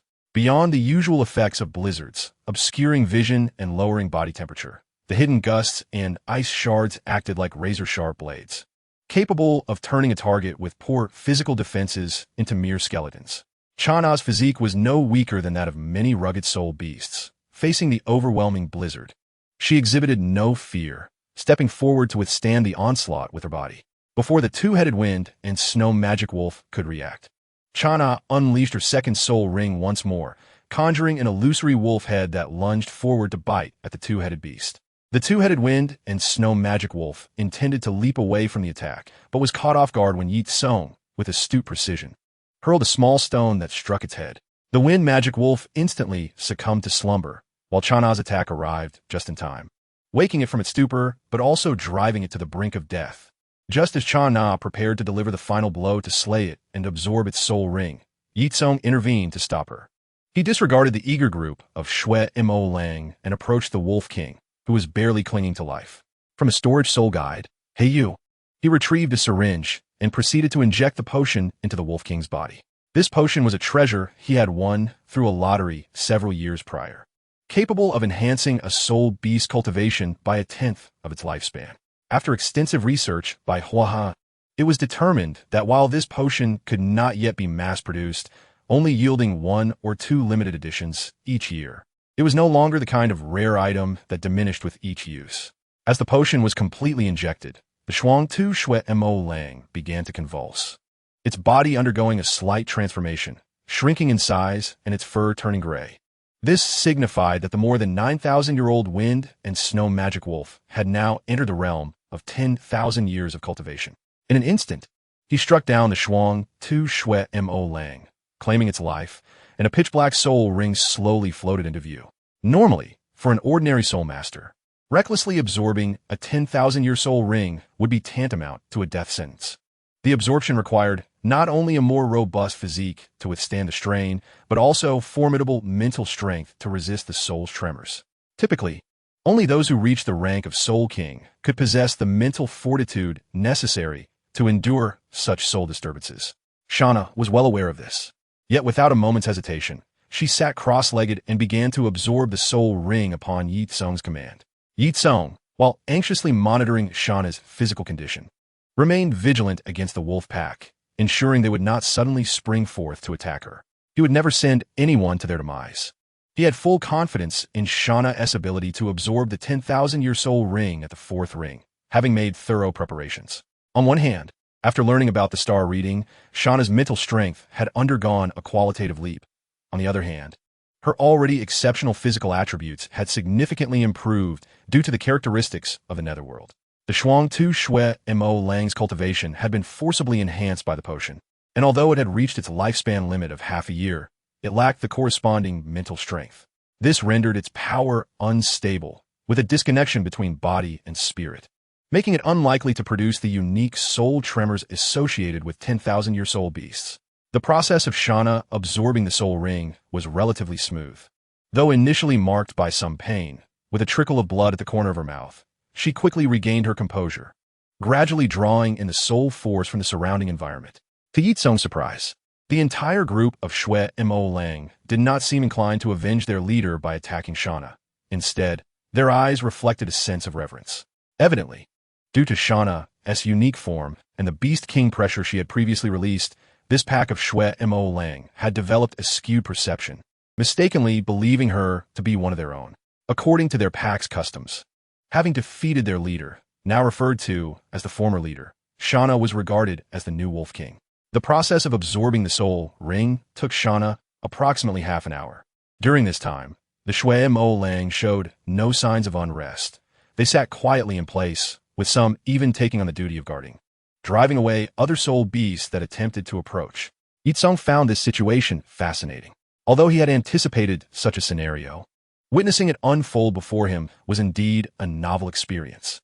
As a rare four-ring 10,000-year soul skill, its effects and power were naturally impressive. Song Shui Xingyin Wu created sharp ice crystals around the body using soul power, which could then be manipulated to attack enemies. Upon realizing she had inadvertently become the leader of this pack of Shui Mo Lang, Shauna was astonished as well, and after experimenting, discovered that the wolves were exceptionally obedient to her commands. Despite her delight at this unexpected acquisition, Shauna quickly voiced her concerns to Ye Cong. Managing such a large pack of wolves posed a dilemma. Leaving them to fend for themselves in the forest seemed inappropriate, while bringing them directly into the city would undoubtedly incite chaos. Moreover, the Shui Mo Lang, being fierce beasts by nature, and with the youngest among them possessing over 100 years of cultivation, not to mention 4,000-year soul beasts, posed a significant threat. Ye Cong had already made arrangements. While Shauna was absorbing the soul ring, he had sent a message through the communications soul guide to Huahaha, requesting him to make another trip to pick up both himself and a large pack of Shui Mo Lang. At that moment, Huahaha had just concluded his visit to Sea God Island and received Ye Cong's message on his way back. With a sigh of resignation, he made his way to the frozen forest to retrieve his child. Upon seeing Shauna manage to tame such a large group of soul beasts, he could not help but admire their ability to stir things up. Through their conversation, Huahaha learned that the people of Haotian Sect were indiscriminately plotting against Ye Cong, causing his expression to darken as he took note of this in his mind. It appeared that the timeline for dealing with the former three sects had to be expedited. Handling such unreasonable sects required a straightforward approach. Huahaha utilized his 8th soul skill, Fantasy World, to draw everyone into that self-created space and return to the netherworld. Within this unique space, Ye Cong unexpectedly encountered a familiar figure, the 10,000-year soul beast, Mo Honda, by Sha Wang, Xiaobai. Upon discovering the true identity of this mermaid sister, Ye Cong was filled with emotion. Astonished at how swiftly his elder had acted to capture this most loyal servant of the sea god, seemingly with some unknown means. It appeared that Xiao Bai was willingly following and submitting to Huahaha. After learning the details of the situation, Ye Cong fell into a lengthy silence. While he had stretched his imagination regarding Huahaha's strength and diverse methods, he now realized he had underestimated him. Every time Ye Cong thought he had a sufficient understanding of Huahaha, the elder would reveal new surprises. Fortunately, Huahaha was on his side and was utterly loyal to him, Otherwise, the mere thought of having him as an adversary was chilling. After settling the pack of Shui Mo Lang in the Sunset Forest, Ye Cong and Shauna did not linger in the Netherworld, preparing to return to Wuhan Hall. Upon their return, Ye Cong first paid visits to his master, Gui Mei, his adoptive mother, Bai Bai Dong, and his teacher, Qian Dao Lu. Their astonishment was palpable upon seeing Ye Cong's progress, having advanced a level in merely 1 or 2 months. Ye Cong recounted his experiences during the soul hunting, but refrained from mentioning the incident with Haotian Sect. After all, he had not suffered any losses in that encounter. From a certain perspective, it could even be considered a blessing in disguise, had it not been for the confrontation with those individuals. Attracting the entire pack of Shui Mo Lang would have been exceedingly difficult. Furthermore, Ye Cong was not one to report to his elders unnecessarily. Since Wahaha was already intervening on his behalf, there was no need to trouble Wuhan Hall further. Chapter 178. Yuansu City. These 3 esteemed title Douluos, standing at the pinnacle of the continent, displayed no semblance of superiority in the presence of their long-lost junior, Ye Cong, who had been missing for several months. Instead, they radiated warmth and concern typical of elders towards their younger kin. After a lengthy exchange, they finally permitted Ye Cong to depart. Upon returning to his residence with Shauna, the night had deepened considerably. As they approached their independent villa, several figures loomed at the entrance. Naturally, those who could freely roam the Wuhuan Temple's family district were not mere strangers. A closer inspection revealed that these individuals were none other than the current generation of the Golden Generation of the Wuhuan Temple. Unlike the original trio of the Golden Generation, Meng Yiran had significantly enhanced her innate talent due to the bloodline activated by the precious Dan she consumed, coupled with the combat techniques imparted by her grandfather and master, Gui Mei. She had become a formidable contender among her peers. This prowess allowed her to triumph over numerous rivals, ultimately earning her a place among the Golden Generation. Additionally, the Golden Generation included Oscar, Yu Yang, and Chao Shiding, who distinguished themselves as leaders of the younger generation through their remarkable talents. Together with the older quartet, they formed a cohesive team of 7. However, the trio's youth led them to retire early for the night, and they were not present to welcome Ye Cong. The reunion among friends was naturally lively. Hulaina, Yin, and Xie were particularly animated, having grown up alongside Ye Cong. Hulaina had even subtly confirmed her romantic relationship with him. Meng Yiran, being Ye Cong's junior disciple, could be regarded as his sister in the deeply rooted values of respect for teachers and kinship prevalent in the Douluo Continent. Although their separation had not been long, the saying "one day apart feels like 3 years" resonated with them, as they found themselves with an abundance of topics to discuss. Ye Cong personally prepared a lavish feast for his friends, and the 6 of them gathered around the table, indulging in food and conversation until dawn broke. They eventually decided to forego returning home and simply fell asleep in Ye Cong's grand villa. They slept soundly until the sun was well up, coinciding with the short holiday commemorating the 10th anniversary of the Wuhuan Temple's establishment. Consequently, the Wuhuan Temple made no arrangements for them, allowing them the freedom to plan their own activities. Ye Cong had never been one to obsess over cultivation. For him, there was a clear distinction between practice and life, and he saw no need to conflate the two. Thus, he refrained from secluding himself for training during his rest. The trio who had missed the gathering were eager to see Ye Cong and rushed to his residence at the break of dawn. Upon entering, Oscar exclaimed, "Boss, this is rather unfair. You returned yesterday, yet did not invite us to the gathering." He adopted a pitiful demeanor as he spoke. Despite Oscar's genuine boyishness, his delicate features, particularly his enchanting peach blossom eyes, could easily mislead one to mistake him for a charming young girl if he donned female attire and a bit of makeup. Although Oscar's good looks were undeniably striking, his attempts at evoking sympathy were met with indifference from the others, who were already accustomed to his antics. Hulaina, producing a folding fan from seemingly nowhere, playfully slapped it against Oscar's head, chiding, "Enough of that. Today, I'll take you all out for some fun." Upon hearing this, Oscar immediately ceased his act of feigned misery and sprang to his feet, exclaiming, "Big sis, I knew you were the best." Chao Shiding and Yu Yang, both genuine little girls, exchanged excited glances and raised their arms in a cheer of hurrah at the prospect of their outing. They swiftly returned to their residences to prepare their belongings and convened at the entrance of the family district. Thanks to the presence of storage soul guide devices, they did not burden themselves with excessive luggage, appearing much like any ordinary group. The party of 9, divided by gender, boarded 2 horse-drawn carriages and embarked on their journey. Although Wuhan City is regarded as the heart of the continent and a hub of economic and political activity, the essence of travel lies not in the prosperity of one's surroundings, but rather in the simple act of exchanging familiar locales for new ones. After departing Wuhan City, their first destination was Yuansu City, now under the dominion of the underworld. As this was Ye Cong's inaugural visit to Yuansu City, compounded by the discreet nature of his arrival, the guards at the city gate failed to recognize him. However, this did not imply that he was entirely inconspicuous.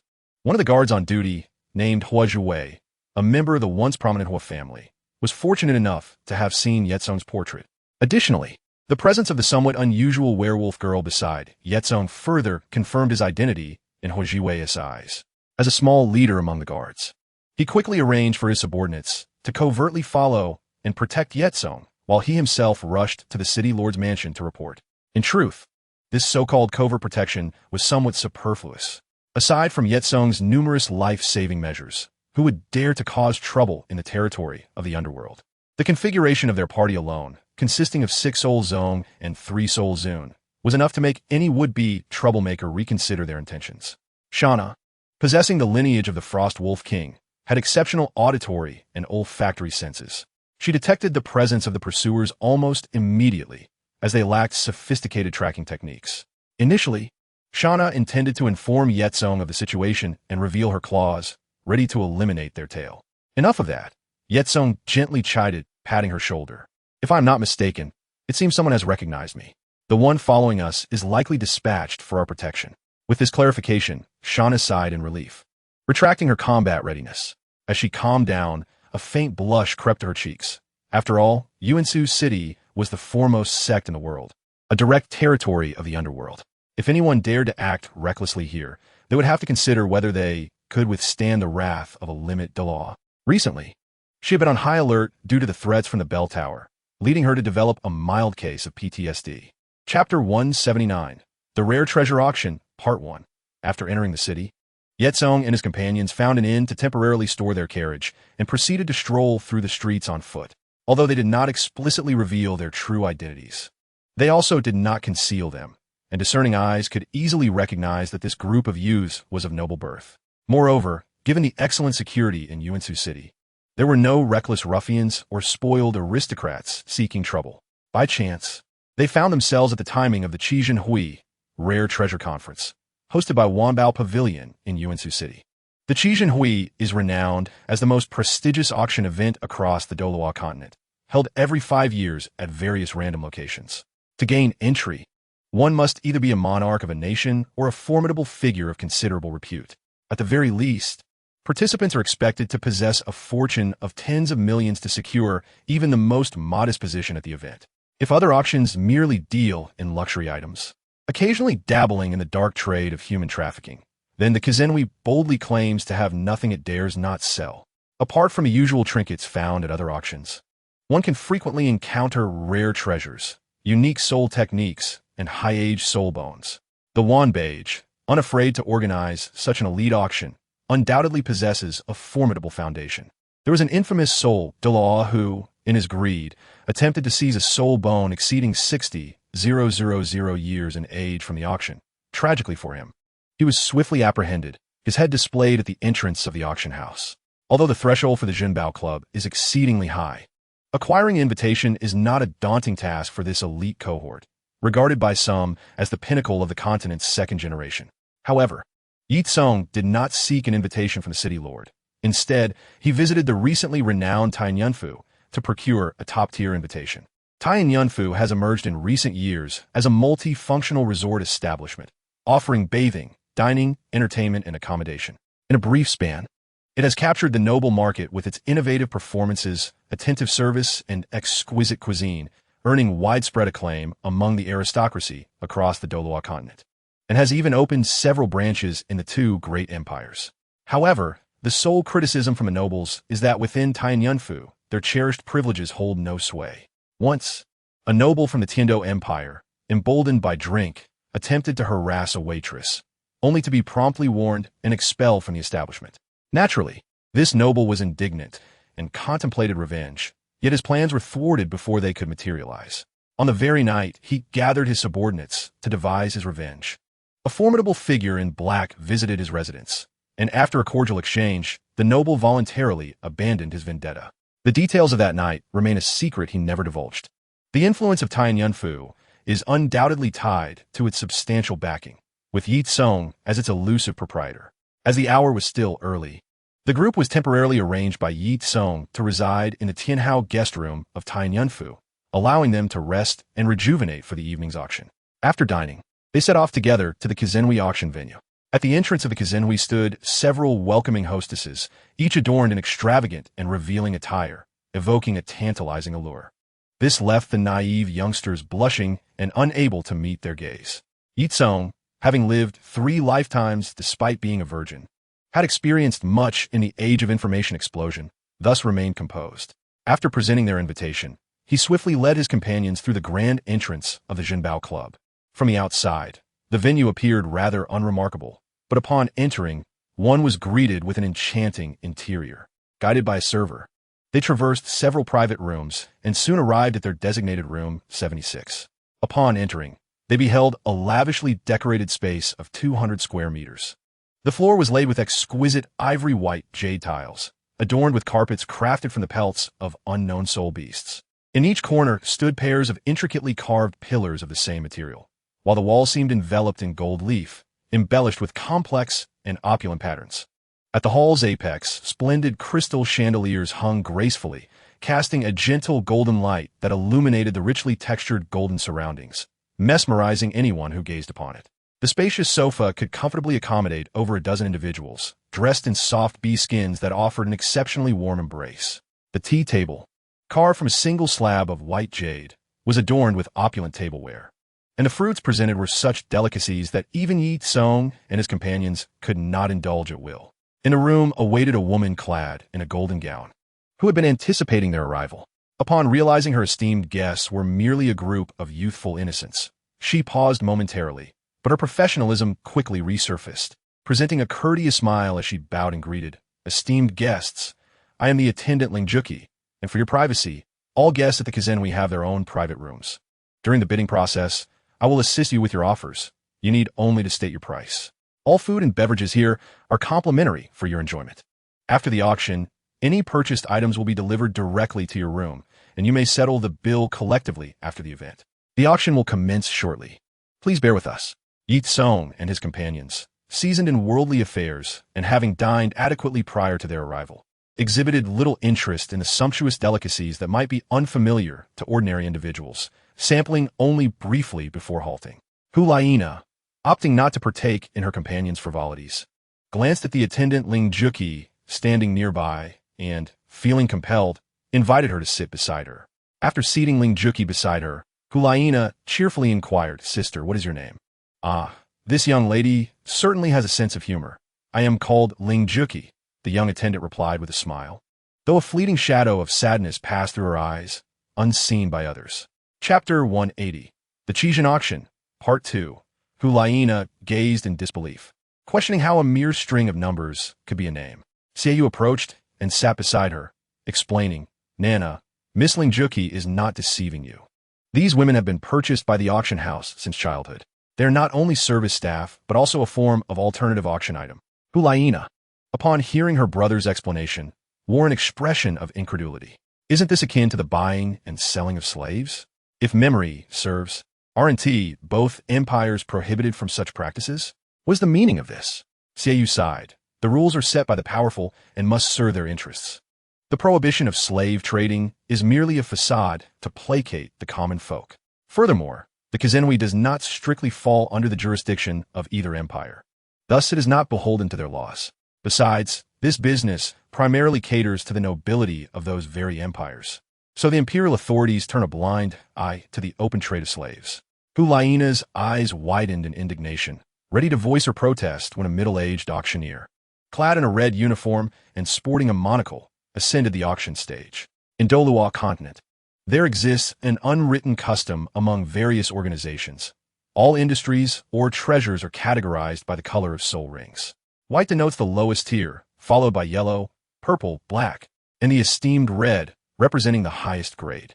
This auction evidently adhered to such traditions. As the auctioneer's attire indicated, he was the most distinguished auctioneer at the Kizenhui. Clearing his throat, the auctioneer, with a slight smile, addressed the audience. Esteemed guests, welcome to the Kizenhui. His voice was not particularly loud, yet it resonated clearly throughout the entire auction hall. Evidently, he had amplified his voice using soul power, allowing it to disperse evenly across the venue. Of course, one could not dismiss the possibility that he employed some special soul device. I am Wang Chao Xin, the auctioneer for this event, and I presume you are all familiar with the Qi Jin Hui, so I shall refrain from further elaboration. Now let us welcome the first item for bidding. As he spoke, several elegantly dressed young women, adorned in exquisite gowns, gracefully emerged from backstage, each carrying a tray. A red cloth veiled the item atop the tray.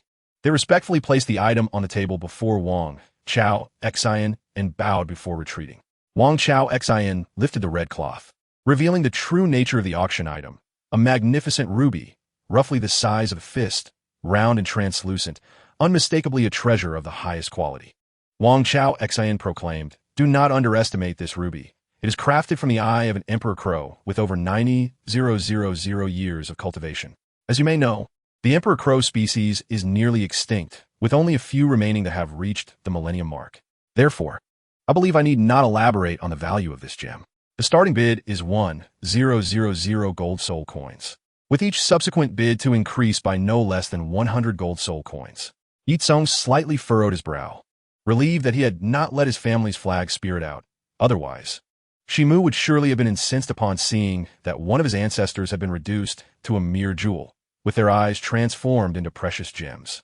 Although this gem held little significance for him personally, out of responsibility for his subordinate, Ye Cong resolved to acquire the ruby as a gesture for Shimu. With this thought in mind, he announced a bid of 2,000 gold soul coins. The attendant, Ling Jiuqi, promptly raised her sign and utilized the amplification soul device equipped in their private box to relay the bid to the auctioneer. Ye Cong's action surprised the others, as he was typically indifferent to material possessions. His willingness to bid for a gem was indeed unexpected. Oscar surmised Ye Cong's intentions, asking, "Boss, you must be purchasing that gem for Shimu, right?" "Yes," Ye Cong nodded. "Shimu was the first to follow me. I have nothing of value to gift him, so I will take this blood gem as a present." Boss, while your intentions are commendable, don't you think gifting him a gem made from a deceased family member's is a bit macabre?" Oscar replied, somewhat incredulously. Ye Cong remained silent for 3 seconds, casting a sidelong glance at him. "Mind your own business." With that, he resumed participating in the bidding. Although the ruby was valuable, it was not indispensable, and the various distinguished guests present wished to conserve their funds for subsequent items. As such, the price settled at 5,000 gold soul coins, claimed by Ye Cong. The auction continued smoothly, yet nothing that followed piqued Ye Cong's interest. Meanwhile, the young ones, including Xie Yu and Hu Lai Na, attempted to bid a couple of times. But upon realizing the prices exceeded their expectations, they chose to withdraw, for they could not afford to be as extravagant as Ye Cong, who bid without batting an eye at 5,000 gold soul coins. As the auction progressed seamlessly, the fifth item presented marked a departure from conventional luxury goods. This fifth item was named the Ding Huizhu. It was rumored to be crafted from the soul bone of a 10,000-year-old soul beast born in the northern glaciers, making it exceedingly rare. It was translucent, warm, and emitted a unique fragrance, possessing extraordinary abilities to quell flames and dispel malevolence. Meng Yiran immediately became intrigued by this orb, intending to purchase it for Yen. As a soul master with dual attributes of fire and earth, the optimal training grounds for Yin would be volcanic regions. Yet, being human, he could only endure such harsh environments for a couple of hours before needing to retreat, lest he suffer severe backlash. The Ding Huizhu would significantly extend his training time in the volcanic domains. Just as Meng Yiran was about to call out a bid, Ye Cong halted her. "Hold on, that orb has issues." Before Meng Yiran could inquire further, Ling Jiuqi interjected, "Sir, forgive my boldness. While you are indeed our esteemed guest, you cannot casually question the quality of our goods. Such claims could severely impact the reputation of Qi Jinhui." Ye Cong was not angered. Rather, he regarded the young woman with a hint of mockery, teasing, "What? It seems Miss Ling Jiuqi holds considerable knowledge about these treasures. Is it possible that, akin to the narratives in illustrated tales, Miss Ling Jiuqi is actually the mastermind behind Qi Jinhui, masquerading as a maid to gauge public sentiment. How dare I? Although Ye Cong's words were not harsh, they caused Ling Jiuqi to break into a cold sweat, hastily kneeling in supplication. As Xiaoyu had surmised, she was merely a slave raised by Qi Jinhui, a peculiar type of commodity. If she were to incur the displeasure of the individual before her, her life would be forfeit, and he would merely lose some money in the process. Ye Cong, however, would not be so petty over a minor incident. He simply gestured for Ling Jiuqi to return to her position and began explaining to his young apprentice. You should have noticed that Wang Chao Exent, while auctioning, is also a formidable soul master, correct? Yes, his strength should be on par with mine, at least at the level of 44, Meng Yiran replied. Having attained the rank of a 4-ring soul master and reached the 33rd level of soul power. After a moment of contemplation, she added, moreover, if I am not mistaken, his martial spirit is indeed the Haotian Hammer. Well deduced, Ye Cong smiled faintly, snapping his fingers. He conceals his soul rings beneath his feet, employing a special soul technique to cast a gentle glow from the Haotian Hammer, successfully masking certain flaws of the Ding Huizhu. Ye Cong, proficient in the 6 ultimate skills of the underworld, had discerned cracks within the Ding Huizhu through his keen observation. Should one purchase it, it would soon disintegrate into dust after a few uses. How could this be? Meng Yiran expressed disbelief, questioning whether such behavior was not a form of consumer deception. What can be done? Ye Cong chuckled lightly, setting aside the matter of purchasing. The Ding Huizhu is undoubtedly genuine. The inability to perceive its flaws is the buyer's own oversight. If one fails to utilize it properly and it becomes damaged, what does that have to do with Qi Jinhui? Although the auction hall was filled with numerous formidable guests, it did not imply they possessed extraordinary perceptive abilities, and thus they failed to notice the concealed defects of the Ding Huizhu. After a tense and exhilarating bidding war, it was ultimately claimed by a mysterious strongman for the sum of 100,000 gold soul coins. The subsequent items presented were also remarkable, including a garment woven from the feathers of the windsmoke bird, enhancing agility and speed, a potent black liquid derived from the saliva of the swamp venom crocodile, possessing extreme corrosiveness and adhesive qualities, and even a piece of whale blubber aged for hundreds of years. Each of these treasures was exceedingly rare, or rather, existed at a price beyond valuation, and any family fortunate enough to acquire them would cherish them as prized possessions. However, it is astonishing that all of this has now appeared at the Qizinhui, casually auctioned off, clearly illustrating that the Qizinhui is indeed a formidable force. As item after item was presented, the auction approached its conclusion. The penultimate highlight was brought forth by a server. This term highlight originates from traditional opera, where the final act is considered the main performance, thus referred to as dajo. The second to last act, being adjacent to the main act, is termed yajo. This particular piece is a human arm crafted from metal, yet hollow inside, resembling a gauntlet. Allow me to introduce this treasure, exclaimed Wang Chaoxin, his face aglow with excitement. As you may have surmised, it is indeed a combat-oriented soul guide that has been documented in the annals of history. As he concluded his statement, the audience erupted into gasps and murmurs of astonishment, the temperature within the auction hall seemingly rising as if the very essence of sunlight had been drained away.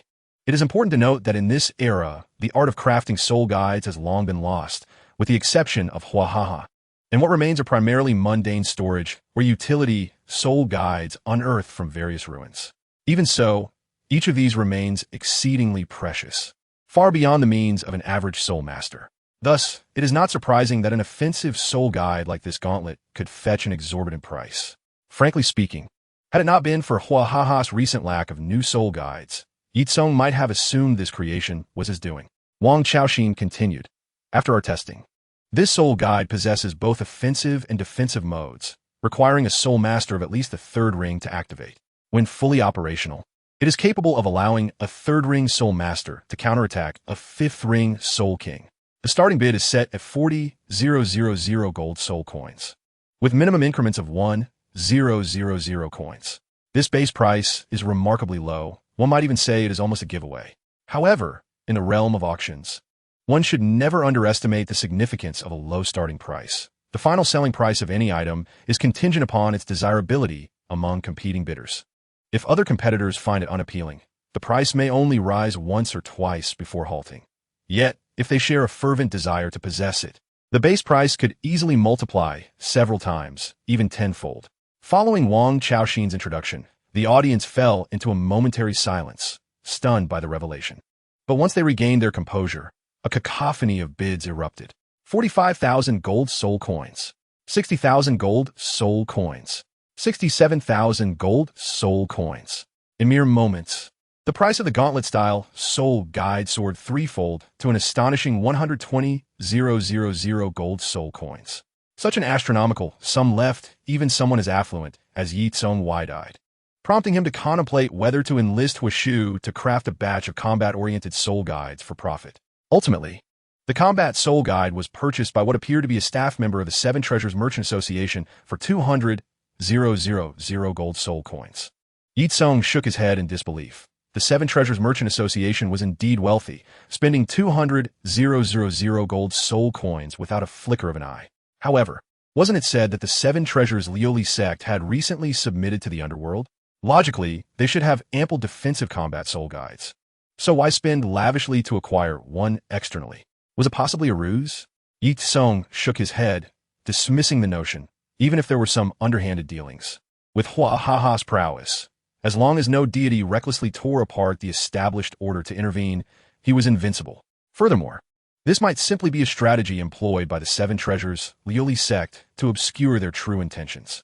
After all, only the upper echelons of the underworld were aware of the Seven Treasure submission. Even the Spirit Hall remained oblivious. Once Ye Cong regained his focus, he looked forward to the final item, the grand finale of the auction. If the penultimate treasure boasted such prestige, the final item, reserved for the climax of the Kizenui, surely could not be of lesser significance. As the last auction item was presented, it was done with an air of solemnity. Unlike the previous items, which were brought forth by beautiful maidens, this treasure was escorted by several formidable soul masters, delivering it to the table before Wang Chaoxin.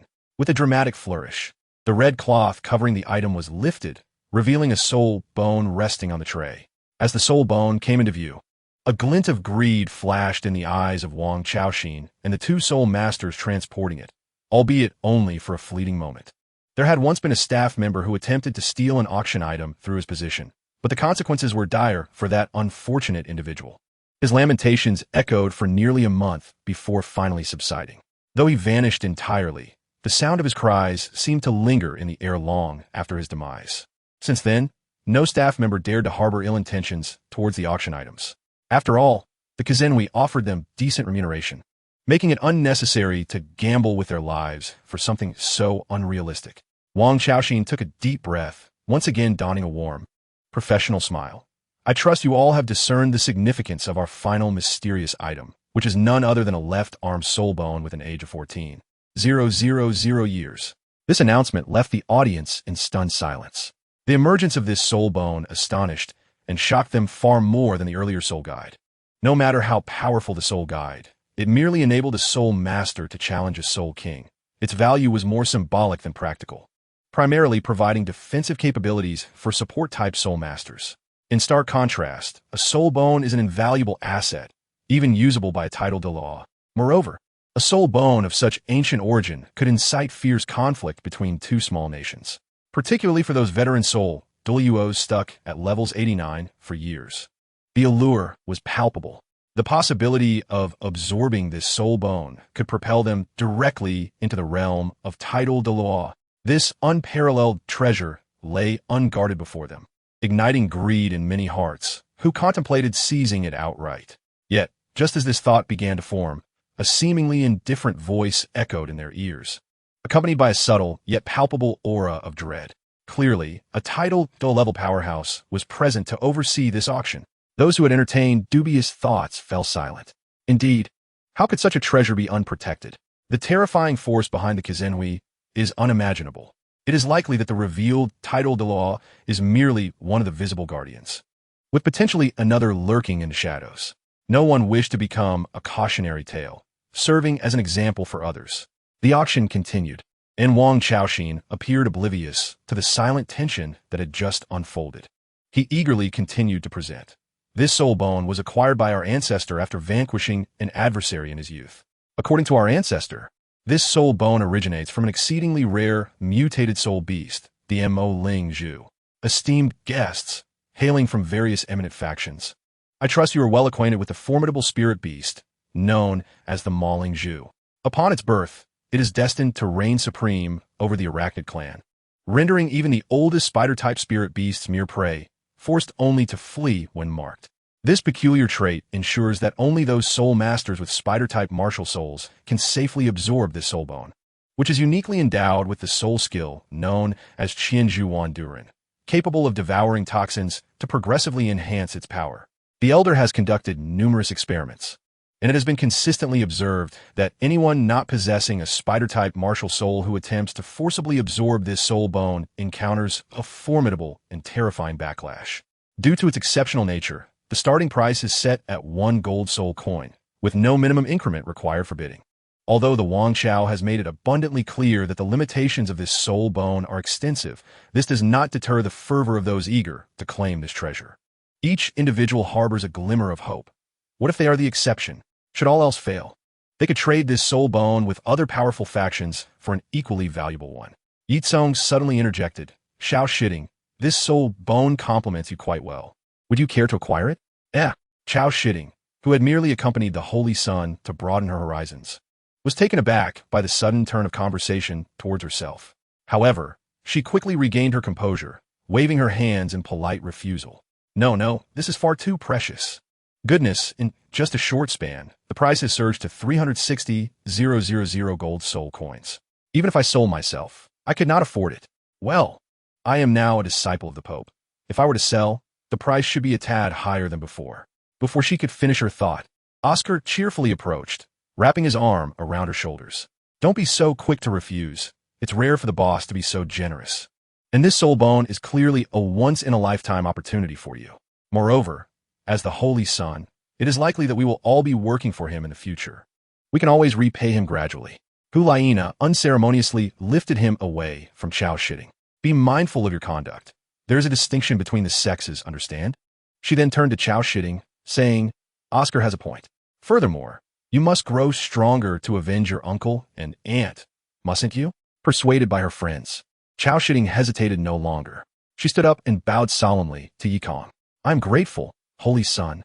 From this day forth, whatever you command, I, Chao Shitting, shall not hesitate to face any peril. Very well, Ye Cong nodded, signaling Ling Jiuqi to prepare the bidding paddle. He then declared his bid, 400,000 gold soul coins. Such a sum is indeed substantial, rivaling the annual tax revenue of a small city. Yet it pales in comparison to the value of a millennium-old soul bone. As anticipated, within moments someone outbid Ye Cong. He remained unfazed, steadily increasing his offer. 500,000, 600,000, 700,000. As the price continued to escalate, the pool of competitors dwindled. Ultimately, only a handful remained steadfast. The bid soon soared past the million mark, sending Chao Shitting into a state of panic, urging Ye Cong to withdraw. After a fierce competition, Ye Cong ultimately secured the soul bone for 270,000. As the Holy Son of two great factions, along with owning a premier resort, this amount, while considerable, did not significantly strain his resources. After completing the transaction, he departed the Qijian society with the carefully wrapped soul bone in hand. Since acquiring this treasure, Ye Cong maintained a calm demeanor, whereas the others were visibly on edge. Especially Oscar, who regarded everyone as a potential threat. There was, however, no need for such anxiety. Ye Cong reassured his companions with a smile, stating that theoretically, no one in Element City would dare commit murder for treasure. They nodded in agreement. Although the headquarters of the underworld was not situated within Element City, its status as the de facto capital was comparable to that of Wuhuan City and Qibao, Liuli City. Furthermore, the regulations set forth by Huahaheo explicitly prohibited the misuse of force within the city limits. Should any disputes arise, designated arenas were available for soul masters to settle their scores. If anyone dared to cause chaos, even a titled Douluo would likely find themselves facing dire consequences.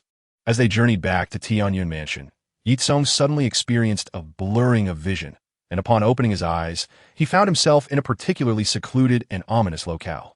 Observing the familiar yet unfamiliar surroundings, he quickly deduced, based on his knowledge of Douluo, that he had undoubtedly been ensnared by the mischief of Shinian. How troublesome! I did not expect to be caught off guard on my own turf. Ye Cong sighed, but since he was here, he resolved to explore the deepest fears lurking within his own psyche. As he ventured deeper, he finally recognized the eerie venue. It was not a singular place, but rather a convergence of two locations. The first was the spirit garden from his past life, where the young Ye Cong and Ye Yin helplessly witnessed their parents being torn asunder by powerful evil spirits. This memory had become a nightmare that haunted him, often awakening him in terror, even as he matured. It was, in fact, the root cause of his struggles with the Shadow Dominator form. Now, as the scene replayed before him, a surge of uncontainable fury ignited within him. The imagery shifted, revealing the ruins of the Wuhuan Hall, now a battleground for soldiers from two empires vying for spoils. Elders, offerings, and friends were crucified, while Tang Sect and his companions reveled in their victory from the heights. These two vignettes represented the shadows of his past and the anxieties of his future. With both manifesting simultaneously, a tempest brewed beneath Ye Cong's seemingly tranquil exterior. In truth, Ye Cong possessed an exceptionally good-natured disposition. He typically advocated for harmony unless confronted by evil soul masters. However, the current circumstances ignited a genuine fury within him. Should he fail to exact vengeance upon the architect of this chaos, he would remain unable to quell his wrath. Upon reflection, although Shinian had not resorted to the brutalization of innocents like those wicked soul masters, he had nonetheless committed his fair share of indiscretions. In a strict sense, he could be classified among the evil soul masters. His unique martial soul allowed him to evade repercussions for his heinous acts, enabling him to evade justice for far too long. Now, driven by greed and the desire to seize treasures, he had unwittingly crossed paths with Ye Cong logically. After falling into Shinian's trap, Ye Cong should have experienced this torment from a first-person perspective, perhaps even becoming ensnared within it. Fortunately, he had successfully subdued and refined his dark persona, allowing him to transcend these constraints and observe this illusory realm from a third-person viewpoint. Very well, then. Ye Cong gritted his teeth, a chilling smile spreading across his face. Shinian, since you dare to orchestrate such a scheme, I shall ensure we engage in a most thorough confrontation. Jolan, he commanded, use mind shock to give this old fool a jolt. Although, theoretically, Shinian is rather innocent. For all he can do is to evoke the deepest fears within his target using his soul skill. With his current rank as a soul sage, he is entirely incapable of discerning what his skill has revealed to its subject. Nevertheless, this does not prevent Ye Cong from harboring ill will towards him, placing him on his list of targets. As Ye Cong clenched his right hand tightly, a terrifying and eerie figure manifested behind him. With a surge of formidable mental energy, the surrounding environment shattered like a mirage. As the illusion dissipated, Ye Cong finally returned to the realm of reality. He surveyed his surroundings and discovered that they had unwittingly found themselves in an exceedingly secluded alley. The others were now with their eyes tightly shut, breaths rapid, their faces contorted in expressions of anguish, whether in anger, sorrow, or fear. Evidently, they were lost in their own painful memories. Ye Cong sighed in relief once he confirmed that his friends were, at least for the moment, largely unaffected. Once he assessed the situation, Ye Cong composed himself, took a deep breath, and proclaimed, to ensnare us in an illusion so effortlessly.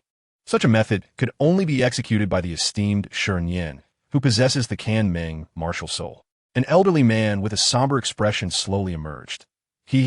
Both your insight and response are commendable. It seems you are indeed a genius. However, it is unfortunate that my greatest pastime is to extinguish such talents in their infancy. Clearly, Shinian was unaware of Ye Cong's identity. Otherwise, he would not dare to act so brazenly. Although the proliferation of newspapers has broadened the channels of information for the inhabitants of Douluo Continent, and their knowledge has significantly increased, it does not imply that everyone is aware that Ye Cong is the saint son of the Spirit Hall.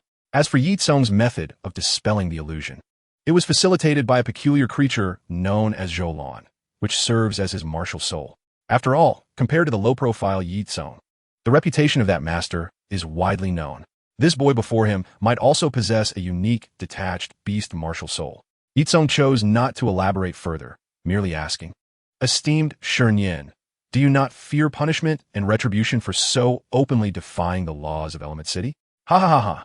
Young one, you are truly naive, Shinian replied, as if he had heard the grandest of jokes. Perhaps he was elated at the prospect of acquiring a high-quality soul bone, which prompted him to explain, setting aside the fact that even if I were to kill you, they would have no evidence to seek me out. The strongest among you little ones is merely you, a four-ringed soul zone. While formidable, it is hardly sufficient for me, a dignified soul sage, to concern myself with the affairs of such insignificant ants. Ye Cong was at a loss for words. How should he respond? This old man had quite the vivid imagination. His self-righteous conclusions might hold merit on the territory of other factions, but regrettably, this was the underworld. If someone were to inexplicably meet their demise, even an ordinary person, the underworld would certainly investigate thoroughly. As for the lack of evidence, the old man has never required such trivialities when it comes to murder. After Shiren Yin's lengthy explanation, he intended to send Ye Cong on his way with satisfaction. However, just as he raised his hand to unleash his soul skill, a sharp blade of wind suddenly appeared, severing his arm. The incident occurred so abruptly that Shiren Yin was momentarily taken aback. It was only when the pain from his severed limb surged through him that he fully regained his senses.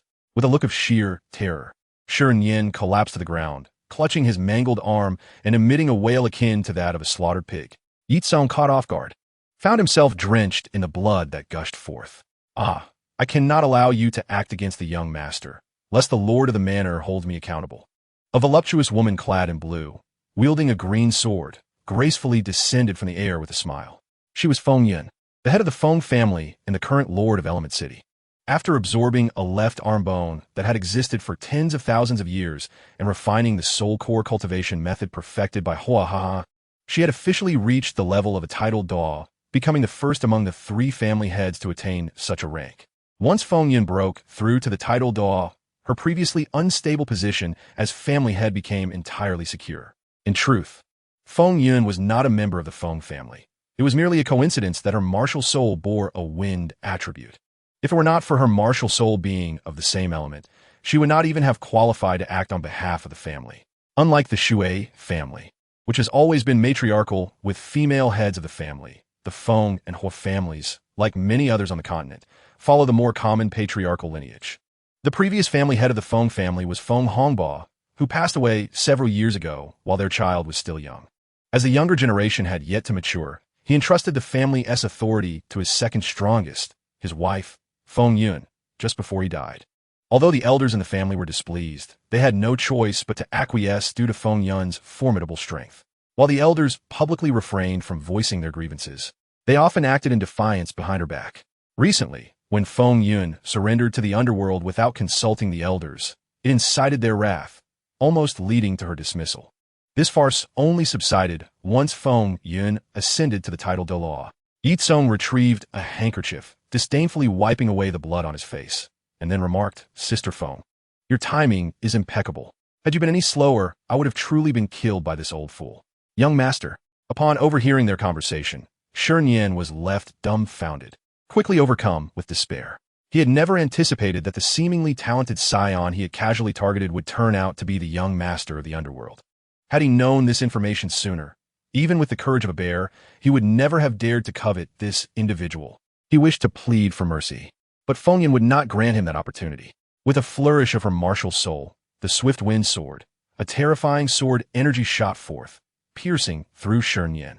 Yet, unexpectedly, Ye Cong intervened, deploying the flag demon Emerald Honghu before Feng Yun could act, rescuing Shiren Yin and keeping him barely alive, hovering on the brink of death.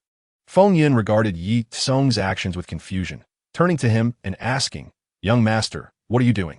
Ye Cong did not elaborate, simply indicating, "This fellow still holds value while alive. He cannot simply perish." Seeing that Ye Cong was unwilling to elaborate further, Feng Yun relented. Having recently become a titled Douluo and elevated to the rank of elder, she recognized that Ye Cong was the true prince wielding significant power, and she had no authority to interfere with his decisions. After exchanging a few more words, Feng Yun took her leave, escorting the other 7 children back to the Lord's manor, leaving Ye Cong behind. The interference of the nightmare had ceased when Shiren Yin was severely injured, and Hulaina and Shana, possessing the strongest mental prowess, were the first to awaken. Upon learning the details of the incident, they felt a wave of fear wash over them.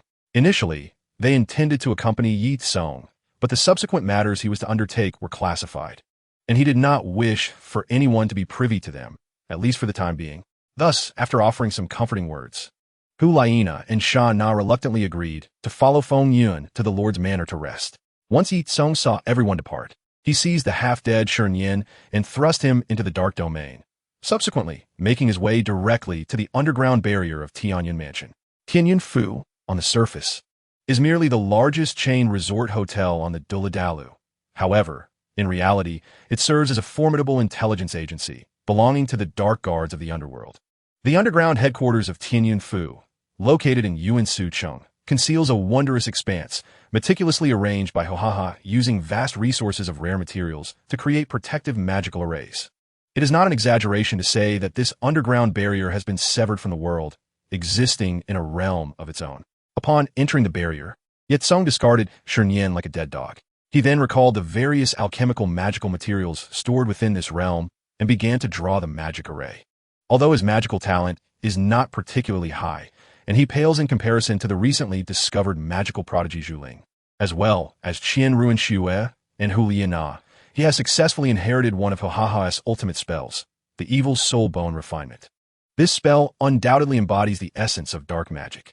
Even though Hohaha holds Zhuling in high regard and has granted her access to nearly all magical resources, he has not imparted the Evil Soul Bone Refinement, as its dissemination would undoubtedly cause a tumultuous upheaval in the world of soul masters. The principle of the Evil Soul Bone Refinement involves utilizing a soul master's martial soul as a vessel, infusing it with their entire essence of flesh and blood, along with their soul power to create a formidable soul bone. Given the existence of beast martial souls, weapon martial souls, and elemental martial souls among soul masters, the resulting soul bones are notably diverse, offering a multitude of types and choices. Theoretically, even the possessors of divine martial souls could serve as materials for crafting soul bones. Due to the sinister nature of this refining method, if it were to spread widely, many deranged nobles would undoubtedly exploit innocent civilians to forge soul bones, thereby enhancing their own power. Maintaining such a high-level magic array consumes an enormous amount of soul power. Although Ye Cong's soul power far exceeds that of an average soul master, he still finds it somewhat overwhelming. Fortunately, he carries numerous recovery sausages provided by Ao Si Ka, which barely ensure his endurance. As the ground became soaked with sweat, this prolonged and arduous magical ritual finally reached its conclusion. The light at the center of the magic array converged, and two brilliantly radiant head soul bones fell to the ground, producing a crisp sound. Ye Cong exhaled deeply. The immense expenditure left him utterly exhausted, sprawled on the floor in a starfish position, taking a long time to recover.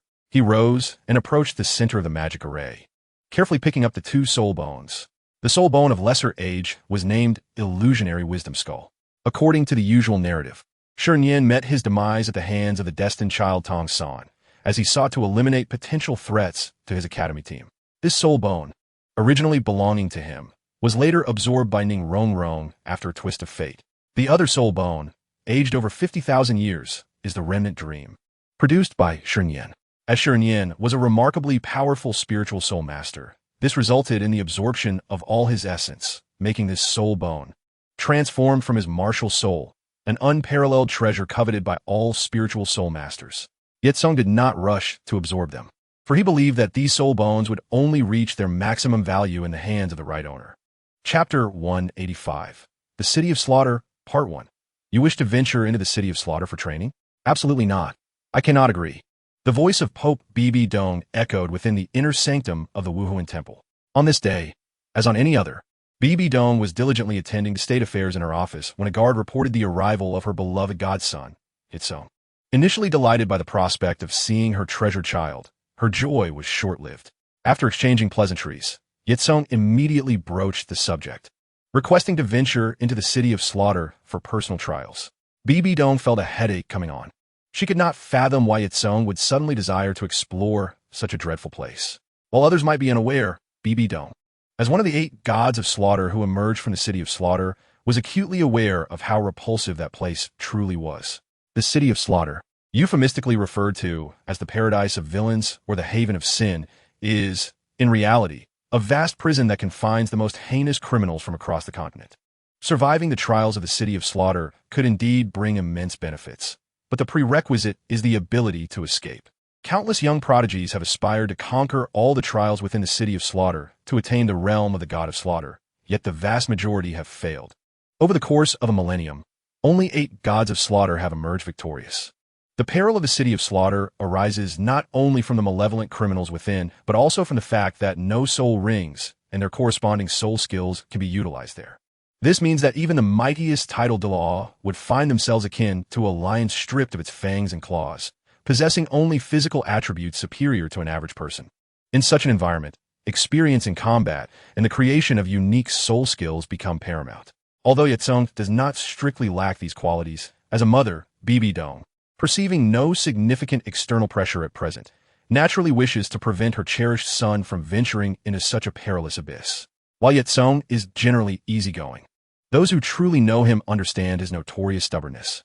Once he sets his mind on something, not even the strongest oxen could sway him.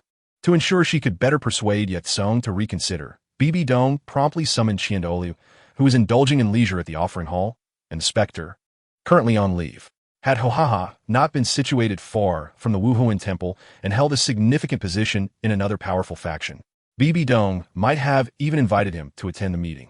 Bibi Dong continued to persuade, stating that if he wished to hone his skills, he could train in the Death Canyon, where he could achieve the desired self-improvement. Douluo nodded in agreement, adding that he understood Ye Cong's eagerness to attain the realm of the god of slaughter. It is indeed a formidable trump card. However, he advised that Ye Cong was still somewhat too weak and should wait until he acquires his 5th soul ring before proceeding. Ye Cong scratched his head and explained to the 2 elders, "Mother, while the Death Canyon is indeed commendable, it ultimately allows for retreat, and if danger arises, elders would be available to rescue me. The city of slaughter, however, presents a different scenario. Once one enters, the only options are to carve out a bloody path or perish within. The sense of crisis and pressure from these 2 alternatives is entirely different, and I believe the outcomes would vary greatly. As for my 5th soul ring," he glanced at Douluo, "my primary goal in venturing into the city of slaughter, aside from seeking to acquire the realm of the god of slaughter, is to secure the Shou Liang located at the end of the road to hell as my 5th soul ring. You believe that creature is feasible?" Bibi Dong raised her eyebrows. As one who emerged from the city of slaughter, she was familiar with that entity. However, if her memory served her right, the Shou Liang does not appear to be a soul beast. Of course it is possible. Ye Cong smiled slightly, once again placing the blame on Hohaha. Uncle Huo once told me that while the Shou Liang is not a soul beast, it is an extraordinary primordial species. Within its body, it produces a precious pearl, which can be refined much like a soul ring. You are aware that my method of absorbing soul rings differs from that of ordinary individuals, so there is no cause for concern.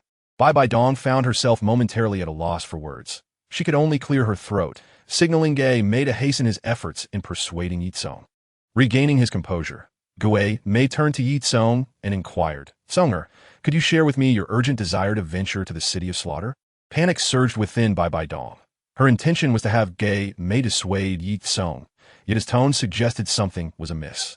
Just as she was about to speak, Lu silenced her with a glance, conveying through his soul power that they should first ascertain Ye Cong's true intentions to tailor their approach effectively. Ye Cong hesitated for a moment before revealing, "Uncle Huo once caught a fleeting glimpse of a corner of the future, foreseeing an impending and dreadful crisis threatening the entire Douluo Continent, even the possibility of a divine war. I must elevate my strength to the utmost to navigate this calamity." His words caused Bai Dong and Lu to exchange concerned glances, both furrowing their brows in unison. They held no doubts about Hohaha's predictions regarding the future. After all, given his extraordinary abilities, it was not entirely implausible for him to glimpse what lay ahead.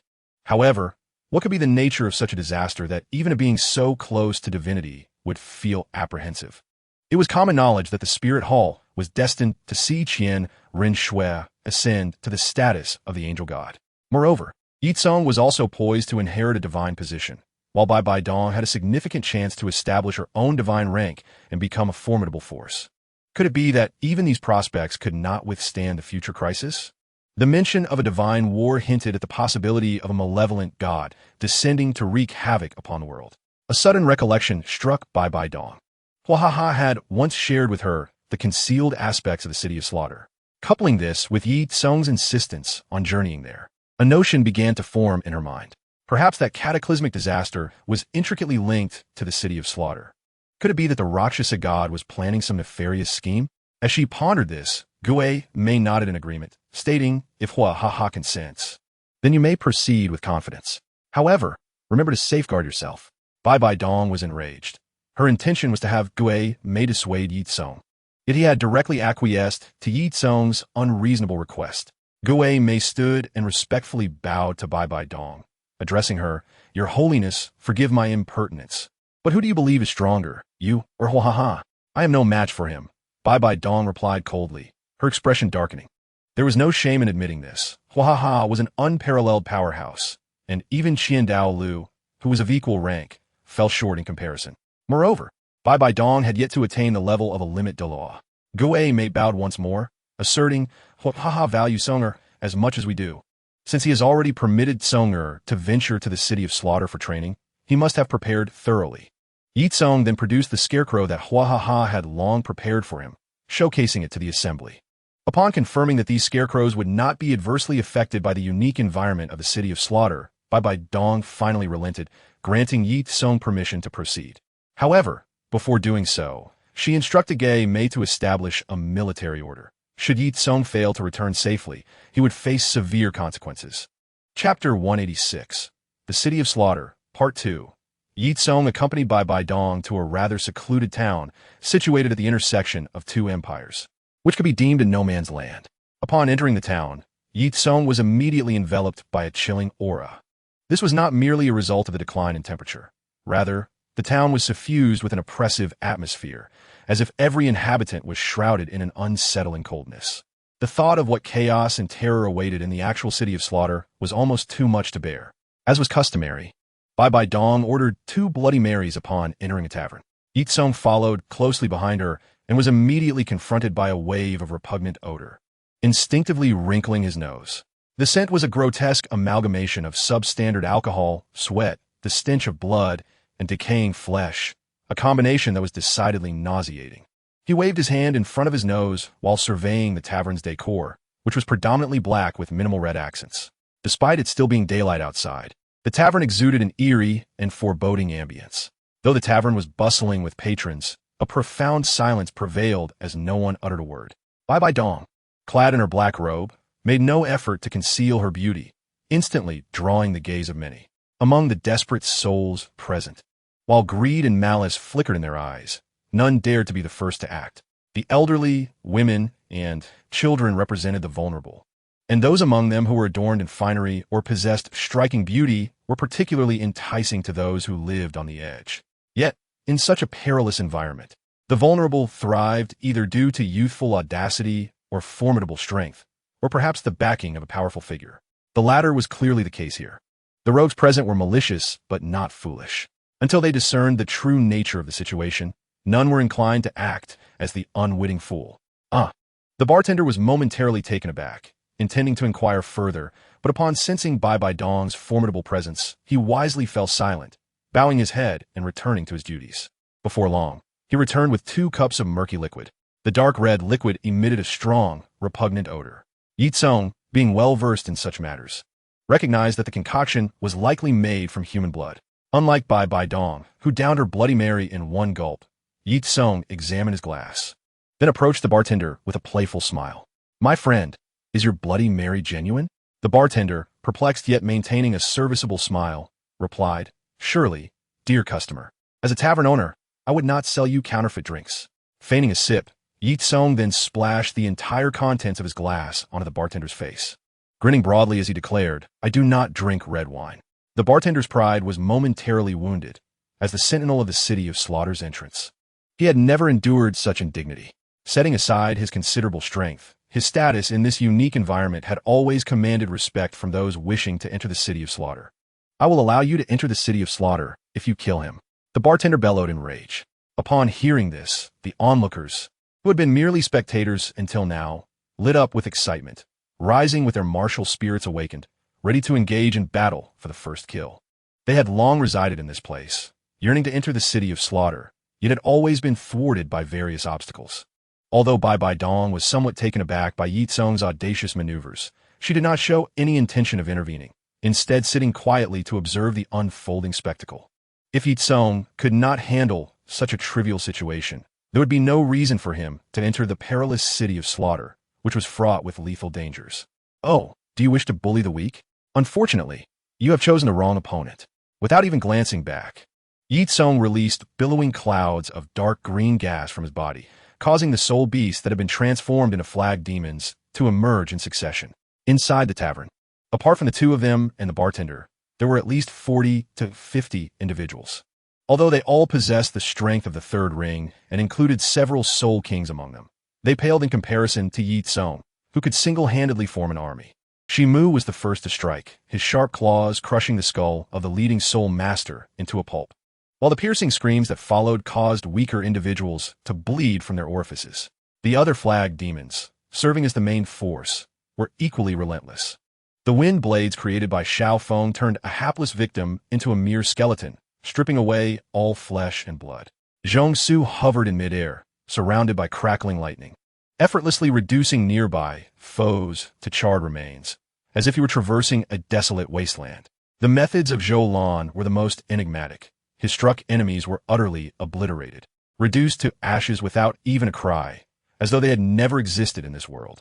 The tavern echoed with anguished screams, and in a matter of moments, it was left devoid of life, save for Bai Bai Dong, Ye Cong, and the bartender. Throughout this ordeal, Ye Cong displayed neither mercy nor hesitation. To quote a certain Tang individual, everyone who ventured here, including himself, was on a path to death. Ye Cong smiled at the bartender, lightly tapping the palm of his right hand with the Haotian Hammer, his expression warm and inviting. "Dear sir, will you choose to open the door willingly, or shall I crush you before doing so myself?" The bartender, pale-faced and swallowing hard as he glanced at Ye Cong and the multitude of vengeful spirits behind him, dared not utter another word and hurriedly opened the hidden door beneath the bar that led to the city of slaughter. As the door creaked open, a chilling gust of wind swept upward from the dark abyss below. "Well done," Bai Bai Dong praised with a smile. "It seems you have adapted well here. I await the news of your victory." Ye Cong nodded confidently. "Do not worry, mother.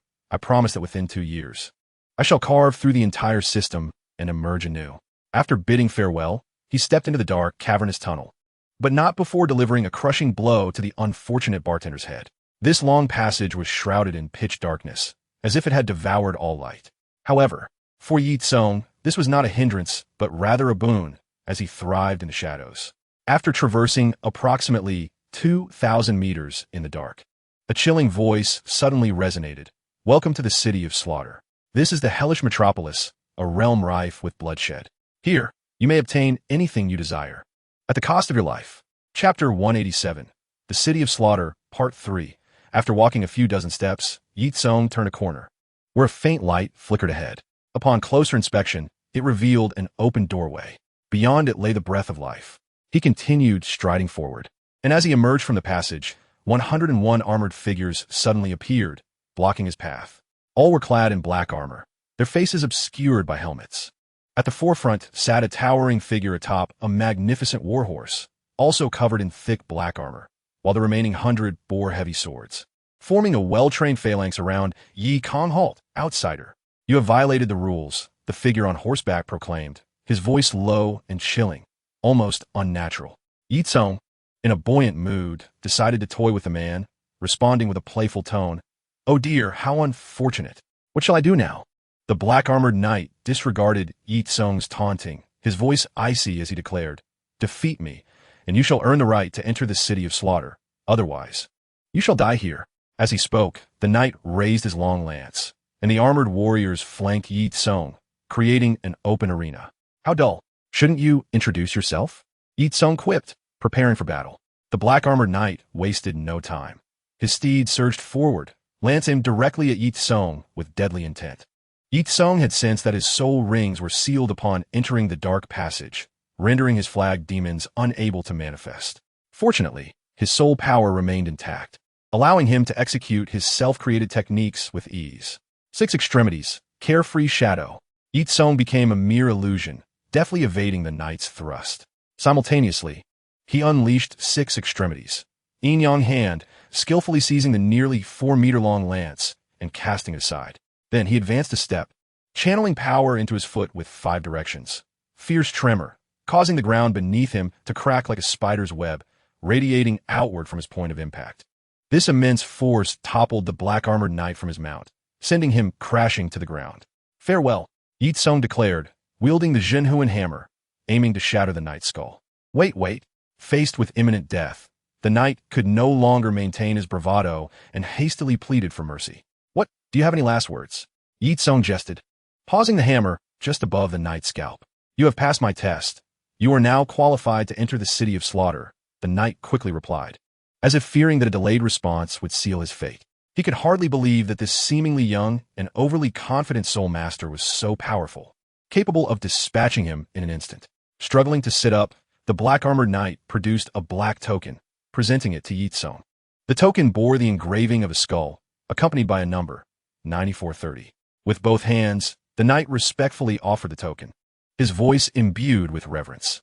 "This is your proof of entry into the city of slaughter. Please proceed. Someone will guide you at the gate." Ye Cong accepted the token, giving it a casual shake. See, it would have been better to present it earlier, rather than endure a beating. With that, he turned and departed. While he did not mind dispatching a few pests, he understood that causing trouble in another's territory was ultimately unseemly. The imposing black gates exuded an oppressive atmosphere, the word City of Slaughter looming large above. Before the gates stood rows of black-armored warriors, and before Ye Cong could present his identification token, a woman veiled in black silk emerged from within. "Welcome to the City of Slaughter," she said, her voice melodious, stepping aside to gesture him in. Inside lay a world bathed in shades of blue and purple. The streetlights emitted only these two hues, and Ye Cong was taken aback by the number of inhabitants present, none of whom seemed to pay attention to him, the outsider. Everything appeared shrouded in an aura of darkness. At first glance, this place seems no different from an ordinary city. "I am your guide. Feel free to inquire about anything that perplexes you within the span of 12 hours. After this period, you will come to call this place your home, and you shall officially become a member of the Slaughter City." Ye Cong nodded and inquired, "What are the rules of the Slaughter City?" Although he was somewhat familiar with this place, he sought confirmation from the authority to ensure his memory was not flawed. The girl in black gauze replied calmly, "The rule here is that there are no rules. As a member of the Slaughter City, you are free to do anything. Even if a titled Douluo from the outside world were to arrive, they would become weakened due to the disappearance of their soul skills. Under the dominion of the Slaughter King, we need not fear them. In the Slaughter City, as long as you possess sufficient capability, you can accomplish whatever you desire. However, I must caution you, precisely because there are no rules, you may face lethal dangers at any moment. In a sense, this is a paradise of sin. You may have misunderstood my intent," Ye Cong interjected, shaking his head. "What I truly wish to know is what conditions must be met to leave the Slaughter City." The girl in black gauze looked at him with mild surprise, but maintained her composure as she explained. "There is only one path to exit the Slaughter City. You must achieve 100 consecutive victories in the Hell Slaughter Arena and claim the championship. Only then will you earn the right to challenge the Hell Road and escape the Slaughter City. Those who possess such strength shall be bestowed with the title of Slaughter God. The Slaughter City has existed for over 1,000 years, and only 8 Slaughter Gods have emerged throughout its history." Ye Cong nodded, remaining non-committal about her assertions. He was certain that her words contained an element of exaggeration. After all, there were only 2.5 Slaughter Gods in the present world, Bai Dong and the half-alive current ruler of Slaughter, Tang Sect. If one disregarded the past few centuries, there had only been 5 Slaughter Gods. This merely indicated that the former eras were lacking. The girl in black gauze continued, "Within the Slaughter City, there is no currency. All food and drink are provided free of charge, though they may be poisonous. Here, the dead hold the greatest value. Each person possesses a number of skulls as a symbol of their power. The blood and skulls of those you have slain could be exchanged for other items." Ye Cong nodded, finding this somewhat in line with his preconceived notions of the place. "Well then, since we have some time to spare, why not take me for a tour of the Hell Slaughter Arena?" he suggested with a slight smile. The girl in black gauze hesitated for a moment. "Are you certain? The survival rate of those who enter there is less than 1 in 10. It is also the place where our population diminishes most rapidly. Each person is required to enter the Hell Slaughter Arena only once a year. If you can survive a single battle, you may continue to live in the Slaughter City for another year." Ye Cong replied with a smile. "Going to the Hell Slaughter Arena does not imply that I intend to participate. Surely, spectators are allowed?" The girl in black gauze appeared taken aback, not anticipating that Ye Cong would have such an unconventional line of thought. "I was presumptuous. "Please follow me," she said. The girl in black gauze led the way into the city, maintaining a steady pace slightly ahead of Ye Cong. Chapter 188. The Slaughter City, Part 4. Ye Cong leisurely followed beside the girl in black gauze, observing his surroundings and scrutinizing the local customs and culture. On their way to the Hell Slaughter Arena, they encountered numerous residents. Ye Cong noted that most of the inhabitants seemed to exist in a state of half-life. Their bodies appeared emaciated, and had it not been for the skin enveloping them, one might easily mistake them for mere skeletons. This condition was not due to any nefarious soul master cultivation, but rather a result of their anemic vitality. It was not an exaggeration to say that a single flame could incinerate them, and a gust of wind could blow them away. Their appearance suggested they could succumb to death at any moment. It was indeed remarkable that they could survive in such a chaotic and lawless environment. The girl in black gauze seemed to perceive Ye Cong's thoughts and patiently explained, "Not everyone must undergo the baptism of the Hell Slaughter Arena. The mortality rate there is exceedingly high. Besides the annual requirement to face one battle in the Hell Slaughter Arena, there's an alternative method to survive in the Slaughter City. One must contribute 2 cups of Bloody Mary each month. Strictly speaking, you are currently situated in the outer city of the Slaughter City, not the true Slaughter City itself. Only the inner city is devoid of rules. Those who contribute Bloody Mary to prolong their existence can only roam within the outer city, where indiscriminate killing is prohibited. Only those warriors who survive the Hell Slaughter Arena earn the right to dwell in the inner city, where the pleasures are greater, yet the specter of death looms constantly." Faced with the youthful and vigorous form of Ye Cong, the decrepit figures cast envious and greedy gazes upon him. However, upon noticing the girl in black gauze, they scurried away like mice fleeing from a cat. Ye Cong jested, "I didn't expect you to wield such influence here. It surprises me that someone of your caliber would serve as a guide. I feel quite honored." To Ye Cong's jest, the girl in black gauze exhibited no emotional reaction, simply stating, "I have served beside His Majesty for many years and have been recognized for my service. By His grace, I am permitted to use soul skills." This revelation astonished Ye Cong, as he was aware that a select group within the Slaughter City was indeed allowed to wield soul skills. However, they were typically members of a law enforcement team composed of a titled Douluo and several soul masters. It was unexpected that this seemingly ordinary girl in black gauze also possessed such a privilege. He wondered if she might also be a member of the law enforcement team. As for why such a prominent figure would act as a guide for a newcomer like himself, it was undoubtedly due to the favor of the Slaughter King. Out of respect for his adoptive mother, a slaughter god had assigned his personal attendant. Others would not have such privilege. The outer city was not small. After traversing for nearly half an hour, they finally arrived at a towering city wall. Through his observations along the way, Ye Cong had gained a rudimentary understanding of the environment in the outer city of the Slaughter City. The streets were lined with rudimentary black stone houses, with designated eating areas appearing sporadically, where many queued for food distribution. It felt as though they were but a step above beggars. The so-called paradise of sin was nowhere to be found. The rationale was simple. In this fallen world, the law of the jungle prevailed. The victors claimed all, while the weak became the prey of the strong. Evil doers came in various ranks, and only the truly powerful could revel in this fallen paradise. The useless were denied such indulgences. Compared to the outer wall of the Slaughter City, this wall was not particularly high, with its tallest point reaching only about 10 meters. Clearly, beyond this wall lay the inner city of the Slaughter City. At this moment, the city gate stood wide open, devoid of any guards. The girl in black gauze halted and turned to face Ye Cong, stating, "The inner city requires no guards. Anyone from the outer city who possesses the courage may enter at any time. However, once inside, they must confront the uncertainties that lie within. Upon your arrival in the city of slaughter, I recommend that you first reside in the outer city for a period of time. Once you have acclimatized to everything here, it would be wise to venture into the inner city." Though Ye Cong could not discern her expression, he sensed the gravity of her demeanor. He nodded earnestly, expressing gratitude for the warning. However, he believed it unnecessary to squander time in the outer city. Consequently, upon entering the inner city, he requested that she remain within 5 meters of him, for he could not guarantee her safety otherwise. During the initial 12 hours of her entry into this world, a protective period for newcomers, his presence would be the best safeguard for her life. Beyond this time frame, her fate would be left to chance. As the black-clad maiden stepped into the inner city, Ye Cong followed closely behind. The moment he crossed the threshold, he was struck by the stark contrast in atmosphere compared to the outer city. If the outer city was a realm of silence and indifference, the inner city was a world of opulence and madness. Vibrant colors illuminated every corner, and the population swelled in numbers, creating a cacophony that was a far cry from the stillness of the outer city.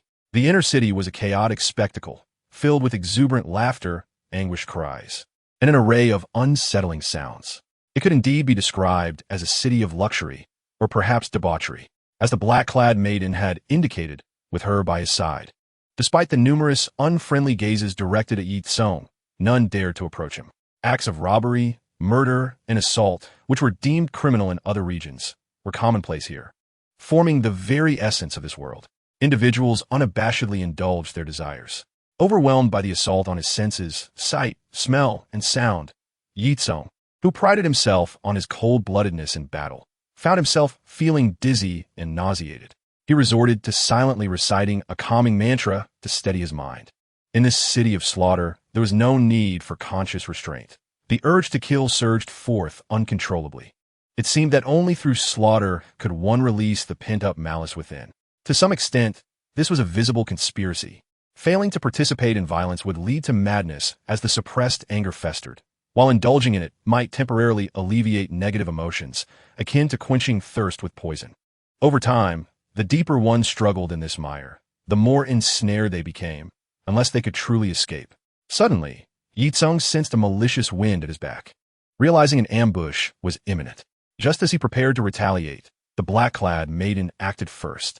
With a delicate yet decisive flick of her seemingly frail hand, she seized the throat of a woman wielding 2 daggers.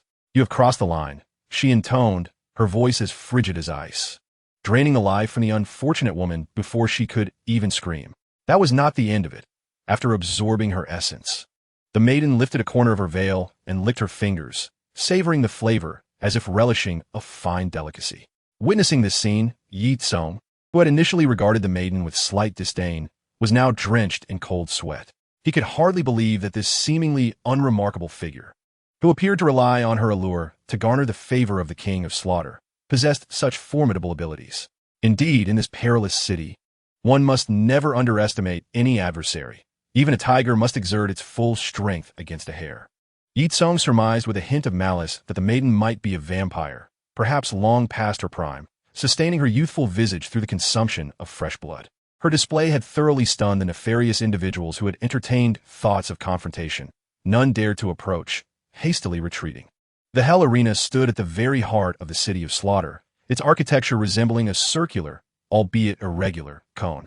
The base was broad, tapering as it ascended. At approximately 30 meters above the ground, it maintained a consistent diameter, extending upward to 50 meters. Others may have been oblivious, but Ye Cong understood that the Hell Arena was the exit of the city.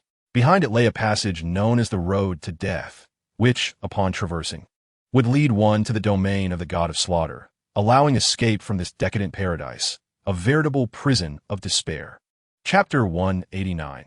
The outside world. Ye Cong ventured into the city of slaughter for training, yet the world would not cease its operations for his sake. That year, the supreme battle team of the first sect in the continent, the Difu, emerged triumphantly, defeating numerous teams across the major spirit arenas of the continent. Among them, a girl with a martial spirit of blue-silver grass shattered the widespread prejudice against deemed inferior martial spirits through her formidable strength and exquisite manipulation of her abilities, earning her the title of Blue-Silver Empress in private circles. That year, the Golden Generation of the Spirit Hall and the Supreme Battle Team of Difu journeyed together to the legendary Sea God Island for training. Should they complete their training successfully, they would undoubtedly become the strongest among the younger generation. The unprecedented collaboration of these two top-tier forces sent ripples throughout the entire Douluo Continent. That year, Difu unleashed its powerful sect members, launching a direct assault on the ancestral grounds of the Haotian Sect, the former #1 sect of the continent, seemingly intent on complete annexation. This day marked the annual ceremony for the awakening of martial spirits for the young disciples of Haotian Sect, with all direct descendants, save for Tang Yuehua, gathering in the Grand Hall to witness this solemn occasion. In recent years, Haotian Sect had endured tremendous humiliation. First, they were forced into seclusion in the deep mountains by the Spirit Hall. But their brief respite was shattered when Tang Hao's reckless actions provoked the Spirit Hall into renewed hostility, leading to significant sacrifices to quell the situation, resulting in the loss of their nominal status as the #1 sect. Soon after, an unanticipated force from Defu swept through, not only subjugating the 4 major affiliated families of Haotian sect through sheer might, but also claiming the position of the #1 sect for themselves. Fortunately, the remaining 5 elders of the sect displayed commendable resolve, turning shame into motivation. Through relentless training, alongside sect leader Tang Xiao, Haotian sect currently boasted 6 titled Douluos, surpassing their former high-end combat prowess. With such fighting capability, they were undoubtedly the rightful rulers of the Douluo Continent. However, the tides had shifted, and they were unaware that, as the ominous star flickered above, a calamitous disaster loomed silently. At present, every martial spirit awakening ceremony held immense significance for Haotian sect. No matter how diligently the older generation strived, their talents were limited. Thus, they could only hope that the new generation would yield a few prodigies to alter the current predicament. If, during this awakening ceremony, a talent akin to Tang Chun or Tang Hao were to emerge, Haotian sect might just rise from the ashes, potentially even supplanting the Spirit Hall's position. The first child stepped into the awakening array to undergo the martial spirit awakening ceremony, manifesting the Haotian Hammer. Following that, the innate soul power awakening commenced. As he placed his hand upon the crystal, it illuminated halfway. The official in charge of the awakening announced loudly, Tang Feng, martial spirit, Haotian Hammer, innate soul power, level 5. The awakening ceremony continued as the children approached one by one to follow the established process, first awakening their martial spirits, followed by their innate soul power. Tang Yin awakened the martial spirit, Haotian Hammer, with an innate soul power of level 6. Tang Ziyue awakened the Haotian Hammer with an innate soul power of level 4. Tang Guancai awakened the Haotian Hammer with an innate soul power of level 8. Due to the catastrophic event that had transpired, Haotian sect had suffered significant damage. The once vast sect now had very few children of appropriate age awakening their martial spirits.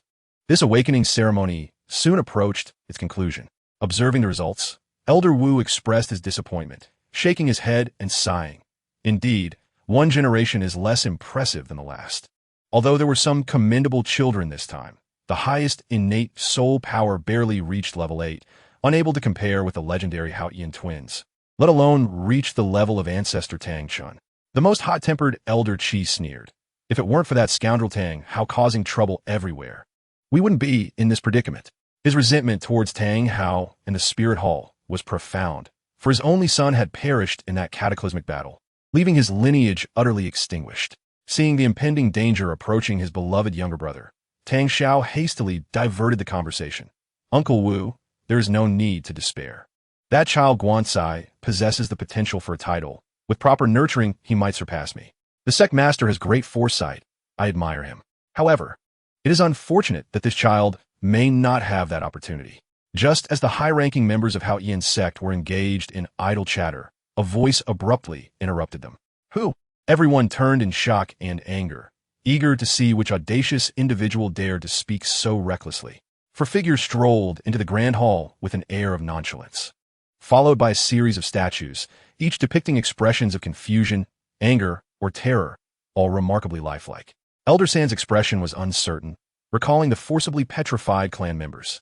He addressed the green-haired, enchanting youth with a grave tone. You are Dugabo, Yangwudi? What brings you here? The 4 were indeed key figures from the underworld. Yang Wudi, famed for breaking myriad laws with a single spear, Dugabo, the poisoned awe, Song Qianqian, the scorpion Dou, and Feng Yun, who had recently ascended to the ranks of the god wind Douluo. Yang Wudi calmly surveyed his former allies and stated, I am here by the order of the Lord of the Underworld to subdue you. Villains, scoundrels, traitors. Elder Qi, already irritable, was incensed to see former servants daring to threaten their masters. He immediately summoned his martial spirit, ready to engage in battle. Elder Qi, hold on.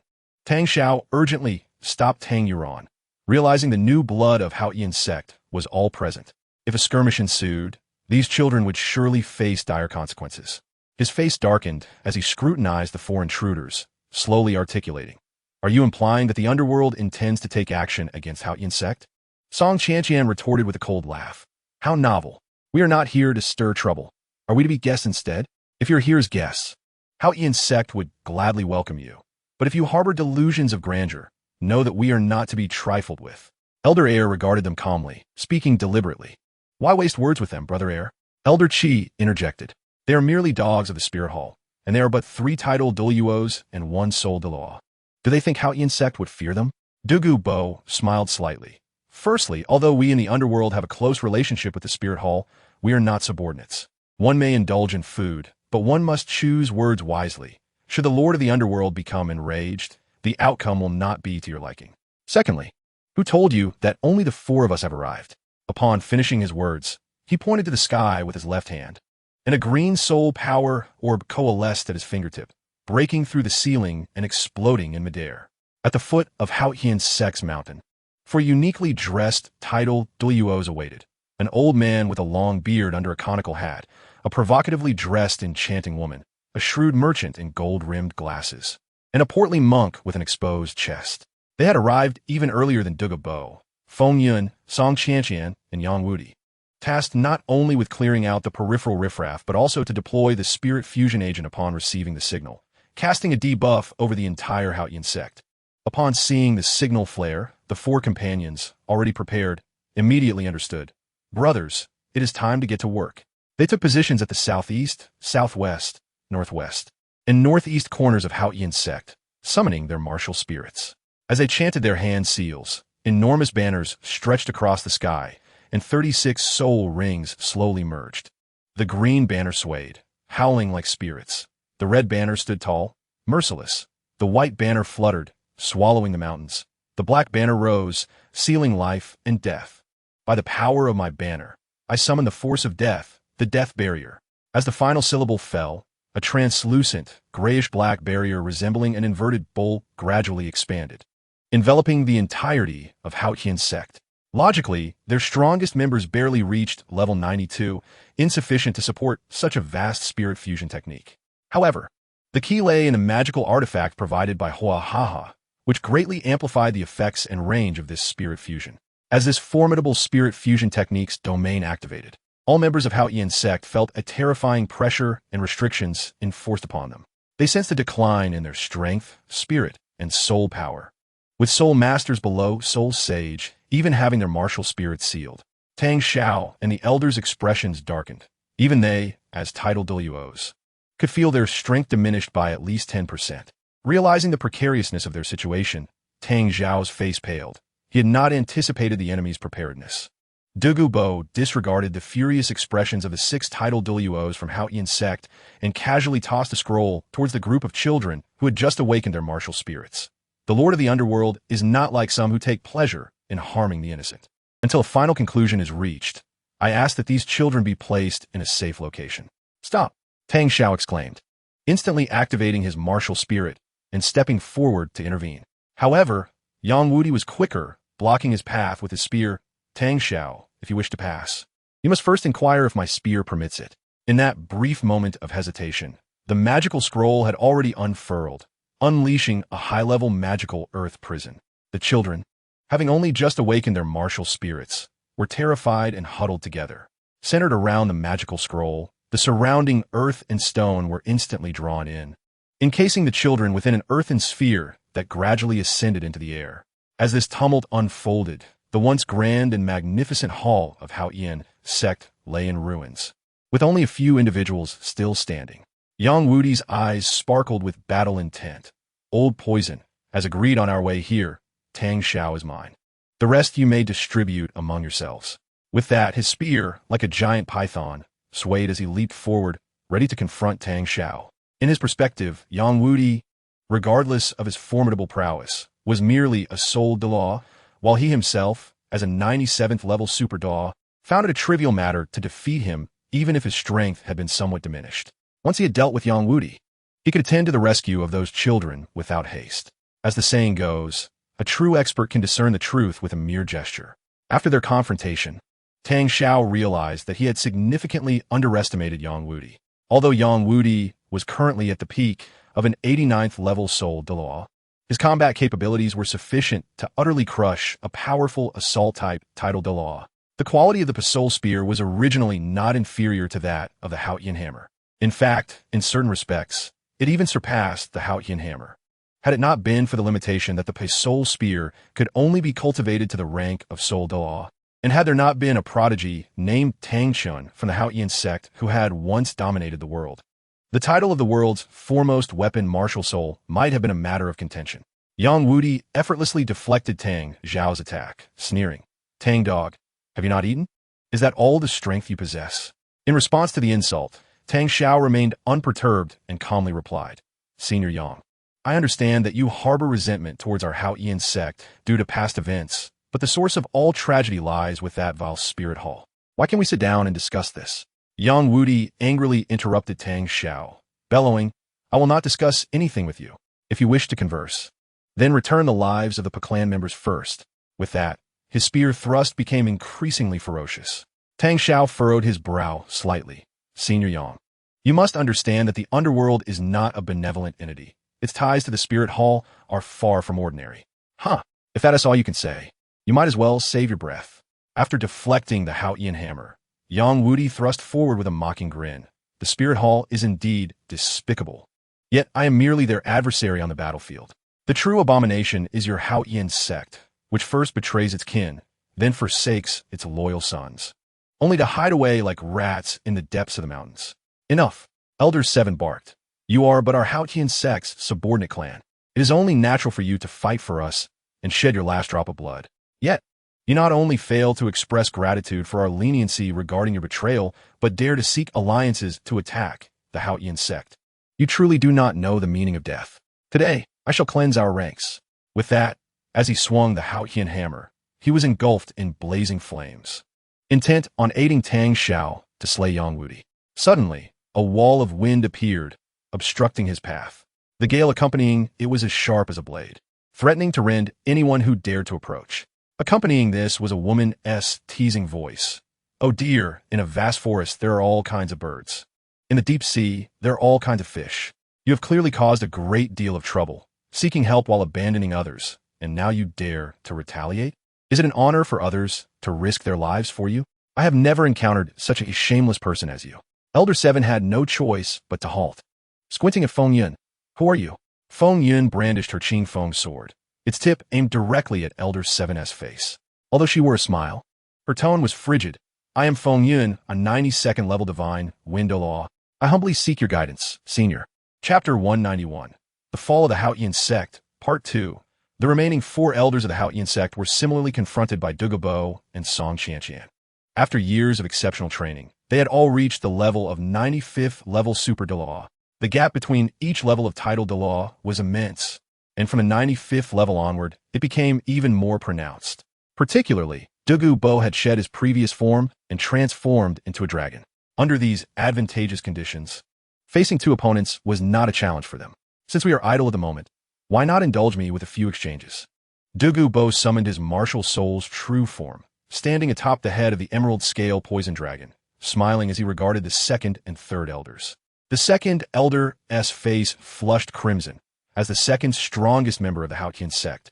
He was now being provoked by a title Douluo he had looked down upon during his Soul Douluo days, and moreover, he was being challenged 2 against 1. How could he not be enraged? "Douluo, you are exceedingly arrogant. Do you truly believe you can challenge both of us alone?" Douluo's smile grew increasingly perilous. "Let us see if you can back up your words. Are you merely going to rely on your tongue?"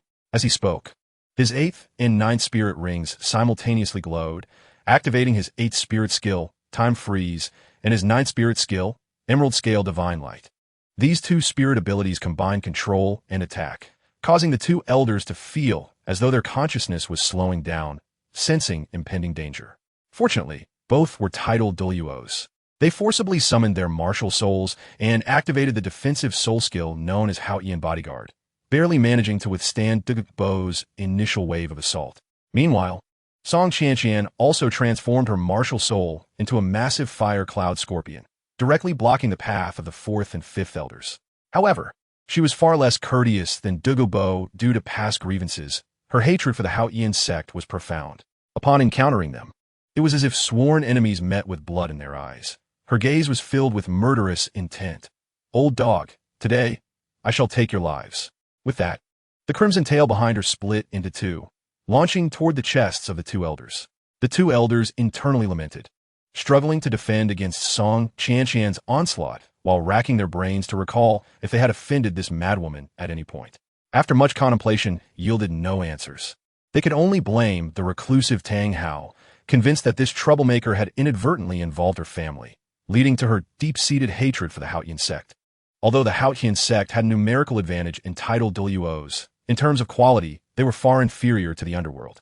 The underworld sent forth Yang Wudi and these tidal Douluos, each possessing significantly denser soul power than those of the Haotian Sect, and each had at least one 10,000-year-old soul bone. Dugo, aside from Medusa's skull he acquired while obtaining his 8th spirit ring, was additionally gifted a bone that could exponentially amplify his unique attributes by Hua. For Poison Master, this enhancement was worth more than just a doubling of strength. In contrast, the Haotian Sect possessed only one inherited soul bone on Tang Shao, while the other elders were devoid of such treasures to bolster their power. Moreover, they were currently afflicted by debuffs. Even with their numerical superiority and the exquisite self-created soul skill, Haotian 9 absolutes, they found themselves at a disadvantage against the underworld's formidable masters, who also possessed 6 formidable techniques. As the clashes continued, they quickly fell into a precarious position. Tang Shao attempted to employ the chaotic cloak hammering technique, yet Yang Wudi, being a former veteran of the Haotian Sect, was quite familiar with this fundamental technique. The essence of the chaotic cloak hammering technique is that each strike builds upon the last, increasing in power through successive layers. When reaching the 81st strike, it is said to be capable of rending the heavens and shattering the earth. However, this was merely an exaggeration. Moreover, Yang Wudi would not grant him the opportunity to accumulate layers.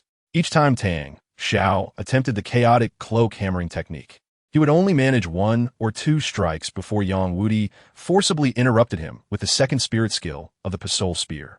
The Haotian Sect's ultimate techniques comprise 3 main skills.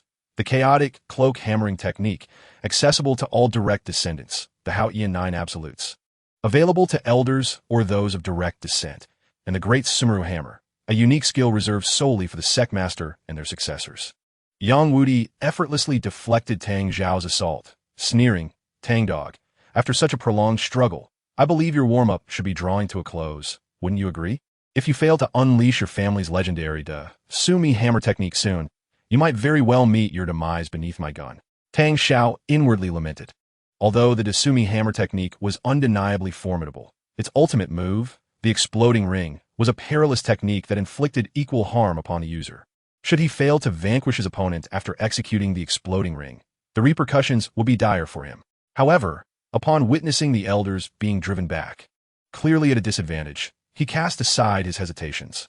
Resolutely, he detonated all his soul rings, which transformed into pure energy, surging towards his Haotian hammer. In that fleeting moment, his strength, which had stagnated at level 97 for years, ascended to nearly level 98. He aimed to swiftly eliminate Yang Wudi before eradicating the remaining invaders. Now, this is getting interesting. Faced with the enhanced Haotian hammer, Yang Wudi felt no trepidation. Instead, his fighting spirit blazed even brighter as he gripped his spear tightly. The Millennium Soul Ring, which did not originate from martial soul, finally sparked to life. Shatter. This soul skill bore a resemblance to the exploding ring, possessing a chance of self-harm. The shattering effect was akin to tossing a coin, imbued with significant randomness. Upon activation, it could potentially cause the opponent's martial soul to shatter, inflicting grievous injuries. Conversely, should luck not be on his side, it would be his own martial soul that shattered. To safeguard Yang Wudi from this backlash, Huahaha had already prepared a blessing of luck for him. This boon could greatly enhance the recipient's fortune, and it was no exaggeration to say that one endowed with such a blessing could play Russian roulette and still emerge lucky, even with 6 bullets. With the favor of the deity of fortune, Yang Wudi successfully triggered the special effect of this soul skill. Bang! In the wake of a violent collision, both combatants were sent flying. Tang Shao knelt on the ground, blood gushing from his mouth, the scene utterly pitiful. His pride, the Haotian hammer, was marred with cracks, as if it might shatter at any moment, were it not for his substantial soul power, which barely allowed him to hold the fragments together. He would have already seen his martial soul destroyed. In this state, should he suffer a shattered martial soul, he would truly be rendered a mere shell of a man. For an ordinary individual, a shattered martial soul could be mended with time and the right treasures, allowing for recovery through the memories of the soul rings. Similarly, the previous masters of the Haotian Sect could restore their martial souls after using the exploding ring, provided their martial souls remained intact. The soul rings and martial souls inherently relied upon one another. If both were destroyed, restoration would be utterly impossible. Although Tang Xiao managed to retain his martial soul's integrity through sheer force of will, it came at a significant cost. Not only had he forfeited the possibility of breaking through level 97, but even after recovery, his soul power would at least drop a level, potentially falling below level 95. Chapter 192, The Fall of Haotian Sect, Part 2. In stark contrast to Tang Xiao's plight, Yang Wudi found himself in a completely different situation. Save for his tattered clothing from the clash of soul power, he appeared unharmed. He rested the broken soul spear on his shoulder and sauntered before Tang Xiao. Wearing a bemused expression, "Tang dog, you seem rather inadequate." You. Tang Xiao could hardly believe his eyes. As he attempted to speak, a sudden sweetness filled his throat, and he coughed up blood, staining the stones before him. Yang Wudi, having touched the now ash-like scarecrow hidden beneath his chest, sighed in relief. He had narrowly escaped disaster, thanks to the artifact bestowed by the lord of the manor. Although Yang Wudi's combat prowess was extraordinary, it was unrealistic to expect him to withstand a full-force strike from a level 98 title Douluo, specializing in offense without incurring any injury. Moreover, his chosen path prioritized overwhelming offense and destructive capability over defense and speed, rendering him a fragile powerhouse, susceptible to fatal blows. The reason he stood unharmed now was due to the protective scarecrow, which had absorbed one deadly strike for him. Yang Wudi stroked his chin, pondering if memory serves. The Haotian Sect possesses 3 legacy soul bones. The right arm bone and left leg bone were taken by that scoundrel Tang Hao. Thus, you should possess the left arm bone, correct? As he spoke, he thrust the broken soul spear forward, swinging it downward to sever Tang Xiao's left arm. Tang Xiao's anguished scream echoed throughout the remains of the Haotian Sect, before his vision darkened and he fainted. Yang Wudi shattered Tang Xiao's severed limb with his soul power, revealing a soul bone within, the 6,000-year-old evil demon Orca's left arm bone, which had been brought back by Tang Shun from Sea God Island. Tang Xiao, already grievously injured, now faced an even greater calamity after losing an arm. For a martial soul like the Haotian Hammer, which relied heavily on strength, this was catastrophic. In other words, unless Tang Xiao could earn the favor of a deity to alter his fate, he was effectively finished. Yang Wudi paid no further heed to the unconscious Tang Xiao, temporarily storing the soul bone in Soul Island, and turned his attention to his 3 companions still engaged in fierce combat. Old Poison, you seem to be struggling. After so long, you haven't managed to overcome those 2 elders. Do you require my assistance?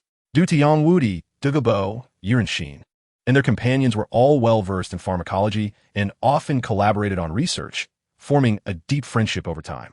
Now, seeing Douluo unable to defeat his opponents, Yang Wudi couldn't resist teasing him. Douluo retorted fiercely, "Enough of your nonsense, old goat. Come lend me a hand, and let's end this swiftly." Hif. You're begging me now. Yang Wudi, usually serious, unexpectedly made a jest. However, his actions were swift. He raised the broken soul spear, aimed, and hurled it directly at the heart of the second elder. The Holy White Tiger's right arm bone, soul skill activated, Holy Judgment. The broken soul spear transformed into a sharp javelin, piercing through the air and straight towards the second elder's heart. The second elder, a level 94 title Douluo, sensed the imminent danger and hastily attempted to evade. Yet, even without Douluo's deliberate restraint, escaping the Holy Judgment's lock would not be so simple. Thud! The esteemed second elder of the Haotian Sect was instantly impaled, pinned against the wall of what had become ruins, his limbs twitching a few times before he succumbed to death. Second brother. Although Tang Xiao had suffered a devastating defeat earlier, he was still alive, allowing the other elders to retain their composure. But now, witnessing the second elder being gruesomely slain, the remaining elders were taken aback.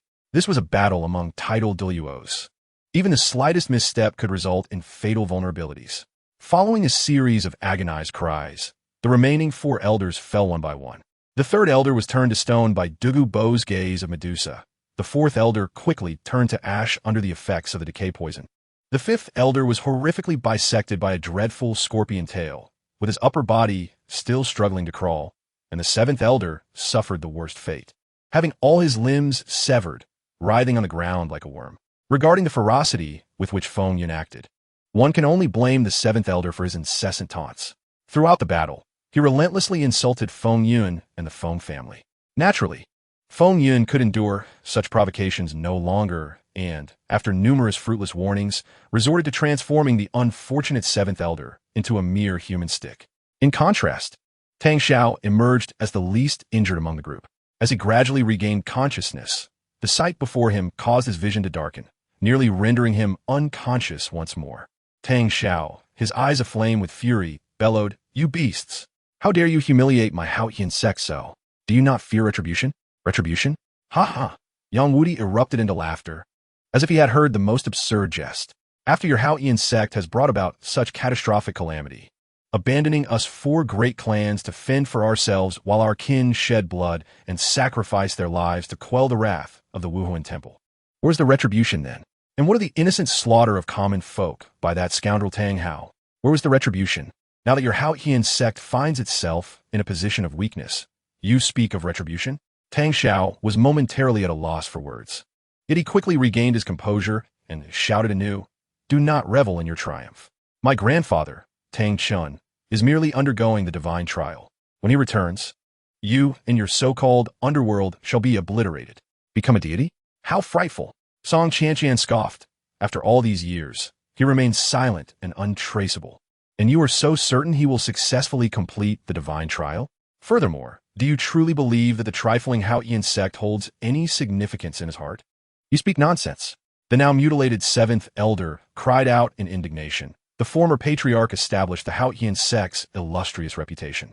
"You dare to malign his feelings for the sect?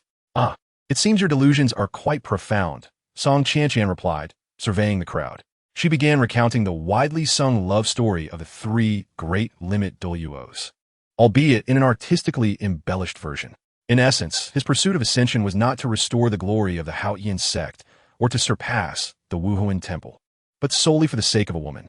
Indeed, as mortals, one cannot escape the bonds of desire, regardless of the journey, if the outcome is favorable. What harm is there? This merely attests to Tang Chen's loyalty and affection. Consider the current state of affairs. The once mighty Haotian Sect, renowned for its resplendent battle hammer, has fallen to such depths. First, they were forced to retreat to their ancestral grounds under pressure from the Wuhuan Temple, sealing their sect. And now they face the impending doom of being consumed by our underworld. Such a tumultuous situation must be known across the continent. Yet where is your revered ancestor? To him, soaring alongside his beloved is the ultimate truth. For you, the Haotian Sect, it is mere unrequited longing. Feng Yun felt a peculiar sensation, as though she were becoming the villain in this narrative.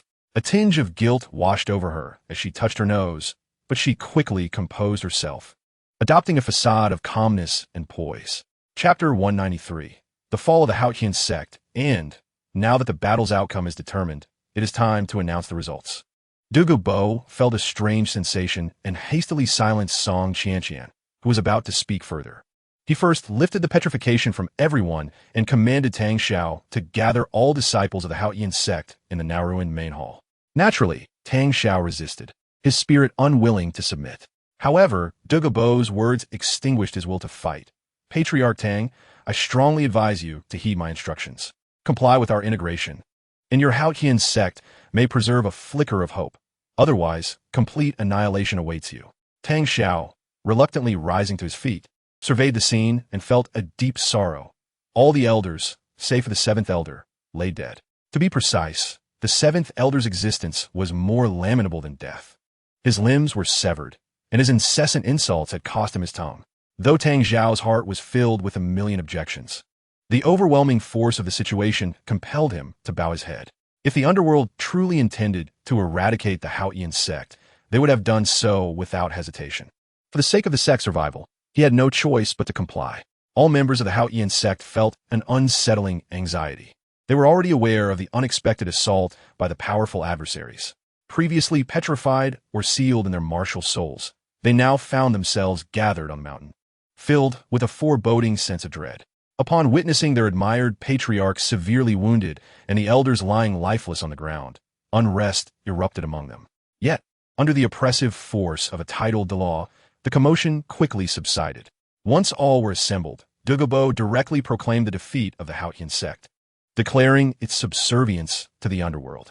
He amplified his voice with soul power, ensuring that every disciple of the Haotian Sect could hear.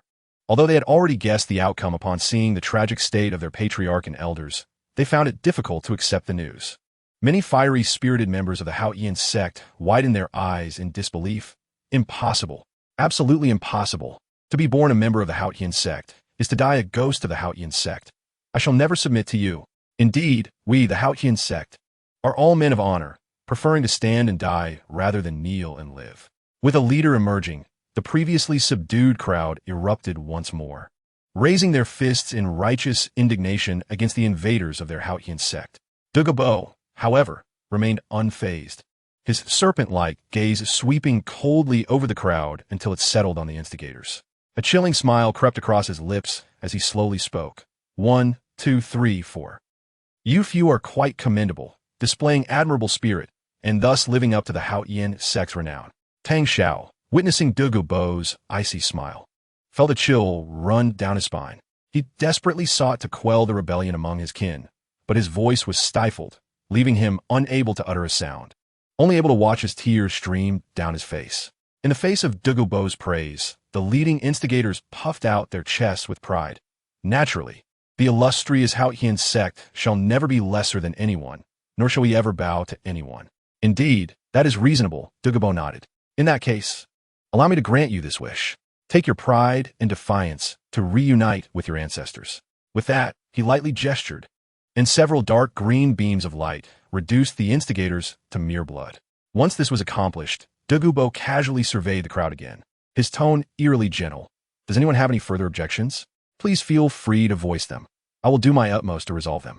As he had been advised by the Lord of the Underworld, he aimed to persuade the Haotian Sect to submit willingly.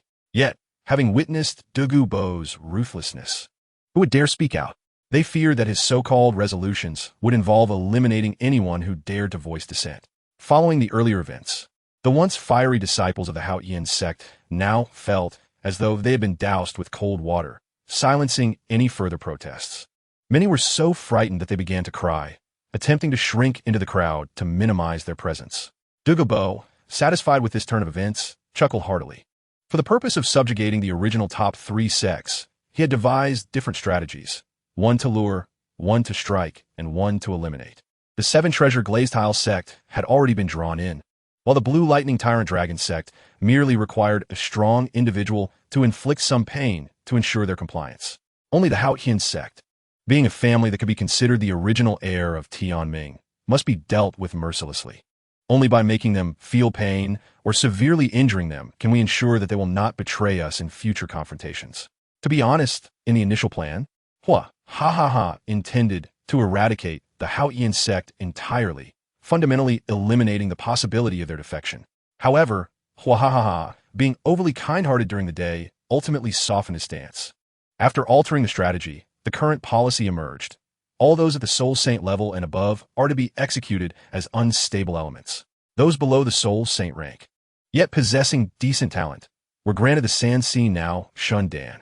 After resolved the poisons affecting the Shunsher siblings, he did not destroy this calamity as Ye Cong had envisioned, but instead perfected and transformed it for the use of the underworld. Unfortunately, those lacking in talent were doomed. Their cultivation was obliterated, and their martial souls were destroyed, rendering them utterly useless. As for those who had just awakened their martial souls or were on the verge of awakening, the methods employed were considerably gentler. They were merely captured and handed over to for disposal. These children, whose thinking had yet to mature, were the easiest to reform. A little brainwashing and guidance would suffice to transform them into loyal subjects of the underworld without the need for any external force or means. The process of accomplishing these tasks was not particularly smooth. Those Haotian Sect members were to be killed or stripped of their powers naturally resisted, unwilling to be slaughtered. However, at this moment, their cultivation was suppressed and their martial souls sealed. Before the might of a tidal Douluo, they were but slightly larger ants. Their so-called resistance only served to amuse, doing nothing but hastening their own demise. Song Qianqian stretched lazily, pleased that the task was finally complete. Now, it was only necessary to send this group back to the map, after which they could rest. However, Yang Wudi shook his head, stating that it was best to remain fully alert until the mission was entirely accomplished. After all, no one could guarantee that reinforcements would not emerge mid-journey to rescue these Haotian Sect rats. Relax, I'm merely speaking. I want to truly let my guard down. Song Qianqian retorted, pouting, wondering how things were faring with Ning Fengji and the others. Chapter 194. Lan Dianba Wang Long Zong in stark contrast to the tumultuous bloodshed of the Haotian Sect. The Lan Dianba Wang Long Zong in the Tiando Empire was welcoming a distinguished guest. Ha ha, a noble guest arrives, and I have failed to extend a proper welcome. Truly a grave mistake. Yu Yuanjin descended from the sky, laughing heartily as he greeted Ning Fengji. Ning Fengji approached with a smile, cupping his hands in greeting. What is the meaning of your words, Sect Master Yu? It was improper of me to disturb you last time. I hope for your forgiveness. After exchanging pleasantries, Yu Yuanjin noticed that this time, Ning Fengji had not brought along the two titled Douluo who usually guarded him. Only a seemingly young boy accompanied him. Yu Yuanjin did not dwell on it, assuming Ning Fengji was merely showcasing a gifted young talent he had recruited. Yet, what did it matter to him? Even if the Seven Treasures Glazed Tile School sought to reclaim its second position in the world, it would be a while before this child matured. Yu Yuanjin was confident that he could cultivate at least one more titled Douluo for his family before that time. Although the second-generation heirs seemed disappointing. With the exception of Yu Shaojiang, two prodigies, Yu Qianxin and Yu Tianheng, had emerged among the third-generation heirs. The Lan Dianba Wang Long Zong, while not ranking highly among the upper three sects, boasted expansive territory that could be deemed the largest, both historically and presently. Strictly speaking, the underworld only occupied the core area of the Sunset Forest. The outskirts still allowed ordinary soul masters to hunt for soul rings. The sect comprised 9 mountains interconnected, namely He Mountain, Gu Mountain, Tung Mountain, Bao Mountain, Do Mountain, Lanfo Mountain, Zitian Mountain, Nanwang Mountain, and Zhenlong Mountain, with Zhenlong Mountain being the location of the sect master. These 9 mountains were interconnected, making them easy to defend, yet difficult to assault. Even with the specialized flying mounts trained by the Lan Dianba Wang Long Zong, it took the trio some time to reach Zhenlong Mountain. Yu Yuanjin led them directly to the reception hall, waving his hand grandly. Sect Master Ning, there is no need for excessive formalities. Our Lan Dianba Wang Long Zong does not adhere to such rigid customs. Please treat this as your own home and take a seat. Ning Fengji admired Yu Yuanjin's generosity and, after a moment of courtesy, did not immediately sit down, instead waiting for the young boy to settle before taking his own seat. A servant stood by, serving fragrant tea to the 3 of them. Yu Yuanjin downed his tea in one gulp, saying, I presume Sect Master Ning did not come merely for idle conversation. Feel free to speak your mind. Ning Fengji smiled faintly, remaining silent as he surveyed the surroundings. Yu Yuanjin, understanding the unspoken cue, gestured for those present to withdraw. As for why he was not concerned about Ning Fengji harboring ulterior motives, he was uncertain of the old fox's intentions. However, he saw only a level 79 auxiliary system soul saint and a mere child, no matter how extraordinary they were. They could not pose a threat. Moreover, this was his territory, even if the other side attempted to employ underhanded tactics like poisoning or setting traps. They would have no opportunity. Once only the 3 of them remained in the reception hall, the boy suddenly spoke, Yu Yuanjin. We have but one purpose for our visit. Are you willing to surrender to our underworld? Ning Fengji, exasperated, face-palmed. He had not anticipated that Xianming would be so direct, bypassing any preamble. With the words of Xianming, the previously calm atmosphere in the hall turned oppressive, as if a storm was brewing. Yu Yuanjin's expression darkened. Kid, I'll give you a chance to rephrase your words. As he spoke, he released the pressure characteristic of a titled Douluo. Of course, he restrained some of it to prevent this unaware child from fainting under the weight of it. Xianming, however, remained unfazed, casually lifting his teacup for a sip and even commenting, the tea is quite nice, though it could benefit from a bit more robust water. He then set down the cup, meeting Yu Yuanjin's gaze and saying slowly, Yu Yuanjin, please do not miscalculate the situation. Do not disappoint the Lord's goodwill. Though the adult highly values your Lan Dianba Wang Long Zong, it does not mean you cannot be destroyed. As he spoke, an even greater aura than Yu Yuanjin emanated from him. More terrifying was that as Xianming released his aura, the temperature of the tea on the table rapidly dropped, teetering on the brink of freezing. Yu Yuanjin, not known for his good temper, could hardly tolerate such provocation. Just as he was about to erupt, he suddenly recalled something and forced himself to calm down. He scrutinized Xianming, suppressing his anger, and furrowed his brow, asking, "Kid, what is your relationship with His Excellency Shenghui?" "Oh, you actually know my sister?" Xianming seemed surprised, his demeanor softening significantly. "Allow me to introduce myself. I am Xianming, the right guardian of the underworld." Yu Yunjin's eyebrows twitched. He had not expected this young boy to have such a remarkable background. As the right guardian of the underworld and the brother of His Excellency Shenghui, he was likely a formidable super Douluo. Just as Yu Yunjin pondered his strategy, Xianming continued. "I recall that I missed quite a spectacle because I had to guard the sect. You must be the towering figure who sparred with my sister during the grand competition of the sect. Am I correct?" The towering figure, Yu Yunjin, felt a twitch at the corner of his mouth, struggling to fathom how that radiant little girl, imbued with maternal warmth, would describe him in such a manner. Xianming seemed to perceive his thoughts and waved his hand, saying, "Do not misunderstand. My sister never bestows whimsical nicknames upon others. This is merely my personal summary after hearing her elucidate her opponent. Now, to return to the main point. The intent of the Lord of the Manor is quite clear. The so-called upper three sects are somewhat excessive. Only one is truly necessary.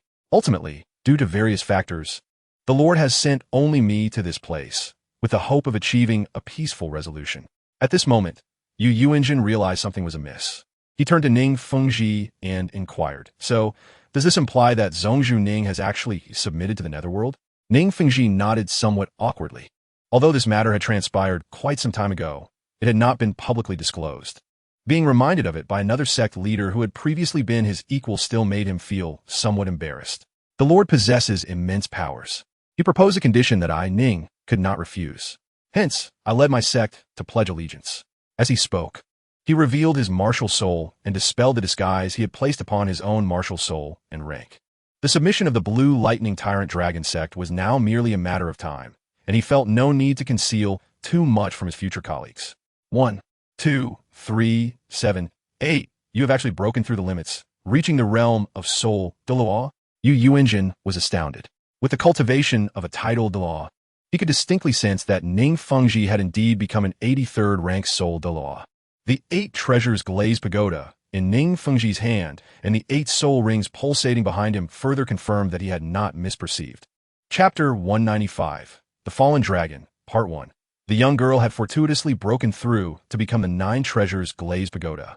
According to the Lord's words, in due time, it would not be impossible for the young girl to break through to title Douluo and ascend to an even higher existence.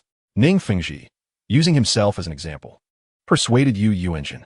Xianming added, "Not every faction is worthy of the Lord's respectful treatment. For instance, we are about to take action against Haotian Sect. If all goes as planned, you will receive the latest news concerning Haotian Sect by tomorrow at the latest." "What?" Yu Yuanjin was both astonished and delighted. Astonished by the netherworld's audacity to directly deploy forces to engulf a major sect, and delighted that the netherworld possessed numerous methods for martial souls to advance. Perhaps the legendary golden sacred dragon martial soul would finally be birthed within the Blue Lightning Tyrant Dragon sect. It must be said that under such enticing circumstances, he felt somewhat tempted, yet the accompanying threats also instilled fear within him. However, as the leader of a sect, he could not allow these emotions to surface. Anyone could surrender, but he could not. As the leader of the Blue Lightning Tyrant Dragon sect, he held onto his pride. A dragon can only be a dragon. Forever a dragon. It was inconceivable to be defeated and then to serve as a dog. Yet at present, the Blue Lightning Tyrant Dragon sect found itself in an absolute disadvantage. Aside from the left and right protectors and the sect leader, the netherworld also possessed at least 3 titled Douluos, Dugabo, Song Qianqian, and Yirenxin. Not to mention, with the recent addition of Jiangu, 2 more titled Douluos. Coupled with the unparalleled support of the 7 treasures glazed pagoda, if the netherworld truly decided to unleash its wrath, annihilating the entire Blue Lightning Tyrant Dragon sect would not be a challenge. While Yu Yuanjin remained silent, Xianming spoke. "For the sake of little Dugu, I can offer you a chance to choose." Yu Yuanjin paused momentarily, but quickly grasped that the little Dugu mentioned was indeed his relative, the poisoned Douluo. I have heard that you were defeated after receiving 2 of my sister's strikes. My strength is slightly inferior to hers, and now you are in your own territory. You must possess some hidden cards and means to enhance your strength. Thus, I will only make 3 moves, if you can withstand them. We shall not trouble you further and will depart. Conversely, you will lead the Blue Lightning Tyrant Dragon Sect to submit to the Netherworld. Xuanming's attitude was exceedingly firm, not negotiating, but rather exuding a sense of threat, as if to say that should you Yuanjin refuse, he would annihilate his entire clan. With the atmosphere charged with tension, neither party had any intention of relocating the battlefield, and they began to engage in combat right there. As in years past, Yu Yuanjin unleashed his most potent form, embodying his 98th level prowess as Xianming. Although he had envisioned Xuanming's formidable strength to a high degree, he was taken aback by the terrifying dragon bloodline that accompanied the Tang Dragon Soul and the 8-angled Xianbing Grass Martial Soul. The overwhelming dragon might nearly forcing Yu Yuanjin to abandon his martial soul form. Furthermore, the color of his soul rings was uniquely ice blue. How is this possible? Yu Yuanjin's eyes widened in disbelief. He had contemplated various scenarios in which he might be defeated, but he never imagined he would be overwhelmed by mere dragon might at the onset, nor that his prideful Blue Lightning Tyrant Dragon Martial Soul would be so severely suppressed. Even more frightening was the oppressive force he sensed from Xianming, far surpassing that of Shenghui. It appeared that either Xianming was being modest, or Shenghui had concealed his true capabilities. Regardless of which possibility it was, the terror of the Netherworld was beyond what the Blue Lightning Tyrant Dragon Sect could contend with. To have even a glimmer of hope, he could only resort to the Blue Lightning Tyrant Dragon Sect's treasured artifact, the true Dragon 9 Crowns. The dragon has 9 offspring, each distinct. Before the ancient Dragon King perished, he self-destructed his body, sealing his limbs, head, torso, tail, and wings into 9 mountains. As the ancestral treasure of the Blue Lightning Tyrant Dragon family, only the clan leader who possesses the key can unseal the mountains to retrieve the treasure. Although utilizing this trump card would likely only allow him to withstand 3 rounds at most, after which he would suffer a backlash, paying the price of his life. He understood that without it, he would not last even a single round against Xianming. Xianming would not grant him much time for contemplation.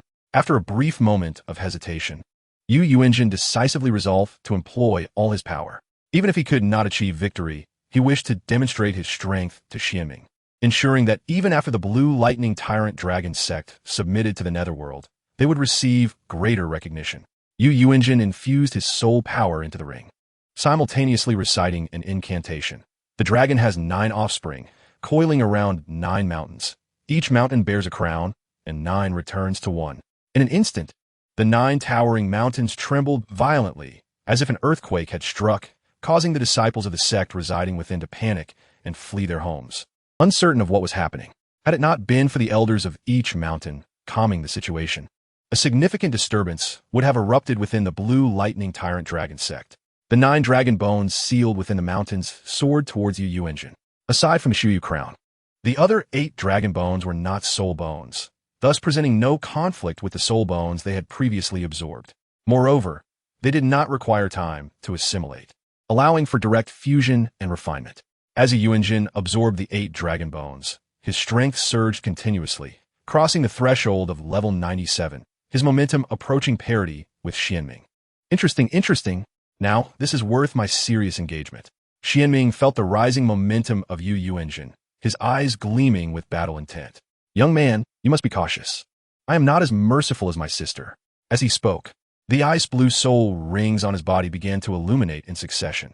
The cold shadow formed a suit of armor around his body, enhancing all attributes. The ice blade, crafted from the essence of the world's coldest elements, possessed the ability to freeze all things, and the winter veil concealed his presence, minimizing his detectability to the utmost degree, akin to a form of invisibility. After completing his own buffs, Xuanming's momentum surged significantly. He channeled his icy soul power, conjuring several ice spikes that moved in tandem with him, charging directly towards Yu Yuanjin. In this initial round, Xianming intended merely to utilize a basic attack as a probe, determining how much strength to apply in order to defeat him without inadvertently killing him. If Yu Yuanjin were to perish due to a moment of carelessness, subduing the Lan Dianba Wang zone peacefully would become a far more arduous task. However, should Yu Yuanjin, after revealing his trump card, fail to withstand even Xuanming's slightly serious attack, then there would be no necessity for courtesy towards the entire Lan Dianba Wang zone. After all, if the strongest combatant of a prestigious sect, after enhancement, was still unable to contend with Xianming, then the reputation of the so-called strongest beast martial soul would certainly warrant skepticism. Chapter 196, Fulong, Part 2. Upon witnessing Xianming vanish right before his eyes, Yu Yuanjin was taken aback. He hastily activated the soul bone ability of his left arm, enveloping himself in a spherical shield of lightning energy. Regrettably, this level of defense proved utterly ineffective against Xianming. The icy blade merely glided effortlessly, shattering Yu Yuanjin's electromagnetic barrier in an instant. Subsequently, the ice spikes hovering beside Xianming struck down upon Yu Yuanjin's transformed lightning dragon scales with the force of cruise missiles. This formidable assault left numerous cracks on Yu Yuanjin's dragon scales, causing him immense pain and eliciting a deafening roar. The excruciating agony compelled Yu Yuanjin to gather his focus. Finally taking note of Xuanming's position, without hesitation, he unleashed his ultimate attack, the true dragon's roar, shaking the heavens. As a traditional soul master, Yu Yuanjin eschewed the eccentricities of self-created soul techniques. He emphasized refining his soul power to its utmost, mastering soul techniques comprehensively to achieve a universal efficacy. With the enhancement from the true dragon bone, the might of Yu Yuanjin's ninth soul technique exceeded that displayed during the sect's ranking tournament by several magnitudes, to the point that Xianming felt a hint of threat. Good. It seems you are the third individual worthy of my full attention since my inception. Xianming observed the colossal lightning dragon, comprising 10 fearsome heads, including Yu Yuanjin's own. He remained unfazed, his eyes glinting with appreciation. The greater Yu Yuanjin's strength, the more valuable his subjugation of the Lan Dianba Wang zone became.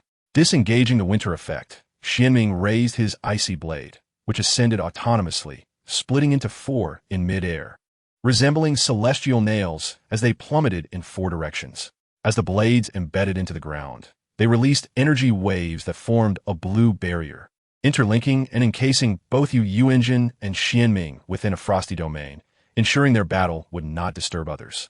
With his 9 soul rings shimmering, Xianming unleashed his formidable strike, the cold skies ice-shattering. The collision of the 2 9 soul techniques generated a terrifying shockwave. Had Xianming not established the barrier to contain the fallout, the residual energy alone could have obliterated half of the Jinlong mountain. Transformed back into human form, Yu Yuanjin lay amidst the ruins, barely breathing. Absorbing the true dragon bone would have significantly enhanced his power, but the inherent rejection between humans and beast clans rendered such an absorption perilous to his life. It appears I have lost. Yu Yuanjin managed a faint smile, deeply grateful to Xianming for shielding the clan members from the battle's aftermath. Your Excellency, Xianming, from this day forth, I entrust the Lan Dianba Wang zone to your care. Let us not get ahead of ourselves, replied Xianming, appearing youthful with a smirk. You should handle your own affairs. This is a lesson your family should have imparted to you long ago. With that, he bit his finger, allowing a drop of his blood to fall into Yu Yuanjin's mouth. He then channeled his soul power, placing his palm on Yu Yuanjin's chest to help him assimilate the medicinal properties within the blood. Each drop of blood from Xianming, inheritor of the legacies of the former Water Dragon King and the Baji Xianbing grass, was akin to a miraculous elixir. Xuanming's desire to save Yu Yuanjin stemmed not only from the necessity of his survival in Huahaha's plans, but also from the fact that Yu Yuanjin was the only title Daw capable of satisfying Xuanming's vanity. Just as humanity would not find confidence in effortlessly crushing an ant, as a super Douluo of level 98, few could contend with him on this grand stage. Even against traditional peak Douluos like Qian Daolu, Poseidon, or Emperor Tian. The other 2 individuals who could compel him to give his all were Huahaha and his sister, Shengwei. Huahaha, despite appearing as a level 99 peak Douluo, possessed powers nearing the divine. Even with all his might, Xianming was no match for him. As for Shengwei, Xuanming's assertion that she surpassed him was no false modesty. He genuinely could not best her. As 2 equally ranked powerhouses, they often sparred, with the outcomes invariably favoring Shengwei, maintaining a disheartening record of 9 defeats to 1 victory, the solitary when owing to Sheng Hui's compromised strength during pregnancy. In this context, Xianming felt quite constrained. He was too strong to be bested, yet too weak to engage meaningfully. Finally encountering an opponent with whom he could exchange blows, He was unwilling to let Yu Yuanjin perish. The true dragon blood gradually transformed Yu Yuanjin's body, steering him towards draconic evolution. The blue lightning tyrant dragon, during its lifetime, had merely reached the level of a priest. Now, after countless years, the divine power within its bones had nearly dissipated. Moreover, in terms of bloodline, he was at best a third or even fourth generation descendant, far inferior to the first Dragon King's lineage. As Yu Yuanjin's body was progressively altered by the dragon blood, the true dragon bone could no longer erode his vitality and was gradually absorbed entirely, becoming part of his essence and strength. Yu Yuanjin rose to a sitting position, disbelief etched on his face as he examined his hands. With a mere thought, he completed the transformation into dragon form effortlessly, akin to an instinctive action like eating or drinking. He revealed his soul rings, which had upgraded from the conventional yellow purple black black black black black to purple black black black black black red. His soul power had officially reached level 97. He clearly sensed that with stability and a stroke of fortune, breaking through to level 98 was within reach. By conventional reasoning, you are no longer a pure human. Perhaps you could be termed a hybrid? Xianming mused, tilting his head. As per our agreement, we are colleagues from now on. I hope you train diligently. Perhaps we shall face each other again in battle. At that moment, Yu Yuanjin's eyes brimmed with respect and trust. He took a deep breath, clasping his fists in salute. Thank you, Your Excellency Xianming. Should you require my service in the future, I shall not hesitate to plunge into fire and water. Yu Yuanjin was not one to shy away from obligations, especially in light of Xianming's life-saving intervention. Under these circumstances, he could find no justification to renege on their prior agreement. Witnessing the entire battlefield, Ning Fengji offered a faint smile and stepped forward to clasp his hands in salute towards Yu Yuanjin, expressing his congratulations on Yu's breakthrough in cultivation and the significant enhancement of his strength. From this moment forth, we shall also be considered subjects of the same hall. I humbly request your guidance henceforth. Chapter 197. Aftermath. At this moment, the three sects of the original Douluo Continent have officially become part of the underworld. However, due to various considerations, the Lan Dianbao Wang Long sect and the Qibao Luli sect did not disclose this information publicly, maintaining their facade of being independent sects on par with the underworld. In stark contrast, the Haotian sect did not enjoy such privileges. Its absorption and annihilation quickly spread throughout the continent under the influence of the Douluo daily. Although the Haotian sect was once the most powerful sect in the world, it had long since faded into obscurity, and the Spirit Hall, through various news and reports, deliberately diminished its presence, resulting in little commotion or discussion regarding its demise, with only the common folk engaging in casual conversations about it during their leisure time. The only individuals genuinely concerned were Tang Hao and Tang Yuehua, the brother and sister who had evaded disaster while wandering outside. Initially numb from alcohol, Tang Hao was unaware of these events. One of the two main shareholders of the Douluo Daily had a direct vendetta against him, while the other was the underworld, which had forcibly claimed the position of the world's foremost sect that originally belonged to the Haotian sect. Under such circumstances of old grievances and new animosities, he harbored a deep-seated aversion towards this widely circulated newspaper. Consequently, he became an information hermit, only learning of the sect's destruction 3 days later, while drowning his sorrows in a tavern. Suddenly, he overheard patrons discussing, alas, the underworld acts with such tyranny, a well-established sect, and just like that, it's extinguished. Though they have been in seclusion for many years, they were once the most powerful sect in the world. The speaker was a young man who evidently felt a twinge of regret regarding the annihilation of the Haotian sect. Beside him, an old man scoffed at the youth's words, recalling that when he was young, the Haotian sect had not yet retreated from the world and had witnessed its former glory. Nonsense. The so-called number one sect was merely a bully, preying on the weak. In its heyday, the Haotian sect was far more tyrannical than the underworld. Their arrogance was unmatched. The old man continued. Those individuals from the Haotian sect would not spare a glance for anyone. Even a mere gaze in their direction could provoke them to the point of violence. Unbeknownst to him, Tang Hao, who was already 7 parts drunk, felt the weight of the words and was abruptly sobered. He approached, effortlessly seizing the old man and tossing him aside, then gripped the young man's collar, coldly inquiring, "What did you just say?" The young man, emboldened by alcohol, was about to retort but froze upon recognizing the middle-aged man's countenance. His drunken bravado, evaporating as cold sweat trickled down his brow. "Why, you are the Haotian Douluo?" The Douluo Daily featured a section dedicated to offering bounties for various wanted criminals, mobilizing the populace to better capture the fugitives. This inadvertently led to the emergence of bounty hunters as a profession on the Douluo Continent. The young man before Tang Hao was a skilled bounty hunter, well-versed in the details of wanted individuals, and at that moment he realized he was in the presence of the highest bounty target, the Haotian Douluo Tang Hao. As the young man's words hung in the air, the tavern fell into silence, all eyes fixated upon them. Tang Hao felt a surge of unease.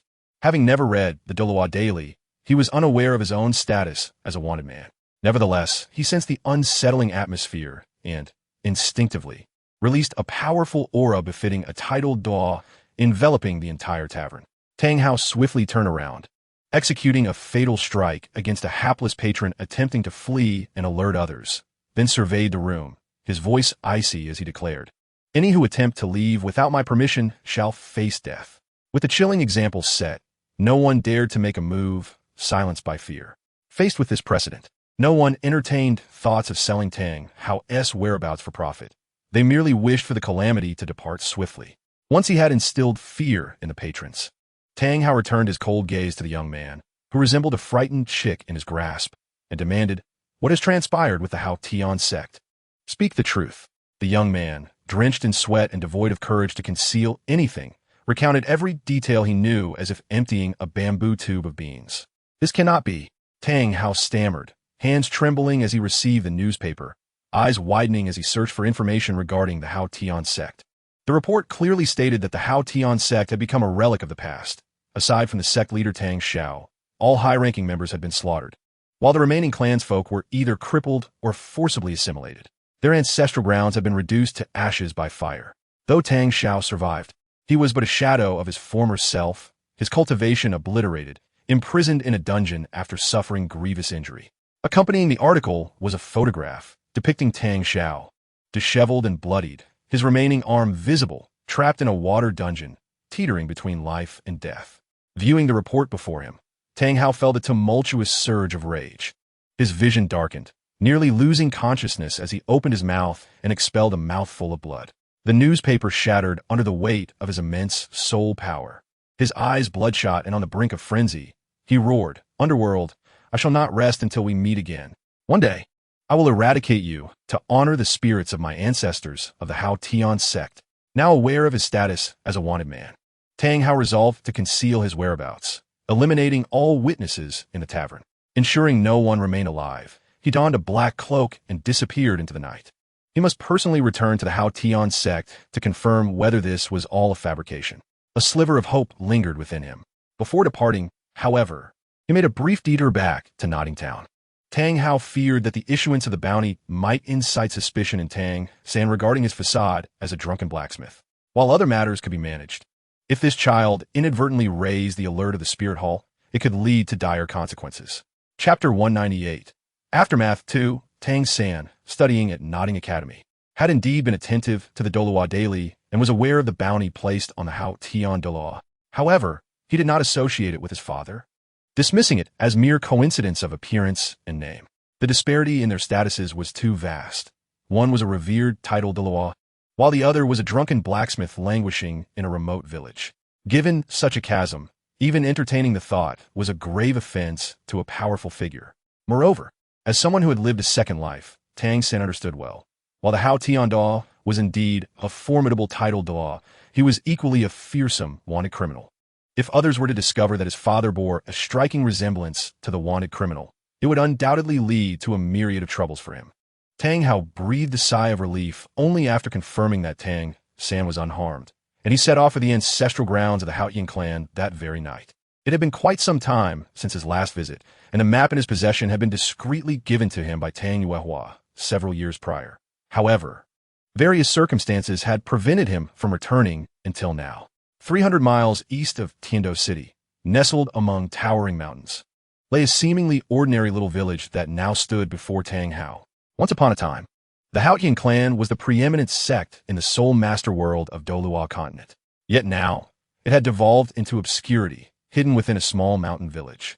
Although this concealment offered a measure of safety, it represented a tremendous blow to a family with such a powerful legacy. A wave of sorrow washed over Tang Hao as he lamented, "My child is unfilial, leading the sect to such a dire state. One day, I shall ensure my child grows strong enough to annihilate the Wuhuan Hall and eradicate the underworld to avenge this grievance." He steadied his emotions and strode purposefully into the village. As he ventured deeper, a sense of unease settled over him, despite its modest size. The village should theoretically accommodate several hundred inhabitants. Yet now, even at this late hour, the eerie silence was unnerving. There were no signs of life, not even livestock or poultry. Just as he contemplated pushing open the door of a nearby house to investigate further, a faint sigh echoed in his ear. "Who goes there?" Tang Hao exclaimed, startled. Instantly, he summoned his martial spirit, gripping the massive Haotian hammer tightly, vigilant and scanning his surroundings.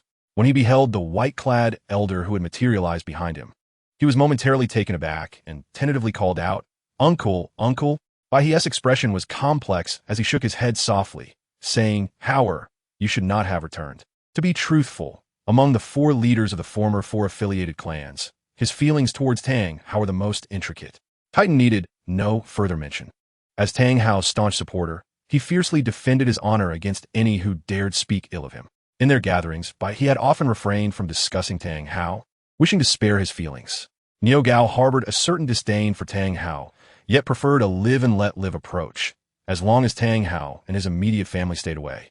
He had little interest in getting involved.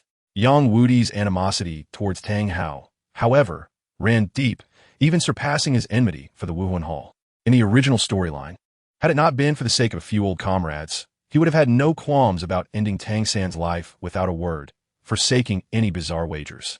Bai naturally held grievances against Tang Hao, yet this nephew he had watched grow up still elicited a fair amount of affection, such as the nature of familial bonds. Influenced by this sentiment, he wished to urge Tang Hao to leave at once, to avoid a futile demise here. "Uncle, why have you allied with the underworld? They are the ones who destroyed the Haotian clan. And what has become of my kin?" Tang Hao growled. Bai He refrained from answering his questions and continued to implore, "Hauer, it is not too late to leave now. You must hurry." Perhaps out of confidence in his own strength, Tang Hao did not heed Bai He's counsel. He declared solemnly, "Uncle, it seems you have made the decision to stand against me. If you do not step aside, I will be forced to break through." As he spoke, his soul rings manifested, and the Haotian hammer swung toward Bai He with a fierce gust of wind. It was not that Tang Hao truly wished to harm Bai He. He understood that the elder could easily evade his strike. Bai He made no move. Yet the massive Haotian hammer was halted mid-fall by an invisible barrier, not even grazing Bai He's neck. Upon closer inspection, a semi-golden transparent shield encased Bai He. Soul Bone Technique, Diamond Barrier. Niao Gao emerged from the shadows, standing to Bai He's left, arms crossed, sneering at Tang Hao.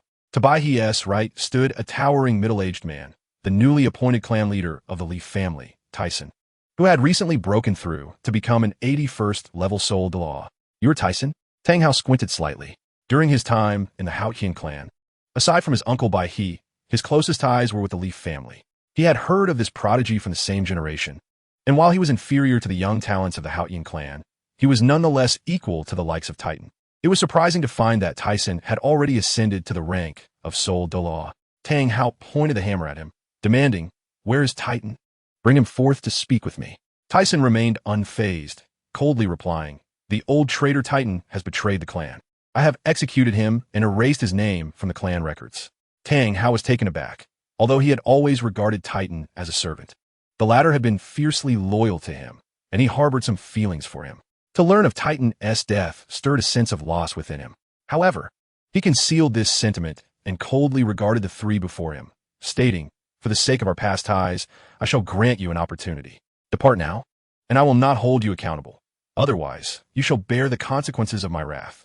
With a pause, he added, "Moreover, I am aware of the hidden individuals accompanying you. Do you truly believe that 5 Soul-Subduing can subdue me?" Chapter 199, The Aftermath 3. I have long admired the esteemed name of the Haotian Law. Today, I see it is indeed remarkable. Realizing they had been discovered, Hui Yuan and Shui Rou ceased their concealment. They stepped out from their hiding place, smiling as they clasped their hands in greeting towards Tang Hao. Although Tang Hao's reputation had waned, and they were technically adversaries, he was still a titled Douluo and deserved the customary respect. Tang Hao glanced disdainfully at the 5 Soul-Subduing, resting the enormous Haotian hammer on his shoulder, his tone steeped in arrogance. Come me all at once. I'm pressed for time. While it is true that an ant can kill an elephant, in Tang Hao's view, 5 Soul Douluo were hardly a formidable force.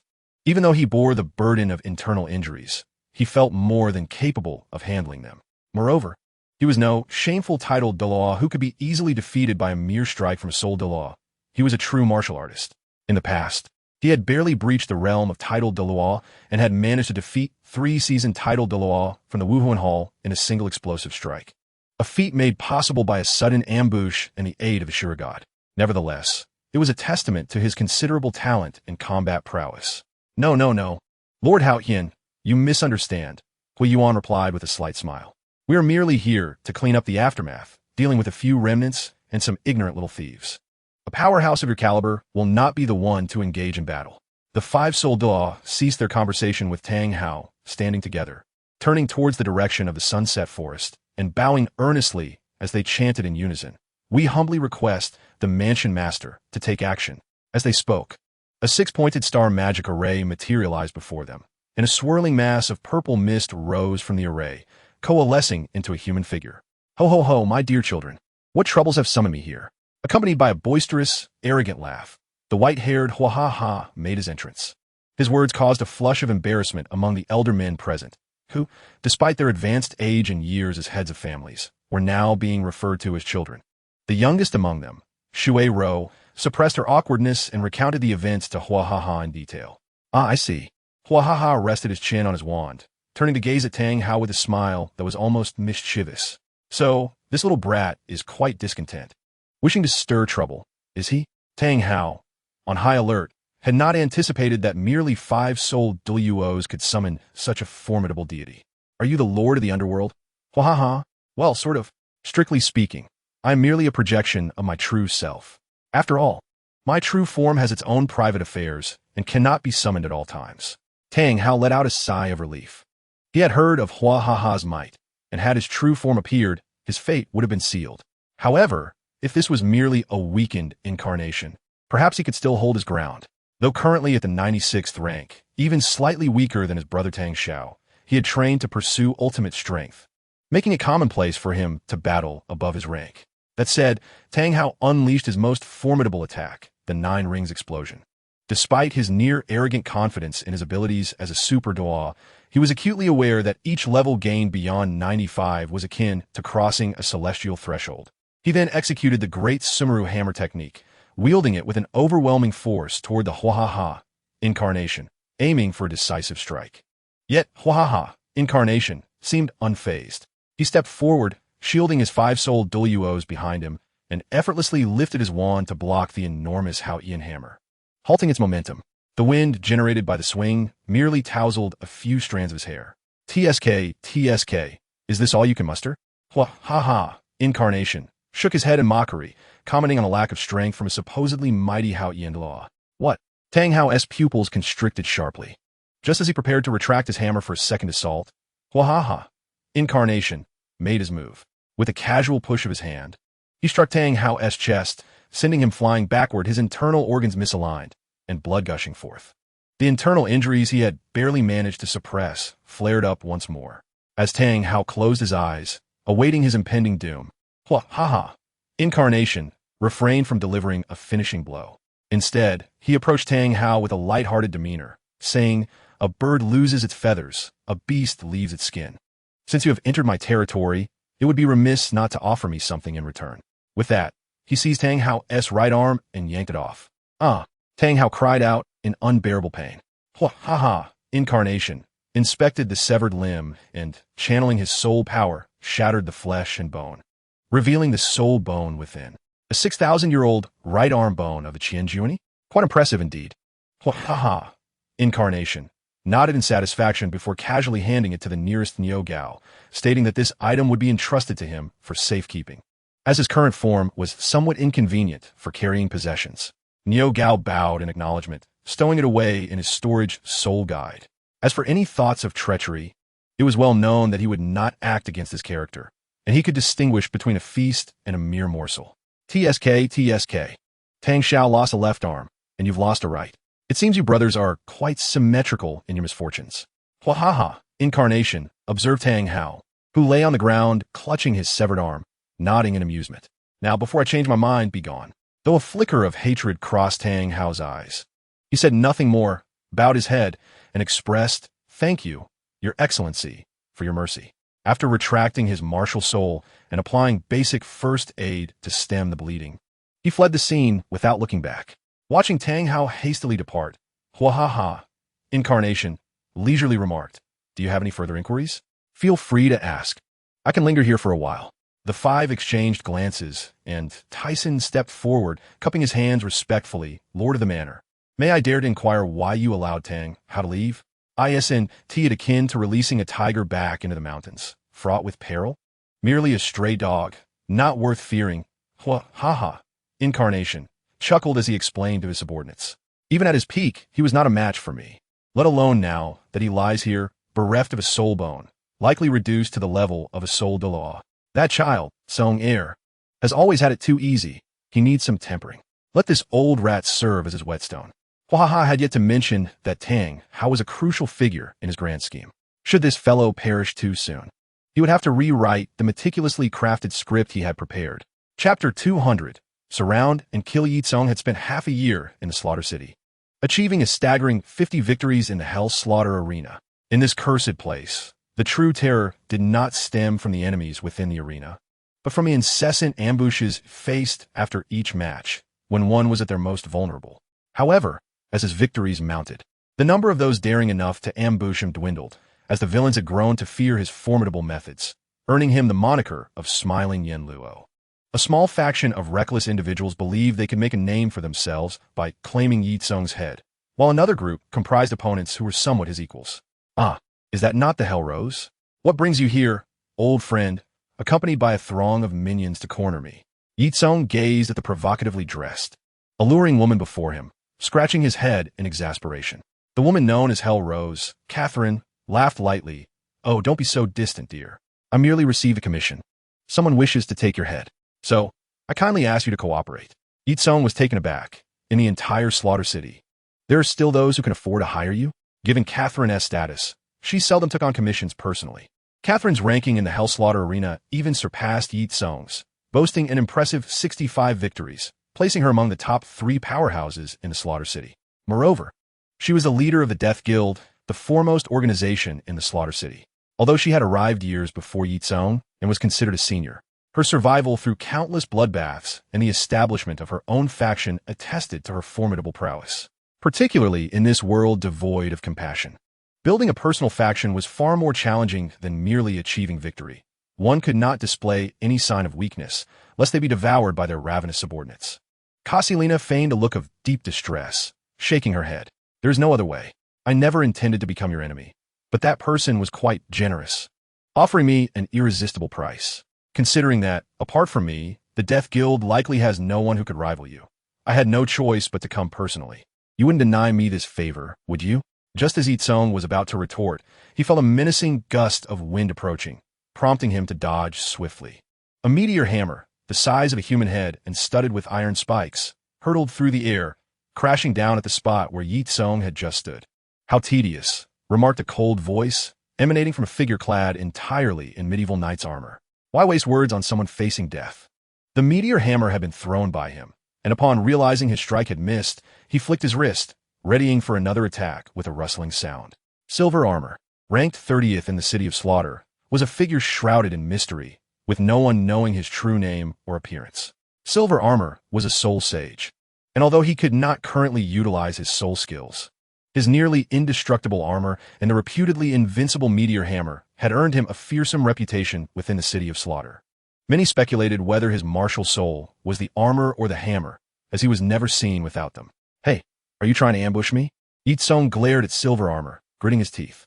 "Do you not realize that ambushing is quite disgraceful? With your status, resorting to such tactics is rather pathetic." Smiling Yama, "You have been in the City of Slaughter for some time now. It seems you remain rather naive. The morality of one's methods is irrelevant. Only the living have the right to speak of principles." Silver Armor's voice was icy as he launched a second attack. "TCH, merely a villain.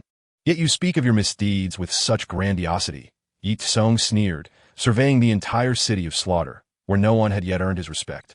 Aside from a few unfortunate souls born in this wretched place, including himself, they were all burdened with blood debts.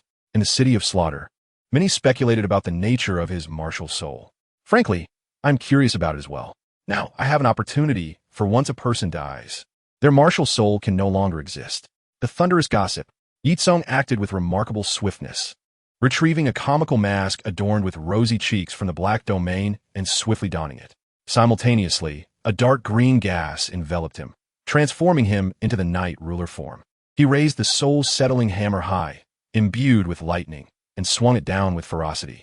Ye Cong's code name can be divided into two parts. Yama signifies the rhythmic demise of all his foes, while smiling refers to the mask he frequently wears during battle and slaughter, to prevent himself from succumbing to the ecstasy of killing and becoming a fiend who relishes bloodshed. Ye Cong sought out Huahaha to modify the mask into a soul tool, allowing it to suppress his humanity and emotions by 50%. This temporary suppression of his humanity served to protect his true character from corruption. The environment of the City of Slaughter is exceptionally unique, unless one possesses special means. Even the mightiest limit Douluo would have their soul rings and soul skills sealed. However, this peculiar magnetic field only targets soul ring-based soul skills and has no effect on soulbone abilities or self-created soul skills. Consequently, compared to the majority of soul masters outside who merely recite and execute standard soul skills, the rare self-created soul skills appear more prevalent here. In this realm filled with death and slaughter, having more means signifies better self-protection and the ability to eliminate others. Due to his unique circumstances, Ye Cong faced minimal restrictions here. The Night Ruler is a self-created soul skill that also resembles a martial soul true body, significantly enhancing his attributes. More importantly, in the Night Ruler mode, he would no longer be subject to the peculiar laws of the City of Slaughter, allowing him to summon all his flags once again. To avoid unnecessary troubles and attention, Ye Cong refrained from summoning any flags in support. Moreover, as his strength grew, his uniquely special torso bone also evolved and strengthened, maturing into a 10,000-year soul bone. Although this soul bone still has a meager conversion rate due to absorbing lightning, it has gained a characteristic of electricity storage. Given the City of Slaughter's special geographical location and environment, while Ye Cong could not harness the heavenly thunder to forge himself, he often chose to summon his electric attribute flags in a secluded area or private space to recharge this battery. The so-called thunderous gossip merely refers to Ye Cong, while executing the soul-settling judgment, channeling the vast lightning elements stored within the thunder refining root into the soul-settling hammer. Compared to a certain Fourth Emperor's basic attack, it is but a mere shadow of its true essence. The soul-settling judgment is a technique that can only be employed upon entering the Night Ruler mode, and its power is naturally formidable. Now, with an additional layer of lightning power, its destructive capability has escalated to new heights. Bang! Ye Cong's transformation did not elicit much astonishment from them, as they perceived it merely as a special soul bone skill. As a seasoned powerhouse, Silver Armor possessed acute perception. Sensing the ferocity of the incoming strike, he immediately shifted from offense to defense, preparing to withstand the blow. Although this counterfeit thunderous gossip was comparable to the level of a basic thunder skill, it was more than sufficient to deal with a soul sage unable to utilize soul skills. With a single strike, Silver Armor was sent flying, inadvertently dragging along several unfortunate onlookers, crashing heavily to the ground and falling silent. As Ye Cong landed a successful blow, he intended to retract the soul-settling hammer for a follow-up strike when a powerful kick suddenly struck from his right side. Ye Cong had anticipated this and swung the soul-settling shield to his right, using it as a shield to fully block the kick. However, Casilina, who had been watching from the sidelines, suddenly made her move. With a flick of her wrist, a chain sword shot forth, aiming directly at Ye Cong's throat. Ye Cong, left with no choice, abandoned the soul-settling shield to evade the fatal strike. Just as he dodged, a fist the size of a sandbag approached rapidly, expanding in his line of sight. Ye Cong cursed silently, realizing there was no way to avoid it. He crossed his arms defensively in front of himself while activating the water shield to protect against the impending attack. Ye Cong braced himself for the blow. Although the water shield completely absorbed the damage, the immense force still pushed him back several steps until he barely managed to stop against the wall. Ye Cong, the Fist King, ranked 17th, and Li Jian, the Leg King, ranked 18th? Who would have thought you two would show up as well? As twin brothers, they were among the few in the City of Slaughter with whom one could safely share their back. Ye Cong gazed at the trio before him, adopting a serious and tense expression for the first time beneath his mask. The lowly minions were inconsequential. A single area of effect skill would suffice to eliminate them. The true challenge lay in the Hell Rose Casilina, Fist King Ye Cong, and Leg King Li Jian. In light of the earlier defeat inflicted upon the silver armor by his own hand, it is astonishing that 4 formidable members from the top 50 of the slaughter team have allied to hunt him down. Ye Cong's voice dripped with coldness. What a grand display of power to have you 4 join forces against me.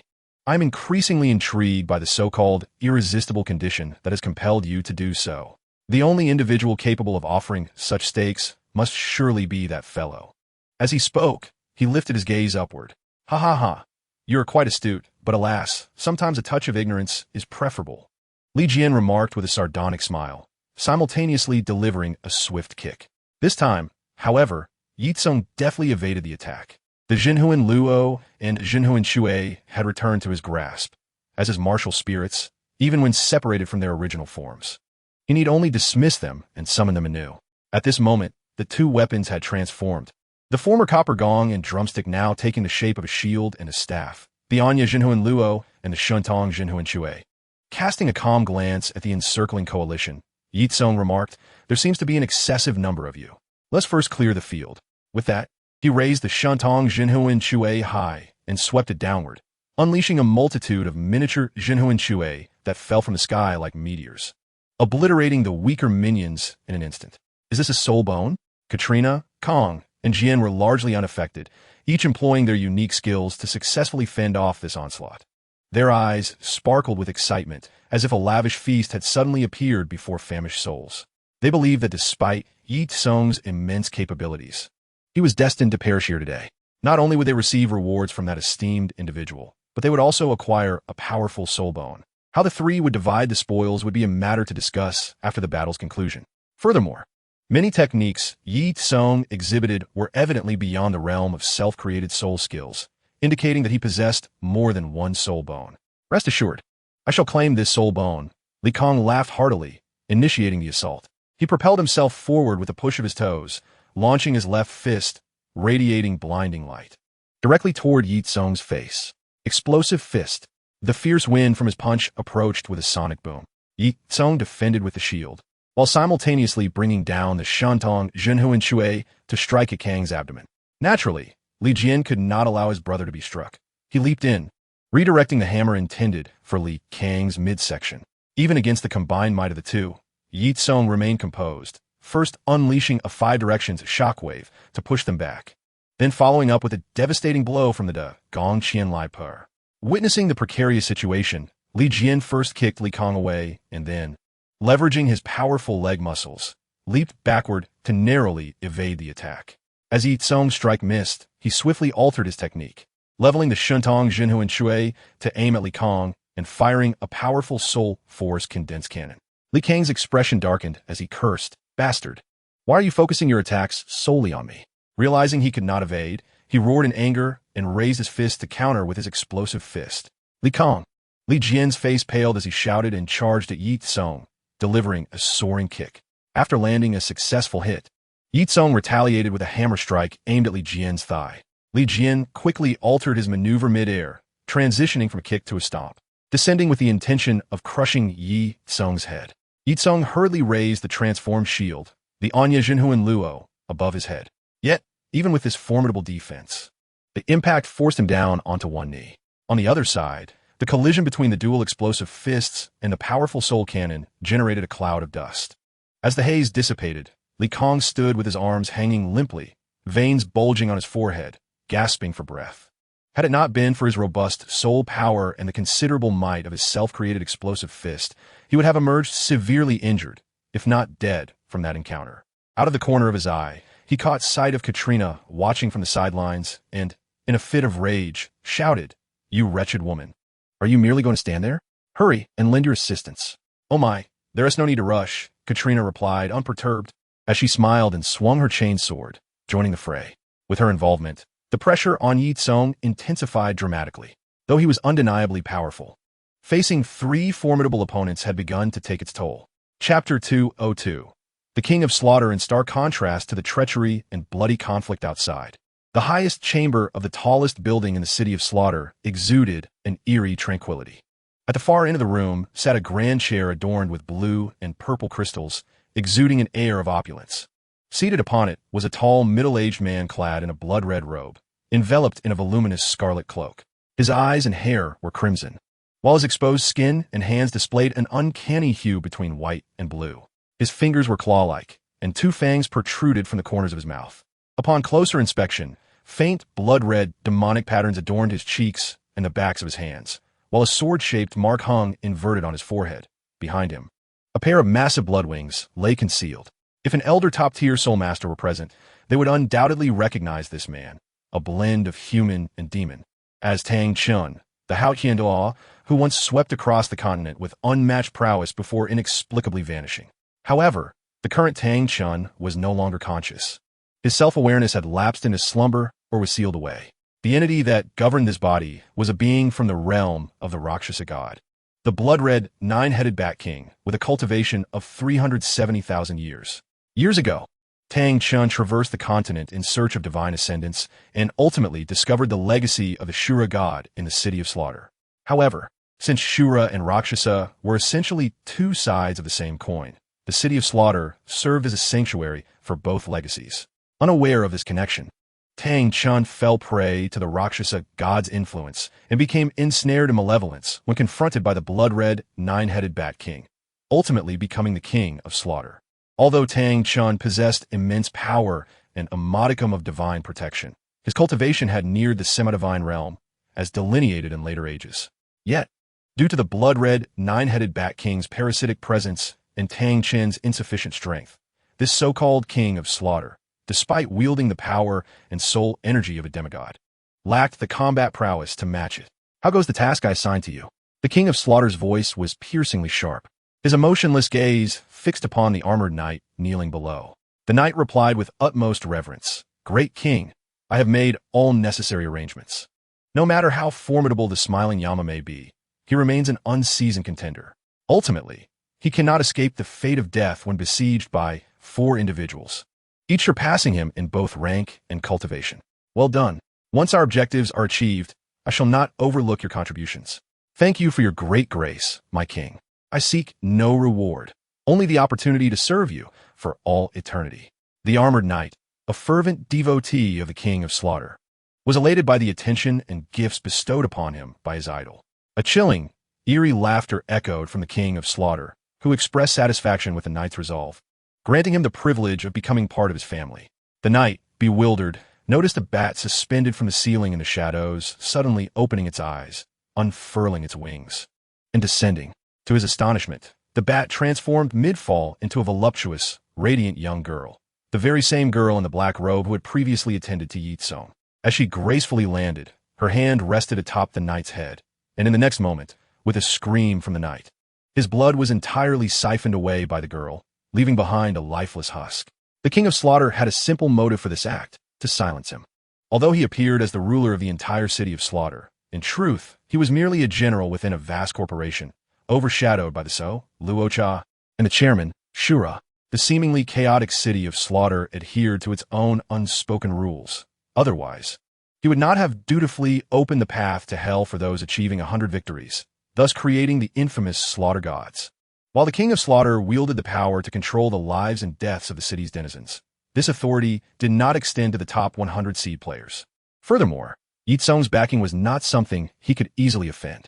Bibi Dong, who had admitted him, was one of the 2 Slaughter gods capable of moving freely, and with her mastery of the Slaughter domain, she could unleash her soul skills at will within the city of Slaughter. From Tang Chun's memories, he understood that the Spirit Hall was not merely comprised of those titled low-level elders. Hidden within the offering hall were numerous ancient beings, particularly the high priest, Douluo, a limit Douluo possessing divine power. Although he was uncertain if the divine powers of other gods could circumvent the rules of the city of Slaughter, the Slaughter domain allowed all within it to evade said rules. In such a scenario, whether his superior discovered his rule-breaking or the Spirit Hall's members learned of his schemes against their successor, it would spell trouble for him. The girl in the black robe ignited a flame at her fingertips, incinerating the corpse before gracefully kneeling before the king of Slaughter, declaring, "I, Yilishaba, pay my respects to the great king." This seemingly delicate girl was no mere human, but a genuine 8,000-year-old dark golden bat, blessed by her ancestral blood. The blood-red, nine-headed Bat King. She possessed the privilege to transform freely between human and beast within the confines of the City of Slaughter. The King of Slaughter lifted her chin, gazing into her beautiful face, and said, "You know what to do next, do you not? Great King, rest assured. Should he survive this siege, I will employ every means to seduce him into decadence within a gentle embrace, until he willingly becomes a part of the City of Slaughter." Reluctant to leave, Yilishaba regarded the King of Slaughter with confidence, unperturbed by his presence. The King of Slaughter lightly patted her cheek, chuckling, "Ah, Yilishaba, you are a clever girl. As the most intelligent and talented among my many juniors, I hope you understand what to say and what not to say." Chapter 203. Breaking out the arrival of Casalina intensified the pressure on Ye Cong. Although she could not coordinate as closely as the Lee brothers, her formidable battle prowess was a source of great frustration for him. The chainsword in Casalina's hands moved fluidly, akin to a serpent, and despite Ye Cong's shield, he found himself bruised from her elusive strikes. Ye Cong's expression darkened. According to the rules of the hellish slaughter arena, those ranked above 50 were not supposed to appear in the same battle. Facing 3 experts from the top 20 at once was a rarity since the establishment of the City of Slaughter. While lower-ranked opponents could still be formidable, those at the top were undeniably powerful, each possessing unique skills and techniques. Ye Cong struck the soul-consolidating gong, activating its immobilization effect. However, this ability was most effective against foes of equal or lesser strength. Against 3 opponents far superior, it proved rather futile, as they regained their movement after merely 1 second. Yet even that fleeting moment was sufficient for Ye Cong to swing his hammer, executing a makeshift version of the thunderous 8 trigrams aimed directly at the strongest among them. Casalina. Her expression shifted as she recalled witnessing Ye Cong annihilate Kai with this very move. She understood the consequences of being hit by it. Quickly, she leapt from the fray, retreating while her chain sword transformed into a vortex to slow the oncoming soul hammer. Seizing the opening, Ye Cong charged forward, using his shield to block all attacks from the Lee brothers, while revealing his second martial soul, the Imperial Sword, aimed straight for Li Jian's head. Dual martial souls. The crowd gasped in astonishment. They had not anticipated such a hidden card from Ye Cong. However, Li Jian, unfazed by the sword aimed at him, grinned maliciously. "Oh, a genius with dual martial souls? How delightful. The more gifted you are, the greater my sense of accomplishment will be when I kill you." With that, Li Jian unleashed a devastating kick capable of shattering Ye Cong's arm. A manic smile spread across Ye Cong's face as he advanced without evasion. Fortified by the water armor shield, Li Jian, surprised, thought, "Is he really coming at me without changing tactics? Fine, I shall oblige you." In Li Jian's mind, his like techniques were unparalleled. Not to mention Ye Cong was merely a soul king with a weapon martial soul. Even a soul sage with a beast martial soul would not withstand such a blow. Crack! The ensuing scene left all spectators dumbfounded. Li Jian's leg bone snapped, a gaping wound the size of a fist gushing blood from his thigh. In stark contrast, Ye Cong appeared unaffected. Gritting his teeth, he swung his sword, piercing through Li Jian's throat. Confirming Li Jian's demise, Ye Cong finally exhaled, though his arm trembled slightly. Feigning nonchalance, he discreetly employed reconstruction to heal the fractures and minor dislocation in his arm. During Li Jian's assault, Ye Cong had utilized his soul bone technique, Torrent Peak, to counter the force of the kick. The formidable defense of the water armor shield absorbed part of the attack, while the counterattack severely injured the unsuspecting Li Jian. After dispatching Li Jian, Ye Cong sheathed the Imperial Sword.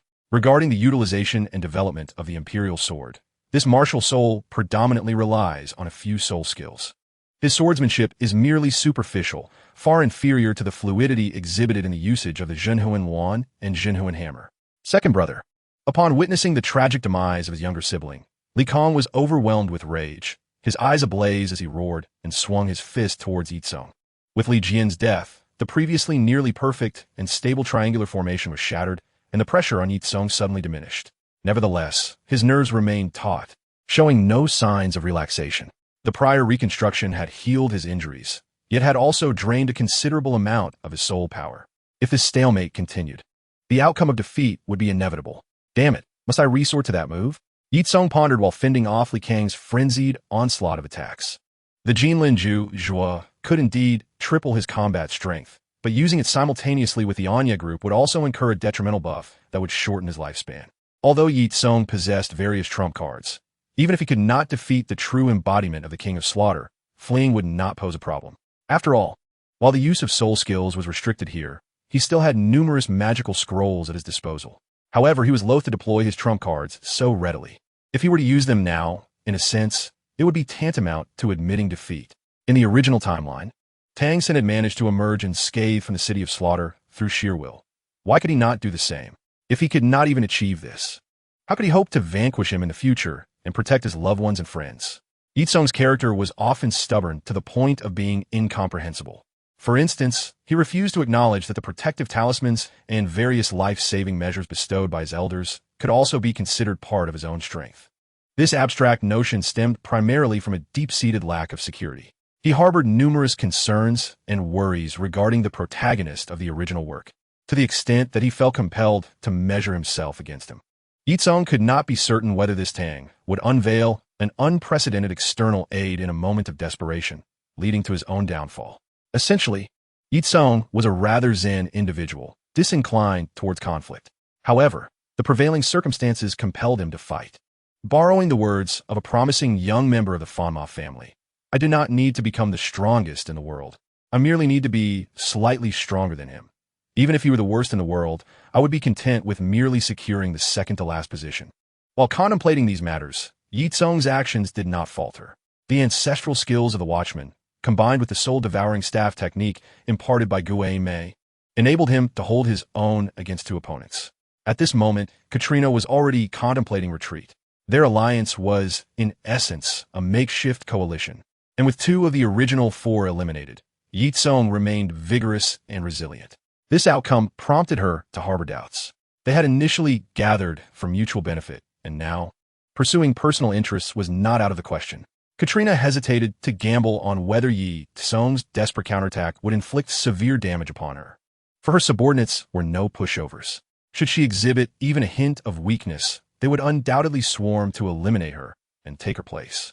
Chapter 204. Acts of Valor? Ah, it seems little brother is indeed quite formidable. After resolving to retreat, Katrina began to shift from offense to defense, attempting to withdraw from the battlefield. With a teasing tone, she said, "If I had encountered you at a different time, I would have certainly sought to recruit you. However, it appears that is no longer feasible. Farewell, little one. May our paths cross again in the future." With her words, her left leg shimmered, and she took flight, leaving the battlefield. She too possessed a soul bone as a trump card, although it had remained unutilized until now. Upon witnessing this, Li Kang's heart raced with urgency. "Wretched woman, where do you think you're going? Are you betraying the alliance and disappointing our esteemed master?" Katrina ignored him, and the only response she received was Ye Cong's Haotian Hammer and scorn. "I must say, you are no longer young. Should I really have to remind you that betrayal is the prevailing theme in this place? The bond between you brothers is indeed a rarity in the midst of slaughter." When Ye Cong first arrived in the City of Slaughter, his mindset had yet to adapt. He remained an impassioned youth. He had just concluded a match in the hellish arena and, while taking a stroll to clear his mind, had come across a group of burly men surrounding a young girl, intent on committing a heinous act, overflowing with righteousness. He could not allow such vile deeds to unfold before his eyes, without considering how an innocent young girl could grow up safely in such a place. Driven by his fervor, he chose to protect her, dispatching the nefarious men with lethal force. With Ye Cong's strength, even as a newcomer to the City of Slaughter, dealing with these mere cannon fodder was effortless. After neutralizing the thugs, he crouched down to comfort the girl while contemplating whether to keep her close for protection. However, the seemingly harmless girl suddenly revealed her true nature, brandishing a poisoned dagger aimed at him. Had it not been for Ye Cong's muscle memory and combat awareness, allowing him to instinctively evade the attack and counter with a swift strike that knocked her unconscious, that ambush could have cost him a kidney. Following this incident, Ye Cong recognized that the common sense and moral compass he had cultivated outside needed to be entirely dismantled and rebuilt here. In this realm, kindness would only serve as a foolish path to one's demise. Those who survived in the City of Slaughter were far from innocent. Even those who appeared weak and helpless could not be underestimated. The unfortunate children born here, despite their initial purity, grew up amidst bloodshed, inevitably becoming flowers of sin. After this harrowing experience, Ye Cong temporarily sealed away his compassion, choosing to embrace a cold-blooded demeanor. While he would not engage in malevolence, he would also refrain from indulging in futile and ineffectual acts of chivalry in this world of vice. Returning to the matter at hand, with Katrina's retreat, the pressure on Ye Cong was suddenly reduced by 80%, and he seized the initiative, pressing forward relentlessly against the remaining Ye Cong. The game must come to an end. Ye Cong bellowed, raising the upgraded Haotian Hammer high, enveloped in boundless lightning, and struck down upon Ye Cong. This time, it was not merely a feigned attack. Ye Cong poured all the lightning stored within the thunder-refining vines into the strike. With Ye Cong's anguish scream, he was sent hurtling away, crashing against the wall before coming to a halt. In that moment, Ye Cong was a pitiful sight. His arms were shattered, hanging limply like two pieces of ragged flesh. His chest caved in, several ribs fractured, and he was coughing up blood intermingled with bits of internal organs. Perhaps the excruciating pain restored a semblance of rationality to him, for Ye Cong had calmed down. Thoughts of vengeance for his brother were replaced by a singular desire to survive. He wished to plead for Ye Cong to spare his life. But in his current state of severe injury, he found it difficult even to speak, let alone to kneel in supplication. Ye Cong approached the fallen Ye Cong, disregarding the plea evident in his eyes, and struck down upon his head with a hammer. Again and again, he swung, until Ye Cong's head was reduced to a pulp. Only then did he cease, ensuring the enemy was irrevocably dead. Having dealt with the final foe, Ye Cong finally breathed a sigh of relief, seeking a relatively clean spot to sit and begin restoring his soul power. The earlier large-scale melee and its aftermath had frightened off all those seeking to take advantage of the chaos, so he had little to fear from opportunistic scavengers. The only concern was whether the woman named Kasalina would suddenly return to eliminate him, using his own head to claim a reward from her superior. Just as Ye Cong suspected, Kasalina had not strayed far. She was hiding nearby, recovering her strength while quietly waiting for the opportune moment to strike. While she was in deep contemplation of the right moment, a melodious voice whispered in her ear, "Do you only wish to wait until their battle concludes to pick up the spoils?" Who? Kasalina was startled into a cold sweat, instinctively activating her soul bone ability to shift a considerable distance forward. Turning around, she beheld a youthful girl with white hair and red eyes, smiling at her from where she had just stood. "Who are you?" Kasalina demanded sharply. The mere fact that this girl could approach her silently was enough to indicate that her strength was far from ordinary. Yet, despite her years in the city of slaughter, she had never heard of such a formidable presence, which left her filled with confusion. There were two possibilities. Either this mysterious girl had intentionally kept her ranking low to diminish her presence, or she was a newcomer like Ye Cong, possessing even greater prowess. The girl smiled softly, her voice as melodious as a lark. "Of course, I am here to kill you." She tilted her head, feigning deep thought. "As for the reason, if I said it was because I couldn't stand to see so many of you bully a weak, pitiful, and helpless little creature, would you believe me?" Kasalina fell silent, the girl's absurdity leaving her at a loss for words. In the city of slaughter, the reasons for wanting to kill someone could be as varied as they were bizarre. Personal disdain, opportunistic advantage, seeking fame by claiming enemy heads, or even for no reason at all, just a desire to extinguish life. However, the notion of acting out of a sense of justice was a first for her. Now, she was increasingly convinced that this girl was merely a naive rookie who had just entered the city of slaughter. With a smile that was more hypocritical than sincere, Kasalina replied, "Little sister, that joke of yours is hardly amusing. Acts of chivalry in a place like this are out of the question. How about you let me go, and I shall repay you handsomely in the future?" "That won't do," the girl replied, shaking her head earnestly. "As an honest person, how could I engage in such treachery?" Kasalina's mind was clouded with confusion. Hadn't her initial claim been one of justice? Why had it now shifted to being hired to take her life? How had she arrived at such contradictory statements?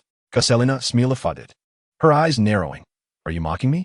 "You are correct, but unfortunately there is no reward for your correct answer." Just as the words left her lips, the girl moved swiftly, reappearing before Kasalina and directly seizing her throat with delicate yet powerful hands. The girl had not utilized any form of teleportation or spatial abilities. Rather, she relied solely on her innate speed and formidable physical prowess. Such speed, Kasalina's pupils dilated in shock, realizing it was too late to evade. She could only swing her martial soul, the butterfly chainsword, creating a vortex to fend off the attack, hoping to force the girl back. Though the girl appeared fragile, She was undeniably a formidable opponent. Facing the swirling chainsword, she did not flinch. Instead, she swiftly altered her approach, reaching out to grasp it. Before Kasalina could react, the girl delivered a swift kick to her abdomen. Kasalina felt a surge of blood rise in her throat, and she coughed violently, spewing forth a mouthful of blood. In a shocking display of control, the girl manipulated the blood, transforming it into 4 elongated spikes that pierced her limbs, pinning her to the ground. In that moment, Kasalina recognized the girl's identity, her eyes widening with panic as she cried out, "You?" The messenger of the king of slaughter. Elizabeth, caught off guard by her exposure, responded nonchalantly, "Oh, you've discovered my identity, but that's of little consequence. At least now you will die with clarity. After all, you entertained thoughts that should not have crossed your mind." With that, she ceased her chatter, striking decisively to sever Kasalina's head from her body. Elizabeth inspected the lifeless form of the exquisite woman now devoid of its head, a hint of regret in her gaze as she remarked, "What a shame for this fine Bloody Mary." Meanwhile, after restoring a significant portion of his soul power and physical strength, Ye Cong found it peculiar that Kasalina had not sought him out for trouble. However, he paid it little heed. After all, any reduction in potential conflict was welcome. As he removed his mask upon returning to his quarters, he encountered a familiar face. Tang Sect leaned casually against the threshold, waving cheerfully. "Ah, if it isn't the smiling Yama, Mr. Yi, you seem to have just emerged from a fierce battle. Care to sample my exquisite roasted lamb? I assure you it is nourishing." Ye Cong's expression darkened. He coldly replied, "Tong, I will eventually kill you and feed you to the birds." If Ye Cong were to compile a list of people he loathed most, Tang Sect would undoubtedly claim the top position. Those who entered the city of slaughter could generally be categorized into 3 groups. The majority consisted of evil soul masters who practiced their craft through bloodshed and brutality. The next group comprised criminals wanted by the martial soul hall and the 2 great empires, and a scant few, like Ye Cong, were challengers who entered the city to hone their skills. Tang Sect belonged to the second category. Although he was male, his appearance was so delicate that many women felt inferior in comparison. However, beneath this handsome facade lay a twisted nature, one that was among the most depraved in a city rife with perversion. As the saying goes, there are only misnamed titles, not misapplied nicknames. The Hell Chef, Tang Sect, had an insatiable love for culinary delights and relished the process of their creation. His choice of ingredients was anything but conventional, with a particular fondness for 2-legged lamb. In layman's terms, 2-legged lamb is a euphemism for human flesh. Perhaps due to his indulgence, he had developed a keen insight into sourcing his ingredients. The flesh of young women and children was tender and delightful, regardless of the cooking method, making it prime quality. Male flesh was slightly inferior, best suited for roasting, thus classified as medium quality, while the elderly, having lost their vitality, had dry, tough meat suitable only for soups, thereby deemed low quality. Logically speaking, in a vast forest, one need not concern themselves with a singular bird. Ye Cong need not bother with this deranged psychopath. After all, you walk your own path while I traverse my own narrow bridge, and there is no significant issue as long as we do not interfere with one another. However, the problem arises from the exceedingly unpleasant character of Tang Sect, whose second greatest hobby is sharing with others. Ever since he became neighbors with Ye Cong, he has frequently brought over delectable dishes to share, and despite repeated admonitions, he remains unrepentant, much to Ye Cong's chagrin. As for why Ye Cong does not simply dispose of him, it is quite simple. Ye Cong cannot overpower this individual. They have engaged in numerous battles, and each time, without exception, Ye Cong has narrowly lost due to a miscalculation. No matter how formidable Ye Cong's tactics, Tang Sect can always just barely counter them. This ability to deploy his skills so precisely indicates that his true power far surpasses that of Ye Cong, likely placing him at the level of a titled Douluo. Even more alarming is the fact that he is a titled Douluo capable of freely utilizing soul skills. Ye Cong speculates that he may also be an experienced powerhouse who has traversed the road of hell to attain the domain of the god of slaughter. For some reason, perhaps due to his own peculiarities that render him incompatible with the outside world, he has chosen to reside in the city of slaughter. Regarding why he always shows restraint and does not attempt to kill Ye Cong, Ye Cong can only surmise that Tang Sect has somehow learned about his considerable backing and thus harbors some trepidation. Ye Cong's conjecture is largely correct. Tang Sect is indeed a titled Douluo and possesses the domain of the god of slaughter. However, His reason for residing in the City of Slaughter is not due to a fondness for its environment. On the contrary, he holds a profound disdain for this wretched place. It is not that he possesses any sense of justice, but rather that he believes the two-legged sheep raised in the City of Slaughter, having long consumed Bloody Marys, have utterly corrupted the essence of food, which is intolerable for him as a discerning gourmet. His presence here is entirely for the sake of Ye Cong. The fact that Ye Cong has never established normal social interactions with anyone here, combined with Tang Sect's bizarre behavior aligning too closely with the environment, has led to some misjudgments in his understanding. Chapter 206. The visitor of the City of Slaughter. Tang Sect holds another title as the chief mage there, second only to the Fool. In principle, eliminating Ye Cong should have been a routine silencing operation. Even if the mission failed, only the hangman, the one responsible, would face the consequences. Many in this group of conflicting officials would merely observe the spectacle. However, with the appearance and warning of Ho-Ha-Ha, the situation changed. Ho-Ha-Ha's terrifying strength was one aspect, but the primary reason the Fool took notice was that he sensed a similar aura in Ho-Ha-Ha to that of the nameless entity he worshipped and sought to resurrect. This discovery sent shivers of excitement through the Fool, prompting him to dispatch his strongest subordinates to investigate Ye Cong. He began to believe that, in the quest to resurrect that nameless existence, Ye Cong, as Ho-Ha-Ha's most valued junior, might be a crucial pawn. This explains why Tang Sect can easily subdue Ye Cong, yet always stops short of inflicting lethal harm. Of course, his various gestures of goodwill and sharing of culinary delights with Ye Cong are purely personal inclinations, unrelated to any mission. Upon returning to his residence, Ye Cong locked the door, had a simple dinner, and prepared to rest. The City of Slaughter is a unique realm where day and night are indistinct. Those who live here for an extended period can easily find their circadian rhythms disrupted. Fortunately, Ye Cong has mastered the technique of heart counting, allowing him to maintain a stronger grasp of time than anyone else here, thus ensuring he upholds a regimen of early rising and dining. Just then, a sudden knock on the door interrupted his thoughts, accompanied by a girl's voice. Is this Mr. Ye's residence? Ye Cong felt puzzled. Aside from the clingy Tang Sect, he had never interacted with anyone else here. Why would someone else seek him out? He raised his right hand, summoned his martial soul, the Guardian Hammer, and opened the door. Standing at the threshold was a white-haired girl with ruby-like pupils, her hands clasped behind her back, beaming up at him. Upon seeing Ye Cong, the girl appeared delighted, waving her hand. Mr. Ye, long time no see. Who are you? Do I know you? Ye Cong furrowed his brow, trying to recall. Although he had rarely interacted with others since arriving in the City of Slaughter, he would remember particularly notable individuals, such as those ranked among the strongest or those with distinctive appearances or personalities. The girl before him belonged to the latter category. Yet Ye Cong could not recall ever having met this exquisite young lady. The girl, unfazed by Ye Cong's rudeness, extended her left hand, presenting a meticulously packaged severed head. Here, this wicked woman tried to kill you, but I took care of her. Upon recognizing the severed head of Casalina that the peculiar girl held, Ye Cong's pupils constricted sharply. He understood, well, how formidable Casalina was. While he was not afraid of her, truly defeating her without revealing his own ability to use soul skills would undoubtedly come at a significant cost. However, he had not been separated from Casalina for long, and time was running short. To be able to eliminate one of the top 3 powerhouses in the City of Slaughter in such a brief period led Ye Cong to conclude that this seemingly harmless white-haired girl was likely an exceedingly terrifying force. The girl, noticing Ye Cong's continued confusion, clapped her hands in realization. Oh, how forgetful of me.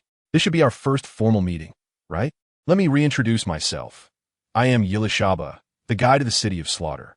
If Ye Cong's initial attitude towards Yilishaba was one of caution and speculation, it was now wholly replaced by shock, even stirring a flicker of fear within him. He was uncertain of the reason behind this visitor's arrival, even as she had kindly removed a formidable adversary from his path. As the saying goes, every free gift comes with a hidden price. And Ye Cong never believed in the existence of free lunches, just as he could not trust that this guide, who transcended the rules of the City of Slaughter, would come to aid an unrelated passerby.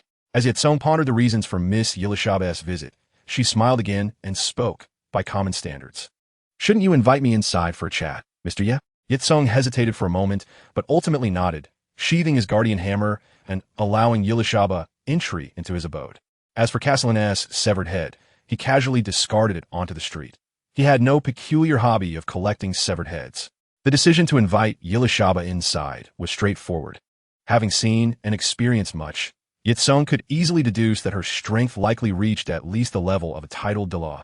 A titled Douluo, unrestricted in wielding soul skills, would undoubtedly rank among the most formidable in the City of Slaughter, second only to the legendary King of Slaughter.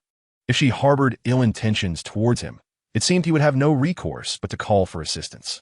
In the present day, without fully grasping Elizabeth's intentions, it is prudent for Ye Cong to refrain from hasty actions. He has contemplated leveraging the ever-clinging Tang Sect in a bold scheme to turn the tables. However, this thought was swiftly quelled. While such a strategy could yield benefits if executed flawlessly, akin to the saying of the clam and the snipe contending, where the fisherman profits, any miscalculation could lead to dire consequences for himself. Despite possessing numerous means of self-preservation and even the potential aid of elders, facing two formidable opponents of at least titled Douluo caliber would undeniably bring him significant distress. Inside the room, Elizabeth regarded herself as no outsider, shamelessly lounging on the sofa while biting into an apple from the coffee table. Ye Cong's eyelids twitched. Theoretically, one could indulge in food and drink within the inner city without concern. Yet, this merely represented the bare minimum of sustenance. To enjoy anything of a slightly superior quality, such as fruits or snacks, one would need to expend a substantial amount of blood money. Although he lacked for such trifles, he still felt somewhat ill-equipped to handle her familiarity. With a forced smile, he approached and said, "I would be immensely grateful if you, esteemed elder, could assist me in eliminating a significant concern. May I inquire what brings you here today?" Elizabeth rolled her eyes playfully and responded, "Why so formal? I am here for you, of course. After all, in His Majesty's words, you are a rare genius in the City of Slaughter." Upon hearing this, Ye Cong furrowed his brow, perplexed by the motives of this ruler of the slaughter. It is worth noting that even in the original story, his distant descendant Tang Sect did not receive such a visit from a guide. Perhaps he too was courted, though the original text did not mention it. Just as Ye Cong pondered this, Elizabeth made her move. In the blink of an eye, she gracefully traversed the space between them, appearing mere steps away from him. With an alluring posture, she leaned against Ye Cong, her gentle fragrance wafting through the air. A delicate hand caressed his chest as she whispered, "His Majesty has spoken. As long as you choose to stay, not only can I help you lift your restrictions, but I can also assist you in becoming a titled Douluo. Furthermore, anything you desire will be at your fingertips, including myself." Ye Cong's countenance shifted dramatically. He barely registered her rapid approach. He had only encountered such speed with his master Gui Mei, the venerable Ho Ha Ha Ha, and his teacher, Qian Daolu. Even his adoptive mother Bibi Dong could not match it. Panic flickered across his face as he instinctively retreated several steps to distance himself from Elizabeth. After calming his racing heart, he solemnly declared, "Esteemed elder, please conduct yourself with dignity." "How amusing. I never expected to encounter such an innocent young man in a place like this," Elizabeth remarked, surprised by his reaction. She licked her lips and added, "With that in mind, I find myself even more inclined to have you." Ye Cong had never witnessed such brazen behavior from a woman. Alarmed, he stumbled backward several paces, beads of sweat forming on his brow. He admitted to himself that he was afraid. Being targeted by a titled Douluo was certainly not a pleasant experience. Out of the corner of his eye, he scanned his surroundings, contemplating an escape route. Elizabeth, noticing his wariness, shook her head in disappointment. "It appears little brother does not favor his sister. But fear not, feelings must be nurtured over time. Until we meet again tomorrow." With that, she blew him a kiss and exited the room. Ye Cong remained silent for a long moment before letting out a sigh. There is a saying, when fate wishes to overpower you with no means of resistance, one can only learn to embrace it. Faced with a titled Douluo, what could he possibly do? Surely, he could not seek help over such a trivial matter, for that would undoubtedly invite ridicule from the elders. As days turned into weeks, Ye Cong hastened his participation in the Hell's killing fields, eager to leave this place. The only notable change was that Elizabeth visited him daily, each time bringing with her an array of valuable ingredients or supplements. 6 months swiftly passed, and Ye Cong finally achieved 99 victories, on the cusp of his final battle in the City of Slaughter. From a novice to a champion, just one win away from 100 victories. This pace was something even the fortunate Tang Sect could not replicate. Ye Cong's success stemmed from not having to squander time, suppressing his murderous aura and maintaining mental stability, as Tang Sect did. The negative emotions and murderous intent he accumulated were absorbed by his darker persona. Furthermore, with each massacre, he diminished his own humanity, which allowed him to evade the torment of being ensnared by his killing intent, unlike others who suffered mentally. This duality rendered him somewhat fragmented when not in action. Ye Cong appeared to be an innocent novice, devoid of any murderous aura. Yet, once provoked, the terrifying aura of death and destruction emanating from him could suffocate many. Perhaps due to the intimidating nature of Ye Cong's achievements, he found it challenging to complete this final battle. Others opted to survive by relying on their accumulated matches, while those who exhausted their opportunities resorted to offering their blood for survival. After all, lingering on the brink of death was a preferable choice for most compared to immediate demise. After a month of waiting, Ye Cong chose to take the initiative, transforming into a hunter and randomly selecting unlucky spectators on the streets to eliminate. This behavior undoubtedly created numerous enemies, yet he remained unconcerned. Those ranked too low to pose a threat could not match him, while those ranked higher would be dealt with by Elizabeth should they band together against him. Ye Cong's rampage instilled fear throughout the city of slaughter. To prevent further chaos, the longtime residents selected 9 unfortunate souls and sent them to the arena. 80. As the sound of the soul-reaping hammer fell, the last challenger met his demise beneath Ye Cong's might. The onlookers erupted into cheers, celebrating the birth of a legendary killing god and the departure of the unfortunate soul who would no longer have to fear being crushed upon stepping outside.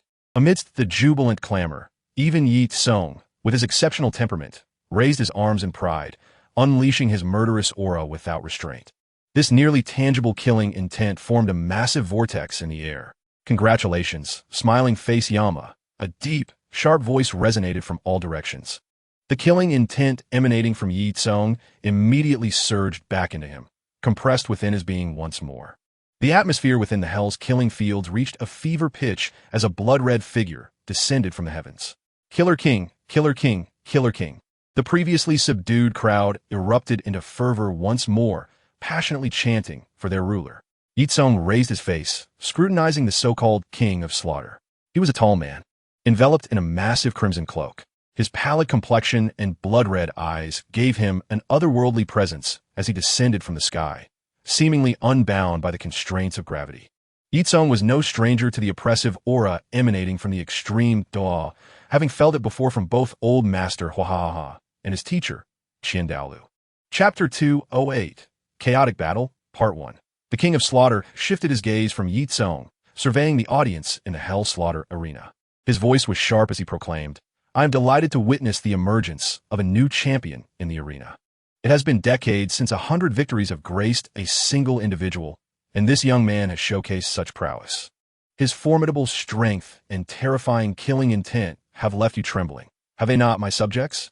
Indeed, the King of Slaughter possessed a unique charm that incited a near-manic reverence in all the fallen who beheld him. The King of Slaughter looked down at Ye Cong, acknowledging him. "You are remarkable to have achieved such an impressive record of 100 victories in just 1 year. This achievement is exceedingly rare since the establishment of the Slaughter City. In recognition, I have decided to bestow upon you the title of Slaughter God. From this day forth, you may freely enter and exit the Slaughter City, and I shall appoint you as an honorary guest under my command." Ye Cong nodded discreetly. It seemed that this old schemer did not wish for anyone else to claim the domain of the Slaughter God, or else he would not have proposed such tempting conditions. With a slight smile, Ye Cong clasped his hands and replied, "Thank you for your kindness, King of Slaughter, but I have always adhered to principles of integrity. I do not favor shortcuts. I cannot allow my actions to disrupt the rules of the Slaughter City. I would prefer to undergo the trials of the Hell Road and earn your favor through my own strength. I aspire to emerge from here as a true Slaughter God." The King of Slaughter's expression turned grave as he fixed his gaze on Ye Cong. "Young man, I have extended this special privilege to you due to your youth and talent. Do not mistake my leniency for weakness. The horrors of the Hell Road surpass even the dangers of the Slaughter City itself. I advise you to reconsider, lest you lose your life." "Huh?" Ye Cong seemed to have heard the most absurd joke, unable to suppress his laughter. "Honorable King of Slaughter, are you jesting with me? I must admit, it is quite a good joke that has made me chuckle. After all, to speak of the value of life in a place where a single life is worth less than a steam bun is rather amusing." Ye Cong's irreverent words caused the King of Slaughter's expression to shift several times, yet he ultimately refrained from acting against him. He understood well that if he dared to defy the rules and forcibly slay Ye Cong here, neither the laws of the Slaughter City nor the powerful individuals backing Ye Cong would spare him. A cold smile crept onto the King of Slaughter's face. It seems that good advice falls on deaf ears, wretched soul. Since you insist on venturing forth, I shall not hinder you further. Should you miraculously survive, do remember to convey my regards to your elders. A thick, crimson mist suddenly enveloped the King of Slaughter, transforming into ripples. As the sinister, cold red waves spread slowly, they enveloped the entire arena in mere blinks of an eye. The fallen seated in the audience erupted with unusual excitement, eager to witness the opening of the Hell Road. Yet, they remained oblivious to the fact that their lives were drawing to a close. Aside from a slaughter god and the King of Slaughter, no one had ever witnessed the opening of the Hell Road, for those who had were all dead, or rather, they had become sacrifices for its opening. The once raucous cheers of the fallen grew silent as the red light descended upon the viewing platform. Each fallen's gaze turned vacant, gradually shifting from stupor to an intense crimson. Before long, as the red light formed a massive barrier over the entire Hell Slaughter arena, agonized screams began to echo from those first touched by the crimson glow. Under the influence of the red light, the fallen appeared to descend into madness, frantically clawing at their own faces. The fallen who had managed to survive in the inner city were largely individuals of considerable strength, and now they directed all their energy inward. Their screams mingled with an exhilarating ecstasy. It seemed they derived an infinite pleasure from this self-inflicted torment. Their skin ripped and blood gushed forth. They even extracted their own entrails. The madness persisted until the very end of their lives. Ye Cong's complexion paled slightly. Although he had traversed through mountains of corpses and seas of blood, and had suppressed his humanity to a bare minimum at this moment, the sight before him still made him feel nauseous. Blood pooled on the ground, beginning to coagulate as it flowed through inconspicuous channels beneath the audience towards the center of the arena. Countless serpentine streams of red liquid slithered into the arena. The blood did not spread in a straight line. Instead, grooves appeared on the ground, allowing the blood to flow into them, gradually coalescing into a massive crimson pattern that vaguely resembled a gigantic bat. As the Hell Road was on the verge of opening, Ye Cong suddenly spoke. I say, "Esteemed King of Slaughter, before we part, I have one final question. Should I address you as Tang Shun or the King of the Nine-Headed Bat?" Ye Cong's words detonated in the King of Slaughter's heart like a bomb. He halted his efforts to open the Hell Road and shouted with a piercing voice, "Who are you? How do you know my identity?" At that moment, the King of Slaughter resolved to crush this young man here, even at the cost of facing terrible consequences. Ye Cong smiled without answering, revealing a jade pendant in his hand. With a sudden crush of the pendant, a space portal materialized behind him. "Ha ha ha ha, it's finally time to make a move. I've been waiting so long that the flowers are about to wither."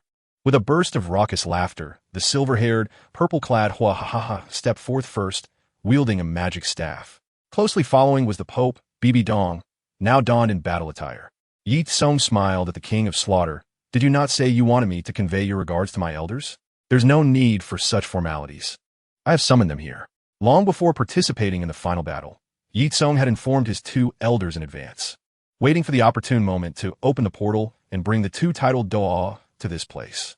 Hua ha ha ha's gaze fell upon the King of Slaughter. I say, "Little bat, why do you exude such heavy killing intent? Do you intend to make a move against my young friend?" As he spoke, a more immense aura of malice enveloped the King of Slaughter. At this moment, the King of Slaughter was utterly bewildered and on the verge of collapse. Previously, he had thought that Ye Cong's backing was solely Bibi Dong, the slaughter god. But now another formidable figure had emerged from nowhere. In this situation, he had momentarily overlooked why Hua ha ha ha could still utilize soul skills in the Slaughter City without the domain of the slaughter god. In a hurry, the King of Slaughter retracted all his killing intent, forcing a smile that was more grotesque than a cry. "Esteemed elder, I believe there has been a misunderstanding.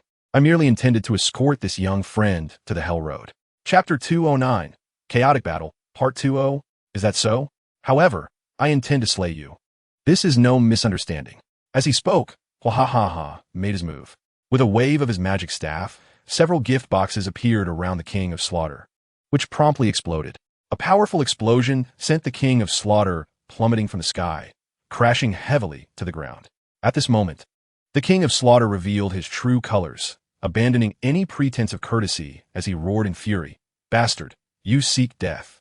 He soared into the air once more, his blood-red wings unfurling, and in his hand, he wielded the divine sword, Shura, imbued with endless bloodlust and murderous intent. Observing the artifact in his hand, Hwahaha wore a slightly deranged smile. An artifact, is it? How terrifying. Unfortunately, I possess one as well. With a flick of his wrist, a scythe appeared in his grasp, the very one he had seized from the hands of the Rakshasa deity. Little spider, protect Xiao Yi, and I shall entertain this old bat. With those words, Hwahaha darted forward, swinging the scythe with intent. The scythe of death was, to be precise, an evolution of a fragment of an artifact from a once supreme existence, ranking merely as a top-tier divine weapon, somewhat inferior to a divine king's weapon. Yet, while the quality of a weapon is indeed significant, what truly matters is who wields it. The nine-headed Bat King, despite its formidable appearance, lacked the genuine combat prowess to rival even an ordinary limit Douluo. Wielding a divine king's weapon in its hands would be akin to a child brandishing a kitchen knife. In contrast, Hwahaha's terrifying cultivation level rendered him a formidable force. Even a divine being's intervention could lead to peril, and now, with an artifact in hand, he was bolstered further. Hwahaha had no intentions of frivolity. He was fully committed to the battle. Within merely 3 exchanges, he sent the Shura sword flying from the King of Slaughter's grasp, and before the king could react, he redirected the scythe, delivering a crushing blow that sent the king hurtling to the ground. As the king struggled to rise, Hwahaha placed a foot firmly on his chest. Ye Cong shook his head and covered his eyes. It was unfortunate for the King of Slaughter to encounter Hwahaha in this nocturnal state. Had it been daylight, he would not have suffered so severely. Hwahaha beckoned Bai Dong. Little spider, I recall you still lack a 9th spirit ring. How about this old bat? Bai Dong's spirits lifted. The 9-headed blood bat had already transcended 100,000 years as a soul beast, now existing as a beast of great ferocity. More importantly, its attributes resonated with her own martial spirit, both possessing venomous qualities. However, the creature was currently in a possessed state, leaving her uncertain of how to eliminate it for absorption. In response to Bai Dong's concern, Hwahaha rubbed his chin. There's some wisdom there. Let's try this. His latter comment was clearly directed at the King of Slaughter. A violet light emanated from his hand, suddenly striking toward the king's head. Haha! Separation magic, 1 palm separation. With a scream, a red light shot forth from Tang Chen's crown. However, to everyone's astonishment, this light did not fall to the ground. Instead, it surged upward, attempting to flee the chaos below. Yet, as it ascended, it collided with an enormous spider web, rendered immobile. Unbeknownst to the king, Bai Dong had previously unleashed her second martial spirit, the Spider King, which had woven a vast web to prevent any escape upon their arrival at the city of Slaughter. Seeing the 9-headed bat ensnared, the Spider King slowly emerged, releasing silk to bind it tightly into a cocoon. Hwahaha nodded in satisfaction. He had anticipated the Bat King's flight and had intentionally refrained from intervening. If Bai Dong could not capture a soul ring that had practically delivered itself, it would only signify her destined inability to absorb it. In a state of desperation, the 9-headed bloodbat cried out, "You cannot kill me. My identity as the King of Slaughter is sanctioned and recognized by the divine. If I perish, the deities will surely take notice, and you too will face their wrath." In response to this threat, Hwahaha erupted into laughter. Ha ha ha. Let alone the Rakshasa deity behind you. Even if it were the Shura deity in person, I fear nothing. The 9-headed blood bat wished to retort, but suddenly recalled the familiar aura emanating from the long-handled scythe Hwahaha had used against it. An ominous sense of foreboding rising within. Before he could piece together the connection, Hwahaha continued, "However, you do bring forth a valid point. While I fear them not, facing them does present numerous troubles. One must be prepared." With that, Hwahaha retrieved his magic staff. Raising it high and intoning a spell, "Ha-ha, for element seal, activate." As the incantation was uttered, the staff trembled lightly, and 4 beams of light emerged from the crystal sphere atop it, transforming into wands of wind, fire, lightning, and ice, which flew towards the 4 cardinal directions, establishing a formidable magical array that enveloped the entire city of Slaughter, effectively isolating it from the outside world. Though the magic staff's appearance had become somewhat antiquated due to the separation of the 4 elements, its essence remained unchanged. More accurately, the staff had evolved into a scepter, revealing its true form as the artifact of the Underworld King. As a former possessor of divine authority, Bai Dong was intimately familiar with this aura. She had never anticipated that Hua Ha could wield two artifacts simultaneously. Yet, she felt little surprise. Hua Ha's numerous achievements had led her to believe him capable of anything. It would not be an exaggeration to say that even if he were to slay the true god tomorrow, she would consider it entirely reasonable. As hope dwindled, despair clouded the nine-headed Bat King's eyes. Yet he made one last attempt to struggle, hastily stating, "My lord, the city of slaughter is in utter chaos. Without management, even if you were to take me under your wing, it would bring forth many troubles. Why not spare my life and allow me to serve as your administrator here?" "Ah, that's quite unnecessary. What is that saying? If you want to do it, there are plenty who will." Hua waved his hand dismissively. Bai Dong immediately understood and spoke up, "Spider King, proceed with eternal creation." "At your command, my master." With a muffled voice, the Spider King raised its foremost two legs, emanating a faint green glow, and thrust them toward the nine-headed bat. Logically speaking, the nine-headed Bat King's innate immortality endowed him with remarkable vitality, yet his current state was far from peak condition. Having already been battered in his confrontation with Hua he was now faced with the nonpareil spirit ability, which could bypass defenses and torment him mercilessly. Chapter 210, Chaos, Part 3. The nine-headed bloodbat soon met the end of its life, a pair of crimson soul rings, adorned with two distinctive patterns, gradually rising into view. While Bai Dong absorbed the soul rings, Hua lightly tapped the ground with his staff, smiling as he remarked, "I say, you two little pests, lurking for so long without showing yourselves is rather unacceptable. Wouldn't you agree?" Though his expression was cheerful, the palpable aura of slaughter he exuded was undeniably terrifying. To be precise, his murderous intent was not overwhelming, but rather pure and unadulterated, akin to opening a can just to drink the water within.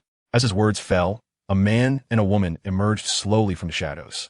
Yet upon seeing each other, the pair was visibly astonished, clearly unaware that others had been lying in wait alongside them. "Dongsha and Elizabeth?" Ye Cong was taken aback, yet found it strangely reasonable. In the city of slaughter, it seems that only these two titled Douluos could secretly observe such a level of combat. Tang Sect appeared to be devoid of any fear, maintaining a smile as he disregarded Hua's terrifying killing intent, bowing deeply and saying, "Junior Tang, Sect pays his respects to your excellency, the god of death." In stark contrast to Tang Sect's calm demeanor, Elizabeth trembled in fear. Upon her arrival, she fell to her knees with a thud, unable to meet Hua's gaze. After all, she had just witnessed her ancestor being ruthlessly beaten like a dog by this seemingly unremarkable middle-aged man. How could she not be terrified? Hua ignored Tang Sect, instead smiling at Elizabeth, beckoning her closer.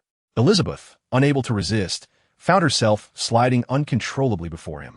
Hua lifted her chin with a grin. "I didn't expect there to be a little bat here. Do you wish to avenge your ancestor?" Ye Cong was somewhat taken aback. He had only known that Elizabeth was powerful, but he did not realize she was a 100,000-year soul beast. However, she had not completely transformed into human form like Xiao Wu and Lan Yue. Rather, her powerful soul force allowed her to temporarily assume a human shape, akin to Bion's Sea God Island or the fierce beasts inhabiting the Stardow Forest. Hua continued, "Little one, do you wish to live or die?" I wish to live, my lord," Elizabeth stammered, her tearful and trembling appearance evoking sympathy. However, Hua had no intention of showing her any pity. He tilted his head and called out little Yi.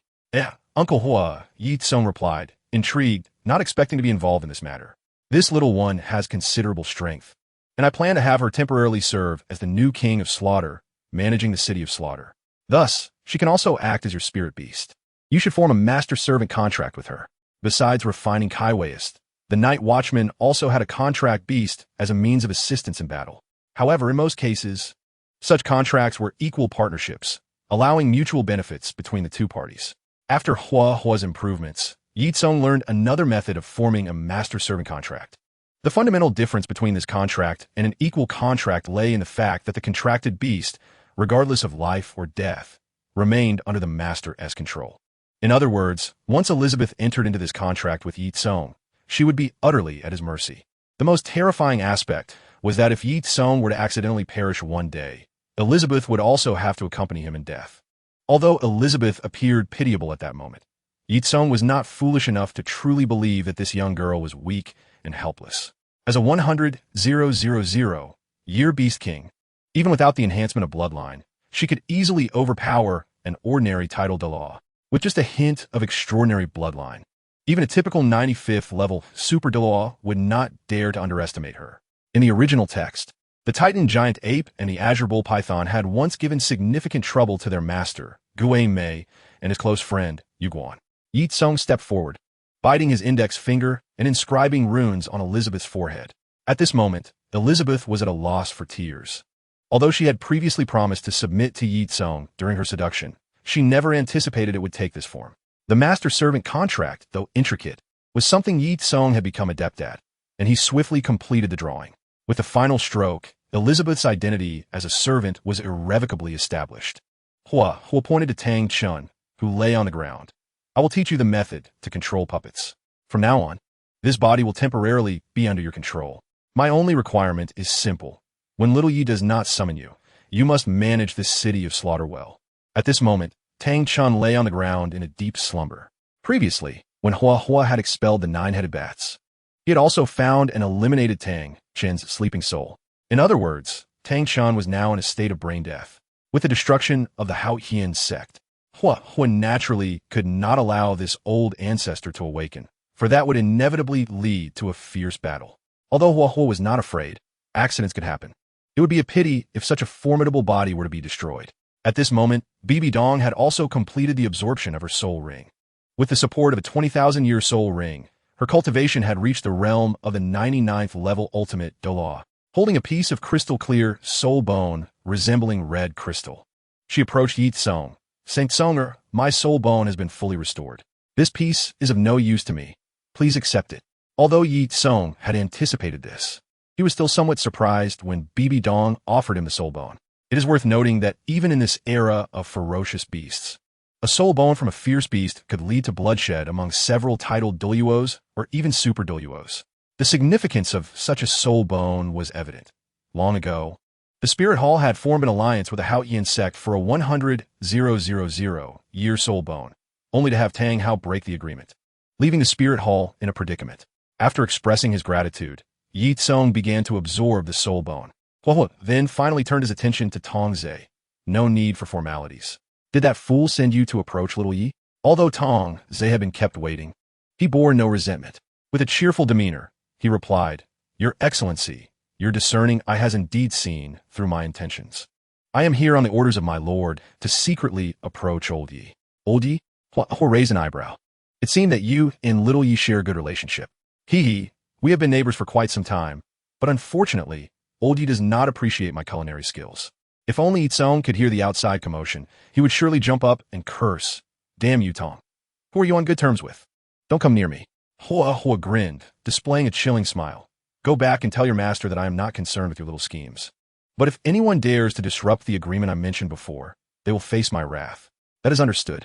However, I cannot allow my friendship with old Yi to let him easily fall into the hands of others."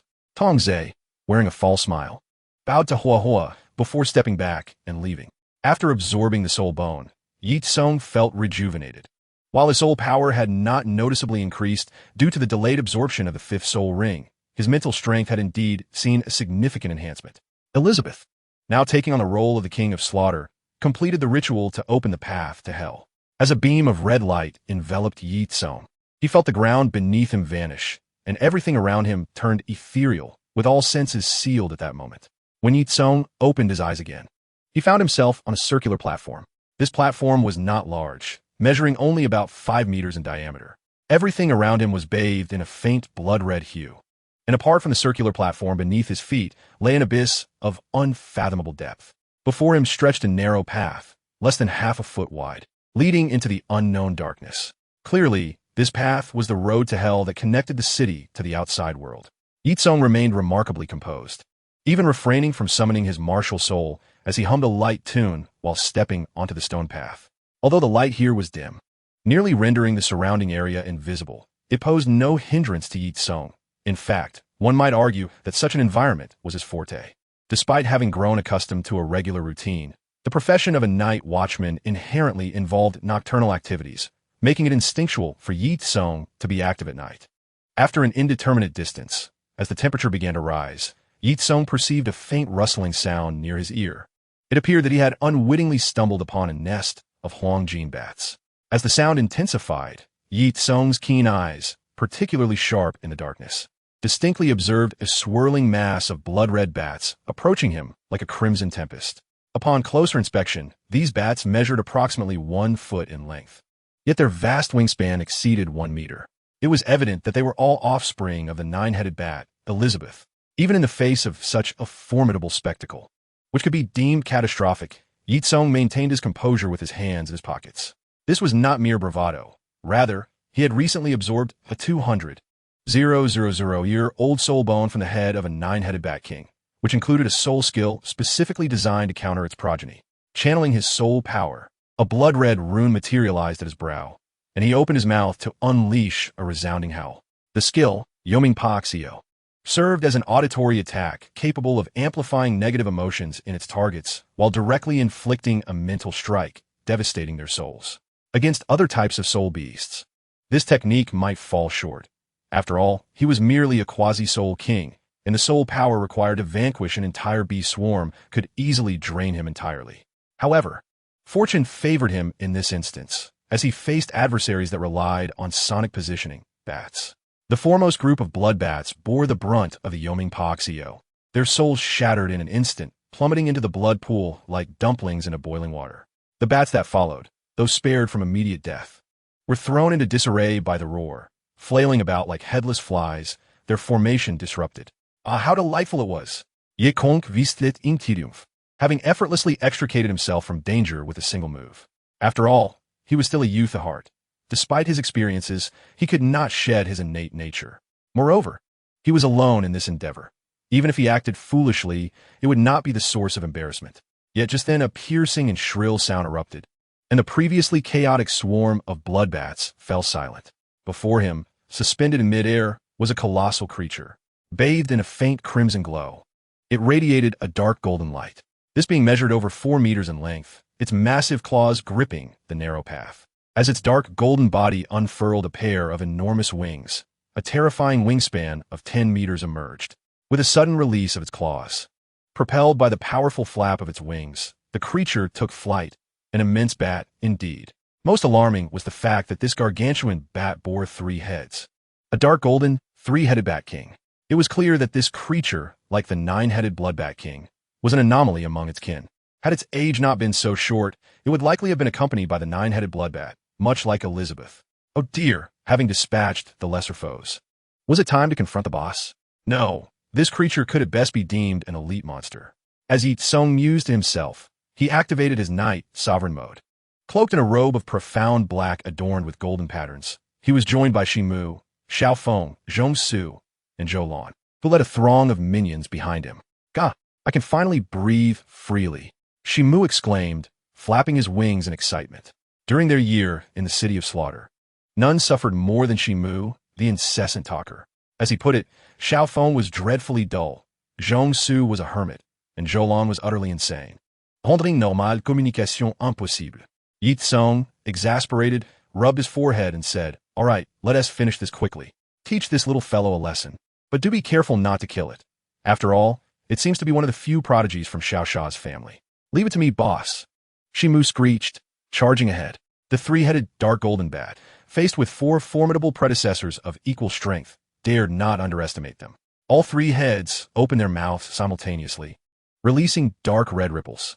Naturally, the 4-flagged demons were unfazed by such trivial tactics, with 3 of them countering the dark red waves, while Zhoulan unleashed an endless storm of thunder, striking the 3-headed dark golden bat from the sky.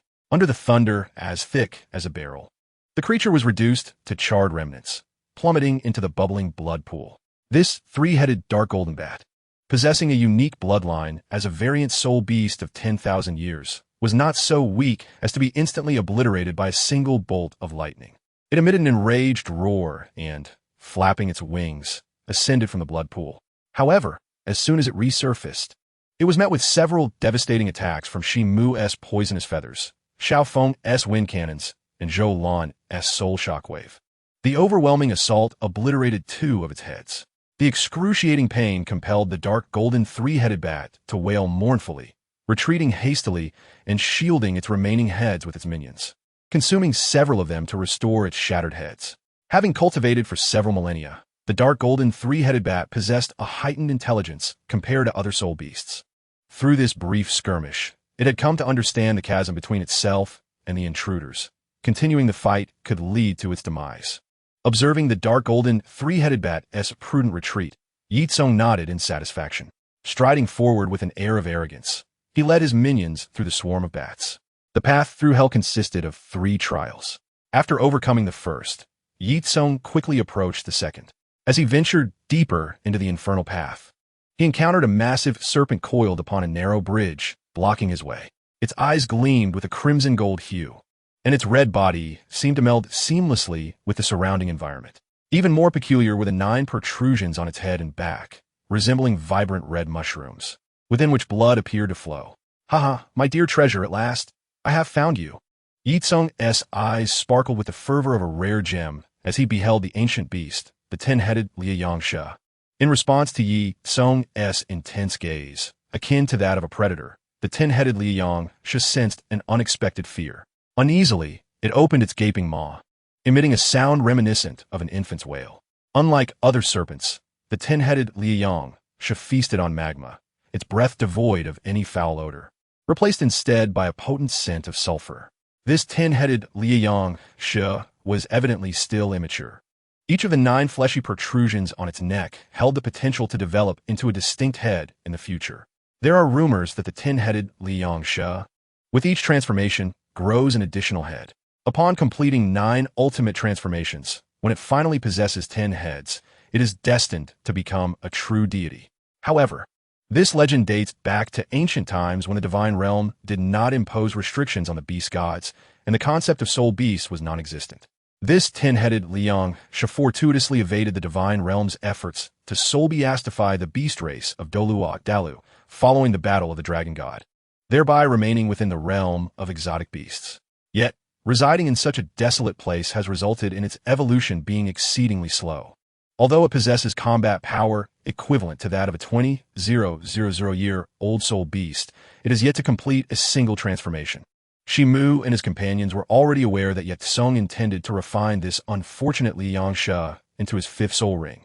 Thus, their approach towards this future colleague was naturally different than before. "Hey, little creature," Shimu initiated conversation in the universal language of soul beasts. An ancient saying among humans goes, "Those who recognize the times are the true heroes." Here lies an opportunity for you to obediently submit to the boss and avoid suffering. The 10-headed Liang Sha, limited by its own cultivation, possessed a rather low intelligence, and, due to its isolated habitat, had never learned the universal language of soul beasts, rendering it unable to comprehend Shimu's speech. From the perspective of the 10-headed Liang Sha, a peculiar large raven emerged before it, chattering away in a tongue it could not understand. Initially, it was already frightened by Ye Cong's intense gaze, now faced with this unexpected turn of events. The creature was startled into action, opening its mouth wide and unleashing a fireball directed at Shimu. Unfazed by the approaching fireball, Shimu merely flapped his wings gently, effortlessly evading the attack. Feeling somewhat awkward, he contemplated teaching the 10-headed Liang Sha a lesson, but Ye Cong suddenly interjected. Everyone stepped back. "I wish to engage with this little serpent personally." "Yes," Shimu complied with his leader's command, retreating to join Xiaofeng and the others to form a protective perimeter around Ye Cong. Ye Cong stretched his limbs, flipping his wrist to reveal the Emperor's sword in his grasp. With the sword in his right hand, he brought his left hand's index and middle fingers together, gliding them over the sword's blade, activating his first soul skill, Destruction. As the amplification effect of Destruction was applied to the Emperor's sword, a faint azure glow emanated from the blade, its chilling radiance becoming ever more imposing. Perhaps sensing the danger posed by the human before it, the 10-headed Liang Sha acted first, expelling a fiery red beam from its mouth. The flames surged along the narrow stone path towards Ye Cong with alarming speed. The red light flickered violently, even producing crackling sounds as it ignited the surrounding rock, and more terrifyingly, this fire dragon contained pure fire poison. "Slash!" Ye Cong commanded, swinging his sword towards the fire dragon.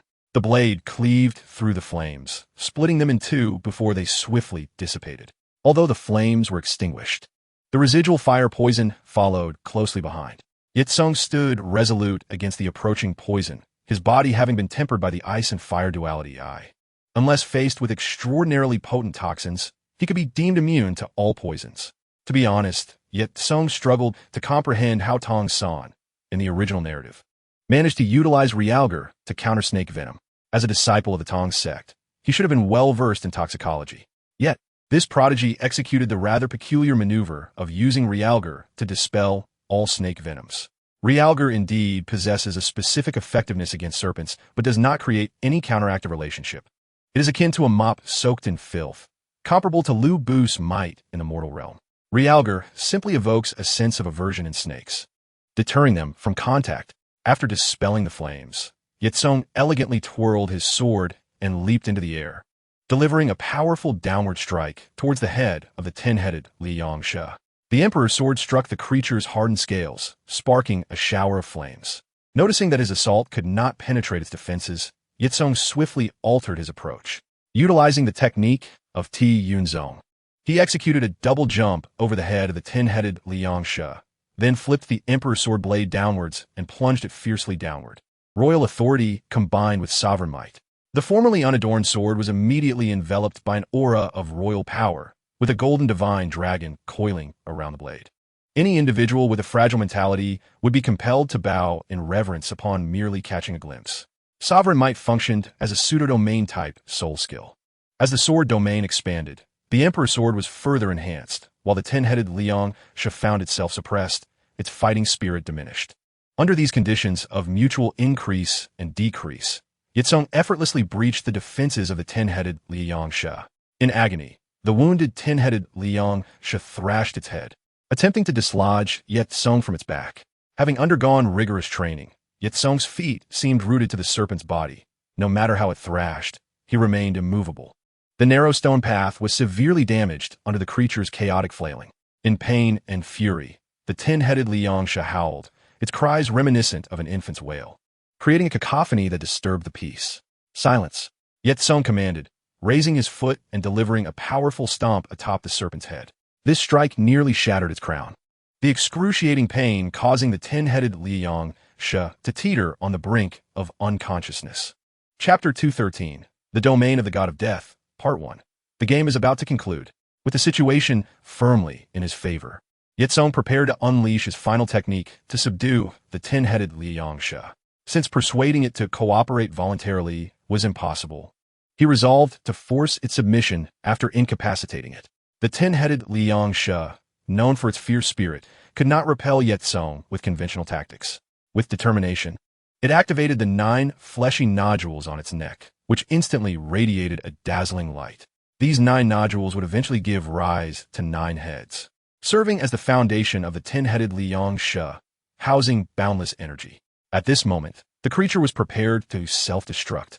Ye Cong's expression darkened as he quickly conjured the mage's hand to control the soul-calming gong and soul-calming hammer, unleashing immobilizing sound waves to forcibly interrupt the 10-headed Liang She's next action.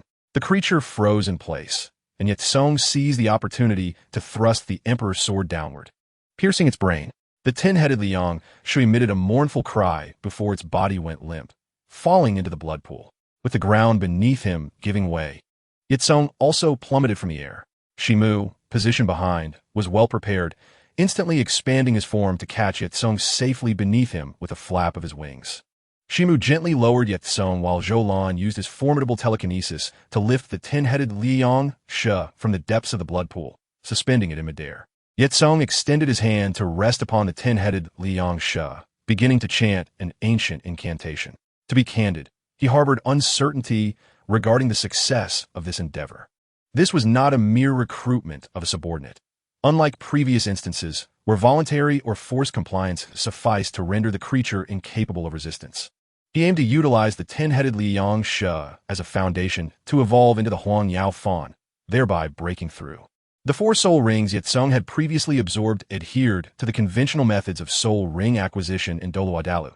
The Emperor Raven and Hurricane Toad were absorbed directly after being slain, while the Thunder Hell Vine and Yonasi were sacrificed, allowing for their transformation into his flag demon before achieving alternative resurrection.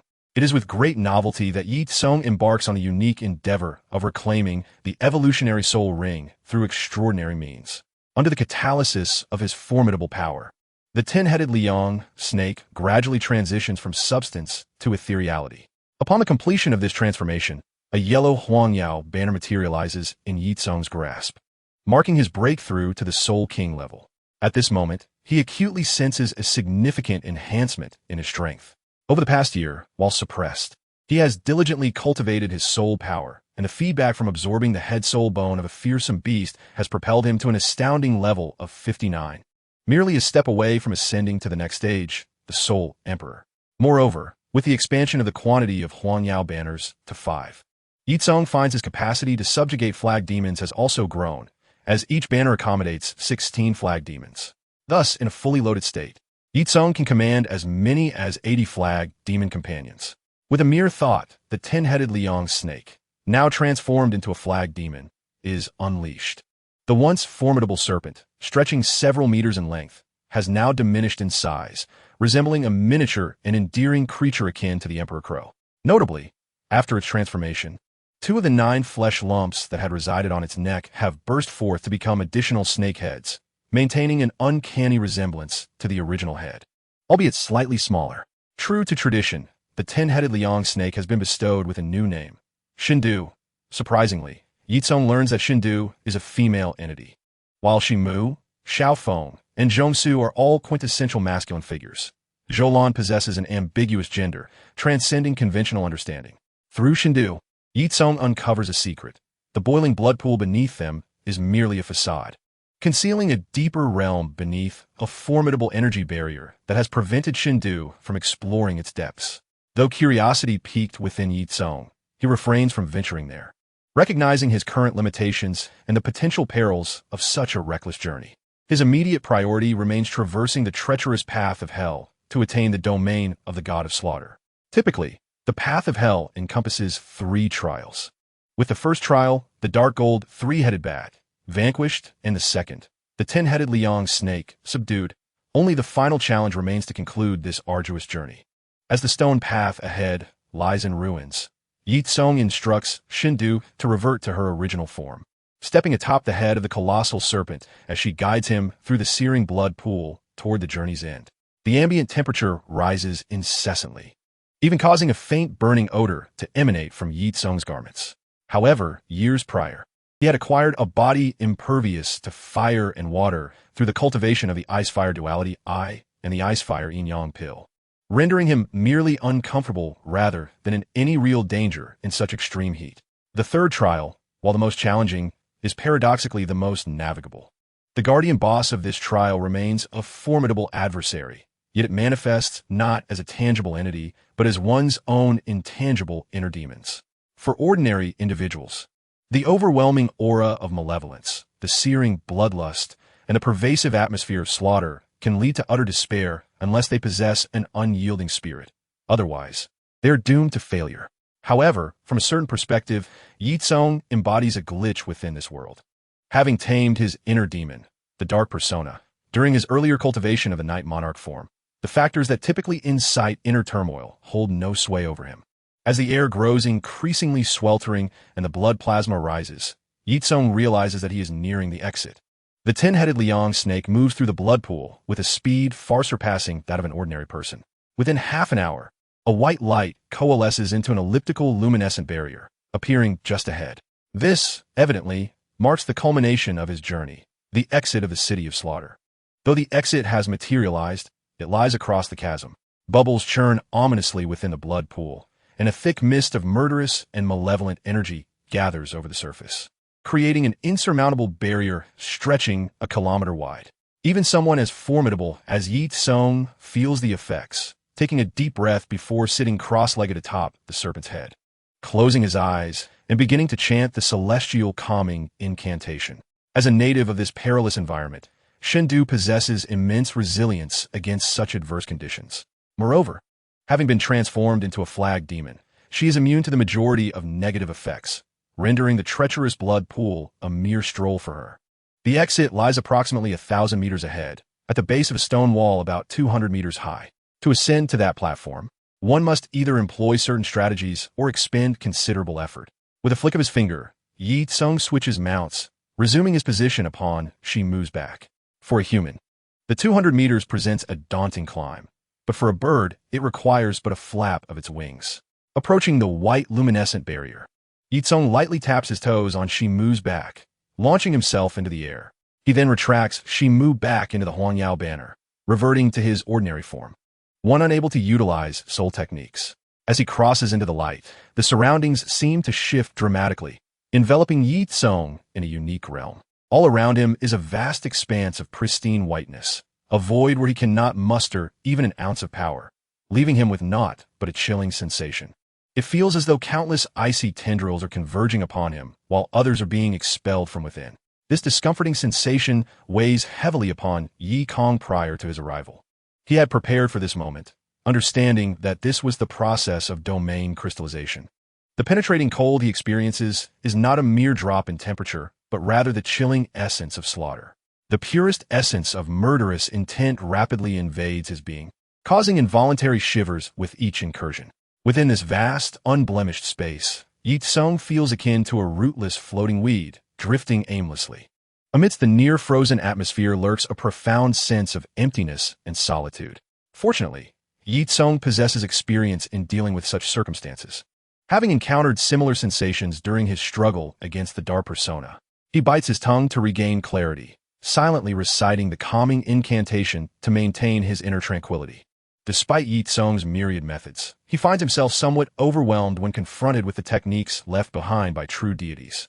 Though he strives to hold on, his awareness begins to fade quietly alongside his consciousness. It is unclear how much time has passed when Ye Cong finally awakens from his torment. Groaning as if emerging from a lengthy dream, he finds himself sprawled across a vast expanse of lush grass, adorned with blue silver grasses. As he attempts to rise, he notices a weight in his right hand and turns to discover the imperial sword firmly grasped within his grip. Ye Cong is taken aback. He had not anticipated the god of slaughter's domain would manifest upon his secondary martial soul. Perhaps it is due to his primary martial soul, the Soul Sealing series, being a two-piece set, rendering it unsuitable for enchantment. The imperial sword features an additional white pattern etched onto its blade. The patterns appeared reminiscent of the bloodstained shapes on the ground of the hellish slaughter field when the path to hell was activated, albeit much smaller and in white.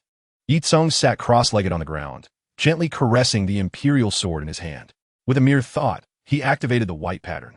In an instant, a surging white light quietly spread, emanating from the imperial sword.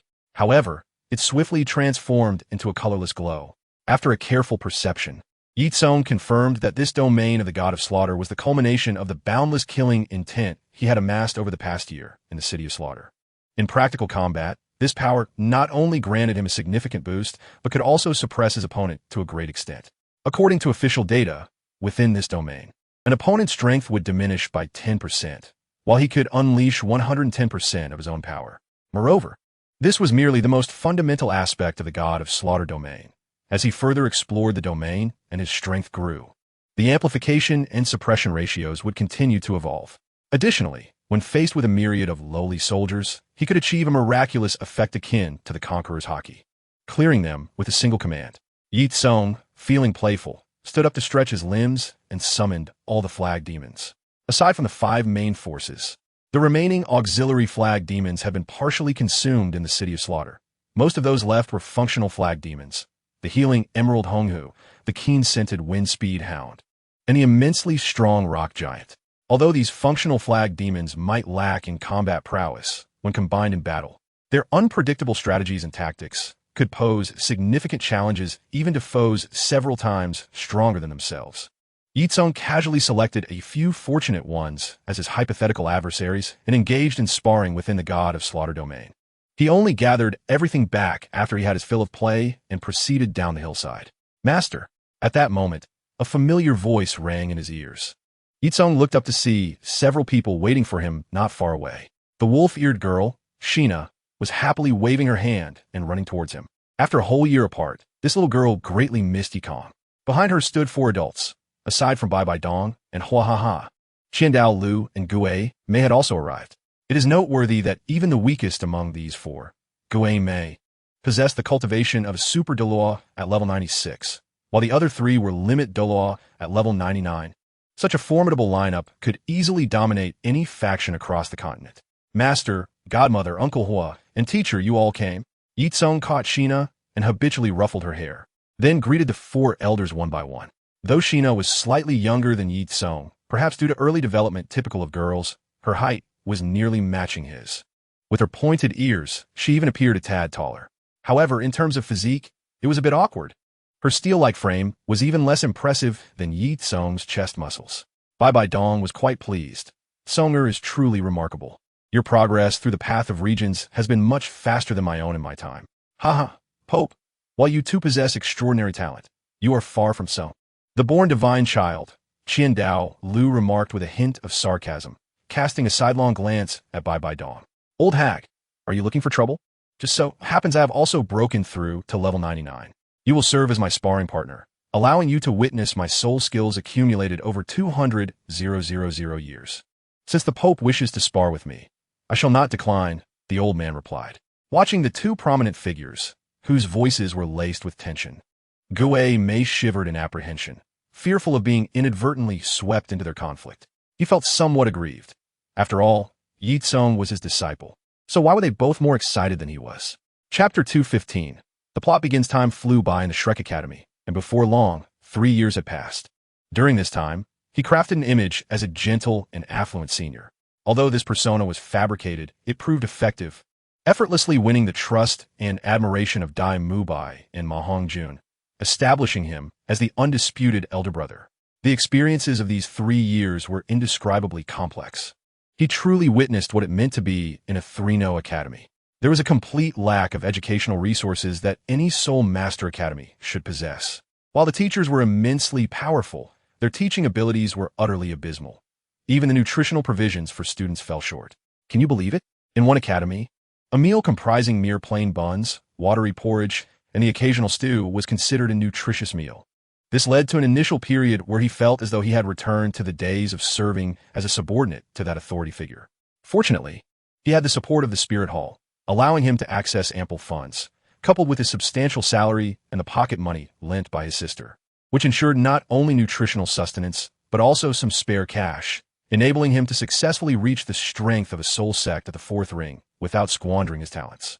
If it were merely this, Shun Shi would have simply regarded Shrek Academy with disdain. What truly repulsed him was that the Academy's teachers showed no regard for the students' lives. In fact, it seemed that the teachers only viewed the students as pawns for their own fame.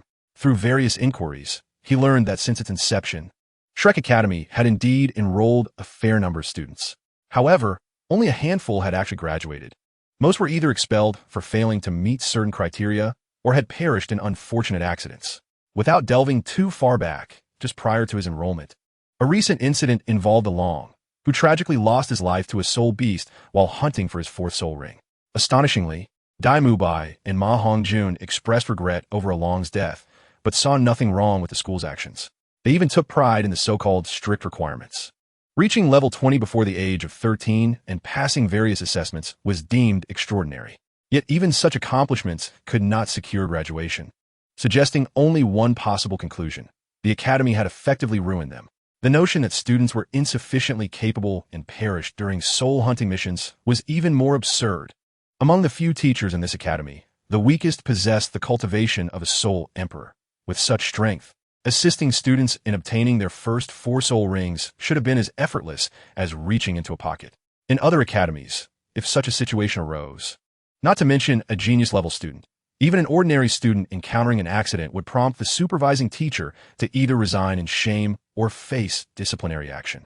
Yet, these teachers showed no concern for the students' lives, as if they were not vibrant lives, but merely disposable failed experiments. Such a distorted worldview left Shun Shi, who had spent a significant time as a white glove and was now undercover, feeling utterly ashamed. For this reason, he naturally dared not entrust the critical matter of acquiring his soul ring to this unreliable group of teachers. Instead, during a break, he returned to the Spirit Hall where, with the assistance of the staff, he successfully obtained his 4th soul ring. For this, he was scolded for quite some time by those so-called teachers, as he had fabricated a background as a minor noble, with his family's strongest member only being a soul king. In the eyes of these self-important soul saints and soul emperors, he was seen as squandering his talent. As usual, Shunshur summarized the events of the past month under the pretext of receiving subsidies and sent them in the form of a letter to the Wuhuan Temple, which was subsequently forwarded to Ye Cong. With the token of the saint's son, the staff at the Wuhuan Temple were naturally diligent, and the procedures were completed smoothly. Upon returning to the academy, he noticed a long queue at the entrance, marking the annual enrollment period. He glanced at the oblivious parents eagerly waiting in line, alongside Dai Mubai, who was acting as a bouncer, and sighed softly.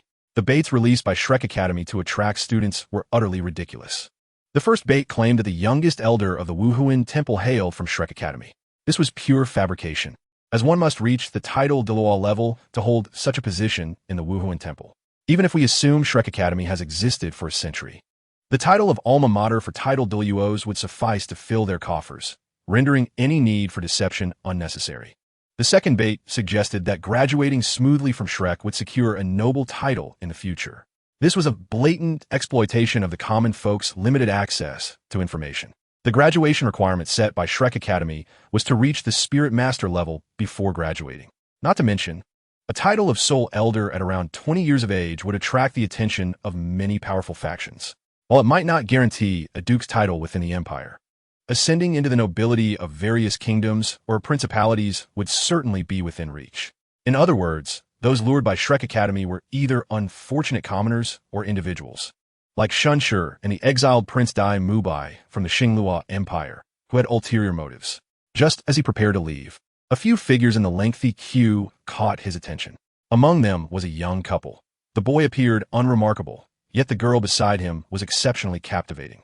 Slightly taller than the boy, she wore a pair of pink rabbit ears as hair accessories, and her charming features, adorned with delicate pink decorations, rendered her irresistibly cute. Could it be them? Shunshur's expression shifted slightly, as he recalled the two portraits he had been given upon being assigned this task. The individuals depicted were the very couple standing before him, intimately close. Ye Cong had repeatedly instructed him that upon the appearance of these two, he must document everything related to them meticulously and report all details back to him.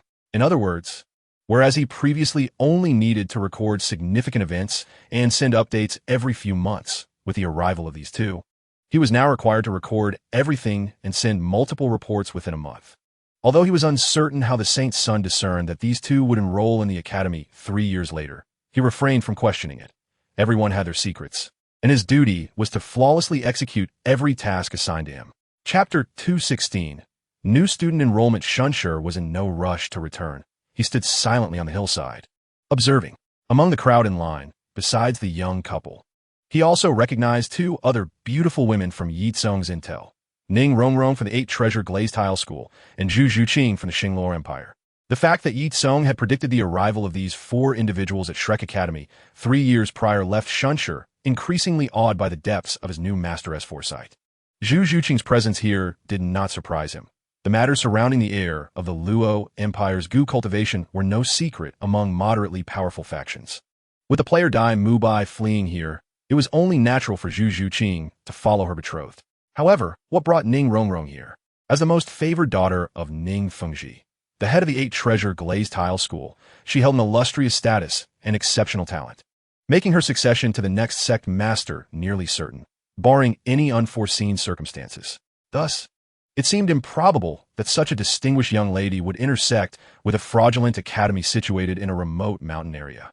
Currently, the 3 students at the academy consisted of a hapless commoner deceived into attending, a slothful individual resigned to mediocrity, and an undercover agent dispatched to gather intelligence, including her.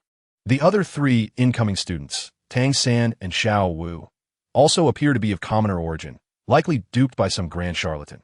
Zhu Zhuqing was evidently a victim of fate, compelled to be here against her will. Each had their reasons for coming, yet Ning Rongrong's presence remained utterly unfathomable.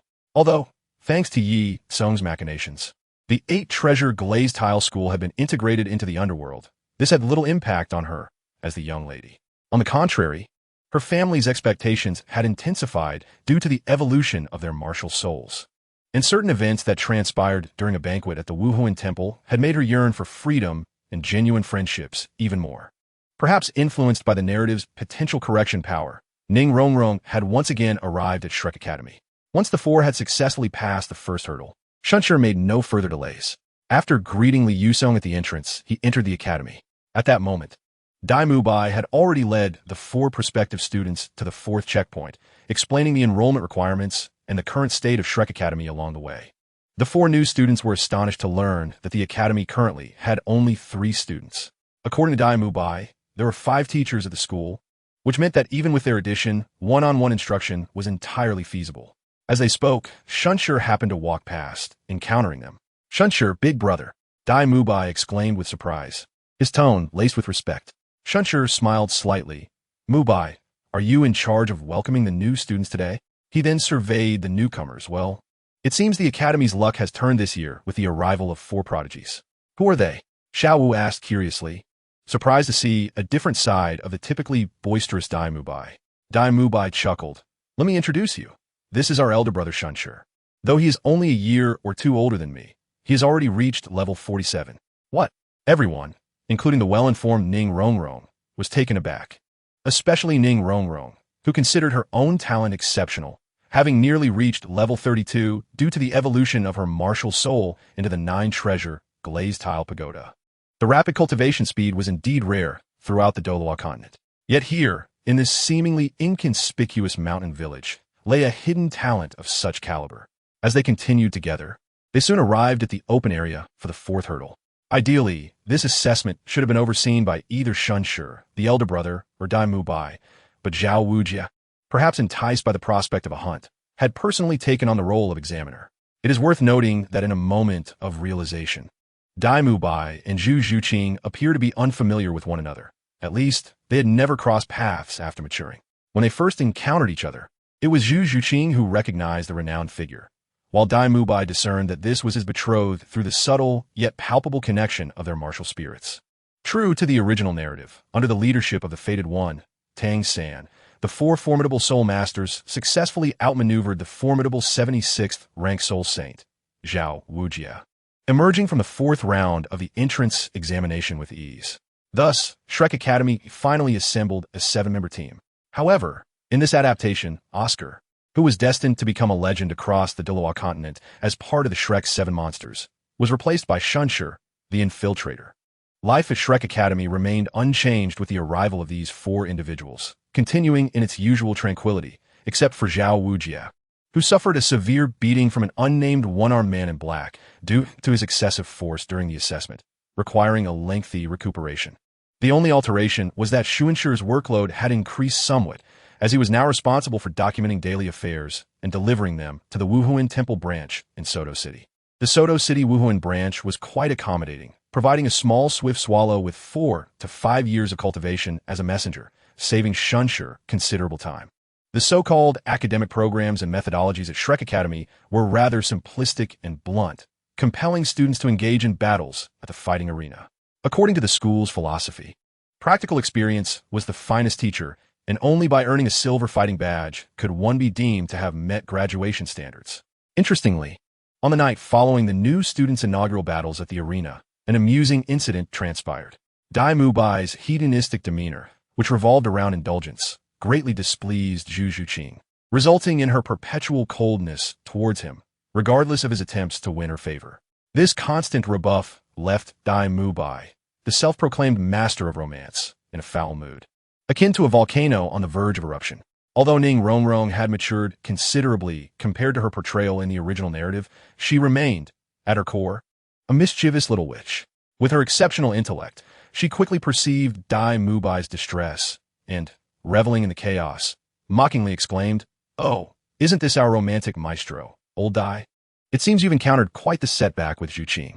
A glint of cold light flickered in Dai Mubai's eyes as he retorted, "Ning Rongrong, do not provoke my patience. This is Shrek Academy, not your home. Others may fear your 7 treasures glazed tile school, but I, Dai Mubai, do not.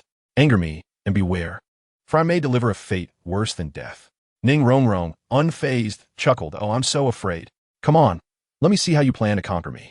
Dai Mubai, who had already been simmering with rage for too long, finally erupted, unleashing a fierce surge of soul power.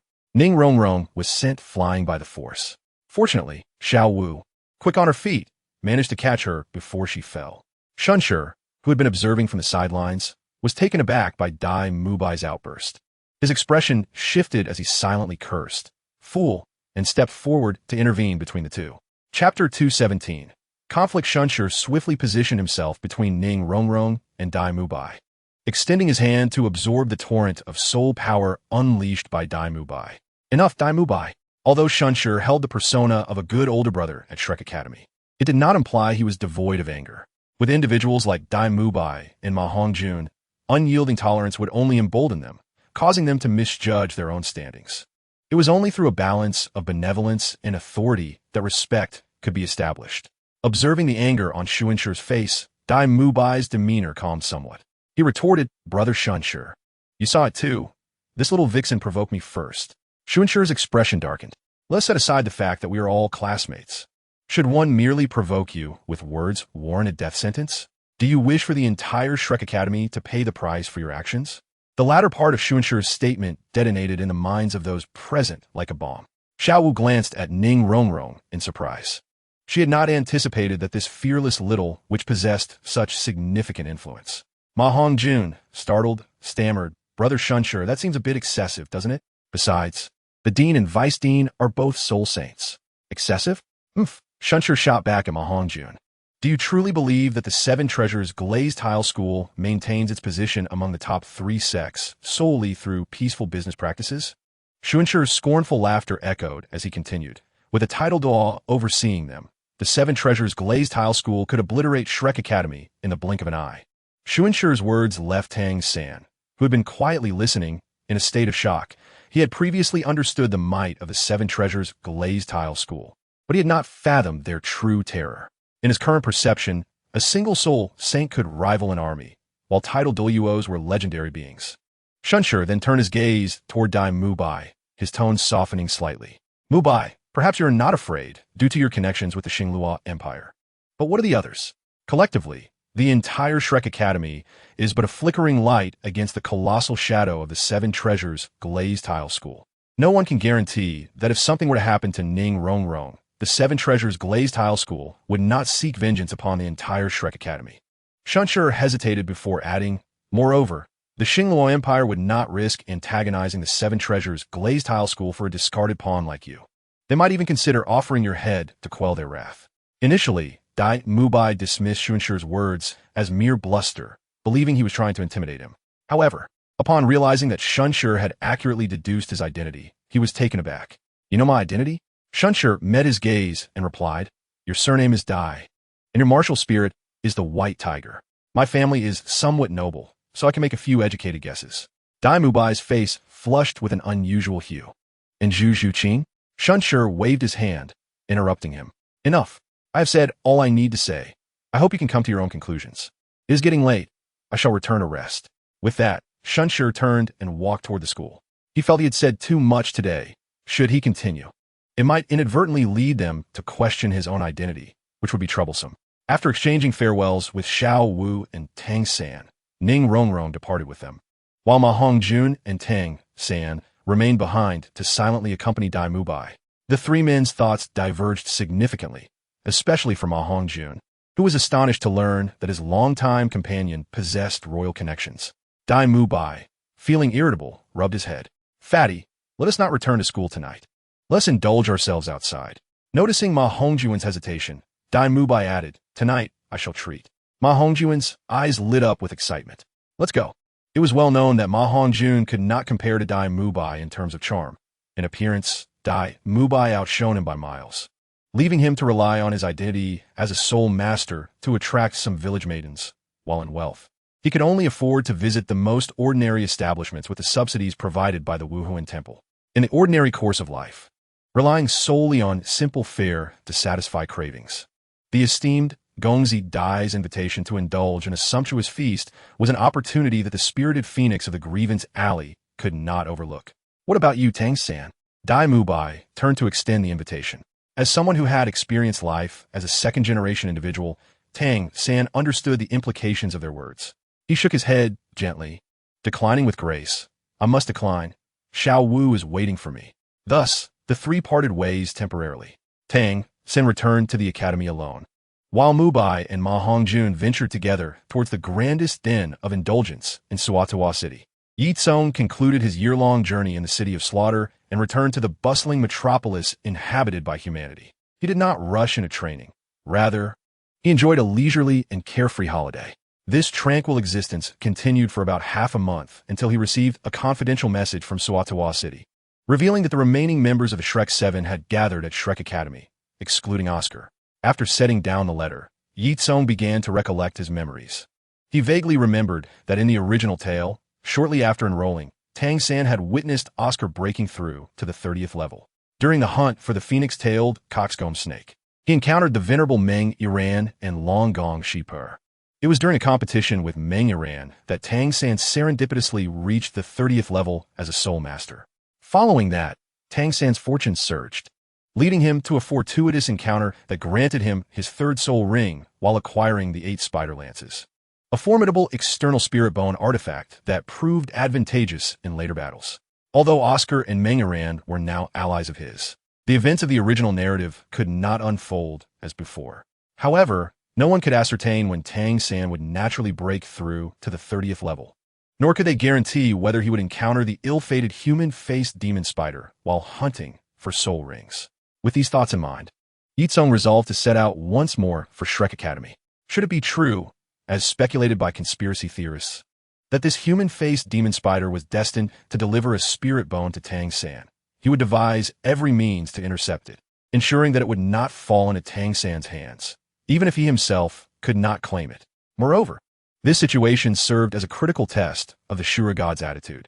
If, despite his successful interception, Tang Sect still obtained the 8 spider lances, it would indicate that the Shura God was openly supporting him, necessitating a more strategic approach to dealing with Tang Sect. Conversely, if Tang Sect merely acquired a third soul skill without any compensation, it would suggest that while he was significant to the Shura God, he was not irreplaceable. In such a case, preemptively silencing him would be a viable option. Chapter 218, Stardew Great Forest, Part 1.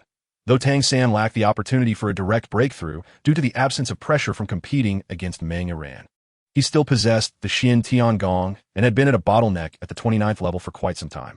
Thus, his transition to the 30th level occurred smoothly, only a day or two later than in the original narrative. With the experiences of Shun Shi and Ning Rongrong preceding him, the emergence of the 12-year-old soul master at Shrek Academy, while still astonishing, did not leave the Academy's faculty and students in shock. Unlike the accustomed reactions of Flender and others, Shun Shi, although outwardly congratulating Tang Sect on becoming a soul master, felt a sense of wariness within. As Ye Cong's internal informant, Shun Shi was already aware of Tang Sect's concealed lineage. He was the sole son of the legendary Haotian Douluo Tang Hao. This revelation was unknown even to Tang Sect himself. Had Tang Sect been merely an ordinary genius, Shun Shi would not have been concerned. Even if he were reluctant to align with Ye Cong, they could coexist peacefully. Yet, with Tang Sect as the only heir of Tang Hao, it solidified an unbreakable enmity between him and Ye Cong, whether in the martial soul hall or the underworld. Though Shun Shi felt the stirrings of murderous intent and contemplated eliminating this future threat for his master, he had not received any directives from Ye Cong and thus had to suppress his feelings, continuing to play the role of the good elder brother. With little to prepare, the next morning, after breakfast, the group gathered on the playground, where Zhao Wujin awaited them. Zhao Wujin appeared somewhat disheveled, with at least 3 dark bruises on his face. Particularly a comical panda eye effect around his left eye that elicited a chuckle. Amidst the amusement, Shun Shi began to speculate on the cause of Zhao Wujin's injuries. As a rank 76 soul sage with formidable defense as a great bear, who in Shrek Academy could possibly injure him, even if Flender, the dean, had a marginally higher cultivation level, as a sensitive attack type cat-eagle martial soul user, he would be unable to accomplish such a feat if a conflict did arise. It would likely be a stalemate. Moreover, the nature of Zhao Wujin's injuries suggested blunt force, leading to the conclusion that Tang Hao had likely dealt a severe blow to this unfortunate soul, issuing a warning in the process. The Stardew Great Forest lies in the southeastern region of the Barak Kingdom, with a small portion bordering it. Soul-Subduing City is also located in the southeast of the Barak Kingdom, merely a few hundred kilometers from the Stardew Great Forest. Thus, it serves as the ideal location for the Shrek Academy students to acquire their soul rings. Naturally, There were no carriages here. Upon exiting the academy, the group began to run. Unlike the original narrative, where they could rely on Oscar's sausages for replenishment, they were still young soul masters, burdened with significant luggage, necessitating breaks every 100 kilometers. With little conversation, the group finally reached the edge of the Douluo Great Forest by midday the following day. Although it was not Shun Shi's first visit, he always marveled at the grandeur of nature. The fragrant aroma of plants was invigorating, and a deep breath seemed to rejuvenate every pore in his body, providing an indescribable sense of comfort. The existence of the Douluo Great Forest spans countless years, a fact known to none. Entering the forest, its thick canopy obscured the sky, a testament to its ancient presence. Standing at the forest's entrance, Zhao Wujin raised his hand, signaling the group to halt, and solemnly addressed the 7 students before him. Listen well. The Douluo Great Forest is not a place where soul beasts are nurtured by the state. The soul beasts within are extremely dangerous, and you may face attacks from beasts of 1,000 or even 10,000 years at any moment. Therefore, once we enter the forest, none of you are to stray more than 20 meters from my side. Ning Rongrong, you must stay particularly close to me. Under no circumstances are you allowed to attack soul beasts without my command. Do you understand? Understood. The 8 of them sat down to rest, and once their strength was replenished, they rose once more to step into the Douluo Great Forest. Given the unpredictable nature of the new forest, no one could foresee what would occur next.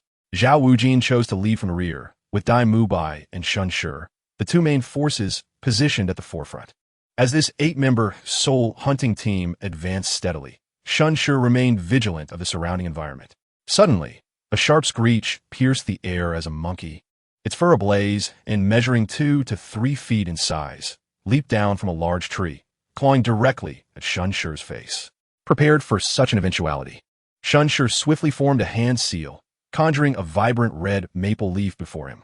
With a flick of his wrist and a soft command, the leaf transformed into a streak of light, swiftly beheading the monkey that sought to ambush him. In the blink of an eye, Dai Mubai beheld the severed corpse of the Lihuaho, drenched in cold sweat. The translucent, amber-hued soul ring that shimmered upon the lifeless body unmistakably indicated that this soul beast had attained a century of cultivation. Had this beast targeted him, Dai Mubai mused, he would have been powerless to evade such a ferocious strike. Incredible, brother. With but a single move, you have vanquished a century-old soul beast that ambushed us. He sincerely commended. Shun Shi, however, remained steadfast and serious. Do not let your guard down. The ordeal is far from over. As he spoke, his first soul ring illuminated, and dozens of palm-sized maple leaves materialized around him, each razor-sharp, capable of cleaving gold and jade. The Lihuaho, a gregarious soul beast, had its vanguard, a small monkey, boast a century of cultivation, leading Dai Mubai to surmise that the leader of this troop must be at least a 1,000-year-old beast. Shun Shi swiftly issued commands. Mubai, prepare to engage with me. Fatty, Tang San, defend the flanks and prevent any ambush from the Lihuaho. Zhu Zhuqing and Xiao Wu ensure the safety of Ning Rongrong. Ning Rongrong, be ready to amplify and assist us at any moment. Zhao Wuji was exceedingly pleased with Shun Shi's performance, poised to intervene should these children find themselves in peril. No sooner had Shun Shi's words fallen than a cacophony of chattering echoed, and figures began to emerge ahead. These shadows, moving with remarkable speed, navigated the treetops as if orchestrated, rapidly encircling the 8 of them. As a soul beast known for its volatile temperament and deep-seated grudges, the Lihuaho had marked these human soul masters who dared to slay their kin for execution. Chapter 219. The Douluo Forest, Part 2. The Lihuaho bore a striking resemblance to one another, varying in size. The largest stood over 2 meters tall, even exceeding that of an adult, while the smallest was barely half a meter, resembling an infant. Their fiery red fur was conspicuous amidst the foliage, and their pronounced fangs revealed their savage, carnivorous nature. This troop of Lihuaho numbered 30 to 40, and upon encircling the group, they unleashed a cacophony of threatening cries. From the treetops, the most imposing figure, seemingly evolved into the Chihuahua King, pounded its chest with its fists. Flames erupted from its vibrant red fur, and in a flash, it launched a colossal fireball, exceeding a meter in diameter, directly at them. Although this Chihuahua had not yet reached the 10,000-year mark and retained its reddish fur, it possessed at least 5,000 years of strength. Even in the mixed region, Their collective might sufficed for survival in the outer areas, solidifying their dominance at the forest's edge.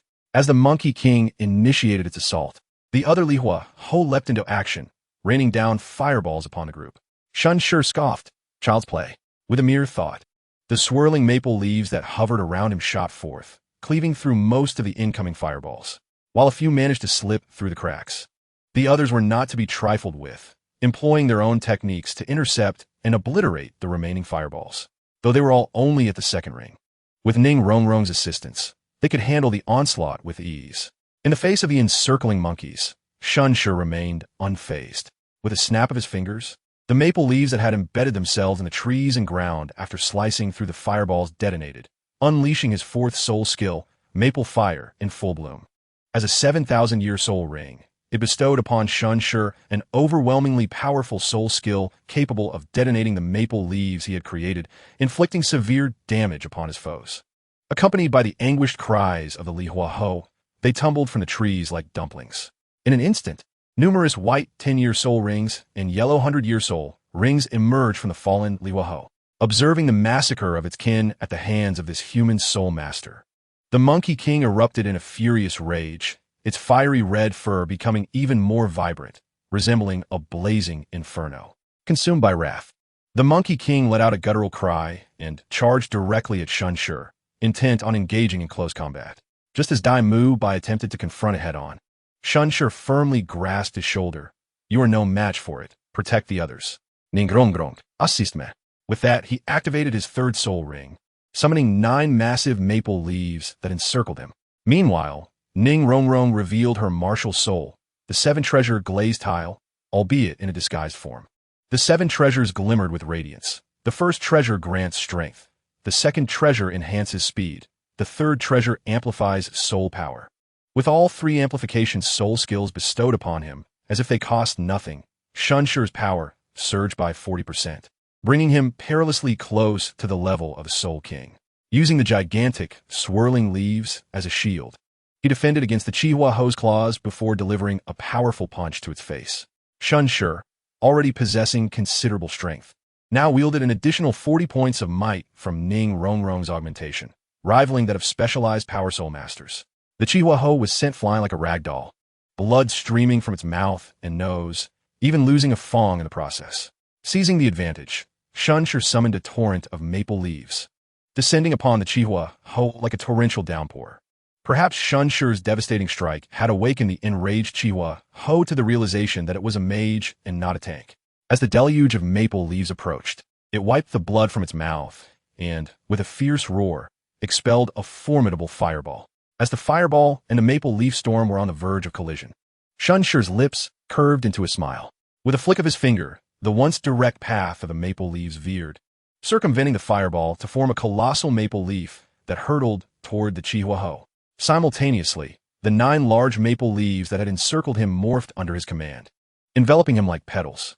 Though Shun Shi possessed immense strength, his martial soul was ultimately of the wood attribute, susceptible to the fire element. As the massive fireball bore down upon him, the protective barrier of leaves was reduced to ashes. Almost instantaneously, the giant maple leaf arrived before the Chihua Ho. One could hardly expect a soul beast with limited intelligence, let alone a human soul master with slightly less combat experience, to anticipate the unpredictable nature of Shun Shi's maneuver. The enormous maple leaf cleaved the Chihua Ho in 2. To ensure it was thoroughly vanquished, the colossal leaf was detonated, resulting in an explosion that obliterated the unfortunate Chihua Ho's remains. Having dispatched a formidable foe, Shun Shi exhaled a sigh of relief, barely managing to regain his footing as he descended from the air, nearly stumbling. By this time, Dai Mu Bai and the others had either repelled or slain the remaining Lihua Ho. Even the most stubborn among them, upon witnessing their leader's demise at Shun Shi's hands, fled in disarray deeper into the forest. Due to their resounding victory, nearly everyone appeared exuberant and exhilarated. Although Zhao Wujia did not take action, he could not help but feel immense satisfaction at witnessing the excellence of his student. As a soul master, they clearly did not see any impropriety in slaying soul beasts. However, Xiao Wu's demeanor appeared somewhat despondent. And this melancholy was not merely the result of a child's first encounter with the harshness of the world or the fear and disappointment that come with witnessing blood. Rather, it stemmed from a deep empathy akin to the sorrow felt when one of their kind falls. Reminiscent of the saying, the death of a rabbit brings sadness to the fox.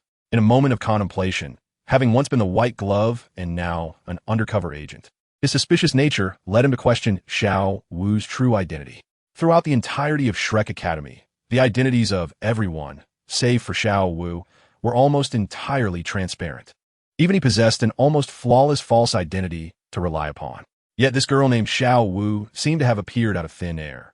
Despite being an exceedingly rare, innate, full soul power, the Spirit Hall bore no records pertaining to her. While one might assume she hailed from a prominent family, the intelligence gathered by the Spirit Hall indicated that she was even less notable than Tang San and Ma Hongjun, both of whom were commoners. Considering these factors, a vague suspicion emerged. This girl could very well be a legendary soul beast in human form. However, to transform into a human, a soul beast would need to have at least 100,000 years of cultivation. And what soul beast of that age had not faced countless battles? How could one possibly mourn the death of mere ants that had not even reached 10,000 years of existence? The process of searching for soul beasts within the Douluo forest was fraught with challenges. Although they encountered several thousand-year soul beasts along the way, these creatures were not suitable for Tang San. The remainder were merely century-old soul beasts. Despite having spent several days within the forest, the group did not find this to be a concern.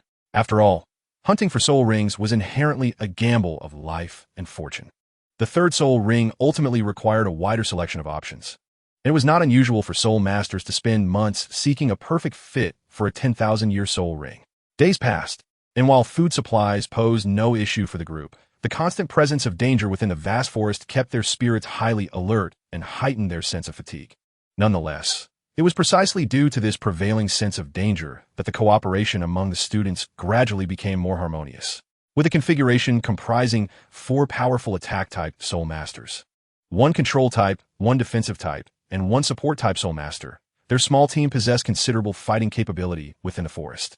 Even without Xiao Wuji's assistance, they posed no threat unless faced with a 10,000-year soul beast. As night fell, it was time to rest. In the Douluo forest, lighting a fire was forbidden.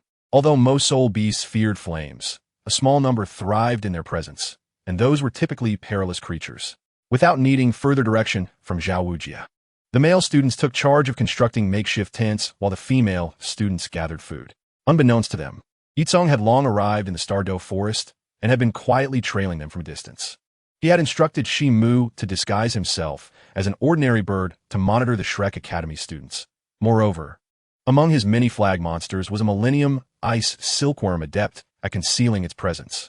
Thanks to its innate talent, even Xiao Wujia, a powerful soul saint, had not detected it.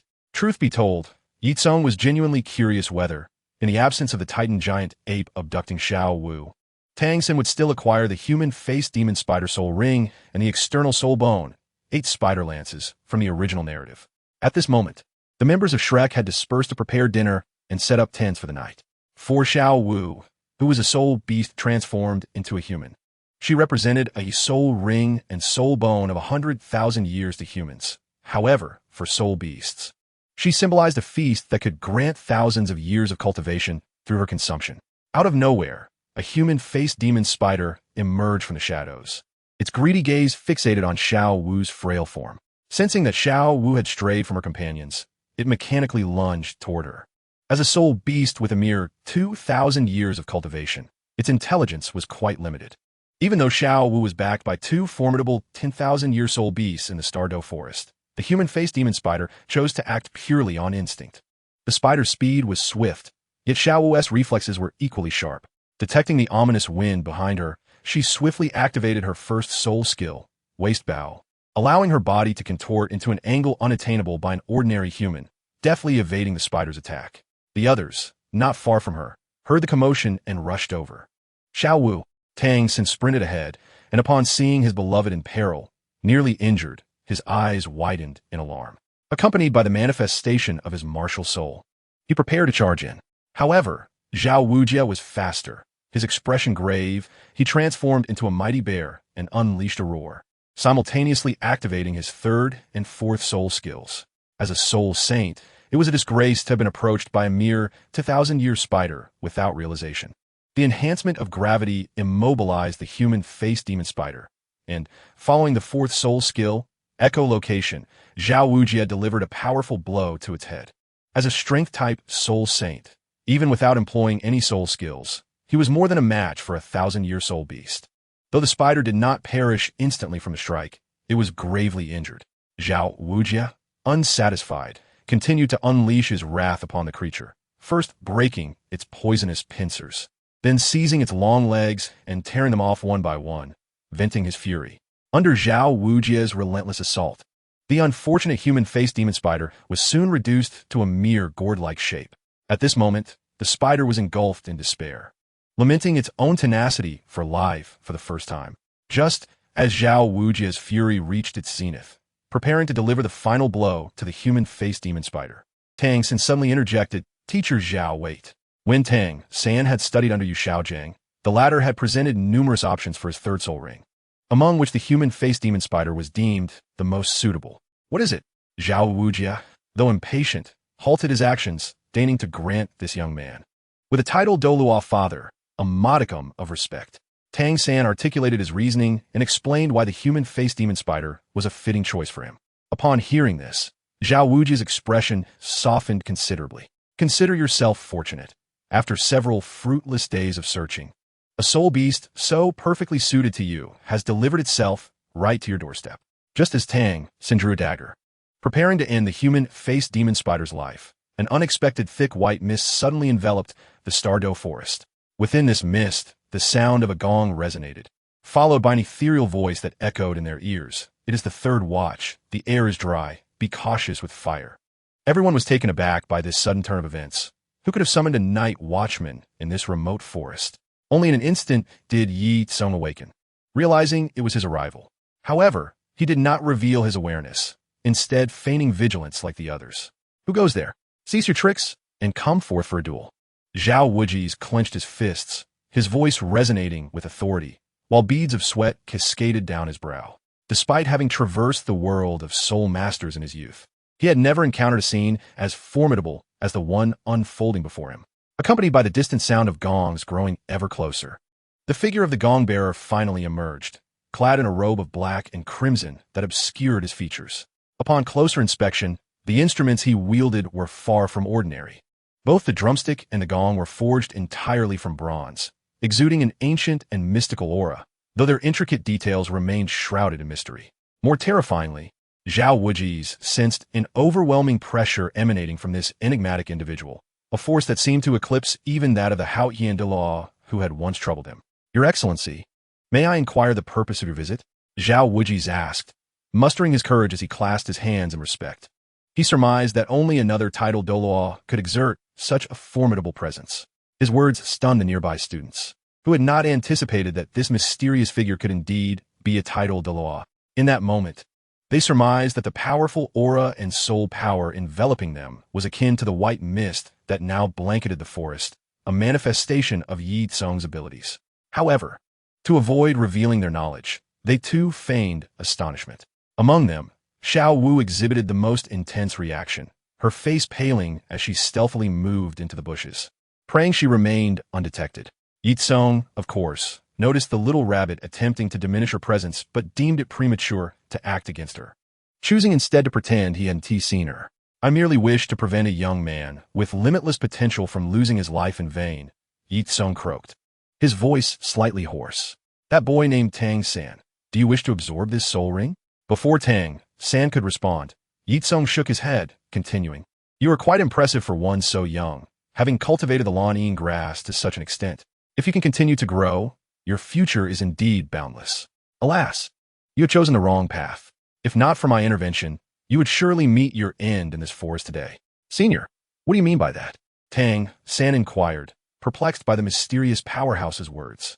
Ye Cong ambled past them, stooping to pick up a spider leg discarded by Zhao Wujie, gently caressing it.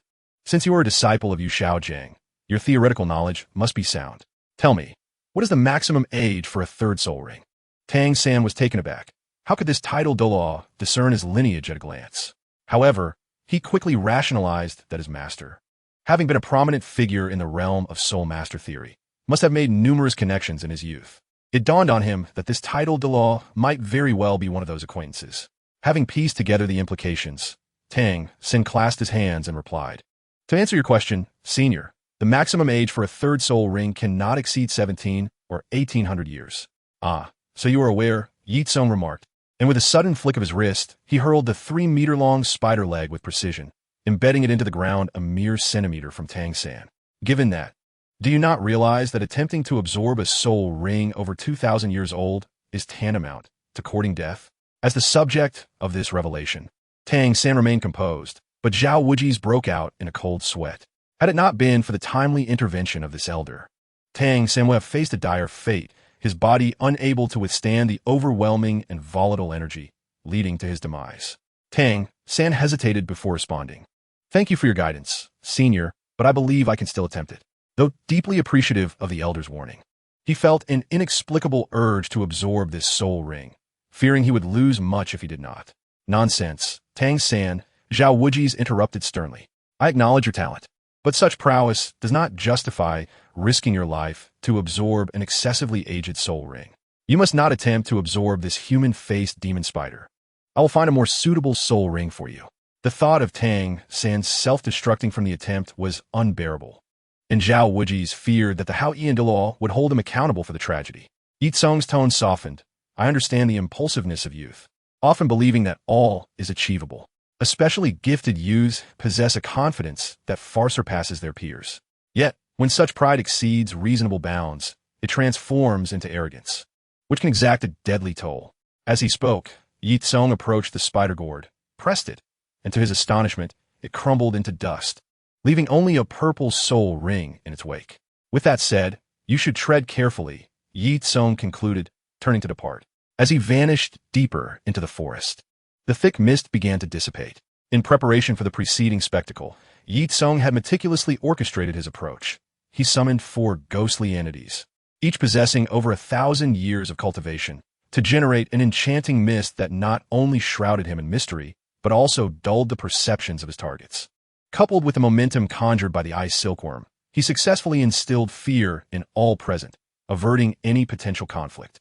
Yet, should it have come to blows, Ye Cong was unfazed, for he had previously defeated a soul saint from the Haotian Sect while still a mere 4-ringed soul master. Now, as a peak soul king, vanquishing Zhao Wuji's would be effortless. Ye Cong dispatched Shi Mu to continue observing the Shrek Academy's faculty and students while he retreated to a secure location, contemplating how to extract the external soul bone from the now disassembled human-faced demon spider. As a prudent man, Ye Cong was unwilling to squander an opportunity to salvage a potential treasure. The earlier display of pulverizing the demon spider was merely a part of his theatrical performance. The ghostly mist created by the ghostly entities already had potent hallucinogenic effects, and Ye Cong had seamlessly woven a narrative of deception. As his hands grazed the human-faced demon spider, he discreetly stored it within his spatial soul guide, simultaneously using a 1,000-year-old soft-boned rabbit as a decoy. Observing the plight of the unfortunate demon spider, Ye Cong recalled that the external soul bone, the 8 spider lances, was bound to its soul ring, meaning only a soul ring absorbed could yield the external bone.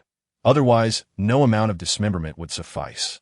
The dilemma lay in the fact that this demon spider had a cultivation age of over 2,300 years, placing it in a precarious zone where a 3rd soul ring could not be absorbed, yet the age for a 4th was too low. Had it been 2,000 years older, it could have been an ideal candidate for Chao Shitting's 4th ring. However, with its current age, even with a potion that could forcibly extend the lifespan of a soul beast by 10%, it would be futile. After much contemplation and arriving at no solution, Ye Cong reluctantly decided to abandon the pursuit.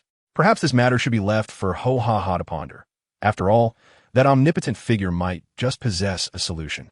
Chapter 222. The fortunate Tang. After bidding farewell to the enigmatic powerhouse, Zhao Wuji finally breathed a sigh of relief. The emergence of the title Douluo compelled him to alter his plans, deciding to postpone the search for soul beasts until the following day. After all, encountering such a formidable being on the outskirts of a forest left one to ponder what further dangers might await if they lingered. For Shunshi and Ma Hongjun, this was of little concern. One hailed from a humble background, while the other was merely a minor noble. As the Lord of Chaos, he harbored no fears. However, the rest of their companions were genuine scions of distinguished families. Dai Mubai and Zhu Zhuqing were connected to the royal family, while Ning Rongrong was the crown princess of the Baibao Liuli sect. Although Tang San, at first glance, seemed overshadowed by these illustrious figures, he possessed a true title Douluo father.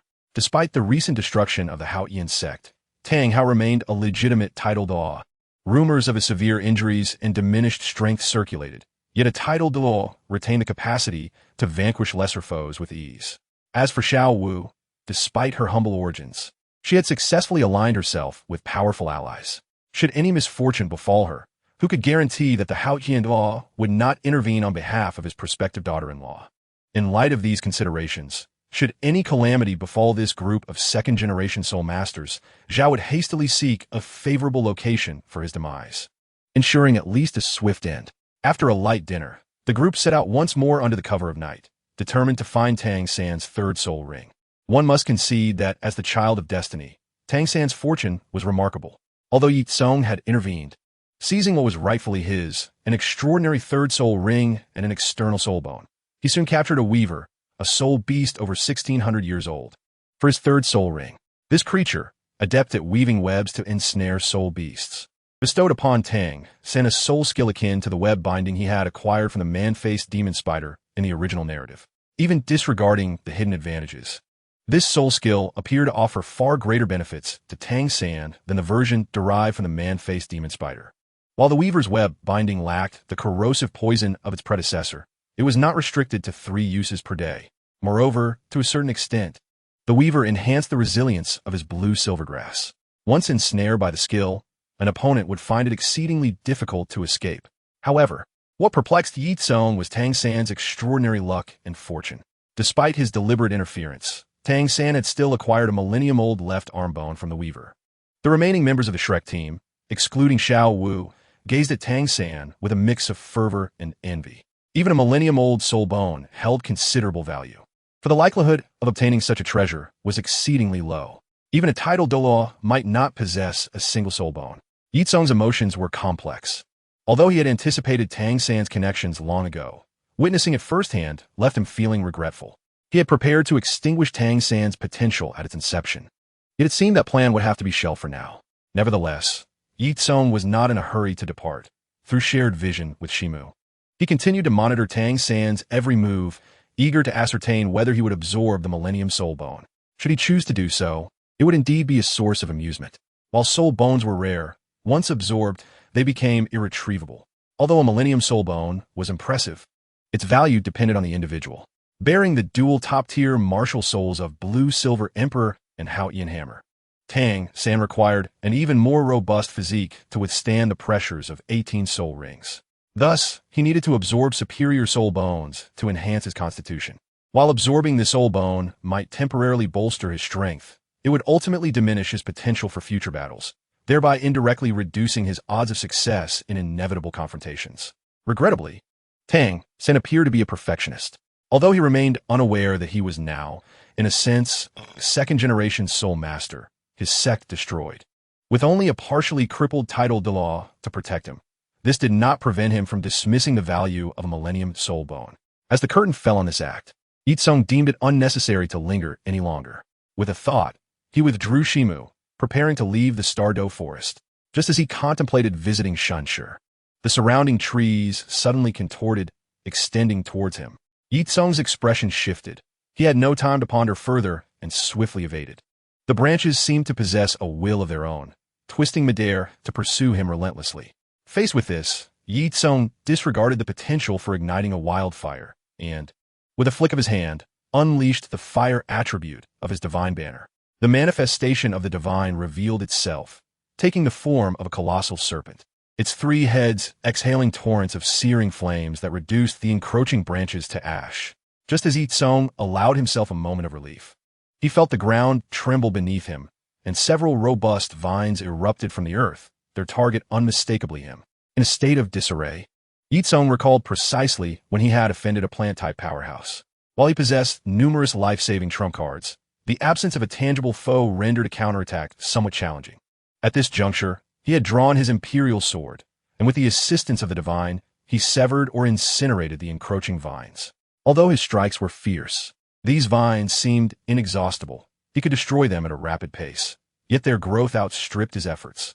Just as Ye Cong, leveraging the divine's fiery power, carved a path to escape, a middle-aged man unexpectedly appeared before him.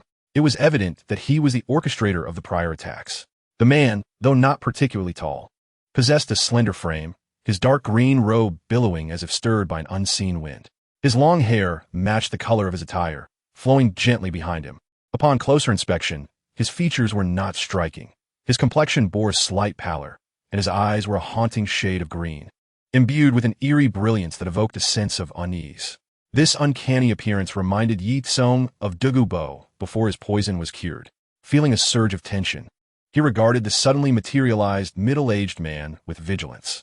He was uncertain when this figure had emerged, leading to the absurd notion that perhaps the heavens were displeased with his attempts to intimidate others, manifesting a genuine formidable being to confront him. Thus, he discreetly reached for the protective talisman he carried, prepared to activate it at a moment's notice. Chapter 223.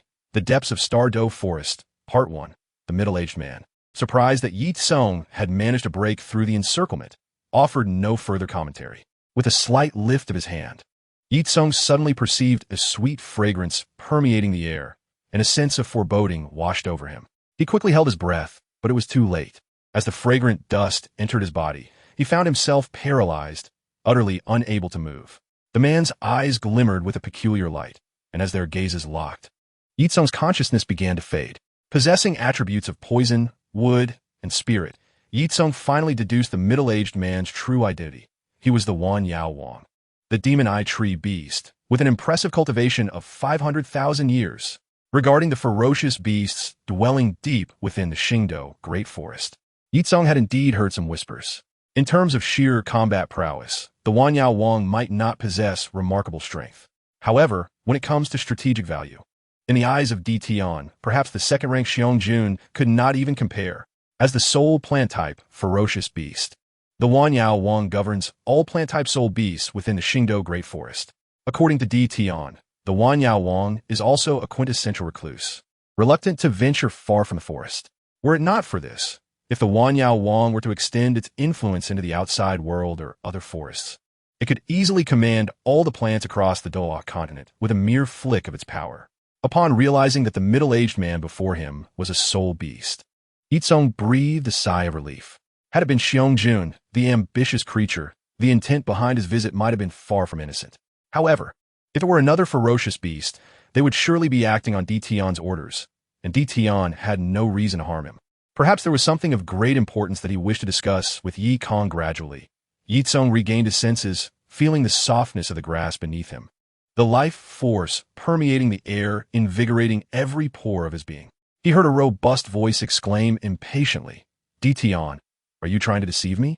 A mere soul king, an insignificant existence. You claim you can save my daughter?"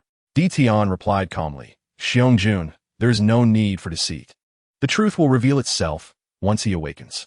Beast God, is it truly wise to bring a human here?"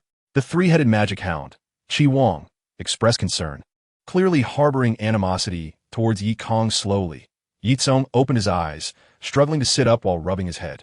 He surveyed his surroundings, for men and two women, along with an unknown creature enveloped in black mist. There was no doubt, these beings were indeed the leaders of the Qingdao Great Forest.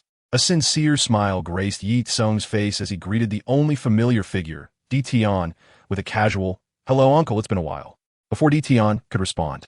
The towering figure of Xiong rushed forward, gripping Ye Cong's shoulder with such force that it elicited a wince of pain. "Human, I have heard you possess a way to save my child. Xiong, do not frighten the young friend," Tian admonished, using his formidable soul power to separate the two. He then turned to Ye Cong, an apologetic expression on his face. "Please do not hold Xiong's impulsiveness against him. His concern for his daughter is understandable." Ye Cong was not one to be unreasonable, and he knew that causing a commotion in such a place would yield no benefit. Rising to his feet while rubbing his sore shoulder, he smiled and said, "Uncle, there's no need for concern. From your conversation, I gathered the gist of it. When family is in distress, it is only natural for emotions to run high. However, I am curious about why you summoned me here." As he spoke, Ye Cong scrutinized the imposing figure of the second-ranked dark gold Terraclaw Bear King. Xiong was exceptionally tall. Even in human form, he stood at least 2 meters, seemingly slightly taller than Tion. This revealed the enormity of his true form. The transformation of soul beasts is, in a strict sense, a matter of idealism. As the human body is merely a disguise, regardless of appearance, it does not affect the true essence. The human form of a soul beast is determined by the beast itself, reflecting their species characteristics. Tion wasted no time with pleasantries, explaining in detail why he had sent the Wanyao Wang to fetch Ye Cong to the depths of the Qingdao Great Forest. In essence, Xiong, having fathered a daughter late in life, cherished her deeply, especially since she was the most gifted offspring of his ferocious life. This little female bear had not disappointed her father's expectations, achieving the status of a genuine 100,000-year-old beast in a mere 20,000 years. Alas, misfortune struck when she faced the tribulation to advance to a 100,000-year-old beast, making a mistake that, although she barely survived, injured her essence. In the face of such severe injury, even the strongest healer in the Qingdao Great Forest, Bai Ji, was at a loss. At this rate, not only would the tribulation 1,000 years hence be insurmountable, but the newly ascended dark gold Terraclaw bear would soon meet its natural demise. In desperation, Tion recalled the peculiar soul master Ye Cong, believing that perhaps only he could save the dark gold Terraclaw bear. Thus, the preceding events unfolded. Upon understanding the situation, Ye Cong could not help but smile wryly. He indeed possessed the means to save the dark gold Terraclaw bear, but it would come at the cost of his freedom. Binding her as his servant, were it another soul beast, it might be manageable. However, for the proud dark gold Terraclaw bear, gaining consent would be uncertain. Given Xiong's temperament, after hearing his proposed treatment, he might very well retaliate with a forceful strike. Seeing Ye Cong hesitate, Xiong impatiently urged, "You human, do not be evasive. Speak plainly.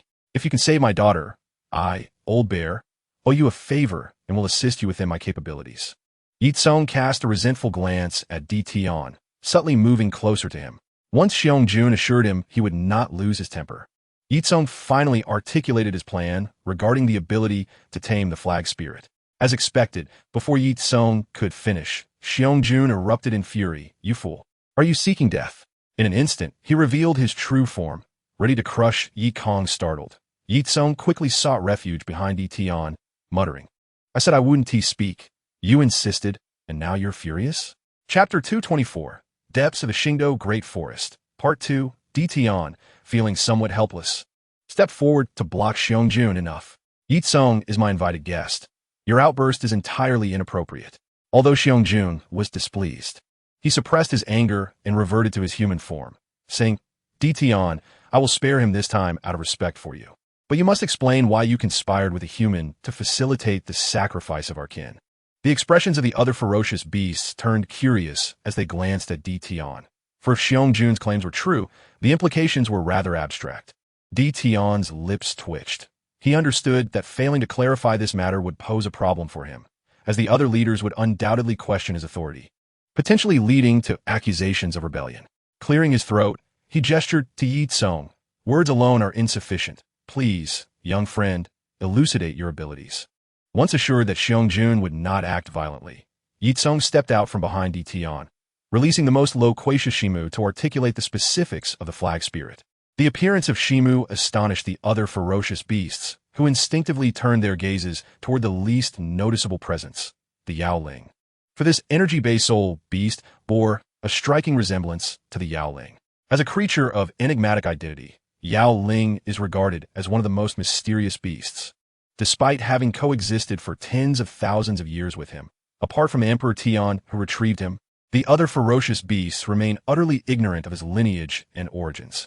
In truth, the emergence of Shimu evoked astonishment in Yaoling that rivaled that of any ferocious beast.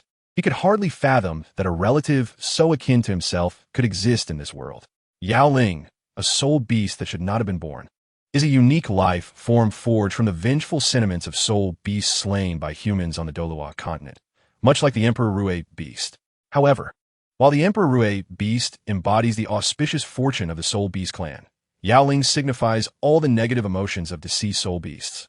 After meticulously examining the new Shimu, Yao Ling shook his head and drifted back to his original position. Shimu transformed into the most persuasive salesperson in the Douluo Continent, elaborating on the advantages of the Qi Yao's characteristics. Upon hearing the specifics regarding Qi Yao, Xiong-jun finally calmed his fiery demeanor and inquired solemnly. So, the so-called Qi Yao exchanges its existence for immortality through freedom, and if it serves as a main banner, its cultivation can increase alongside this child's strength? Shimu nodded. Indeed, Lord Xiong-jun. I was initially just an ordinary soul beast with over 400 years of cultivation. Ever since I followed the boss, I have not only attained over 10,000 years of cultivation, but also successfully awakened my intelligence.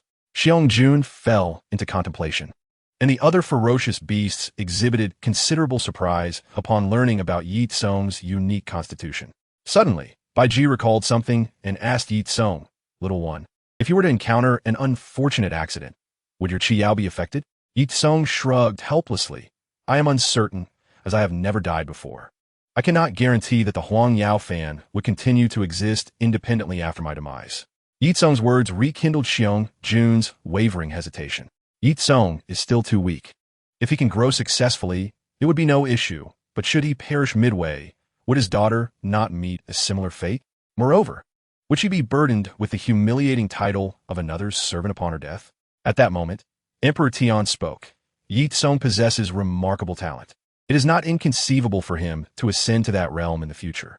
The other ferocious beasts, initially curious about Ye Cong primarily due to his uniqueness, had encountered numerous so-called human prodigies over their extensive lifetimes.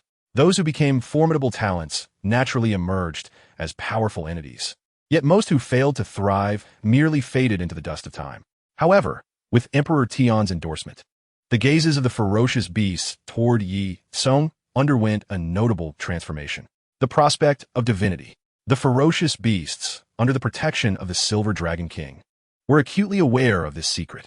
Consequently, the ironclad decree that soul beasts cannot attain divinity weighed heavily upon all ferocious beasts.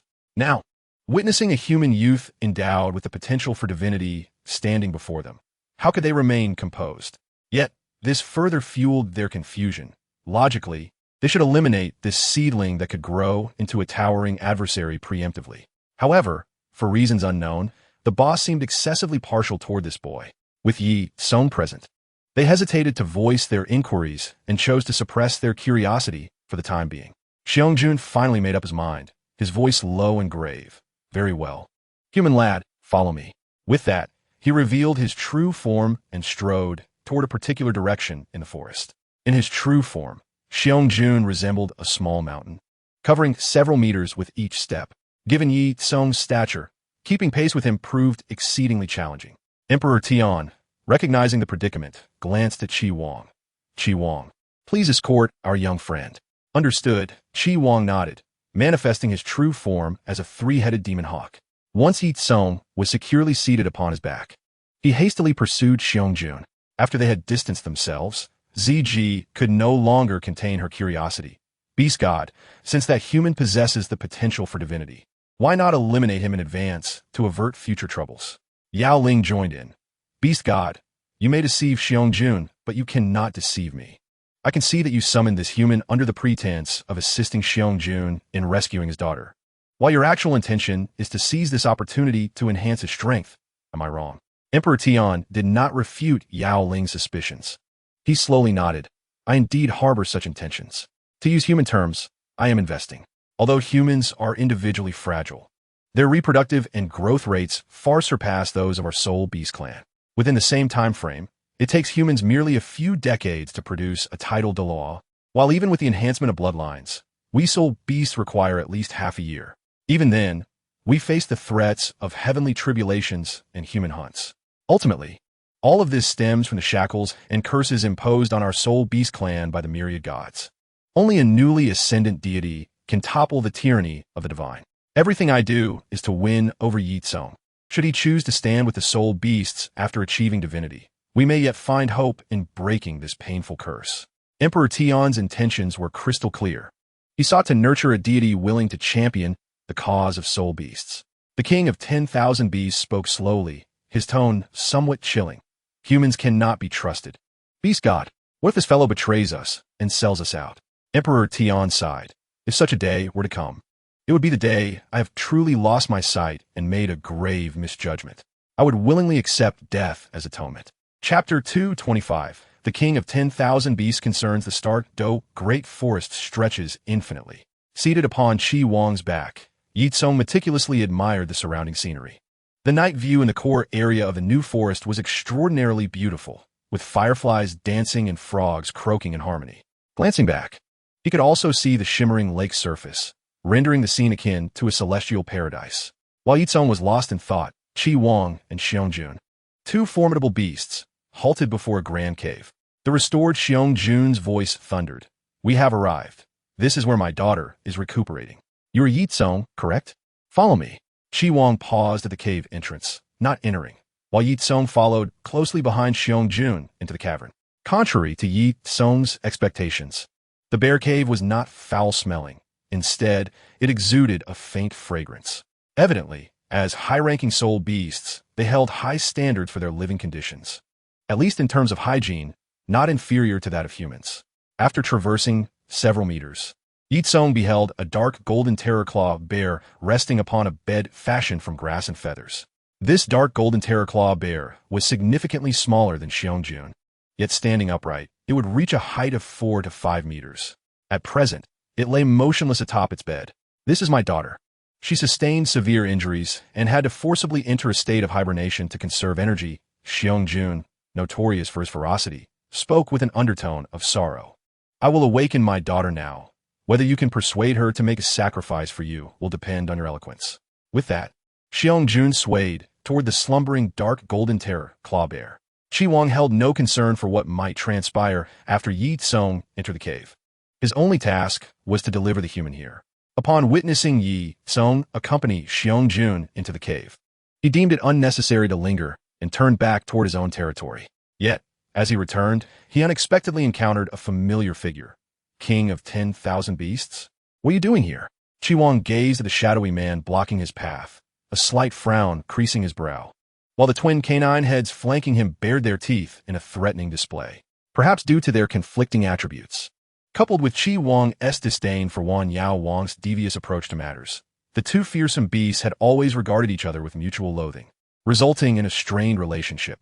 Wanyao Wang, however, seemed unfazed by Qi Wang's harsh demeanor, smiling slightly as he said, Qi Wang, we are all brothers here. Why must you treat me with such hostility? I have come only to request a piece of soul bone. Within the vast realm of soul beasts, harmony was not a given. Unless they were of the same kin, it was only natural for the strong to consume the weak. Although soul bones were rare, they held no intrinsic value for soul beasts, especially for the ferocious beasts, who strictly adhered to the principle of survival of the fittest. It was not uncommon for them to come across soul bones during their meals. Regardless of the quality of the soul bone, it was merely an arduous morsel or a rather appealing ornament to the soul beast clan. As the sovereign of the forest, these ferocious beasts considered the soul beasts of the woods both their subjects and their sustenance. Apart from BG, a vegetarian who only feasted on undeveloped plants, every other ferocious beast had encountered numerous soul bones while dining, but save for Qi Wang, who had a particular fondness for such unique bones. The rest deemed them inauspicious and discarded them carelessly. Qi Wang held no belief in Wanyao Wang's request. Among the 7 leaders of the Stardow Forest, he was the most disdainful of soul bones. In his own words, such items were barely fit for use as fertilizer. Wanyao Wang did not conceal his intentions, directly relaying the investments of Di Tian to Qi Wang. Though Qi Wang was honest, he was far from foolish. He quickly discerned that Wanyao Wang was concerned about being resented for his somewhat brusque methods in bringing Ye Cong here. Hence his desire to obtain a soul bone as a gesture of goodwill. What do you say? Shall we proceed together? Wanyao Wang extended a genuine invitation to Qi Wang, referring to it as angelic investment per Di Tian. I shall abstain, as I would only offend him further. Qi Wang replied with a touch of schadenfreude, relishing the misfortune of a colleague he did not favor.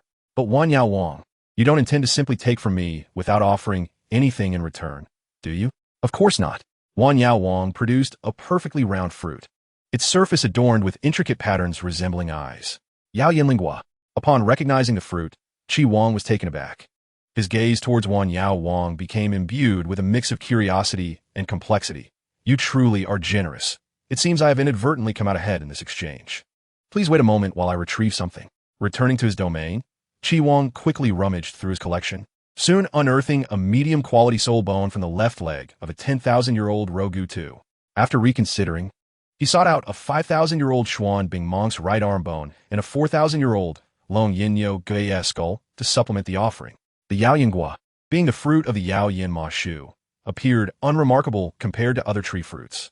However, the Yao Yinling Gua produced by Wan Yao Wang, a ferocious beast with an impressive 50,000-year cultivation, had undergone a qualitative transformation. Once consumed by a soul beast, regardless of age, it held the potential to awaken intelligence akin to a 10,000-year soul beast. Such a miraculous effect was akin to a supreme treasure for soul beasts. However, cultivating such an extraordinary fruit was exceedingly challenging. It required a decade-long maturation period, and during Wan Yao Wang's tribulations, he had to divert some of the heavenly tribulation's power into the fruit to bestow it with such capabilities. Under such stringent conditions, even with Wan Yao Wang's current 50,000-year cultivation, only 3 Yao Yinling Gua had been produced. Although Qi Wang no longer had use for the fruit, it could undoubtedly provide his descendants with a head start, enabling the potential rebirth of a ferocious beast in the future. It was once the case that Xiong Jun's daughter achieved the remarkable feat of evolving into a 10,000-year soul beast at merely 20,000 years old by consuming such a fruit. Now, with Wan Yao Wang willing to exchange a Yao Yinling Gua, Qi Wang could not afford to be stingy. The 3 heads of Qi Wang simultaneously presented a piece of soul bone before Wan Yao Wang. Wan Yao Wang, do not let others say that I took advantage of you. I am offering 3 soul bones in exchange. Wan Yao Wang smiled slightly and nodded. Thank you, Qi Wang. In the following chapter, the Ye Cong Zhua Xiong, upon learning of Ye Cong's intentions, initially resisted vehemently. However, after persuasion from her father, she ultimately relented. Yet, this young female bear set forth a condition. She demanded to engage in a contest with Ye Cong. Unless he could earn her approval, she would prefer death. Xiong Juan did not oppose his daughter's request, for in the realm of soul beasts, it was only natural for the strong to dominate the weak. Engaging in dialogue with soul beasts, no matter how reasonable one might be, ultimately required the force of arms. The reason he submitted to Di Tian as the beast god and followed his commands was simply that he was no match for Di Tian. Ye Cong felt somewhat troubled. He wished to refuse the duel and depart, but feared that Xiong Juan might seize the opportunity to trouble him. Reluctantly, he consented to the sparring session. The Ye Cong Zhua Xiong belonged to a lineage of the most elite soul beasts. For this breed, a pureblood Ye Cong Zhua Xiong could engage in combat with 1,000-year and 10,000-year soul beasts as a matter of routine. Moreover, this 10,000-year Ye Cong Zhua Xiong was the daughter of the ferocious beast Xiong Juan, likely having inherited not only the innate skill of Ye Cong Zhua, but also her father's unique technique, the Tianzi Zhao, capable of inflicting significant damage even to Di Tian, despite appearing weakened and on the brink of collapse. If she truly unleashed her full power, she could easily defeat several ordinary title Douluo. The Stardow Forest was never short of battlefields, and it didn't take long for one to be found for the duel. The Ye Cong Zhua Xiong allowed Ye Cong to strike first, and he, not one to be overly modest, activated his most powerful mode, Shadow Sovereign, amplifying his killing god domain. As the domain unfolded, Ye Cong's aura underwent a dramatic transformation. If the previous version of Ye Cong had appeared to the ferocious beasts as an innocuous lamb, he now resembled a humanoid beast of terror. Behind him, 5 banners of the Huang Yao unfurled, each led by a commander accompanied by 2 aides, all brimming with fierce determination. At that moment, Ye Cong exuded an aura of dominance, brutality, and authority, akin to a demon lord descending upon the mortal realm. Even Xiong Juan, accustomed to the bloodshed, couldn't help but cast a sidelong glance at Ye Cong's transformed presence. The Ye Cong Zhua Xiong addressed him. Human, no, Ye Cong. I can see that I misjudged you before. Please, unleash your full strength, and let me see if you possess the qualifications to be my master. Ye Cong nodded, replying, I humbly request your guidance. With that, he made the first move. With a leap propelled by the tips of his toes, he soared into the air, brandishing the evolved Douluo Zhen Huan Chui and unleashing his ultimate technique, Judgment, aimed directly at the head of the Ye Cong Zhua Xiong. Meanwhile, the banners, not idle, surged forward to execute the highest art of their trade, the circle kick. The Ye Cong Xiong faced the descending blow with unwavering composure, unperturbed by the onslaught. As a soul beast that seamlessly merges offense and defense, she stands impervious, even without retaliation, against most soul beasts. A layer of dark golden radiance emanates from her fur, not radiating outward, but rather contained within. One can observe her dark golden hairs standing erect, resembling steel needles. Simultaneously, the half-gene terraclaw bear raises its massive paw, nearly a meter in length, which is already quite formidable. However, as it swings, that gigantic claw unexpectedly triples in size mid-air, its terrifying talons shimmering with dark golden light as they lunge towards Ye Cong. This is the innate mastery of the dark golden terraclaw. Bear June observes coldly from the sidelines, prepared to intervene at any moment. Although his daughter is in a state of severe impairment, it does not imply that any insignificant creature may challenge her. The reason for saving Ye Cong lies solely in the fact that he was specifically brought here by Dtion. It is not that he fears Dtion. Rather, should Ye Cong perish on his territory, it would undoubtedly cause complications. Whether this human child loses limbs is beyond his control. Faced with an attack rumored to rend the earth asunder, Ye Cong shows no inclination to evade. Bear June, mentally cursing Ye Cong's arrogance, prepares to act, only to be taken aback as a faint dark spherical barrier manifests around Ye Cong, effortlessly nullifying the horrifying strike. What technique is this? Bear June is bewildered. In his understanding, a soul master must illuminate their corresponding soul rings to unleash soul skills. Even when employing soul bone techniques, the relevant body parts emanate a faint glow upon activation. Yet, this human has unleashed such an enigmatic soul skill without any forewarning, leaving him baffled. The dark golden terraclaw bear, known for its resilience, finds the relentless barrage of attacks akin to mere tickling, inflicting no substantial damage. It is well known that under such a barrage, a typical 10,000-year soul beast would likely be obliterated. Roaring once more, the dark golden terraclaw bear shakes its body, flinging Ye Cong and his comrades away. Ye Cong lands steadily, wiping his nose with his thumb, remarking on the apparent ineffectiveness of the assault. The dark golden terraclaw bear reacts swiftly, following up with a second strike, this time without magnification.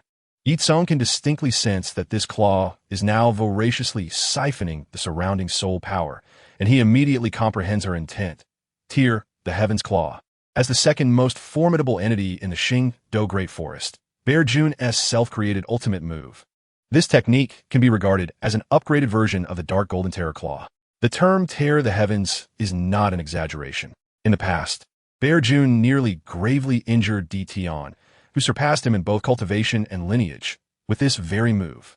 Although he subsequently endured a beating that left him half dead, necessitating thousands of years to recover. This serves to illustrate the technique's terror. Ye Cong feels his scalp prickling, a chill running down his spine. He is certain that if this attack lands, even with the triple protection of his water armor shield, Soul-Resounding Hammer, and the shadow barrier augmented by the cursed blue, he would likely be incapacitated. He hastily sounds the Soul-Resounding Hammer, employing a stasis technique to restrain the dark golden terraclaw bear. Simultaneously, a blood-red pattern emerges on his forehead as he unleashes a ghostly roar towards the dark golden terraclaw bear. Responding to the command, Curse Blue ceases its assault, activating a terror-inducing technique to plunge the dark golden terraclaw bear into a state of fear. Although the combined effects only last a second, it proves sufficient. Ye Cong entwines the boundless lightning stored within his torso's bones around the Soul-Resounding Hammer. Then, with a decisive gesture, hurls the hammer skyward. Thunderous stars fall. The Soul-Resounding Hammer splits into multiple fragments mid-air, cascading down like a torrential downpour. Meanwhile, Ye Cong does not remain idle. He swiftly forms a unique seal, launching the dark green Great Power Annihilation Cannon directly at the abdomen of the dark golden terraclaw bear. The thunderous stars fall. An ultimate move that can only be unleashed in a dominating state, inherently possesses immense power. Ye Cong's version, upgraded from the ordinary, naturally amplifies its might. At this moment, the preparations of the various flag monsters reach completion. Air Cutter, Dust Blast Hurricane Cannon, Thunder Punishment, Instant Shadow Flameblade, and 9 Yang Divine Fire, all unleashed in a frenzied barrage upon the dark golden terraclaw bear, enveloping it in a massive cloud of dust. The ground where the dark golden terraclaw bear once stood is now a deep crater, and her once lustrous fur is now coated in a layer of grime, appearing somewhat disheveled. Even though the dark golden terror claw bear is renowned for its tough hide, it is still forced back half a step, momentarily interrupted in its preparation by Ye Cong's full-on assault.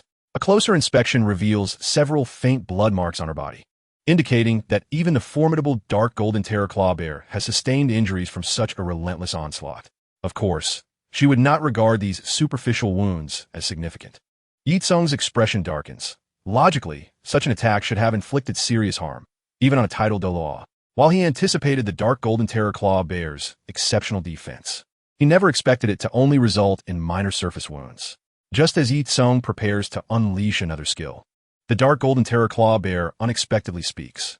As a soul king, being able to wound me is a testament to your strength and talent. Surprised, Ye Cong pauses his actions, yet his vigilance remains unwavering. Until now, they had communicated using the universal tongue of soul beasts, making this the first instance of the dark golden terror claw bear employing human language. A smile unexpectedly graces the bear's face. You indeed possess the qualifications to be my host. I apologize for my previous disdain. Now, are you prepared to accept this sacrifice as agreed? Bear Jun snorts, swaying away from the scene.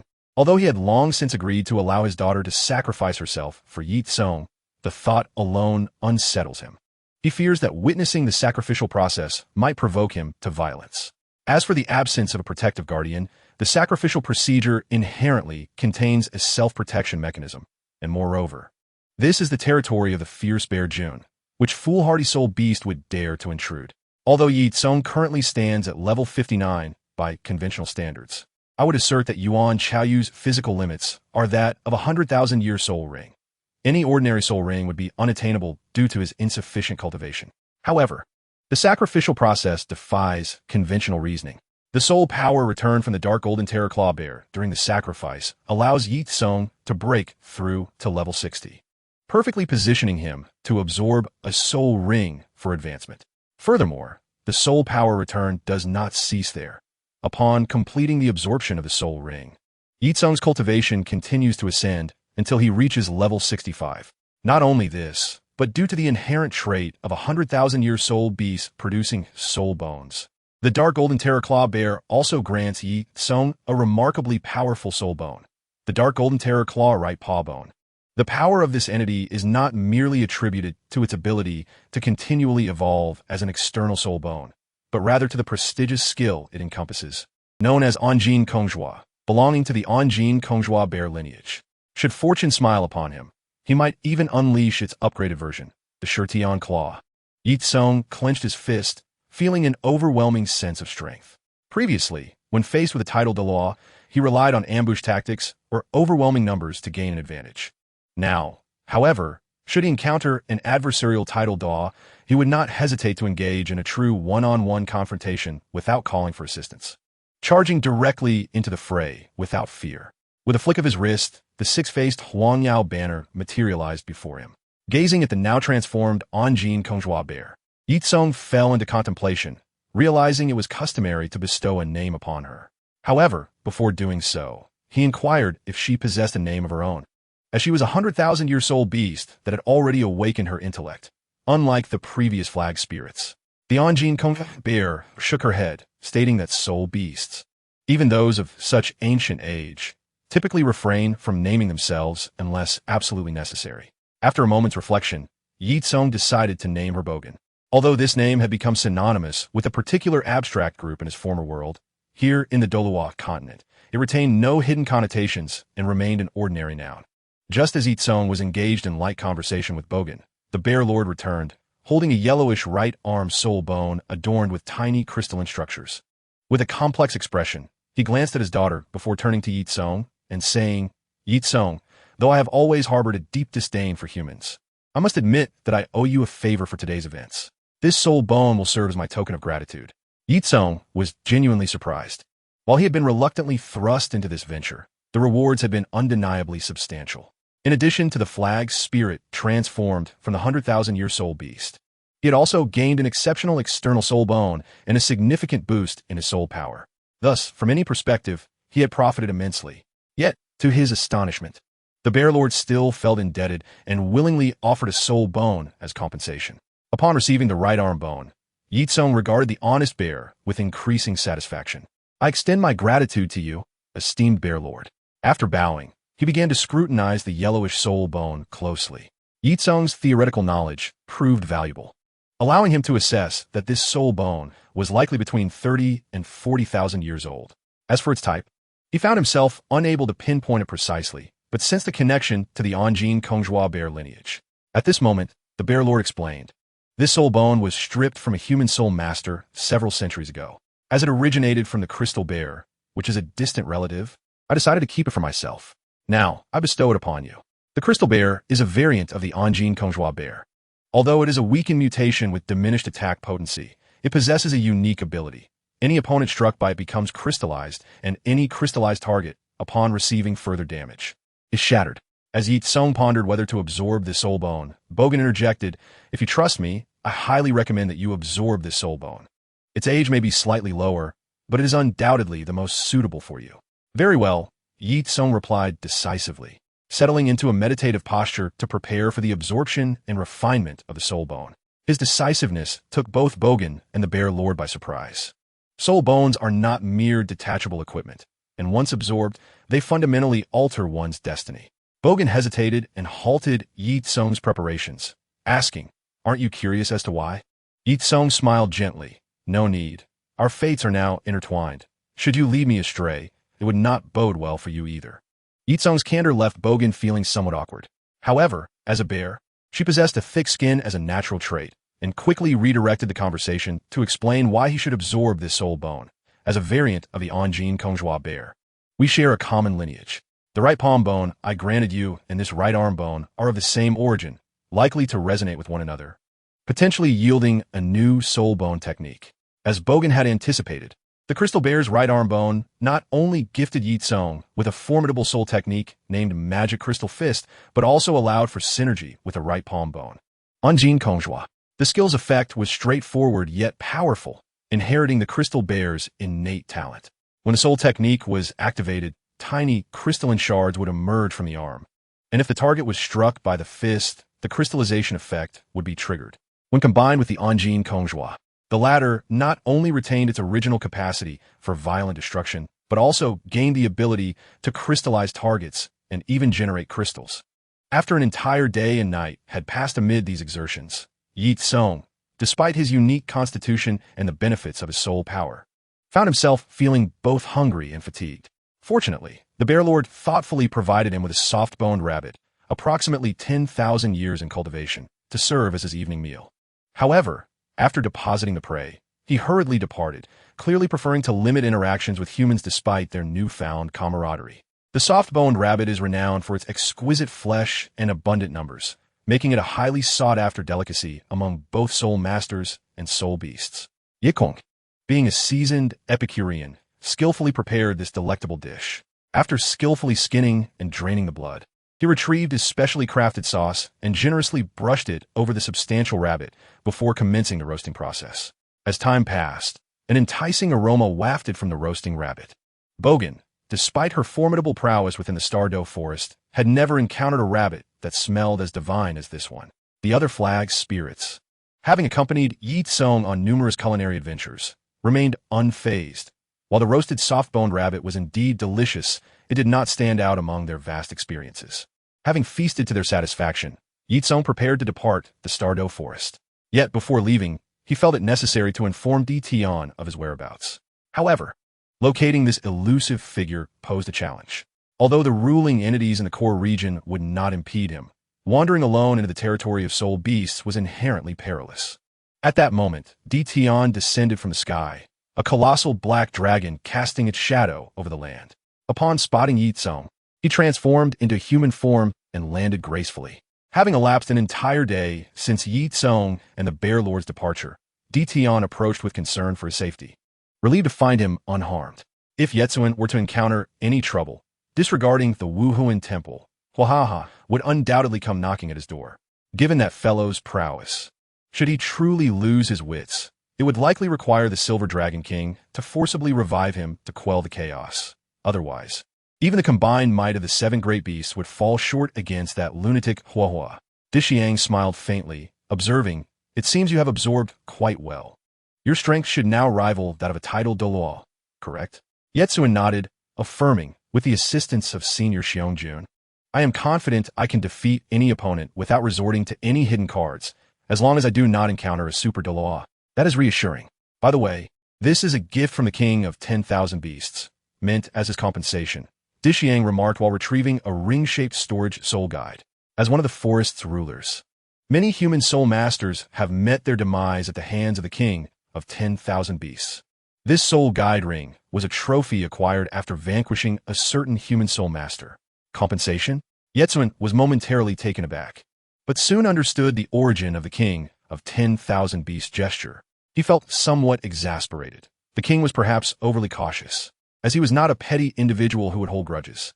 Initially, Yetsuin intended to decline, but upon glimpsing the 3 soul bones resting quietly within the ring, he promptly changed his mind. Although he could not immediately discern their rank, the aura and integrity they exuded indicated their exceptional quality.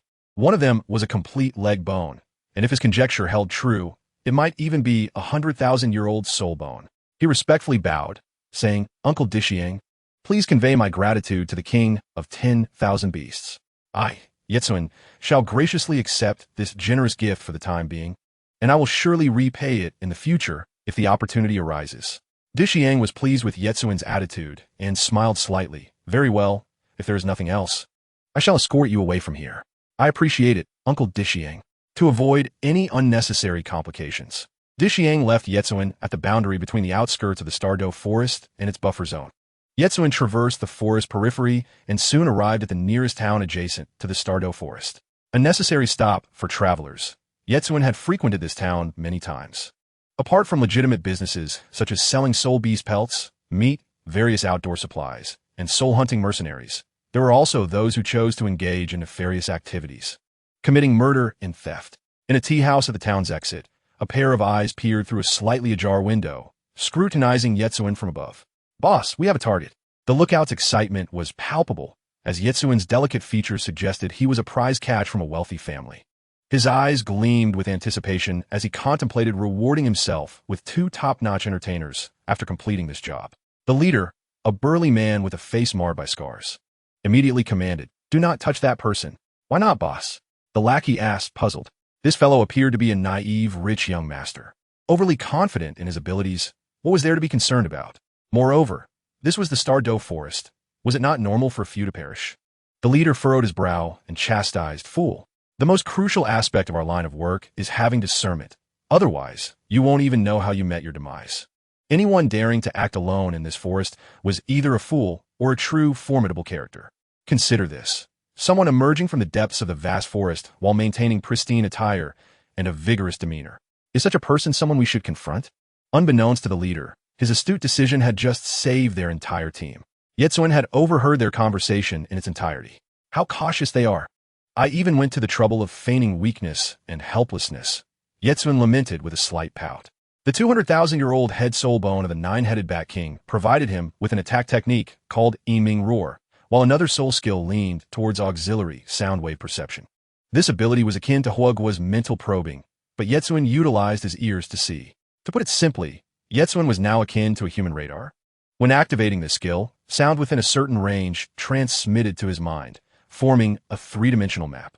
As a renowned Schuenfinger, everything within his vicinity was meticulously captured by his acute hearing. With his current mental strength, Yetsuin could cover a radius of 5 miles upon activating the skill.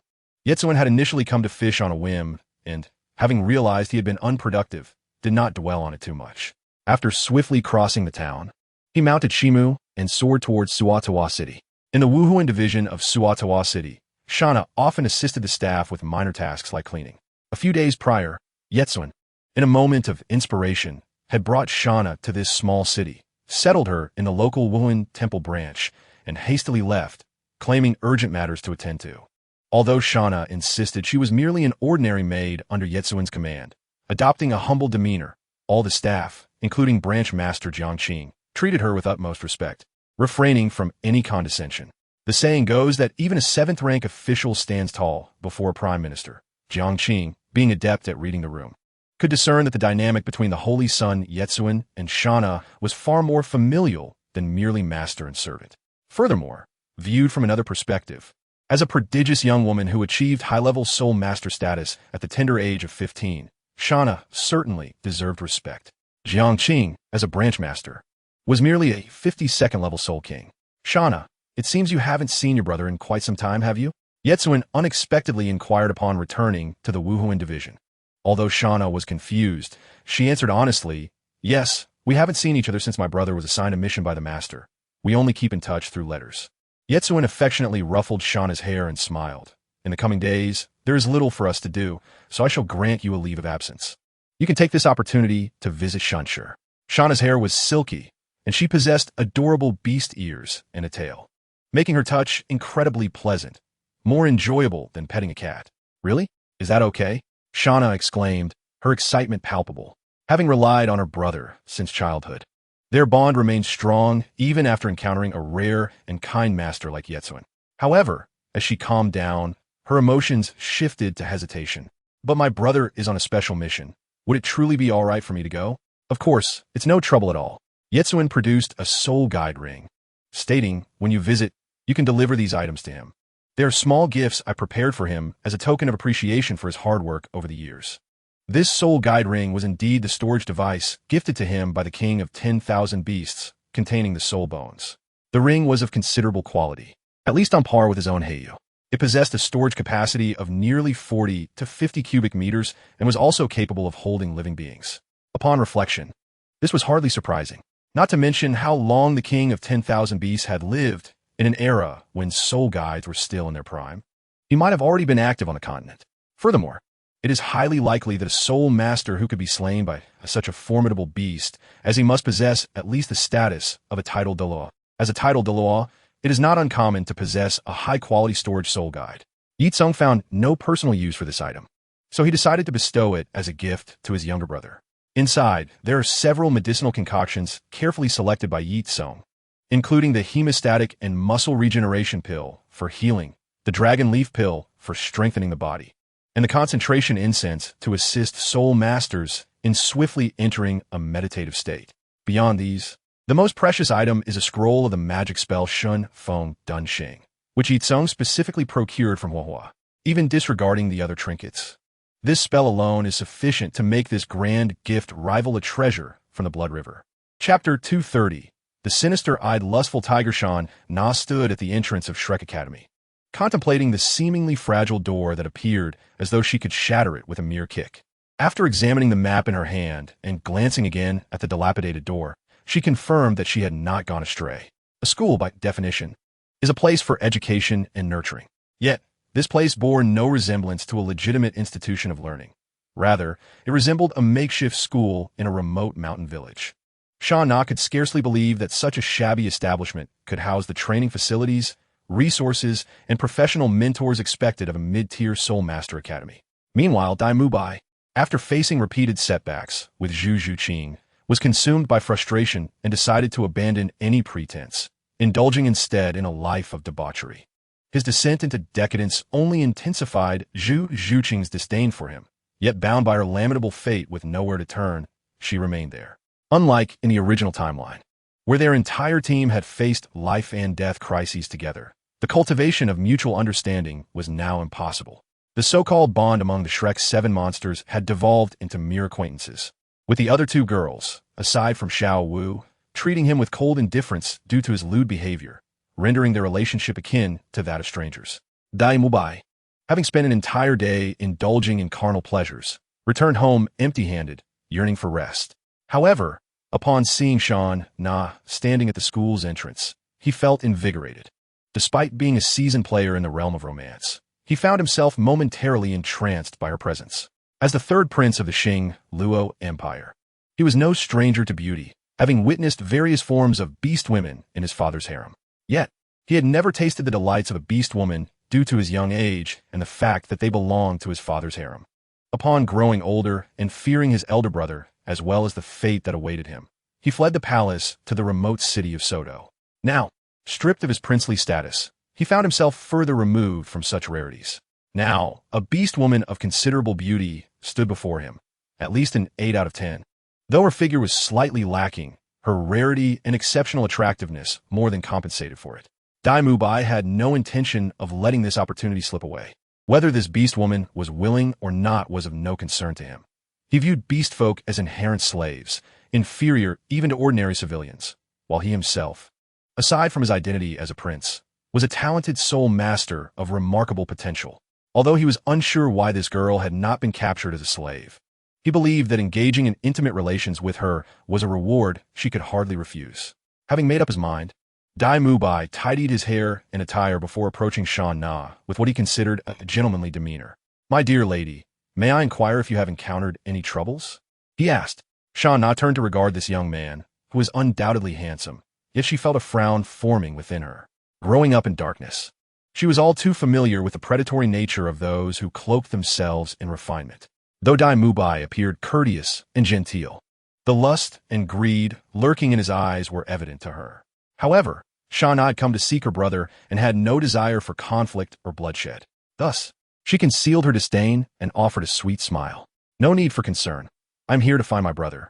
Upon witnessing Shan Na's charming smile, Dai Mubai felt an intoxicating surge of desire. His resolve was barely holding, and had he possessed any less willpower, he might have succumbed to his baser instincts. After pondering the situation, he realized that among the male students at the academy, aside from himself, none were either old enough or had siblings. Thus, the brother she spoke of must be a discarded waste, expelled from the academy and unable to face his family, leading them to believe he was still a student at Shrek Academy.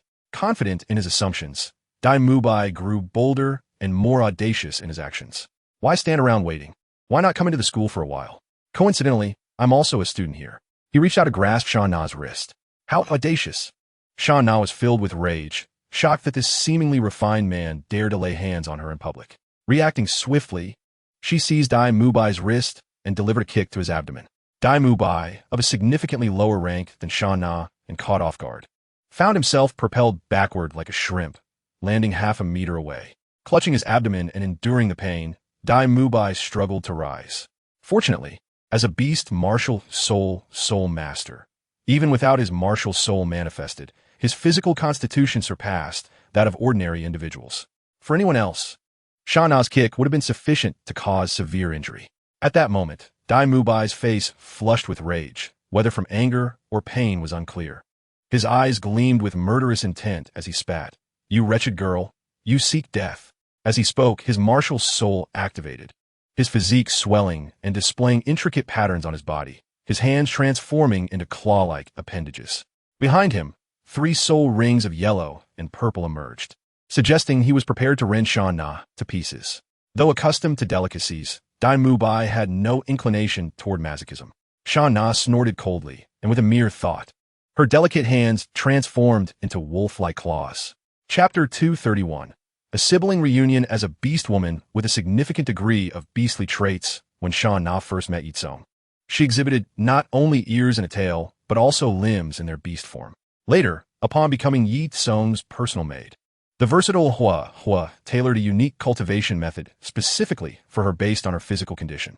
This set of techniques not only enhances the speed of soul power absorption, but also gradually restores the beastly traits to a more human-like appearance, while preserving the formidable physical attributes of the beastified form to the greatest extent. As for why she still retains her ears and tail, one would have to inquire with Ye Cong, although Ye Cong has never explicitly mentioned it. Shu Ensure consents that Ye Cong is quite fond of her fluffy ears and tail. It is precisely for this reason that she has deliberately retained a portion of them. Unlike Dai Mubai, Shu Ensure hasn't even released her soul rings. For her, defeating such a weak opponent requires no use of any soul skills. However, just as the tension between the two escalated, an incongruous voice suddenly interrupted them. "Mubai, and little sister?" At that moment, having intended to step out, he reached the door only to find his little sister and Dai Mubai on the verge of a confrontation. Under normal circumstances, seeing someone bully his little sister would have prompted him to rush in and teach them a lesson, regardless of who was right or wrong. That could be addressed after the fact.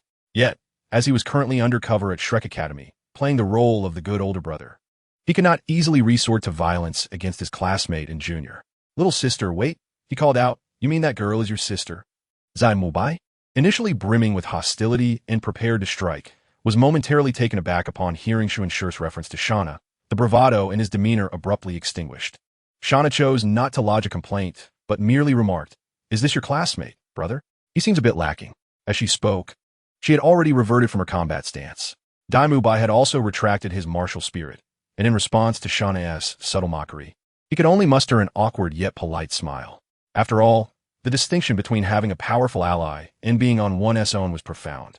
If she were an ordinary girl, even if he were to surpass her in strength, he could easily settle matters with a bit of compensation afterward. However, if this girl had a formidable soul master backing her, or even just a prodigious talent in her family, the dynamics would shift considerably.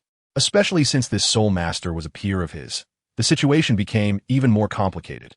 Dai Mubai was acutely aware that his title as the third prince of the Xing Luo royal family, though seemingly glorious, was in reality a double-edged sword.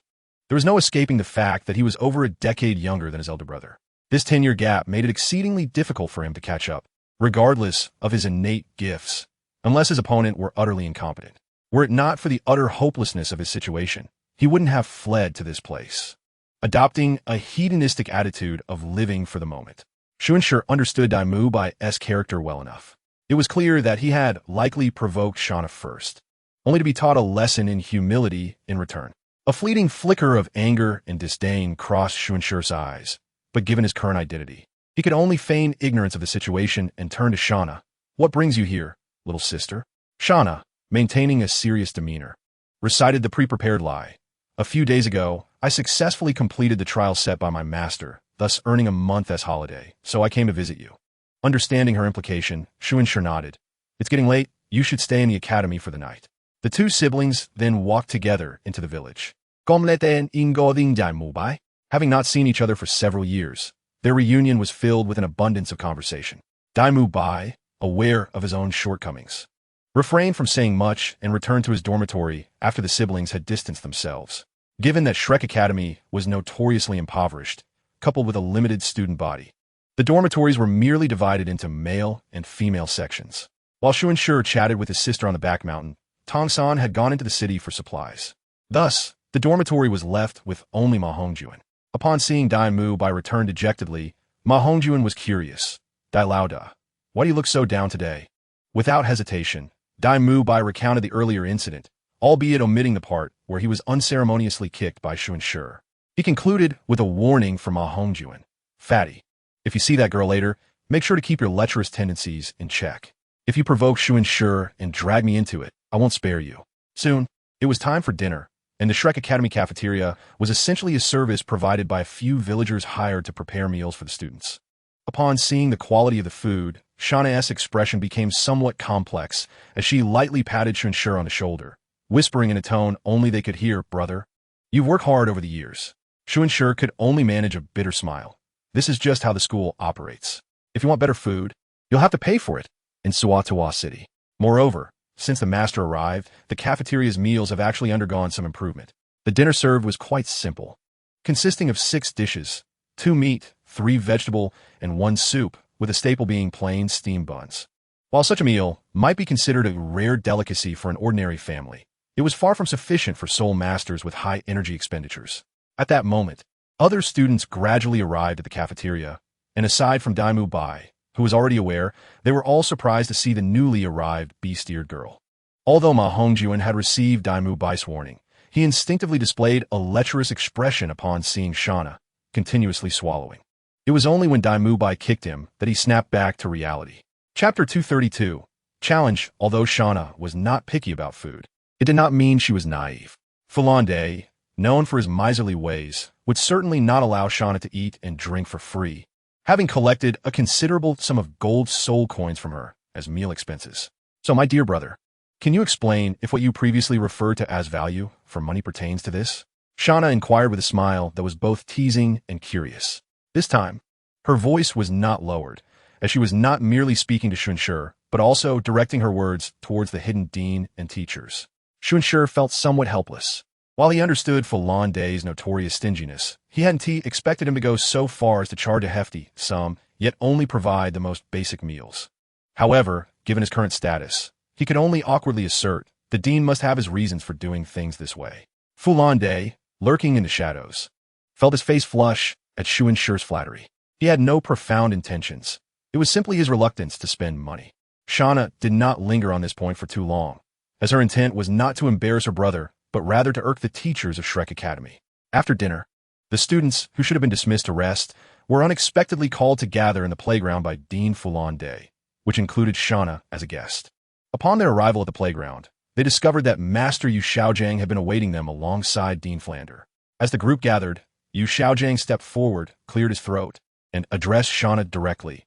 "Young lady, I would like to invite you to join our Shrek Academy. To be precise, I wish for you to become my disciple." "What?" Shauna thought she had misheard and looked at Yu Xiaojiang with confusion. She found it hard to comprehend how this elderly man, whose cultivation was merely that of a great soul master, could have the audacity to take her as a student. Flander, equally astonished, gazed at Yu Xiaojiang, his brow furrowing slightly. He had not anticipated that his old friend had summoned the students to the playground for this purpose. Although he had been intrigued by Shauna's potential after overhearing that she was a small genius, he felt that Yu Xiaojiang's direct approach was rather rash. With confidence, Yu Xiaojiang continued, "I can see that, although you are a beastification human, your talent is not inferior to that of your brother Shunsher. If you become my disciple, I will surely maximize your talent." Feigning curiosity and innocence, Shauna replied, "Wow, I've heard my brother speak of you, Master Yu. Does this mean you have a way to cure my beastification?" A hint of embarrassment flashed across Yu Xiaojiang's face, but fortunately, he was known for his thick skin, and he quickly adjusted his demeanor. "Not at the moment. However, if you become my disciple and allow me to study your condition thoroughly, I will undoubtedly find a solution in due time."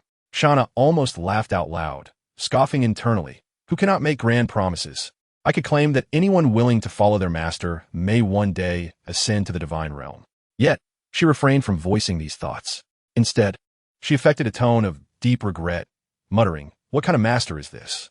He seemed just like a charlatan." Although her voice was soft, the gathered soul masters heard her perfectly. Yu Xiaojiang, despite his ineptitude, had a keen sense of pride, and Shauna's remarks left him visibly embarrassed. As his beloved disciple, Tang Sect would not allow his teacher to be subjected to such humiliation. He stepped forward, seriousness etched on his face, and said, "Shauna, regardless of your reasons, insulting my teacher requires you to apologize." Sensing that the situation might escalate, Shunsher was about to intervene when Shauna gently patted his shoulder and, with a knowing glance, "Step forward first. I am merely stating a fact. I do not believe I owe an apology." Shauna's apparent animosity towards Yu Xiaojiang did not stem from any profound grievances, as this was their first encounter and they had no previous interactions. Such baseless hatred is rare. She had previously heard Ye Cong speak of Yu Xiaojiang, and his attitude towards the master was decidedly cold, laden with disdain. Although she was unaware of the specific grievances that had led to this sentiment, she felt no obligation to treat him with respect, especially since he had displeased her master.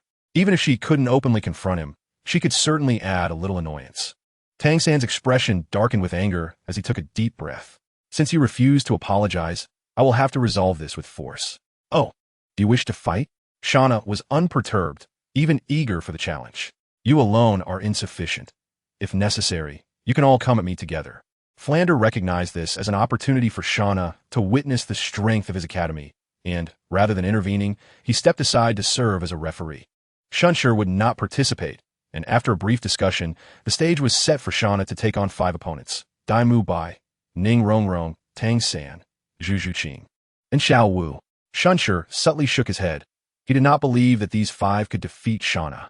Putting aside Shauna's innate talent, which was on par with his own, she had been following Ye Cong closely in recent days, and her cultivation level had likely surpassed his. As for combat experience, despite her youthful vigor, both she and Shunsher had once been professional assassins before aligning with Ye Cong.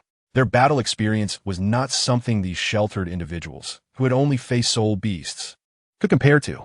In contrast, the 5 from Shrek Academy included 3 soul sovereigns and 2 great soul masters.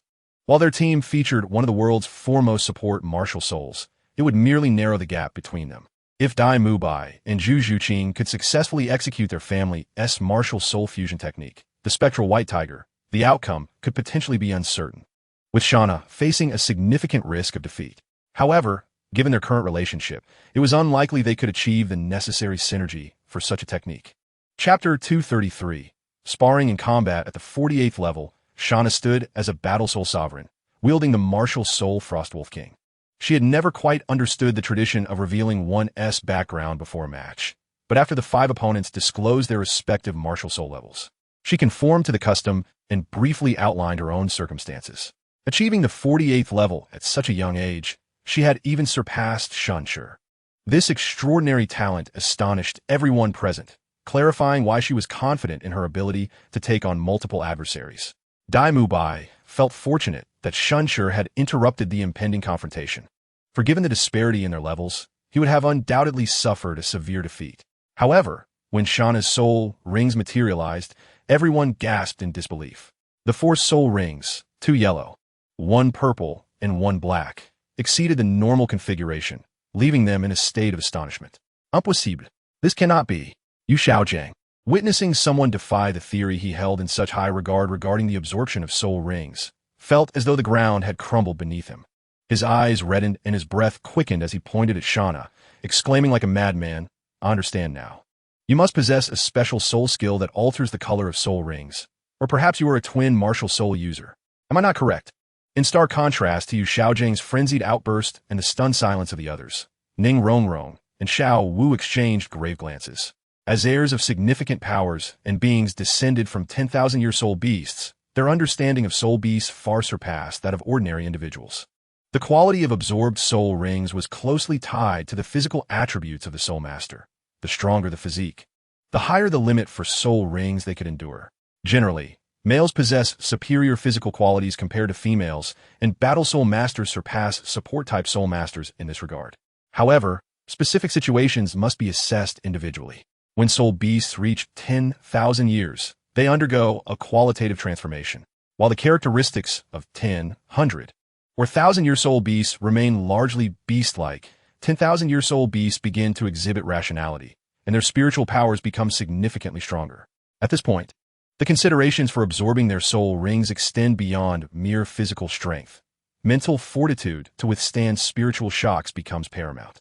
Typically, soul masters possess sufficient physical prowess, but lack the necessary mental strength, while specialized spiritual soul masters may have weaker physiques. Overall, it is often only upon reaching the rank of Soul King that one can absorb 10,000-year soul rings. In contemporary times, Shana is capable of effortlessly absorbing a 10,000-year soul ring even in the Si Huan Han zone. This could either be attributed to her possessing special means to circumvent the backlash of such a soul ring, or to the fact that her physical form and mental prowess have already ascended to the level of Soul King. Regardless of the circumstances, it signifies that Shana will undoubtedly prove to be a formidable adversary. "Come on, I give you 3 moves," Shana declared coldly, exuding a faint aura of lethality. Dai Mubai felt a chill run down his spine. As the primary combatant of their 5-member team, he could not afford to retreat. Thus, he roared to muster his courage, activating his 3rd soul skill, the White Tiger Diamond Transformation, enhancing his own strength, and lunged at Shana like a ferocious tiger descending a mountain. Simultaneously, Ning Rongrong's 7 treasure glaze tile appeared, shimmering with fantastical light. As 3 amplifying forces descended upon Dai Mubai, feeling his power, speed, and soul energy surge, a flicker of joy crossed his eyes. Already at the 37th level, he felt as if he was on the verge of becoming a soul zone powerhouse with a 40% enhancement. Shana merely shifted her toes lightly, effortlessly evading Dai Mubai's assault. Upon landing, she directly stepped upon Dai Mubai. With a hint of leisure, Shana remarked, "Decent attack power, but regrettably slow." As she spoke, Zhu Zhuqing had already positioned herself behind Shana.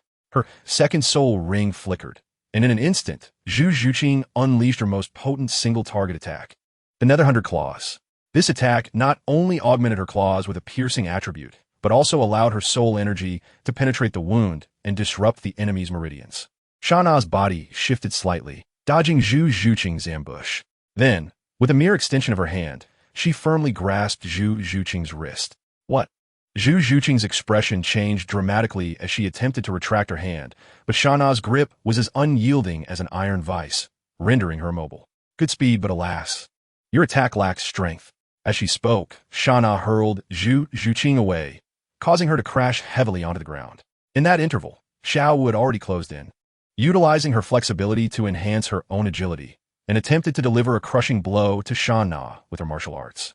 Having previously suffered at Zhao Wuji's hands, she refrained from recklessly employing her second soul skill, enchantment, until she confirmed the extent of Sha Na's mental power.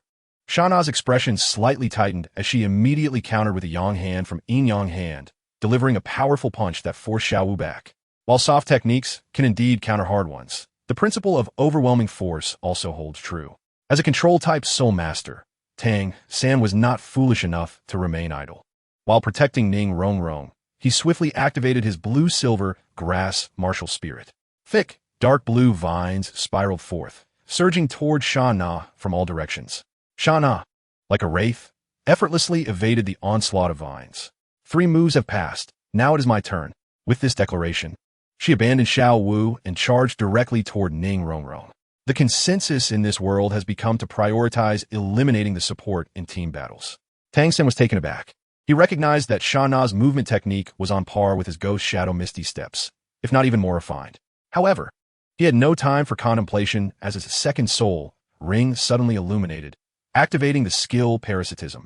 This skill, derived from a 600-year-old ghost vine, was particularly insidious. He had previously employed it to successfully restrain Dai Mu during a dispute over a hotel room. Yet, he underestimated Sha Na.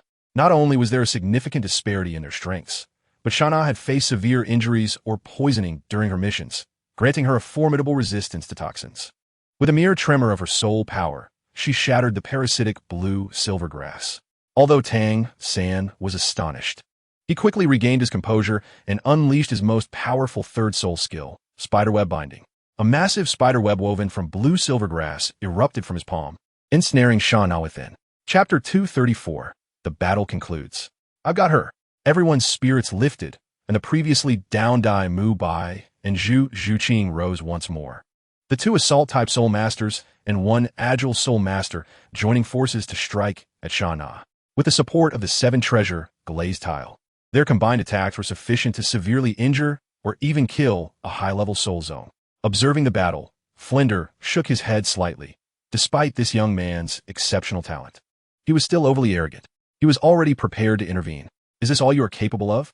Sha Na, who had been at a disadvantage, showed no signs of panic as she calmly observed and suddenly spoke. As a reincarnated individual, Tang Sen had been born into a lineage of professional assassins in his first life, granting him reflexes far superior to those of sheltered flowers.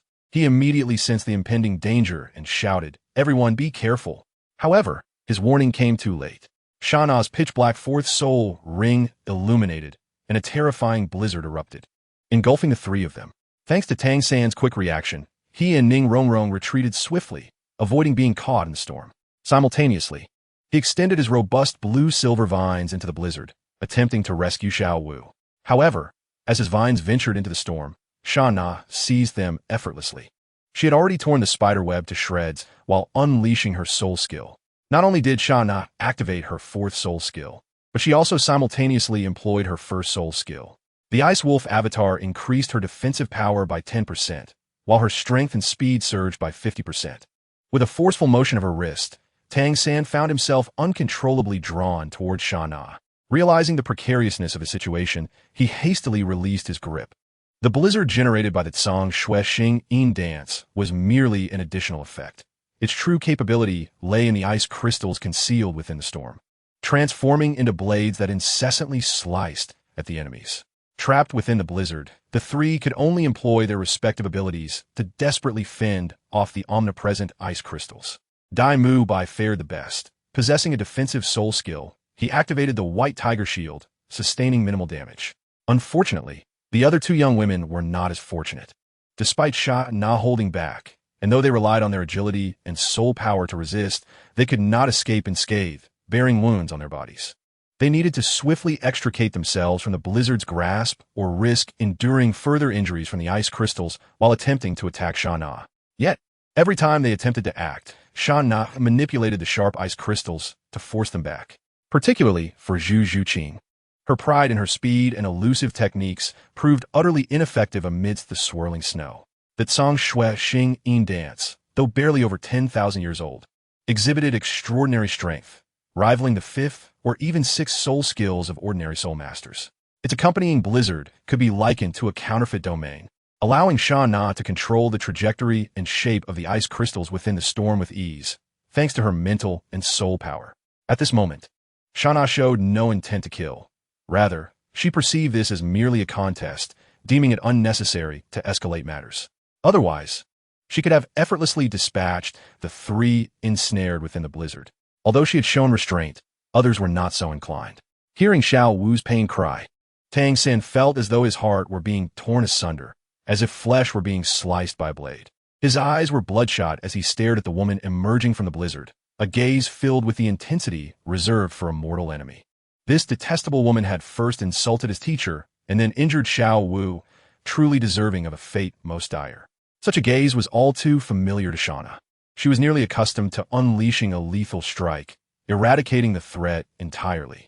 Tang Sect's heart was overwhelmed with a tumult of regret, anger, and heartache. He berated his own weakness and despised Sha Na for her ruthless actions. He had vowed to devote his life to protecting Xiao Wu, yet she had still been harmed. No, he had managed to seek justice for Xiao Wu against the formidable Zhao Wujie. So surely he could defeat this mere soul zone with the aid of hidden weapons. Though Sha Na remained oblivious to Tang Sect's internal turmoil, she could discern from his expression and the fury simmering in his eyes that he was deeply agitated. She couldn't help but curse inwardly, "Fool." Even without being told, I can see that this Tang Sect is closely linked to the seemingly soul beast-formed Xiao Wu. Although the veil between them has yet to be lifted, any discerning I can see they are akin to lovers. If this were a life-and-death battle, I wouldn't utter a word. After all, when a loved one is slain, even the most magnanimous of souls find it hard to forgive the enemy. Yet now, this is merely a standard soul duel, yet it escalates to the level of vengeance. How unnecessary. If you truly fear for her safety, then do not allow her to enter the arena at all. Tang Sect fixed his gaze on Sha Na and spoke gravely. This match will be counted as our loss. But I hope we can have another round. This time it will be just the two of us. I refuse, Sha Na replied without a moment's hesitation. Tang Sect's eyes widened in disbelief. He had not anticipated such a swift rejection. Are you afraid? He prodded, attempting to provoke her. Sha Na was not swayed by his taunts and coldly retorted, I agreed to fight you before merely to prove my superiority. Now that the outcome is decided, continuing would only serve to make a mockery of the situation. With a pointed glance at Yu Xiaojiang, she added, practice more if you wish to improve. If you cannot play, then do not engage. Even Yu Xiaojiang, despite his usual foolishness, recognized the mockery directed at him. Just as he was about to respond, his old friend intervened. Previously, Flandra had heard from Sha Na that she had been taken away as a disciple by a powerful soul master during her childhood, and had been skeptical, even considering undermining her. However, after witnessing Sha Na's fourth soul skill, he realized she had not lied.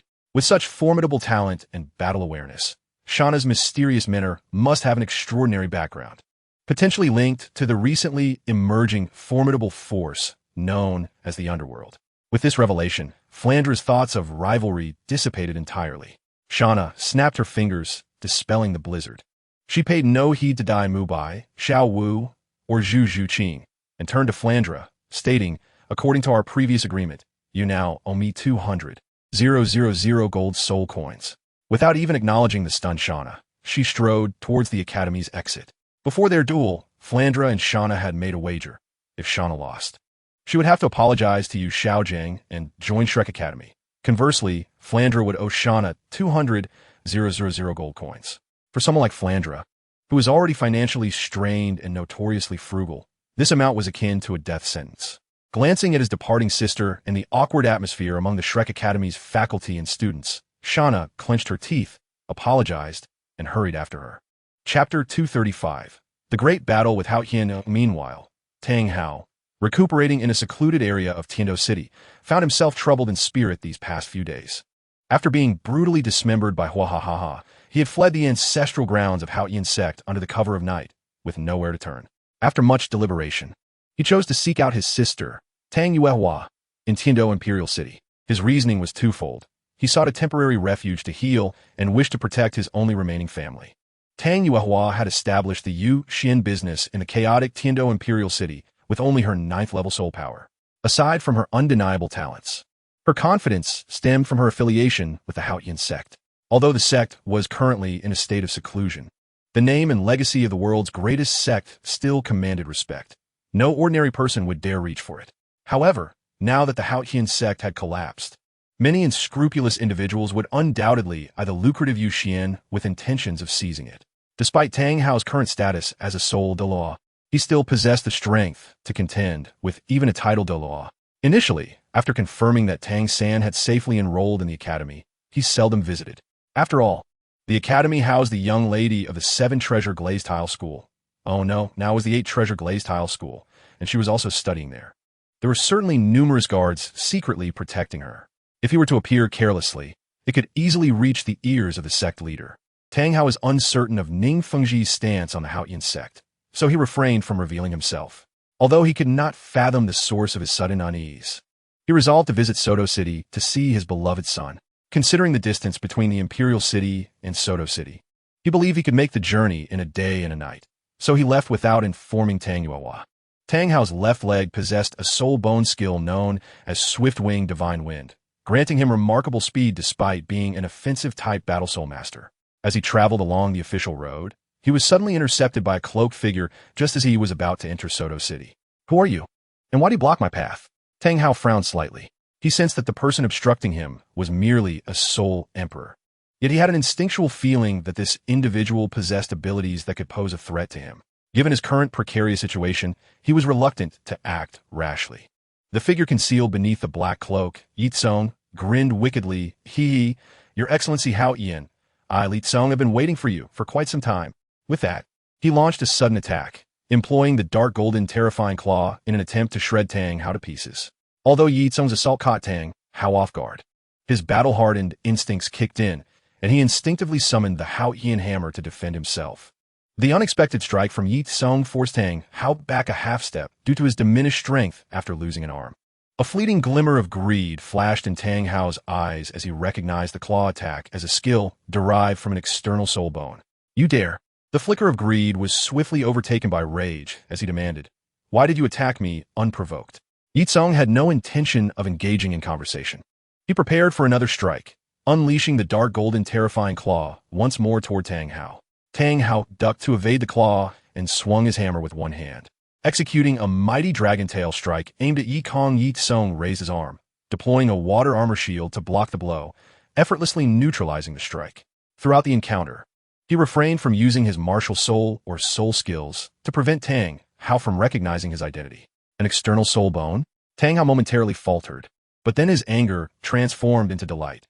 "Very well, a title Douluo must not be humiliated, since you have delivered yourself to my doorstep. Let us use these 2 soul bones as compensation. Speak, as you condense your soul power into an arm, wielding twin hammers as you strike towards its own.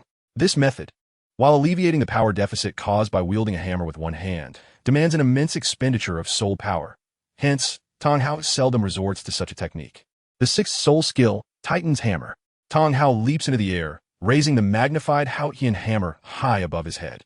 Behind him, the phantom of the Titan Great Ape emerges, roaring as its fist merges with the Haotian Hammer, crashing down upon Ye Cong. The Titan Great Ape, a true monarch of the forest, dares to battle 1,000-year soul beasts even at a mere 1,000 years of cultivation. Tang Hao's 6th soul ring derives from a 20,000-year Titan Great Ape. Although its age is somewhat lesser, its quality is unparalleled. Ye Cong, though self-assured, is not foolish enough to withstand a full-force strike from a battle soul master of superior strength with his physical body. He retreats slightly, and as the colossal Haotian Hammer descends, he suddenly leaps upward, utilizing his cloud ladder technique to hover in midair. Seizing the moment while Tang Hao is momentarily immobilized after unleashing his soul skill, Ye Cong reveals his claws once more. However, this time, he does not merely unleash the dark golden terror claw, but simultaneously activates the soul bone skill, Magic Crystal Fist, from his left arm. A yellowish-brown crystal rapidly spreads from his wrist, enveloping his entire palm and the exterior of the dark golden terror claw. Suspended in midair, Ye Cong strikes downwards with great force, and to his astonishment, the combination of the dark golden terror claw and the crystallized left arm bone grants him unexpected long-range attack capabilities. The claw imbued with crystallized energy hurtles towards Tang Hao, whose expression shifts as he hastily dodges backward. Yet, alas, his speed falters, and the airborne claw slices through the artificial limb forged from soul power. The crystallization spreads through the wound, threatening to reach his very essence. Tang Hao, taken aback by the terrifying nature of this crystallization ability, realizes that even soul power cannot escape its grasp. Acting swiftly, he uses his hand as a blade to sever the afflicted portion of the soul power construct. In mere seconds, the ethereal soul power limb transforms entirely into yellowish-brown crystal, clattering to the ground with a crisp sound. Tang Hao, oblivious to the fact that this was a soul skill activated by the fusion of two soul bones, attributes such formidable power solely to the dark golden terraclaw's bone. His greed intensifies, resolved to acquire this soul bone for himself. Even if he cannot utilize it, it would be an excellent gift for his son, Tang San. With this determination, Tang Hao unleashes the god of slaughter domain while simultaneously executing the chaotic cloak hammer technique. The essence of the chaotic cloak hammer technique lies in the continuous swinging of the Haotian hammer, each strike amplifying the previous one. Upon reaching 81 strikes, it possesses the power to shatter the heavens and split the earth. Although this technique is formidable, it has its drawbacks. The layering process is particularly susceptible to interruption. If interrupted, all progress is lost, necessitating a complete restack from the beginning. However, Tang Hao, confident in his status as a titled Douluo, does not believe that this mere soul emperor can disrupt his layering, and thus he remains utterly self-assured, neglecting any defensive measures. The god of slaughter domain is indeed a commendable domain. Alas, I possess one as well. Ye Cong murmurs quietly, also releasing his god of slaughter domain. Sensing that the opposing domain is no weaker than his own, Tang Hao, even in his ignorance, realizes that this individual not only possesses great strength, but likely an extraordinary background.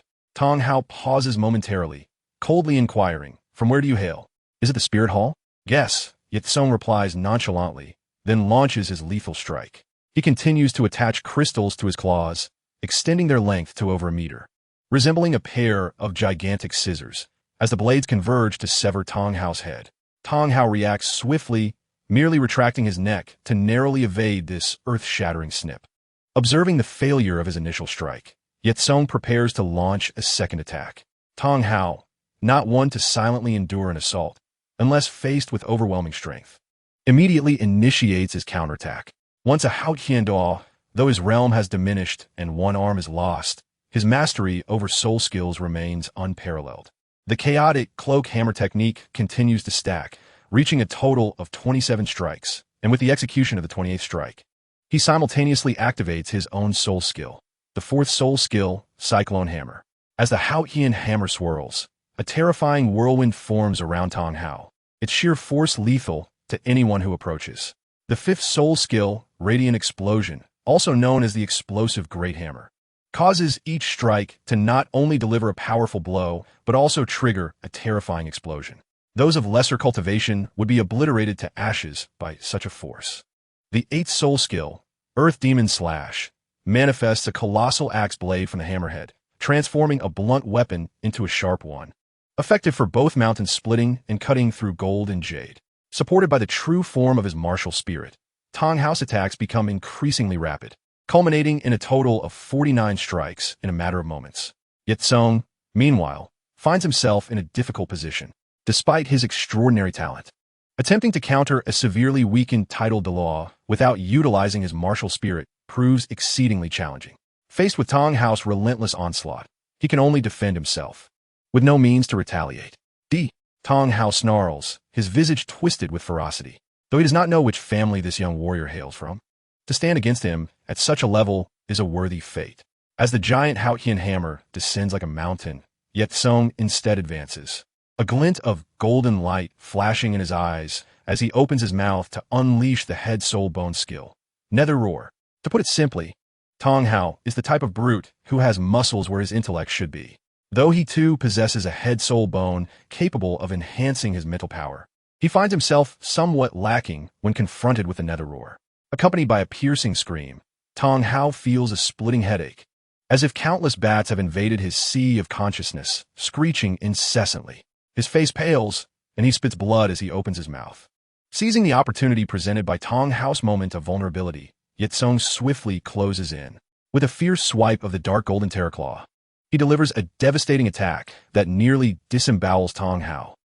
Tang Hao screams, grievously wounded, unable to maintain his levitation, crashing heavily to the ground. It is only due to his battle-hardened instincts that he instinctively activates the Haotian protective shield, a defensive soul skill that mitigates much of the attack's impact. Otherwise, that single claw would have been sufficient to rend him in two. Tang Hao gasps, clutching his wound, gazing up at the slowly descending Ye Cong. His expression a tumult of anger and fear. Beneath his black cloak, Ye Cong quietly releases the Emerald Honghu to aid in his gradual recovery. Tang Hao is indeed worthy of his reputation as the most powerful titled Douluo in terms of attack. Even though Ye Cong has evaded the strike of the Haotian Hammer and possesses the protection of the Golden Bell Shield, he is still severely injured by the gust of wind generated by the hammer swing. Should he allow Tang Hao to stack the chaotic cloak hammer technique to its maximum of 81 strikes, Ye Cong fears he may indeed find himself in dire straits. At this moment, Tang Hao's condition was undeniably dire. The claw strike from Ye Cong that had severely injured him had directly infused him with both crystallization and lightning attributes. These two disparate forces incessantly ravaged and corroded his internal organs and body, leaving him gasping for breath, on the verge of collapse. Casting a glance at the man in black before him, he touched his wound, seemingly deep in thought. The game was about to come to an end. Ye Cong once again unsheathed his claws, poised to decisively eliminate Tang Hao. Suddenly, Tang Hao lifted his head and bellowed, "You wish to kill me? It will not be so simple." Accompanying this declaration, his 100,000-year spirit ring blazed to life. The figure shrouded in black robes, Ye Cong, experienced a subtle change in expression, hastily shifting from offense to defense. He first manifested his crystallization ability, conjuring a crystalline shield before him, then activated the water armor to shield himself. However, none could have anticipated that this formidable strike from Tang Hao would be directed at himself. As the massive hammer descended, Tang Hao did not suffer a catastrophic injury. Rather, his wound rapidly healed, and apart from his severed arm, his vitality surged back to its peak. The 100,000-year spirit skill, Spirit Hammer, transformed the previously aggressive and overwhelming capabilities of the Haotian Hammer into a powerful restorative ability, inheriting the tenacity and resilience of the Lan Yin Huan, allowing him to instantaneously heal his injuries. This Spirit Hammer not only healed the target's wounds, but could also restore their spirit power to its zenith, effectively granting them a second chance at life. It was instrumental when Tang Hao had faced 3 season title Douluo and managed to turn the tides, escaping with his life. Thanks to this extraordinary spirit skill. Of course, this skill could not mend deeply rooted internal injuries or restore lost limbs, and its usage was limited, with a cooldown period of a month after each application. Ye Cong, momentarily taken aback by this unforeseen turn of events, clearly did not anticipate that Tang Hao's hidden ninth spirit skill would possess such an effect. He felt somewhat foolish for having taken his defensive stance so seriously.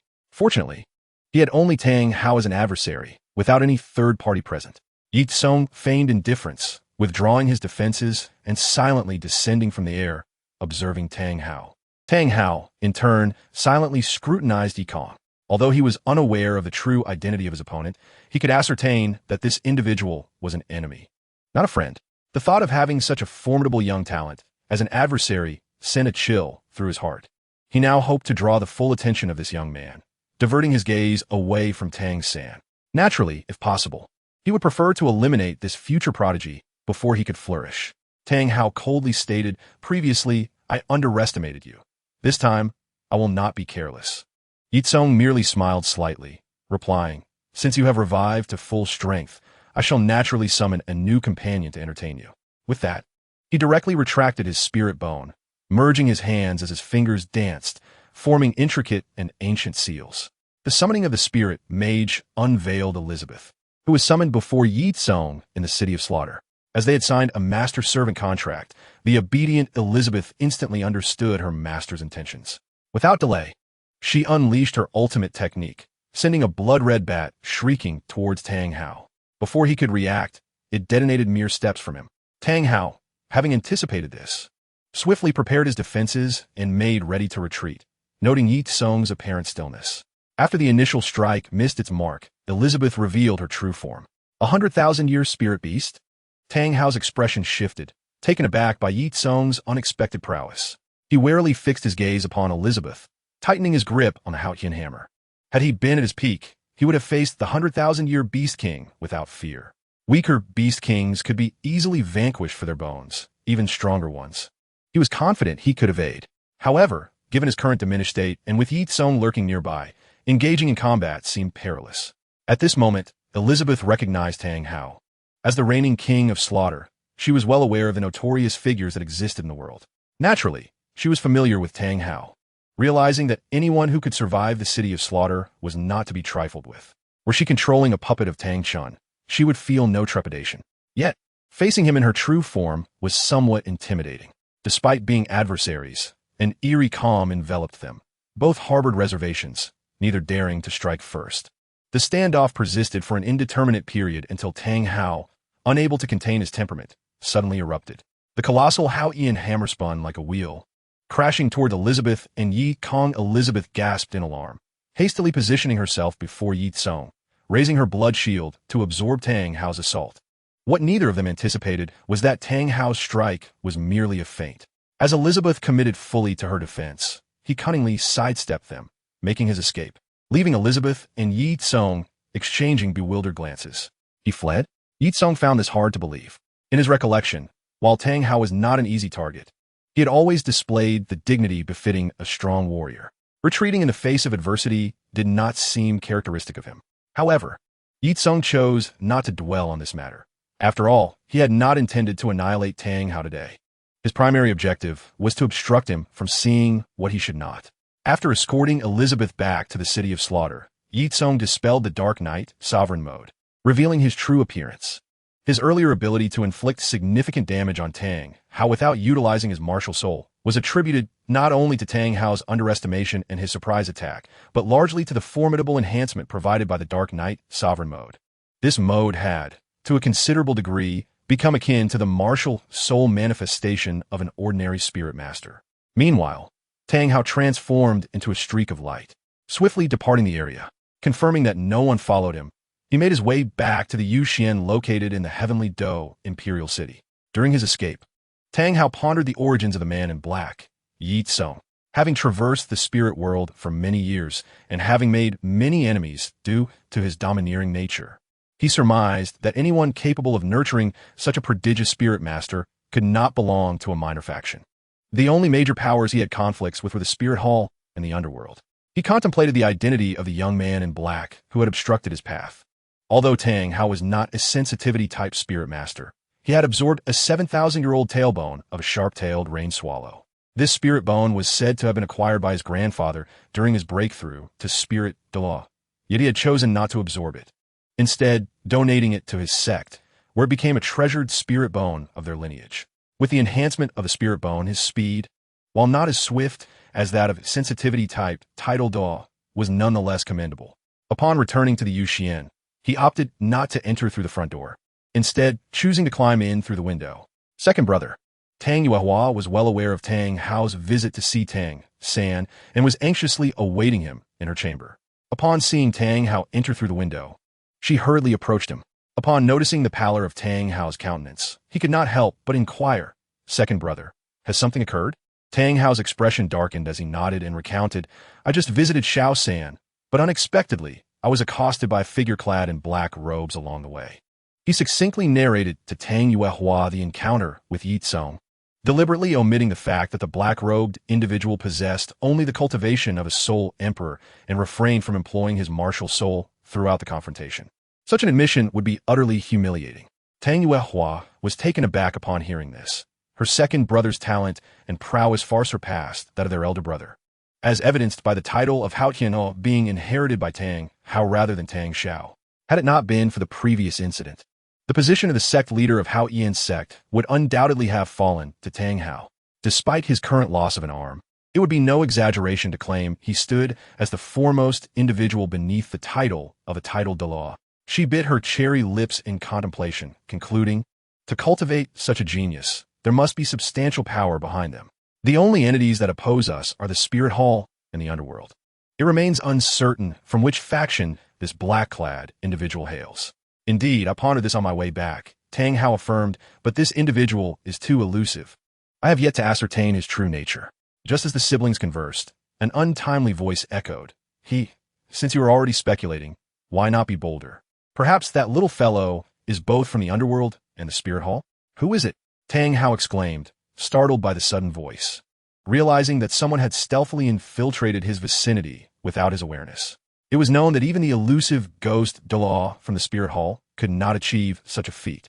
Had this individual harbored malicious intent, it was likely that the siblings would have long since met their demise. Turning towards the source of the voice, they beheld a figure unreservedly seated at a Zeton wood table, idly toying with an exquisite glass wine cup. The individual was tall, garbed in a black robe, and wore a peculiar mask that obscured his true visage. "Who are you?" Tang Hao instinctively shielded Tang Yuehua behind him, demanding an answer. "Me? You may call me Mr. K," the masked figure replied with a faint smile. "In the face of danger, your first instinct is to protect your kin rather than flee alone. You are not as worthless as the legend suggests. Thus, you deserve my acknowledgement." As he spoke, he lightly tapped his fingers, and two streams of light descended upon Tang Hao and Tang Yuehua. The swiftness of this act left them no time to react. To Tang Hao's astonishment, he felt his severed arm miraculously regenerate. Not only that, but the internal injuries that had long plagued him were now healed, and even his soul power surged momentarily. This fleeting surge allowed him to break through the bottleneck of the 95th level, elevating him to the status of a 96th level Super Douluo. Similarly, Tang Yuehua experienced a sudden breakthrough from the constraints that had hindered her for nearly her entire life. Now merely one soul ring away from becoming a true soul master. She acutely sensed that she was no ordinary soul master, and the extent of her potential would be revealed once she absorbed her soul ring. Overwhelmed by the changes within her, Tang Yuehua wept tears of joy, her emotional turmoil even more intense than that of Tang Hao. After years, she had finally become a soul master, no longer a burden reliant on her elder brother and father. Once a sibling to the Haotian twins, she had been labeled a failure, forever stuck at the 9th level. A comparison that had once made her the subject of ridicule alongside Yu Shaojiang of the Blue Lightning Tyrant Dragon Sect. While the familial connections within the sect offered her some protection from criticism, it was impossible for her to dismiss the stigma entirely. Otherwise, she would not have ventured out alone to establish the Yu Xian enterprise. Now, having achieved her first breakthrough, she was naturally elated. Tang Hao, regaining his composure, hastily expressed his gratitude to the enigmatic Mr. K. The prowess demonstrated had clearly transcended that of a titled Douluo, suggesting that only a legendary deity could accomplish such feats. "You need not thank me," Mr. K replied languidly. "Were it not for my master's orders, I would have no interest in your affairs." Tang Hao paused, realizing that the term master referred to someone other than Mr. K himself. Mr. K continued, "As I mentioned earlier, the individual who intercepted you on the road is named Ye Cong, a dual heir of the underworld and the Spirit Hall." "What?" Tang Hao's pupils contracted in disbelief. "Are you saying that the Spirit Hall and the underworld share the same heir?" Mr. K stated calmly, "I know what you wish to ask, regrettably. We are also unaware of the origins of the underworld. The only certainty is that they and the Spirit Hall are distinct and independent organizations, both backed by an extreme Douluo." Mr. K's words, while delivered with tranquility, struck Tang Hao like a thunderbolt. The mention of an extreme Douluo filled him with despair. Having just broken through to the 96th level, he could distinctly feel that he was now capable of defeating his former self with ease. Transitioning into a super Douluo, each level gained represented a new realm of existence. Mr. K added, "I have 2 manuals for you siblings to cultivate, and I hope you will not disappoint my master. As for what you are required to do, you will know in due time." With a casual flick of his wrist, he tossed 2 thin booklets that landed perfectly in the hands of the siblings. After completing these actions, Mr. K dissipated into a cloud of black smoke, vanishing without a trace. Just as no one knew how he had arrived, even Tang Hao, who had watched intently, could not discern how Mr. K had departed. The Tang siblings examined the booklets left by Mr. K, their expressions shifting dramatically as they recognized the contents. The cultivation methods of sinister soul masters. Tang Hao's blood refinement demon technique required him to continuously slay living beings, refining their bloodlust to strengthen his martial soul, which would then nourish him in return. Meanwhile, Tang Yuehua's charm and harmony was even more crude and straightforward, necessitating promiscuous encounters to enhance her cultivation through the absorption of vital essence. Second brother. Tang Yuehua's expression soured as she cast a worried glance at Tang Hao. As an ardent brother's keeper, she clearly felt a strong aversion to this method of cultivation. Tang Hao's demeanor also darkened. Yet as a seasoned soul master, he gritted his teeth and said, "Little sister, we have been cornered by the wretched Spirit Hall and underworld. Since Mr. K is willing to assist us, we must align ourselves with him. At worst, after achieving our revenge, we can perform good deeds to atone. At this moment, he was still unaware of the stark differences between his and his sister's cultivation methods. Tang Hao shifted his tone, continuing, for now, I will take you to obtain your first soul ring, and then we shall establish Yuxian as a base to develop our power. This will provide better security for our revenge and our tasks for Mr. K. All will follow second brother's arrangements. Tang Yuehua resolved after a period of internal struggle. For the prosperity of their family and the pursuit of revenge, making some personal sacrifices was acceptable. However, she silently vowed that this initial step would be entrusted to her brother.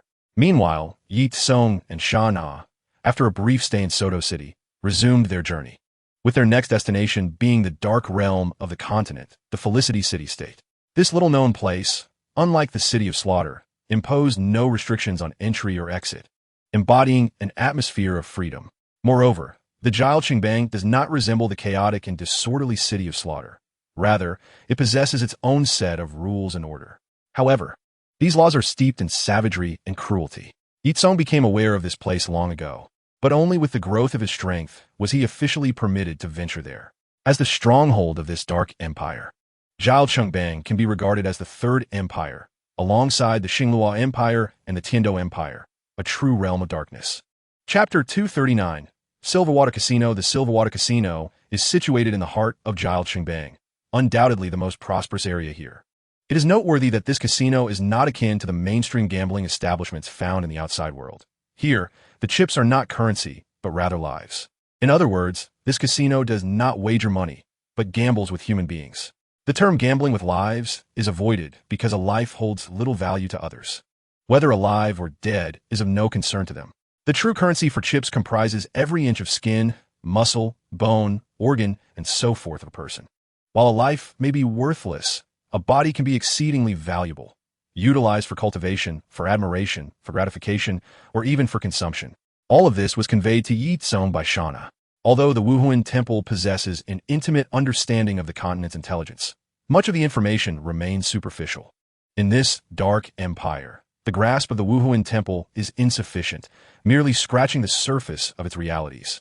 They once contemplated employing undercover agents to relay information. Yet those sent infiltrators were invariably exposed. Most were executed, while a small number either succumbed to brainwashing or other circumstances, ultimately transforming into staunch loyalists of this place. Within the casino, the spacious and lavishly decorated hall is adorned with dozens of gaming tables, where countless individuals clutching chips are engrossed in their games. Some appear affluent, while others don shabby cotton garments, indicative of impoverished commoners. Shouts of curses and cheers resound. The outcomes of wins and losses are crystal clear. In the aisles between the tables, spectators stand, some merely observing, others eager to partake. Aside from these gamblers, casino staff weave through the crowd, serving snacks and drinks. Ye Cong entered this place under the guise of Mr. Jian, wearing a comical mask along with an ordinary ancient-style outfit. Shana, cloaked in a black robe that obscured their features, followed closely behind, resembling a devoted attendant. Ye Cong, reflecting on his 3 lifetimes and having recently escaped the City of Slaughter, believed he could maintain an unperturbed demeanor, concealing his emotions. However, upon entering the casino, he was confronted with a sight that nearly provoked a violent outburst. A severed young girl's head, submerged in a transparent vat of liquor. Her hair floated within the jar, her eyes wide open, and her small mouth slightly agape, a pale tongue protruding. This large vat was mounted on a cart, pushed by a young girl in a light blue uniform and short skirt. Having grown up in this environment, her already warped perspective led her to perceive the act of preserving a girl's head in liquor as anything but cruel or horrific. Never before had Ye Cong felt such a desire for bloodshed. In his past and present, whether dealing with demonic beings or evil soul masters, he could at least comprehend their transgressions. Yet, what transpired in Silverwater was perhaps more depraved than the acts of beasts, a true embodiment of cannibalism. He momentarily entertained the delusion that within this casino, no human beings existed, only those who had committed unspeakable sins. No, even those malevolent beings were not as terrifying. They consumed humans to enhance their power and were not of the human race, thus not contravening the taboo against cannibalism among kin. This behavior reminded Ye Cong of an old acquaintance, the hell chef Tang Sect. Only that rascal could concoct such a heinous atrocity. Ye Cong silently swore vengeance against him, vowing to exact a brutal punishment in the future. Initially, Ye Cong approached this place with a light-hearted spirit, but he had now resolved to eradicate this den of evil. The gamblers here, aside from a few who directly wagered their own lives, mostly arrived well prepared. They brought living individuals as stakes, indulging in entertainment before deciding whether to redeem the person based on the outcome. The relationships between these gamblers and their so-called stakes varied widely. Some resembled lovers, others siblings. Some were akin to parents and children, while others were abducted individuals bound tightly and cast to the ground. This place epitomized a lawless underground world. Regardless of how the stakes were acquired, willingly, deceitfully, or forcibly, as long as they were living beings, they could be exchanged for chips. The value of different chips varied. But generally speaking, the younger the individual, the more valuable they were. Within the same age bracket, females were worth more than males. For instance, the girl selling head liquor had her little pinky finger valued at 20 gold soul coins. Thus, an entire person would amount to approximately 10,000 gold soul coins. Ye Cong and Shauna appeared somewhat out of place in this den of iniquity, yet no one approached them with hostility. This was partly due to everyone engrossed in their own pursuits, and partly because the aura of malevolence surrounding Ye Cong suggested he was not to be trifled with.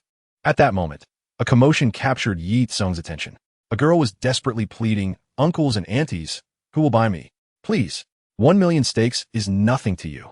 I could do anything, clean, cook, even bear children for you. I would even sell myself, if necessary." 1,000,000 steaks roughly equated to 10,000 gold soul coins. A trivial sum for most present. Ye Cong pushed through the crowd and learned that this girl was a student from a soul master academy of humble origins. Deceived by so-called friends, she had come here to gain experience, led astray by their manipulation and temptation into gambling. Initially, she had profited, but soon the tides turned, and not only did she lose her winnings, but she also lost an arm. In such a situation, a person of fortitude might choose to sacrifice an arm to escape this quagmire. Yet this girl, lacking the experience and maturity, panicked and only wished to recover her lost limb, unaware of the futility of her situation. The adage 10 gamblers, 9 losers held true, especially as she faced seasoned gamblers who conspired against her, leading to an inevitable downfall. First, she lost an arm, then her legs, and eventually her eyes, all while her stakes dwindled to a mere 40. No matter what she wagered, survival seemed impossible. The casino's minor manager, a Hong, approached with a cart laden with various tools, unmistakably intended for slaughter. The most prominent among them was a large handsaw, over a foot long, bearing stains that suggested it had seen much use. Owen unfolded a frame that could secure a person's limbs, neck, and waist. The girl who previously sold human skull liquor, Tunghua, approached, her original sales cart transformed into a teppanyaki stall, surrounded by an array of condiments. Clearly, this setup was intended for a public slaughter and barbecue. An older man, slightly balding and wearing a disingenuous smile, attempted to console her, saying, "My dear, we all sympathize with you, but a loss is a loss. One must accept the outcome of their wagers. We, like you, are gamblers. Winning is delightful, yet one must also be prepared for the possibility of losing everything. Mo, dear, do not cry. It will hurt for a moment, but it will pass," said a blonde girl of similar age, approaching to embrace her gently. Without a doubt, she was Mo's so-called friend. The blonde girl was accompanied by a tall, bespectacled man who appeared quite refined. He furrowed his brow in annoyance and urged, "What are you hesitating for? Quickly strip her and place her on the grill. If you remain dazed, you can join her." The blonde girl and Tunghua worked together to remove Mo's clothing and secured her to the grill. Mo emitted a scream akin to that of a slaughtered pig, yet no one silenced her. For this group of fiends, her cries were akin to celestial music. 10,000 gold soul coins. "I will purchase this girl," came a voice from the crowd. Chapter 240. Rescue and Redemption. "I will purchase this girl for 10,000 gold soul coins." Beneath the mask, Ye Cong's expression darkened, his face clouded with fury. Considering the moment was not yet ripe, he forcibly suppressed his murderous impulse and raised his hand to halt the farce. Mo's face brightened instantly as she sought the source of the voice, which sounded like a heavenly chorus to her ears. Seeing the speaker was a young man wearing a comical mask, the gamblers erupted into derisive laughter, clearly looking down upon this audacious youth. Ye Cong scoffed, releasing an undeniable aura of menace. A palpable dread enveloped everyone near the gambling table, halting their laughter as though a pause button had been pressed. Ahong, a member of the casino's management with a modicum of intelligence, quickly deduced the identity of the masked individual. He stepped forward respectfully, stating, "Ah, it is Mr. Jian. We are remiss in not welcoming you properly. Please forgive us." He paused before continuing, "My lord, I apologize, but I fear we cannot sell her to you." As soon as the words left his mouth, a more terrifying killing intent descended solely upon him. Ye Cong's hand rested on his shoulder. "A girl is worth 10,000 gold soul coins. This is a fixed price. Or do you have other intentions?" Ye Cong's tone was frigid, and if Ahong's response did not satisfy him, he would not hesitate to snap the man's neck. Ahong hastily clarified, "If you wish to make a purchase, we have a small ranch behind the casino for storing goods. However, this particular girl cannot be sold to you directly. I must say, her quality is exceptional." Ye Cong's demeanor shifted to amusement. "In plain terms, you wish to raise the price? Very well, I will grant you this concession. I offer a flat price of 20,000. My lord, you misunderstand.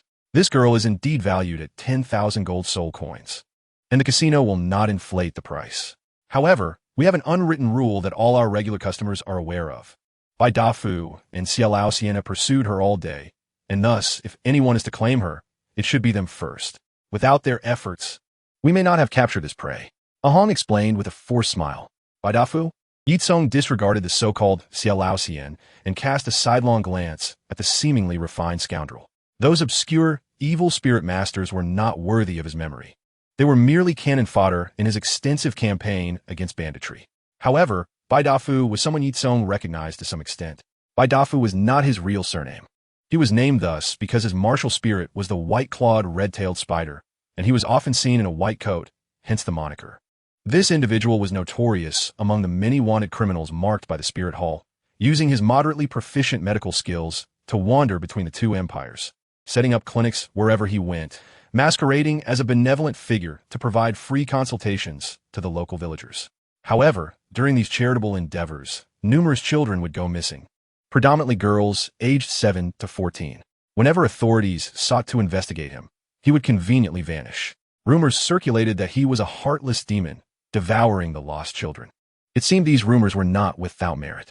Ye Cong regarded Ahong with a chilling smile. "An unwritten rule? That means there is none. Enough of this chit-chat. Let's proceed with a straightforward transaction. Payment in exchange for the girl. Selling her to me will not cause your casino any loss. And considering I am offering double the price, you will still profit." Ahong found himself in a predicament. Agreeing to the transaction would mean violating the rules, jeopardizing his future in this line of work. In a sense, it was tantamount to signing his own death warrant. Yet, should he dare to refuse, he was certain this esteemed individual would snap his throat in an instant, condemning him to death right there. "Ah, my friend, he is merely a minor management figure here. He has no authority," Bai Dafu interjected with a smile, attempting to persuade Ye Cong Wang Wei along. Silence. Ye Cong rebuked without a hint of regard. "I do not require your guidance in my affairs. Speak again, and I shall ensure you become bird feed." Bai Dafu's countenance shifted through various shades, not due to the public rebuke, but rather from the revelation of his true identity. Since gaining a reputation in the Spirit Master community, he seldom used his real name, and only a few major powers were privy to it. The fact that this unfamiliar newcomer had directly exposed it indicated he hailed from one of those formidable factions. Upon grasping this relationship, he dared not utter another word, retreating in humiliation. Xiao Xian attempted to interject, but was silenced by Bai Dafu. The latter had a keen sense of danger, which explained his repeated escapes from imperial pursuits. He sensed that if he did not relinquish this prey today, the peculiar being known as Mr. Jian would undoubtedly take his life. With both leading hunters abandoning their claim to the prey, the other gamblers present naturally ceased their pursuit. Ahong breathed a sigh of relief.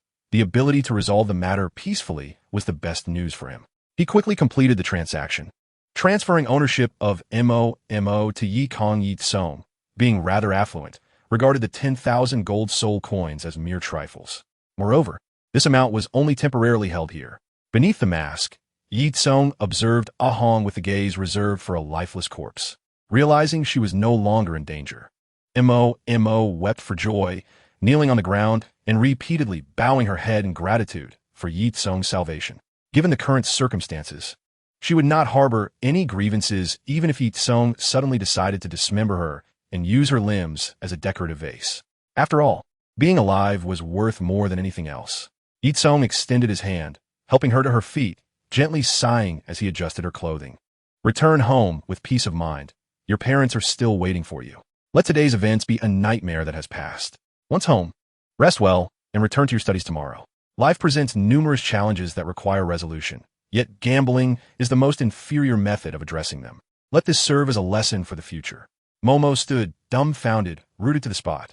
She never anticipated that this kind-hearted individual would not seek to torment her, but instead grant her freedom. She pinched her cheeks hard to confirm she was not dreaming, then fled from this insatiable den of iniquity without a backward glance. Chapter 241. If I did not enter hell, who will? At another gambling table, the focal point was a youthful monk, seated upright in the chair closest to the roulette wheel, adorned in a grayish-blue robe and earthy yellow sandals, with a string of prayer beads draped around his neck. Behind him stood a young novice nun, appearing no older than 13 or 14, her cascading black hair crowned with a lotus flower. The monk proceeded with deliberate care, placing tens of thousands of chips in the riskiest positions, while the little girl observed him in silence. In Douluo, Buddhism exists, as evidenced by the nickname Zhao Wujin, the immutable king, derived from Buddhist scriptures. However, Buddhism in this realm represents a niche sect, with few adherents and even fewer who are aware of its tenets. Ye Cong recognized this young girl. Her Dharma name was Huiyin, a reincarnated saint of the Buddhist realm. Her standing within Buddhism mirrored Ye Cong's status within the spirit hall. Huiyin not only excelled in Buddhist teachings, but also possessed remarkable cultivation talent. Now, at the second ring of cultivation, she was regarded as the hope for the flourishing of Buddhism. Due to the differing cultivation systems, certain adaptations have been made to Buddhism in Douluo, particularly regarding the precept against killing, which is not as strictly enforced. Ye Cong's eyes twitched. If he was not mistaken, she was indeed the monk's wager. He felt the absurdity and madness of the situation, momentarily questioning whether he had fallen behind times. As the game concluded, some rejoiced while others lamented. Little Huiyin softly inquired, "Shi Xiao Ingguang, how fare the situation?" Monk Ingguang rose, clasped his hands together, and recited a Buddhist phrase, with the saintly child as protection. "I have gained a lifetime." In front of him lay over 2 million chips. After deducting Huiyin's ransom, it was enough to purchase a person. This must be what is referred to as gaining a lifetime. Ye Cong regarded Huiyin with increased admiration. She had immersed herself in the game to rescue others, embodying the Buddhist principle of, if I do not enter hell, who will? At that moment, a man in leather, a trafficker, slammed his fist on the table, cursing angrily. He had lost 1 million chips entirely. His face darkened as he left, and the girl he had treated as a chip attempted to follow, but was restrained by several attendants. She began to scream and cry, while another small supervisor brandished a bloodied knife at her, causing the girl to freeze in fear. Perhaps because this gambling round was not a hunt aimed at this girl. The other gamblers at the table did not discuss dividing the spoils. Ingguang suddenly scattered a handful of chips. "This humble monk will buy." An attendant stepped forward to collect the chips, counting to exactly 1 million. The small supervisor grinned and approached. "Master, how generous. How may I assist you?" Ingguang waved his hand. "Deliver her to the nearby spirit hall. The kind-hearted will guide her home." A chorus of boos erupted from the crowd. They had anticipated an entertaining spectacle, only to find that this bald monk was truly compassionate. A woman's voice suddenly rang out. "Ha ha ha, little bald monk Ingguang. Little meat lamb Huiyin, you are back again. When will you help me open my light?" She strode directly to the monk, playfully poking his bald head with her slender fingers, then groping him and pinching Huiyin's cheeks. Ye Cong observed coldly. Although the woman was not particularly attractive, she possessed an undeniable allure. Each smile and frown seemed to have an enchanting power. Ingguang responded calmly, "Ba, Lady Azhu, if you devote yourself to Buddha and lay down your butcher's knife, you too may attain results." Such sweet words, yet you're merely a foolish bald monk. Do not pretend here. Can you save one, yet save 100? Azhu mocked. "Of course I can, provided I slay all of you. Then I could save 100 or even 1,000. Ye Cong silently scoffed. Ingguang sighed, expressing helplessness.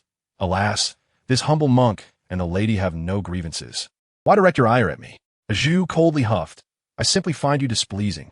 While others feast, you release beings, hypocritical bald monk.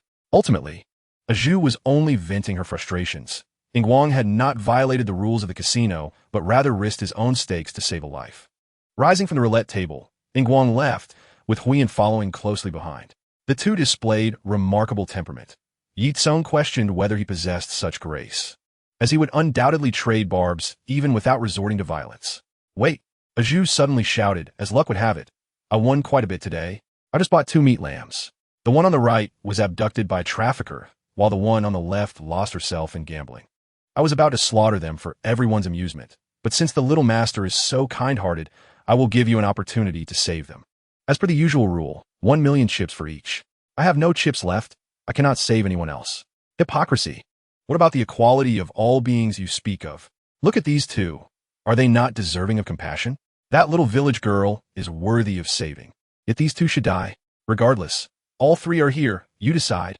As she spoke, 2 attendants emerged, each holding a naked young girl from behind Zhu. The 2 girls fell to their knees at Guang's feet, crying for help. Ye Cong's heart sank.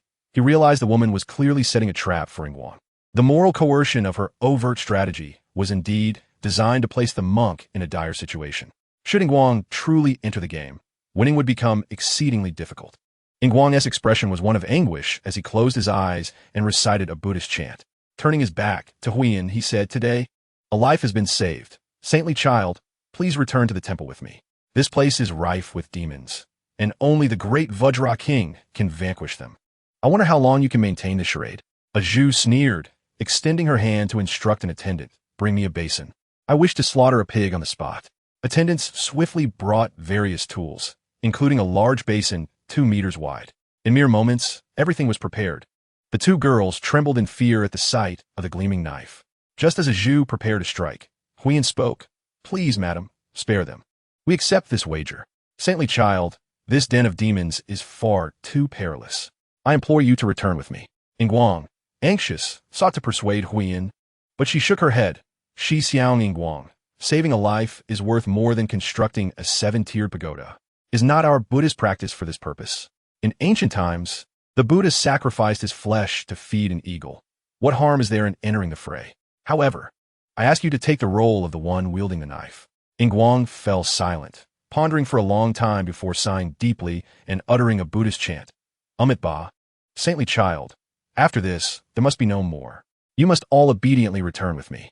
Chapter 242. Ye Cong enters the scene. A new round of gambling commenced. Initially, Guang and his companions enjoyed a favorable streak, quickly amassing 70,000 chips. Guang sighed in relief, taking a brief respite before preparing to win the remaining 130,000 chips. However, no one anticipated that with the entrance of a gambler named Mortimer, the tide would turn dramatically. Not only did they lose the 70,000 chips they had gained, but they also lost an additional 40,000 from their initial stake of 100,000. Ye Cong narrowed his eyes slightly, if he were not mistaken. This Mortimer was likely a plant set by the casino. His martial soul was probably related to fortune itself. At this moment, Guang was utterly distressed, devoid of any semblance of composure. His thoughts no longer revolved around rescuing the 2 unfortunate girls. Instead, he fixated solely on reclaiming the 400,000 principal and escaping this dreadful place with the Sheng Tong of Huiyan. Regrettably, not only had the casino specifically arranged for a soul master capable of siphoning luck to target him, but the very notion of winning had become entirely detached from his grasp the moment such thoughts invaded his mind. Ye Cong sighed deeply as he maneuvered through the crowd to stand beside Guang. He gently placed a hand on the monk's shoulder and spoke softly. "It is time to withdraw. With your current mindset, continuing to gamble will only lead to total ruin." His intervention drew discontented murmurs from the onlookers, who found nothing more thrilling than witnessing the fall of a saintly maiden from grace, transforming her into a mere mortal. Ye Cong remained unfazed by their scornful remarks, displaying a remarkable tolerance for those on the brink of death. After all, when one is faced with demise, it is only natural to vent one's frustrations. Guang turned, his eyes red with fervor as he locked onto Ye Cong. "No, I must bring the Sheng Tong back intact. Otherwise, my master will undoubtedly erupt with fury, and I would have no face left to live in this world." Ye Cong sighed once more, clearly recognizing that this young monk had succumbed to despair, his condition only marginally better than that of the desperate gamblers around him. "If you trust me, then allow me to take over from here." Guang was poised to refuse, incredulous that he could place the safety of the Sheng Tong in the hands of a stranger. Trust me, though Huiyan fears not death, surviving would be the preferable outcome. Brother Guang, your heart is in turmoil. Continuing down this path will only deepen your descent into the abyss. After a moment of silence, Guang slowly rose, conceding his place to Ye Cong. Zhu, witnessing this shift, furrowed her brow in discontent. It had taken considerable effort to draw this monk into the fray, and now, suddenly changing players was perplexing. Although Mortimer's involvement would render the outcome unchangeable, this unexpected twist left her decidedly displeased. This cannot stand. The game was proceeding smoothly, and now a change in players? Zhu sought to object. Ye Cong, however, paid her no heed, leisurely producing an iron token, wiping it with a handkerchief before placing it on the table. Upon recognizing the token, Zhu's expression shifted to one of alarm, and she hastily swallowed her words. The gathered crowd, oblivious to the token's significance, voiced their complaints. Who is this fool? I was eager to see that bald monk lose his Sheng Tong completely and witness his reaction. Shu, lower your voices, and knowledgeable soul master interjected urgently. That token is a decree from the underworld. Seeing it is akin to encountering the lord of the underworld. To oppose them is tantamount to courting death. The underworld, came the hushed exclamations from the crowd, recognizing it as a formidable power that had recently risen to prominence, quickly establishing itself as the foremost sect in the realm. Rumor had it that the number of titled Douluo among them exceeded 5. Unlike the Buddhist sect, which was merely overseen by soul saints, the underworld was a true sovereign force. The Silverwater Casino's audacity stemmed from the backing of numerous soul Douluo, but their prideful strength paled in comparison to the might of the underworld. While Mortimer was somewhat taken aback, his demeanor remained largely unchanged. In his view, regardless of who arrived, the rules must be observed. With his unique martial soul and soul skills, he was confident in his invincibility at the gambling table. Mr. Jian, since you are willing to grace me with your presence, I extend a warm welcome. Shall we commence with the cards? Mortimer said with a smile, fingers interlaced beneath his chin. Yet Ye Cong did not move. Casting a glance at the Pai Gao tiles on the table, he remarked, such highbrow pursuits are beyond our reach. Let us simplify matters. We shall play a game of dice. With that, a dice cup and several dice appeared in his hand, seemingly out of nowhere. The other gamblers furrowed their brows, clearly displeased with Ye Cong's audacious behavior. Zhu and Mortimer exchanged glances, nodding in agreement with Ye Cong's request to change the game. Naturally, the Silverwater Casino would not utilize Ye Cong's personal equipment, and soon a server brought over the necessary items for the dice game. Ye Cong accepted them, feigning a thorough inspection, while discreetly introducing a small, immature, clawed centipede into the dice cup when no one was watching. This minuscule creature, combined with its ability to blend into the mist, rendered it nearly invisible to the naked eye. Ye Cong, lacking any gambling skills, resorted to such minor tricks to ensure his victory. As the game commenced, Ye Cong placed a bet of 100,000, wagering on the 3-arm position and selecting 3 as his lucky number. Once all bets were placed, the dealer began to shake the dice cup. Her technique was impressive, her wrist flicking in a graceful dance, making the entire cup appear as though it were a blur. This dealer, known as Big Cow, was renowned for her alluring figure, yet at that moment, no one was paying attention to her beauty. All eyes were fixated on the dice cup. The gamblers stared intently, as if trying to pierce through the container. However, Ye Cong, a novice at this game, remained remarkably calm, as though the hefty sum wagered was of no concern, reclining comfortably in his seat while conversing with Shauna. For him, regardless of the dealer's techniques, there were always ways to forcibly alter the outcome. Shauna, feeling helpless, leaned in and whispered, Master, I know you are confident in your ability to win, but at least feign some concern. Look at that monk, he is nearly fainting. Oh, Ye Cong suddenly realized, promptly adopting a serious demeanor, pretending to be equally tense. The onlookers exchanged incredulous glances, questioning how much more contrived he could appear. As the dice cup was unveiled, revealing all 3 dice showing 3. Incredulity swept across the faces of everyone at the table, including Zhu. Ye Cong had anticipated this outcome, having meticulously arranged for the clawed centipede to ensure it. It seems fortune favors me. Thank you, everyone, he declared with a smile, graciously acknowledging the surrounding spectators as he collected his 3-fold winnings. Gazing at the towering pile of chips, he marveled at the rapid pace at which gambling could generate wealth. Mortimer, who had previously dismissed Ye Cong, now wore a serious expression, internally reassuring himself that this sword master, hailing from the underworld, was naturally endowed with unparalleled luck. Let him revel for now. His good fortune may not last.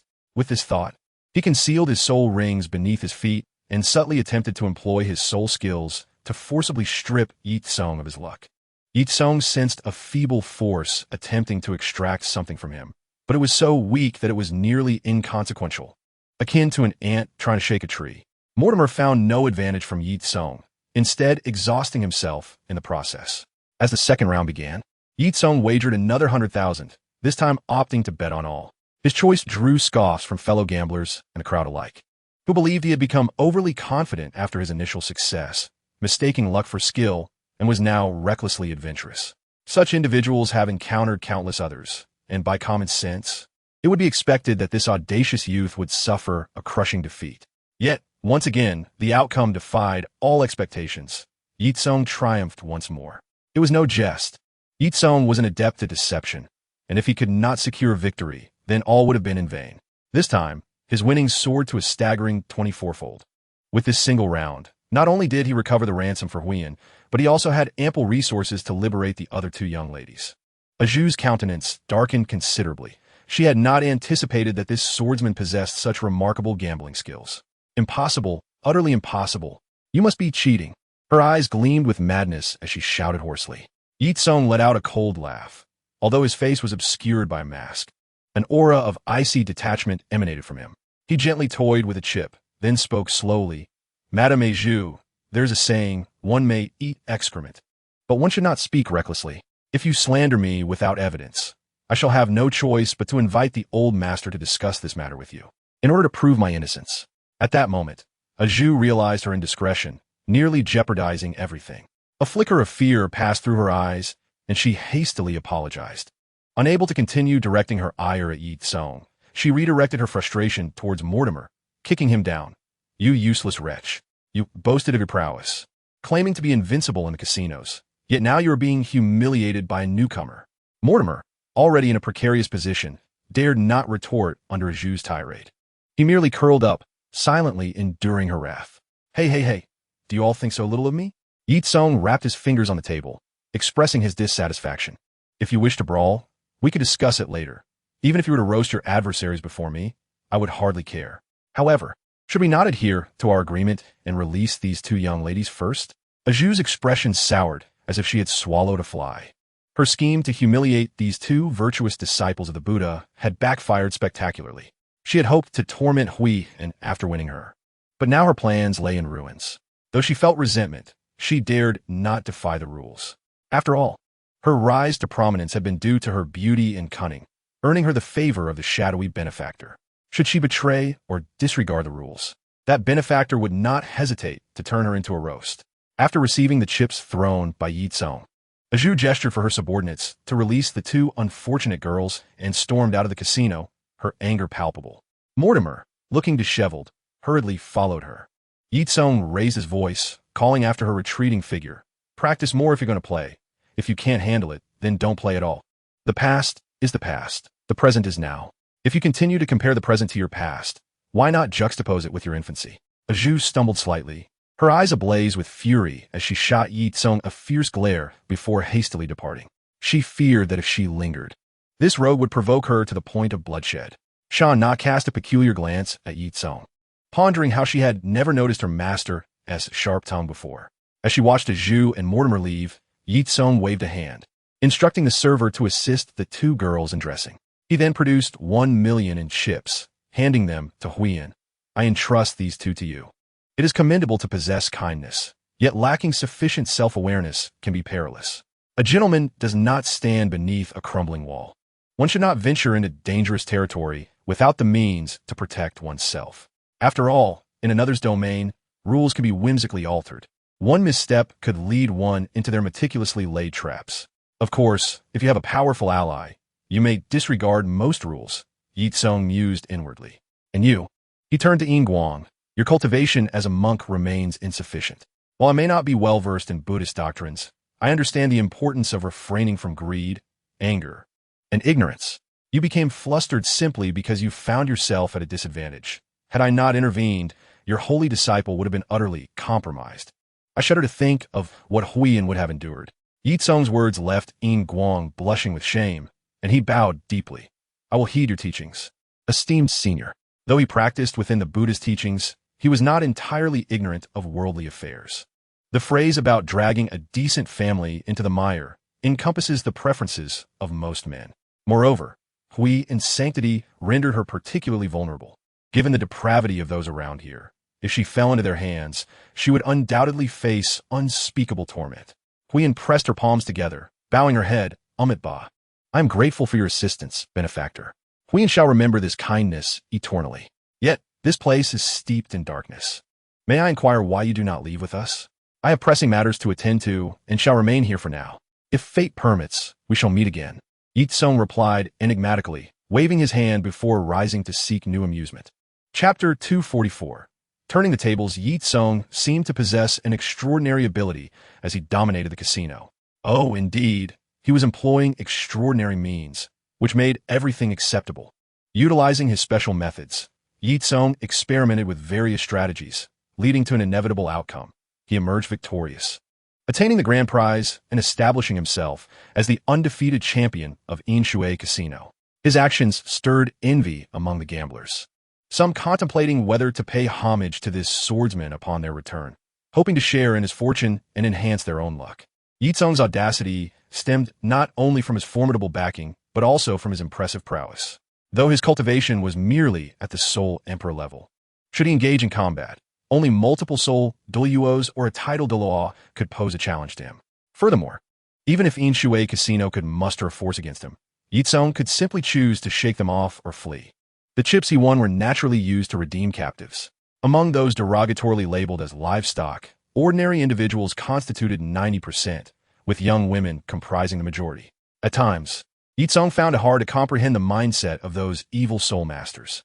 Despite being of the same species, speaking the same language, sharing similar thought processes, and possessing identical physical structures, they had been divided into two vastly different entities. They treated their kin as if they were mere animals. Ye Cong's ostentatious behavior inevitably incited the discontent of the higher-ups. Some considered using force to suppress him, yet they feared the strength of his backing. A barefoot girl with sun-kissed skin approached Ye Cong and sat beside him, her physique balanced, adorned in exotic garb and shimmering ornaments that lent her an alluring quality. Strangely, she cradled an antique skull in her hands, from which wisps of black smoke were rising, as the top of the skull was hollow. Ye Cong furrowed his brow and slowly sat up.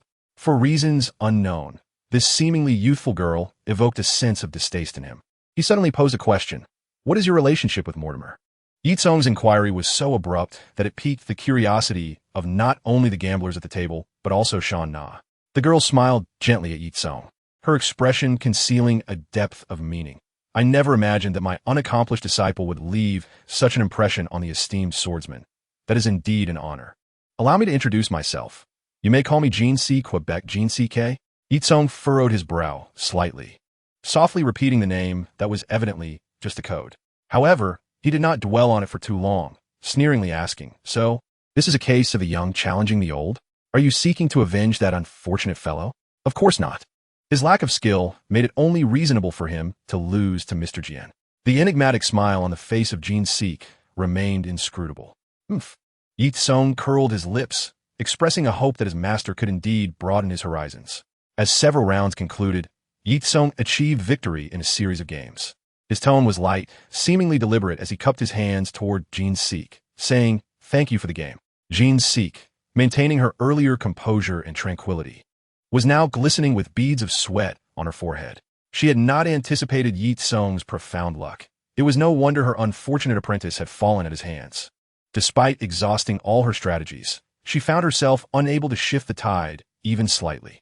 She understood that, despite her seemingly glamorous role as a high-priced ace hired by the casino owner, if she continued to lose, she would inevitably lose her lofty status, descending from a distinguished guest to a mere prey ready for slaughter.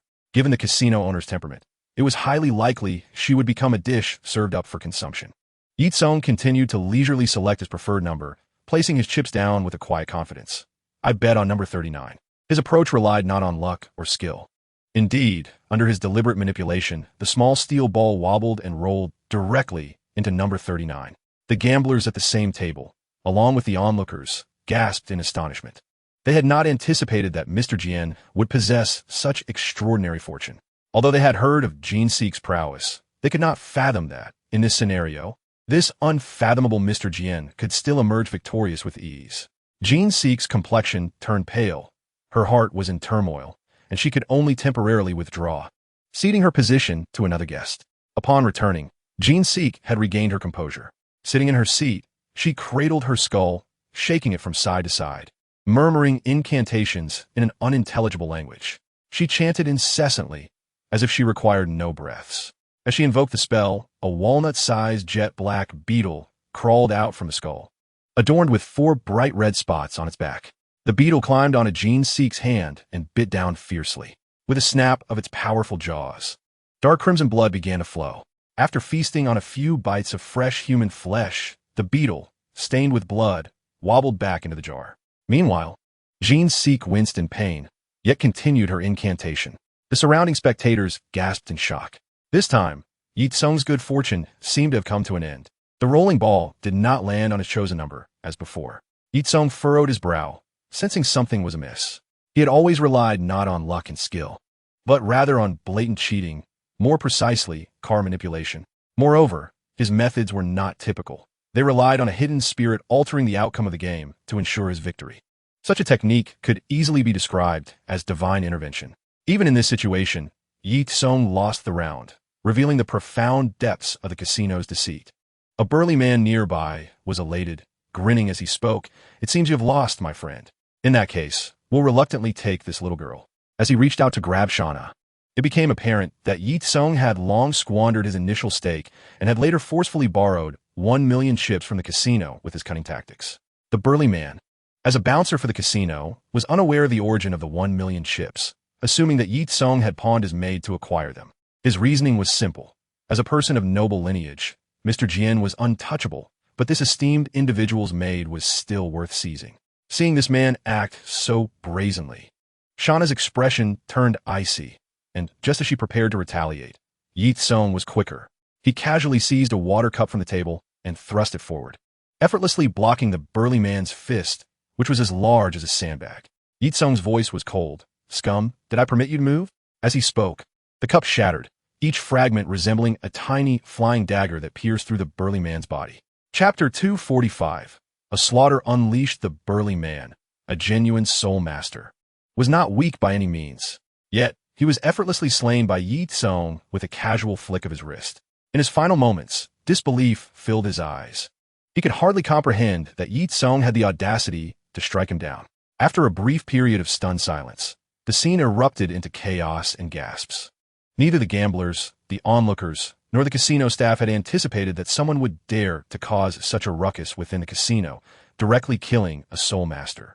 Unlike the enslaved servants, whose deaths could be settled with mere compensation, the murder of a soul master affiliated with the casino was tantamount to slapping the face of the Silverwater Casino, and it was certain that the retribution would be severe. Rumor had it that the casino's hidden boss was not merely a soul de law. Perhaps even a title de law could be involved. Jin Seek's face paled, holding the skull tightly. She feigned calmness. "What are you doing? Even if you come from a noble background, you cannot break the rules here. Otherwise, things might become very difficult." "Oomph." Ye Cong scoffed. "Difficult? Then let it be unmanageable." With that, he kicked the gambling table over and brandished his martial soul, the Longquan Emperor sword, aiming it directly ahead. At this moment, the gamblers and staff scattered in fear, fleeing in all directions. Ye Cong's sword was not wielded carelessly. Its target was none other than Jin Seek, the one known for siphoning luck from others, showing no mercy simply because she was a beautiful woman. Jin Seek trembled in fear at the chilling sword energy, her legs turning to jelly, unable to move. Although she was a formidable soul king, all her abilities were dedicated to fortune manipulation, rendering her combat prowess only slightly above that of an ordinary person. How could she withstand Ye Cong's assault? She cried out, "Sister Zhu, save me." A shield composed of flower petals appeared before Jin Seek, blocking Ye Cong's sword energy. As Zhu stood on the second floor, 5 soul rings of white, yellow, purple, and black glowing behind her, holding a manzashoa flower with a smirk, gazing down at Ye Cong. My friend, breaking our rules and attempting to harm others is rather inappropriate. Wouldn't you agree? Ye Cong let out a chilling laugh, releasing his domain of slaughter, and bellowed, You wretched creature. Do you think you are worthy of looking down upon me? Get down here. Fifth soul skill, supreme dominance. Zhu was taken aback. She had not anticipated Ye Cong's audacity to dare attack her, the one who held authority. She hastily invoked her soul skill again, summoning the petal shield to block Ye Cong's strike. However, her previous success in withstanding Ye Cong's sword energy was merely due to his casual attack. Now, faced with Ye Cong's serious blow, Zhu, a non-defensive soul master with a soul power level and ring quality far inferior to Ye Cong, could hardly withstand it. The petal shield shattered in an instant, and the second floor was reduced to mere dust. Ye Cong gazed with a hint of astonishment at Zhu, who was struggling to rise from the ground. Goodness, she is still alive, he mused, her resilience reminiscent of a cockroach, repugnant yet tenacious. Zhu appeared disheveled, her hair tousled, and her demeanor far from that of a refined lady. She resembled a lunatic who had escaped from an asylum. A wave of fear washed over her. Had she not been clad in soft armor, that recent blow could have cleaved her in two. She roared in fury, Are you all blind? Hurry and subdue him. I will make this scoundrel my meal. The commotion had undoubtedly alerted the security personnel of Inshui Casino, and dozens of soul masters promptly encircled Ye Cong. Unfazed by the encirclement, Ye Cong remained composed. Under the oppressive aura of his lethal intent, a mere cold snort from him rendered the hundreds of soul masters immobile. Witnessing the scene, Zhu, in a frenzy, shrieked, You spineless cowards! He stands alone, and yet none of you dare to advance? Move now, or I shall turn you all into mere livestock. The soul masters exchanged glances, caught between Zhu's orders and their trepidation towards Ye Cong. They redirected their focus and charged toward Shana. It seems I have been mistaken for a soft target, Shana thought. Unfazed as the manifestation of her martial spirit revealed an extraordinary configuration of 2 yellow, 1 purple, and 2 black soul rings before the crowd. Once a killer, now Ye Cong's devoted maid, she had received guidance from numerous powerful figures, and even in a 1 versus many situation, she felt confident. However, just as she prepared to return to her former profession, a vaguely familiar voice echoed in her ear. 7 treasures, renowned, 3 days, soul. With a surge of energy, she felt her soul power ascend to the level of a 6-ring soul emperor.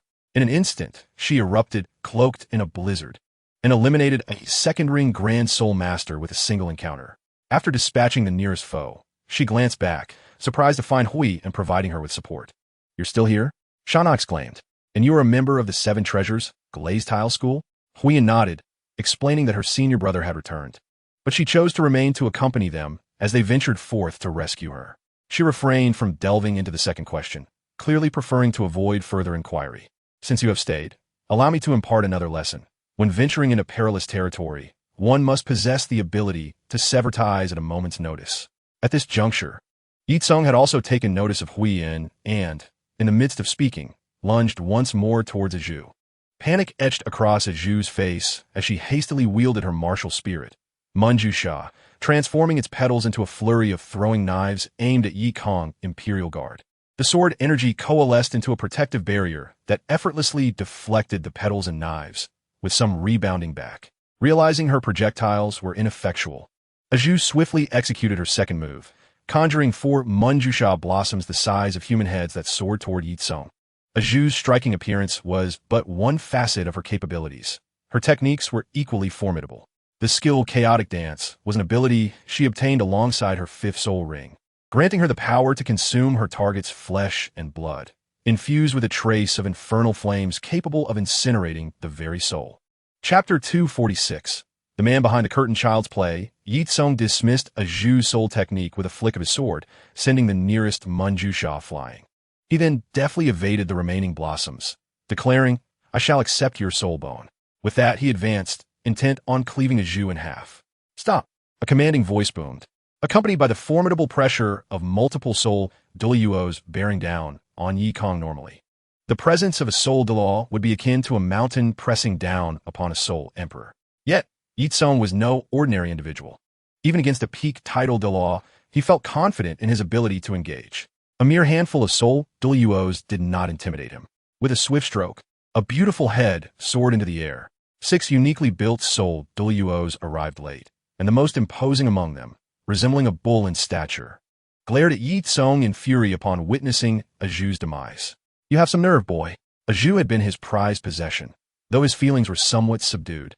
His anger stemmed from Ye Cong's blatant disregard for his warning, leading to Aju's execution and his own humiliation. Ye Cong wiped his sword clean with Aju's garment, slowly turning to assess the 6 individuals. "Ah, I see why this Inshui casino is so audacious. It has the backing of the 12 deaths of the bell tower. And you have all come at once." The 12 deaths were the 12 leaders of the bell tower, all seasoned soul Douluos of immense strength. Rumors suggested that even among them, there were those who dared to confront a true title de law. The owner of Inshui Casino, Guan Yo, had invited 5 of his old friends for a night of relaxation, unaware that chaos was brewing in their midst. A golden-haired man scoffed, "Old Nyo, why the rush? Just a presumptuous little thief.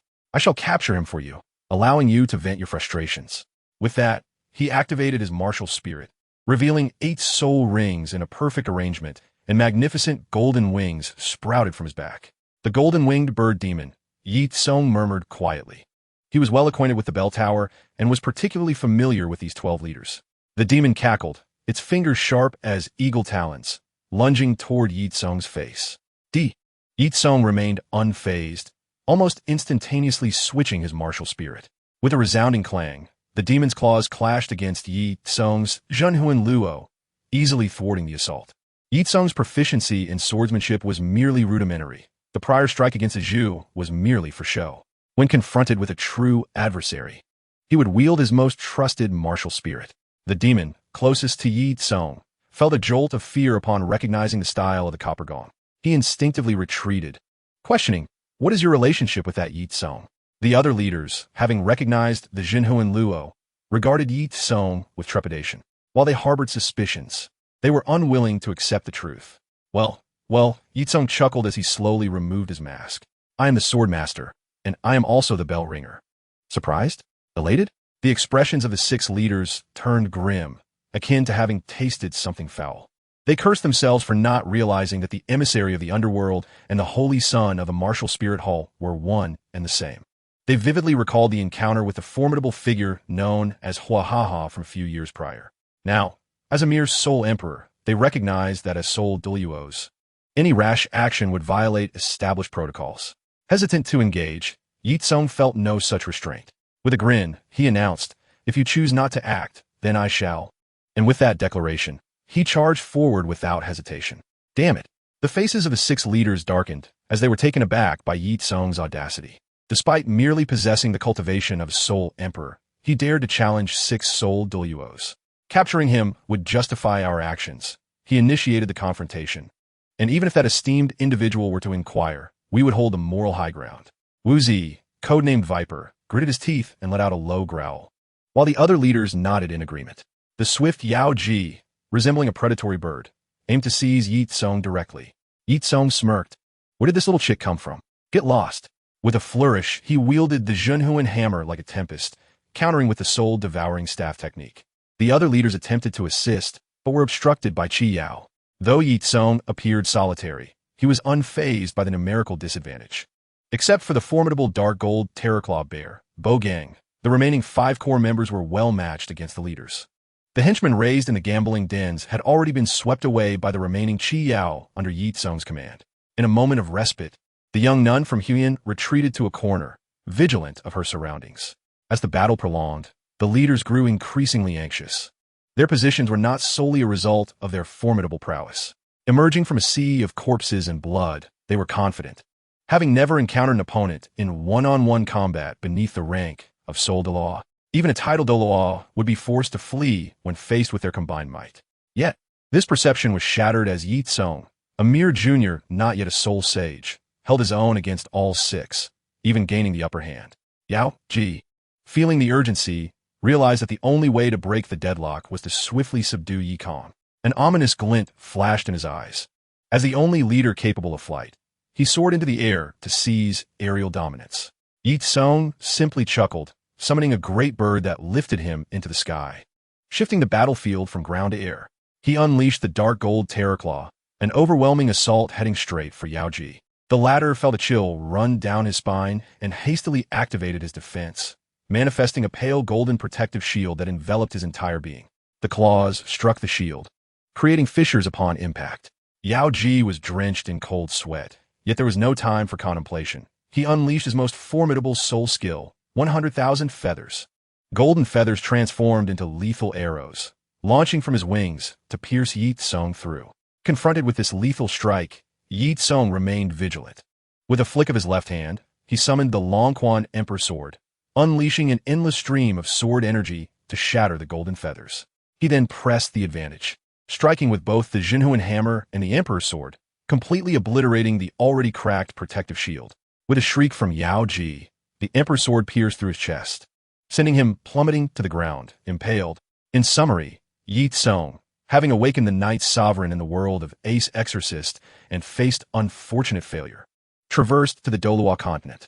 You are the Blue-Silver Emperor? Apologies, but I possess the form of a Night Sovereign. You wield the Haotian Hammer?